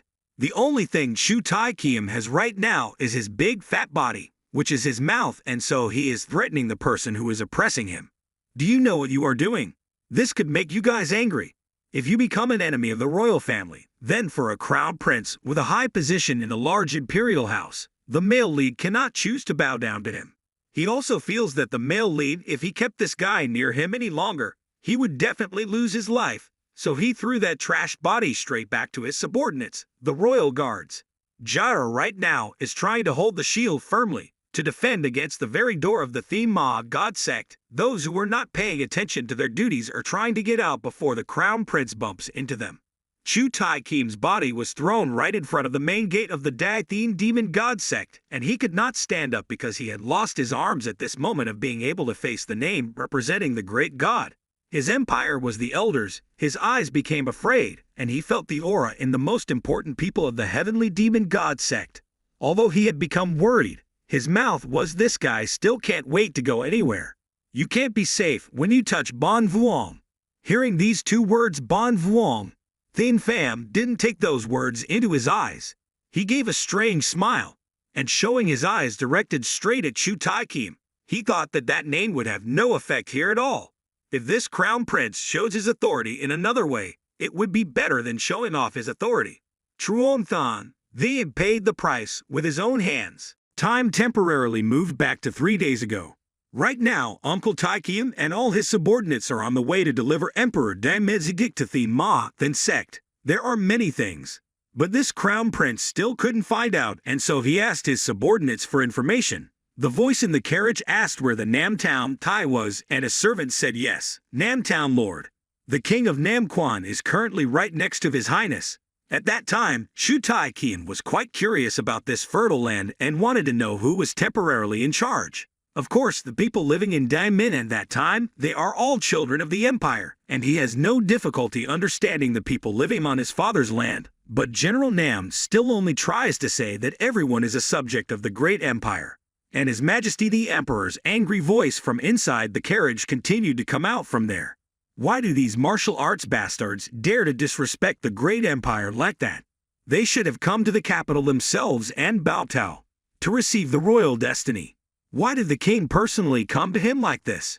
Chu Tai Kim knew that when the Taida founded the country, he tried to rely on many alliances, including the Thema then sect, so therefore the military oath of non-commitment was also created from that time. He knew that the irreversible mutual contract between mandarins and martial artists was something that could not be abolished, but there was no need to establish this tradition. Another thing happened about 180 years ago when the founder of the great empire and the leaders of the martial arts of the 3 generations met and signed this contract regarding the nation of martial arts people who possessed extraordinary strength. These are said to be dangerous existences. There was a time when the royal dynasty was in conflict with the martial arts, but Daemin's ancestors believed that this was a waste of national power, so they signed a non-aggression pact. This king absolutely did not. I'm not satisfied with the devil cults at all. Even the emperor is just a son of heaven, yet they dare to praise their cult leader as the sky. How can they be so different from the righteous cults? Right, Nam in general at that time knew that the crown prince practiced Taoist martial arts, so he had great affection for the righteous sect and overlooked the demonic sect. It was obvious that according to my knowledge, the evil sect and the demonic sect both had their own ambitions. When I heard these words, he started screaming his ambition. How ridiculous is that? Shouldn't we solve it? They go in this martial arts world. Only the righteous faction is the subject of the great empire. After saying those impolite words, the courtier Kiem continued to ask and urge him. This subordinate has a body shape that looks quite similar to that guy, and is also just a low-level civil servant of the great empire, according to information. But I know that the current patriarch has expelled the former patriarch to be promoted to the position of patriarch. After hearing those confidential words, Chu Tai Kiem seemed very satisfied. He was even more interested in seeing his subordinates believe that the new sect leader is a person who has no talent at all. If His Highness takes this opportunity to capture them, he will gain His Majesty's trust. This is a rare opportunity. Then these events happened. It all comes from Duck An's words, and in just a moment the one who will suffer from it all is the royal court Kim Naman. The general knows that, and in reality, he just wants to create the majesty of the royal family, but everything was destroyed by the very name of that low-level Quan Van who had a sword in his hand. Right now, the general only thought that the leader of the heavenly devil was not at all afraid of the power of the royal family. Otherwise, if he could protect the crown prince, it would be inevitable that when he returned, he would be beheaded. So he shouted loudly to remind all his subordinates to make sure Thien Pham heard his comments. Following the general's orders, dozens of Kambai rushed to the position where he was standing. Dozens of swords pointed straight in that direction. However, the male protagonist took a step and flew into the air. The lowly soldiers began to widen their eyes in horror. I was surprised because I didn't see the other person anywhere. Right behind them, a guy had already discovered that Thien Pham was there, and he shouted loudly that he was using a permutation. Just like that, the male lead walked forward slowly, back to where the other general was commanding his troops. Another one continued to remind his comrades behind him and tried to create a siege to stop the celestial demon cult leader. But this group will definitely no longer have a chance. That again, right at this moment, all three of the most powerful guardians appeared because they felt that the patriarch's safety had been affected. Only the Dream Master did not pay much attention because he understood his disciples well. My leader has very outstanding abilities and describes the legal guardian Manhwa as a hot-tempered person, and it is clear that he does not like to make fun of the Tom Gum dynasty. The sharp sword slashes horizontally. From then on, this person's voice rang out threateningly. If you step across this line, be prepared to give me an arm. All of Camp V's soldiers cannot move at this time because they have been invaded by the pressure of the left side of Hofap Protector. The situation right now is that all the people of the great demon god sect have drawn out their weapons and surrounded all the people from the Naman royal palace. Right now, Naman is standing very calmly in front of you, has the right to command the army. However, the strange thing is that he did not look at the fat crown prince one more time and did not show any remorse. Seeing that huge pressure, the Nam general continuously raised his voice to threaten him, bullying him and threatening him. If he deliberately took another step forward, the Thien Ma God sect will definitely become the enemy of the Great Alliance. Suddenly Thien Pham bent down a bit and clasped his hands together, facing a place further away. As soon as the male general saw that scene, he became surprised and extremely confused that the helmet and armor were very suitable for that day. This is exactly what Thien Pham was saying at the center to someone. Being protected very carefully, he became startled and realized that Chu Tai Kim was the body double. In reality, this man Antoine was actually the crown prince. Indeed, this was a very cumbersome scene. Coming from the Daemin Empire in the previous part, Thien Pham cut off both of the servants' hands of His Highness the Crown Prince of the Daemin Empire, not only creating such an extremely tense incident, but he also discovered Ju Tai hiding inside the palace guards. Now focus on watching to see what will happen to the leader of the Daethene demon god sect. The guards, but the leader according to the description of his subordinates is a demon. When did he realize it? Could it be that from the beginning he discovered and pretended to cooperate with us? Or why did the male general pull out his sword and move forward to protect the crown prince? That bastard is so loud. The military officer is incompetent, but he dares to attack the court officials and threatens His Highness. Why do you arrest him? At first, Master Suman laughed out loud and thought that the people of the Great Alliance were the first to find trouble.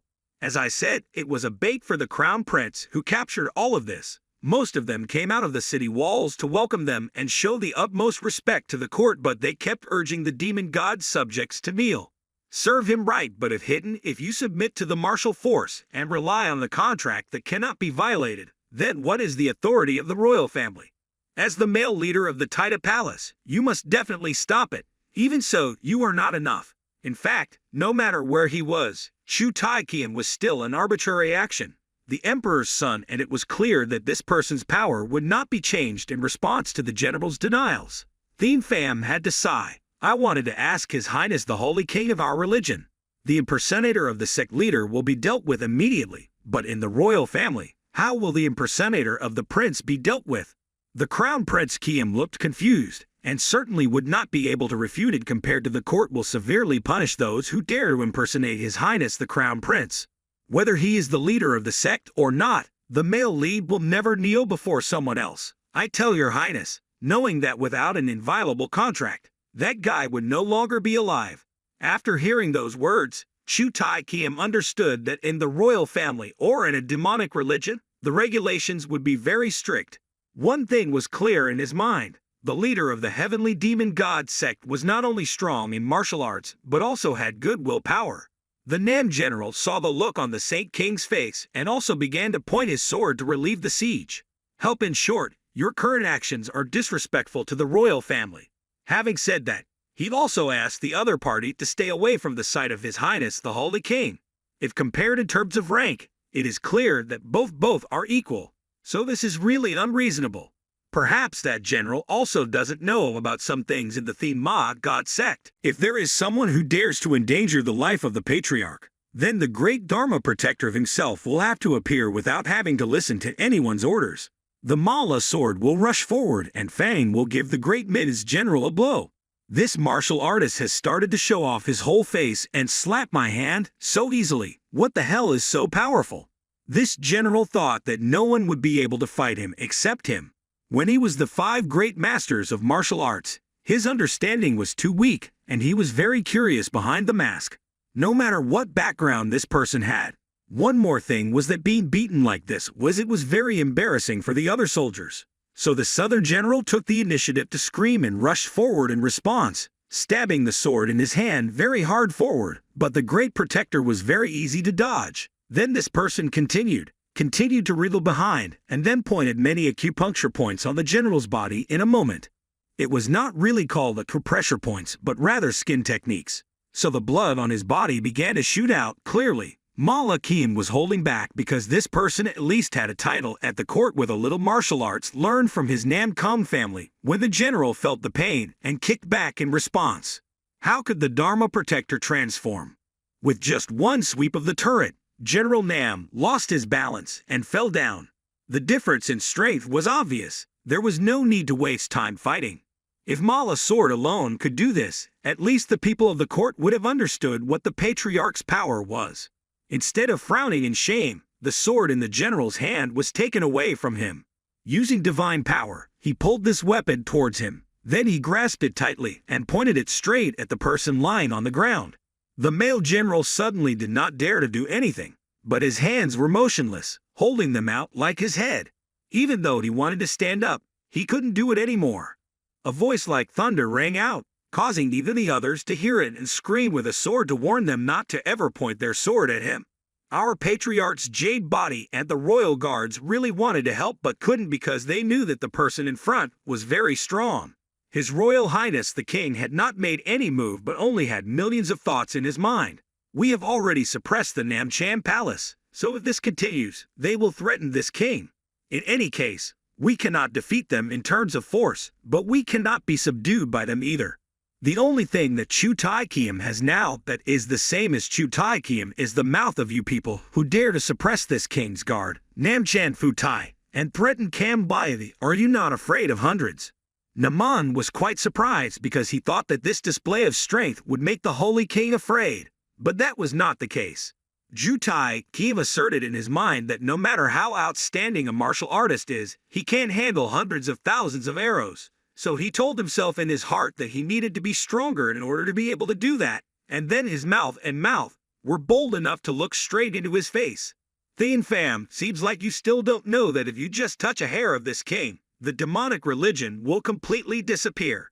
Actually, this statement is a bit excessive, and the people of the Thien demonic god sect are frowning in the direction of His Highness the Holy King. Affecting the sect's leader is one thing, but affecting the safety and survival of the sect is truly ruinous. The male protagonist's face now showed he looked very disappointed and thought that after saying these words, the demon cultists would be scared. But Chu Tai Kiam saw that they did not have any wavering at all. If I said he was brave, it would be a bit too much. I should call it clever because this is the first time I have met an official, so I have a little concern, but he has already disappointed me. From the beginning, if I use force and the number of soldiers to threaten the male lead is a really stupid thing.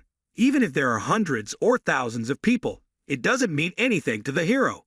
The male lead raised his left hand and started using divine power on the weapons in the hands of those soldiers. In an instant, all of them flew up above the central stage, and everyone tried to reach for them, but could not reach those sharp sword tips at the same time. Shooting strongly towards the soldiers, the speed is very fast, and after reaching a certain range, it immediately stops. This is a scene worth seeing if it is made into a movie, and who everyone knows that the goose sword has just been deployed by the leader. The Nam General is a person who is very well trained in martial arts, and he understands what this is all about. If he can freely control so many swords, then the leader of the demon sect is truly no longer a human being. Not only him, but even the great Dharma protector was equally surprised because in just 1 month, how could the patriarch break through the realm?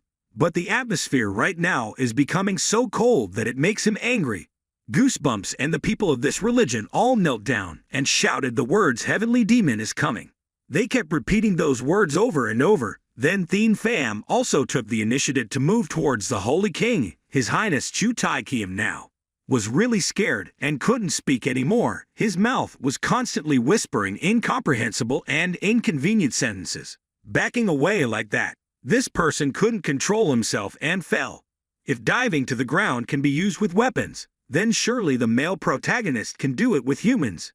He continues to use divine power and lifts the opponent up to the middle stage even though this person continuously screams "Namanat." I asked if your highness knew why there was a non-saying martial military contract.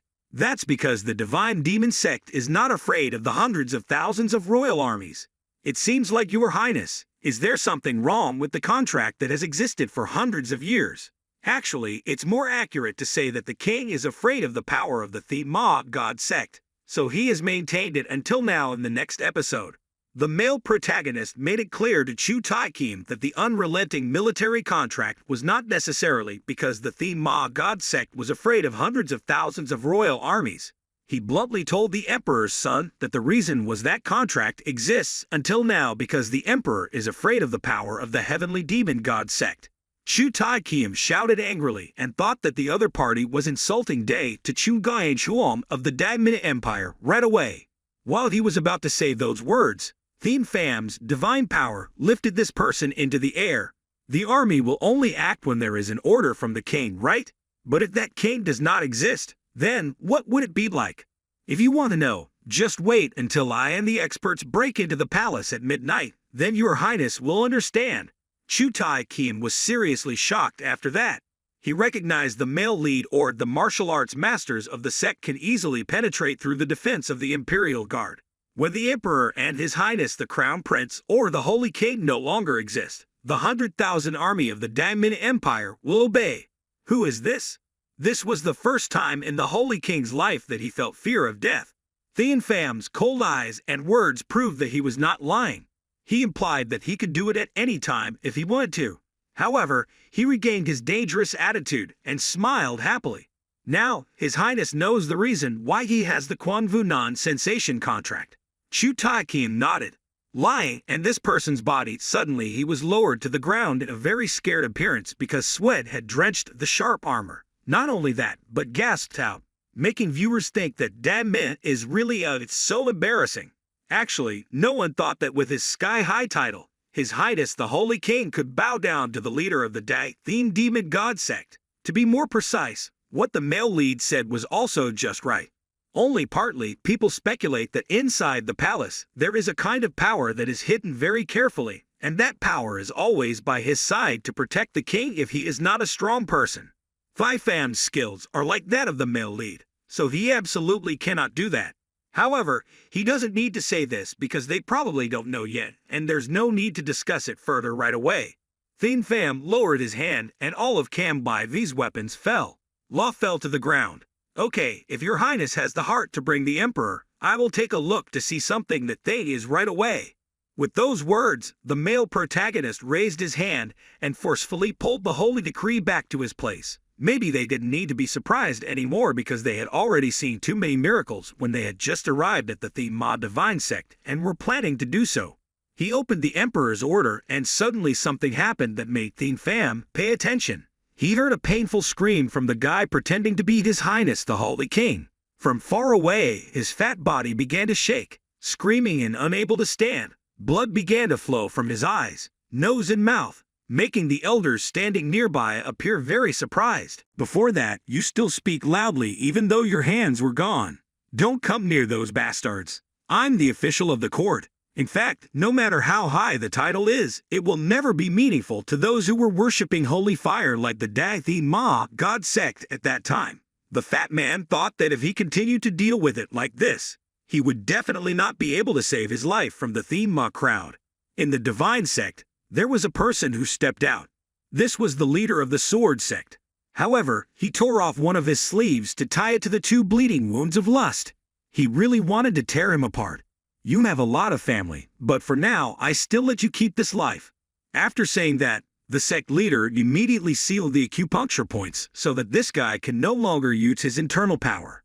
First, I need to keep this life. No matter how he was tortured, it was still better than dying with those thoughts in his head, or in other words, he felt his body becoming very cold following those thoughts. This guy felt extreme pain as if someone was penetrating his inner chamber. To be more precise, it was like being stabbed by hundreds of swords and blades. The other elders felt curious. I was curious, so I went over to take a look. Then suddenly he vomited a puddle of blood. Not only did it stop there, but from that puddle of blood, a lot of unpleasant odors were emitted. Owner Macnian quickly warned everyone. People around you should step back because that fat guy's body is emitting sexual gas. He feels very uncomfortable and he thinks that this can't happen to him or it's because of the guy he met. Before that, to be honest, if we look at the whole picture, perhaps the people of Dammen think that this trick was created by the demon sect and the leader of the Hom Kim sect also just had good intentions to control it. The blood only helped save his life. Right now, toxic gas was emanating from this person's body like water was evaporating. The incident continued because the male lead was preparing to watch the Emperor's mention. And he didn't have time to know what was written inside to check the situation. Perhaps the male lead himself would have to directly take action. His face had become very distorted and smoke was coming out of his body. If as a more understood description, it was like a bomb. So the elders outside felt it was quite dangerous and everyone warned the patriarch not to do so. If he ignores those warnings, the male protagonist would thanks to NANO to analyze and understand that the heart is still beating but the speed is slowing down and it seems like he is about to stop breathing. Surely this has some hidden meaning so the patriarch himself also really wants to know so there was no other way but to treat this talkative and arrogant guy. Immediately, that strong hand touched his chest and caused the poisonous gas to spread everywhere. Many elders were trying to stop it. But they understood that the toxic gas had been purified, so our leader had broken through to a new realm. Why didn't Pham pay attention to those comments? The poison had spread to the whole body, so I couldn't. Dispelling it like this, everything will be in vain. Even thinking about this, he looked back implicitly and asked the reason. Why did the god use the acupuncture point suppression technique to make that guy unable to use his power? After hearing that, the male protagonist continued to frown like that, meaning that the poison will always be spread even if the poisoned person does not use his internal strength. He understood that if he did it to this extent, it would definitely I just want to prevent top secret information from leaking out. In any case, there is no way to save him, so the male lead will have to transmit the internal technique and Mingmon acupuncture points to see where that flow of energy is coming from. In fact, as soon as he looked at the situation, the sect master had to widen his eyes in surprise. Because this is fat minus gone. This is a martial art originating from the Shaolin temple of the Rajas sect. That's why he became so fat. So because he is methodically trained, most people do not like to learn this martial art because it gains weight very quickly. But in fact, it helps the learner accumulate a huge amount of internal space. It is clear that this guy is being a spy for the political sect is likely the reason. Considering the origin of this magic, why did they want the royal palace to oppose the Thien demon god sect? The sect leader could not explain it himself, and he continued to ask NANO to prepare a dozen MRAs that had completed the scanning of the subject and were able to scan the designated male protagonist to proactively touch his head to let NANO scan and see everything inside. Something small was squirming inside its head. Its movements were slowing down as if it was dying with the host. This was quite similar to what Thien Pham had previously done to the master of Dao Qian Mon, who was still a monster. The poisonous worm will destroy Hai Huok on its own as soon as someone coerces or is suppressed. As time goes on, the guy's face turns upside down, and the centipede's body seems to swell bigger, and the back of the fat man's neck begins to emerge. Blood, and as if he was about to not be able to hold on any longer, he suddenly shot blood everywhere, and the guy pretending to be the Holy King didn't have time to leave behind a blanket. Actually, there are too many hidden secrets, and it's making everything become complicated. Even more confusing than this is something that cannot be calculated from the people of the Great Alliance. Perhaps no one will understand better than Thien Pham right now except those who follow them into the Central Plains. Then perhaps it's all a big question mark. All of the events that just happened are probably related to the mysterious sect called Extreme Knife Luck Vo Mon. In the previous episode, Thien Pham discovered the poor situation.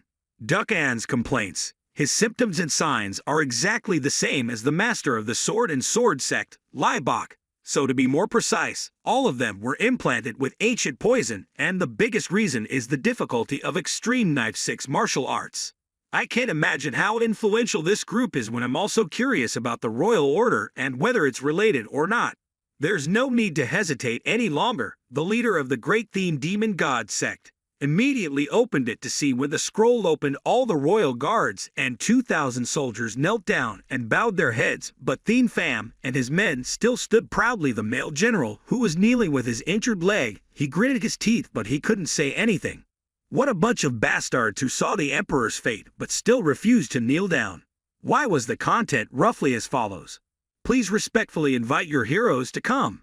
Signed a contract with the newly crowned Crown Prince Pham. Read the scroll. Unlike the arrogance of the Crown Prince Kim, the scroll was written very politely, treating worship as equal.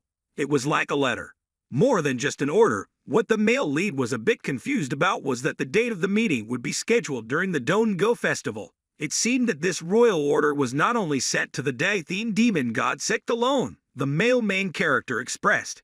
He was more worried and he needed to investigate carefully to see if he should go or not. Chu Tai Kim was performing the ceremony when he also saw the serious face of the patriarch. So he was very worried after Thien Pham directly asked the prince if he was okay. Know the contents inside. Otherwise, this person only has a passing knowledge of the emperor's private secrets. It is not something that even the power of the royal family can unlock. If that is the case, then does your highness know who received the gift?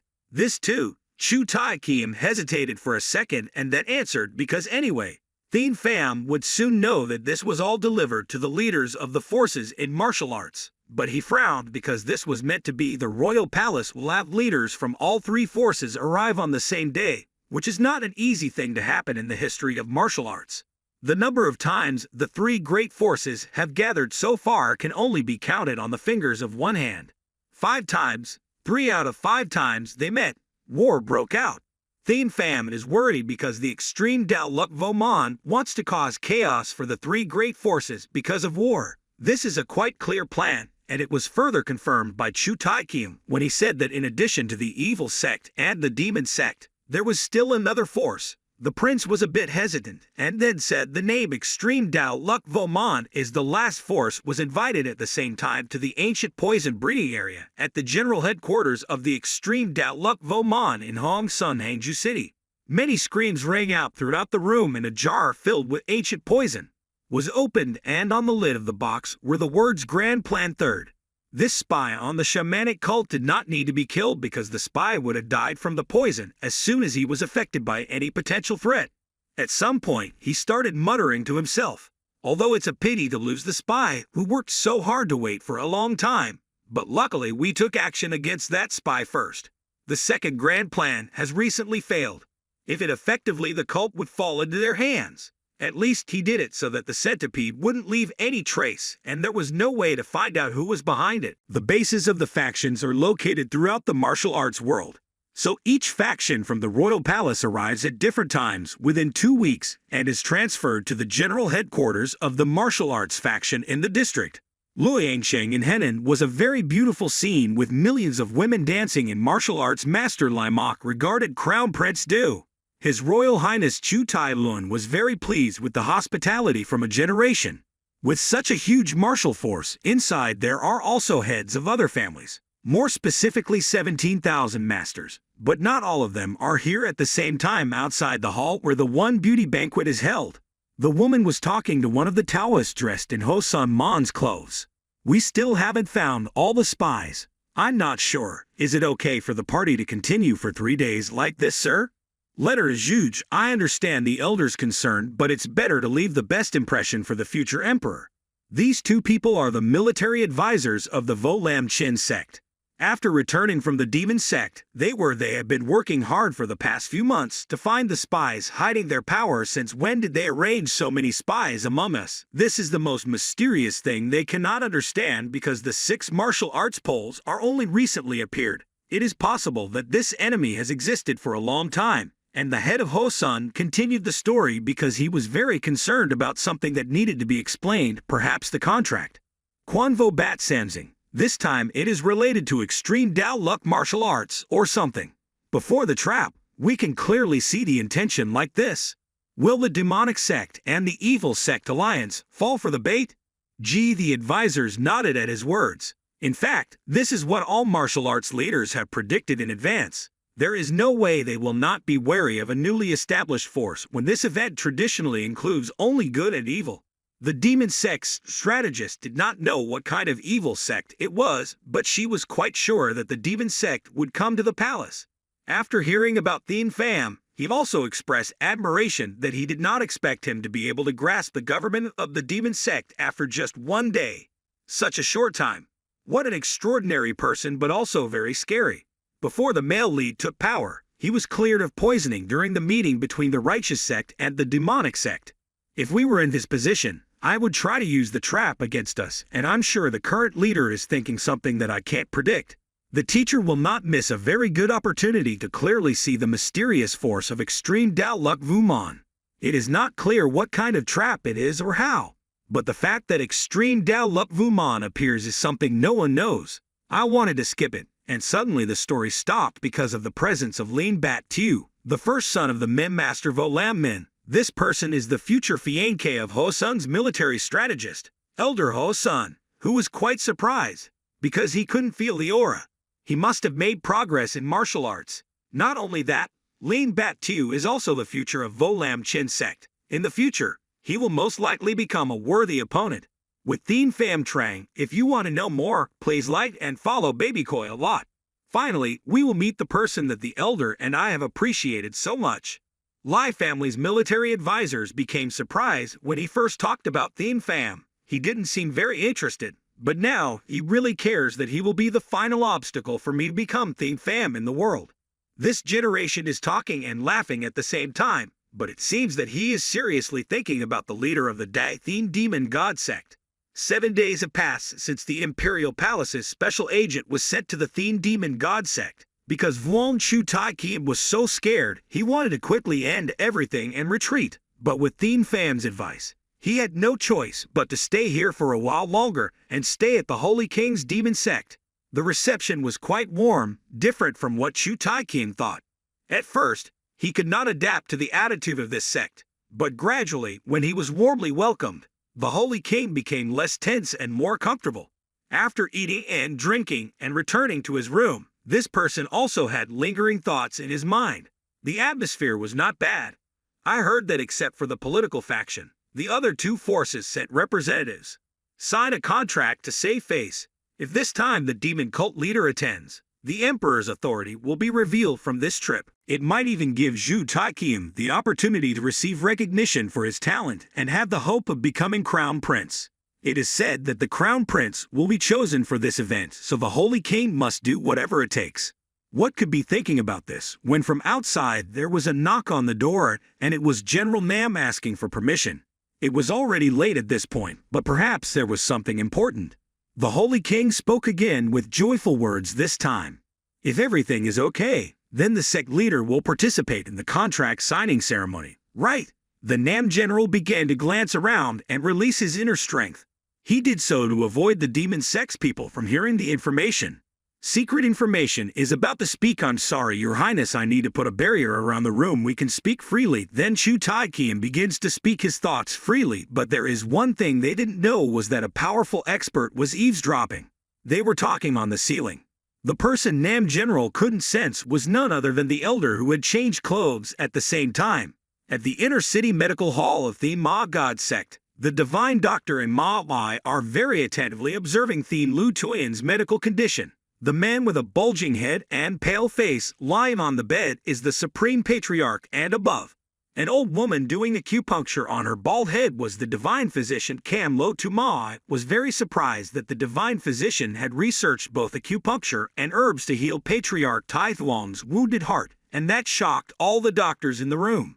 An hour had passed and she didn't look tired. Maybe I should practice more external exercises. Just thinking about it, Mrs. Cam called. My fellow left me to ask him to take out the needle in an hour or so. Maybe I need to rest a bit, and then I'll be back in order.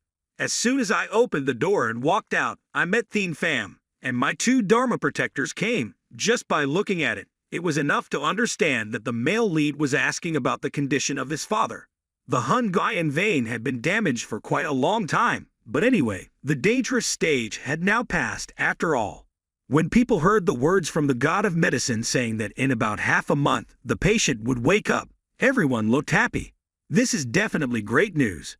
Lady Cam has done what NANO, even with her vast knowledge of medicine, cannot do it either. But perhaps this is natural, because of the injury. Since martial arts still has many mysteries that need to be explained in the future, the medicine man seems to be giving up his strength. So the leader reminded him she should go back to her room to rest. It's true that during her trip to the Central Plains not long ago, Thien Pham Thu achieved the first quite important results. It can be said that he has conquered the divine will into his hands, something that Tan Thien, the guild, couldn't even do it. After Cam Baba's shadow disappeared, the elder immediately appeared, still acting respectfully and quite solemnly, but the male lead didn't bother with those details and understood the fever of the patriarch. So this elder asked permission to get straight to the point. It was not clear what he had found out, but Thien Pham's expression became very interested. Time passed by, and eventually the dynasty's army began to prepare to depart. All the soldiers had lined up at the north gate of the Heavenly Horse Temple, awaiting only the command to set off.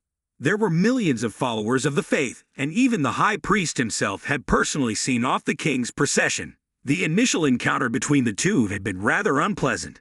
However, during their time here, Chu Tai-Kiam had become more at ease.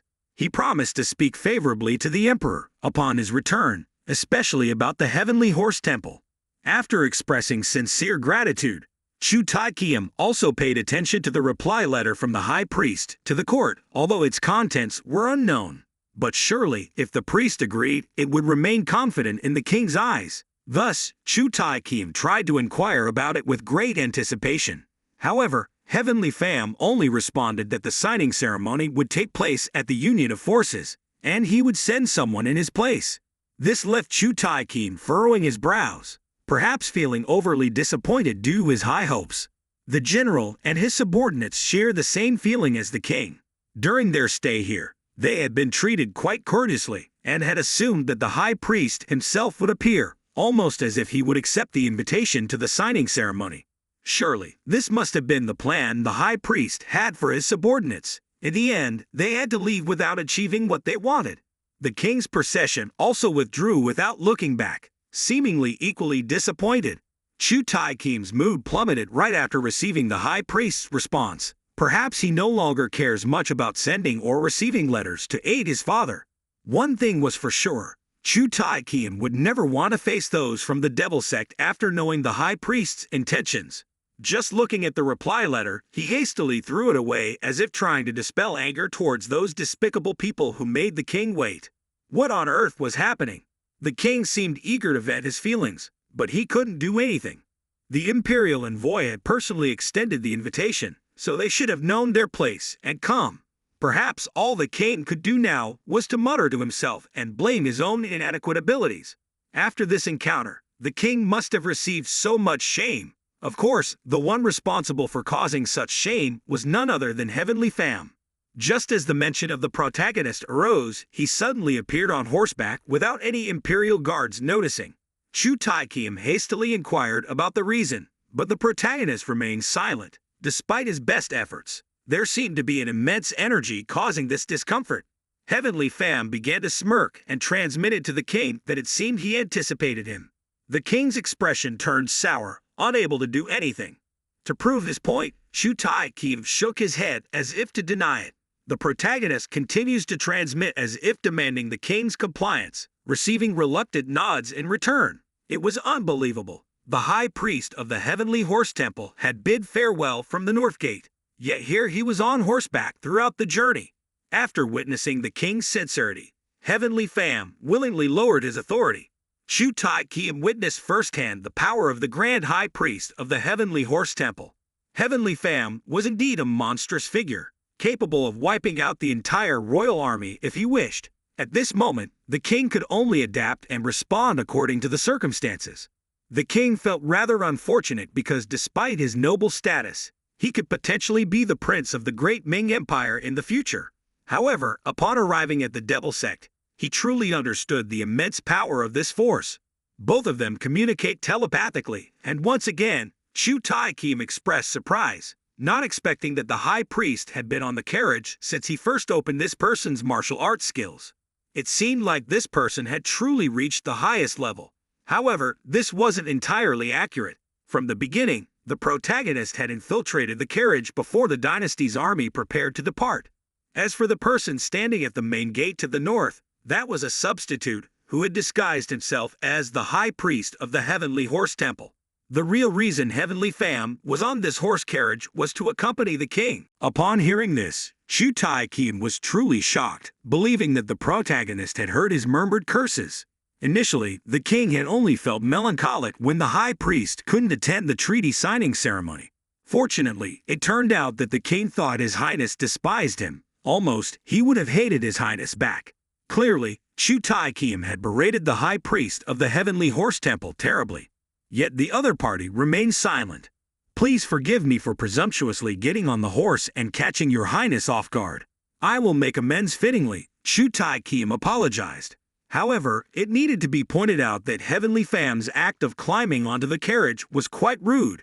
Hence, the protagonist didn't waste any more time and straightaway addressed the matter, not as a request for assistance, but rather as a thinly veiled threat. Chu Tai-Kim fell silent, feeling only fear and dread towards this individual. Truly, this person was terrifying. However, the words of the royal family were like celestial commands. One couldn't casually make deals with him. After seeing the king's response, which implied a willingness to help, Heavenly Fam was quite surprised and reminded himself that even though it was the royal family, sweet words might be more effective in enticing cooperation.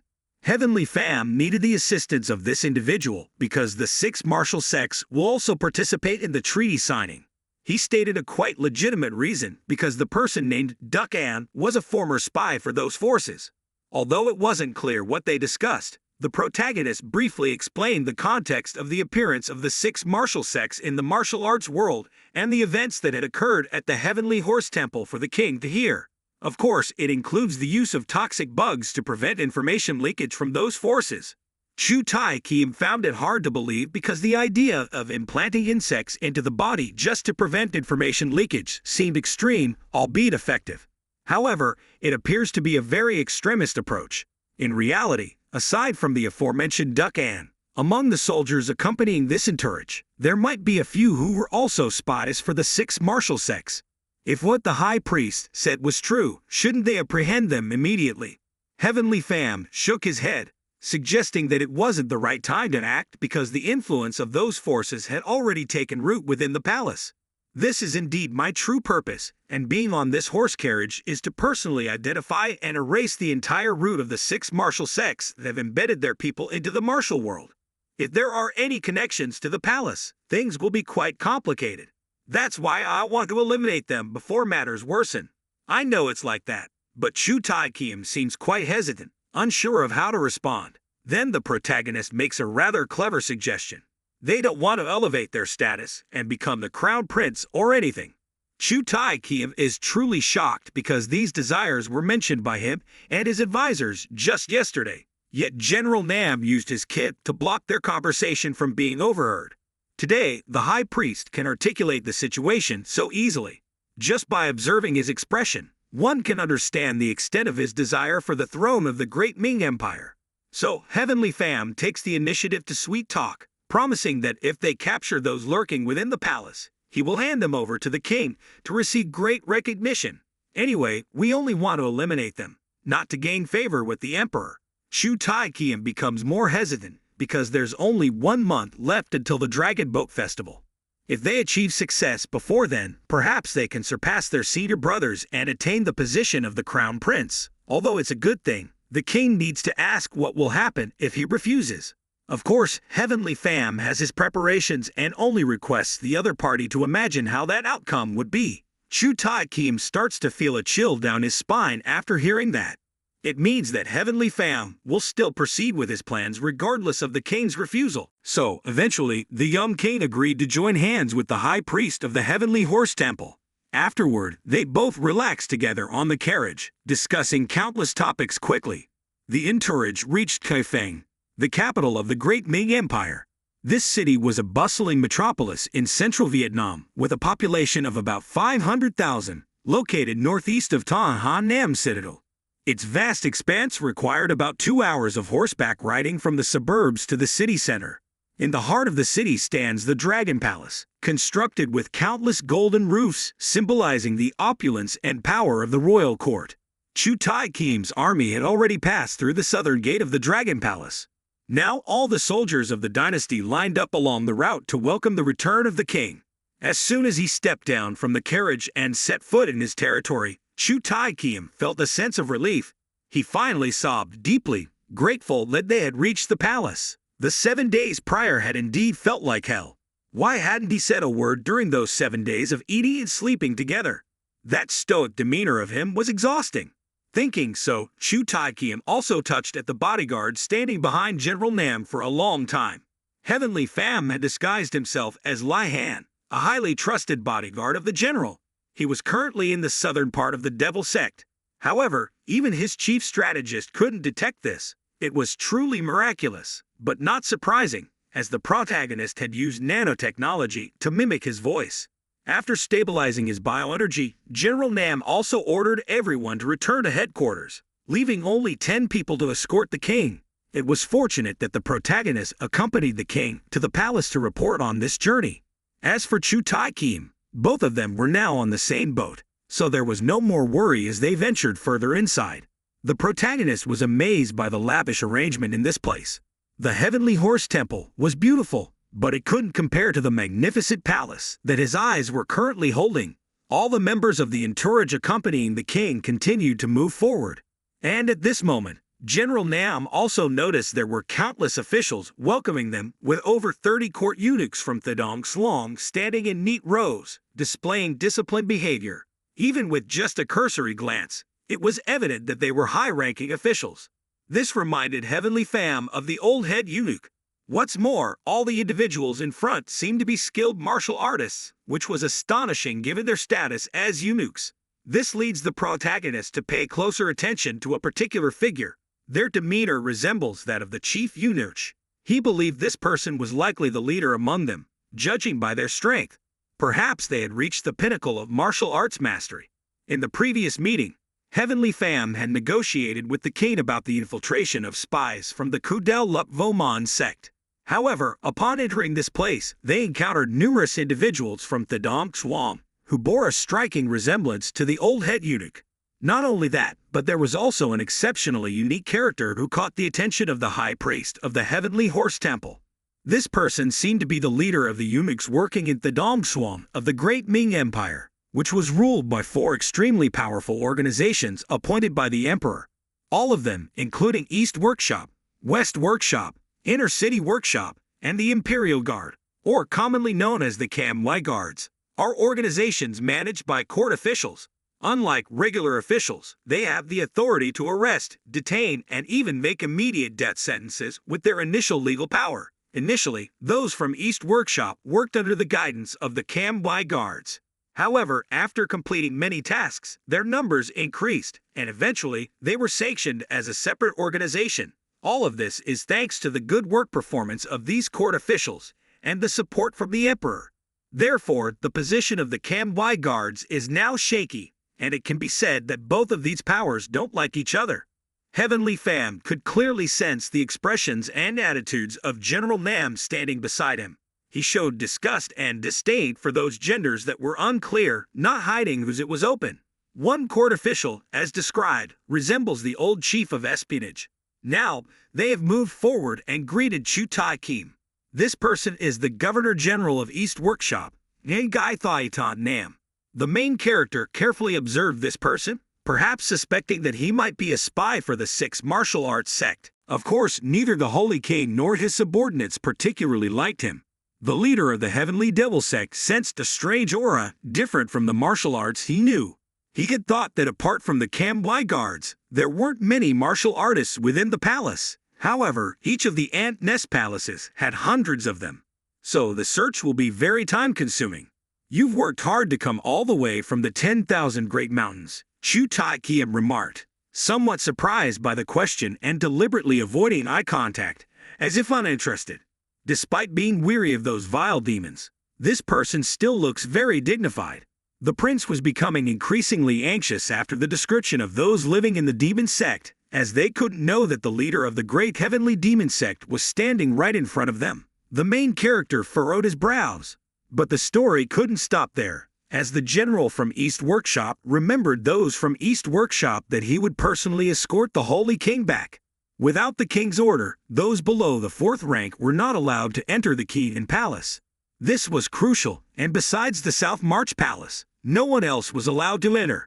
The Grand Chancellor only hinted that only those with influential positions were allowed here. Naturally, the general couldn't hide his dissatisfaction. Although he didn't wish for it, he also didn't dare to speak up, only requesting everyone to return to their base as tasks were being assigned here. Suddenly, the voice of the 5th rank officially rang out, suggesting that the South March Palace could accompany them. Perhaps he was nearing his limit, and if allowed, he might draw his sword and behead this person. Witnessing this scene, Chu Tai Kiem became gentler as the official's behavior seemed a bit too regal for a servant of the emperor. The king had ordered the South March Palace and others to accompany them. Don't you understand that arguing with those in the royal family is extremely complicated? Thus, the 5th rank official bowed and apologized. However, a smirk still lingered on his lips. Since the mention of the prince's position, various factions had emerged. Among them, the people of Dongxiang strongly supported the Grand Prince, so they were relatively rampant, causing internal turmoil within the great Ming Empire. All of this chaos was simply because of those corrupt officials. While fuming over this matter, the Holy King also transmitted his voice to inquire about the situation regarding the heavenly sect leader, advising not to worry and promising that they will meet again in the holy sanctuary at the hour of the dog. Chu Tai Kiem also didn't know what to do next because he knew that this person would eventually uncover the truth. Shortly after, all the members of the Kambai guards returned to the base. However, they all expressed disdain towards those corrupt officials for their disrespectful actions. Even Thien Pham couldn't stand them because they had enhanced his plans. Judging from the expressions of the soldiers, they must have been accustomed to such confrontations. The senior medical officer mentioned that there were up to 5 suspected spies in the palace, believed to be from the Extreme Blade and 6 martial sects. Among them, there were also 2 members of the Kamwai guards because during their time in the Heavenly Devil sect, they had been continuously investigating around the sect leader and had attracted attention to a target. However, his power only ranks first in martial arts. Although not high, it is clear that he is still hiding something when arriving at the designated location according to the patrol point. Even the former team leader has requested a halt and spoke up. Everyone has worked hard. While the Holy Guardian Nam Chan Fu has ordered that you do not need to stand guard for 4 days. Take advantage and rest. The soldiers were very excited at the unexpected good news as they were not assigned any special tasks. Their task is to stand guard at the residence, which feels like a mundane vacation, and they feel quite satisfied. Because they don't have to bother thinking about how to avoid work hours now. Just observe the name of the chaotic guard and that's it. When everyone was in their guard positions, the suspicious name also approached the protagonist and said that we still have places to go. These words made him slightly attentive because it was certain that Lai Han and Luan Bakho had some acquaintance before. Unexpectedly, such a twist occurred in infiltrating the royal court. However, regardless, the protagonist couldn't afford to reveal his identity because things would become more complicated if someone knew that the sect leader of the celestial demon cult was here. Luan Bakho led him along, and he seemed quite familiar with this path as they passed through each gate without any difficulty. On the contrary, all the guards bowed respectfully, which only confirmed even more clearly that Luan Bakho and Lai Han were both spies. Another small detail caught the protagonist's attention because this person seemed entirely willing to take detours, intentionally diverting the guards' attention. After they roamed around, it was already late, and few people were around, so the protagonist and Luan Bakho made it to the martial training ground. As per their usual habits, he casually grabbed a black cloak for himself and tossed one to the protagonist as if they did this regularly. Let's sneak into the fourth warehouse quietly, so put on the cloak and follow me. After this was done, their demeanor completely differed from other Imperial guards. Wherever Luan Bakho went, the protagonist followed closely behind. The path was so familiar that it didn't raise any suspicions from the guards as they entered the mortal warehouse. Calculating, this was probably where all the rice was stored, enough to feed everyone in the royal court for a year. I could also feel the martial aura of those training here. If there were any secret operatives within the court, they were likely of the highest martial caliber. Perhaps before coming to the court, the sect leader of the celestial demon cult hadn't expected to investigate and find leads so quickly. They continued moving, and upon reaching the last door inside the warehouse, it swung open as they stepped in. The protagonist was taken aback by the spacious interior, filled with dozens of people dressed in black cloaks. They were murmuring to each other about something that he couldn't quite catch from afar. At the far end, a figure seated atop bags of rice seems to be the leader of this group. As the sect leader of the celestial demon cult scrutinized more carefully, Luan Bakho suddenly stepped forward and loudly exclaimed.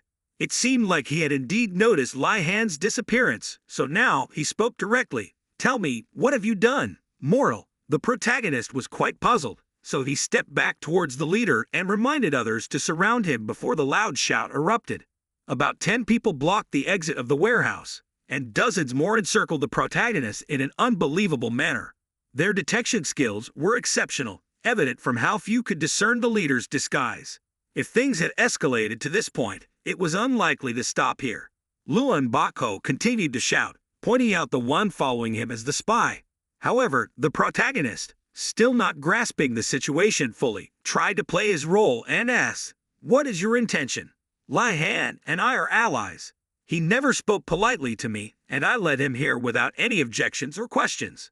So, who are you exactly?" The protagonist sobbed, shaking his head in exasperation, because the plan he had conceived as foolproof was now falling apart. Deceiving a familiar face, even with a perfect disguise and voice modulation, proved challenging. The leader stood up, directing his gaze towards Luan Bakho, asking if it was indeed a spy. Once confirmed by his subordinates, his smile turned dangerous, deliberately shifting his attention to the protagonist. It was indeed a foolish move for someone to step into the lion's den like this without revealing their true identity. The leader, standing atop the bags of rice, rose from his seat and, hearing the firm assertion from his subordinate, affirmed that Lai Han was indeed the impostor. Luan Bakho not only spoke but also appeared quite certain. Thus, he revealed a sinister smile, exposing his true cunning nature, labeling the impostor as foolish and despicable for daring to infiltrate like this. Despite facing formidable forces before, the protagonist couldn't act now as he needed to gauge their true strength. The leader ordered the ones behind to encircle, or rather, the undercover operatives to surround the spy. He ordered not to kill but to apprehend the fake Lai Han, instructing him to kneel before them. At that moment, the 3 men behind rushed towards the protagonist, thinking he was just an ordinary person they could easily capture to appease their leader. Perhaps they were a bit arrogant and disdainful. However, in the scenes that followed, you would witness the Grand Master of the Celestial Demon Sect showing no fear but rather calmly flicking his hand. It was a seemingly gentle action, yet enough to make those men feel the impending danger. After Thien Pham did that, A powerful force was generated, pushing back the three men simultaneously. They flew backward and crashed onto the floor, seemingly injured to the point where they couldn't stand up. As a result, Luan Bakho and the others couldn't conceal their astonishment. Not just the subordinates but even the leader himself showed a more hesitant expression than ever before. He tried to stay calm and look towards the imposter Lihan more cautiously. In his mind, there were inevitably thoughts about the true identity of that person. They thought he was just a regular spy, but they were mistaken. It seemed he was not an ordinary person. The question lingered. Who was he really? They assumed he was just an ordinary spy, but it seemed they were wrong. He was not your average person. Now they needed to personally handle him to ascertain his true intentions. Some weaker individuals understood immediately who the person drawing the sword was. He was the strongest guard of the Great Tang, so it was worth waiting for his display of prowess. After informing the leader, who was sitting cross-legged on the bags of rice, his body also disappeared quickly, transitioning to those cold, piercing eyes. The sound of the sword being drawn echoed, its blade as thin as a strand of hair, swiftly striking. He managed to land a hit, but it seemed the situation didn't end there. This guard understood that he only needed to strike the opponent's phantom, just the afterimage. While pondering this, suddenly he felt the chilling sensation right at his spine. Thien Pham had already exposed himself before him, his voice dangerously cold, praising his opponent's skill. Strangely, though, the hand gripping the weapon tightly was now in the palm of his hand. Only at this moment did the guard feel the numbing pain coursing straight into his heart, accompanied by hot spurts of blood. All of this was evident in the panicked eyes of the leader sitting atop the bags of rice. "What are you waiting for?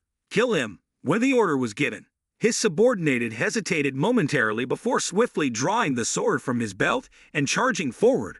The men began to advance towards Thien Pham without any fear, risking their lives. At this point, the secrecy of the warehouse was no longer maintained.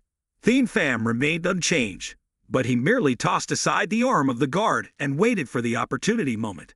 As they prepared for a battle with the protagonist, something unexpected happened. While they were still standing, the leader of the demon sect directed his hand towards those approaching.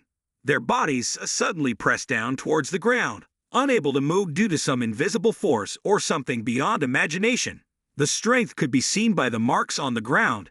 Thien Pham didn't stop there, for he cared little for these insignificant pawns. With his superior martial skills, how could they even touch a hair on the head of the Grand Master of the Celestial Demon Sect? Their limbs couldn't move, and their bodies were under his control.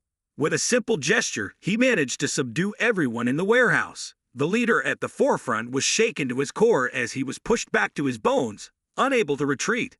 Many questions raced through his mind. What was happening here?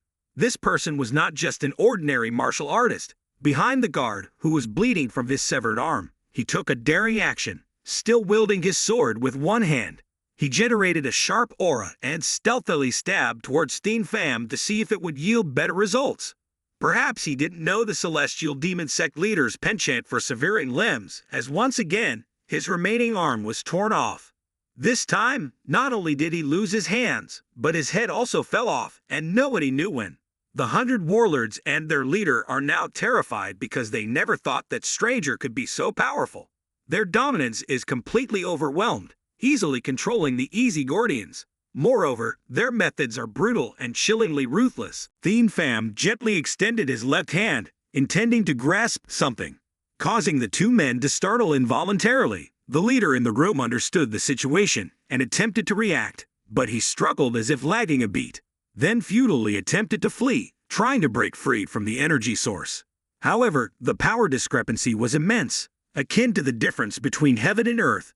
Immediately, he found himself firmly grasped within the strong hand of Thien Pham, the leader of the Celestial Demon Sect, who easily lifted the feeble body despite its continuous resistance.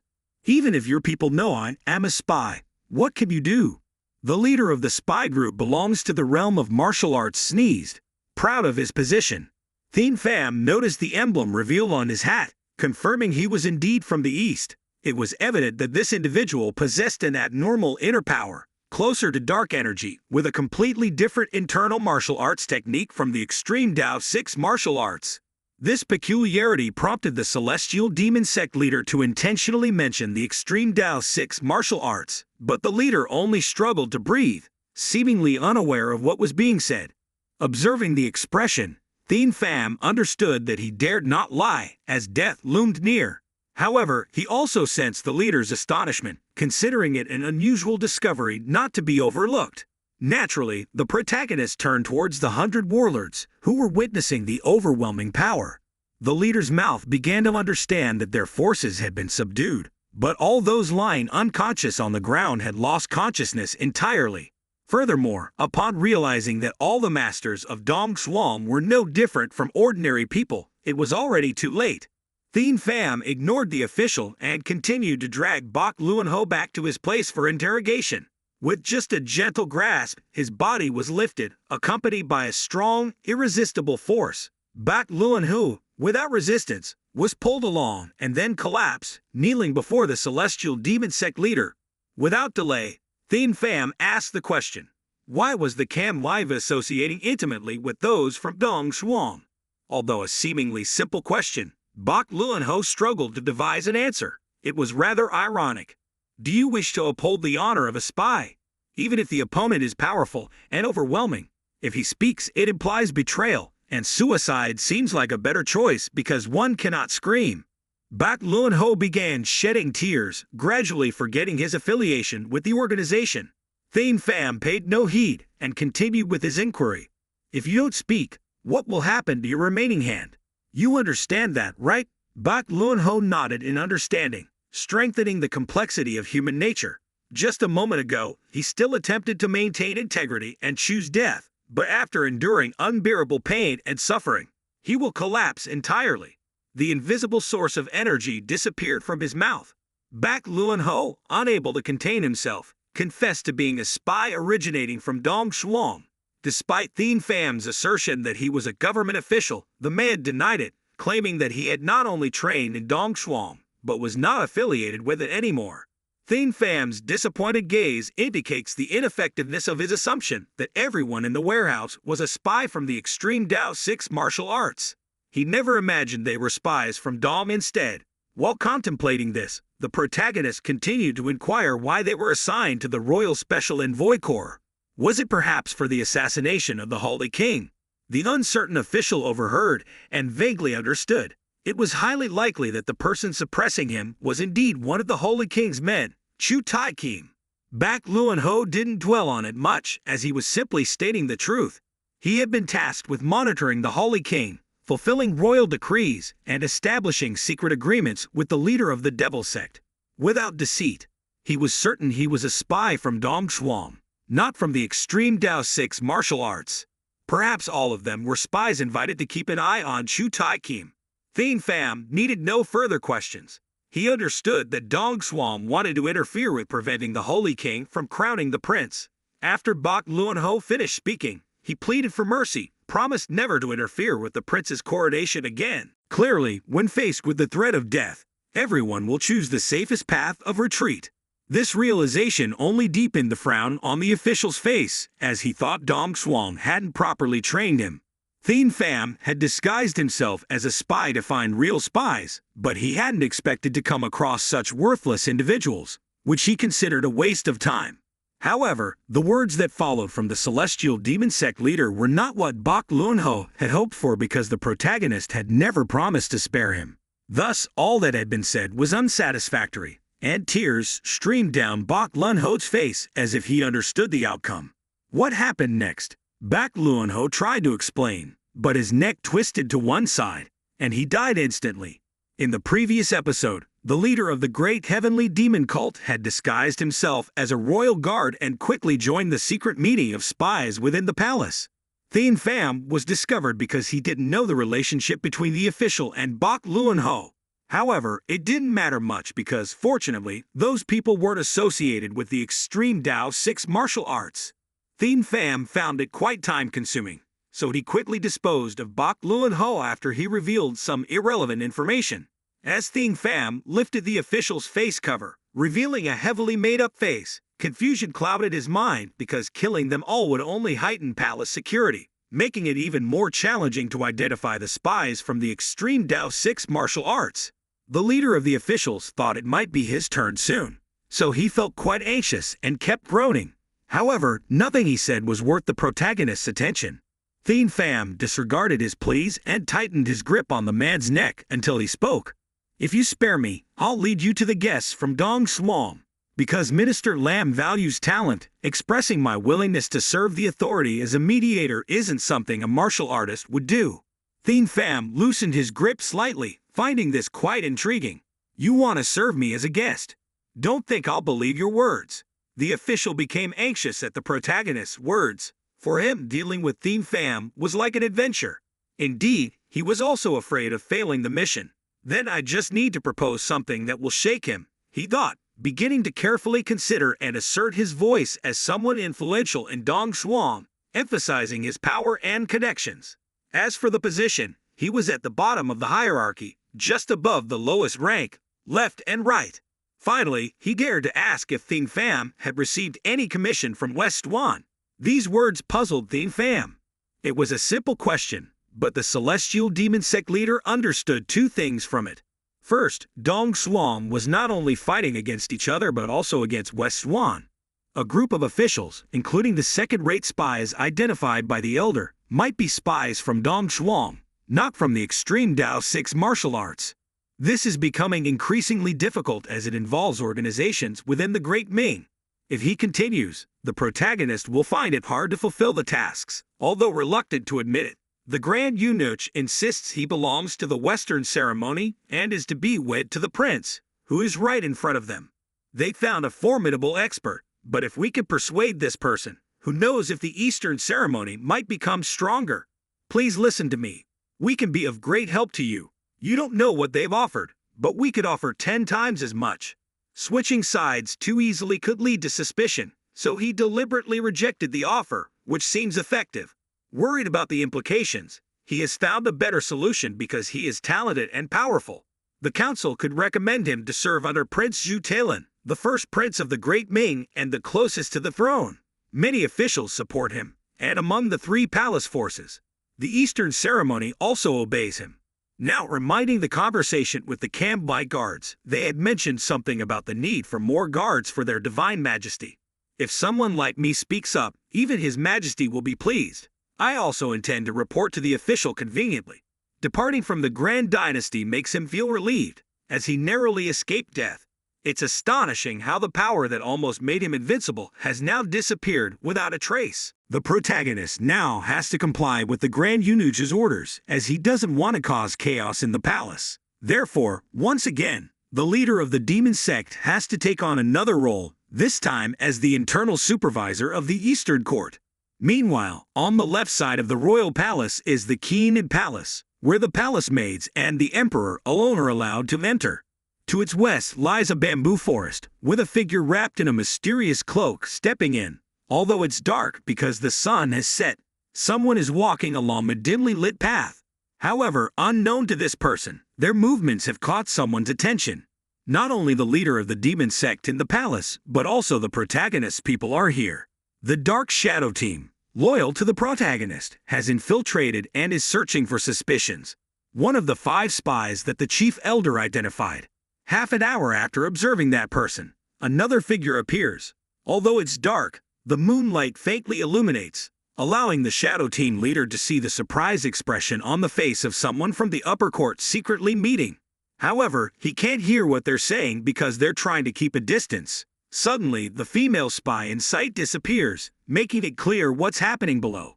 The Shadow Team leader moves closer to see but hears a woman's voice from behind. Every cell in his body feels like needles urging him to flee before he can do anything. He's stunned by a force impacting his neck, and as he falls heavily to the ground from the strike, a gentle foot from the upper court descends upon him.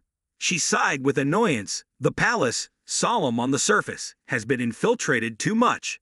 The voice echoes around. It seems like it's time for the hunt. As soon as she finished speaking, millions of figures lurking deep within the bamboo forest, the pitch-black sky veiling the bright full moon with clouds, revealed more than a dozen people slowly advancing towards the Eastern Court. Among them was Thien Pham, with the eunuch trailing along the path. their eyes meeting the gaze of the leader of the demon sect, apparently uneasy. Everything seemed to proceed smoothly according to the account of the Grand Dynasty, yet they all remained apprehensive. Unlike the other eunuchs, Thien Pham was exhilarated, not just for returning from the dead, but also for bringing back a master, a grand courtyard with extensive influence seen even within the royal palace. Such recognition was prestigious. It proves the unshakable power of the Eastern Court, capable of accommodating 2,000 to 3,000 people. The phrase, the royal palace of the Great Ming is full of eunuchs, wasn't just a saying. It had a deeper implication. Usually, officials will halt all activities before nightfall, but the person's tasks seem unrelated to the daily workload. The Grand Dynasty inquired about the soldiers, and it was speculated that Ngu Tai Han wasn't present now. Various thoughts swirled in his head because without the officials, one couldn't enter the Eastern Court. At the very least, permission from Ngu Tai Han was required. Thien Pham shared the same mood and worry not only for himself, but also for the Grand Eunuch, who had yet to return to the palace. If possible, let's go meet Ngu Tai Han at the guest hall, he suggested. However, even the protagonist wasn't sure anymore. Now, he can only follow the instructions of one half of the authority over him. The guest hall wasn't far, and along the way, Thien Pham suddenly halted, showing caution, his gaze more serious than ever. He couldn't discern whose presence lay ahead, but it seemed formidable. In the eastern suburbs was the Eastern Court Manor, clearly indicated on a signboard not far from the manor. To the north, near the main entrance, dozens of people stood facing each other solemnly, all dressed in low-ranking official uniforms. However, each seemed to possess exceptional martial skills. Thien Pham's younger brother, feeling anxious as usual, resembled the shadow team leader tasked with spying, but on his journey to the palace, he had unwittingly made intimate contact with a spy. Unfortunately, before he could extract any information, he was apprehended by someone from the Eastern Court. Now, he was eager to report to his boss, but unfortunately, the Grand Eunuch had already discovered them, and they dragged him to the Eastern Court for work. The shadow team leader had stealthily eavesdropped on the plans of those gathered here, grasping every word, every letter. The internal strength of those around him was abnormal, and even he couldn't measure the extent of the person sitting above, their power reaching formidable heights. Dong Shuang's undercover agent, Kim Do, now wearing an eye patch, was preoccupied with other matters. This person was the spy from the extreme Saber sect, previously reported the situation to an unfamiliar figure believed to be a low-ranking official in the Great Ming. He didn't want to belittle himself, as he had done at the time in the Phap Kim Kok, but the other party seemed more agitated than he was, disregarding all the useful advice and lightly regretting Kim Do's dismissal. Kim Do didn't want to prolong the conversation either. How the extreme Saber sect commands is none of my concern. Just follow the orders, he said. This person was the most reckless among the 6 powerful sect leaders of the extreme Saber sect. Despite being constrained by superiors, he still held a high position in the court. How dare he touch my appearance? As he pondered this, a court official hastily spoke up. Sir, we have selected outstanding individuals, as you included. Below, the shadow team leader also noticed that demeanor. Why was he furrowing his brows absent-mindedly like that? Should I speak up, say something to wrap things up and get out of here? He thought that whatever happened, it would be for the best, so he took the initiative to make a sound and see how it went. All the others looked horrified, trying to avoid eye contact with him as if he were pointing them out. Little did he realize that someone would go berserk upon hearing the noise from above.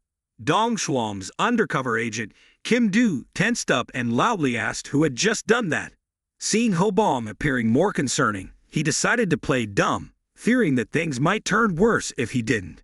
Amid the silence, Kim Do continued to shout, demanding to know who dared to make a commotion in the main hall. In a previous mission, Ho Bong had pretended to be one of Kim Do's subordinates, holding the position of Kim Do's undercover agent in the Eastern Court. After deliberately making a noise, he caused the elder sitting above to appear visibly angry, thanks to a shout from a court official that made everyone look at Ho Bong, making him sweat nervously. Damn it, what did I do wrong?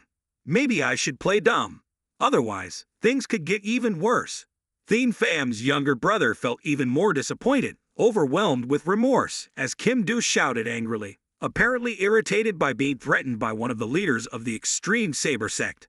Although he didn't understand why, he would soon find out. Just a little more. Why is he so tense? Is he going crazy or something?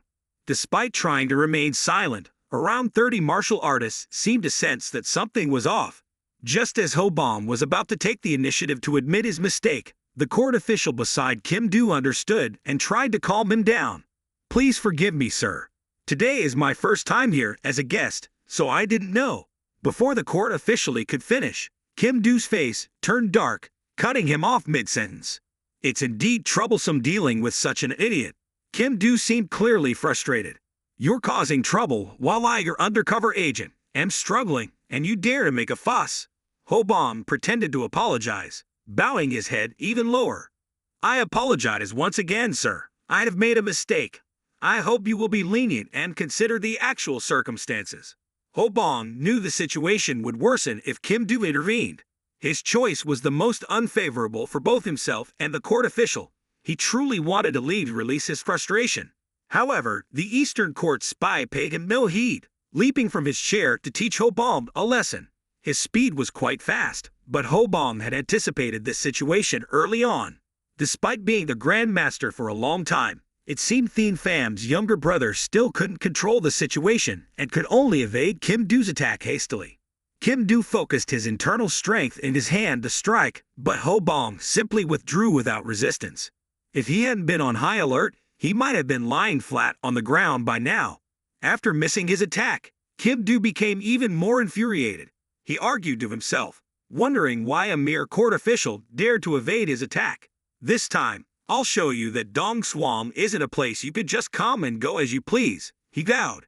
As his rage escalated like an erupting volcano, he prepared to claw at Ho-bong's face with his hand. However, he didn't know whether to dodge, parry, or take the blow. In general, he couldn't afford to be hit, so Ho-bong shifted to the side, unintentionally bumping into another martial artist. It seemed like such occurrences were common, so nobody dared to intervene. The court official above only reminds newcomers to stay away, as getting involved could lead to their demise. Despite these warnings, Kim-doo remained oblivious. He ruthlessly attacked those he considered the most capable, a display of his sadistic nature. Perhaps provoked and intimidated by one of the most insane individuals from the extreme Saper sect, Ho-bom couldn't contain himself. He wanted to release his pent-up anger. Feeling powerless and desperate, Ho-bong's opponent's strength was overwhelming, striking him directly in the chest. Caught up in his thoughts and hesitation, Ho-bong's body was pushed back several feet. Luckily, there were no serious injuries as Ho-bong had used his internal energy to guard against the attack. It was too late to escape now, he thought, as his opponent charged fiercely, catching Kim-doo off guard. Despite receiving multiple blows, Kim-doo never expected his subordinate to challenge him, so he endured one of Ho-bong's strikes.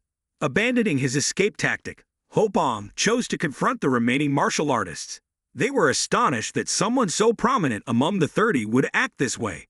The court official above wore a truly terrifying expression. Kim-doo finally reacted, retaliating by scratching Ho-bong's mouth with his nails. He also uttered a few curses, no longer caring about his status. Ho-bong's body bent forward, and he delivered a powerful kick straight to Kim-doo's cheek, causing him to stagger backward unconsciously due to the force of the blow. Despite blood spurting from his mouth and nose, maybe a few teeth added to the mix, Ho-bong still didn't bother to relent. Only Thien Pham had the authority to stop Ho-bong now, so he continued clenching his fists, tightly aiming straight for Kim-doo. This time, Kim-doo showed fear, attempting to shield his heavily made-up face with his sleeves, but it was just a ruse. He was on a completely different level than Ho-bong. His sleeve waved was a feint, and when Ho-bong lunged forward, Kim-doo countered with a fire-blinding technique, causing him to lose concentration. Kim-doo then retaliated with a counter-key attack, a move rarely seen because it requires exceptional skill to execute. Seeing the perplexed expression on Kim-doo's face, Ho-bong charged forward again, aiming to finish him off. Suddenly, someone interfered, disrupting the attack aimed at Ho-bong, saving him from certain harm. Kim-doo, dismissed as a powerful figure in the royal court, was surprised to see someone easily neutralize his attack. Without bothering to greet the newcomer, he retaliated fiercely, wielding dozens of swords with deadly precision. The pressure was relentless, leaving Ho-bong no time to catch his breath. his body contorted strangely, pushed into a corner by the onslaught of swords, targeting his vulnerabilities, leaving him unable to counterattack. He resigned himself to enduring the assault, focusing on strengthening his defenses and developing a counter technique. The newcomer grasped Ho-Bom's arm tightly, preventing him from executing his planned strike. Kim-do mocked the anonymous individual, questioned their decision to hold on to him so tightly. However, the force exerted was beyond his imagination, causing even Kim-do to jerk in surprise. After unconsciously enduring a sharp pain piercing his heart, blood spurted from his shoulder, splattering everywhere. A horrifying scene unfolded before the spectators and onlookers. The attack was powerful enough to tear his arm apart as if ripping a piece of cloth. Kim let out a scream and pleaded as he endured excruciating pain, flooding his entire body, and his arm severed. After the deed was done, both parties automatically halted, because in the end, the violence changed nothing. It was a horrific sight, but the old man endured, stepping back 10 paces, clutching his bleeding wrist tightly.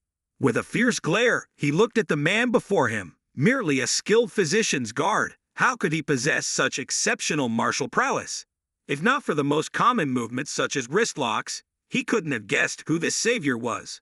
Team Pham transmitted his voice to inquire if he was all right.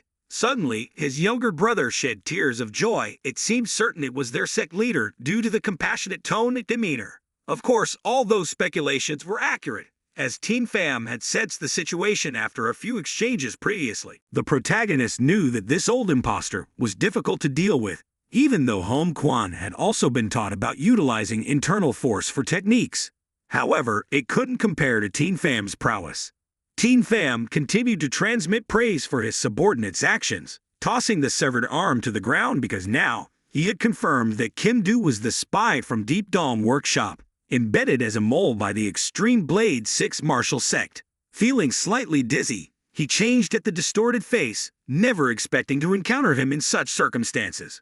Contrary, the official only had eyes for Team Pham. He had understood that the other party certainly wasn't a physician's guard and didn't belong to the royal court.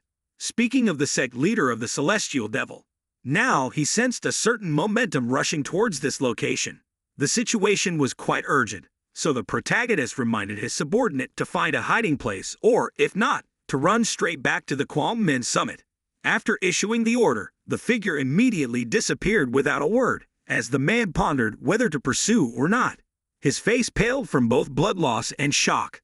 Sensing danger instantly, Kim-do shouted, urging his subordinates to prepare their ki and weapons, readying for battle. Initially, the martial artists thought that Team Pham wanted to set a trap for the mysterious figure with extraordinary martial arts skills. However, they soon understood the situation. However, as they sensed the martial artists of Dong Suam also preparing to draw their swords, ready for battle, each person's face showed extreme concern. The sound of something powerful treading on the ground echoed in their ears, the terrifying internal force source drawing closer with each passing moment. Not only one, but many martial artists were surrounding the main hall of Dong Chuan's residence. This force truly leaves Kai baffled. He didn't know which side they were from. If you want to find out, please like and share. Undoubtedly, the altercation between Team Pham and Deep Dong Suam had attracted attention, and many wanted to come and watch. Kim-do now shivered with a cold gaze. It was highly likely that he already knew who the opponent was. As the potent but indistinct internal force drew closer, the wind began to move in inexplicable directions, extinguishing the torches on the walls. With the torches extinguished, everything plunged into darkness immediately, and they could only faintly see the moonlight reflecting above. Eyes gleamed in the darkness, accompanied by dangerous voices on the castle walls. These people were neither from Dong Suam nor from the sect of the Grand Celestial Devil, the Divine Devil sect. In the previous episode, after rescuing his younger brother, the protagonist now had to confront a mysterious force within the imperial court. The gaze of Deep Dong Suam showed horror before the three extremely formidable martial artists. Observing closely, they noticed that all of them were palace maids, but their aura was completely different from ordinary palace maids. However, it wasn't entirely accurate to call them martial artists. At that moment, amidst the courtyard, a figure appeared as the moon was obscured by clouds, revealing the blurry face of a palace maid dressed in a red silk robe. her hair almost entirely gray. She clasped her hands and questioned why only Deep was present, despite the fact that the chief eunuch, responsible for Dong Shuang, often traversed the imperial court. Therefore, encountering the moon spirit, the deputy chief supervisor of the upper court, was quite normal. She was about to reveal the identities of the infiltrators, but suddenly the sect leader and his subordinates disappeared. Deep Dong Shuang couldn't understand this sudden disappearance and assumed that they had likely fled when the torches went out. Although they had anticipated this possibility previously, the ghost road of Dong Shuang's guests was like a haunted temple, a term referring to a battlefield where demons were believed to be lurking. They always have sinister plots, attempting to carry out something nefarious for an indeterminate cause. Naturally, the chief eunuch at the helm also had to speak out to avoid being pushed into a difficult position. Haunted temple. What nonsense is the upper court talking about? Does she not know that this place is the territory of Dong Shuang? All of these are the rules of the Ming dynasty. Trying to approach and involve oneself in the internal affairs of places without sufficient authority must be handled by those with the proper authority. After hearing that Lin Glad did not come here as the leader of the palace maids, Deep Dong Shuang was quite surprised. I come here as one of the 3 grand eunuchs belonging to the imperial guards of the palace that you are seeking. It's quite astonishing. The deputy chief supervisor of the upper court revealed this, as the main duty of that position was mainly to punish those who caused trouble within the palace. The power of the imperial guards was formidable to the extent that even martial artists dared not to trespass. Since infiltrating the palace, Kim Do had always paid attention to forces like the West Workshop and the Physician's Guards in order to identify them. Now, he no longer needed to waste time. However, there was a small issue. His right arm had just been severed, so his strength had somewhat diminished. He needed to avoid conflict as much as possible to deal with the chief eunuch. Turning this into a victim narrative was truly immense. Gathering for Dong Shuang as the haunted temple, perhaps now he was feeling lucky about losing his arm. Take a quick look. Even our council has lost an arm. We are also victims, as I mentioned before.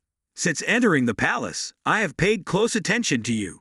Just by looking at your eyes, it's as if you're a mouse being bitten by another mouse. According to the law, those from the imperial guards have the right to arrest, interrogate, and kill anyone who dares to resist. As soon as they received the order from the upper court, all the palace maids leaped from the roof to the courtyard. Some of the newly recruited martial artists were afraid, but they were not ashamed, as those people were just a bunch of weak women. The terrifying inner strength emanated from those palace maids, piercing through the well-trained subordinates of Lin Guyet. Stepping back during combat would never happen to a general wielding his sword charging towards a palace maid suffused with such formidable inner power, splitting into 5 astonishing energies. Astonishingly, amid the battle, he realized something. They weren't even focusing their inner strength on their palms. What sorcery was this happening clearly? They seemed impervious. It felt like he was swinging a wooden sword continuously at the hand of that woman. Yet it was as if he were striking a pile of iron. Perhaps conventional weapons would utterly fail against them. As he grappled with myriad thoughts, suddenly his opponent sprung back to life. Perhaps the only thing that could thwart this was related to their inner energy. Some newcomers could achieve such feats, and as anticipated, these palace maids were not formidable. Immediately, they were wounded by the opponent's body's hidden strength. No matter how tough they appear, their skill level couldn't match the invincible body. Although the person's arm was severed, they showed no signs of pain. On the contrary, they seemed even more reckless, with peculiar eyes gleaming with a golden hue. Their body, once rigid, now became more agile in dealing with the martial artists from the east. As he neared death, he struggled to wonder if these people were mad or simply impervious to pain. Now it can be seen how fervent the madness of the guardians of the electric realm is, how the heat rises within each body, and how they crazily slaughter the unfortunate martial artists without any hesitation. Let's all use our martial energy to target their leaders.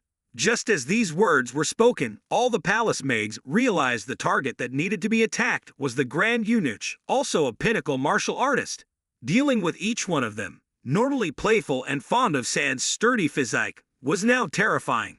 After dispatching a few, more reinforcements arrived, and amidst the chaos, an arm was severed without a single scream from them. It seemed as if they were moving into the formation of the electric guardians, leaping back and forth like they were chasing a mouse. Not only were their bodies tough, but the palace maids could also unleash attacks due to their lack of focus. The Grand Eunuch was struck from behind with a high-level move, and despite his cries, he couldn't comprehend how so many high-level techniques were being employed against him. Thinking so, he felt the luck turn against him as his luck took the form of a sword and his head was sent flying by a sneak attack. As mentioned before, their numbers were overwhelming, and they seemed impervious to pain or fear. Another piercing scream echoed through the royal court as the vital organs inside the Grand Eunuch's body were likely incinerated. He tried to muster his energy into his hands to strike until death, but even that seemed futile. Not only that, the palace maids adapted quickly to the rapid attacks, able to discern their own weaknesses in combat and adjust. With a final blow, the Grand Eunuch succumbed, unable to endure it any longer. Death was almost certain not only for him, but also for the officials from the Eastern Workshop, who were exhausted and continuously falling. On the other hand, Ta Deep Dong Suan remained cooler-headed, understanding the stark difference in firepower between them and the usual Ki practitioners. He argued many words to himself, contemplating whether this horde was perhaps seeking a crippled palace maid like himself. Moving swiftly to attack Ta Deep Dong Suan, she seemed almost fearless, her cloudy white eyes no longer able to discern much. As soon as she touched the Grand Eunuch, who had grabbed her wrist tightly, she realized their movements. Did they think depriving her of one hand would make her less of a threat? With those words, the remaining hand of the palace maid on her shoulder screamed in defiance.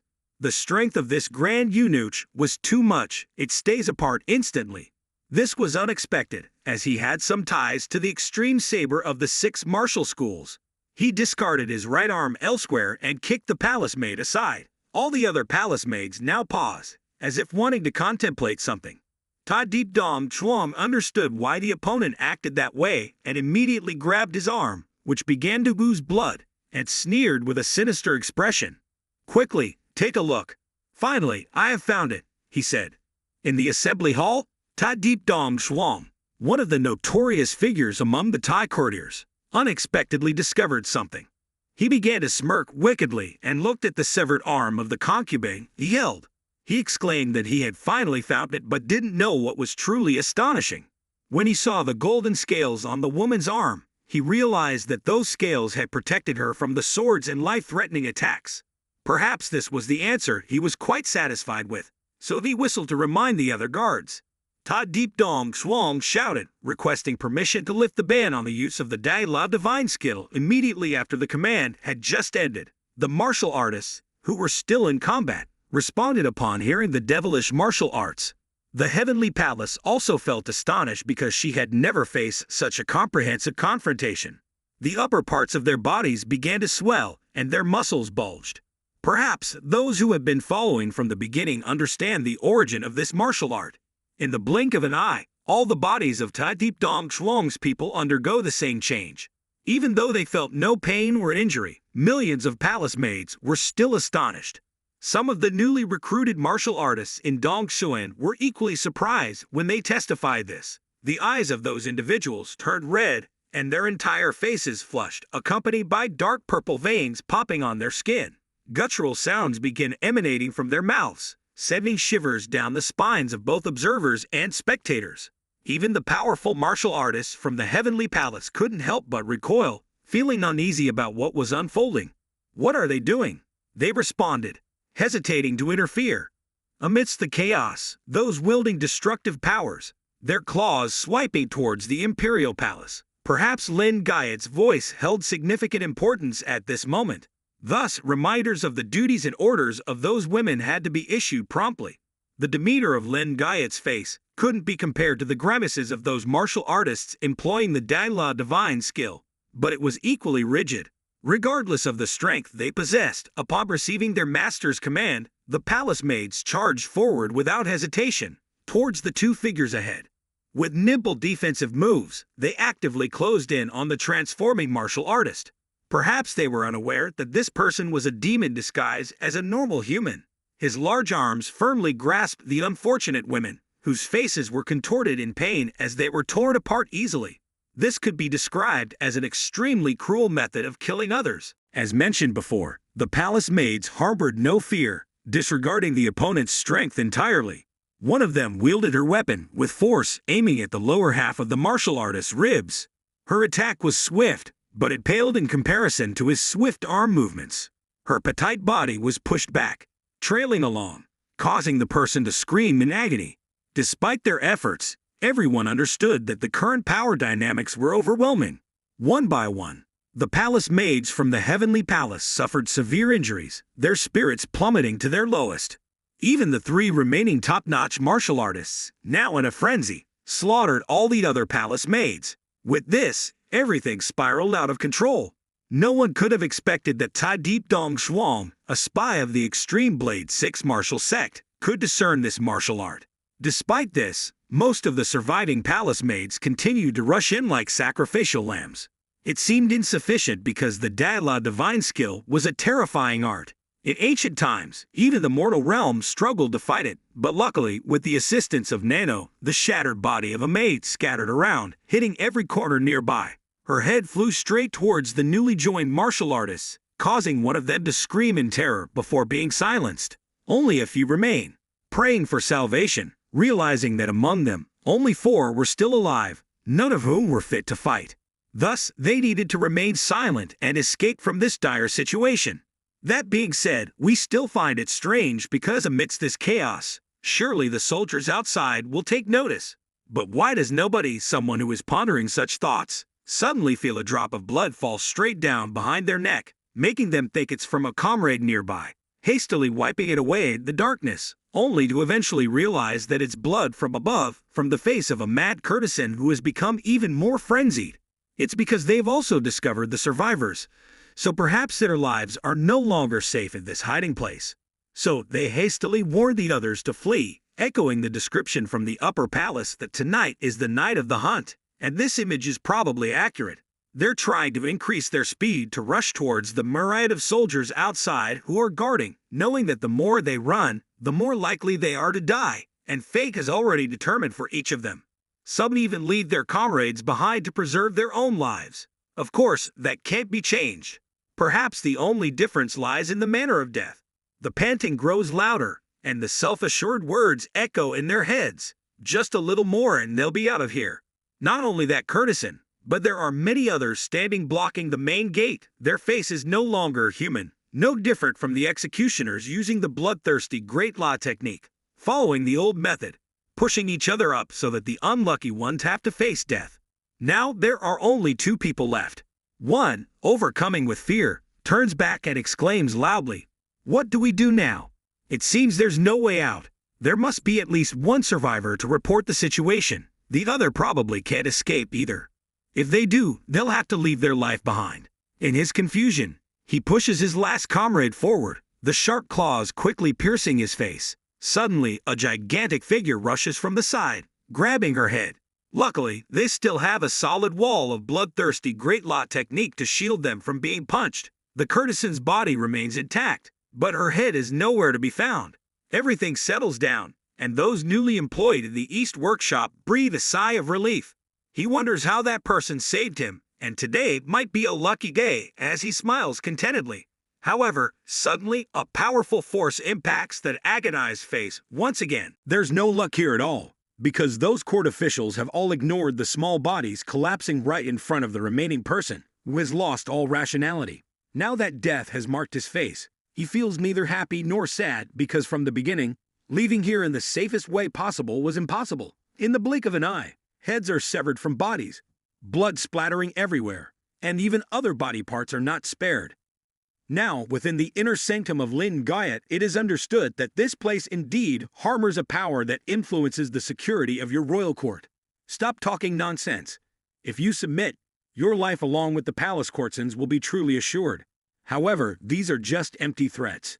Yet Deep Dong Zhuang still believes that today he has succeeded in locating the position of the Guardian Hall and the origin of their different powers. Thinking so, suddenly, the upper palace responded.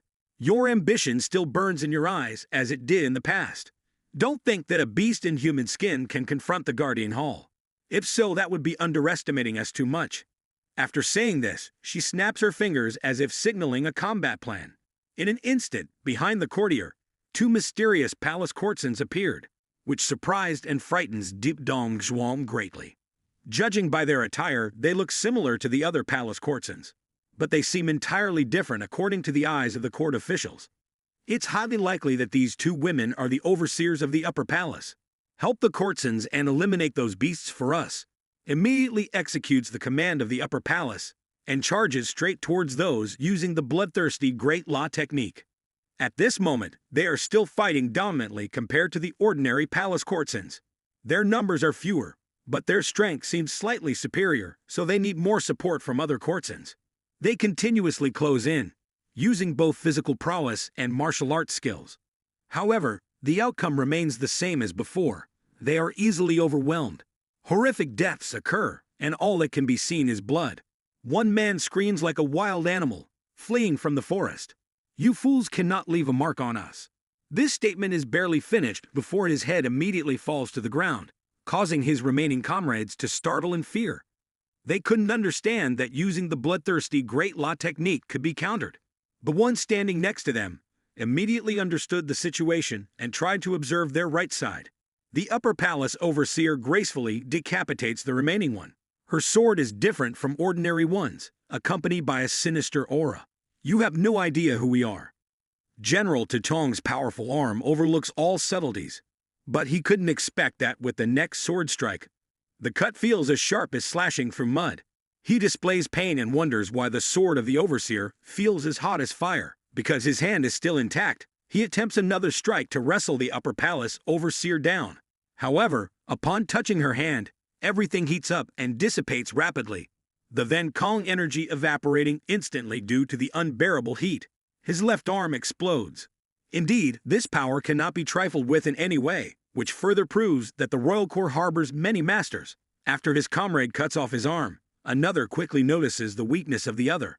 The palace courtesan then funds to sever all the arteries behind him. The giant's body collapses to the ground, completely different from the others, indicating that they have learned that martial art properly. As he tries to shout and remind the remaining ones to attack together, his head is already suspended in midair, detached from his neck, flying towards the other three. They failed to find the best strategy for combat.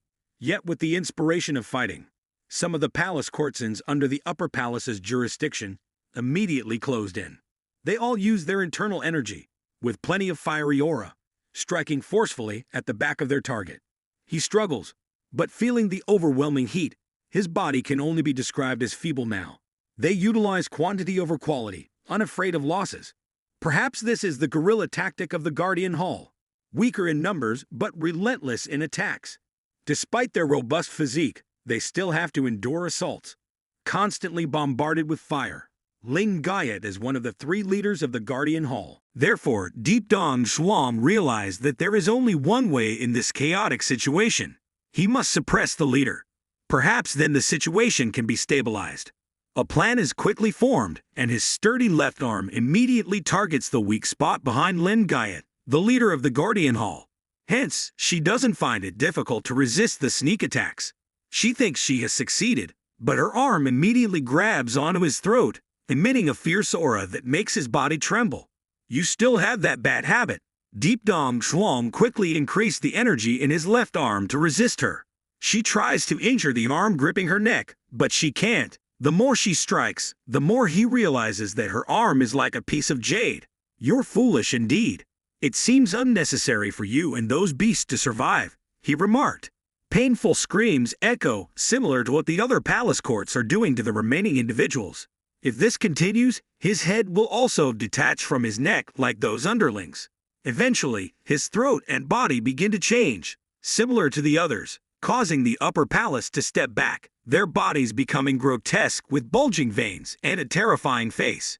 Deep Dong Zhuang decided to use the bloodthirsty Great Law technique to confront Lin Gayet. At that moment, suddenly, two unfamiliar hands pressed firmly on his head, reminiscent of when Thien Pham treated the former head of the Dai Thi Ma Thed sect.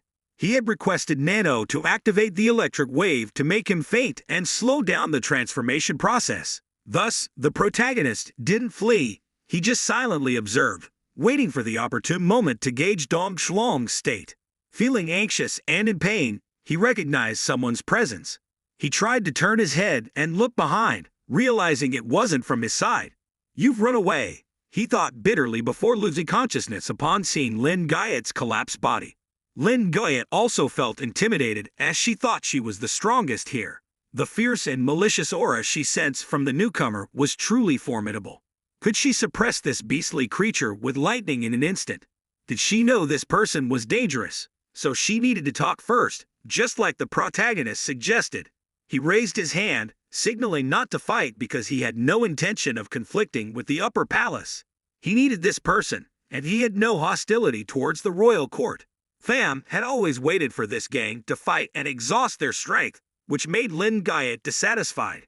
In conclusion, the judgment ability of the Thema sect leader was precise, and perhaps he thought they needed to find the spy of the 6 martial arts schools and unite with the royal court. On the other hand, for those in the Guardian Hall, they believed this stranger was the one to eliminate. Many fiery auras emanated from Lin Guyet's followers as she appeared angry. "How dare you try to deceive us? Don't think I will believe the words of someone who trespasses into the palace as if it's their own," she shouted. I managed to dodge for a moment because I sensed an unusually intense aura, which turned out to be the hidden power within the royal court throughout history.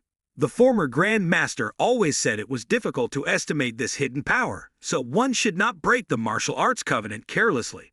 Therefore, the strength of those people surely wasn't something to take lightly. "Let's see if your strength matches your boasting," she said as she charged, causing the protagonist to startle and lose his footing. However, with an untouched body and a higher level of skill, he calmly countered. Just as he regained his stance, his opponent concentrated their fiery energy in their left hand, not aiming at the leader, perhaps to avoid harming the royal court. But given the dire threat to life, Pham had no choice but to retreat and thrust his kid directly at Lin Guyet's pressure point. If penetrated, it could be fatal. Yet she didn't evade his attack. The protagonist's left hand faster, halting just before her chest moved. It seemed the leader was trying hard to control her heavenly demon ki to avoid affecting her opponent. The force pierced through the fiery energy and struck Lin Guyet hard, eliciting a cry from the upper palace. In the previous episode, after discovering the traitor within the Extreme Blade 6 martial sect, Tien Pham unintentionally exposed himself to the demonic sect leader. Unfortunately, he found himself confronting one of the top 3 leaders of the Guardian Palace, also known as the mysterious power within the Great Ming Empire, in a dire situation. Despite not wanting to provoke further enmity, the protagonist had to demonstrate his own strength. However, Lin Guyet was too aggressive, relying solely on brute force in her actions, which led Tien Pham to retaliate with considerable force. With his aura breaking through her fiery energy, Lin Guyet unconsciously uttered a cry as blood gushed from her nose, overwhelmed by the disdain she had shown towards him in that moment. Yet in this instant, she regained consciousness, almost as if she had intentionally allowed it to happen. Despite knowing the failure of martial artists using the forbidden blood reversal divine art, Tien Pham was still surprised by the sudden burst of blood from her nose and the rapid healing of her wounds. Taking the initiative, Lin Guyet pressed close, attacking vigorously from behind with a stream of scorching ki, causing Tien Pham to resist using his demonic ki to avoid detection. However, his opponent deliberately touched his arm, as if asking for a temporary truce, which prompted him to push her away forcefully, causing her to crash into the wall and shatter it. Dealing with an ordinary woman would have been challenging enough for the demonic sect leader, but now he had to contend with a woman who was not only domineering but also skilled in martial arts, which proved to be quite exhausting. As previously mentioned, the recovery speed of A is as fast as NANO's. Therefore, the physical impacts don't seem to have any effect. The more they strike, the stronger this upper realm becomes, exponentially increasing all its indices with the heat of the fire gas. Continuing to aggressively target each other's positions, they exchange techniques continuously without a word, clearly hitting each other's vital points. Not even a blink occurred. Could this person not feel pain? There are too many perplexing questions. However, Tien Pham refrains from speaking, because now he probably won't have time to inquire anymore. Lin Guyet has withdrawn within a certain range, causing our protagonist to sense an imminent change from beneath the surface. Cracks appear, accompanied by countless flames shooting up in no time. The inner path of Dongzhong is embroidered with those flames. Not only that, With the internal force and magic of Lin Guyet, they turn into towering pillars of fire. The situation seems tense, so Than Pham no longer wants to hesitate. He immediately intervenes, appears in front of his opponent, making them startle instinctively. Lin Guyet instinctively raises her hands to defend, not feeling the icy chill emanating from Vuong Du Huian's person, which had been extremely effective. That chilling aura quickly dissipates the heat Lin Guyet had just generated. Even behind her arm covering her eyes, she can't hide her fear. Two conflicting internal energies, and to some extent, Than Pham is gaining the upper hand temporarily. The situation has slowed down due to the dissipation of the fire gas, coupled with A's increased vigilance. Blood continues to flow from the wound, even though the protagonist has subdued the power. However, the injury is quite severe, and oddly enough, it heals very quickly. To be honest, the rapid recovery doesn't concern Than Pham much. He's curious because she's a woman with abundant yin energy, but adept at manipulating harmonious energy, similar to the 9 yin supreme veins. Previously, demon gas had been absorbed, or so he thought, but immediately his arm was cooled, and Than Pham breathed out a chilling breath, everything stabilizing as if nothing had happened. Lin Guyet observes and realizes her opponent is formidable. How could he consume fire gas so easily? So you trust in your strength, that's why you infiltrated the palace. Despite the tension, he remains calm and explains he's not here for a brawl. If he leads him away, he'll withdraw quietly. Then he straightforwardly reveals Deep Dong Shuang, currently acting as a spy for the extreme Dao 6 martial sect. They have plans involving the martial village and the court. Hearing the name Extreme Dao 6 martial sect, Lin Guyet is also surprised. Although the palace and martial world maintain an unbreachable relationship, they are now being exploited for usually schemes. So we must identify the mastermind behind this and stop them. If that's the case, we can't let your household go. Tai Tu and the Emperor have been generous in promoting the martial world, yet you intend to cause chaos within the palace. From what Than Pham knows about this person, he can deduce that she isn't the strongest here. Therefore, he is trying to explain the misunderstanding and avoid revealing too many secrets. Everything the protagonist says seems to have no effect on her. Indeed, the martial world also needs the monarch's dominance. Lin Guyet gestures, understanding this unfriendly action. The leader of the demon sect had warned her that the outcome wouldn't be pleasant if things continued downward. As one of the heads of the palace guardians, Lin Guyet starts emanating her aura after being threatened, indicating that your household's time to speak arrogantly is running out. No matter how many achievements you've made in the martial world, forget about it. Many palace maids, unafraid of death, gather after Lin Guyet's action, showing that your arrogance won't last long. With a greater number of troops, Lin Guyet is confident, believing that even in a 2-on-2 battle, the strength will be equal. However, there are still many palace maids, so there's no need to worry. The reality here is different.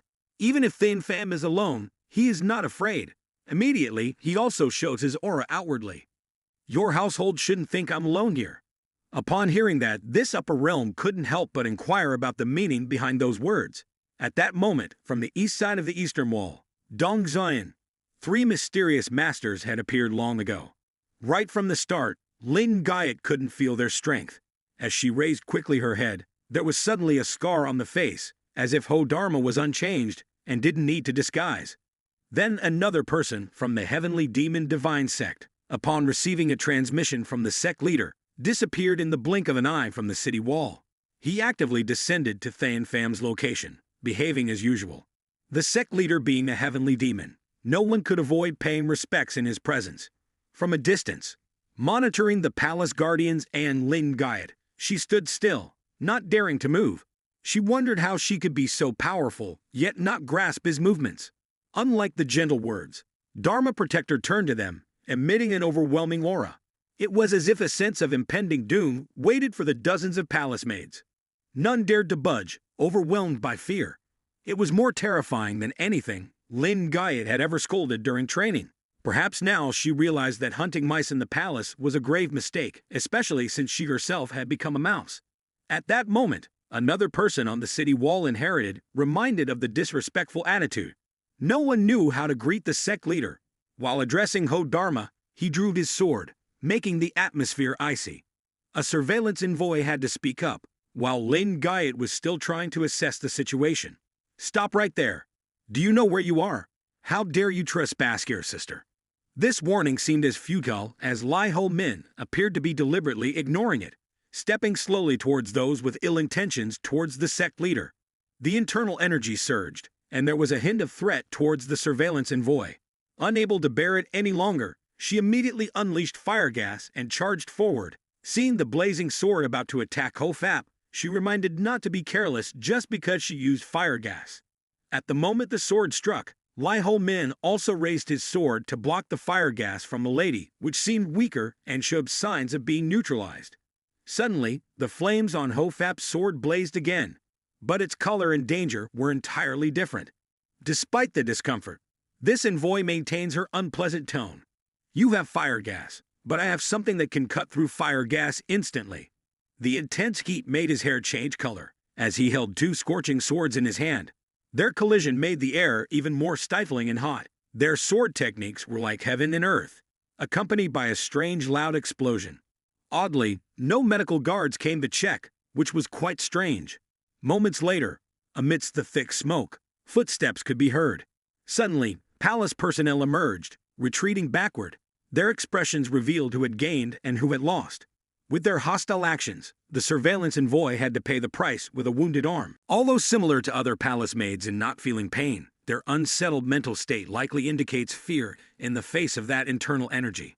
Lai Ho Min also appeared, aiming not at the arm, but at the heart, redirecting his attack to the arm.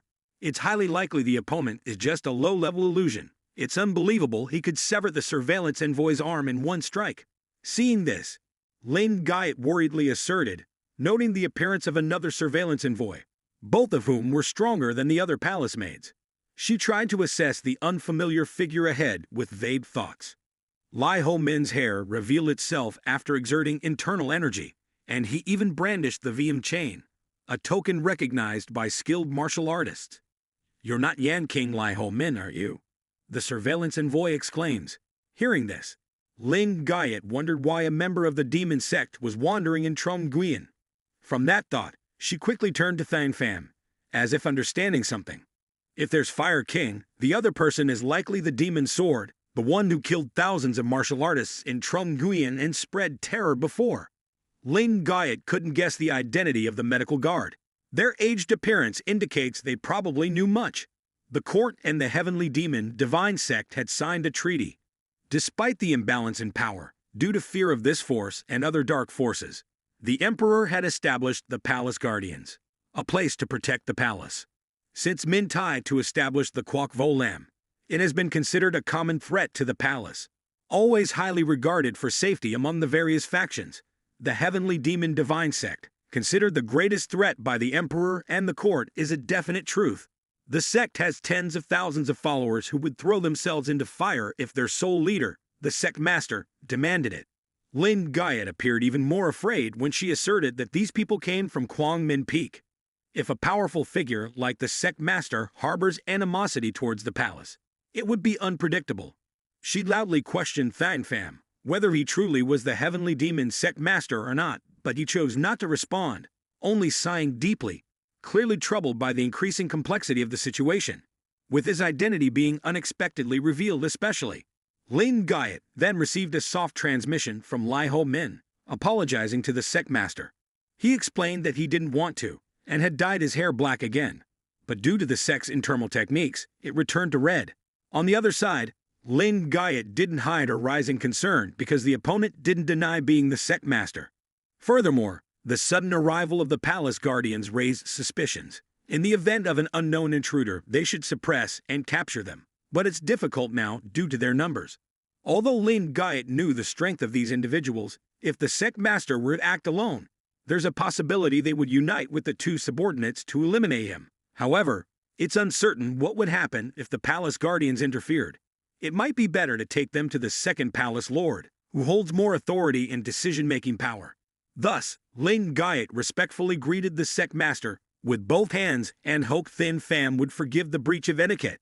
She wouldn't foolishly call the demon sect invaders, but still mentioned the treaty from 100 years ago, a reminder that even ancient gods couldn't turn a blind eye to.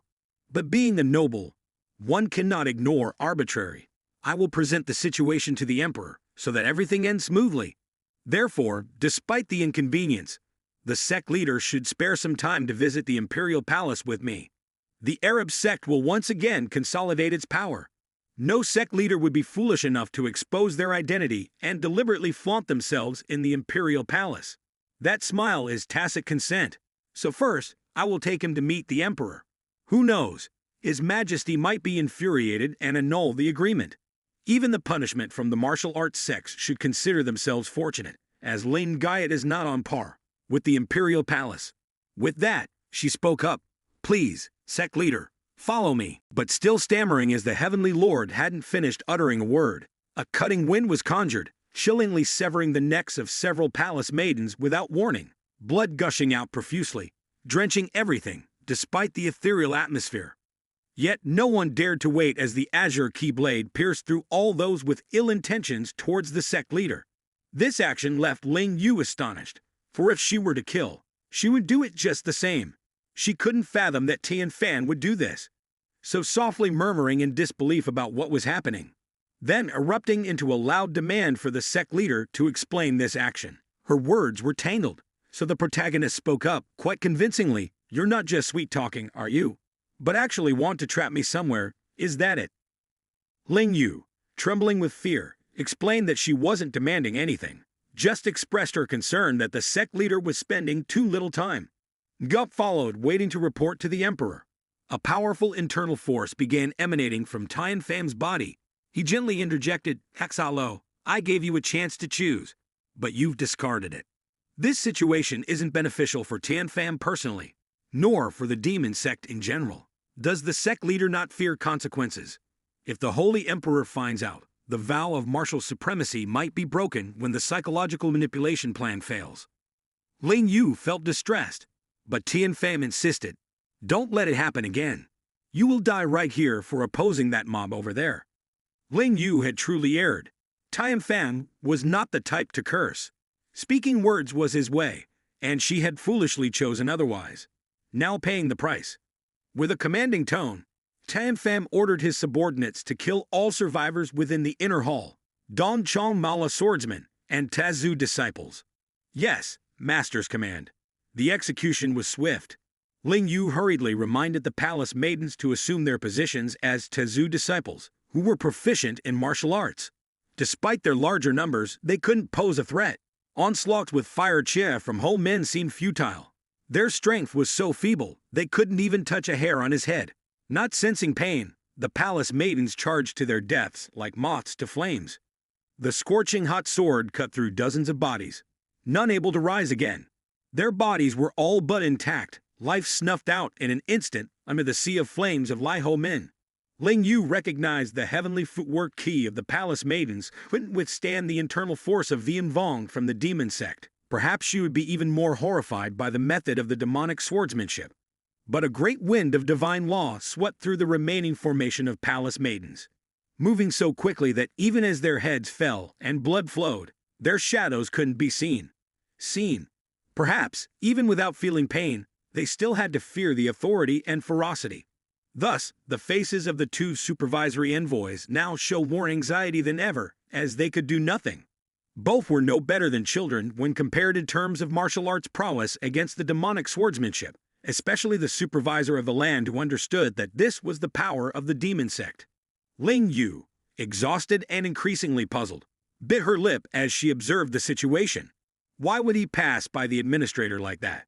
It seemed that the demon sect had underestimated the power of the imperial court.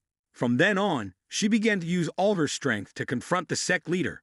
The heavenly court attire was torn and vaporized instantly by the terrifying heat generated by Ling Yu. Her main target was Tian Fam. From now on, they were the real danger to the imperial palace. She will never let the demon sect leader leave unscathed. Or perhaps not. Faced with this situation, the protagonist was not afraid, but rather concerned that the bystanders around would be dragged into the battle, their arms as stiff as iron rods. He had reminded about this before its enthusiasm engulfed it, now overflowing throughout the inner hall. While the land supervisor still struggled to comprehend the power of the demonic swordsmanship and the Tazu disciples, Ling Yu ordered that time was running out. While the Tazu disciples confront the palace maidens, they will join forces with her to attack the others. If the sect leader were to be suppressed, perhaps the two guardians would have to halt their actions. That was the plan, but it was also based solely on theory. Previously, Ling Yu had fought the sect leader and proved to be evenly matched in strength. Compared with two supervisors, success was likely. However, this fleeting understanding would likely lead Ling Yu to regret later. Under the Golden Stream, as soon as they received the order to attack, the two supervisory envoys disappeared in the blink of an eye. Seemingly hesitant as if unable to resist the Heavenly Court's command, they rushed to assassinate Tianfam. Although heavily injured from the previous fight, their strength still persisted, especially considering these supervisors' slower recovery compared to the palace maidens. They still retained some human emotions, having just recently, allowing the Tazu disciples to promptly intervene to prevent the fatal blow from a supervisor who still didn't understand the opponent's condition or fighting style. But it didn't matter. The primary task of a divine subject to the demon sect was to protect the supreme sect leader. Sacrifice would be elevated above all else. With a mighty punch, the Tazu disciple struck the supervisor forcefully, causing her to stagger back several steps, still holding onto the severed arm of another palace maiden, taken earlier from the body of Tazu Deep Dong. It was known to be tough, but who would have thought it would be this resilient? Despite unleashing all her strength, the previous attack still left a considerable impact on the opponent. Upon assessing the situation, Ling Yu realized that the opponent was not just an ordinary expert. It seemed not everyone in the demon sect was equally formidable. This tactic was clever, but with her power, it wasn't enough to confront Ling Yu. Quickly finding another opening, the opponent's speed was too high, causing Ling Yu's strike to pause instinctively. She then extended her other arm to block, but as she closed in, the supervisor's sword transformed, coiling around like a snake, entwining around her body. Due to her carelessness, the current situation was unpredictable. Suddenly, the voice of the Tazu disciples echoed. Perhaps he didn't maintain silence mode because he found the peak strength insufficient.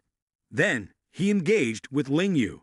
The supple, flexible sword in Ling Yu's hand was immediately chopped into pieces in the astonishment of Lai Ho Min, who shielded the former disciple and stood opposite the land supervisor. Thus, the power became even more precarious, as this person was not skilled enough to contend with the Tazu disciple, while the opponent's natural strength was too weak to confront Ling Yu. After uttering these words, the scorching hot sword pierced straight through the opponent's body, leaving the victim no time to scream.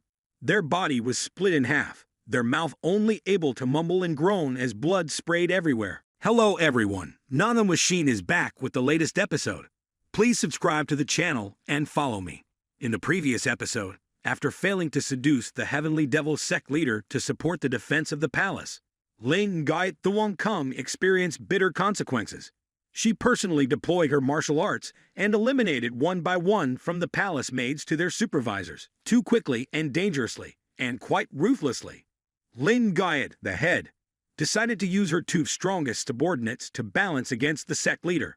However, the plan failed catastrophically. A chilling terror seeped into her bones as she tried to assess the situation. Everyone was dead, not a single soul showing signs of life, despite the presence of fire. However, when caught in the fire control technique of Qin Vong, both recovery and energy were suppressed by the formidable force of the palace guardian.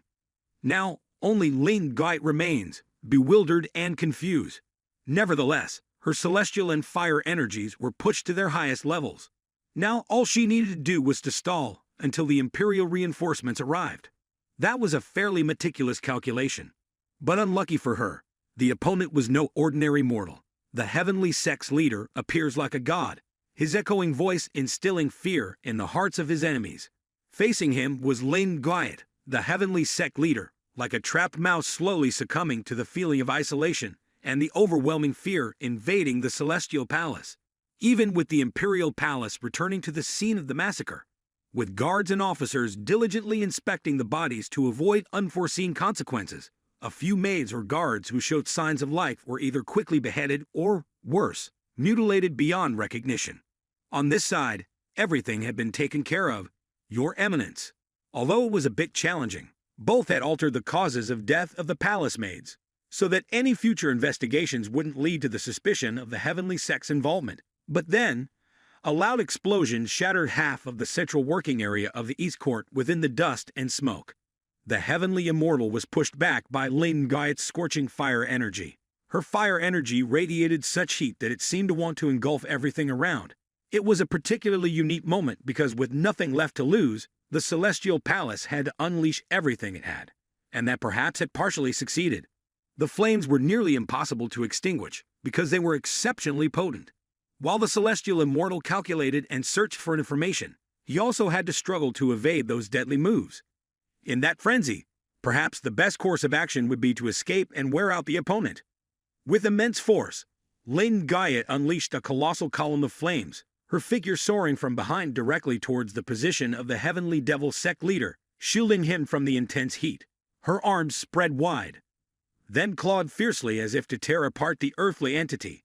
Fortunately, he managed to promptly deploy his sturdy armor and ice barriers to reduce the heat and damage from each movement, displaying remarkable agility.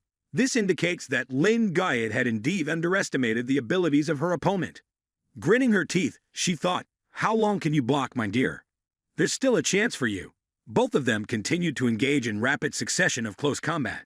At this level of martial prowess, external weapons were essentially unnecessary. Instead, they utilized internal energy transmitted into their arms, treating them as sharp swords symbolizing their own selves.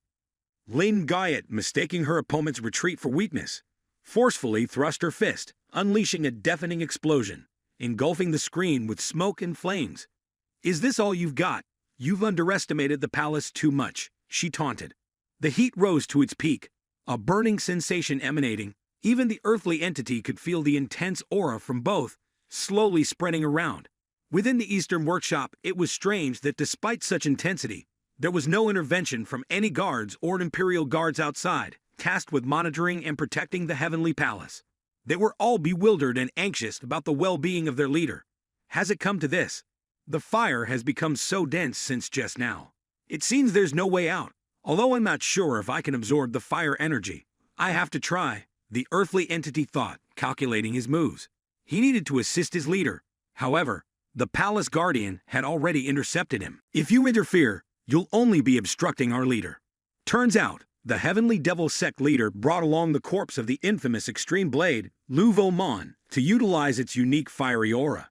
Different from the other palace maids, it's not easy to defeat him. He's right because no one has realized the true strength of our leader, even after all the experiences gained from the journey back from central China. The heavenly devil sect leader felt confident in the center of the battle. The protagonist didn't taunt anymore.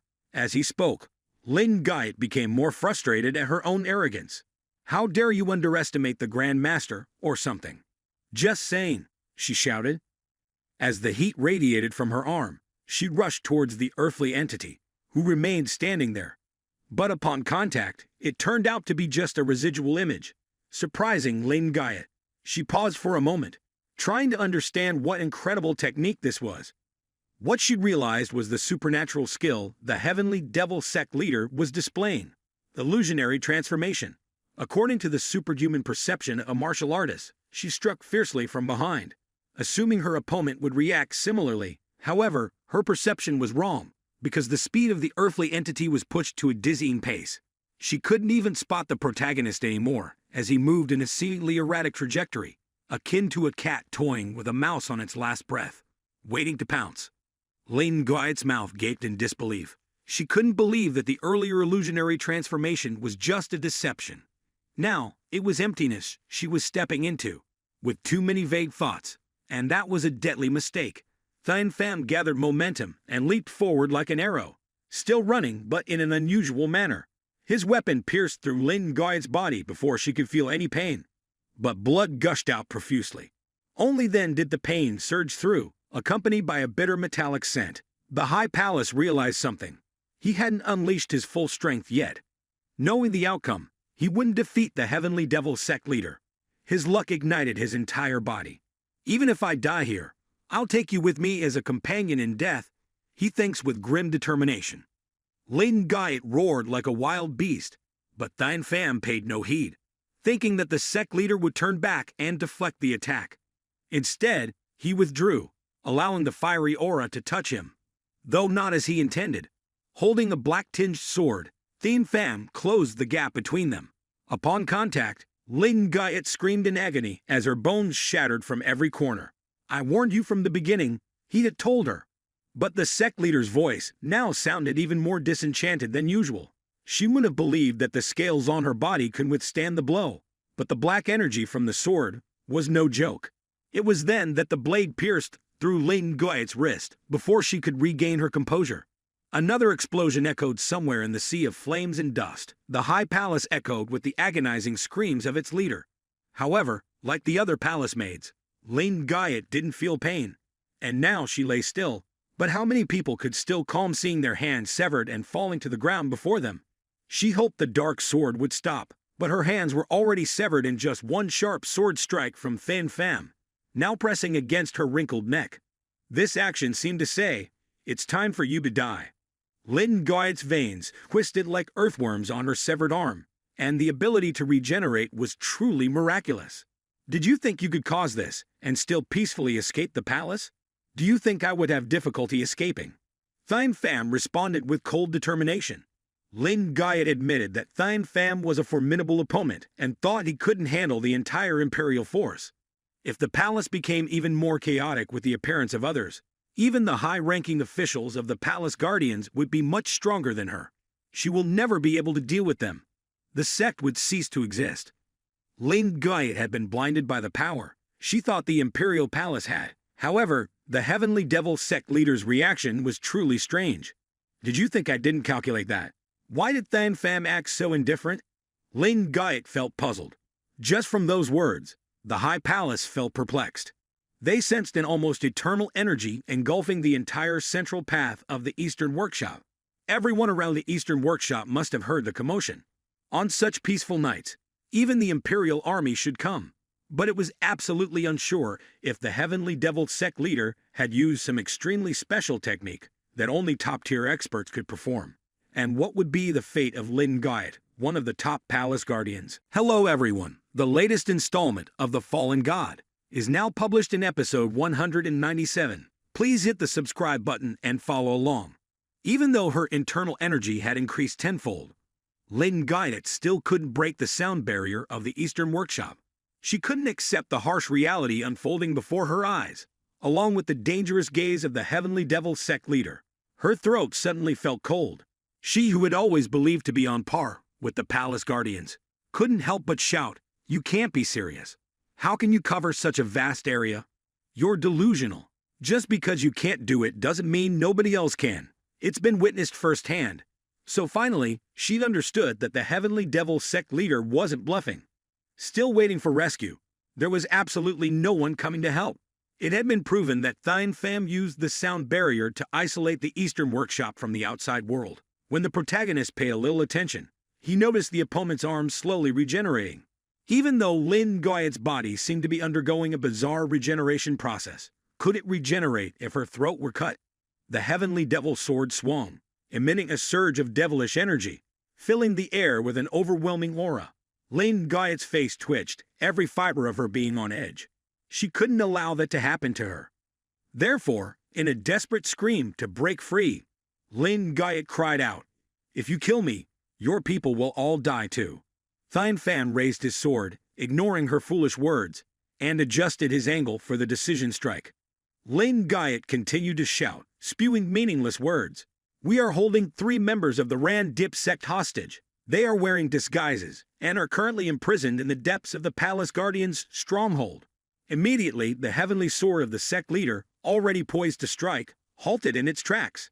Lin Guyot added, "They are the ones you know. You wouldn't dare claim you don't know them." The confident expression on her face returned, much to Thien Pham's surprise, realizing they had been captured. Discussing those 3 individuals would likely involve the sect leaders of the shadow sects.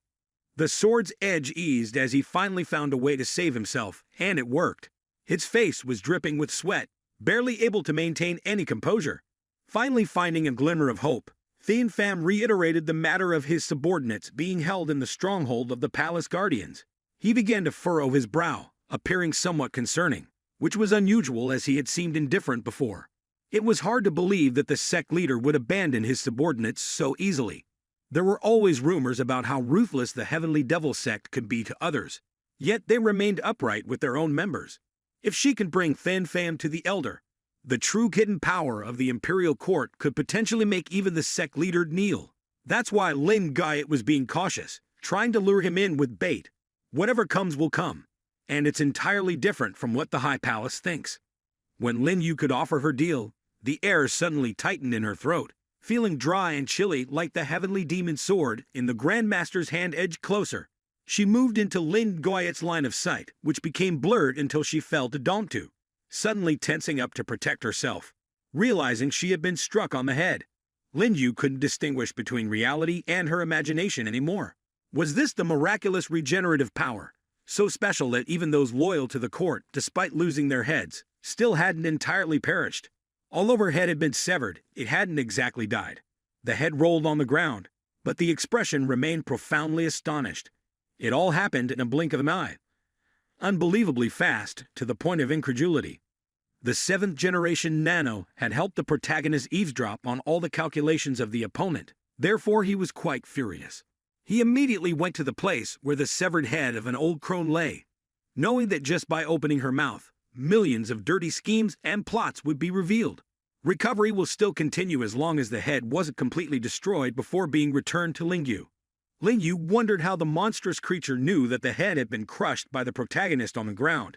It was truly a bitter and sorrowful ordeal for someone who had dedicated themselves to the court for so many years. Furthermore, waiting for the jest of the heavenly demon Grandmaster, also known as the Tyrant, was not a simple matter throughout his journey to conquer the world.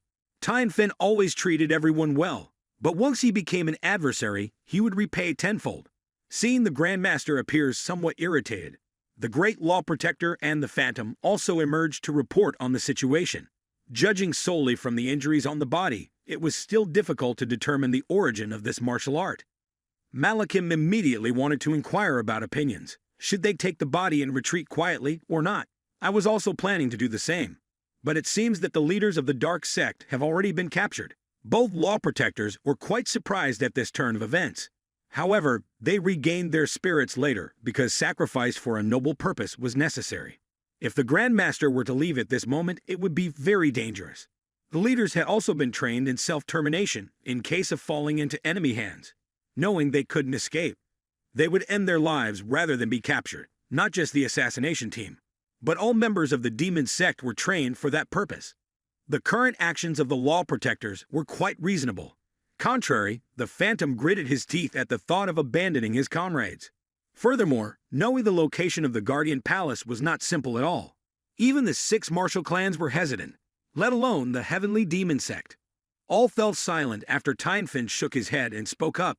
They are the ones we have selected and brought here. If we abandon them so easily, what right do we have to be sect leaders?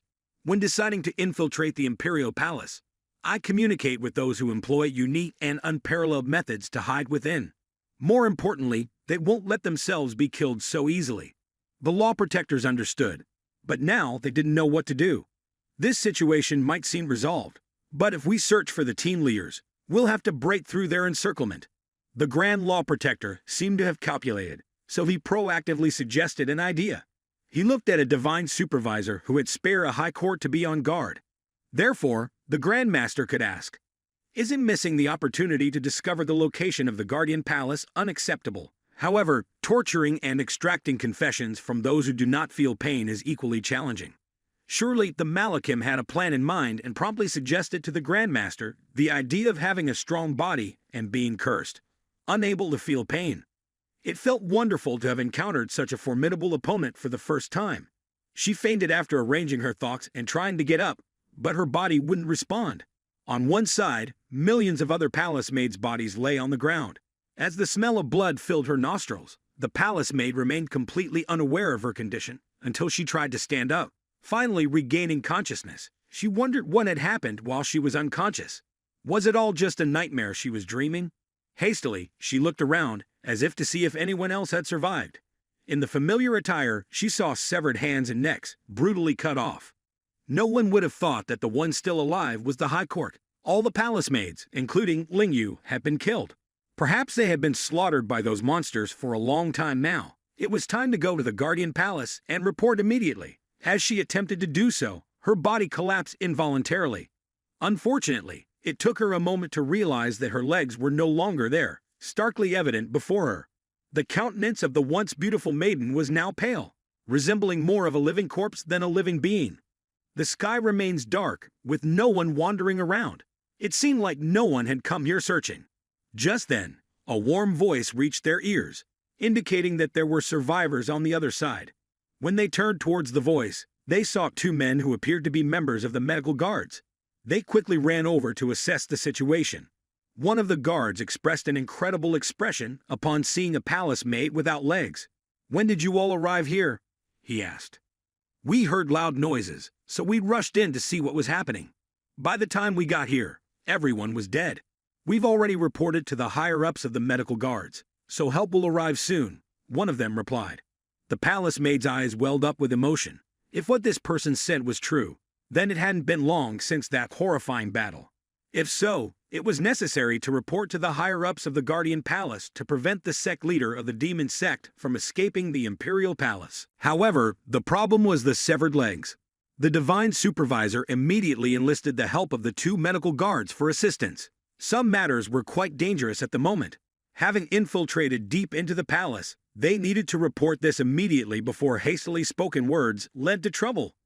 One of the guards tried to console her seriously, but she was too frightened at the thought of the monstrous sect leader. "That won't do. Please carry me, and I'll lead the way for both of you," she confessed, her voice trembling with fear. The guards hesitated to carry a woman because it wasn't permitted, but since the divine supervisor had asked, they had no choice. Seeing the determined palace maid, one of the guards hoisted her onto his back. Time was of the essence. There wasn't much time to spare. Her mutilated body pressed against the guard's back as the divine supervisor pointed westward towards the imperial palace. Hastily, they set off, quickening their pace to make it in time before the demon sect wreaked havoc. Despite this urgency, it seems that the palace maid had forgotten to inquire about the identities and positions of the guards from the medical guards. This oversight pleases the medical guards, who were following them from behind with satisfied smiles.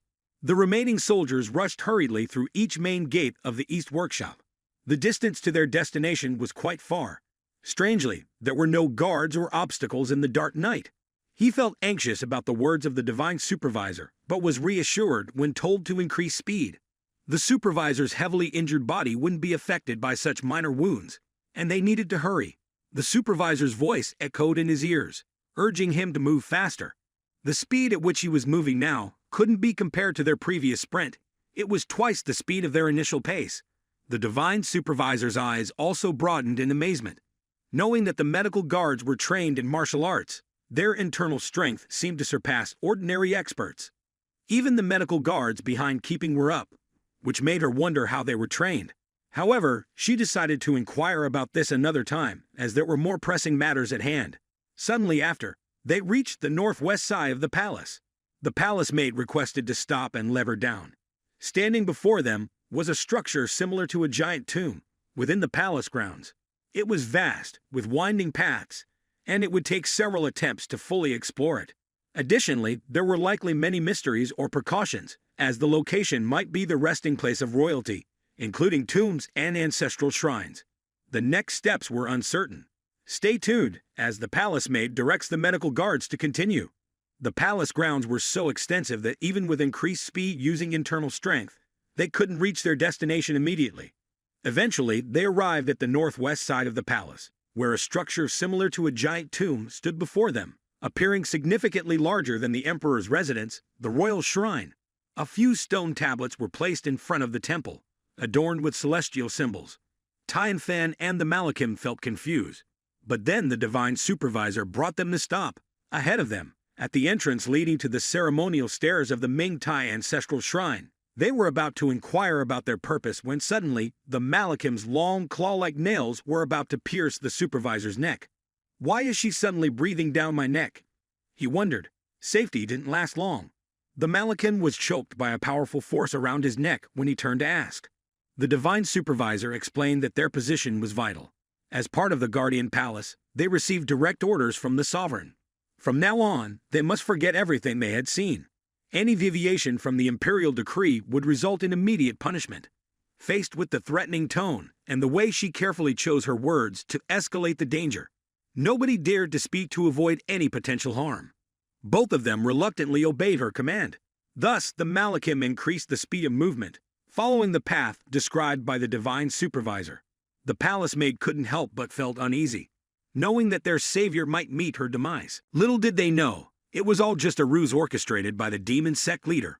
Those unauthorized or unwelcome would face death once they stepped inside.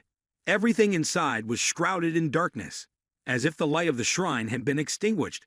During the day, fragrant incense will permeate the noses of those entering the shrine, illuminating the space. Tianfen discovered a lamp hanging on the shrine wall and lit it. The sign above labels it as the Filial Piety Shrine, dedicated to Min Tai, the first king who established the kingdom, adorned entirely in gold, surpassing any ordinary shrine in opulence.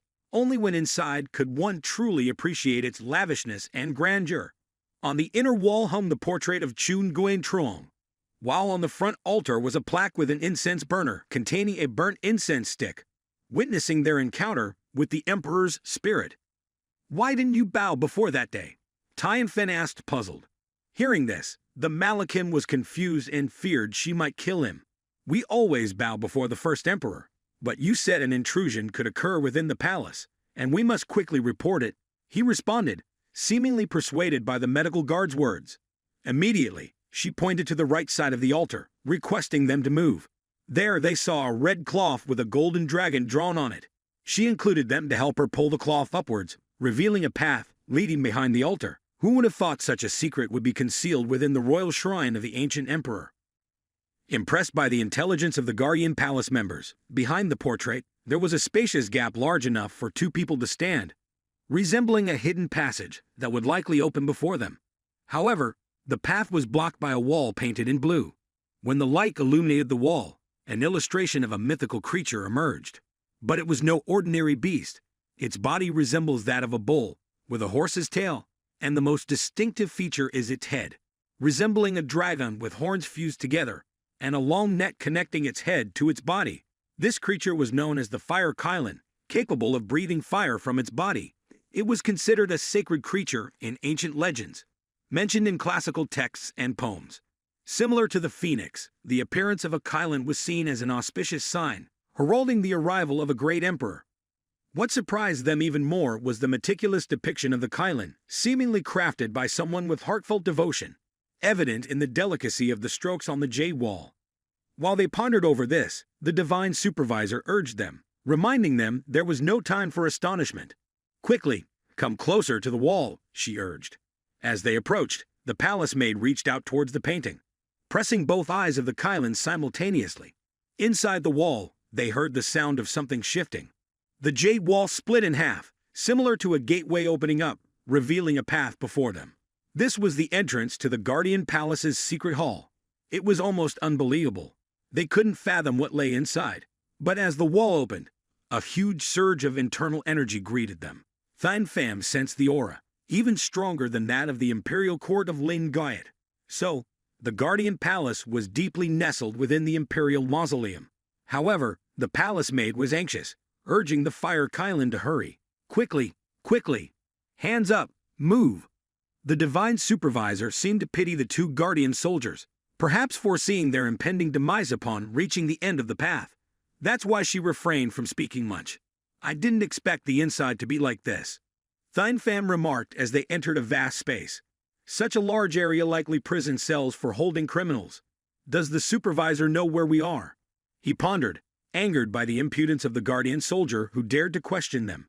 The supervisor silenced him, urging them to follow quietly. "Keep moving," she commanded sharply, her face flushing with anger. "It's a pity we couldn't toss that worthless pawn down," she asserted under her breath. "How dare she insult our sect's leader," she continued. But before she could retaliate, the pungent smell of blood overwhelmed them. In the middle of this grand hall, where three paths converged, normally well-guarded corridors and the Guardian Palace, now lay strewn with bodies, their lifeless faces a haunting sight. The divine supervisor was stunned, unable to comprehend what had transpired. "This is beyond my expectations. I never imagined someone would arrive before us." While muttering like that, Thin Pham played cards with his face turned up, no longer wanting to bother with entertaining anyone. A threatening tone, accompanied by a hint of iron, leaked out as I asked once more where the secret passage of the Guardian Palace was located. Cod Mao wanted to deny everything she heard. But no matter what she thought, that was the voice of the person. A voice full of the determination of the devil sect leader. His tone just now sounds different. Perhaps he was using some kind of dark magic, but he must have verified everything, and would flee into the innermost part. Finally, the supervisor also understood that he had been deceived and the devil sect wanted to infiltrate the Guardian Palace. Knowing that the Guardian Cam Woivi was carrying something like that, he immediately ordered his subordinates to assassinate him first for peace of mind. At the moment when he reached out to grab his neck, Than Pham also drew his sword to block her neck, which suddenly broke instantly. Tan looked reversed, and from then on, she also fell into a 1,000-year sleep. Awakening before death, he was fortunate to see the cold face of the devil sect leader wielding a sword when asked about the situation. It seemed fine, but he did not expect Than Pham to handle the situation as quickly as solving the new issues that had arisen. Someone else had infiltrated the Guardian Palace. Blood on the ground had not yet dried, so he concluded that they had been killed not long ago. And then, when the protagonist turned to pay attention to the bodies, he noticed a familiar sight. This Ngan Dao is the third disciple of the Muk An Dao technique originating from the sword Mian, which is the second disciple of the Ten Chai detailed sword technique. All the wounds on the bodies were caused by the devil sect's techniques. All the corpses bore the internal traces of the devil sect, unmistakably. Neither the sect leader nor anyone else left such clear characteristics for the world to know. So the protagonist had to speak up when realizing the severity of the situation. Perhaps saving the team leaders alone wouldn't be enough. Meanwhile, in the central hall of the Guardian Palace, about 50 people in uniforms held weapons, looking towards the entrance with tension. Among them, a middle-aged man of 55 with a serious demeanor, wielding a sword, was none other than the Grand Master of the Guardian Palace. At that moment, a soldier from the common entrance of the hall hurried in to report that the fifth gate remained inactive, unlike other commanders and generals in the palace. The warriors of the Guardian Palace were only concerned with the issues of the royal court. The third general frowned, displeased with what he heard. Since its establishment, there had been no intruders, let alone internal turmoil. Perhaps they had calculated that with Lin Guyot and the two supervisors absent, the purpose of reaching the central hall had become apparent.